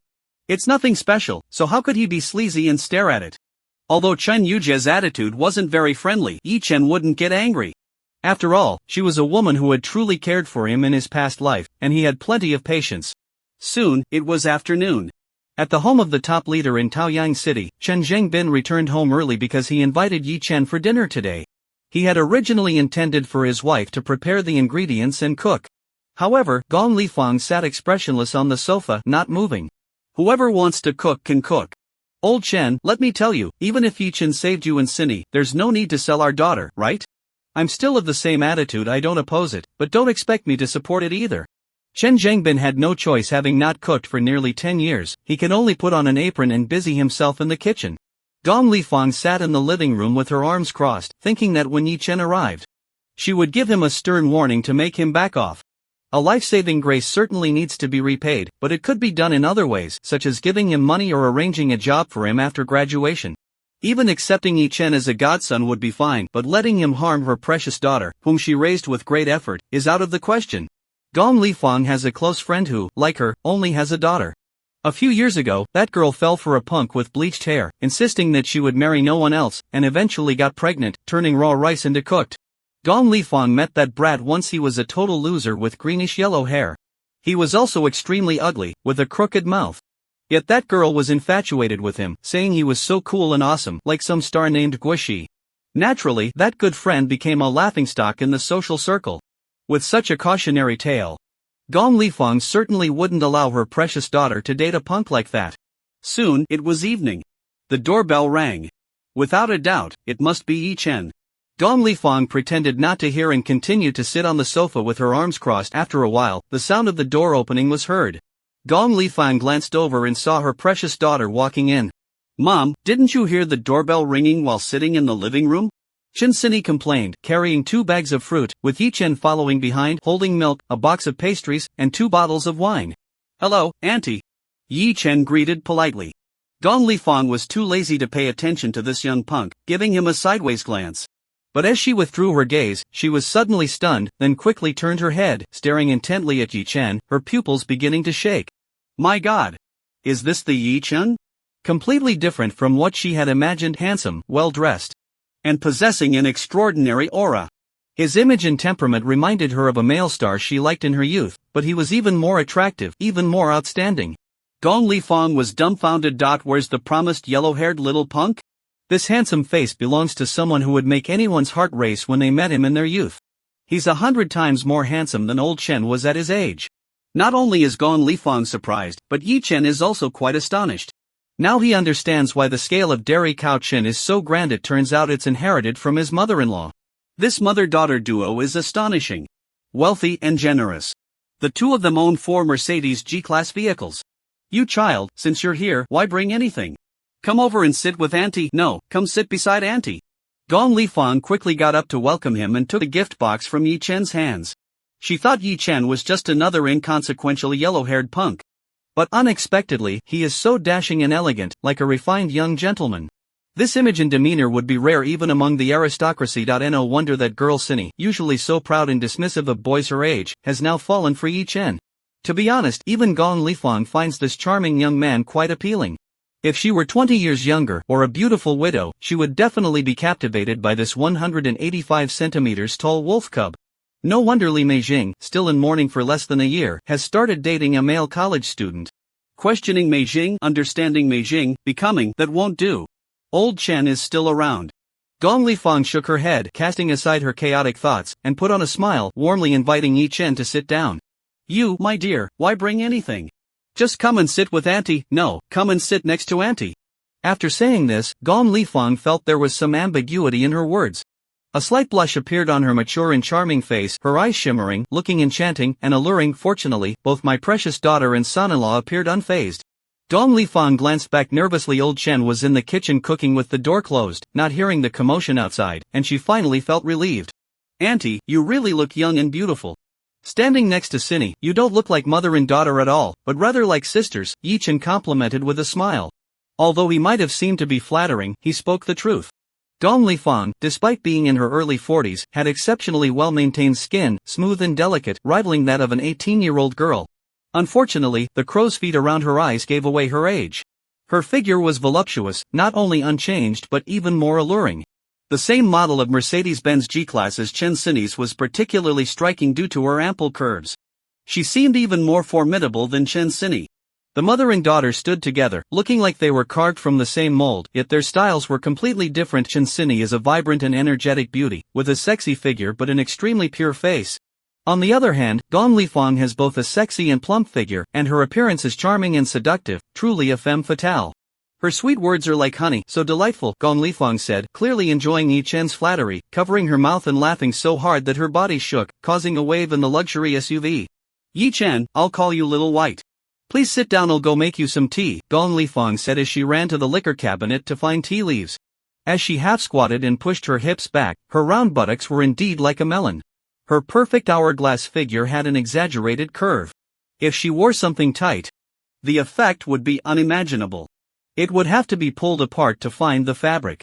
Old Chen eats so well every day, Yi Chen sighed, seeing a resemblance to Chen Xinyi and Gong Lifang. I imagine that by the time this girl is in her 30s or 40s, she could evolve into an irresistible beauty. For women like her, age is no longer a limitation, they only become more alluring as they grow older. Yi Chen can't even fathom how enchanting Gong Lifang would be if she, like Qingyu, could regain her youthful appearance, erasing all signs of aging. In the future, when he and Chen Xinyi become close, he could ask her to bring back some beauty essence to honor Gong Lifang, allowing her to experience the feeling of youth again. Stop! Stop! Yi Chen quickly averted his gaze, focusing on the ground. After all, she is old Chen's wife, and basic respect must be maintained. He shouldn't entertain such thoughts. At the door, Chen Xinyi stood there holding 2 bags of fruit. Her small head filled with egg questions. No way, is no one taking care of her? Mom usually calls me her precious daughter, but now she's welcoming Yi Chen in and ignoring me? That scoundrel Yi Chen only knows how to flatter. Wait a minute? Didn't Mom strongly oppose me dating Yi-chen? Just yesterday she said she would give him a hard time when he came over. Why is she so enthusiastic now? The tea she's brewing seems to be from the mother tree of Dahongpo from Wui Mountain, which Dad usually treats like treasure. The mother tree of Wui Mountain is known for its rarity. The tea it produces is priceless. Last time Uncle came over, he begged for a long time, but Mom wouldn't even brew it for him. Why is she serving it to Yi-chen? Did she mix it up? Snap! The kitchen door opened, and Chen Zhengbin walked out. He twitched his eye when he saw the tea brewed by Gong Lifang, but considering that Yi-chen saved both of them, this little bit of tea leaves isn't much. If he likes it, he can take the rest. Xiaobai, you sit down first, Auntie will go to the kitchen to cook. Gong Lifang said, removing the apron from Chen Zhengbin and muttering loudly, Old Chen, you really are something. I already said that since Xiaobai is coming to our home for the first time, I need to cook a few signature dishes to entertain her, yet you insist on competing with me. Chen Zhengbin was speechless. Who was it just now shouting that whoever loves to cook should cook? Wasn't it him who found Yi-chen unpleasant? Wasn't he firmly opposing it? How did things change so quickly? Chen Zhengbin couldn't understand. He even suspected that his wife was enduring humiliation and preparing to poison Yi-chen. Soon, the dishes were ready, and the family of four sat down at the dining table. Auntie, this is really delicious. Yi-chen praised her endlessly, and indeed, Lady Gong Lifang's cooking was excellent, with dishes that were flavorful and aromatic. Xiaobai. If you like it, eat more, Gong Lifang beamed, continually serving Yi-chen. Chen Zhengbin and Chen Sini exchanged glances, both confused about what she was up to. Chen Sini felt particularly anxious, fearing that her mother might suddenly dump a plate of food on Yi-chen's face. After dinner, Yi-chen helped to clear the dishes and planned to wash them. Gong Lifang quickly stopped him, her hands covered in grease from handling the dishes, unable to reach for him, so she used her backside to push him away. Xiaobai, get out quickly. Auntie will be angry if you stay like this. Isn't that disrespecting Auntie? Yi-chen smiled wryly and had no choice but to bend down and retreat from the kitchen, avoiding Gong Lifang's large backside. Closing the kitchen door, Gong Lifang began washing the dishes. While washing, she exclaimed, "This kid has really solid muscles. Old Chen didn't have this kind of physique when he was young. And he's even more than Old Chen." Chen Zhengbin called Yi-chen to the study and handed him a cigarette. The two started to smoke. Chen Zhengbin suddenly asked, Yi-chen, how is Bay Media doing these days? Yi-chen replied, it's been profitable for a while now. Chen Zhengbin continued to ask, is there a lot of funds available for turnover? Yi-chen nodded and joked, I have over 100 million in gold bricks waiting to be cashed in, so funds are naturally abundant. Chen Zhengbin instructed, there are 7 buildings in the southern row of the Rainbow Bridge, closest to the riverbank. Apart from the 3 under your management, the remaining 4 have all been acquired by Xiao Hongyu through various means. Now, they have all been sealed off and are set to be auctioned next month by the city. And we can buy them all and develop that area. Yi-chen felt a chill in his heart and nodded seriously. If you don't have enough funds, tell your uncle. I can go to the bank to endorse you and help you with a loan. Chen Zhengbin patted Yi-chen on the shoulder. Thank you, uncle. Yi-chen quickly expressed his gratitude. This was the treatment of a son-in-law.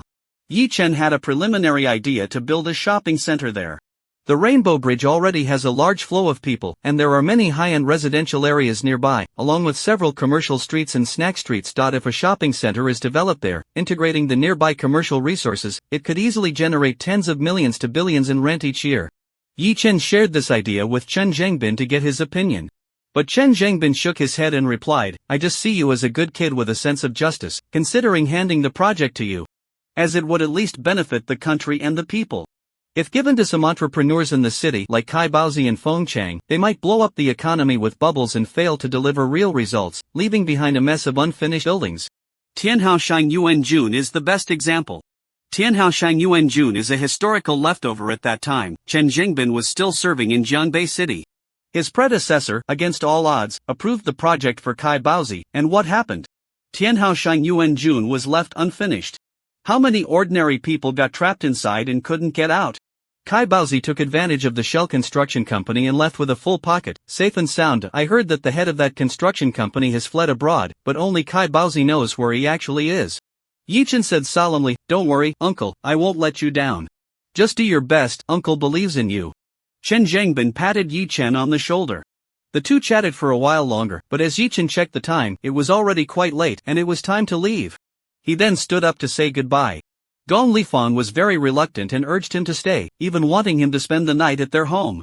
Yi Chen naturally disagreed and declined the warm invitation from his mother-in-law.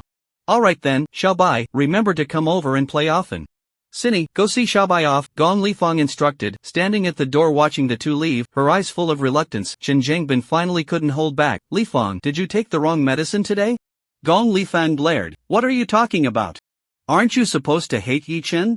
Why today? Yi Chen is such a rare talent, how could I possibly hate him?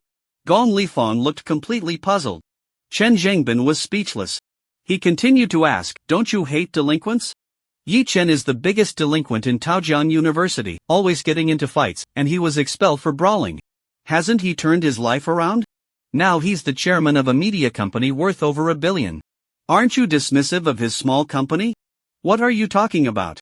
Anyone who has built their success from scratch deserves admiration. He comes from a poor background, both his parents are farmers. This shows that the child is exceptional despite a poor upbringing, he has come this far. How many young people from wealthy families have such capabilities? Lao Chun, I warn you, I am very satisfied with this son-in-law and will not allow you to look down on him. Gong Lifang glared. As a mother-in-law, she found her son-in-law more and more agreeable and wished that her precious daughter would marry Yi Chen right after graduation. It would be best if Yi Chen could move in as a son-in-law so that the three of them could live happily together. Chen Zhengbin felt a bit of a headache however, the old fairy would never admit to her own words and mistakes. Li Fang had quarreled with Cindy countless times at home these past few days, firmly opposing their relationship. Yet now she suddenly changed her mind and was very fond of Yi Chen. Chen Zhengbin couldn't figure out what was going on in Gong Lifang's mind, but this is ultimately a good thing, the family can finally have some peace. That kid Yi Chen, I really can't see through him. Maybe he's an heir secretly cultivated by some wealthy family, sent to Taojiang City for training. This kid is incredibly capable, and he values loyalty and righteousness. If Xine can end up with him, it would be a good thing. Everything is going smoothly today, and Chen Zhengbin is in a good mood. He glances at his wife, Gong Lifang, who is wiping the table with her plump backside, and feels a bit interested. He walks over and hugs his wife from behind. Lifang, how about we go back to the room? Normally, Gong Lifang would have half-heartedly accepted, and the couple would have spent some time together before Chen Zhengbin awkwardly looked for an excuse. But today, Gong Lifang twists her body, avoiding Chen Zhengbin's wandering hands, and glares at him with her charming big eyes. Don't come here. You always leave people in a difficult position. Old Chen, you're not allowed to touch me anymore, you'll sleep in separate rooms. Gong Lifang snorted coldly and locked herself in her room. Chen Zhengbin stood awkwardly in place, the excitement he had felt earlier now deflated. Ah, at middle age everything comes to an end, I can't even control my wife. Forget it, forget it. Let's review today's meeting instead. Downstairs, Chen Sini walked Yi Chen to the entrance of the community, feeling a surreal sense of confusion recalling her mother's attitude. She almost thought her mother had been possessed by someone. Or perhaps her mother's attitude towards Yi Chen was all pretense, secretly intending to poison him. Cindy, are you satisfied with how I performed as your boyfriend? Yi Chen turned around, smiling at Chen Cindy. For most girls, even if they were satisfied inside, they would still say it was just okay, but Chen Cindy is a sincere and stubborn girl. She nodded in response and answered seriously, I'm very satisfied. Not only does my dad like you, but even my mom has been won over by you. Then why don't you give your boyfriend a little reward? Yi Chen leaned down and pointed to his lips. He thought Chen Cindy would playfully say stop it, and they would tease each other for a while, with her half-heartedly letting him steal a kiss. To his surprise, Chen Cindy didn't say a word and directly kissed him. Feeling the soft and warm lips of the girl, Yi Chen was stunned, his heart racing. Chen Cindy awkwardly kissed Yi Chen, tentatively reaching out. Then, Yi Chen suddenly snapped back to reality, pulling her into his embrace and guiding her. At the same time, his hands became restless. Yi Chen marveled. The value of a Mercedes-Benz G-Class is indeed outrageously high. Her waist is still so slim, I really don't know how she supports it. Does she get tired walking? After a while, the two parted, and Chen Cindy almost couldn't stand, softly collapsing into Yi Chen's embrace. She tilted her head back, blinking her pure big eyes, and asked seriously, Yi Chen, how are you so good at this? Forget it, I won't put you on the spot. I won't dwell on your past, I just hope you can treat me well in the future. Of course, I will treat you well too. Don't worry. I will never let you down. And of course, there are others. I believe you. Chen Cindy nodded her little head and gently pecked Yi Chen on the lips. Good night, boyfriend. Go home and rest early. After saying that, she turned and walked back, her steps light, like a graceful little deer. A killer little deer hiding two extraordinary weapons. The super fierce kind. Why Ichin had to admit that Chinsini was quite special and rare. She always managed to touch people's hearts unknowingly. Moreover, if the daughter's Mercedes is so impressive, then the mother must be. Damn! Yichin harshly slapped himself in the face in his mind, cursing himself for being a beast. As he walked out of the community, the Mercedes S600 was parked by the roadside, and Song Dongfeng was standing nearby smoking. When he saw Yichin come out, he quickly approached. Brother Bai, the people you sent to investigate. The brothers have been waiting all night and didn't see him. Everyone thought the mission had failed, but guess where he was finally spotted? Seeing Song Dongfeng's incredulous expression, Yichin instantly understood, it can't be at the Supreme Dynasty, right? As expected of Brother Bai. Song Dongfeng gave a thumbs up. Yichin was speechless. He really didn't expect that grandson Kai Zhaoyuan would actually come to his territory to play. Is he still at the palace? No, he went to the Jinhu district, which seems to be his home. Yichin nodded. Kai Baozi indeed has a villa in Jinhu district, but Kai Zhaoyuan is very afraid of his authoritative father and rarely goes there. Why has he suddenly changed his mind and gone home today? But it doesn't matter, letting him become a fool at Kai Baozi's house is even more interesting. If Kai Baozi is there too, Yichin wouldn't mind taking care of him as well. Looking up at the sky, the weather tonight is exceptionally good. With bright stars and a full moon over the river. Yichin has a vague premonition that tonight's trip to Jinhu district should be particularly interesting. After Chinsini returned home, she thought her parents would have a few words to say to her, but to her surprise, there was no one in the living room or dining room. Chen Zhengbin was working in his study, and Gong Lifang had locked herself in her room, not sure what she was doing. Chinsini found it hard to believe her mother's change in attitude, unsure of what tricks she had up her sleeve. She feared that Gong Lifang was hiding a knife behind her smile, appearing warm towards Yichen but possibly harboring ill intentions. Chinsini wanted to have a heart-to-heart with her mother to express her feelings and clarify her mother's stance, so she went outside and gently knocked on the door. Mom, are you asleep? There were previously some rustling sounds inside, but they abruptly stopped with her knock strangely. No one responded. Mom? Chinsini knocked again. After a moment, Gong Lifang's somewhat suppressed voice came from inside. Xin, Sini, is there something you need? Chinsini replied, Mom, I want to talk to you about Yi Chen. Yi Chen? Gong Lifang's voice suddenly changed, as if a bit excited. Then, once again, there was silence inside, but it seemed like there was some subtle movement, like a child secretly playing games under the blanket, with sounds muffled by the fabric. It was stuffy, the sounds very faint. Chinsini felt a bit worried, sensing that her mother was behaving unusually today. She twisted the doorknob, wanting to go in and check, only to find the door was locked from the inside. She couldn't help but knock on the door anxiously. Mom? Are you okay? No. I'm fine. Sini, you go back to your room first, Mom will come find you later to talk. Gong Lifang said in a hushed voice. Alright then. I'll go take a shower first and wait for you in my room. Chinsini was a bit confused, but seeing that her mother seemed to be alright, she went to the bathroom to shower. At the moment she left, she wasn't sure if it was just her imagination, but she thought she heard her mother let out a long sigh. After showering for more than 20 minutes and feeling refreshed, Chinsini returned to her room and half lay on her bed reading a book. After a while, the door creaked open. Gong Lifang walked in, wearing a thin nightgown that accentuated her voluptuous and alluring body curves, especially in the front, which was simply exaggerated. If Auntie is a beautiful woman with a youthful vibe, Gong Lifang is truly the kind that is fully ripe all over. Moreover, she exuded a seductive aura, with a mature and enchanting face. Her fox-like eyes sparkling as if electrifying everyone she looked at. Gong Lifang pulled over a stool and sat down by the bed. Her figure was so voluptuous that it seemed to engulf the stool entirely as she sat down. Mom, why is your face so red? And you're sweating so much. Did you just have some intense exercise in the room?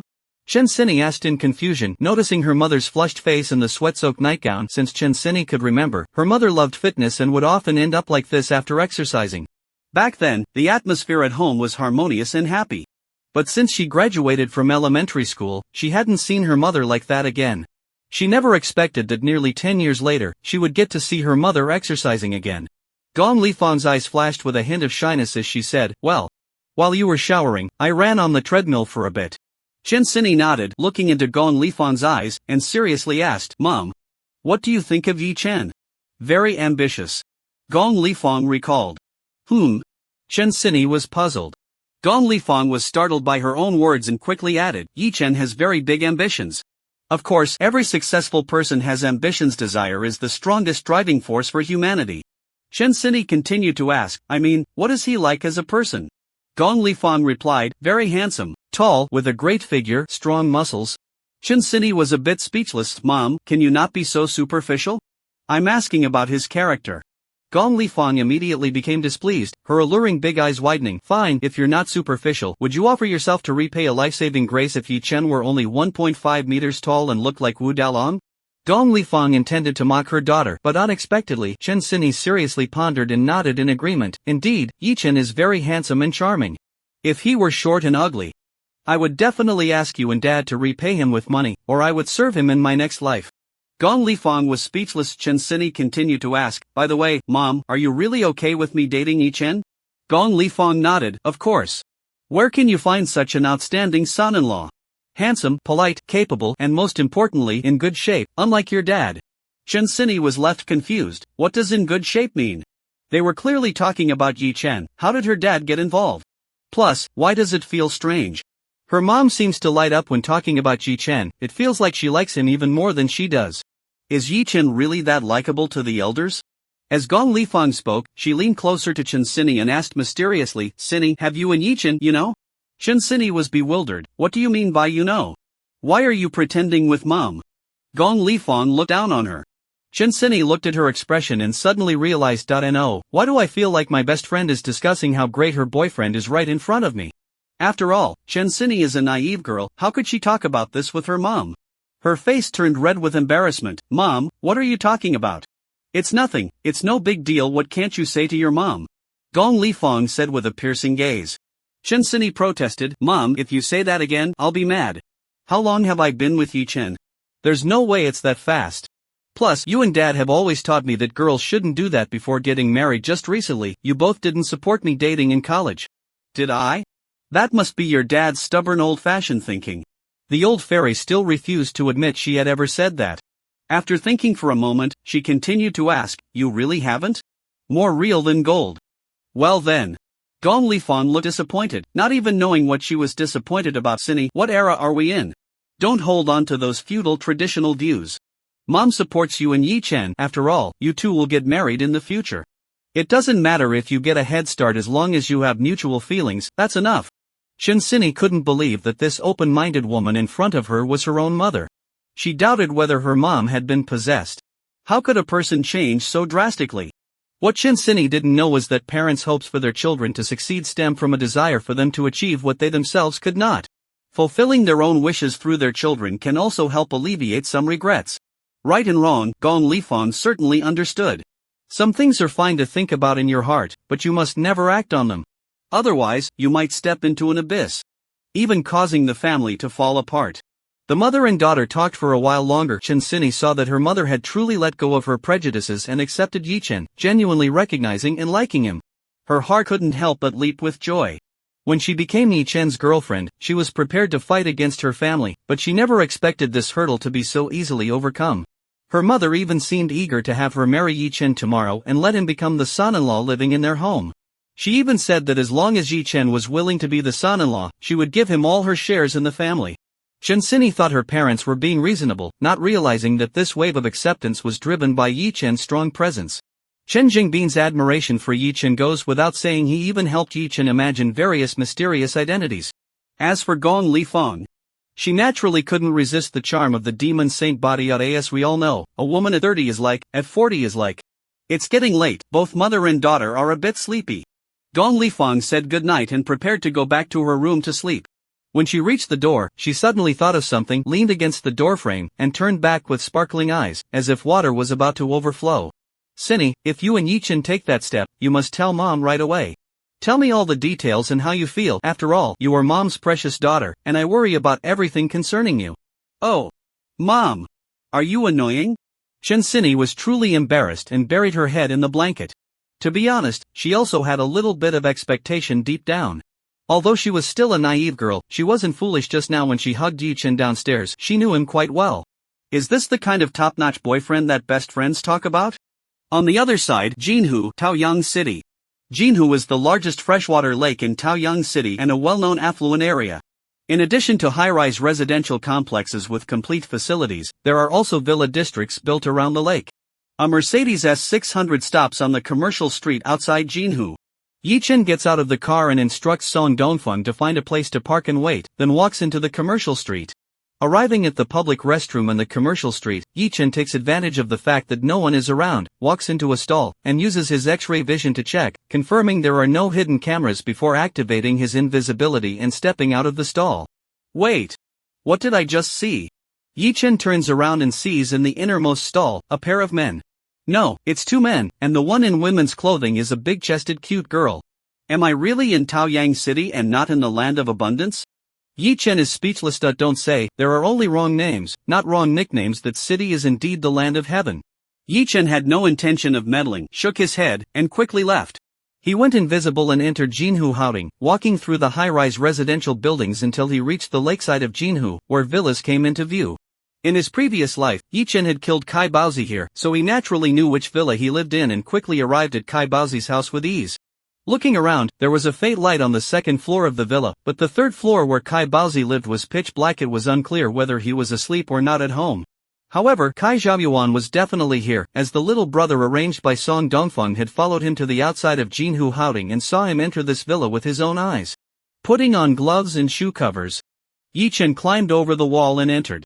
He intended to try and use the primal power within him to see if he could directly jump to the second floor terrace, but fearing that the footcover might burst and leave footprints, he abandoned that plan. After circling the villa, he finally found an open window. Yi Chen gently climbed in, only to discover it was the nanny's room, where a woman was sound asleep on the bed. She hadn't even closed the door, and her clothes were still on, looking more like she was in a coma than naturally asleep.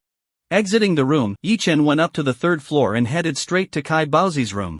The door was open, and the blankets were neatly folded on the bed, showing no signs of anyone having slept there. Yi Chen then took a look around Kai Baozi's study, but still saw no one.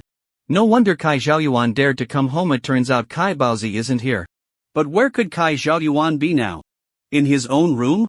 If Yi Chen remembered correctly, Kai Xiaoyuan had been living on the second floor ever since he was turned into a vegetable by Song Dongfeng in his past life. After he single-handedly fought his way here and dealt with Kai Baozi, he naturally took Kai Xiaoyuan with him. He arrived on the second floor, walked through the corridor, and reached the large master bedroom at the southernmost end. The door was ajar, and a hazy, ambiguous pink light spilled out from the crack. Faintly, he could hear a couple inside playing around. Yi Chen's ears perked up, and his super hearing activated, instantly bringing the sounds into clarity. Hey, you're annoying, making me wear this. Little firecracker, you're a vixen. What else should you wear? Come on, a moment of spring night is worth 1,000 gold. You naughty boy, why are you in such a hurry? How can I not be in a hurry? The old man finally went to the provincial city, and we can finally relax and enjoy ourselves. So, Kai Baozi went to the provincial city? Fine. Let's let him go for now, but why does it feel a bit off when these two are talking? Yi Chen vaguely had a guess, but it was hard to believe. Alright, we'll do it your way, you little rascal. Quick, turn around. The woman sighed heavily. You're way better than that deadbeat of yours. Yi Chen stepped outside and peeked through the crack. What he saw next shattered his worldview. Kneeling on the bed, facing the door, was actually the mistress of Leopard. Yi Chen remembered this woman. She was originally a canary kept by Leopard, and after his first wife died, he brought her home. With Kai Leopard's shrewdness, he certainly wouldn't marry her or get a certificate, fearing his assets would be divided. After all, one can never truly know a person's heart who knows if the mistress belongs to the group of women in version T0. Although legally, this woman had no relation to Kai Xiaoyuan, she was still considered Leopard's woman. At this moment, the two unexpectedly rolled together. Good. You really have some skill, Kai Xiaoyuan. Yi Chen's eyes lit up with a good idea for a backstab. He didn't need to take action himself now. If Kai Baozi knew that Kai Xiaoyuan was rolling with his mistress, he would probably beat him to a pulp. In Yi Chen's previous life, when investigating Kai Baozi, his subordinates discovered that this woman was cheating on him, but not with Kai Xiaoyuan. It was with a brother who fought alongside Kai Baozi. Yi Chen revealed the affair, and the sentimental and loyal Kai Baozi personally killed the brother who had blocked bullets for him and saved his life. Of course, he couldn't bring himself to kill the woman. This shows that Kai Baozi is indeed a man of deep feelings and loyalty, but he only directed it toward women. Lao Kai, I wonder what your reaction would be if you saw this scene. Yi Chen took out his phone and began filming through the crack in the door, capturing the wild couple inside clearly. It was just too interesting. Why not send a little power to the cat? Yi Chen stood outside, holding his phone and filming the infinite spring scene inside through the door crack. From a distance, one could see a phone flying up, automatically taking pictures. No wonder Kai Xiaoyuan could attract this woman. His resources are quite good among ordinary people, but of course, he still falls far short compared to Yi Chen. However, what Yi Chen didn't expect was that in just 2 minutes, Kai Xiaoyuan was done. Why so quick today? The woman asked, a bit unsatisfied. Kai Xiaoyuan coughed awkwardly. I drank too much last night, it affected my performance. Just give me a moment, and I'll definitely be able to satisfy you later. The woman mumbled in dissatisfaction, turned away, and pouted while playing with her phone. Turns out this guy is all show and no substance. Yi Chen shook his head in disdain. No wonder this woman would later be promiscuous, even ending up in bed with Kai Baozi's brother. After the video was finished, Yi Chen did not linger and quietly left. After a long while, Kai Xiaoyuan's CD finally ended, and just as the two were about to continue, the phone on the nightstand rang. Kai Xiaoyuan glanced at the number, pressed the speakerphone button, and casually lit a cigarette. A raspy voice came through. Brother Yuan, I've got the background check on that Yi Chen, and I feel it's a bit odd. What seems odd? Kai Xiaoyuan asked casually. The raspy voice replied, his family has been farming for 3 generations. His parents are fruit farmers from the countryside. Over a month ago, Yi Chen was just a small-time troublemaker at Peach River University and was expelled for fighting with a classmate. Coincidentally, you know this person. Kai Xiaoyuan flicked the ash off his cigarette. Oh? Who is it? Your cousin, Yang Wenbin. Kai Xiaoyuan laughed. That useless guy. No wonder he borrowed someone from me recently, saying he wanted to teach a classmate a lesson. Kai Xiaoyuan was not one to act without profit, and he took family ties lightly, otherwise, he wouldn't have targeted Kai Baozi's woman. Besides, if he lent someone to Yang Wenbin and something went wrong, he would have to deal with the aftermath. So, he naturally refused this request. The raspy voice continued, Yi Chen's expulsion was actually arranged by your other cousin Yang Huizhong, who contacted the president of Peach River University. But for some reason, President Wang suddenly went off the rails and, despite the pressure of offending Yang Huizhong, allowed Yi Chen to return to school. Then, Yi Chen suddenly got rich. First by flipping antiques and making tens of millions. He even bought 3 buildings on the Rainbow Bridge. Recently, he started a company called Baiyi Media, which has made several internet celebrities famous, and the company's value has exceeded 100 million. Then I conducted a thorough investigation and bribed a mid-level official in the Public Security Bureau, and I got a piece of information that before Yi Chen rose to prominence, he actually saved Chen Jingbin's daughter's life. So I suspect. Kai Xiaoyuan suddenly realized, you suspect Yi Chen is Chen Jingbin's white glove? The raspy voice replied, exactly. So brother Yuan, I suggest we better not use any special means to acquire those 3 buildings. We should go for a normal purchase instead. Otherwise, if we offend Chen Jingbin and he sets his sights on us, it won't be pleasant. Kai Baozi made his fortune through Grey Industries and is currently in a phase of transformation. Offending the city's top leader is indeed unwise. But Kai Xiaoyuan thought of his father's purpose for going to the provincial capital, and a cold smile appeared on his face. What of Chen Jingbin? If his father's trip goes smoothly, the Kai family in Taojiang City will not fear anyone in the future. Even their old rival Feng Chang, who has a background in the provincial capital, will have to bow his head in front of the Kai family. Kai Xiaoyuan snorted coldly. It's fine, let's proceed as planned. In 3 days, if Yi Chen is unwilling to hand over those 3 buildings, we'll first break his 2 legs. If he still refuses, then we'll break his 2 hands. The voice of a broken gong asked, what if he still refuses? A cold light flashed in Kai Xiaoyuan's eyes as he said coldly, if he still refuses to accept kindness, then we'll cripple his 3rd leg. And what about Chen Jingbin? Chen Jingbin is nothing to worry about. Just go ahead and do it. I've got everything covered. Alright, just watch, brother Yuan. He's just a poor student who got lucky. I have 1,000 ways to deal with him. Kai Xiaoyuan hung up the phone, and the woman excitedly said, I know about Baiyi Media. It's been particularly popular lately. The 2 most famous internet celebrities in Taojiang City, Wang Ziki and Li Xiaoxia, were both promoted by Baiyi Media. I suggested to the old man to acquire shares in this company, but he wasn't interested in internet businesses and wasn't keen on it. How popular are these 2 internet celebrities you're talking about? Kai Xiaoyuan became interested. He lived a life of indulgence and leisure and didn't pay much attention to online trends. The woman immediately took out her phone and opened the videos of Wang Ziki and Xiao Shatzi. Kai Xiaoyuan's eyes lit up. To be honest, these 2 women are indeed seductive beauties. One is a classical beauty with flawless features. The other is a provocative beauty, and her curvy hips really know how to move. She feels even sexier than Xiao Ma. And then there's Momo, who can't get enough, and Xin Xiaoming, who is also from Bei, and they're quite popular as well. When Kai Zhaoyuan looked, he thought Koiner was going to explode. Xin Xiaoming is so flexible, her dancing is really beautiful, and this MOMO still isn't full. That big booty is too exaggerated.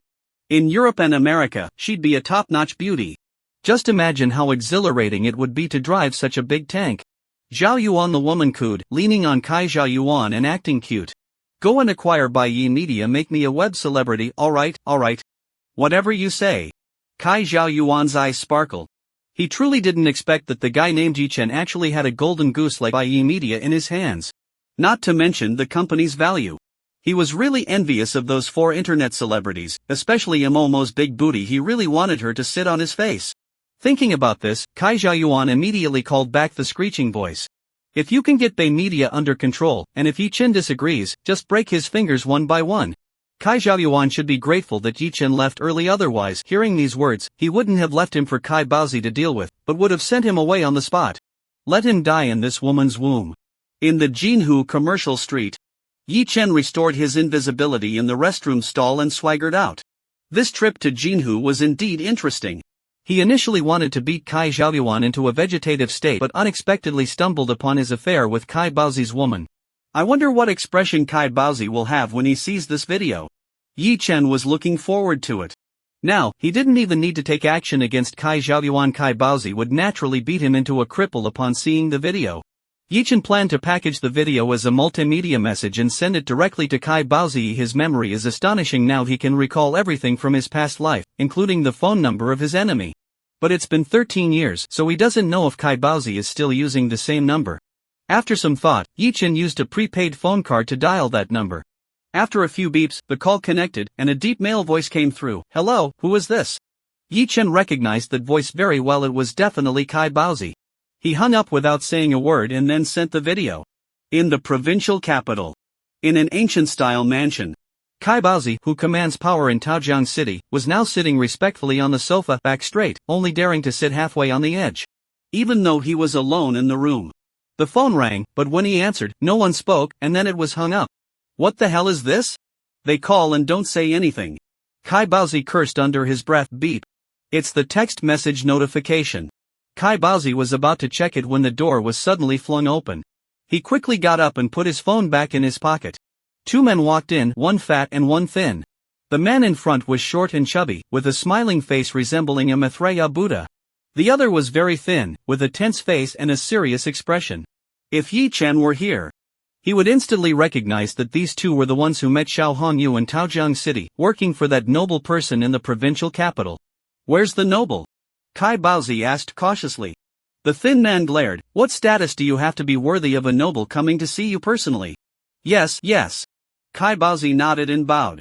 The short fat man stood on tiptoe, patted his shoulder, and said, no need to be so formal from now on, we all work for the noble, we're on the same side. Upon hearing this, Kai Baozi was so excited that his face turned red. How could he not understand? The noble is taking him in, this old dog. Despite the public perception in Taojiang City that the power on the streets is evenly split among 3 forces, Kai Baozi is subtly stronger than Xiao Hongyu. However, ever since the umbrella behind Kai Baozi suddenly fell 2 months ago, his position has plummeted. Countless forces are now restless, eyeing the Kai group and eager to take a bite of the juicy meat.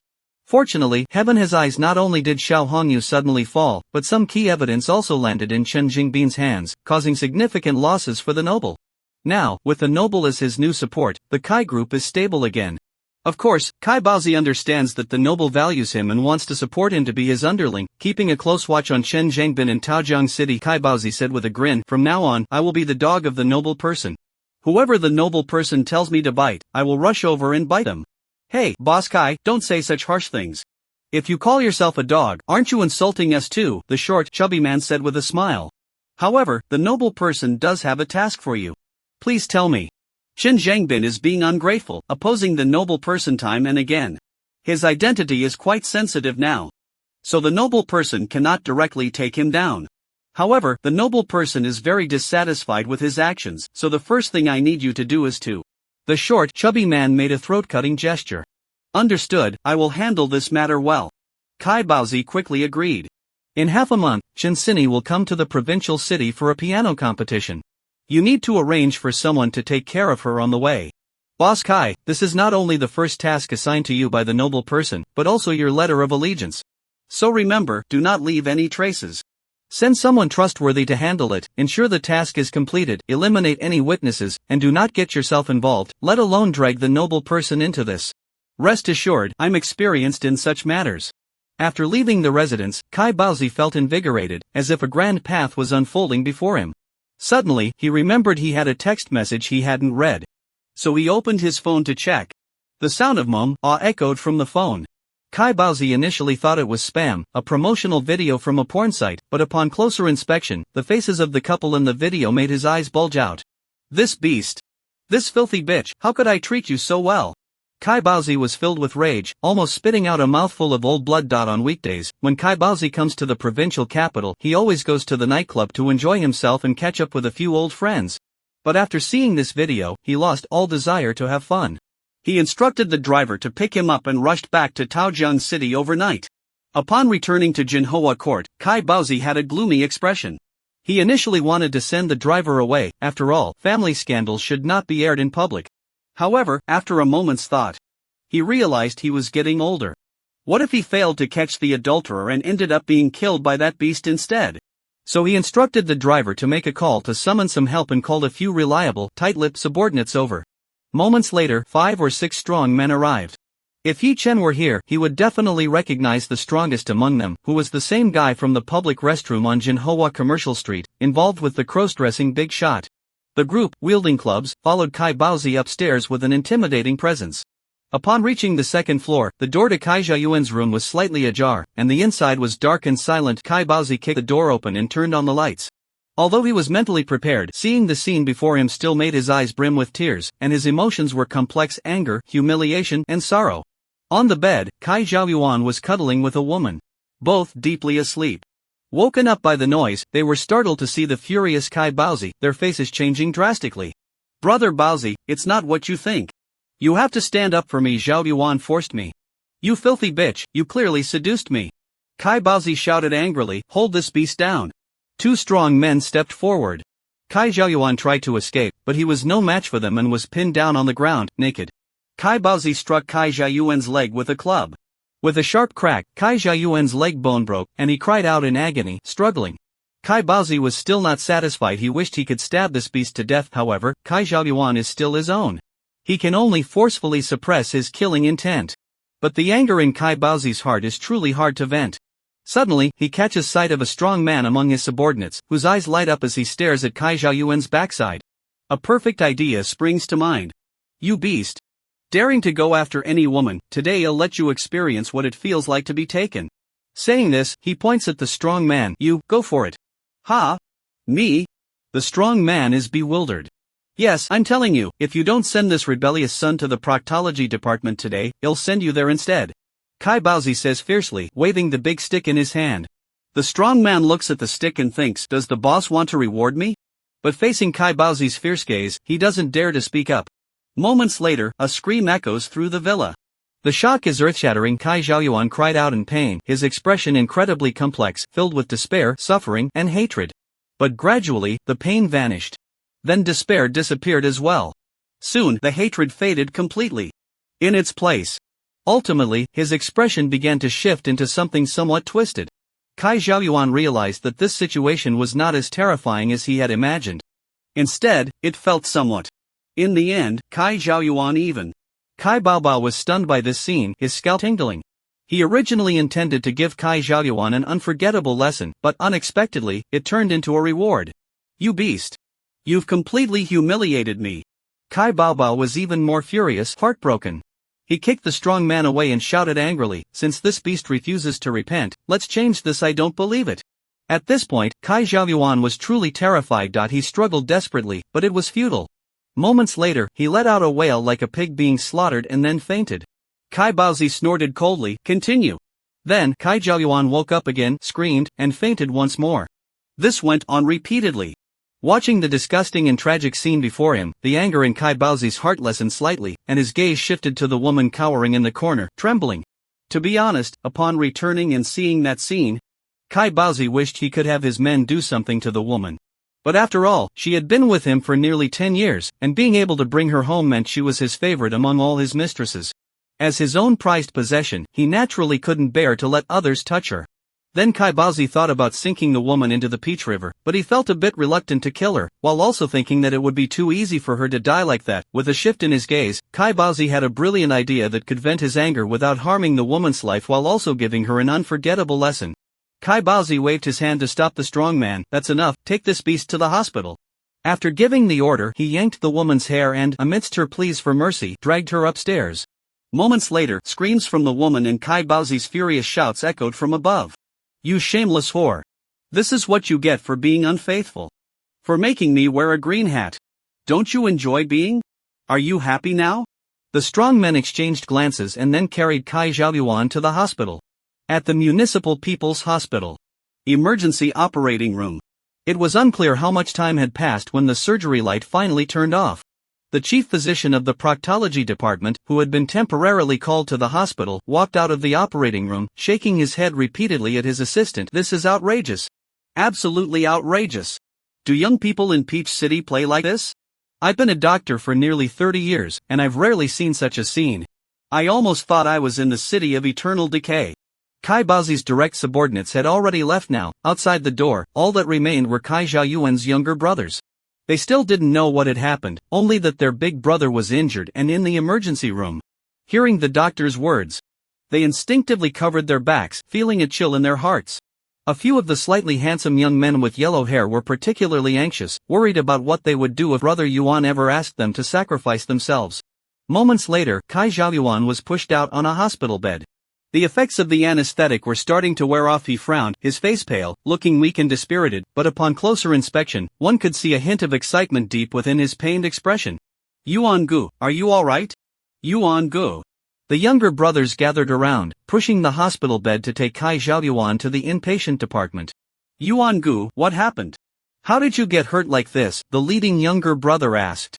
Kai Zhaoyuan remained silent, only gasping in pain. Although he was both suffering and feeling a strange pleasure, today was also the most humiliating day of Kai Zhaoyuan's life. A shadow fell over his eyes. And the seeds of hatred took root in his heart, quickly breaking free and growing into a towering tree. Since childhood, Kai Zhaoyuan had been afraid of Kaibazi. Whenever he made a mistake, he would be severely punished. Kaibazi would either slap him or unleash 7 wolves. But Kai Zhaoyuan only feared Kaibazi and had never hated him. However, things were different now. A thought that had never existed before began to take shape. He wants to become the new king of the Kai group. Kai Zhaoyuan's expression changed several times. He thought of Emperor Yang of Sui, Yang Guang, and then of Emperor Taizong of Tang, Li Shimin. The leading underling continued to ask, "Brother Yuan, you're injured like this, should we take it easy on the matter with Yi Chen?" "No. Everything proceeds as usual." Kai Zhaoyuan's gaze was deep. He wanted to plot for power and usurp it, and before that, he needed to build up his strength. As long as he could swallow this big piece of meat, Yi Chen, his followers' power would multiply. On the other side, at the Taojiang mansion, room 2702. Yi Chen opened the door and saw a canvas placed in the center of the living room, featuring an oil painting with a background of beach and sea. The main subjects of the painting were a handsome man and a beautiful woman, kissing under the sunset. It looked like him and Shuezi. Yi Chen knew from his previous life that Shuezi had a talent for painting. She had studied fine arts in college in the island country. Her childhood dream was actually to become a world-renowned painter, but in the current generation of the Ishihara family, there are only her and her sister. One of the sisters needs to inherit the will of the Ishihara family. Yukiko gave up her own dream of being a painter so that her sister could fulfill hers, becoming a master of deception instead. Yi Chen looked at the sofa and saw Yukiko lying there asleep, wearing a cool, form-fitting tank top and tight hot pants. Her well-rounded backside and impossibly slim waist. Yukiko was too sexy. The fierce dragon tattoo not only didn't ruin her beauty but instead added an unusual charm to her. Yi Chen walked over to Yukiko. "Ishihara family secret technique, activate." Yukiko instantly woke up, her expression filled with surprise. Mr. Yi, you're back." Yukiko gazed at him with sultry eyes, her eyes shimmering. "Mr. Yi, let Yukiko serve you." After a long while, Yukiko sighed, "Mr. Yi, I want to be with you." Yi Chen was startled. "That kind, aren't you very uncomfortable with it?" Yi Chen remembered very clearly that although Yukiko said nothing, she was in tears at that time. "It's okay, I want to make Mr. Yi happy. As long as you are happy, I can do anything. Please, don't pity me." Yi Chen felt very strange. Tonight, Yukiko was more wild and passionate than ever. Trying various. It was as if she treated today as her last chance. Moreover, she truly served Yi Chen like an emperor, exploring all kinds of foreign games, starting with the island nations and then moving on to Europe and America. This time, she still couldn't adapt to the Western games and couldn't keep up with Yi Chen, tears streaming down her face, but she gave her all to finish the game with Yi Chen. After a long time, they embraced each other on the sofa in front of the floor-to-ceiling window. Tears still lingered in the corners of Shuezi's eyes as she turned her back to Yi Chen, curling up in his arms and finding a comfortable position. Then, they quietly watched the river view outside together. The sky was dotted with stars, and the river reflected a waning moon. Yi Chen felt that something was off with Shuezi tonight and gently asked, "Shuezi, you seem troubled?" After a moment of silence, Shuezi replied, "Mr. Yi, a casino in Aocheng has invited me to oversee, offering 5 million Australian dollars a year, and I accepted. 5 million Australian dollars is equivalent to over 20 million yuan, which is quite a generous offer." However, Yi Chen didn't want to leave this woman who was so compliant and willing to give everything to him. "Miss Shuezi, is it possible not to go? I can support you." "No." Suetzi shook her head, "I don't want to be a canary in a cage. I want to realize my own value. And if I keep relying on you and let you support me for too long, you'll get tired of me. I want to be your support, not a burden." Yi Chen wanted to say something, but Suetzi gently covered his mouth. "Mr. Yi, I also have dreams I want to fulfill." As she spoke, Suetzi stood up, picked up an open envelope from the table, and unfolded its contents. "Admission notice for the Master's Program in Fine Arts at Australia University?" Yi Chen was surprised. Australia University is well known globally. Yi Chen knew Suetzi had a talent for painting. But he didn't expect she had quietly been accepted into their graduate program. He truly admired such an academic achiever even though he now possesses an extraordinary memory. It seems he has developed a habit of dozing off whenever he sees a textbook. Shuezi is going to Australia. She can work to earn money while studying to improve herself. "Mr. Yi, you are becoming more outstanding, and Shuezi wants to keep up with you, to be a woman worthy of you." Shuezi's eyes were filled with tenderness. Yi Chen sighed he wasn't a selfish person. Since Shuezi wanted to realize her own life value, he naturally wouldn't stop her. "Miss Shuezi, I will miss you." "Mr. Yi, Shuezi will miss you too. Don't worry, Shuezi can't live without you."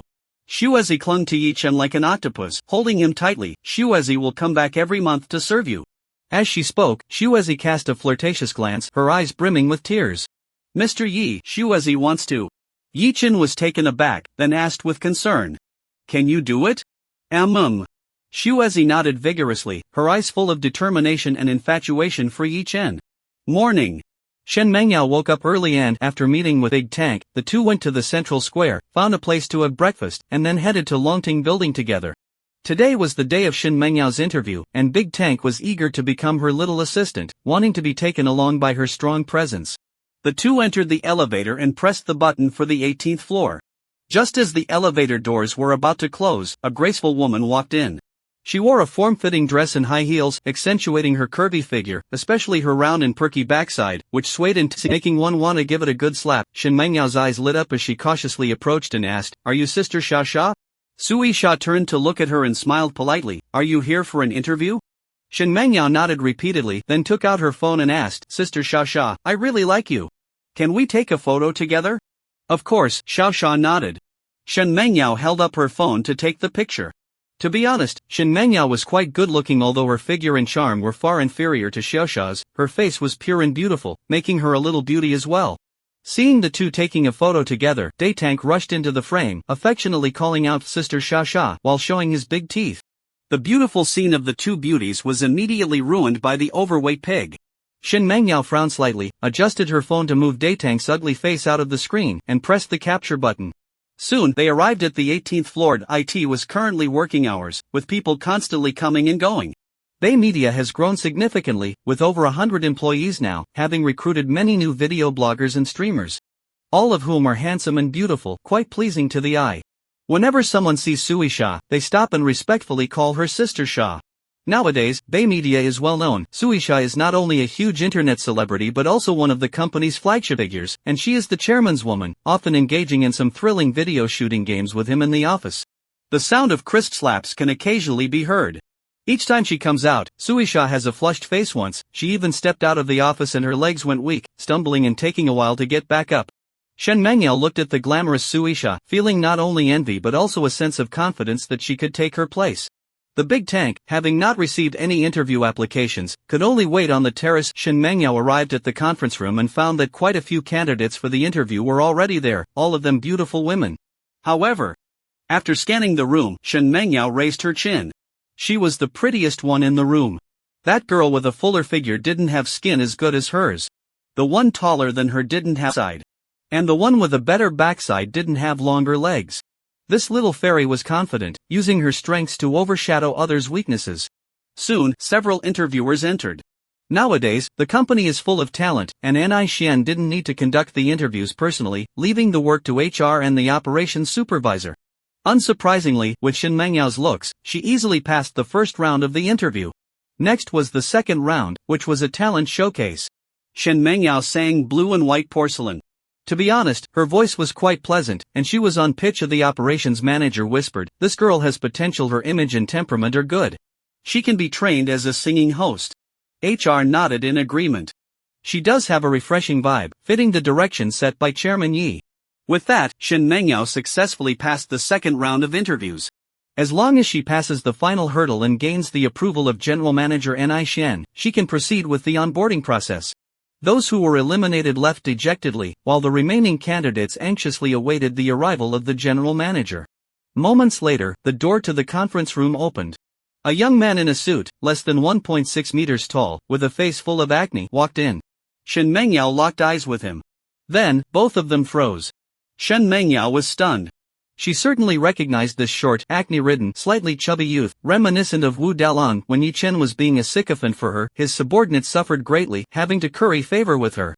Anai Xian, being one of Yi Chen's three main pillars, naturally had a lot of dealings with Shen Mengyao. How could he be here? A shocking thought crossed Shen Mengyao's mind. Could Anai Xian really be the general manager of Bay Media? Impossible. Anai Xian was just a minor follower of Yi Chen, and he was only a sophomore. How could he have that capability? Just as Shen Mengyao dismissed this thought, she saw several interviewers stand up, respectfully greeting Anai Xian, manager Anai. Anai Xian snapped back to reality and nodded expressionlessly. Are these all candidates who made it to the final interview today? Yes. The operations manager handed over a stack of resumes. Anai Xian took the resumes and sat in the main seat. At this point, Shen Mengyao was completely stunned. She was greatly impacted. Anai Xian's looks can only be considered average among ordinary people, so in Shen Mengyao eyes, he is just a symbol, an ugly little brother under the bootlicker Yi Chen. Shen Mengyao has never regarded this ugly guy highly.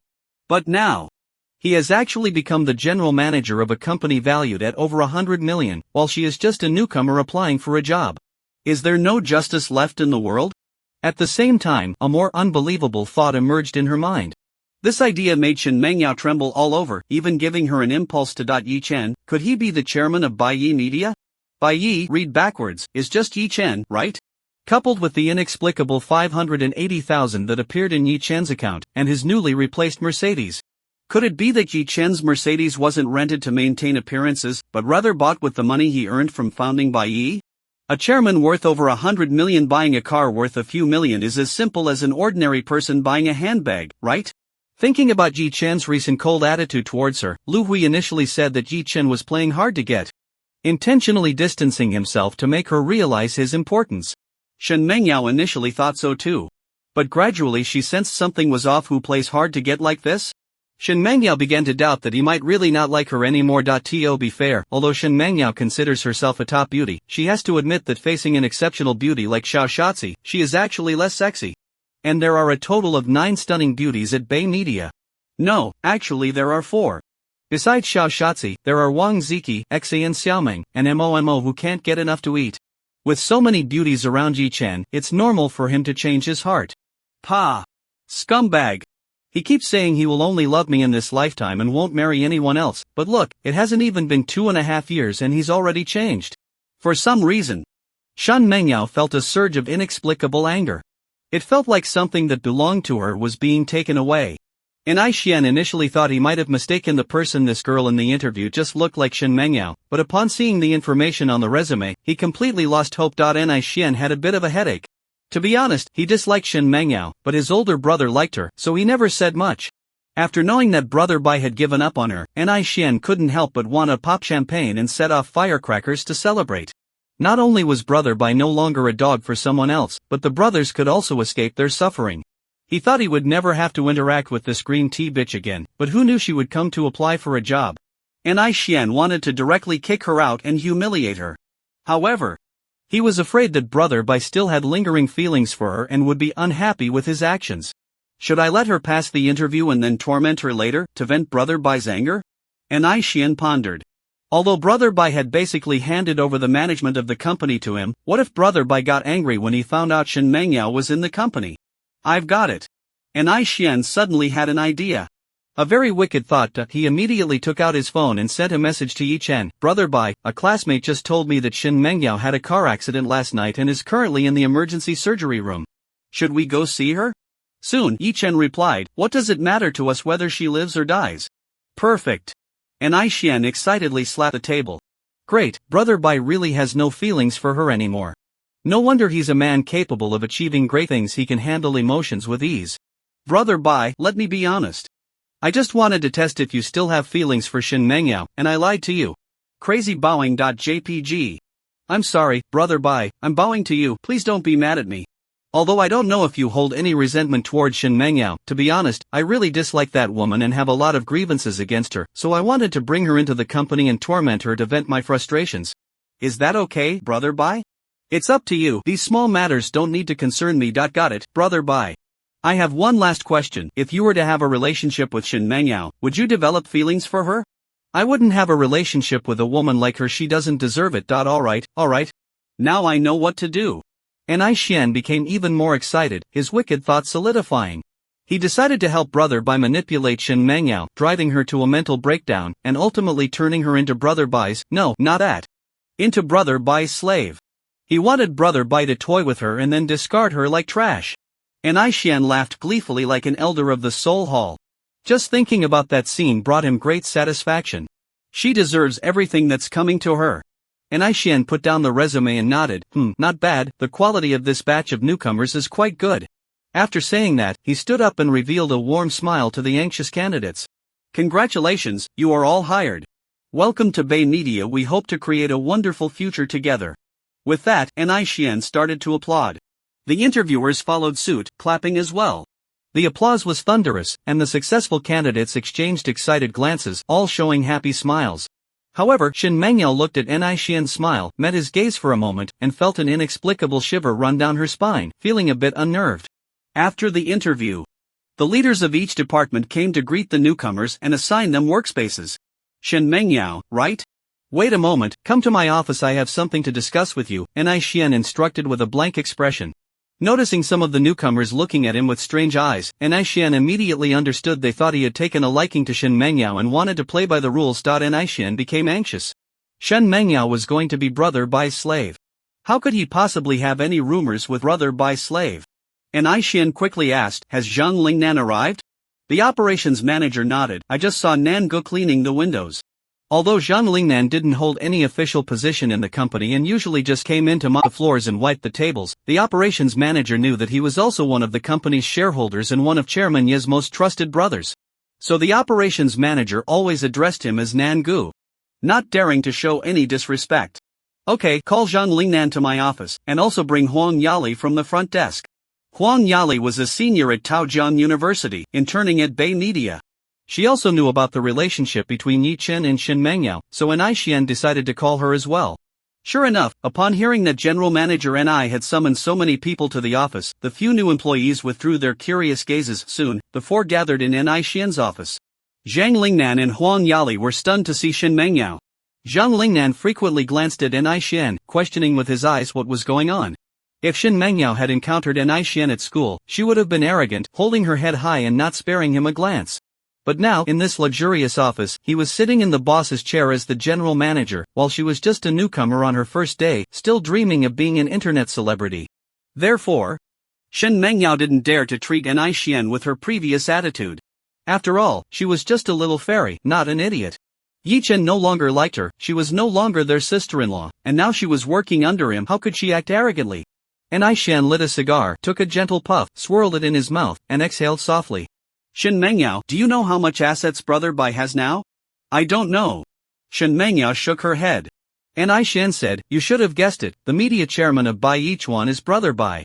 In addition to this company valued at over 100 million, Brother Bai also owns 3 buildings worth nearly 100 million at Rainbow Bridge, an apartment at Taojiang Mansion, and a Mercedes S600 worth over 3 million. And then there's the Supreme Royal City KTV, you must have heard of it, right? It's one of the top business KTVs in Taojiang City, and it's also part of Brother Bai's assets, Zhang Lingnan added. And Aishan nodded, right. I completely forgot about that, even the building where the Supreme Royal City is located belongs to Brother Bai. Shen Mengyao's pupils widened, her cherry lips slightly parted, as if a pair of large eggs could fit inside. She knew Yi Chen was impressive now, but didn't expect him to be this impressive. How much wealth must he have? And Aishan was very pleased with her reaction, a smirk on his lips. You all think Brother Bai is just a poor student from the countryside, but how can an ant know the strength of a dragon? Brother Bai's identity is beyond what you ordinary people can imagine. Zhang Lingnan scratched his head in confusion. Ha? Didn't Brother Bai say his uncle and aunt were farming orchards in the countryside? Could it be that Brother Bai is some super rich second generation? Or, like in the novels, is he the heir of a big family? Zhang Lingnan was almost fooled by Aishan, let alone Shen Mengyao, whose pupils shook again. Aishan said playfully, originally, Brother Bai pretended to be poor at school to find true love who wouldn't care about his status, but unfortunately he didn't find it. Bai Gu has decided to stop pretending. With the pocket money he got at home, he bought these assets in Taojiang City and casually founded Bay Media, elevating a few beauties to internet celebrity status. Upon hearing this, Shen Mengyao felt a mix of emotions. An overwhelming sense of regret surged within her. If only she hadn't looked down on others and agreed to be Yi Chen's girlfriend. Wouldn't she be the one living in a villa and driving luxury cars? Wouldn't she be the one turned into a big internet celebrity? Wouldn't she be the one marrying into a wealthy family and becoming a rich wife? And Aishan continued, Shen Mengyao, I'm telling you this not to show off, but to convey one message, times have changed. Bai Gu has no feelings for you anymore, so I hope you understand your position in the company. To put it bluntly, you are indeed quite beautiful, but that's about it. There are many women here who are more attractive than you, and each of them wants to climb into Bai Ji's bed. If you find my words unpleasant, please turn left and quickly take the elevator to leave. Of course, if you want to become a big internet celebrity, then please put away that high and mighty attitude and go complete your onboarding procedures. And Aishan, fearing that the little fairy might leave in a huff, added, I advise you to choose option 2. Bai Gu's influence is far beyond your imagination. He can easily elevate internet celebrities like Prince Chi and Xiao Shazi. Shen Mengyao stood in silence for a while, and just when Aishan thought she was about to storm out, she nodded. Mr. I understand. I'll go complete my onboarding procedures right now. To be honest, Shen Mengyao was not happy after all. Which little fairy enjoys hearing harsh truths? Regardless of the truth in Aishan's words, Shen Mengyao knew that Yi Chen was now a billionaire, a man worthy of her. I don't believe that Yi Chen really doesn't like me anymore. Deep down, he absolutely still has feelings for me. And even if he really doesn't like me anymore, so what? If Yi Chen could like me once, he can like me again. Just wait and see. I will definitely become the mistress of Bai Yi. Once I become Yi Chen's woman, will that so-called general manager, Aishan, still dare to be so arrogant in front of me? By then, I will drive luxury cars, live in mansions, and fill my home with luxury goods. When these people see me, they will all have to bow respectfully and call me sister-in-law. Yi Chen arrived at the company, walked into his office, and opened his computer to check the data of the internet celebrities under him. He knew that Shen Mengyao had started working, but he didn't care at all. The moment he realized he was a clown in his past life, he had completely given up on this woman. In Yi Chen's view, Shen Mengyao is actually quite pitiful. In her past life, that rich second-generation heir was two-timing, cheating on his girlfriend with her. Shen Mengyao, upon realizing she was the mistress, surprisingly didn't break up with him immediately. It is said that in the end, she managed to extract a large sum of money from him and then fled to America. In her eyes, men are just tools for women to use. She would never fall in love with anyone, only with herself. That rich heir was even more of a clown. After dating Shen Mengyao for 2.5 years, he didn't even get to sleep with her and lost a significant amount of money. In the end, he even posted a short essay on Weibo, accusing Shen Mengyao of being a filthy whore and a gold digger. He claimed she was either a barren woman or a lesbian, having no feelings for men at all. Knock knock. The office door was knocked on. Come in. Yi Chen looked up and saw Su Yisha walking in. She was wearing a sexy bodycon dress. Her figure was incredibly tempting, with a full chest and a curvy backside. She exudes a strong sense of a young married woman, making one want to conquer her fiercely. To pry open that plump backside. Mr. Yi, you haven't been to the company for several days, and I want to shoot a video with you. Suisha said, blushing. Is that really what you want, to shoot a video? You clearly want to be slapped hard. Yi Chin didn't want to expose her, but he was also enjoying helping Suisha with the video. He picked up the camera, just shot a clip, and then his phone rang. Seeing it was his mom calling, he answered. Hello, Mom. Shabai, tomorrow is your birthday. I'll transfer you 300 yuan, so you can take Aunt Qinyu and Shurian out for a nice meal.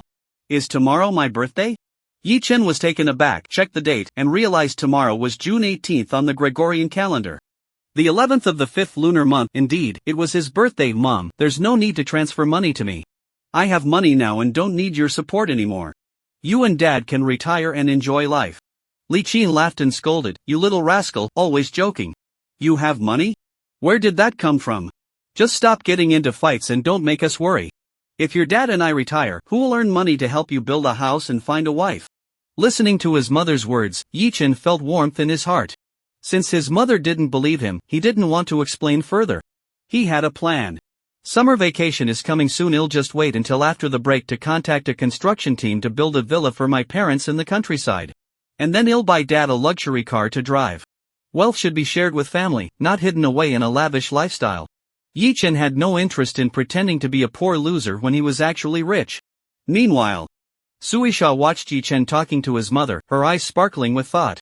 Is Chairman Ye's birthday tomorrow? She pondered to herself. Today's success is entirely due to Mr. Ye's support. Without Mr. Ye's kindness, I would still be a struggling student who can't even afford to add a sausage to my pancake. One must know how to repay kindness. I must give Mr. Bao Yi a good return. Suisha plans to prepare a special gift for Yi Chen. Suisha leans against the floor-to-ceiling window, her curvy figure creating an enticing arc. She suddenly turns her head, revealing a pure and shy smile. The aura of a married woman is palpable, making one feel a stirring inside. Very good, that's the feel. Yi Chen holds the camera, shooting from various angles. Suisha is truly unbelievable. She clearly is still a college student, yet exudes such a mature charm. With his rich experience, Yi Chen can easily tell that Suisha is still just a fledgling. One can only say that she was born for this job. Her ability to attract men comes naturally, with every frown and smile exuding charm. When Suisha first joined, she was a bit naive, but under Yi Chen's guidance. Under Yi Chen's training, her video shooting skills improved significantly, and her overall vibe became more refined. Of course, she couldn't do it all by herself. Before each video shoot, she still needed Yi Chen to activate her. Moreover, at this moment, both her condition and her looks and figure have surpassed the peak of her past life, and then some. It made Yi Chen start to doubt that Suisha and that popular little Shotzi from his previous life were not the same person. The one before him was a high-spec version. Great, change to the next pose. Toss your hair. Adjust your glasses. Turn around, twist. Not like that, it's too stiff. It needs to be smoother. Giving the impression that the hips are swaying. Why are you out of character again? Yi Chen stepped forward, raised his palm, and slapped down hard. Smack! Suisha's delicate body trembled, her pretty face flushed with embarrassment, tightly pursing her lips. She looked as if she wanted to say something but hesitated, her gaze towards Yi Chen filled with mixed feelings. It seemed her eyes were brimming with tears. Very good, you've got the feel right. If you had been paying attention to the comments section of the video, you would find that those old perverts online love this little expression of yours. Yi Chen was very satisfied, continuously filming with the camera. He was not only pleased with Suisha's state but also extremely satisfied with the feeling of it. He couldn't tell if it was just his imagination, but Yi Chen always felt that under his guidance, Suisha had become more voluptuous and womanly. It was clear that he only occasionally gave her a few pats while filming the video, yet he had no idea how this woman had evolved. For an ordinary girl, not to mention evolving to her level, even acquiring a hint of a wife's charm and femininity would require going through countless battles. Some even needed to experience dozens of men. Although Suisha was very focused on work today, she kept observing Yi Chen's expressions while working. It seems like Yi Dong enjoys filming me as well. Suisha was not referring to filming videos. Yi Dong, like me, also enjoys this. Suisha's mind was filled with thoughts. Suddenly, she knew what kind of birthday gift to give Yi Chen this time. She must repay Bao Yecheng properly. She must acknowledge his kindness in recognizing her. Shen Mengyao walked out of the office and went to HR to complete her onboarding procedures. Although she had deep entanglements with Yecheng, in Ni Xian's eyes, she was just Bai Ji's woman. Bai Ji's slave. Therefore, she naturally didn't qualify for the same treatment as Sui Sha and Sinyu, and she didn't have an independent office. She could only squeeze into the office hall with other newcomers. Shen Mengyao sat at her workstation, looking at those newcomers who were full of dreams for the future, and she sneered internally. These people were all just workers serving her and Yecheng. They were not on the same level as her. She was sitting here now, but it wouldn't be long before she would have a luxurious office as the boss lady. Before this, I need to work hard to show Yichen my value. Shen Mengyao quickly got into work mode, opened her computer, and began reading the electronic employee handbook. She was so engrossed in her work that she didn't notice her phone vibrating continuously. After some time, when she came back to her senses, she realized that D-Tank had sent her hundreds of messages and made dozens of missed calls.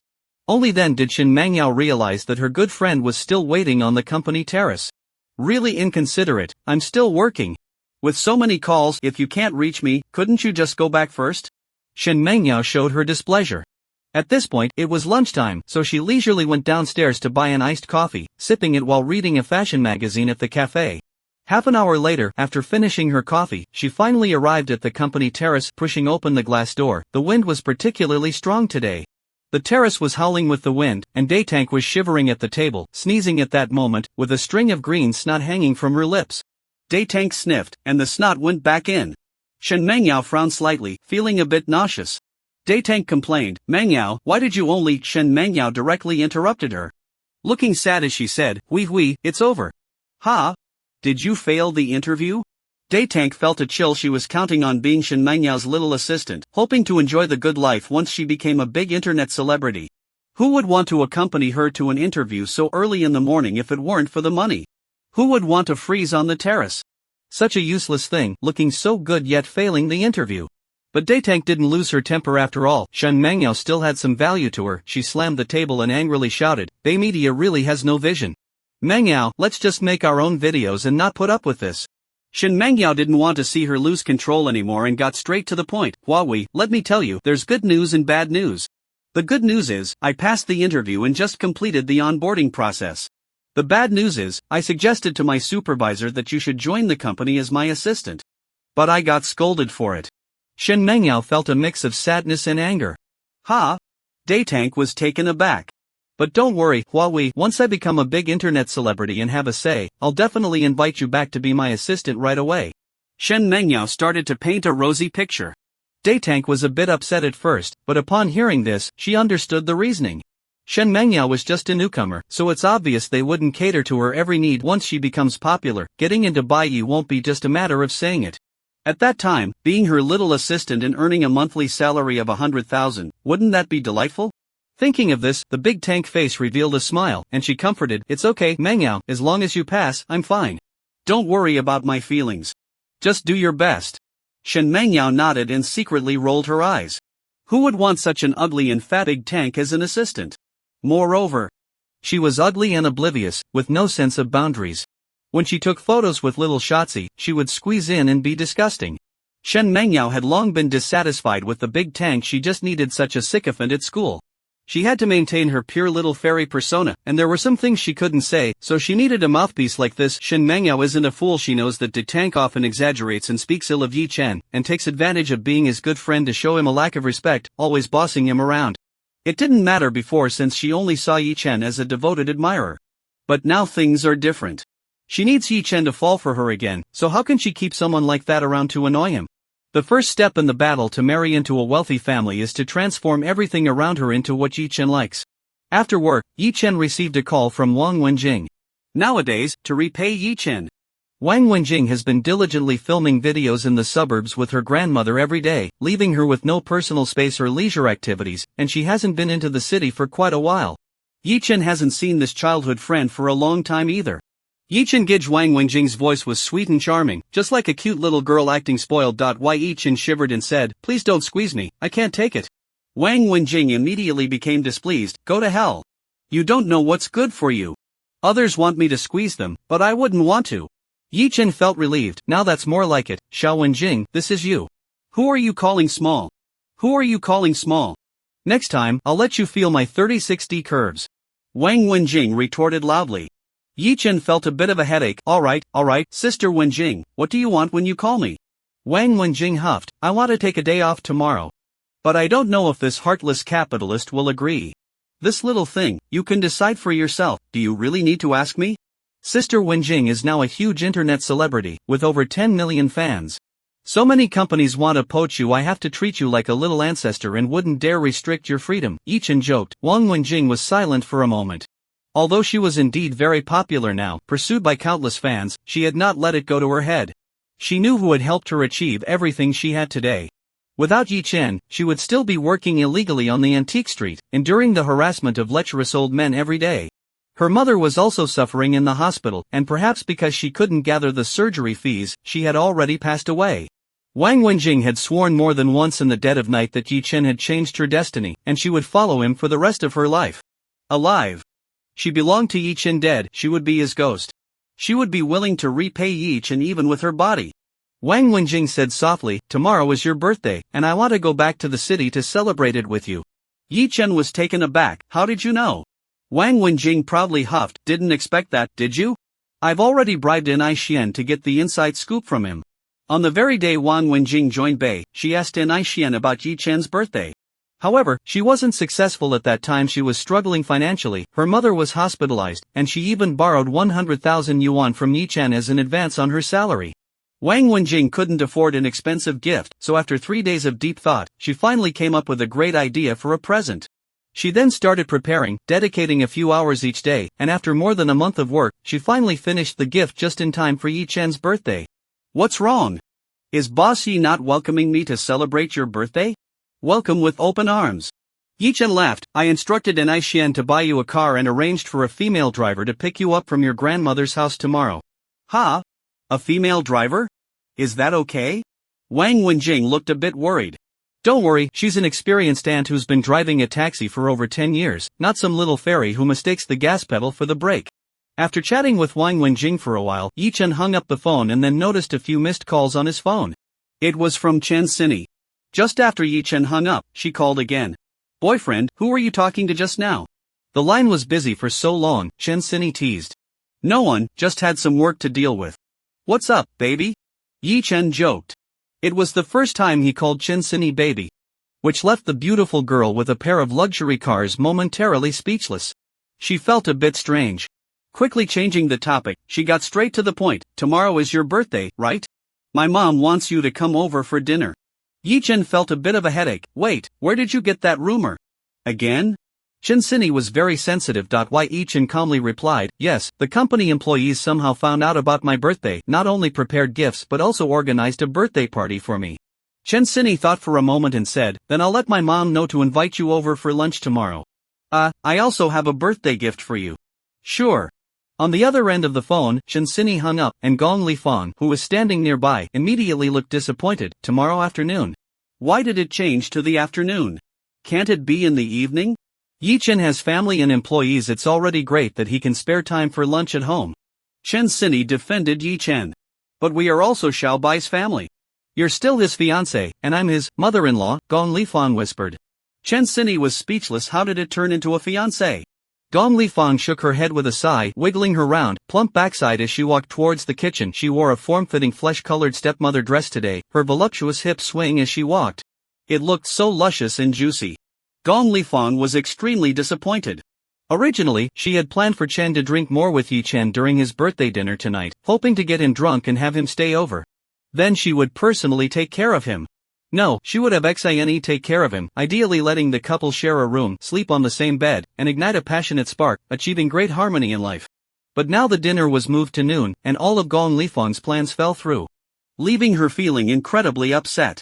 Her heart felt empty. It was empty everywhere. Yes, her left atrium and right ventricle felt empty, and it definitely wasn't referring to any other place. Yi Chen hung up the phone and found he had another missed call on his phone. It was Aunt Qin calling. Seeing that Yi Chen didn't respond, she sent a message. Xiao Bai, are you coming home tonight? Auntie has prepared a birthday gift for you. Yi Chen immediately recalled that in his previous life at Auntie's house, she treated him like a half-son, preparing a feast every year along with a birthday cake and gifts. Yi Chen replied, "Is the gift Auntie prepared for me really just you? Are you finally willing to let me take the final step? You mischievous boy. Stop having those kinds of thoughts, Auntie has already done that with you, isn't that enough? If I were to you, I would have been satisfied, but unfortunately, I am Yi Chen. If the gift isn't Auntie, then I'm not replying." Just as he finished replying to Chinyu, his phone rang again. It was Aunt Xinu calling. "Hello, Xiao Yu, are you missing me? You naughty boy. Don't be so disrespectful, I am your auntie." Xinu said angrily, which aunt would eat her nephews? Ah! Don't say that. Xinu hurriedly interrupted, her voice filled with embarrassment. "Xiao Yu told me that tomorrow is your birthday, but I have a commentary competition in Magic City, and it's the finals, so I can't be absent. Although I can't celebrate your birthday with you, I have prepared a birthday gift for you. It's in your room." Xinu was extremely shy and hung up the phone directly after speaking. "Alright, it's good that you're in Magic City, otherwise, I really wouldn't have time for this birthday." Yi Chen breathed a sigh of relief. Of course, if the gift prepared by Aunt Xinu was herself, Yi had to call her no matter what. Buzz buzz. Yi Chen's phone vibrated continuously. A series of messages came in.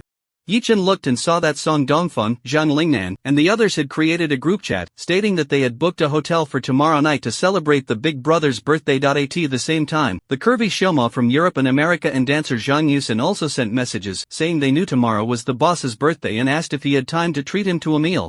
"Are you both coming?" Yi Chen felt embarrassed to expose them. Did they really want to eat? They clearly wanted to attract Xiao Bai. The two of them were in the same class as Suisha, but Suisha was particularly favored, which made them very envious. After all, Yi Chen was so young and handsome, with maximum charm, wealth, and talent. Just looking at his pants showed he was also. What woman wouldn't like that? They were even willing to serve Yi Chen together with Suisha, being the third and fourth wives. Tomorrow would already be busy enough. Yi Chen had no time to have a meal alone with them, so he directly sent them the hotel address that Nishian and the others had booked. Just as he finished handling that, Shuezi also sent a message. Mr. Yi, tomorrow is your birthday, and after celebrating, Shuezi will be going to Australia. Can you come and accompany Shuezi tonight? Shuezi has prepared a gift for you. Buzz. Suisha also sent a message. Boss, she wants to surprise you and has prepared a gift for you. Yi Chen was taken aback, wondering if she had made a typo, when a photo was sent over. It was a selfie of Suisha in front of a mirror, slightly bowing her head, looking very shy. She was wearing a sexy QQ bunny girl outfit, with black stockings, lace, and minimal fabric. Suisha in the QQ bunny girl outfit was simply irresistibly alluring. This set of QQ lingerie had very little fabric, perfectly highlighting her voluptuous and sexy figure. The three key areas were all made of sheer black lace, giving a vague sense of temptation. It felt like you saw something, yet at the same time, you saw nothing at all. Although there's only a front photo, Yi Chen estimated that the back must be even more alluring. With Xiao Shazi's voluptuous figure in this outfit, just imagining the effect makes him feel like he's about to explode. Besides, Yi Chen, being an experienced man, understands these kinds of clothes well. The least fabric is often at the back. Some even have no fabric at all on the back. This enchantress. Yi Chen thought about transforming into Sun Liukong to deal with the rabbit spirit. He took a deep breath and replied to Suisha's message, "How do you want to repay me? A bite?" Suisha used to be a pure little flower, but after being educated by Yi Chen all this time, she has learned a lot. And having frequently seen comments from LSP in video comment sections, she immediately understood the implication of Yi Chen's words. She replied with one word, "No." Yi Chen responded, "There's no sincerity. The best way to repay me is, yo, Mr. Yi, tomorrow is your birthday.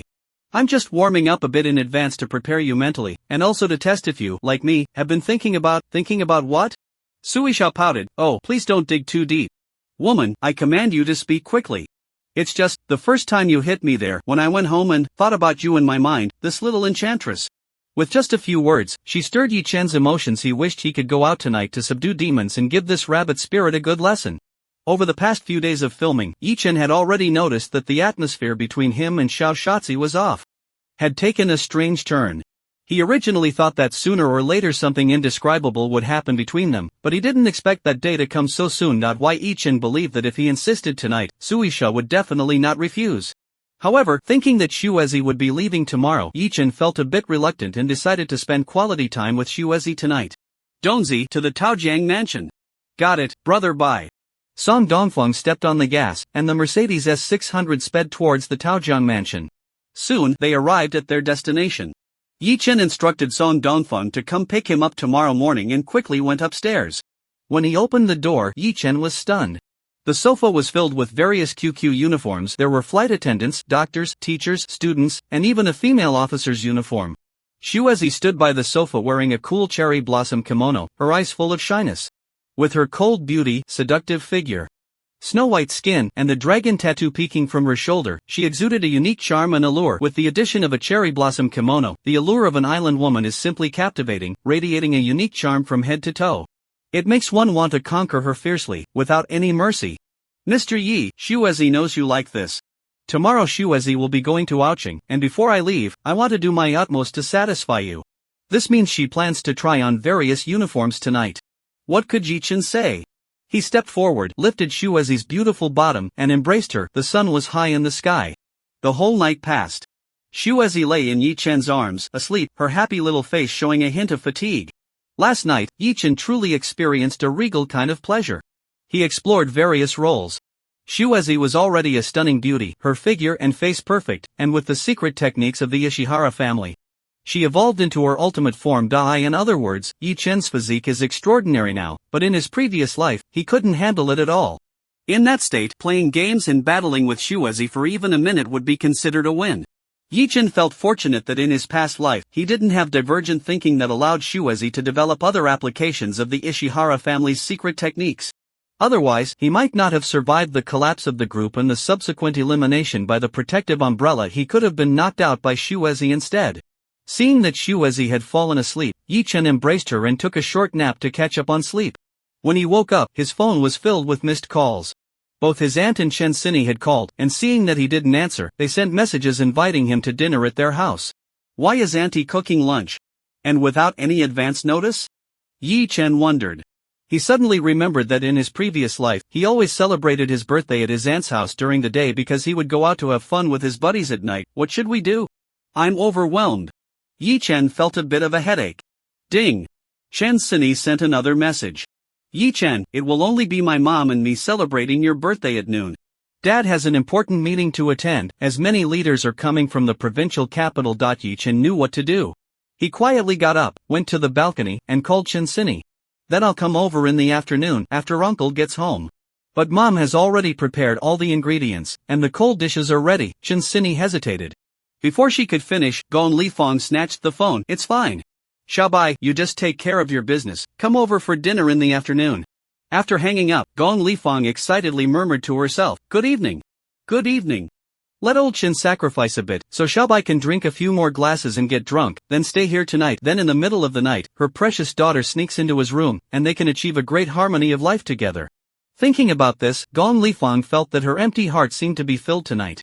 Yes, she meant her empty heart. As long as her daughter is happy and joyful, she, as a mother, can also feel at ease. On the other side, Yi Chen returned to his room and found that Shuezi was already awake. She had just finished a phone call. Mr. Yi, there was a small issue with the birthday gift from Shuezi. It will only arrive this afternoon. Shuezi's flight is also in the afternoon. It's fine, just have it delivered to my house. But Shuezi wants to personally give you the gift. Shuezi had little expression on her face, but her eyes were full of drama, blinking with a pitiful look. Yi Chen's heart softened. Who wouldn't feel for such a Shuezi? Then let them deliver the things to the airport. I'll take you to the plane this afternoon. Yi Chen gently stroked Shuezi's little head. Mr. Yi, meeting you is the greatest fortune of my life, Shuezi said, her eyes glistening with tears. Island women are so enduring, but she also seems a bit. Yi Chen hurriedly stopped Shuezi's little head from leaning down. It was already lunchtime, and Auntie was still waiting at home. If he and Shuezi got carried away again, it could turn into a chaotic showdown. Who knows, they might end up in darkness. Just as he thought of this, Auntie called again. Yi Chen answered the call in front of Shuezi and put it on speaker. It was Saturday, and Li Shiyan was also at home, so Auntie definitely wouldn't dare to say anything harsh in her presence, allowing Yi Chen to answer with confidence. Hey, Xiaobai, why didn't you come home last night? Xin Yu's voice was somewhat resentful. She had bought some clothes that Yi Chen liked, planning to wear them while listening to Yi Chen tell the story of Dayu. Who would have thought this brat actually kept his word and didn't come home? Oh, Auntie, I was with my girlfriend. Yi Chen said with a cheeky grin. Sure enough, Xin Yu's voice rose several pitches. What? Where did you get a girlfriend? My girlfriend from the island nation. He'll bring her home for you to meet sometime. She used to be a sexy dealer online, but now she's a graduate student at Aoching University. As Yi-Chen said this, he winked at Shuezi. He hadn't told a single lie, but these words sounded a bit absurd to Chinyu, and she thought Yi-Chen was joking, which made her breathe a sigh of relief. Brat! Always teasing Auntie. That's right, Aunt Do is my favorite. Chinyu didn't understand and continued, Auntie has prepared a big table full of your favorite dishes, come back soon. After hanging up the phone, Yi-Chen cupped Shuezi's small face and asked, Shuezi, do you want to come home with me to meet Aunt Chinyu? She's a friend of my mom's, and I've been staying at her house while studying in the city. She's like a close elder to me and treats me almost like a son. I have a lot of respect for her. It's just that this respect has taken a different turn. Yi-Chen knew Shuezi well. She was actually very timid and had severe social anxiety, resisting the idea of meeting parents. Sure enough, Shuezi shook her little head like a rattle drum. Mr. Yi, you should go home and accompany Aunt Chinyu. It's not a good time for me to go. Alright, then you stay home and wait for me. After lunch, he'll come to pick you up to go to the airport. Yi-Chen gently kissed the smooth, white forehead of Shueziji. After getting dressed, he quickly went downstairs where Song Dongfeng had been waiting for a long time, with cigarette butts scattered all over the floor. Yi-Chen instructed, Dongzi, go back to Auntie's house. Hurry. Got it. With a press on the accelerator, the Mercedes roared and sped away. Soon, they arrived at Moon Peace Garden. Yi-Chen told Song Dongfeng to find a place nearby for lunch and then returned home. In the bustling city, only Chinyu and Li Shiyan were at home. Li Shiyan was reading by the window, sunlight illuminating her face, portraying a serene moment. The house was filled with the aroma of food, with several dishes beautifully arranged on the dining table.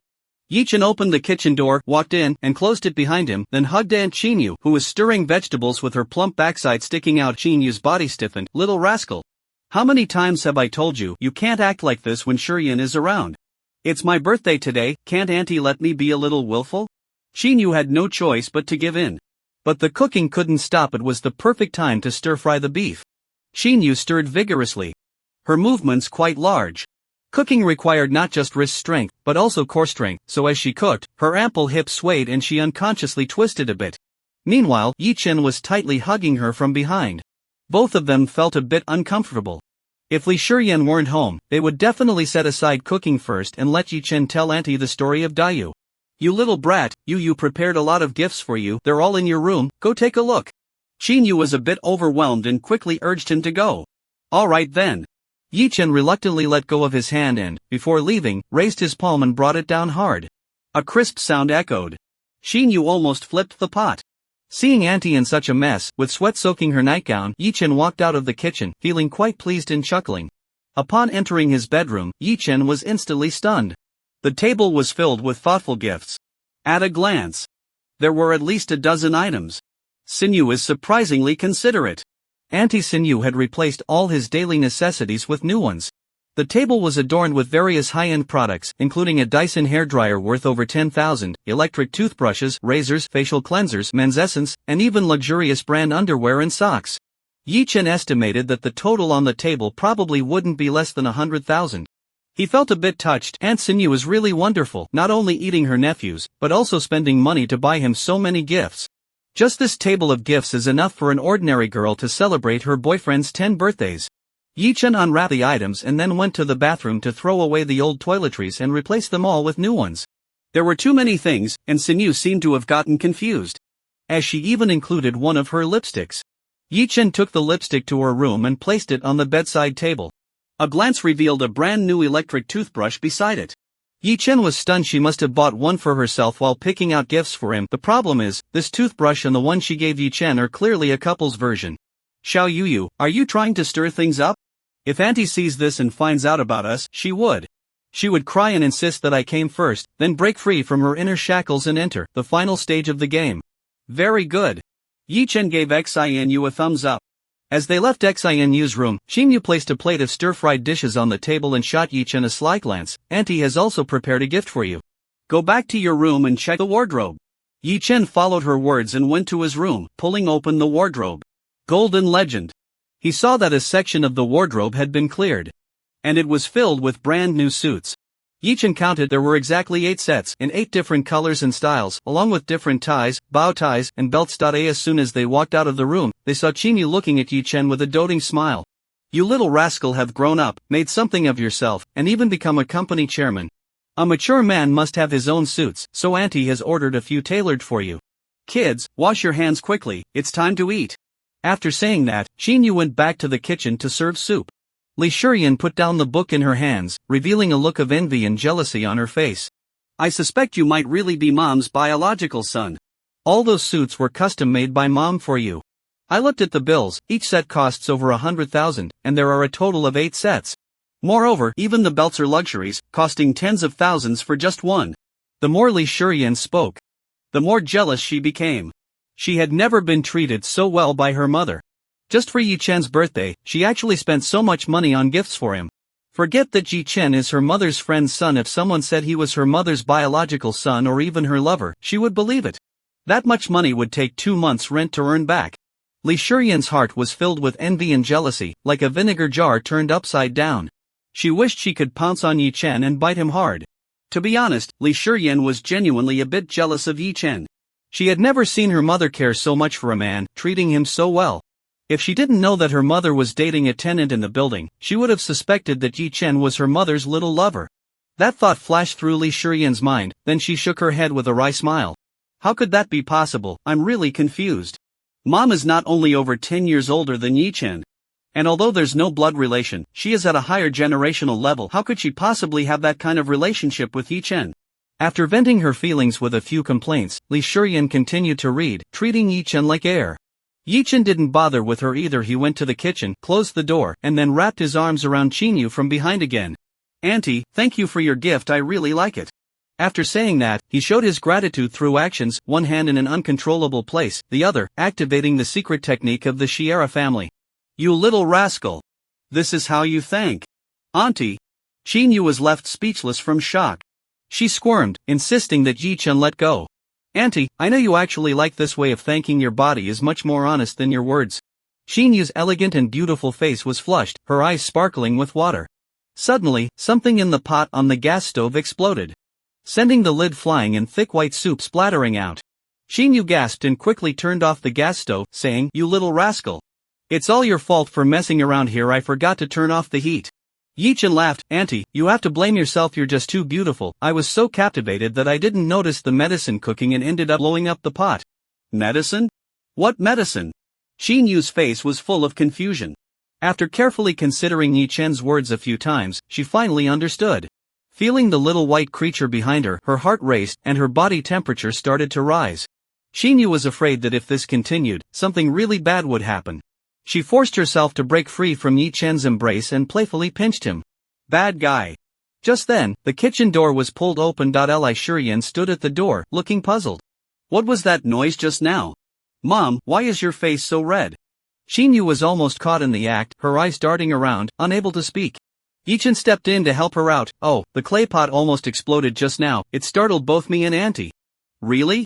Li Shurian glanced at the overturned lid on the counter and the white fish soup spilling out of the pot, which eased her concerns. Shinyu quickly grabbed a cloth, bending over to clean the fish soup off the counter.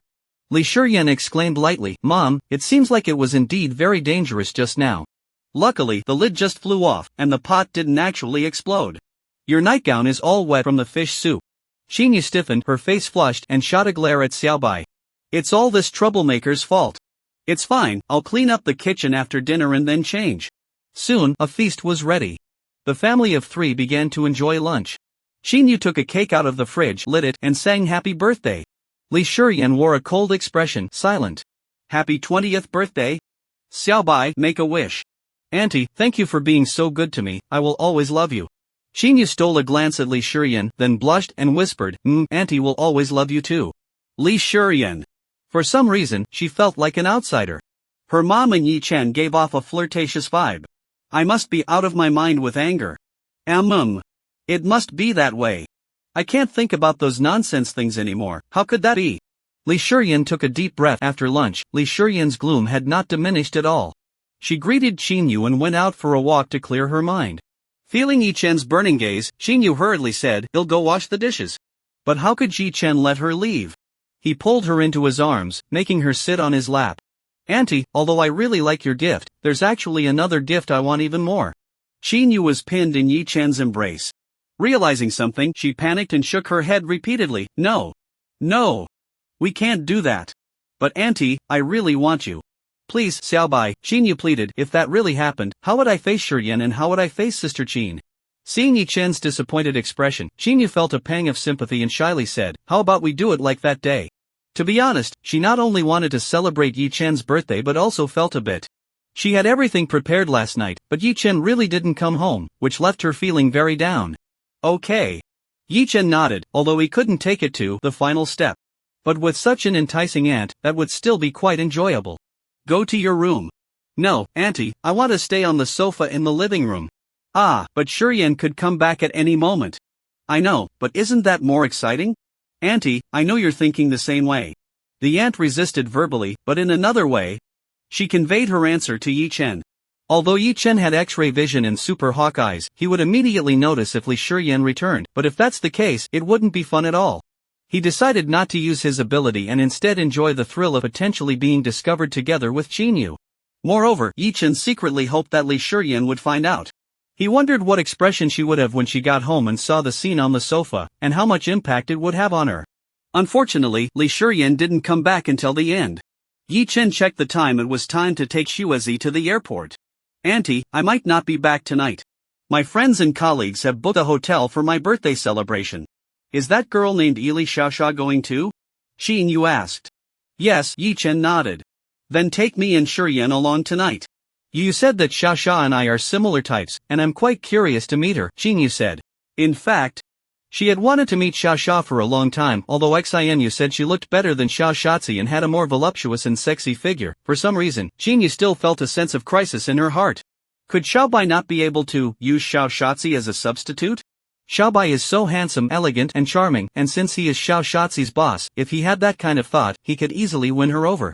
Seeing Yi Chen's hesitant expression, Xinyu's alarm bells went off. Xiaobai, you don't want me to go? No, how could that be? Auntie, I'll come pick you up tonight. I have some things to take care of right now.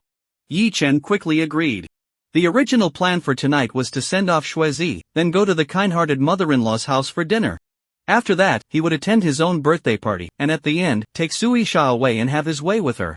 But if Auntie and Li Shiyan followed along, the plan would definitely change. Yi Chen felt a headache coming on. When they arrived downstairs, Song Dongfeng had already finished a quick meal outside the community and was waiting by the car. Yi Chen instructed Dongzi, return to Taojiang Mansion and pick up Xuezi. Song Dongfeng nodded, hesitated for a moment while looking at Yi Chen, but still said nothing. Soon, they reached Taojiang Mansion. Time was tight. Xuezi had received the news in advance and was waiting downstairs with her suitcase. Yi Chen loaded the suitcase into the trunk, and he and Xuezi got into the car, which immediately headed for Taojiang Airport. Along the way, Xuezi snuggled closely to Yi Chen, her small face expressionless, her big eyes full of reluctance. Yi Chen also felt reluctant to part with her, but he wasn't a selfish person. How could he stop his woman from pursuing her dreams? However, it was reassuring that Xuezi had practiced karate and swordsmanship since she was young. And her combat skills were comparable to those of 4 or 5 adult men, so Yi Chen wasn't overly worried about her safety. But it's not about being afraid of 1,000 dangers, it's about the one that might happen. With Xuezi far away, there's little Yi Chen can do in an emergency. He thought for a moment and asked, Dongzi, how's the security company I asked you to set up? Song Dongfeng replied, Xiaoxian has completed all the paperwork, and now Bei Media and Supreme Dynasty have brothers taking turns on duty. Yi Chen nodded and instructed, have Xiaoxian recruit some retired female soldiers or female athletes who have won championships in martial arts or combat sports. Salary is not an issue, $1 million a year is fine. But they must have good character and solid skills. Once recruited, have them go to Aoqing to protect Xuezi. Hearing this, Xuezi was deeply touched. Mr. Yi, I can take care of myself. There's no need to go to such great lengths. Yi Chen gently pinched her nose and said, silly girl, you are my woman. As long as you can be safe and happy, no matter the cost, it's worth it. In her past life, Yukiko drowned in a swimming pool while trying to protect herself, becoming Yi Chen's greatest regret. In this life, he can't imagine what it would feel like to lose Yukiko again. Yukiko tightly wrapped her arms around Yi Chen's waist, snuggling close to him. Being able to be your woman must be a blessing earned from our past lives. Soon, they arrived at the airport. During the journey, Yukiko received a call that the gift she customized for Yi Chen had arrived at the airport. As they approached the entrance of Terminal 2, they saw several elegantly dressed men in suits waiting there. Upon seeing Yukiko, they quickly approached and respectfully handed over a gift box. Miss Ishihara Yukiko, this is your customized item. Yukiko took the gift box, Expressed her gratitude.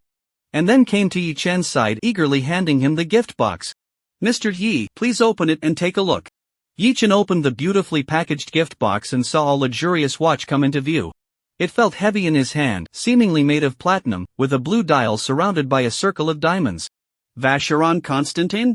Yi Chen, having been a social elite in his past life, recognized this watch as part of the Vacheron Constantine Overseas series at a glance. Although he had never worn this particular model, he had bought a similar one when he visited the Protection Umbrella family during the new year. It was worth over 2 million. Shuezi gently helped Yi Chen put on the watch. Mr. Yi, how can such a successful man like you not have a watch? With my current financial situation, I can only afford something like this. Once I earn money in Australia, I'll buy you something better. Silly, this is already great. I'm very happy. Yi Chen embraced Shuezi. As long as you're happy, I'm happy. Snozy tilted her head up, her face full of bliss. Now, Yi Chen had completely occupied her heart and mind. He was everything in her life, incomparable to anything else, even her own life. The two embraced in the crowd, and passers-by looked at the handsome couple with envy and blessings. Soon, it was time to board, and Snozy reluctantly said goodbye to Yi Chen while pulling her suitcase. Yi Chen stood in place, watching her go through security, only turning to leave once she was completely out of sight. Dongzi, let's go to Chen Sini's house. It was already past 4 o'clock, and it would take nearly an hour to get to Chen Sini's home from the airport. Normally, it shouldn't be late, but by 5 o'clock, it would be rush hour, and the roads would be particularly congested. Once on the ring road, Song Dongfeng slammed the accelerator down, and the Mercedes S600 roared forward, seemingly sensing its owner's urgency. Fortunately, the road was smooth. And they finally arrived at Jixianyayuan before 6 o'clock. Watching Yi Chen hurriedly rush upstairs, Song Dongfeng felt genuine admiration. Sister Shui, Sister Yu, Sister Yin, Sister Yi. Tonight, I still have to accompany Sister Sha and Sister Jing. Brother Bai is really impressive. A master of time management. He can juggle all this. Song Dongfeng asked himself if it were him, things would have been a mess by now, yet Brother Bai managed to organize everything so well. Oh, well organized. Song Dongfeng's eyes lit up. This idiom fits Brother Bai perfectly. Hearing the doorbell ring, Chen Sini dashed to the door, carefully peeking through the peephole to see who it was before opening the security door. After experiencing what happened with Zhou Kachang, she is now extremely vigilant and won't open the door to strangers. Chen Sini pouted her delicate pink lips slightly and said, "Busy person. You finally made it." Gong Lifeng heard the commotion and came out of the kitchen holding a spatula, her charming face filled with joy, and her alluring big eyes sparkling. Xiao Bai is here. Sit down for a bit, dinner will be ready soon. Sini, hurry and brew the dahong pao. Yi Chen keenly noticed that, unlike her bare-faced look last time, she was wearing exquisite makeup today, resembling a sophisticated lady. Enthusiastically pulling Yi Chen to sit down, Gong Lifeng turned back to the kitchen. She was wearing a silk nightgown that only reached her thighs, revealing her curvy legs. The nightgown not only accentuated her waist but was also very form-fitting, tightly wrapping around her round, voluptuous backside, swaying enticingly as she moved, drawing attention to it. Seemed that she sensed Yi Chen's gaze. She paused for a moment, then her voluptuous hips swayed slightly more, instantly exuding charm. It was like the seductress from a book stepping into reality. 10 minutes later. The meal was ready. The family of 3 sat down at the dining table. Surprisingly, Gong Lifeng took out a cake from the fridge and lit the candles. Auntie, should we wait for Uncle Chen? Yi Chen suggested. It's fine, no need to wait for old Chen, let's eat first, Gong Lifeng said nonchalantly. He doesn't even know when he'll be back, we can just reheat the leftovers for him later. Why did it seem like Auntie had some resentment towards old Chen? Could it be that as old Chen reached middle age, his declining health led to a less harmonious relationship? Just as he was thinking, the door opened, and Chen Zhengbin returned. He glanced at the dahong pao brewing on the coffee table, his eyes twitching a bit, feeling somewhat pained. Uncle Chen. Yi Chen quickly greeted. Finally back? Hurry and wash your hands, don't keep Xiaobai waiting. Gong Lifeng was displeased. Once Chen Zhengbin sat down at the dining table, Gong Lifeng took the initiative to sing the birthday song. Her enthusiasm surpassing even Chen Sini. Old Chen even felt a sense of confusion, as if she were celebrating her little husband's birthday. I don't know who it was, just a few days ago, causing a ruckus at home with Sini. Women are really fickle. Chen Zhengbin shook his head. After Yi Chen blew out the candles, Gong Lifeng gave Chen Sini a look, and she immediately took out a gift box, opened it, and handed it to Yi Chen. Yi Chen, this is the birthday gift from me and mom to you. Yi Chen looked down and saw a dazzling green hue in the box. Chen Zhangbin stared at the green light, his pupils shaking. Inside the gift box lay a jade guanyin pendant, glistening green. This shade of green was unique, extremely vibrant, almost as if it were oozing out. Its appearance was more striking than gold, exuding a heavy and noble beauty. It was imperial green jade. Chen Zhangbin was stunned, his face filled with disbelief. If old Chen remembered correctly, this jade was given to him by his father-in-law when he married Li Fang. This jade pendant was crafted by a legendary master from the last century and was even a final piece before he stopped creating. Saying it was priceless wouldn't be an exaggeration. It could be passed down as a family heirloom. Its value was at least over 100 million. After Chen Zhangbin received it, he was reluctant to wear it and kept it in the safe. He never expected it would be used as a birthday gift for Yi Chen. Chen Zhangbin doubted whether he had mistaken it and hesitantly asked Li Fang, "How does this pendant look? A bit like the one my father-in-law gave me." "It's that one," Gong Li Fang nodded. Chen Zhangbin. Seeing his expression, Gong Li Fang immediately became displeased. "Old Chen, why are you so stingy? Xiao Bai has saved both your and your daughter's lives. If it weren't for him, you would be dead and I'd be left all alone in this world." Chen Zhangbin thought about it and realized that if a person is gone, what value is there in possessing valuable items? Using this jade to repay Yi Chen's life-saving grace was reasonable. However, he still felt a bit uncomfortable that his wife made the decision without consulting him. Gong Lifang and Chen Zhangbin have supported each other for decades. They can tell what the other is thinking just by looking at their expressions. She said with a hint of annoyance, "I sent you a text message to notify you. You didn't miss it, did you? I thought you had agreed to it." Seeing this, Yi Chen quickly pushed the gift box back. "Uncle Chen, Aunt Gong, this gift is too valuable. I can't accept it." Yi Chen, being well informed, could naturally recognize that this was an expensive imperial green jade. Moreover, this was a gift from Chen Jingbin's father-in-law. So he couldn't accept it. Chen Zhangbin looked at his phone and saw that his wife indeed had sent a text, which made him feel much better. "It's fine, Yi Chen, just accept it." Gong Lifang said, "Xiao Bai, when my father gave jade to old Chen back then, he mentioned that it was passed down from my grandfather and should be given to our children in the future. Since you are Xine's boyfriend, this jade pendant is naturally meant for you." "What?" "Cindy agrees to give you the jade pendant, which represents her feelings. She will only acknowledge you from now on." "You don't have any thoughts of being fickle, right? You don't want to marry Cindy, do you?" Chen Cindy nodded her head seriously and firmly. Yi Chen smiled wryly, feeling like he was being grilled over a fire. How did it feel like, just celebrating a birthday, and suddenly his lifelong matters were being settled? However, he didn't mind marrying Chen Cindy after all. This girl was quite lovable. And besides, a wife is a wife. A treasure is a treasure, a lover is a lover, and a baby is a baby. Getting married wouldn't stop him from pampering other little treasures. "Auntie, of course I'm willing to marry Cindy." "Then that's settled." After Gong Lifang finished speaking, she stood up with the jade pendant and went behind Yi Chen to personally put the jade pendant on him. "This is not only a birthday gift from our family to you but also a small token of gratitude for saving my life. If you ever change your heart, Auntie won't let you return it." Gong Lifang, after all, is a wealthy heiress, and she truly doesn't care about such things. The necklace with the pendant was a bit tight. Gong Lifang struggled for a long time to get it on Yi Chen properly. She had to bend down, sticking out her curvy hips, almost leaning over Yi Chen. This was not intentional on Gong Lifang's part. After all, Yi Chen is her crush's boyfriend, and regardless of her thoughts, she had to maintain a safe distance. However, with her luxurious Mercedes-Benz G-Class, even if she tried to keep enough distance, she still nearly overwhelmed Yi Chen's head. A hint of shyness flashed in Gong Lifang's charming eyes. After all, she had only been with old Chen, and this was her first time putting a necklace on another man. After a long time, the imperial green jade finally hung around Yi Chen's neck. Gong Lifang sighed and let out a fragrant breeze. "It looks so good. This jade matches Little Bai perfectly, so handsome." Yi Chen didn't dare to move until Gong Lifang left, finally letting out a breath. Seeing Yi Chen's complex expression, he opened his mouth to speak, but Gong Lifang directly interrupted him. "No need to say thanks, you deserve this.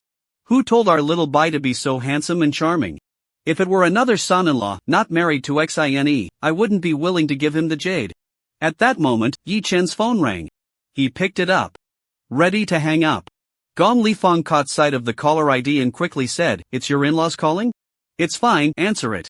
Hearing this, Yi Chen answered the call. It was his mom wishing him a happy birthday, asking how he planned to celebrate today and who he would be with. After finishing, he mentioned that summer vacation was approaching and asked if he would go home. If he did, he would invite Qin Yu to come over and play. Mom, I'll be home for the break and I have a surprise for you guys, Yi-chan said, referring to his plan to build a villa for the family. However, his mom misunderstood and excitedly asked, "You're not dating someone, are you? Planning to bring her home for us to meet during the summer?" The room was relatively quiet, and although Yi-chan didn't use the speakerphone, everyone else should have been able to hear the conversation, so he just nodded in agreement. Okay. What does the girl's family do? Will her family think we're poor? Will she look down on me and your dad being farmers from the countryside? While his mom was happy, she also had some worries. No, Mom, don't worry about that. I'm busy right now, he said. After hanging up, Gong Lifang blinked her charming eyes, full of anticipation. Xiaobai, are you planning to bring Xine back to our hometown during the summer? Yi-chan reluctantly confirmed that he was. That's great. Take me along too, I want to go to your house with Cindy. It's been a long time since I've played in the countryside. Although Gong Lifang is over 40, she takes good care of herself. Even with a few crow's feet at the corners of her eyes, she looks like a stunning beauty in her 30s. Not only does she have a youthful appearance, but her mindset is also young. She loves beauty and fun, which is why she gets along with Chen Cindy like friends. Hearing that Yi-chan wants to take Cindy to his hometown for fun, she couldn't hold back and insisted on going along. Yi-chan, feeling soft-hearted, couldn't refuse her request. No problem, Uncle Chen, do you want to join us? Chen Zhengbin replied, we'll see when the time comes. I might not be able to get away. Old Chen would just be a bother, Gong Lifang muttered quietly. She seemed to think of something, and her charming big eyes sparkled with a glimmer, looking as if they might overflow with tears at any moment. Gong Lifang has begun to look forward to her daughter's summer vacation. For some reason, she feels a sense of returning to her youth. It reminds her of the first time she went on a date with Lao Chen, going on a picnic in the countryside, and feeling the same way. Not only is she extremely excited, but just thinking about it makes her heart feel sweet. You all eat first, the soup should be ready. I'll go take a look, Gong Lifang said as she got up, humming a little tune, happily walking towards the kitchen. Her figure is quite ample, round and plump, resembling a small millstone. And her fitted nightgown seems like it could burst at any moment. The way she moves, swaying so noticeably, is quite a visual spectacle. Yi-chan glanced over and quickly looked away, not daring to stare any longer. After all, she's his girlfriend's mother, and he must maintain basic respect. Soon, the meal came to an end. Gong Lifang originally wanted Lao Chen to get Yi-chan drunk, hoping to have him stay overnight so that her daughter could take care of him, leading to a spark between them. However, things didn't go as planned. Lao Chen's stomach issues prevented him from drinking. Because of this, Gong Lifang rolled her eyes at him countless times, cursing him as useless, especially at critical moments. Yi-chan glanced at the time. It was already past 7, and he needed to head to Jinyuan Hotel since his friends and the ladies were waiting for him. Plus, he had to go home to pick up his aunt. He stood up to bid farewell, mentioning that his friend had prepared a birthday dinner for him. Cindy, you should stay with Xiaobai, Gong Lifang said, her charming eyes sparkling a bit. If Xiaobai drinks too much, just book a room at the hotel to take care of him. No need to come back. Gong Lifang hoped for her daughter to fulfill her wishes. She wished her precious daughter could spend the night with Yi-chan. But then she thought, if they were at the hotel, she wouldn't be able to see or hear anything, right? That wouldn't do. Even if she couldn't witness it firsthand, she had to listen in. Forget it, Cindy, if Xiaobai drinks too much, just call Mom and I'll drive to pick you up. Chen Cindy looked puzzled. Aren't we supposed to send Yi-chan home? Why pick us up? Gong Lifang shot her a glare. If Xiaobai drinks too much, won't she need someone to take care of her? If you can't handle it, am I supposed to step in myself? After a pause, she added, Old Chen has been out drinking all the time. Who knows how many times he's gotten drunk, and I've taken care of him afterward. I have experience in this area, so when the time comes to take care of Xiaobai, you can just watch and learn from Mom. Chen Cindy thought about it and had to admit her mom made a valid point, so she nodded her head. Why Yi-chan felt a bit overwhelmed. His aunt wanted to go along, and now Chen Cindy was added to the mix. Sui Sha was still pouting in anticipation. Zhang Yusin and Xiao Momo were also watching closely. He couldn't imagine what kind of chemistry would arise when these women met tonight. I guess I won't be able to enjoy the fish tonight, Yi-chan thought, fearing his plans might fall through. Moreover, he didn't know how his aunt would react when she found out he had a girlfriend. But he couldn't refuse. After all, Chen Cindy was his nominal girlfriend, and it wouldn't make sense to decline taking her to the birthday party. Gong Lifang accompanied the two to the door and waved goodbye. Xiaobai, be careful on the way, and remember to drink less. Take care of yourself. As she watched them go downstairs, for some reason, Gong Lifang felt a bit empty. Chen Zhengbin hadn't seen his wife wear such a sexy bodycon dress in a long time. Looking at her curvy backside, his gaze became heated. Lifang, how about we get lost? Gong Lifeng slapped away old Chen's wandering hand. She huffed coldly, I said we would sleep in separate rooms from now on, and you're not allowed to touch me. Besides, with your skills, you'll just end up feeling awkward and uncomfortable. Gong Lifeng was very dissatisfied. Old Chen was not only efficient but also far from being as well endowed as Xiao Bai. Thinking about how that couple was out socializing while she had to clean up the mess at home made her feel miserable. Suddenly, she realized she wasn't old either. Why couldn't she join the gatherings of young people? And she could drink a little too if she got drunk. What reckless things could she do that would be too much? After all, when people drink too much, they forget everything the next day. Does not forgetting mean it never happened? No, I can't stop worrying about Cindy and Xiao Bai. Lao Chen, clean up the kitchen. I'll go with them and take care of the two kids, Gong Lifeng instructed. Now she didn't have time to change clothes, so she threw on a light coat, casually grabbed a bag worth over 100,000, and put on high heels before rushing out. To be honest, Gong Lifeng looked exceptionally beautiful today in her exquisite socialite outfit, wearing a fitted pencil skirt underneath her coat and expensive high heels. Her figure was incredibly sexy, not only with a luxury SUV but also with a voluptuous backside, radiating the elegance cultivated from a young age. She was a stunning beauty, the kind of wealthy woman that immediately caught the eye. Walking down the street, her attractiveness turned heads at 100% rate. No man could look away. Especially experienced men can recognize at a glance that this type of woman is extraordinary, far superior to any mere skeleton. Yi Chen was stunned. One Chen Sini wasn't enough. Even Gong Lifeng came to join the fun. Although Chen Sini is intelligent, she is still an innocent girl, but Gong Lifeng is different. Though she has a youthful mindset, she is a mature woman with a wealth of experience. If she joins in, seeing Aunt Qin and Suisha, she might surely notice something amiss. Auntie, you and Cindy sit in the back, I'll sit in the front passenger seat. Yi Chen said, moving to the front, but was pulled back by Gong Lifeng. Why are you going to the front? Let's all three sit together. Yi Chen felt helpless. Aunt Gong really had no sense of the situation. Don't you know how exaggerated you two mother and daughter are? How uncomfortable would it be to squeeze in the back with you? But Gong Lifeng wouldn't let Yi Chen refuse. After letting Chen Sini get in the car first, she made Yi Chen sit in the middle, tightly sandwiched between her and Chen Sini on either side. Yi Chen sat in the middle, too afraid to glance around or even move. Family, who understands? Who understands the feeling of being squeezed in the middle of a Mercedes G-Class? And surrounded by a pair of exceptional mother and daughter flowers. Xiao Bai, where is your hometown in the countryside? Is it fun? Gong Lifeng blinked her charming big eyes. Chen Sini also looked full of anticipation. Although the place is a bit remote, the scenery is beautiful. If it's developed a bit, it might even be rated as a 5 scenic area. Yi Chen thought to himself, yes, the scenery in my hometown is so beautiful. Then why not contract some areas and develop them into a tourist resort? Not only could it boost the local economy and benefit the hometown folks, but you could also make a good profit. It's a win-win situation.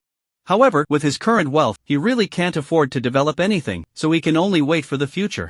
Gong Lifeng then asked, if I go to your house with Cindy, do you have any extra rooms for us to stay? Yi Chen thought for a moment and replied, there are only 2 rooms. Auntie, you and Cindy can sleep in one, and I'll just sleep on the floor or in the car. Gong Lifeng felt a surge of joy. They could all squeeze together. They weren't strangers, so what was there to worry about? Besides, when she turned her back to the couple, if those two. Just thinking about it made Gong Lifeng feel restless. She couldn't help but cross her legs, tightly squeezing her thighs together. As Song Dongfeng drove, no one dared to say a word. He never expected that Chen Sini's mother would be such an extraordinary beauty, so stunning, so sexy, and exuding such an air of elegance that it was hard to look directly at her. He glanced at Brother Bai, who was squeezed in the middle, through the rearview mirror. For some reason, a shocking thought flashed through his mind. No way? Brother Bai wouldn't, would he? Oh my! Spoiler alert, tomorrow Yi Chen will have meat, at the latest the day after. The trickster cat turns into sea. Yi Chen sat upright, not glancing aside. He felt numb. And so did she. Being surrounded by 2 Mercedes-Benz G-Class vehicles should have been quite exhilarating. But the problem was, the G-Class on the right belonged to Chen Sini's mother, and Yi Chen truly didn't dare to have any excessive physical contact with her, so he could only try to lean closer to Chen Sini. Inevitably, he ended up pressing down on Chen Sini's giant teddy bear. The girl thought her boyfriend was teasing her, quietly glaring at Yi Chen. After a while with no response, she could only blush and silently endure it. This was only Chen Sini's second time having such intimate contact with a male. The first time was when they kissed downstairs, and at that time, his big hand was all over the place, making her feel completely flustered. Although Yi-chen wasn't that excessive this time, the problem was that her mother was right there.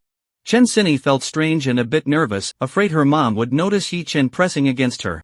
But at the same time, there was an indescribable, peculiar sensation inside her. It was quite exciting. Suddenly, a car in front swerved unexpectedly, and Song Dongfeng quickly turned the steering wheel to the right to avoid this road hazard.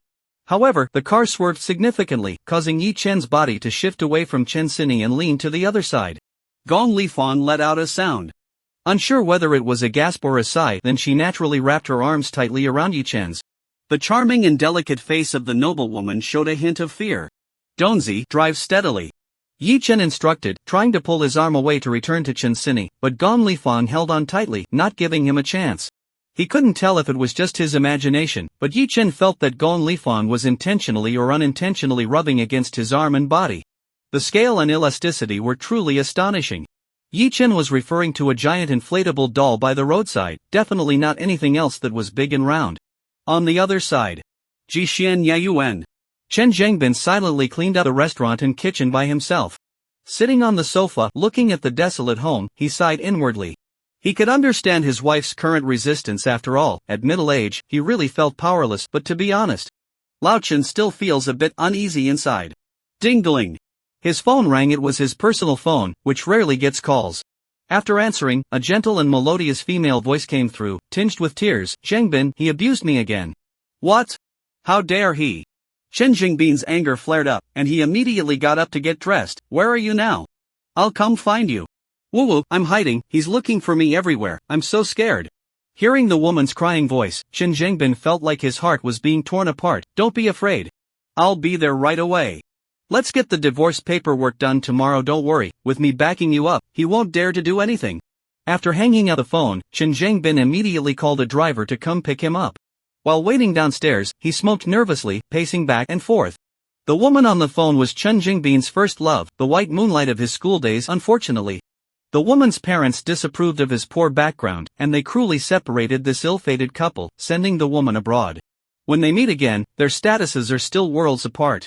One is a powerful official, while the other is a pitiful woman whose husband's family business has gone bankrupt, suffering daily from domestic violence and alcoholism. Chen Zhengbin, being an upright man, did not rekindle his romance with his former love, but he kept in touch and secretly helped her without Gong Lifang's knowledge.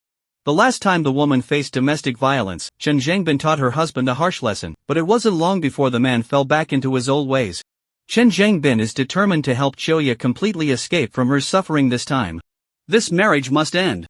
At the Jinyuan Grand Hotel, a Mercedes S600 slowly pulls up to the entrance. The car door opened, and a charmingly dressed woman in a chic jacket and form-fitting pencil skirt, with a voluptuous and sexy figure, stepped out. If this scene were to be captured and shared online, countless teenagers would surely shout for Auntie, step on me, and Auntie, sit on my head. Her figure was simply stunning, truly a top-notch beauty, exuding an irresistible married woman vibe. Moreover, her proportions were astonishing. She not only owned a Mercedes G-Class but also had a plump and round backside that swayed enticingly as she walked. Following her, a handsome young man, even more attractive than the likes of ancient celebrities, stepped out. Lastly, another beautiful girl with a Mercedes G-Class also got out. Although her figure wasn't as impressive as the ladies, it was still remarkable. Her slim waist gave off a delicate impression, reminiscent of slender branches bearing ripe fruit. She clearly has a sexy figure, yet her face is pure to the extreme, resembling a perfect first love face, like a delicate and fragile little white flower. Then, an eye-popping scene occurred. The three entered the hotel, with the young man holding the beautiful girl's hand with his left, while his right arm was wrapped around the wealthy and alluring woman. Both the hotel staff and the guests were deeply shocked by this scene. Not only were they amazed by the trio's image and temperament, but they also felt intense envy and jealousy towards the young man. Damn it! The pleasures of the rich are simply unimaginable. Being served by this mother-daughter duo must be an extraordinary experience. The Jinyuan Grand Hotel is one of the higher-end hotels in Taojian City, offering both dining and accommodation. The first floor is the lobby, with restaurants from the 2nd to the 8th floors, and guest rooms from the 9th to the 18th floors. The 6th floor features a banquet hall, where many people usually hold engagements and weddings. Naishian originally wanted to book the entire floor, but unfortunately, several tables had already been reserved in advance in the lobby. When Yi-chen brought the mother and daughter up in the elevator, the banquet hall was already bustling with noise, with 20 tables fully occupied. Not only were his brothers present, but all the staff from Baiyi Media were also there. Upon seeing Yi-chen arrive, the brothers all stood up in unison. They were dressed uniformly in black suits and white shirts, resembling members of a gang from a movie. Brother Bai. Happy birthday, Brother Bai. The brothers greeted him one after another, their eyes filled with admiration. Then everyone also greeted Chin Cinny. Good evening, sister-in-law. Sister Cinny is here too. Brother Bai and sister-in-law are truly a perfect match. The brothers spoke from the heart. Who doesn't like Sister Xine? She's beautiful and gentle, never causing trouble for the brothers. Unlike that green tea BTCH Shen Mangyao who pretends to be innocent. Tormenting Bai Gu and making the brothers suffer along with her. Oh, speaking of Shen Mengyao, she's here today, sitting at that table in the corner. But everyone treats her like air, not a single person pays her any attention. Brother Shen has ordered that from now on, she is Bai Ji's, mother. Forget what she is. The important thing is not to take her seriously. Moreover, Brother Xian also instructed that we must let her feel what it means when the tea gets cold after people leave. Make her feel a deep sense of loss. Make her yearn to regain Bai Ji's favor. Gong Lifang was stunned, her grip on Yi Chen's arm instinctively tightening a bit. Xiao Bai, are these people all your employees? She felt that these young men looked fierce, like gangsters in a movie, which made her feel scared. She was so frightened that she wanted to hide in Yi Chen's embrace, clinging to his solid back and pressing against his 8-pack abs, her legs wrapped around his waist. It would be best if Xiao Bai could support her bottom too. Auntie, these are all my college classmates. We're in the same club, all poor kids from struggling families. We can't even afford meals at school, so I started a security company to take care of my classmates and provide them with part-time jobs. Yi Chen lied without batting an eye. The brothers were also perceptive upon hearing this. They immediately revealed silly, honest smiles, their eyes regaining the innocent stupidity of college students. One of them even scratched his head and chuckled. Auntie, don't be scared. You must have misunderstood us as gangsters, right? I have my student ID with me, let me show you. Gong Lifang spotted the student ID and felt relieved, but she didn't let go of Yi Chen's hand. Donzi, go help me pick up Aunt Qin, Yi Chen instructed. I'm not going. Bai Gu, you can beat me to death, but I won't go. Song Dongfeng shook his head repeatedly. What kind of joke is this? A little brother going to pick up a big sister-in-law alone? What does that even mean? What if some gossipers start talking behind our backs? Yi Chen understood Donzi's thoughts and felt a bit helpless, planning to send a female employee who could drive to pick up Auntie when the phone rang. Speak of the devil. It was actually Auntie calling. Hello, Xiao Bai, I'm at the Jin Yuan Hotel. Is it on the 6th floor? Yi Chen was astonished. Auntie, weren't you waiting at home for me to pick you up? Qin, you huffed a couple of times. Did you not see the message I sent you? Today is your big day, so busy. How could I trouble you? I drove over myself. Auntie is really nice, making people feel warm and comfortable. Yi Chen hung up the phone and was about to go downstairs to greet his aunt when the elevator door behind him opened with a ding. Turning around, he saw his aunt wearing a sly and proud smile, with Li Shiyan expressionlessly following behind her. Surrounded by two voluptuous women, Yi Chen felt like he was caught between a mother-daughter pair, and the older one was tightly hugging his arm. Xin Yu's smile froze on her face. Normally, in an emergency, Xin Yu's brain would short-circuit. But at this moment, her intelligence returned, and she nodded and smiled at Chen Cinny and her daughter, then asked, Xiao Bai, aren't you going to introduce these two? Although Aunt Qin had a smiling face, Yi Chen felt a chilling aura. He keenly noticed that the fingers of his aunt holding the phone were turning white from gripping it too tightly. However, Yi Chen was unafraid. He had already figured things out and started dating a girlfriend, so there was no need to hide it from Auntie. Who knows, it might even stimulate her and unlock the shackles of her heart, allowing her to let him into her heart. Auntie, this is Chen Cinny. My new girlfriend. I haven't had the chance to tell you yet. This is Cinny's mother, Auntie Gong Lifang, Yi Chen introduced. Cinny, Auntie Gong, this is my mother's friend, Auntie Qinyu. I've been staying at her house since I started school in Taojiang City, and I call her godmother. It's not an exaggeration for her to call me her godson. And that lady behind is Auntie Qin's daughter. The two parties immediately greeted each other warmly. Chen Cinny sweetly called out Auntie, and Gong Lifang also released Yi Chen's hand, warmly greeting her future-in-law. Qin Nutu, is this your daughter? How do you maintain her? Her skin is smooth and tender, just like that of an 18-year-old girl. Xinyu forced a smile and said, Sister Gong, your skin is also very good. Oh, where is it good? Just look at my crow's feet. Shin Yu took a closer look at the charming Gong Lifang, and indeed, there were faint crow's feet at the corners of her eyes. She thought about herself and realized that not long ago, she had a bit too, but not as much as Gong Lifang. She relied entirely on Xiao Bai's care to regain her youth.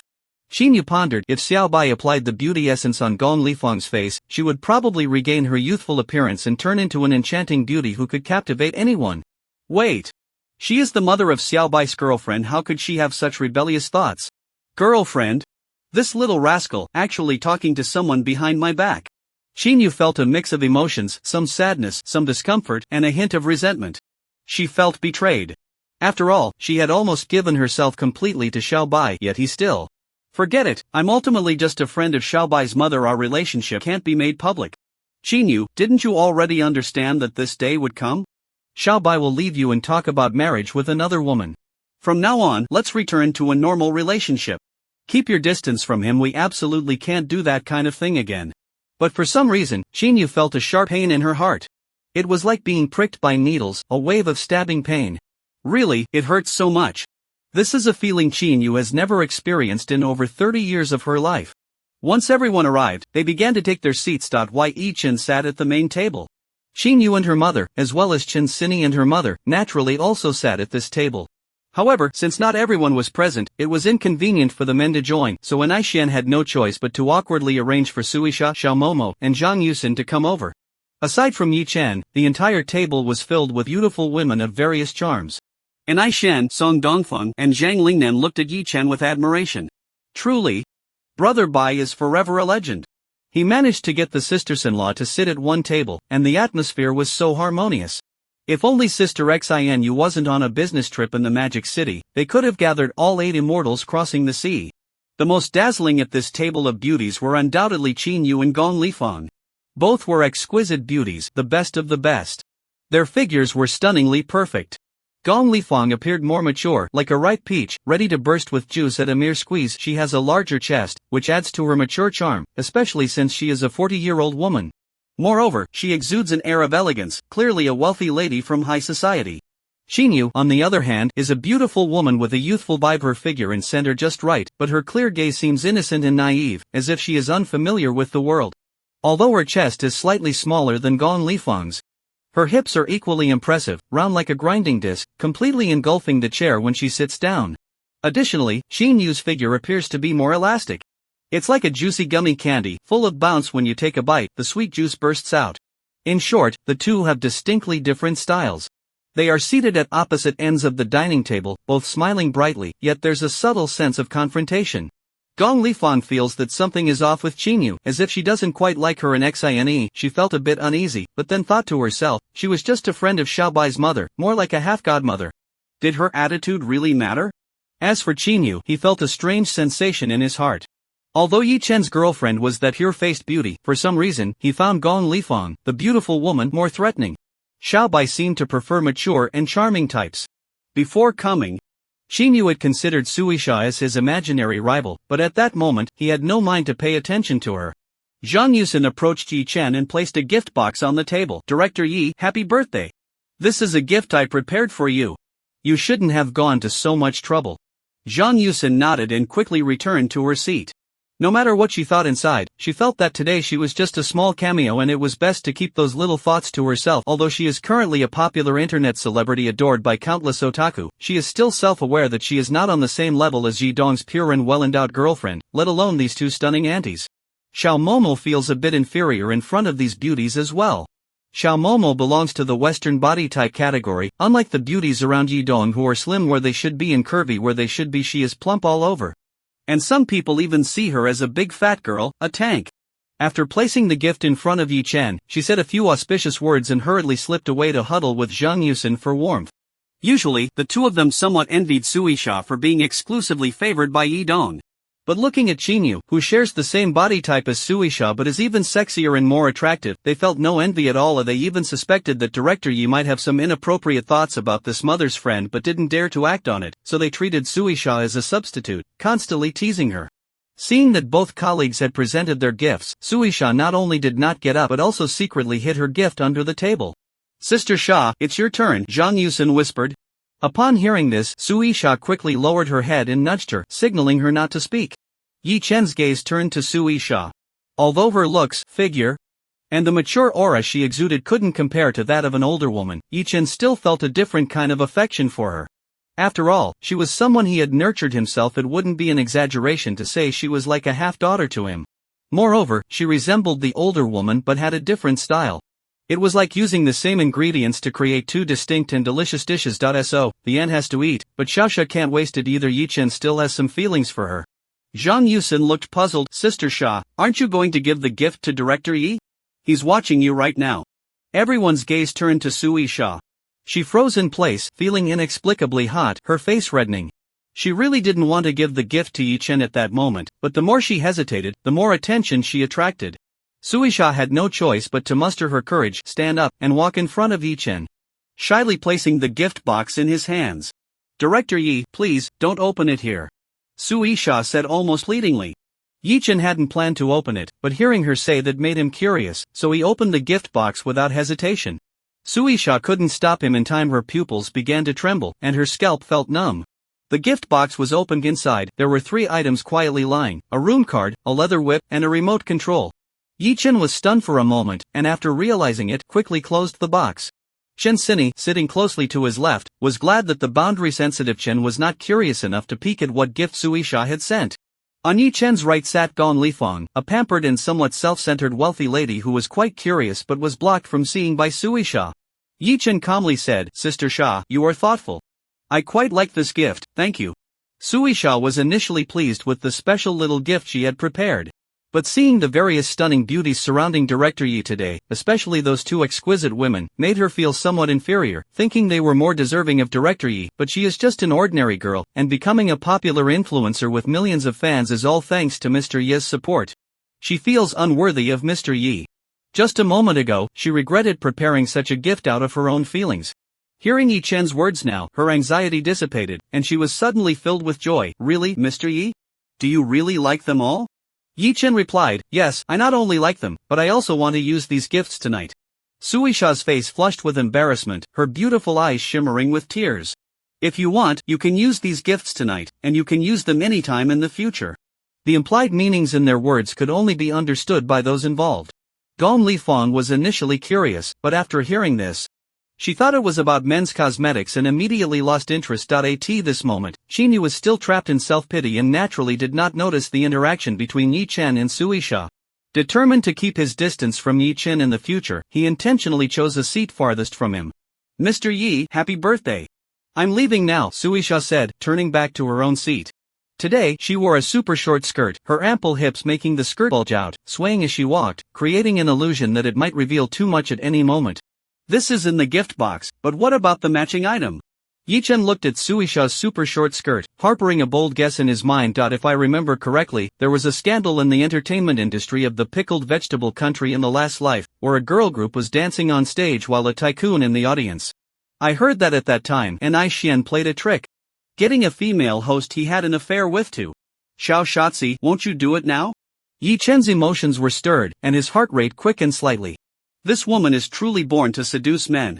Yi Chen quietly took a gift from the box and put it in his pocket. Then he stood up, placing the gift box from Suisha alongside those from other women, and instructed Song Dongfeng, Dongzi, help me take these down to the car. Okay, bye Gu. Song Dongfeng gathered all the gift boxes in his arms and strode away. With his character, he would naturally never open the gift boxes to see what was inside, so Yi Chen felt very assured about him. The waiter began serving dishes, and the birthday banquet commenced. To be honest, in this life and in my past life, Yi Chen has never received such treatment on his birthday.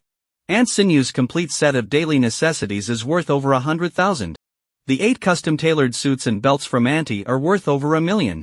The Vacheron Constantine gifted by Shuezi is worth over 2 million. The Imperial Green Jade gifted by Chen Xinyi and her daughter is priceless, but it should be worth over 100 million. Suisha's gift is the most special. She not only packaged herself for Yi Chen but also added a unique twist. Yi Chen feels genuinely grateful yet somewhat proud. How many men in the world can enjoy such treatment?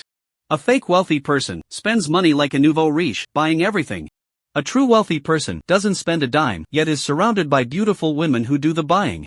Sister Sha, this black-bone chicken and turtle soup has beauty benefits. Let me serve you a bowl, said Zhang Yusin as she stood up to serve soup to Suisha. Thank you. Suisha took the bowl from the table with both hands, scooped a little with the spoon, and brought it to her delicate little mouth. Ah! Suddenly, Suisha exclaimed, spilling all the soup from the spoon. Sister Sha, what happened? Zhang Yusin asked with concern. Nothing. Before Suisha could finish her sentence, she let out a soft gasp and tightly covered her mouth. Are you okay? Does your stomach hurt?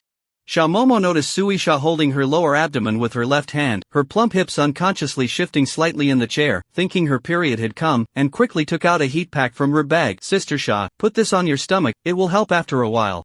Suisha covered her mouth, her delicate brows furrowed, her eyes glistening with tears. After a while, she finally calmed down, took a deep breath, and said, No need, I'm fine. Are you really sure, Sister Sha? You're shaking. Xiaomomo looked concerned. It's really nothing. Suisha tightly bit her lip, a faint blush appearing on her face, and beads of sweat forming on her forehead. While thinking about what gift to give Yi Chen, she had a sudden idea and came up with this gift. However, she didn't expect to overestimate her own willpower. Moreover, with so many people watching, it felt even more.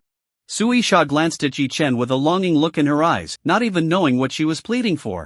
Shabai, why do you keep your hand in your pocket? Come on, toast with Auntie, and I wish you a happy birthday. Gong Lifeng raised a small glass of white liquor. Okay, thank you, Auntie.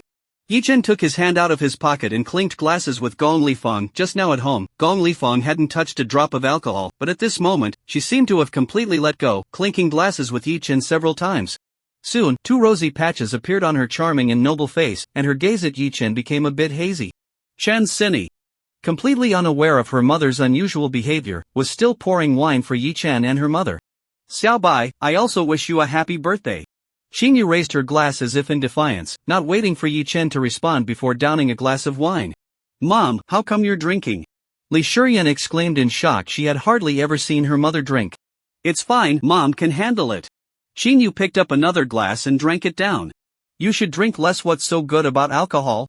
If you get drunk, not only will you vomit, but you'll also have a headache, Li Shiyan said in an educating tone.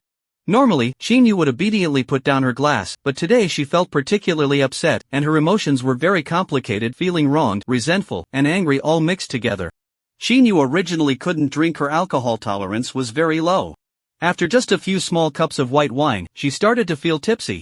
Her elegant and beautiful face began to warm up and soon turned a deep crimson. Yi Chen looked up and locked eyes with Auntie, who had a hazy look, and was momentarily taken aback. At that moment, Auntie was stunningly beautiful, extraordinarily alluring. She had a hint of resentment, like a jealous young wife, making one unable to resist wanting to hold her close and cherish her. Wasn't the drunken Yang Guifei like this?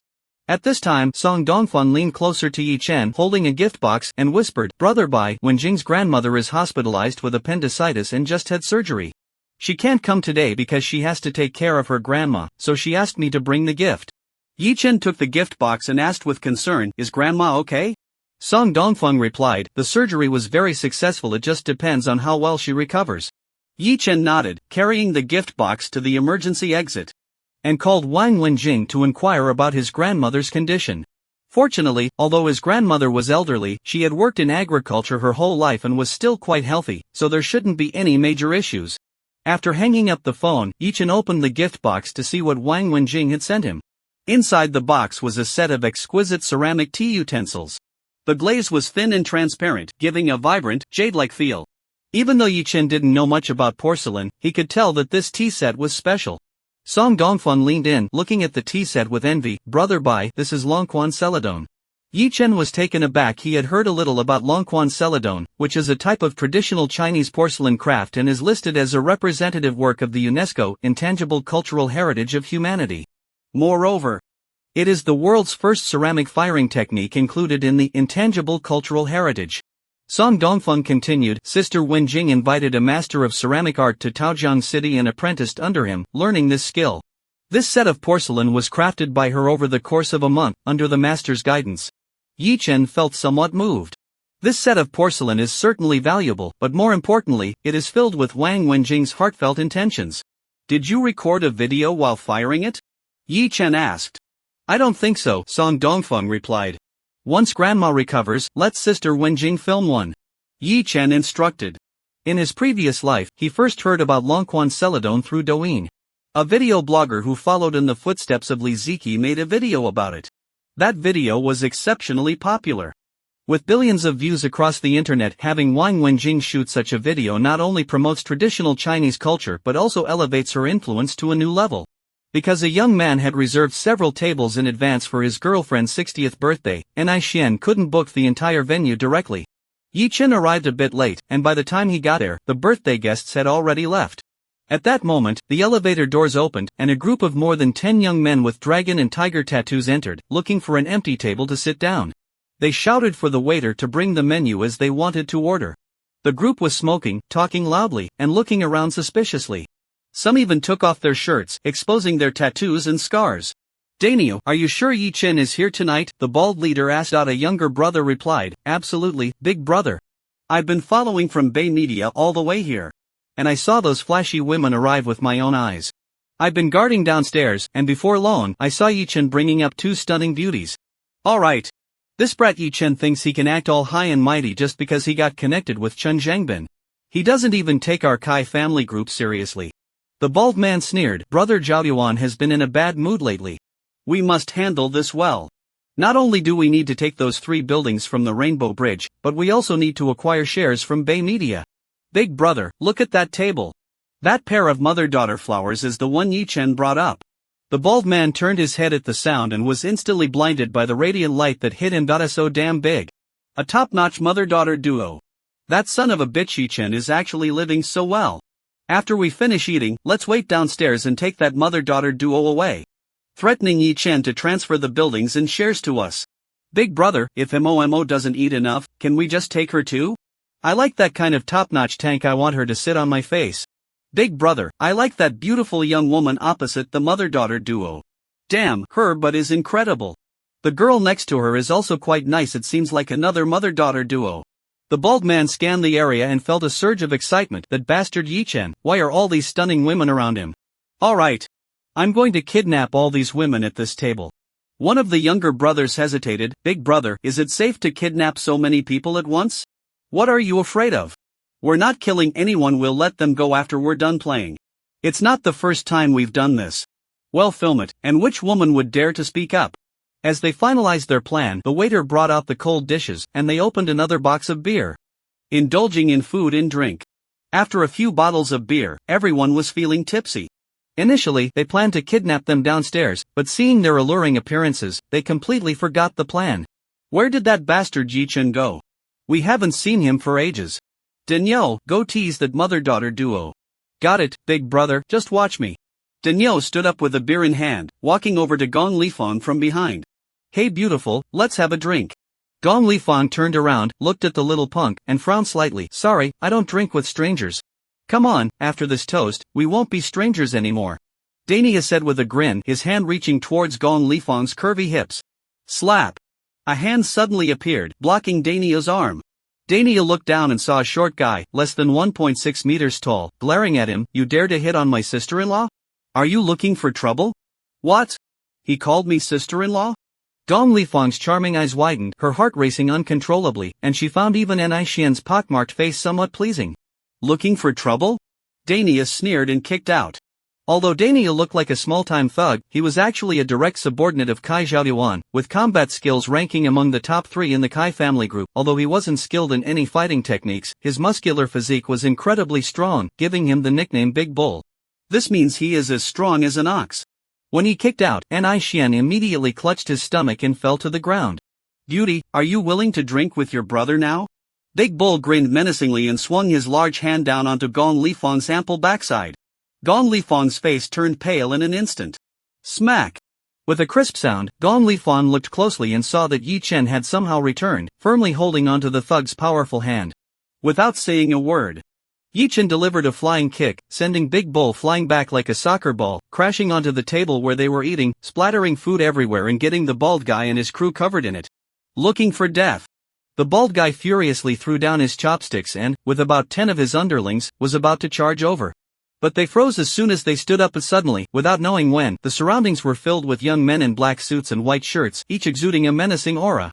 Some drew axes, while others revealed handguns tucked at their waists. Baldy and the others were frozen in place, their minds going blank. These people were diners here, weren't they? Just moments ago, they had clear, foolish expressions, like college students at a gathering. Why, in the blink of an eye, had their demeanor changed so drastically, resembling the intimidating axe gang from the movies? Take them away, don't let these trash disturb our mood.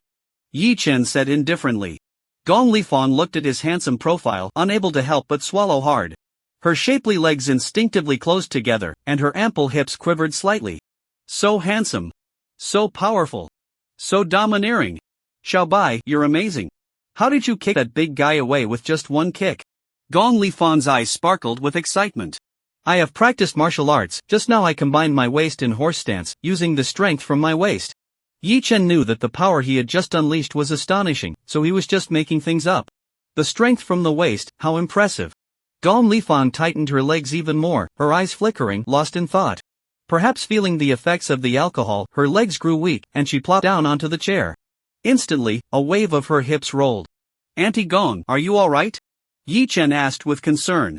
I'm fine, I think I drank too much, my head is a bit dizzy, Gong Lifong said. Holding her forehead. Chen Sini quickly poured her a glass of milk. Mom, drink some milk to ease up, no more alcohol. Gong Lifong blushed as she took it, realizing she indeed needed to hydrate. She tilted her head and gulped it down, a few drops of white milk playfully spilling from the corner of her mouth, falling onto the impressive waves across the way. Xinyu watched everything unfold, and suddenly felt a lump in her throat, overwhelmed with the urge to cry. Not only did Xiaobai have a girlfriend now, but he also had a new auntie, leaving her feeling abandoned. Fearing she would burst into tears, Xinyu quickly grabbed a glass of wine and gulped it down, but the tears still fell. So spicy, so spicy. This wine is so spicy. She pretended the spiciness made her cry, hastily grabbing a tissue to wipe her tears. Meanwhile, the brothers had already surrounded the bald men, slowly tightening the encirclement. The bald man had made it this far. So he was certainly not a coward even if he was outnumbered 10-1, he didn't back down, pulling out a dagger and preparing to fight back. Still daring to use a knife?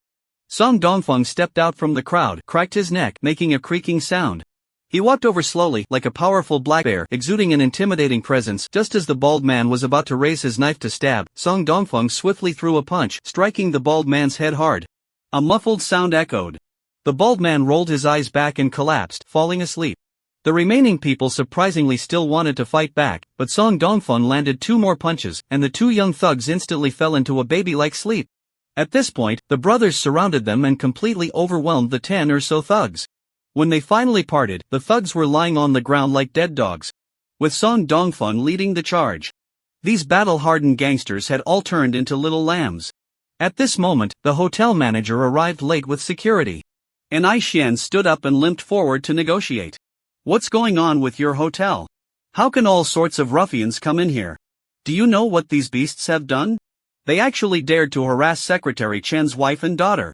An Xian took the initiative, sternly reprimanding them. The manager asked, which Secretary Chen? An Xian countered, is there another Secretary Chen in Taoyang City? The manager was taken aback and glanced at the imposing Gong Lifong, realizing she was indeed Secretary Chen's wife. His heart trembled, and he repeatedly apologized. Alright, we've already subdued the criminals, you don't need to worry about this. These young men are all employees of our base security company. And I've instructed them to take these criminals to the Public Security Bureau. The manager dared not voice any objections. The brothers immediately carried down a dozen dead dogs. Upon reaching the parking lot, they stuffed the people into several vans. An Xian gave Zhang Lingnan a few instructions, and the latter took a group of brothers and drove away. The remaining people returned upstairs. Yi Chen and An Xian exchanged a glance and subtly nodded. An Xian had noticed someone secretly following them in the afternoon, trailing them from Bay Media to the Jinyuan Grand Hotel. At that time, he didn't make a fuss and pretended not to notice. The brothers were already prepared otherwise, who would bring axes and toy guns to Brother Bai's birthday party. Sure enough, before the banquet was over, a group of scum showed up looking for trouble. Yi Chen probably had a guess about who sent these people. Once Zhang Lingnan pried their mouths open, if the guess was correct, then this time it might lead to a bloodbath. Kai Zhaoyuan, it shouldn't be you, right? After Yi Chen had done everything at Jinghu Haoding and left, he arranged for his little brothers to continue monitoring, so he naturally knew that when Kai Zhaoyuan was taken away by the ambulance, there was a stuck there. Yi Chen thought this brat had become that way and should have calmed down. But if it really was him this time, Yi Chen wouldn't give Kai Zhaoyuan a single chance, not even to become a vegetable. Gong Lifang suddenly stood up and hugged Yi Chen tightly. Honey, I feel so dizzy and want to throw up. Auntie, it's Yi Chen. Yi Chen was speechless. Auntie Gong's behavior was making him want to vomit too. Honey, I feel unwell, please pat my chest. Auntie, you've had too much to drink. Let me take you home. Yi Chen quickly signaled Chen Sini to come help. I'm not going home. I feel like throwing up, and it'll feel worse in the car. Gong Lifang was almost hanging on Yi Chen and couldn't stand steadily, her body sinking down. Yi Chen had no choice but to support her. Auntie, how about I get you a room upstairs? You and Sini can sleep here tonight. Okay.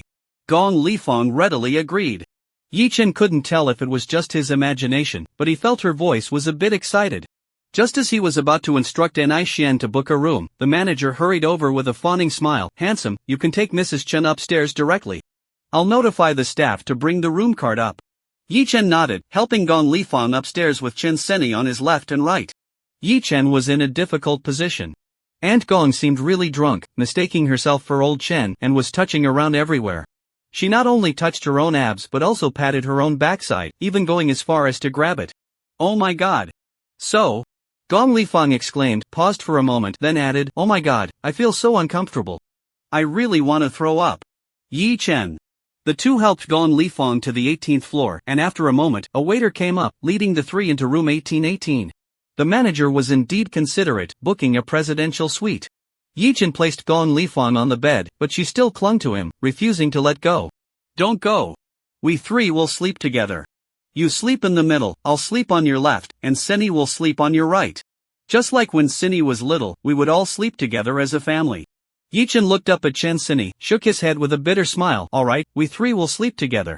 Chen Seni placed a bottle of mineral water on the bedside table, shaking her head speechlessly. Yi Chen, you take care of my mom first, I'll go call my dad to let him know. After saying that, she walked out of the bedroom and gently closed the door. Honey, I want you. Gong Lifang raised her head, her eyes seductive. Then pulled Yi Chen's hand directly onto her voluptuous bottom. What the hell? Yi Chen felt a surge of panic and quickly pulled his hand back. Honey, what are you doing? Don't you want me? Don't you love me anymore? Gong Lifang climbed up, pouting her red lips in a wronged manner, wrapped her arms around Yi Chen's neck, tilted her head slightly, and leaned in for a kiss. Why Yi Chen's pupils shook. He swore he absolutely wouldn't have time to dodge. Just as he was about to kiss, Gong Lifang was truly drunk, her gaze becoming more dazed as she rolled her eyes and softly collapsed onto the bed. That was close. Yi Chen sighed in relief. If Gong Lifang were a widow or a divorced beauty, he naturally wouldn't mind alleviating her loneliness. But she was Chen Sini's mother, so he had to maintain respect and distance. Moreover, old Chen treated Yi Chen quite well, so he definitely couldn't do anything outrageous.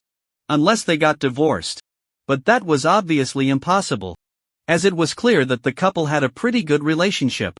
Yi Chen thought Gong Lifang had passed out, but to his surprise, she was mumbling and struggling to get up.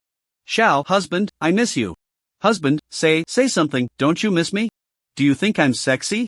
Xiao, husband. Gong Lifang was lying on the bed, then she raised her plump, round bottom. She gently lifted her fitted skirt and pulled down her little top. Husband, I want to be pampered by you, like this. As she spoke, she even shook a little. What the hell? Yi Chen was dumbfounded, staring at everything in shock.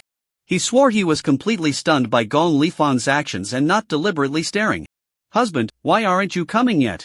Not sensing any movement, Gong Lifang turned back, confused, with seductive eyes, seeing Yi Chen frozen in place. She sat up and struggled to pull down her bodycon skirt. The stunning visual effect was something even the best Oscar-winning director couldn't capture. Yi Chen was so stunned that he forgot to blink. Gong Lifang stood up and walked towards Yi Chen, but the soft bed made her feel as if she were walking on clouds. A strong dizziness hit her, and she collapsed onto the bed. In just a few seconds, she began to breathe evenly. Yi Chen let out a long breath, only to realize he had unknowingly broken into a sweat. Fortunately, Gong Lifang passed out from the alcohol just at the last moment. Otherwise, Yi Chen couldn't even imagine what might have happened. Although it went against his conscience, he felt guilty towards Chen Sini and Chen Zhengbin. But which man can remain steadfast in his heart when faced with such a situation? Wait. Chen Sini. Yi Chen was originally staring blankly at the sleeping Gong Lifang. Suddenly realizing that Chen Sini had just stepped out to report to Chen Zhengbin not to leave. Crack. The door was pushed open. Yi Chen was startled. What would Shinseni think upon seeing this scene? Gong Lifeng had fallen asleep, and 3 pieces of clothing were scattered on the floor. Would she suspect that he took the opportunity to do something bad to Gong Lifeng? Most people would find themselves in a dire situation. But fortunately, Yi Chen is a genius. Whoosh! Time paused as the door opened just a crack and then stopped. Yi Chen hurriedly picked up the clothes from the floor and stepped forward to help Gong Lifeng put them on. Ha! This piece of clothing. Yi Chen was stunned as he held the little garment. Can this really be worn? I never expected this. With only 3 minutes left, Yi Chen hurriedly stepped forward, lifting Gong Lifeng's leg to put on the small outfit. What shouldn't be seen? Shouldn't be touched. Yi Chen tried hard to calm himself. Gong Lifeng's hips were just too large, and when he was putting on the small outfit, Yi Chen inevitably. Then came the top, which was very difficult to put on. Yi Chen swore he wasn't doing it on purpose, it was purely because the clothes were tight. Finally, there was the body-hugging mini-skirt. After doing all this, Yi Chen was drenched in sweat. Whoosh! The world returned to normal, just in time. The door was pushed open, and Shinseni walked in holding a hangover remedy, which must have just been delivered by the waiter. Ha! Yi Chen, why are you sweating so much? Is the room very hot? Mom too, my clothes are all soaked. Shinseni said, puzzled, as she lowered the air conditioning temperature. Yi Chen felt a bit guilty and didn't dare to stay longer. Cindy, please take good care of Auntie. I have to go now, I have other matters to arrange, and besides, I'm the main character tonight. So it's not appropriate to leave early. Okay, go ahead, boyfriend. Shinseni was a considerate girl. Usually, when he was at the hotel with her, Yi Chen would insist on spending some intimate time with her. But right now, he didn't have the heart to linger, fearing that Shinseni might notice something off, or that Gong Lifeng might suddenly wake up and do something shocking. Moreover, Yi Chen had noticed that Auntie's emotional state was off and that she had secretly cried. Initially, he had planned to push Auntie a bit to break her inner shackles, but now he felt a bit sorry for her. So he needed to take Auntie home first and cheer her up. Just as Yi Chen exited room 1818, he saw Li Shiyan unexpectedly helping Qinyu up the stairs. She has a relatively small build, so she asked a female server to help her. Did Auntie drink too much? Yi Chen quickly approached. Li Shiyan helplessly replied, I don't know what stimulated Mom tonight. She's been drinking alone and won't listen to me, even though she's usually very obedient. Yi Chen, do you know what's wrong with her tonight? Yi Chen. Of course, I know your mom has knocked over the vinegar jar tonight. Xiaobai, is it Xiaobai? Qinyu, with blurred eyes, raised her head and spotted Yi Chen, her lips immediately pouting, then turned her head away. Xiaobai, go away. I don't want to talk to you. Li Shiyan questioned, what did you do to upset Mom? I got it. Li Shiyan suddenly realized and shot Yi Chen a fierce glare. Mom seems to dislike Shinseni's mother, and you're still acting like a sycophant, making her angry. Li Shiyan, being mature and smart, naturally sensed the strange atmosphere between the two women. However, she only guessed half of it. Yi Chen replied, how did I become a simp? Li Shiyan sneered, you look like you can't wait to marry in and become Olivian's son-in-law. Isn't that a simp? Shinseni's mother is also a vixen. It's obvious she's not a good person. She even linked arms with you, and I can see she really likes you and must be wishing for you to marry in. After getting drunk, she even threw herself at you, treating you like her husband. How shameless. Li Shiyan looked down on her. Being a traditionally conservative girl, she couldn't stand seductive women. In her eyes, Gong Lifeng was just a flirty fox, still dressing provocatively at her age and showing no restraint, not keeping a distance from Yi Chen. One might think she was trying to find a stepfather for Shinseni. Yi Chen was too lazy to argue with Li Shiyan and stepped forward to take Qinyu from the waitress. Thank you for your help. Could you please open the door for us and find some hangover medicine? No. No. Qinyu struggled vigorously, like a little girl pouting at her boyfriend. I don't want Xiaobai to help me. Go away. Yi Chen held Qinyu tightly, not giving her a chance to resist. Be good, Auntie. Don't make a scene. Shiyan is right next to us. You wouldn't want your daughter to see you making a fool of yourself, would you? Although Qinyu was drunk, she wasn't completely out of it and understood the underlying meaning of Yi Chen's words. She felt wronged and uncomfortable, wanting to distance herself from Yi Chen, but upon further thought, she realized that if Shiyan found out about her relationship with Yi Chen, what would happen? Qinyu immediately stopped struggling, but she also ignored Yi Chen.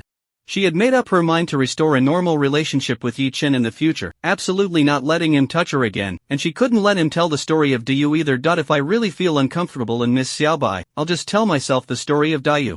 Anyway, Xiaobai is now a billionaire boss. He doesn't need to stay at home anymore. Let him move out tomorrow. But I don't know why. My heart feels so heavy and painful. The thought that I can no longer lie in Xiaobai's arms to sleep and can't be that close to him anymore makes Qinyu feel like crying. Qinyu holds back the tears, but the sadness inside still breaks through, and tears fall like pearls from a broken string. Mom, why are you crying? Li Shiyan exclaimed, quickly pulling out a tissue to wipe Qinyu's tears. I'm fine. Qinyu sobbed, I just thought of your deceased father. Li Shiyan naturally doesn't know that her father was gay and that he and Qinyu were only in a marriage of convenience in her memory. Her father and this stepmother were very loving. After hearing Qinyu's words, she felt a bit emo inside softly. Having lost her father at a young age, she actually yearned for paternal love. She had considered asking Qinyu to find her a stepfather, but after thinking it over, she felt that no one could replace her father's position in her heart. Moreover, what if she ended up with a scumbag who would take advantage of Qinyu and run off with all the inheritance left by her father? Her mom was purely a silly woman. Aside from being a great cook, good at household chores, beautiful, sexy, and exceptionally kind, she really had no other strengths. Li Shiyan was genuinely worried that her mother might be deceived by a bad man. When she saw the waiter open the door to room 1816, Yi Chen was taken aback. Chen Sini and her daughter were staying in 1818, just separated by room 1817. It seemed that the presidential suites were all on this floor, and the hotel manager had arranged it intentionally. After helping Qinyu into the room and just laying her on the bed, Qinyu turned around, sticking her plump backside towards Yi Chen. Yi Chen was helpless with Li Shiyan here. He couldn't comfort his aunt and could only feel anxious. A glance revealed a large patch of white liquid on Li Shiyan's chest. As if someone had splashed it on her. What happened to you? Li Shiyan looked down, her brows furrowing. It's my mom. I saw she was feeling unwell after drinking too much, so I tried to give her some milk, but she just threw up all over me. Yi Chen's eyes lit up. Then you should go take a shower and wash your clothes too. The presidential suite has a washing machine and I'll take care of Auntie here. Li Shiyan frowned. She's already asleep and doesn't need anyone to look after her. You should just go out. Since she had given him the boot, Yi Chen had no choice but to leave. Alright, call me if anything happens. Yi Chen nodded, walked out of the bedroom, and soon, the sound of the door opening was heard, followed by the door being slammed shut. Li Shiyan came out of the bedroom, glanced around, and confirmed that Yi Chen had really left. After the waiter brought the hangover medicine, Li Shiyan helped Qinyu sit up and fed her the medicine before going into the bathroom. Soon, the sound of the shower running could be heard. Qinyu lay on the bed, her eyes wide open, thinking about everything that had happened today and about how she wanted to cut off that kind of relationship with Yi Chen in the future. She sobbed a couple of times, and tears flowed again. Stupid little white. Bad guy. I hate you so much. I will never talk to you again. Woo! Suddenly, a large hand reached out from behind, wiping away her tears, and a familiar voice sounded. Auntie, why are you crying like a little kitten? It's not pretty to cry. Xiaobai. Qinyu turned around in surprise to see Yi Chen smiling as he squatted by the bed. Just as a smile appeared on Qinyu's face, she suddenly changed expression, coldly asking, Why are you still here? Auntie is crying like this, it breaks my heart. How could I bear to leave? Yi Chen said, climbing onto the bed and hugging Qinyu from behind. Don't touch me. Qinyu struggled fiercely, but with her little strength, she couldn't resist Yi Chen. Gradually, she stopped struggling, slowly sobbing, and then burst into tears. Stupid Xiaobai, I hate you. Boo-hoo, you only know how to bully me. Yi Chen held her tightly. How could I bear to bully Auntie? It hurts my heart too. You clearly did that with someone else, yet you're looking for a girlfriend, boo-hoo. Auntie, didn't you say that I would marry and have children with other women in the future, so you didn't want to completely become my woman? But now that I've found a girlfriend, why are you sad? Qinyu couldn't find the words. Did she really have to say that she had already fallen in love with Yi Chen? Although her body hadn't yet become his, her heart already belonged to him. Auntie, as long as you are willing to be my woman and we go public with our relationship, I will break up with Chen Seni tomorrow. In my heart, you are one of the most important women in the world. One of? Who else is most important? Qinyu questioned, finding it frustrating how women always focused on the details. Of course, it's my mother and your non-biological sister. Yi Chen teased. Ah. Stinky little bai. Qinyu stopped crying and lightly punched little bai in embarrassment and anger. Yi Chen said seriously, Auntie, answer me about what I said earlier, are you willing? Qinyu hesitated. She didn't dare to. She couldn't imagine how her daughter Li Shiyan and little Bai's mother would react if they knew everything. She was scared. But at the same time, she felt a bit sweet inside. After all, she was indeed the most important person in little Bai's heart. Yi Chen held Xinyu close, turned her little head, and gently kissed her, his expression firm as if he were about to join the party. Auntie, I will break up tomorrow and publicly announce our relationship to everyone, telling them that you, Xinyu, are the woman I love. No. Xinyu clutched Yi Chen's shirt tightly, her eyes filled with fear. Please, Xiaobai, don't. Then what should I do? Auntie, you don't want to be my woman, but you also won't let me have a girlfriend. I can't stay single forever, can I? Yi Chen looked distressed, and suddenly, he had a eureka moment. I have a solution. What solution? Xinyu asked anxiously. Yi Chen looked excited and hopeful. Auntie, I don't want to be apart from you. I want you to be my woman, but you don't want others to know about it. However, I still need to get married and have children to explain to my parents, right?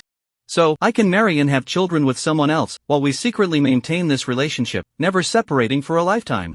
The Oscar-winning actor Yi Chen has made his entrance. Although he was playing tricks on Xinyu, he was also speaking from the heart. You greedy little brat. How can you want so much, dreaming of having multiple wives? Xinyu spat. But deep down, she was somewhat moved. Indeed, her relationship with Xiaobai was something that couldn't see the light of day. So, wouldn't it be better if this love could remain hidden forever? She could secretly be Xiaobai's woman for life. But what if someone found out? What if she grew old and Xiaobai no longer wanted her? If she didn't cut ties with Xiaobai now, it might be even more painful in the future. Xinyu expressed her concerns. Yi Chen reassured her, don't worry, Auntie. As long as we are careful enough, no one will find out. And you won't grow old. Haven't you noticed? Recently, you've even become younger, and the crow's feet at the corners of your eyes have disappeared. Xinyu was immediately surprised and said, you noticed too? Of course. This is all thanks to me. I seem to have a special constitution that can help the women I care about maintain their beauty and stay youthful. Yi Chen said, feeling a bit smug. You little brat. Don't say that. Xinyu replied, embarrassed. Auntie, first answer me, what do you think of my suggestion? Yi Chen seized the opportunity. Xinyu hesitated and said, let me think about it. She was still conflicted, not wanting to give this brat an advantage, and felt that such a relationship was immoral and unfair to Yi Chen's future wife. What is there to think about? Life is short, enjoy it while you can, Auntie. Let me tell you the story of Du. Yi Chen said, as his hands began to act mischievously. No. Xinyu gasped softly. Still being stubborn? Yi Chen laughed sinisterly. Auntie, I just held you for a moment, and you, TSK, what a physique. Not to mention, how come all the aunties have this kind of physique? Gong Li Fong was just as exaggerated. As Yi Chen spoke, he pinched Xinyu's chin and leaned in for a kiss. Wait a minute. Xinyu raised her hand to block him, looking suspicious, and sniffed Yi Chen's hand. Why does it smell like peaches? As she spoke, she even stuck out her tongue to lick. Did you spill juice on your hand? That would have to be asked to Aunt Gong. Suddenly, the sound of water from the bathroom stopped.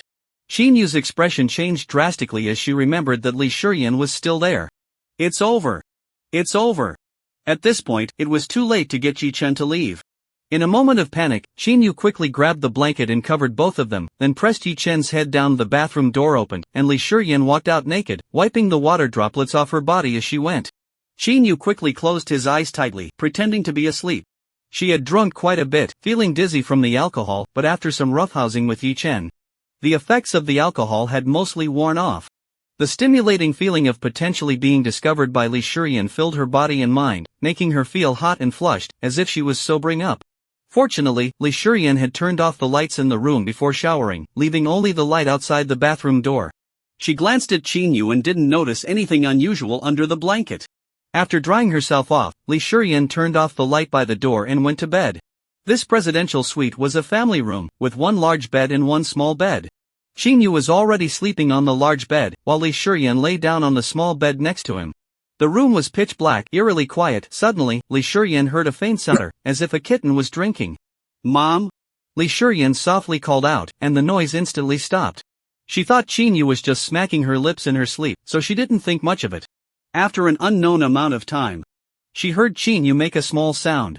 It seemed like she was trying to suppress her voice, covering her mouth while holding back, but couldn't manage it. Mom, are you okay? Li Shiyan sat up and turned on the bedside lamp. She saw Xinyu seemingly drenched in sweat, her dark hair sticking to her cheeks, and her hydrated face flushed like an apple. The blanket was pushed up into a graceful curve, and she appeared particularly cold, her delicate body shivering slightly. I'm fine. Just a bit thirsty, I need some water, Xinyu said, picking up the cup from the bedside table and gulping it down. Shuryan, turn off the light quickly, it's too bright. Okay. Li Shuryan turned off the light. She was a bit tired today and soon fell into a steady breathing pattern. Seeing her asleep, Yichin finally dared to speak. Auntie, just give it to me. You've become like this, follow your heart. Xinyu resisted with her hand, her voice trembling. No. Shuryan is still here. If she finds out, how will I face anyone again?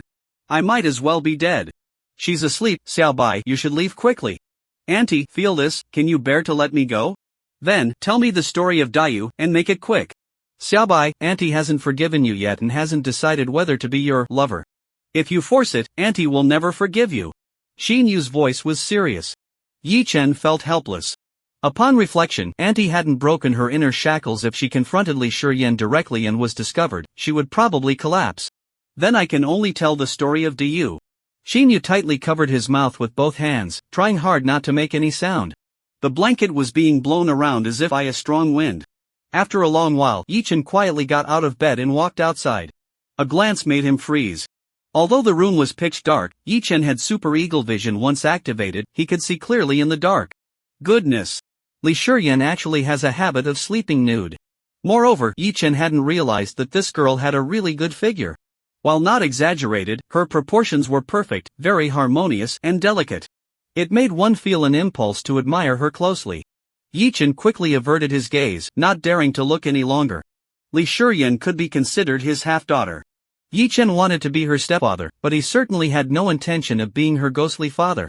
He quietly left the room and took the elevator downstairs. While Li Shuryan was taking a shower, Yichin sent a message to Song Dongfeng, telling the brothers to eat and drink well and leave without waiting for him. At this moment, Song Dongfeng was sitting alone on the steps downstairs, smoking, with cigarette butts littering the ground. Donzi, why are you still here? Yichin felt a bit guilty, knowing he was upstairs enjoying himself while his good brother was down below in the cold. Song Dongfeng replied seriously. Brother Bai, I'm just afraid there might be a fight later. Yichin asked, how's the situation on Nanzi's side? Song Dongfeng responded, those guys are tough, they're not ordinary thugs. Nanzi has taken them to the secret base and is preparing to use torture. Yichin nodded, then let's wait for Nanzi to get the information first. After saying that, he opened the card door and took out the room card from the gift box. Suisha had wrapped herself up as a gift and was still waiting. Aunties didn't get to eat, so we should at least have some shark meat, right? 1817? Yichin chuckled. He really didn't expect Suisha to have booked a room at the Jinyuan Hotel. Moreover, it just happened to be between Xinyu and Gong Lifeng. Gong Lifeng was in 1818, and Xinyu was in 1816. What a coincidence. Yichin held the gift box and instructed, you should go back and sleep too, we'll talk about everything tomorrow. After saying that, Yichin returned to the 18th floor and arrived in front of room 1817. He looked around and then swiped the room card. Beep. The door opened. Upon entering, he saw Suisha sitting on the sofa. She was wearing the QQ bunny girl outfit from the photo. Black stockings, lace, and very little fabric. Her plump and sexy figure was perfectly highlighted. The three key areas were all made of lace black stockings, giving a hazy sense of beauty. It seems like I've seen everything, yet it feels like I see nothing at all. As a seasoned player, Yichin naturally knows that the area with the least fabric on this outfit is at the back. Some even have no fabric at all. Mr. Yi, you finally arrived. Suisha stood up, her eyes filled with shyness and charm. She turned around, slightly pouting. I have no way to repay Mr. Yi's kindness. I can only use this method to express my gratitude. Please use the gift in the box to educate me.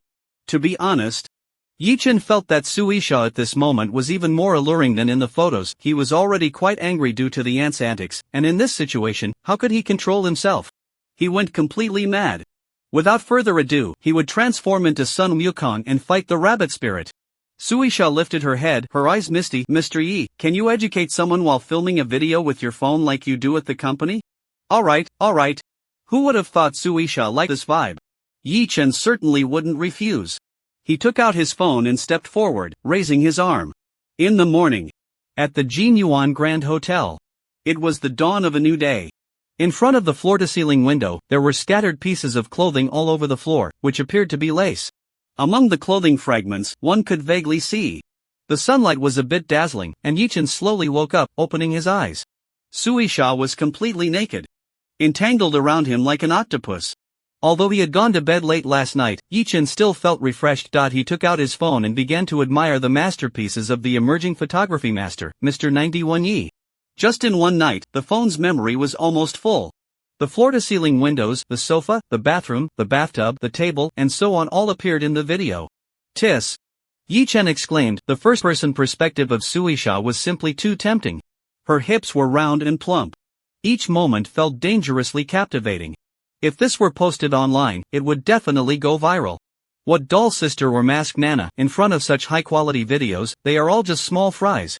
Yi-chin really didn't expect that this little girl, Suisha, would give him such a flashy gift, yet she still hadn't learned to fly like a fledgling bird. The only way to describe it is, fraught with difficulties. Moreover, her physique is quite special when she gets excited. She turns bright red all over. The sound in the video suddenly became loud, waking Suisha up. She glanced over and immediately felt her face flush with embarrassment. Last night, she actually. Would Mr. Yi think she is an easy girl? For heaven's sake, she has never held a boy's hand other than Mr. Yi's. Knowing all this is completely due to Mr. Yi teaching her another side of herself while filming these days, she secretly looked up information and watched videos online after getting home. Suisha felt so happy at that moment.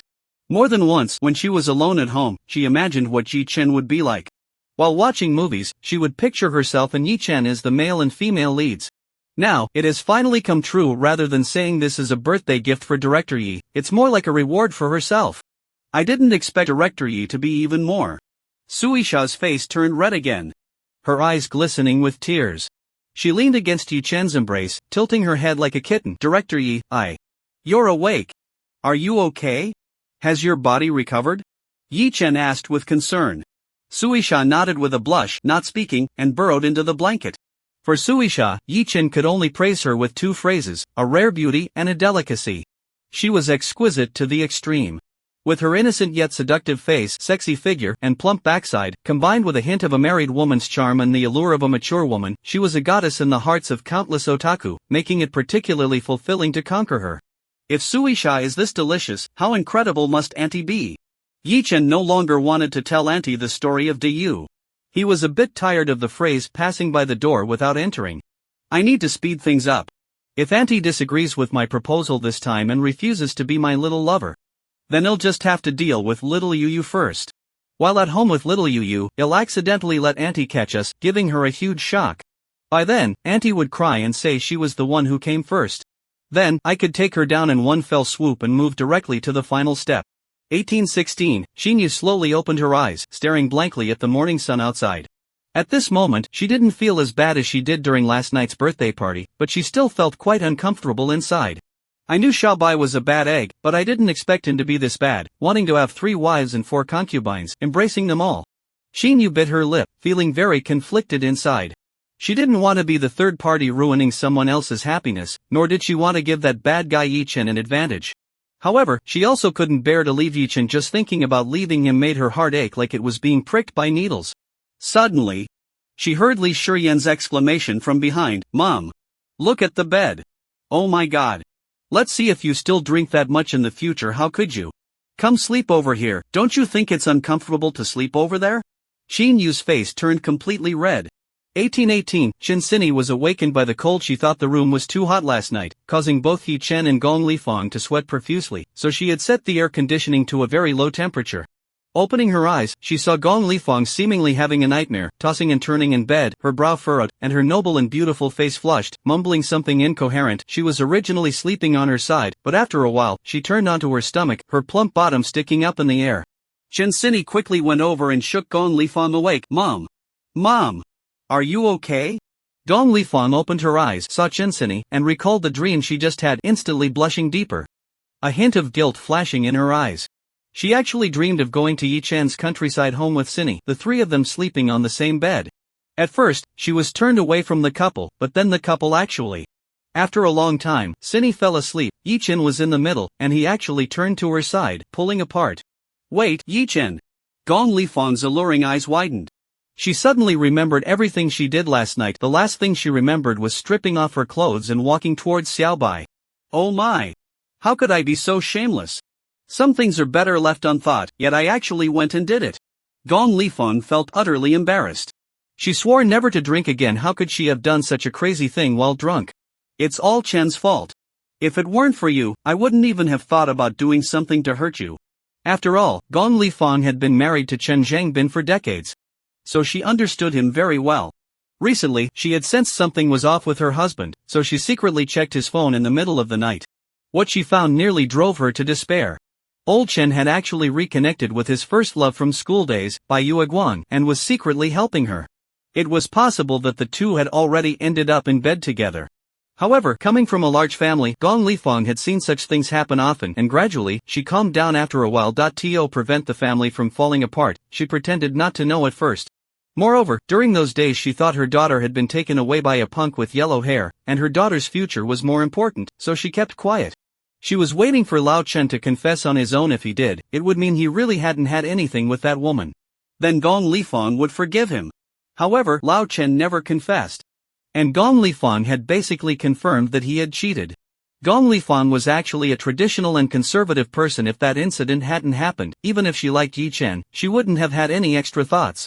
But since Lao Chen had already betrayed her, why couldn't she betray him as well? Gong Lifang nervously reached down to touch herself. It's all hers. At least she hasn't done anything with Yi Chen. Otherwise, it would be too unfair to say any. Thinking about such things is fine, being close to Xiaobai is okay, but absolutely no doing that kind of thing. Even if I were to do something that would betray Lao Chen, it can't be with Xiaobai. After all, he is Xianyi's boyfriend. However, having lived half her life, this was the first time Gong Lifang felt a spark of attraction towards someone other than Lao Chen. Gong Lifang found this quite strange. She came from a distinguished background and had seen countless handsome men and beautiful women since she was young. But for some reason, she just couldn't resist Xiaobai's charm. He seems to possess a kind of magical power that makes it hard to resist. When she saw her mother wake up, she just stared blankly at her without speaking, then reached down to touch her bottom. Her expression changed strangely, and Chen Xinyi felt a bit worried. "Mom, what's wrong? Are you okay? What did you dream about?" "I'm fine," Gong Lifang replied, thinking about how she had lost consciousness and taken off her clothes. Fearing that her daughter might misunderstand if she saw anything, she hurriedly asked, "Xinyi, I drank too much last night." "I didn't do anything inappropriate, did I?" "No, other than mistaking Yi Chen for Dad after getting drunk, nothing else happened." Chen Xinyi thought for a moment and answered. Gong Lifang then asked, "What was I like when you came back after the call? I didn't have my clothes off, did I?" Chen Xinyi shook her head, "No." Hearing this, Gong Lifang breathed a sigh of relief, thankful that Xinyi hadn't seen her like that and hadn't misunderstood. But immediately after, her beautiful eyes widened again. She remembered clearly that she had taken off all her clothes, yet when Xinyi returned, she was dressed properly. So that means, it was Xiaobai who put on her clothes. He must have seen everything. Moreover, her little clothes were so fitted when he wore them, he must have touched. A strange feeling grew in Gong Lifang's heart, an indescribable sensation. Thinking about the dream from last night, Gong Lifang became even more eager for the summer trip to the countryside. What exactly would happen then? Which scenes from the dream would come true? Gong Lifang was a conflicted person.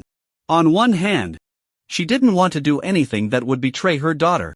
On the other hand, she couldn't help but want to get close to Yi Chen, constantly fantasizing about all sorts of things. Chen Xinyi then said, "But Mom, you really shouldn't drink so much alcohol anymore. You have no idea how hot you were last night. You were sweating so much that your clothes were soaked, especially the back of your skirt." Gong Lifang. Oh my god, how embarrassing. Then, when Xiaobai helped me get dressed, he must have noticed too. Xiaobai, he won't look down on me, right? The entire morning, Yi Chen and Suisha didn't leave their room. Xin Yu and Li Shiyan were in 1816, while Gong Lifang and Chen Xinyi were in 1818. Both rooms had Yi Chen's women. If this were a cliché romance novel, the protagonist's affair would definitely be discovered. Then there would be a lot of emotional turmoil with the female leads. But unfortunately, Yi Chen is special. He kept his perspective eye open, paying attention to the movements in the presidential suites on both sides. Don't say, when being served by Suisha, looking at the two aunties, then at the girlfriend, and finally at the daughter, it was quite exciting. After a long while, the two adjacent rooms were empty. Yi Chen and Suisha had also finished filming their morning series videos. Suisha lay in Yi Chen's arms, not asking him the usual questions like, "What is our relationship now? Am I considered your girlfriend? Will you be responsible for me?" and so on. Suisha is a very sensible woman. She knows her place and doesn't think that just because she had this kind of relationship with Yi Chen, she could easily take control of him. She knows Yi Chen has a girlfriend, and she had planned to give up on the idea last night, so she felt very content just to receive this reward. The thought of being a mistress and taking a higher position never even crossed her mind. In Sui Sha's view, such an outstanding man like Yi Chen is not someone she is qualified to monopolize. Being in this kind of relationship with Yi Chen as his mistress is already a great honor and happiness. If Yi Chen knew Sui Sha's thoughts, he could only admire her. This woman is not only naturally good at seducing men but is also born to be a mistress. She is well behaved and understanding, never competing or causing trouble, and will absolutely not affect the other person's family and life. A truly perfect mistress. After sending Sui Sha off and agreeing to have dinner with her that evening, Yi Chen called Zhang Lingnan. Nanzi, how's the situation? Brother Bai, we found out it's a subordinate sent by Kai Zhaoyuan. Very good. Yi Chen narrowed his eyes. Truly, when there is a way to heaven, you refuse to take it, yet you come to hell on your own. Last time, he originally wanted to directly cripple Kai Zhaoyuan, but unexpectedly stumbled upon his affair with Kai Leopard's woman. Yi Chen then had a sudden idea and decided to let Kai Leopard deal with Kai Zhaoyuan. I thought this kid would have calmed down after what happened, but I didn't expect him to still dare to cause trouble.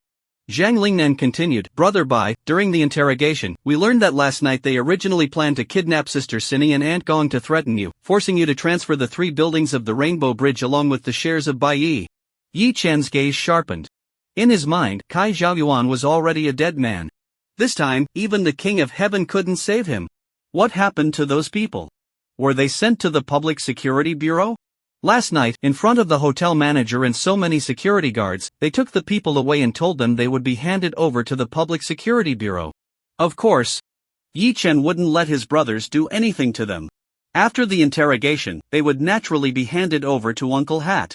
Zhang Lingnan replied, they've been sent, and Brother Bai, rest assured, with my current interrogation methods, I've only tortured their minds without leaving any scars. The Public Security Bureau won't cause us any trouble. Well done. Yi Chen affirmed. Of course, even if those people were truly injured, it wouldn't matter. He had already given Director Cui a heads up last night. Those who tried to target Secretary Chen's family were destined to meet a bad end. As a friend and subordinate of Chen Zhangbin, Director Cui would definitely take good care of these scumbags, and perhaps find various pieces of evidence of their crimes, allowing them to spend decades behind bars. Yi Chen continued to ask, have you found out which hospital Kai Zhaoyuan is in? Yes, he's in the anorectal department of the City People's Hospital. Zhang Lingnan replied. Pausing before asking, Brother Bai, let me handle this. I have a few reliable brothers who greatly admire you and have always wanted to contribute to the group. I'll take them with me and ensure that Kai Zhaoyuan won't see the light of day tomorrow, and there won't be any evidence left. Zhang Lingnan, in order to achieve something spectacular, not only worked hard to improve his interrogation skills but also binge-watched perverse films like The 10 Cruel Tortures of the Qing Dynasty. He even finished watching the elementary school Detective Conan and the Sherlock Holmes series. He felt like a criminal genius, absolutely capable of committing a perfect murder. You don't need to worry about this matter. I will arrange for someone outside the group to deal with Kai Zhaoyuan. Yi Chen hung up the phone and quietly looked out the window. Thunder rumbled. A sudden storm erupted, and then a light rain began to fall, darkening the sky. It was noon. Kai Zhaoyuan, his death was imminent. Since the decision was made to eliminate Kai Zhaoyuan, there was no need to consider day or night. Who said murder could only happen at night? As long as there was no evidence left behind, it could happen anytime, anywhere. With these extraordinary abilities, Yi Chen felt fearless facing the floor-to-ceiling window. Yi Chen's figure gradually faded away. Moments later, the hotel room door opened automatically and then closed gently. He had a dinner appointment with Sui Sha later that evening, just in time after getting rid of Kai Zhaoyuan. Before that, in the morning, at the People's Hospital of Taoyuan City, in the inpatient department, 14th floor, proctology. In a luxurious single room, Kai Zhaoyuan lay on the hospital bed, looking at a novel on his phone. As a second-generation rich kid, he grew up with a silver spoon in his mouth and had never bothered to read online novels. The goddess-like characters in those stories were merely his playthings. During school, he was a force to be reckoned with, gathering a group of delinquents, being the leader at every school he attended. Coupled with his handsome appearance, he naturally attracted many girls, as schoolgirls often have a weakness for bad boys. Even when he encountered those precocious girls who disliked or even hated him, Kai Zhaoyuan could still win them over through various means. He was already tired of ordinary girls and got involved with Kai Baozi's woman just for the thrill. But ever since that incident where he was taught a harsh lesson by that muscular guy under Kai Baozi, Kai Xiaoyuan seemed to have unlocked something within himself, revealing an unprecedented side. Then, he started searching for BL novels online and reading them with great interest. The ward door opened, and a young, beautiful nurse walked in. Kai Xiaoyuan, right? Let's check your blood pressure. The nurse pushed in the equipment with a cold expression. When Kai Xiaoyuan turned around, his eyes instantly lit up. What a pretty nurse! Kai Xiaoyuan had unlocked many scenarios and roles, but he had never experienced the hospital bed and a nurse before. Taking advantage of the nurse measuring his blood pressure, he playfully slapped her perky bottom and even gave it a squeeze. Hey beautiful, are you interested? How much? Is 10,000 enough? Kai Xiaoyuan had long lost patience in flirting with women. He usually paved the way with money first, and if that failed, he would resort to special means to forcefully take them. Slap! The little bodyguard slapped Kai Xiaoyuan hard across the face, her pretty face flushed with anger, her eyes misty. Then she ran out without a word. So she's a feisty one. I like them spicy.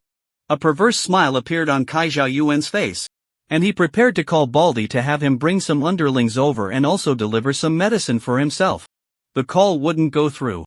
Kai Xiaoyuan suddenly realized that he had sent Baldy to deal with that brat named Yichen last night, and he probably had already taken him away to the mountains for some punishment, so it was normal that the call wouldn't connect.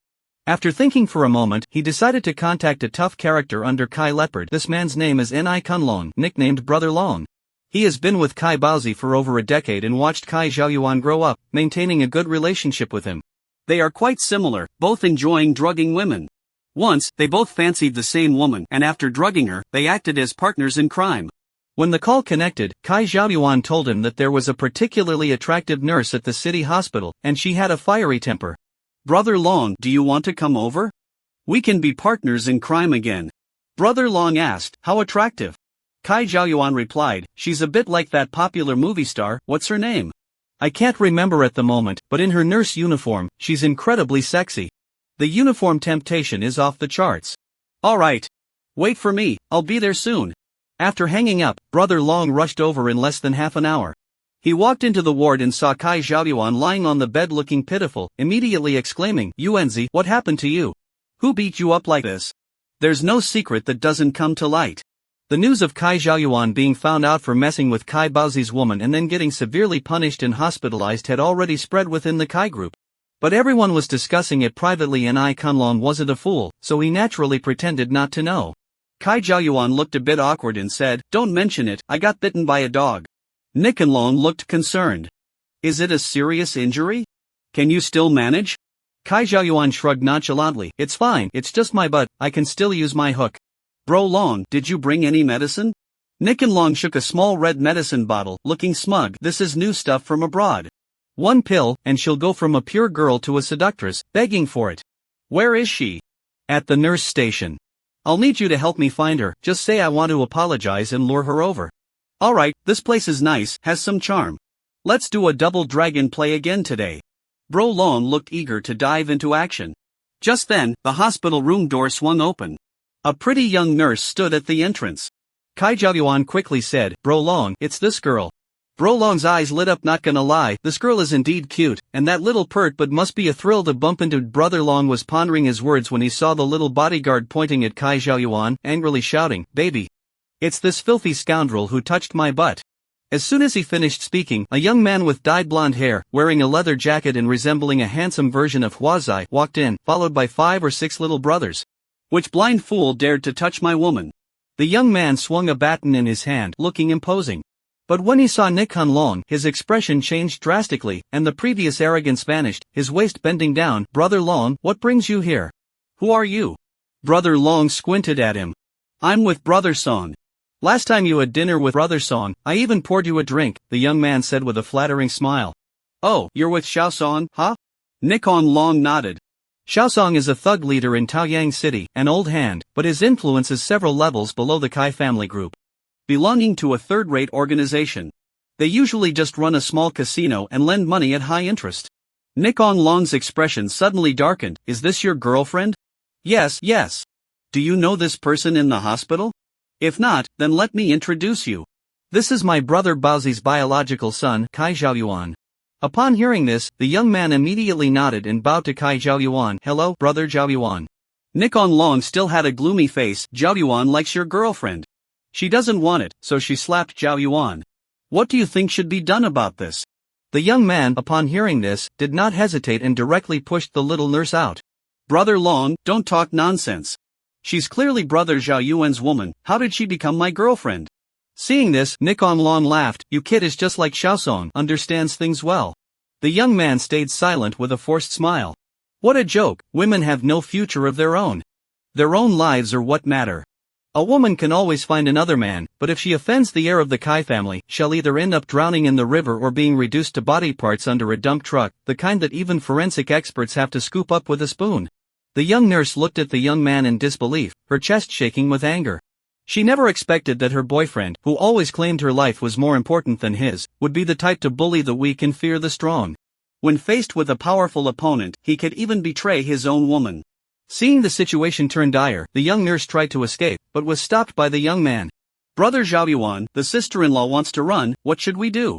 Kai Zhao Yuan looked at the young man with shining eyes. Hold her down. No problem. The young man agreed readily. Not only would he help hold her down, he'd even push her from behind if needed. If I could catch the eye of the young master of the Kai family, and follow him, wouldn't that be like jumping over the dragon gate? In the future, even Song Gu would have to offer me cigarettes upon meeting. Have your little brothers go out first, Kai Zhao Yuan instructed. Kai Zhao Yuan immediately waved his hand, sending a few younger brothers to wait downstairs at the hospital. Long Gu. Kai Zhao Yuan looked at Ni Kunlong, who immediately understood, grinning as he stepped forward and took a pill from the red bottle, feeding it to the young nurse. Bastard! Cough cough. The young nurse struggled violently, but she was no match for the two men. Soon, her eyes became dazed, misty, her legs tightly squeezed together, twisting and turning. All right, you're done here. Ni Kunlong waved his hand. The young man looked reluctantly at the little nurse. To be honest, this girl is quite captivating, but unfortunately, after 2 months of confirming their relationship, he still hadn't even held her hand, and now someone else was going to take advantage of that. However, there was nothing he could do as the heir of the Kai group. He was not someone a small fry like him could offend. Just as he was about to slip away, Kai Zhao Yuan called out to him. Wait a minute. Is there anything else you need, Brother Zhao Yuan? The young man turned back in confusion, thinking that the heir couldn't possibly want him to help with something, but then he saw Kai Zhao Yuan looking at him intently. What's your name? Gao Chun, you can call me Xiao Chen. A sense of ominous premonition rose inexplicably in the young man's heart. Do you want to come and hang out with me? Kai Zhao Yuan licked his lips. The young man swallowed hard, feeling the ominous feeling intensify, but he still nodded. Long Gu, take this girl to the restroom to have some fun first. I need to talk to Xiao Chen. Kai Zhao Yuan instructed. Brother Long was dumbfounded, thinking, wait, have you really been turned? There are rumors in the gang that Kai Zhao Yuan had a look of enjoyment when that happened. Brother Long scoffed. He knows what kind of person that lecher is. But looking at the current situation, he realized that he seemed to have never understood Kai Zhao Yuan. However, he kept a straight face and lewdly smiled. Alright, you two chat first, I'll go to the bathroom and have some fun with this little protector. Brother Long took the protector into the bathroom. Kai Zhao Yuan looked at the young man, his eyes sparkling with a strange light. Xiao Chen, you're really handsome. Has anyone ever told you that you resemble Huazi? Yes, the young man felt a chill run down his spine.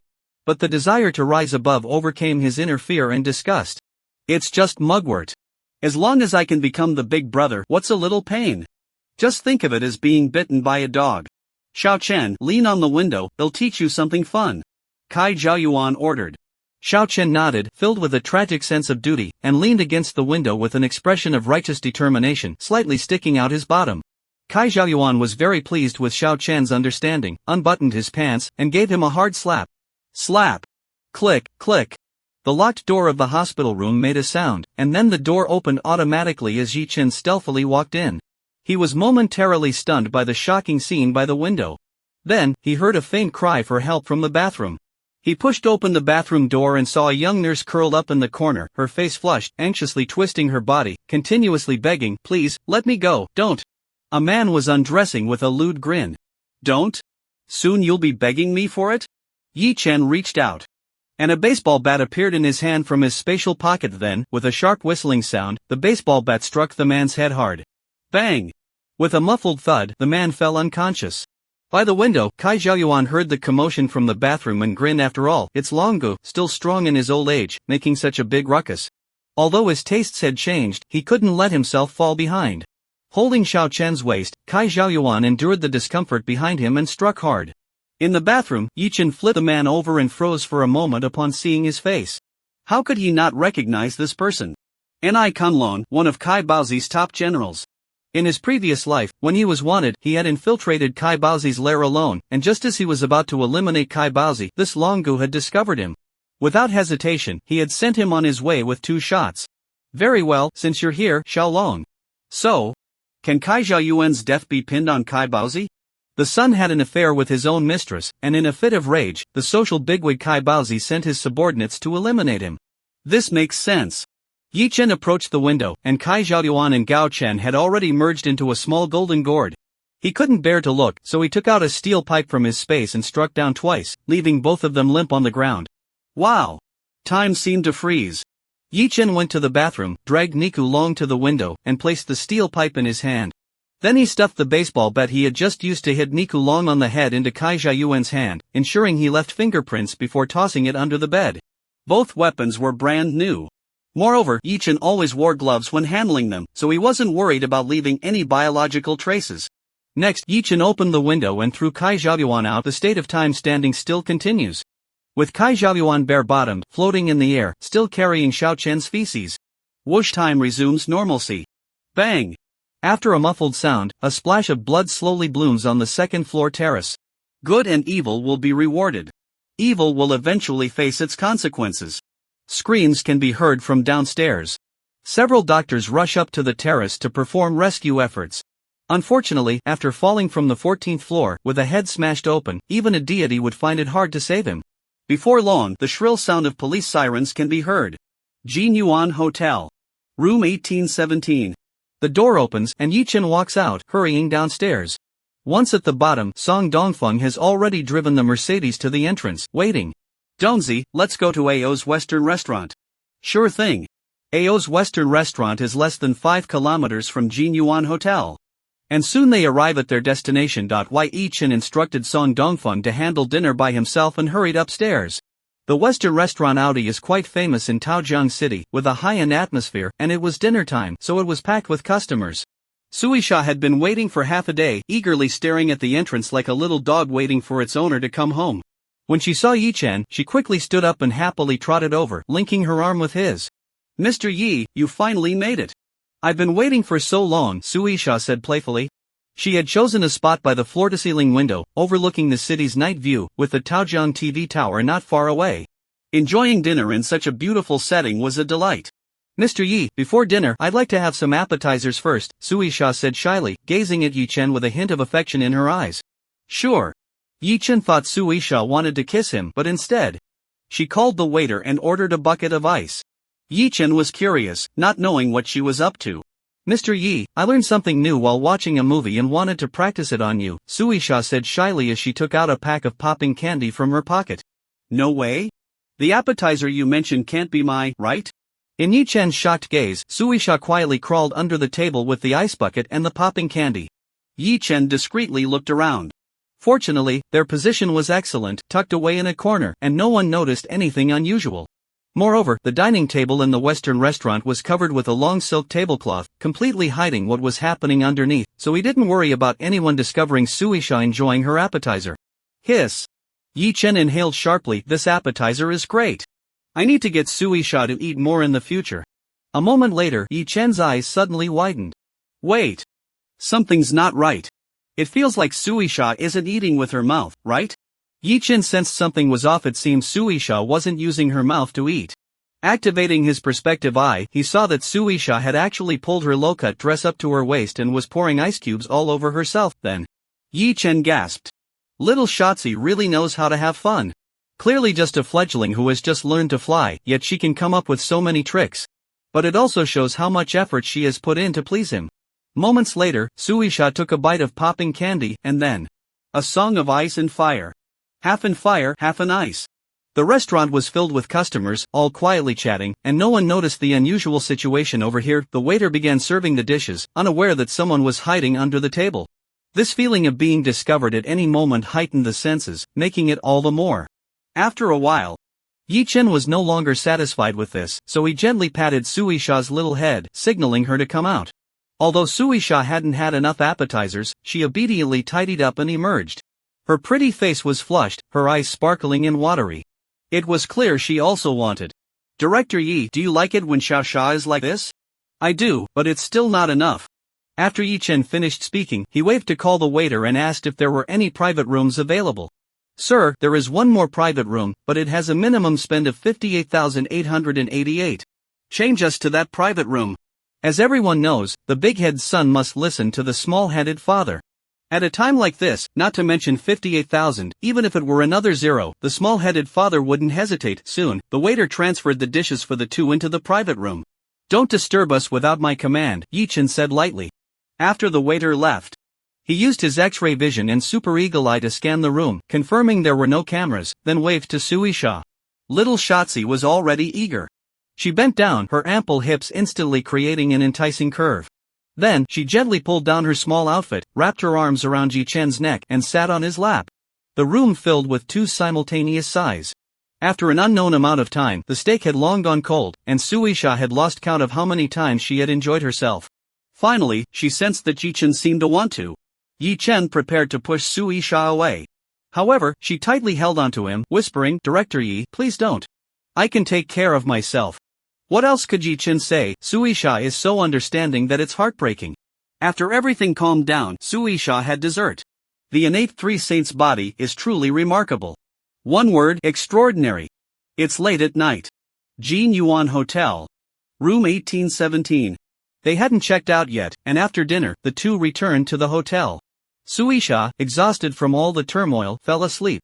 Listening to her breathing and confirming she was in a deep sleep, Yi Chen quietly got up, activated his invisibility, and headed towards Jinhu Haoding.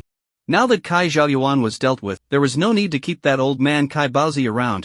Kai Zhaoyuan's death could be pinned on Kai Baozi. Although the police had no evidence, they would suspect him.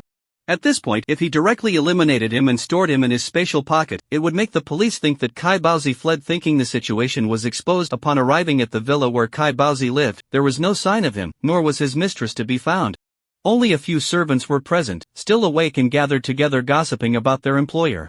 Yi Chen listened carefully for a moment, utterly speechless. That night, Kai Baozi not only had his subordinates torture Kai Zhaoyuan one after another, but afterwards, he dragged his mistress upstairs and gave her a harsh lesson with an object. As a result, her corpus luteum ruptured, and Kai Baozi, feeling pain for her, hurriedly sent her to the city hospital.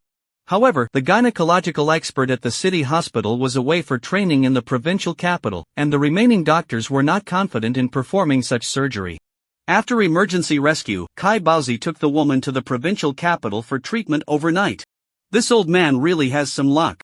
Yi Chen quietly left, allowing Kai Baozi to live a few more days. Gao Chen and Ni Kunlong are being held in the interrogation room, both handcuffed and shackled, undergoing questioning. The security personnel have already checked the surveillance footage at the time of the incident. There were only 4 people in the ward. Just minutes before the incident, Gao Chen's group of underlings did enter the ward, but they only stayed for a few minutes before going downstairs, which basically clears their suspicion.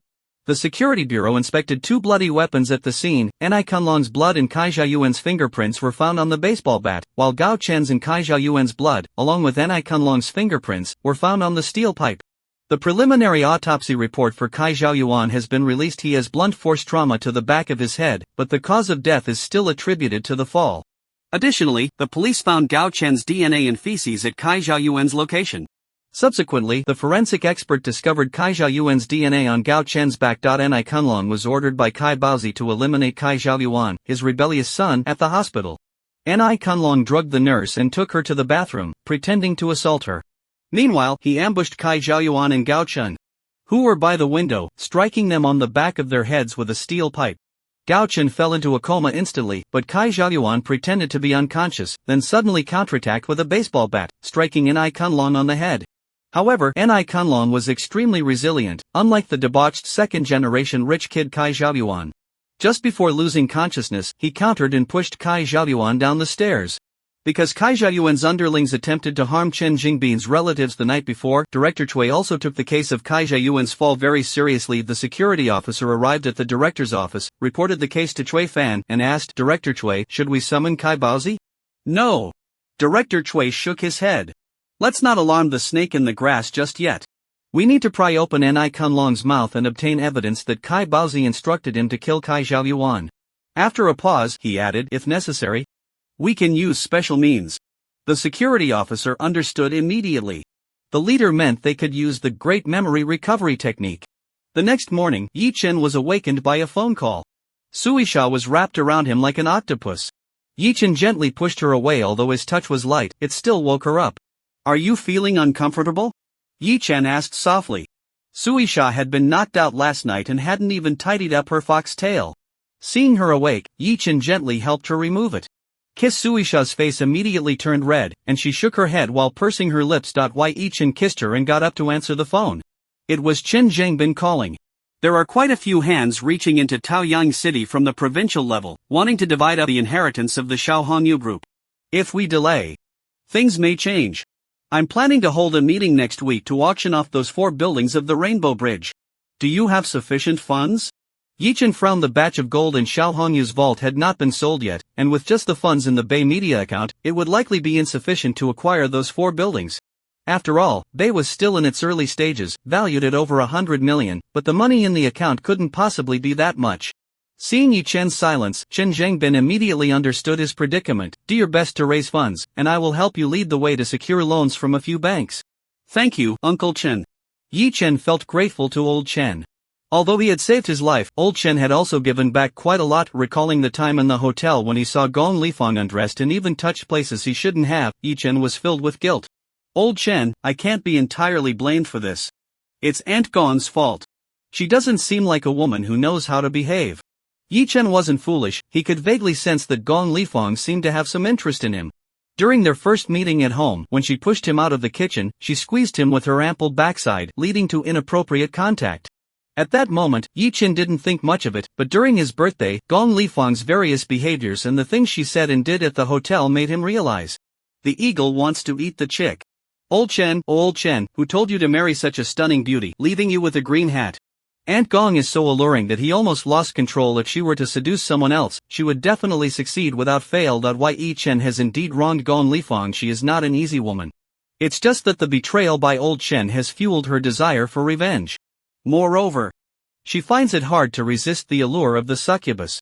This is the first time in her life that Gong Lifang has been so moved by a man. Even with young and old Chen, she never felt such a flutter. After hanging up the phone, Yi Chen pondered that it was time to part with the gold. There are indeed ways to launder it in Taojiang City, but that power is too unscrupulous. After laundering, it would be good if half of the 100 million worth of gold remains. Let's go to the provincial capital. That woman in the provincial capital, although she's a venomous beauty, as long as we don't offend her, we can coexist peacefully. Also, her fees are relatively reasonable. Yi Chen made a decision and immediately called Song Dongfeng to pick him up and head to the provincial capital. Brother Bai, there was a flash flood in Ling Mountain that washed away the highway and railway leading to the provincial capital. Now, the highway, train, and high-speed rail are all out of service. To get to the provincial capital, we have to take a detour to Jiangbei City and then from Jiangbei City to the provincial capital. Yi Chen immediately opened the map to check. Previously, it was just over 100 kilometers to the provincial capital, taking a little over an hour by car on the highway, and less than an hour by high-speed rail. But taking the detour from Jiangbei City, the highway is over 400 kilometers, which would take over 5 hours by car. To be honest, Yi Chen wasn't very confident in Song Dongfeng's driving skills, and he was too lazy to drive himself. After thinking it over, he decided to take the train to Jiangbei City first, and then from Jiangbei to the provincial capital. Although it was a detour, there was a direct train available, taking a total of 8 hours, and he could sleep through the night and arrive by morning. Just as he made up his mind, his phone rang again. It was Chen Sini calling. Yi Chen, I'm going to the provincial city for a piano competition. You might not see me for several days, so don't think about me too much. Yi Chen felt a stir in his heart and asked, do you know that the direct route to the provincial city is closed? Chen Sini replied, yes, I know. I'm planning to take a train to Jiangbei City first, and then to the provincial city. Yi Chen immediately offered, then I'll go with you. The journey is too long, and the train can be quite chaotic. You're so beautiful, I can't help but worry. Really? You really want to go with me? Chen Sini was very happy. Of course, send me your ID number, and I'll buy the tickets. Is the train departing at 10 p.m. tonight okay? Thank you, boyfriend. Chen Sini cheered with joy. After hanging up, Yi Chen received a message from her. But to his surprise, not only did it include Chin Sinny's identity information, but also Gong Lifang's. Sinny, why did you send Aunt Gong's message too? My mom is really unbelievable. This afternoon, she refused to go with me, saying I'm an adult and not a child anymore, so why do I need her company? But just now, she suddenly insisted on joining us. I wanted to have a world for just the two of us, but I didn't want to bring her along, and now she's throwing a tantrum. Yi Chen gave a helpless expression. I suspect Aunt Gong is worried that we might go to the provincial city and come back with a grandchild for her. Hee. I know you have bad intentions for wanting to be with me. I don't. Stop talking nonsense. Come on, every time we kiss, your hands are always up to no good, and I can feel that you really want to. I can give myself to you, but not right now. If you behave well, when we go to your hometown, I might consider it. Wow. Yi Chen started to doubt if Gong Lifang had taken over the phone to type. But upon reflection, Chen Sinny has always been straightforward and never played these games, so these words were indeed something she could say. Then it's a deal. Let me drive a Mercedes G-Class when we get to my hometown. What Mercedes G-Class? Stand straight and look down. What's blocking your view? While chatting with Chen Sinny, Yi Chen logged onto the ticketing website to buy train tickets. But the moment the ticket was successfully issued, Yi Chen was stunned. He bought a first-class sleeper, with 4 berths in a compartment, and he and Gong Lifang are in the same compartment. Meanwhile, Chen Sinny was surprisingly assigned to a different carriage. Yi Chen suddenly had a bad feeling judging by Gong Lifang's behavior the night before. Tonight's trip to the provincial capital might not go smoothly. At 9 o'clock in the evening, the three met at the train station. Gong Lifang was wearing a form-fitting stepmother dress today, the kind that makes it easy to get things done. And with a slight lift, it could. This dress accentuated her voluptuous and sexy figure, making her even more alluring. Yi Chen didn't dare to look too much. Chen Sinny, on the other hand, wore a fresh floral long dress, and her face was extremely pure, making this outfit just right for her. Unfortunately, her front was inherited from Gong Lifang, which was quite astonishing, making her look both innocent and desirable. Gong Lifang was pulling a suitcase, and seeing this, Yi Chen quickly took over, following behind the two as they entered the station together from the back. This mother-daughter duo looks even more alluring. There's no need to elaborate on Gong Lifang. Her round, plump figure resembles a grinding wheel, which is quite vulgar to behold. Although Chen Sinny is a bit petite, her figure is exceptionally curvy. And her floral dress accentuates her shape into a heart. Yi Chen couldn't conveniently look at Aunt Gong but carefully admired his girlfriend's graceful figure. Soon, they boarded the train. Yi Chen helped Gong Lifang with her suitcase, placing it in the luggage rack, and said, Sinny, let's swap bunks you can share with your aunt. However, Gong Lifang pulled him back. This compartment has 4 beds, there might be extra space tonight, and the 3 of us can sleep together. Yi Chen had no choice but to stay. Before long, the train started, and Gong Lifang cheerfully said, I told you, 2 beds have opened up here. Yi Chen let Chen Sinny take his lower bunk while he took the upper bunk above hers. After a while, the conductor came to check the tickets. After inspecting, he coldly said to Chen Sinny, go back to your own compartment, no sleeping around. If someone boards midway, won't you be taking their seat? Chen Sinny was a good girl, and upon hearing this, she shouldered her bag and returned to her compartment. You should sleep in your own bunk too, the conductor ordered before leaving the compartment and closing the door. Yi Chen didn't move, feeling the atmosphere was a bit awkward. At that moment, Gong Lifang opened the luggage compartment and took out 24 beers, softly speaking, Xiaobai, Auntie's in a bad mood, come down and have a couple of drinks with me. Bang bang, the train rhythmically echoed, still drinking? Yi Chen suddenly recalled that the night before last, when Gong Lifang was drunk, she not only ripped off her little dress in front of him but also wiggled her plump backside, asking him if she was sexy and urging him to pamper her. Yi Chen felt a bit uneasy. He considered himself a determined person, but he couldn't resist the allure of a woman. The big-headed son simply couldn't resist the small-headed father's orders. If Gong Lifang got drunk again and acted like that, Yi Chen couldn't guarantee he would be able to hold back. He couldn't betray Chen Sinny and Chen Zhangbin, which left him feeling extremely conflicted. What Yi Chen didn't know was that Gong Lifang was also deeply tormented.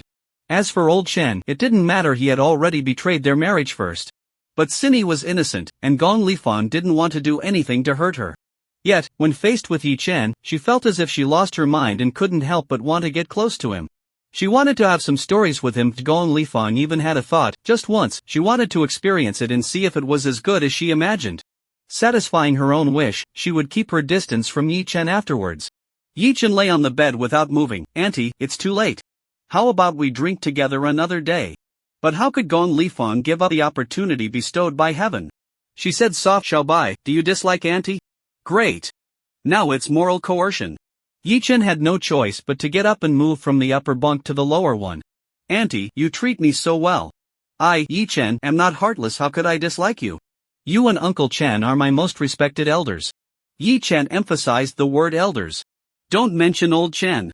Gong Lifang was filled with resentment. She placed the beer on the table and took out a disposable bedsheet from her bag. Xiaobai, wait a moment, Auntie has a cleanliness obsession. Let's make the bed first before we drink, she said. Gong Lifang realized she had spoken her thoughts out loud, and her face turned slightly red. She stood up to make the bed, but since the lower bunk was quite low, she had to bend over, sticking her plump backside out. She was wearing a very fitted stepmother's bodycon dress, which tightly wrapped around her beautiful and curvy figure, causing it to gently sway as she made the bed. The curve was simply too exaggerated. Filled with unparalleled temptation. Yi Chen swore he wasn't intentionally staring. The space in the sleeper compartment was so small that when Auntie Gong was making the bed, her backside was practically in his face, so of course, he saw everything clearly. A few minutes later, Yi Chen summed up 2 key points. First, Auntie Gong came from a prestigious family in the provincial capital. She was definitely from a wealthy household. Point 2, the bodycon skirt is so fitted, yet there are no signs of her undergarments. She must either not be wearing any, or just a string and a small piece of cloth. Yi Chen suddenly recalled a person from his past life, a stunning beauty surnamed Bao named Fei. The bedsheet is laid out, then comes the duvet cover, and finally the pillowcase. But normally efficient Gong Lifang is moving slowly today. It seems she is deliberately showcasing herself, making her seem a bit like Qin Shi Huang on a swing today. After a long while, Gong Lifang finally finished. Perhaps due to the summer heat, she was sweating profusely, and the back of her skirt was soaked, clinging to her. Xiaobai, have you been waiting long? Gong Lifang asked. She had on light makeup today, but her exquisite face still radiated elegance, her red lips as vibrant as roses, and her almond-shaped eyes full of charm. If it weren't for the crow's feet at the corners of her eyes revealing her age, one would think she was a woman in her early 30s, but this ripened peach is favored by many old perverts. Because it's juicy. Both of them, lost in thought, began to drink heavily. Soon, half a dozen beers were downed. Gong Lifang carefully observed Yi Chen, noticing his sleek, shiny black hair styled simply yet fashionably, along with his extraordinarily handsome features and those eyes devoid of any desire, creating an overwhelming visual impact. He was clearly just a 20-year-old youth, yet unusually mature and composed.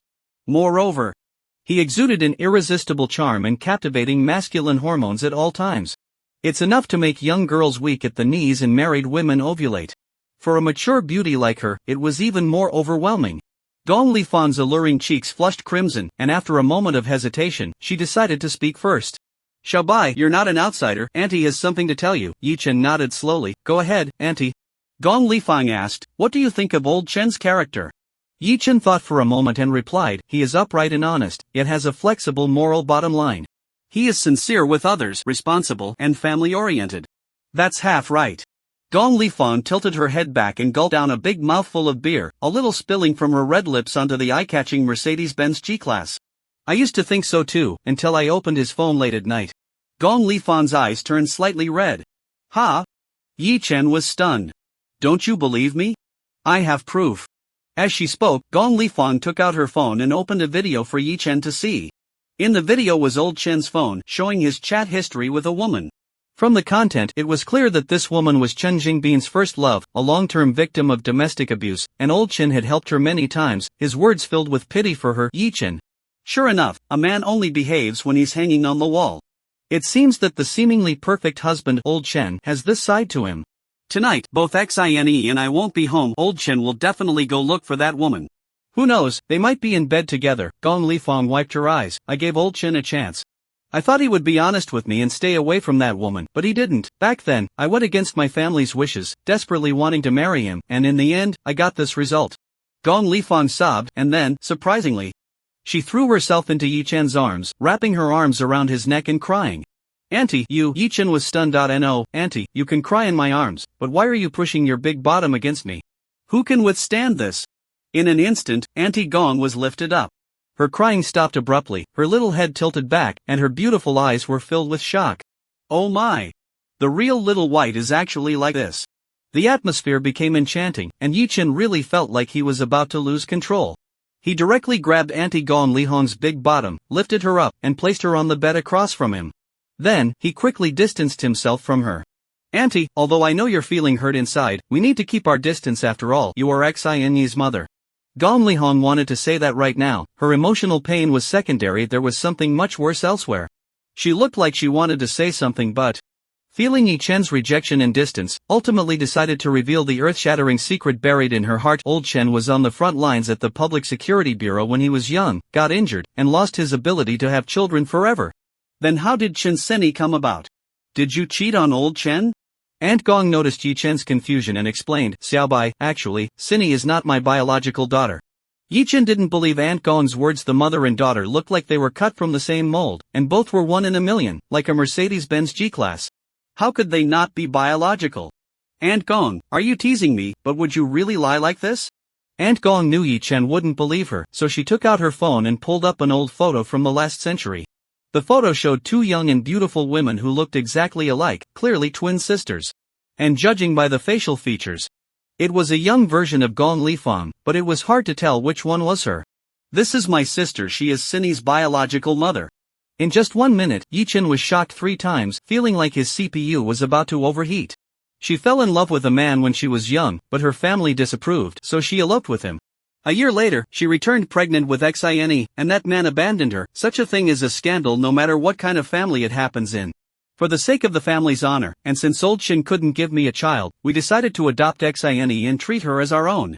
Gong Lifang raised her head and said seriously, so, I can't be considered Xine's mother, but rather her aunt. After a pause, she continued softly, over the years, Auntie has actually wanted a child of her own, but I was unwilling to accept some stranger's donation and couldn't bear to divorce old Chen. But now, old Chen has betrayed this marriage. And Auntie wants her own child now. Yi Chen didn't dare to respond to this. Isn't suggesting that I should give you a child? Although you aren't Seni's biological mother, you are still her aunt. Yi Chen changed the topic. Does Seni know about this? Gong Lifang replied, she originally didn't know, but a few years ago, my sister had some mental issues and went to Jiangbei City to recognize her daughter, telling Seni everything. Seni accepted it all very calmly. Every New Year and festival, our family goes back to visit her. Yi Chen understood why Gong Lifang acted that way in front of him when drunk. Any normal person wouldn't violate public morals like that in front of their daughter's boyfriend, but the problem is, she isn't Seni's biological mother, but her aunt. Beep. The phone rang. Yi Chen picked it up and saw a message from Chen Seni. Boyfriend, what are you doing? Almost did something. I'm chatting with your mom. Then you take good care of my mom. I'm going to sleep now. Good night. You can still sleep? The house is about to be robbed. Is it Seni? Gong Lifang asked softly. Yes, she's asleep now. At this point, the beer on the table was already finished, most of it drunk by Gong Lifang, her charming almond eyes shimmering, filled with tears. Then let's sleep too. Xiaobai, let me tell you, the sleeper beds are very dirty. You never know what the previous passengers did on them, nor when the crew last changed the sheets. But I only brought 1 set of disposable ones. How about you squeeze in and sleep with me tonight? We'll each sleep on one end. Wow. No acting at all, it's directly showing the dagger at the end. Yi Chen awkwardly smiled and said, no need, Auntie, I'm a grown man, I don't mind the dirt. Auntie knows you're a big man, but even big men need to maintain hygiene. It's fine, tomorrow I'll take a shower and change my clothes. As Yi Chen said this, he took off his shoes, climbed up to the upper bunk, closed his eyes, and began to sleep. Gong Lifang stared at Yi Chen for a while, sighed, got up to lock the door, turned off the light, and climbed up to her own bunk. Yi Chen breathed a sigh of relief. Fortunately, Auntie Gong wasn't drunk today and still had her rationality. Otherwise, if she acted like the day before yesterday, taking off her little clothes and shaking her plump bottom, Yi Chen would really go crazy. The train rattled along as heavy rain poured outside. The night rain tapped against the window, making for a good sleep, and Yi Chen gradually drifted off. After all, Gong Lifang was a daughter of a wealthy family and someone who cared about her reputation. She noticed Yi Chen's resistance and couldn't bring herself to continue. Gong Lifang not only has a cleanliness obsession but also can't sleep in her clothes. She tossed and turned for a long time, feeling no sleepiness at all, so she sat up, took off her stepmother's skirt, and wore only a small garment to sleep. Late at night, it's hard to tell how much time has passed, when suddenly the outside brightens, and a thunderous roar echoes across the sky. Boom! Yi Chen was jolted awake. Just as he was coming to, the next moment, a smooth body burrowed into his arms. It was Aunt Gong. Although she was already a 40-year-old woman, her figure remained firm. Especially the soft, plump bottom squeezed against Yi Chen. It was soft and full of flesh, yet had astonishing elasticity. Yi Chen froze, wanting to push Aunt Gong away, but she pressed even closer, her body trembling slightly. Don't, Xiao Bai. Please. Auntie is so scared of the thunder. Gong Lifan's voice was filled with fear, and it seemed genuine. It was like a seductress encountering a thunderstorm. Yi Chen had indeed seen such women in his past life. They feared nothing but thunder, and the sound would terrify them to the core. But even if you're scared, why do you have to press in from behind? Yi Chen was right, he couldn't feel the presence of the little clothes at all. Auntie Gong was wearing something that required a lot of effort to find the fabric. Wasn't this torture? Boom! Boom! The thunder continued to rumble. With every clap, Gong Lifang would tremble in fear and then press even harder into Yi Chen's arms. As if that wasn't enough, she actually took Yi Chen's hand and placed it on her chest. Hold me. Auntie is really so scared. Yi Chen. The Mercedes-Benz G-Class is just amazing. The old Mercedes is truly different. As the train continues on, after a while, it moves away from the stormy area, and the rain still drizzles down from the sky. Gong Lifang finally comes back to her senses and feels something behind her. Yi Chen thought she was about to leave, but unexpectedly, she seemed unsatisfied, gently twisting her body. Auntie, we can't do this. If Cindy sees this scene, she would probably collapse. Although Gong Lifang is merely Chen Cindy's aunt, she still cannot accept such a thing. Wait, Yi Chen suddenly feels that his words are somewhat familiar. Doesn't Aunt Qin always say this? Gong Lifang didn't respond and nestled closer to Yi Chen. The summer weather is hot, and Yi Chen is wearing light pants. In this situation, it directly. Gong Lifang sighed deeply, turned her head, and looked into Yi Chen's eyes in the darkness.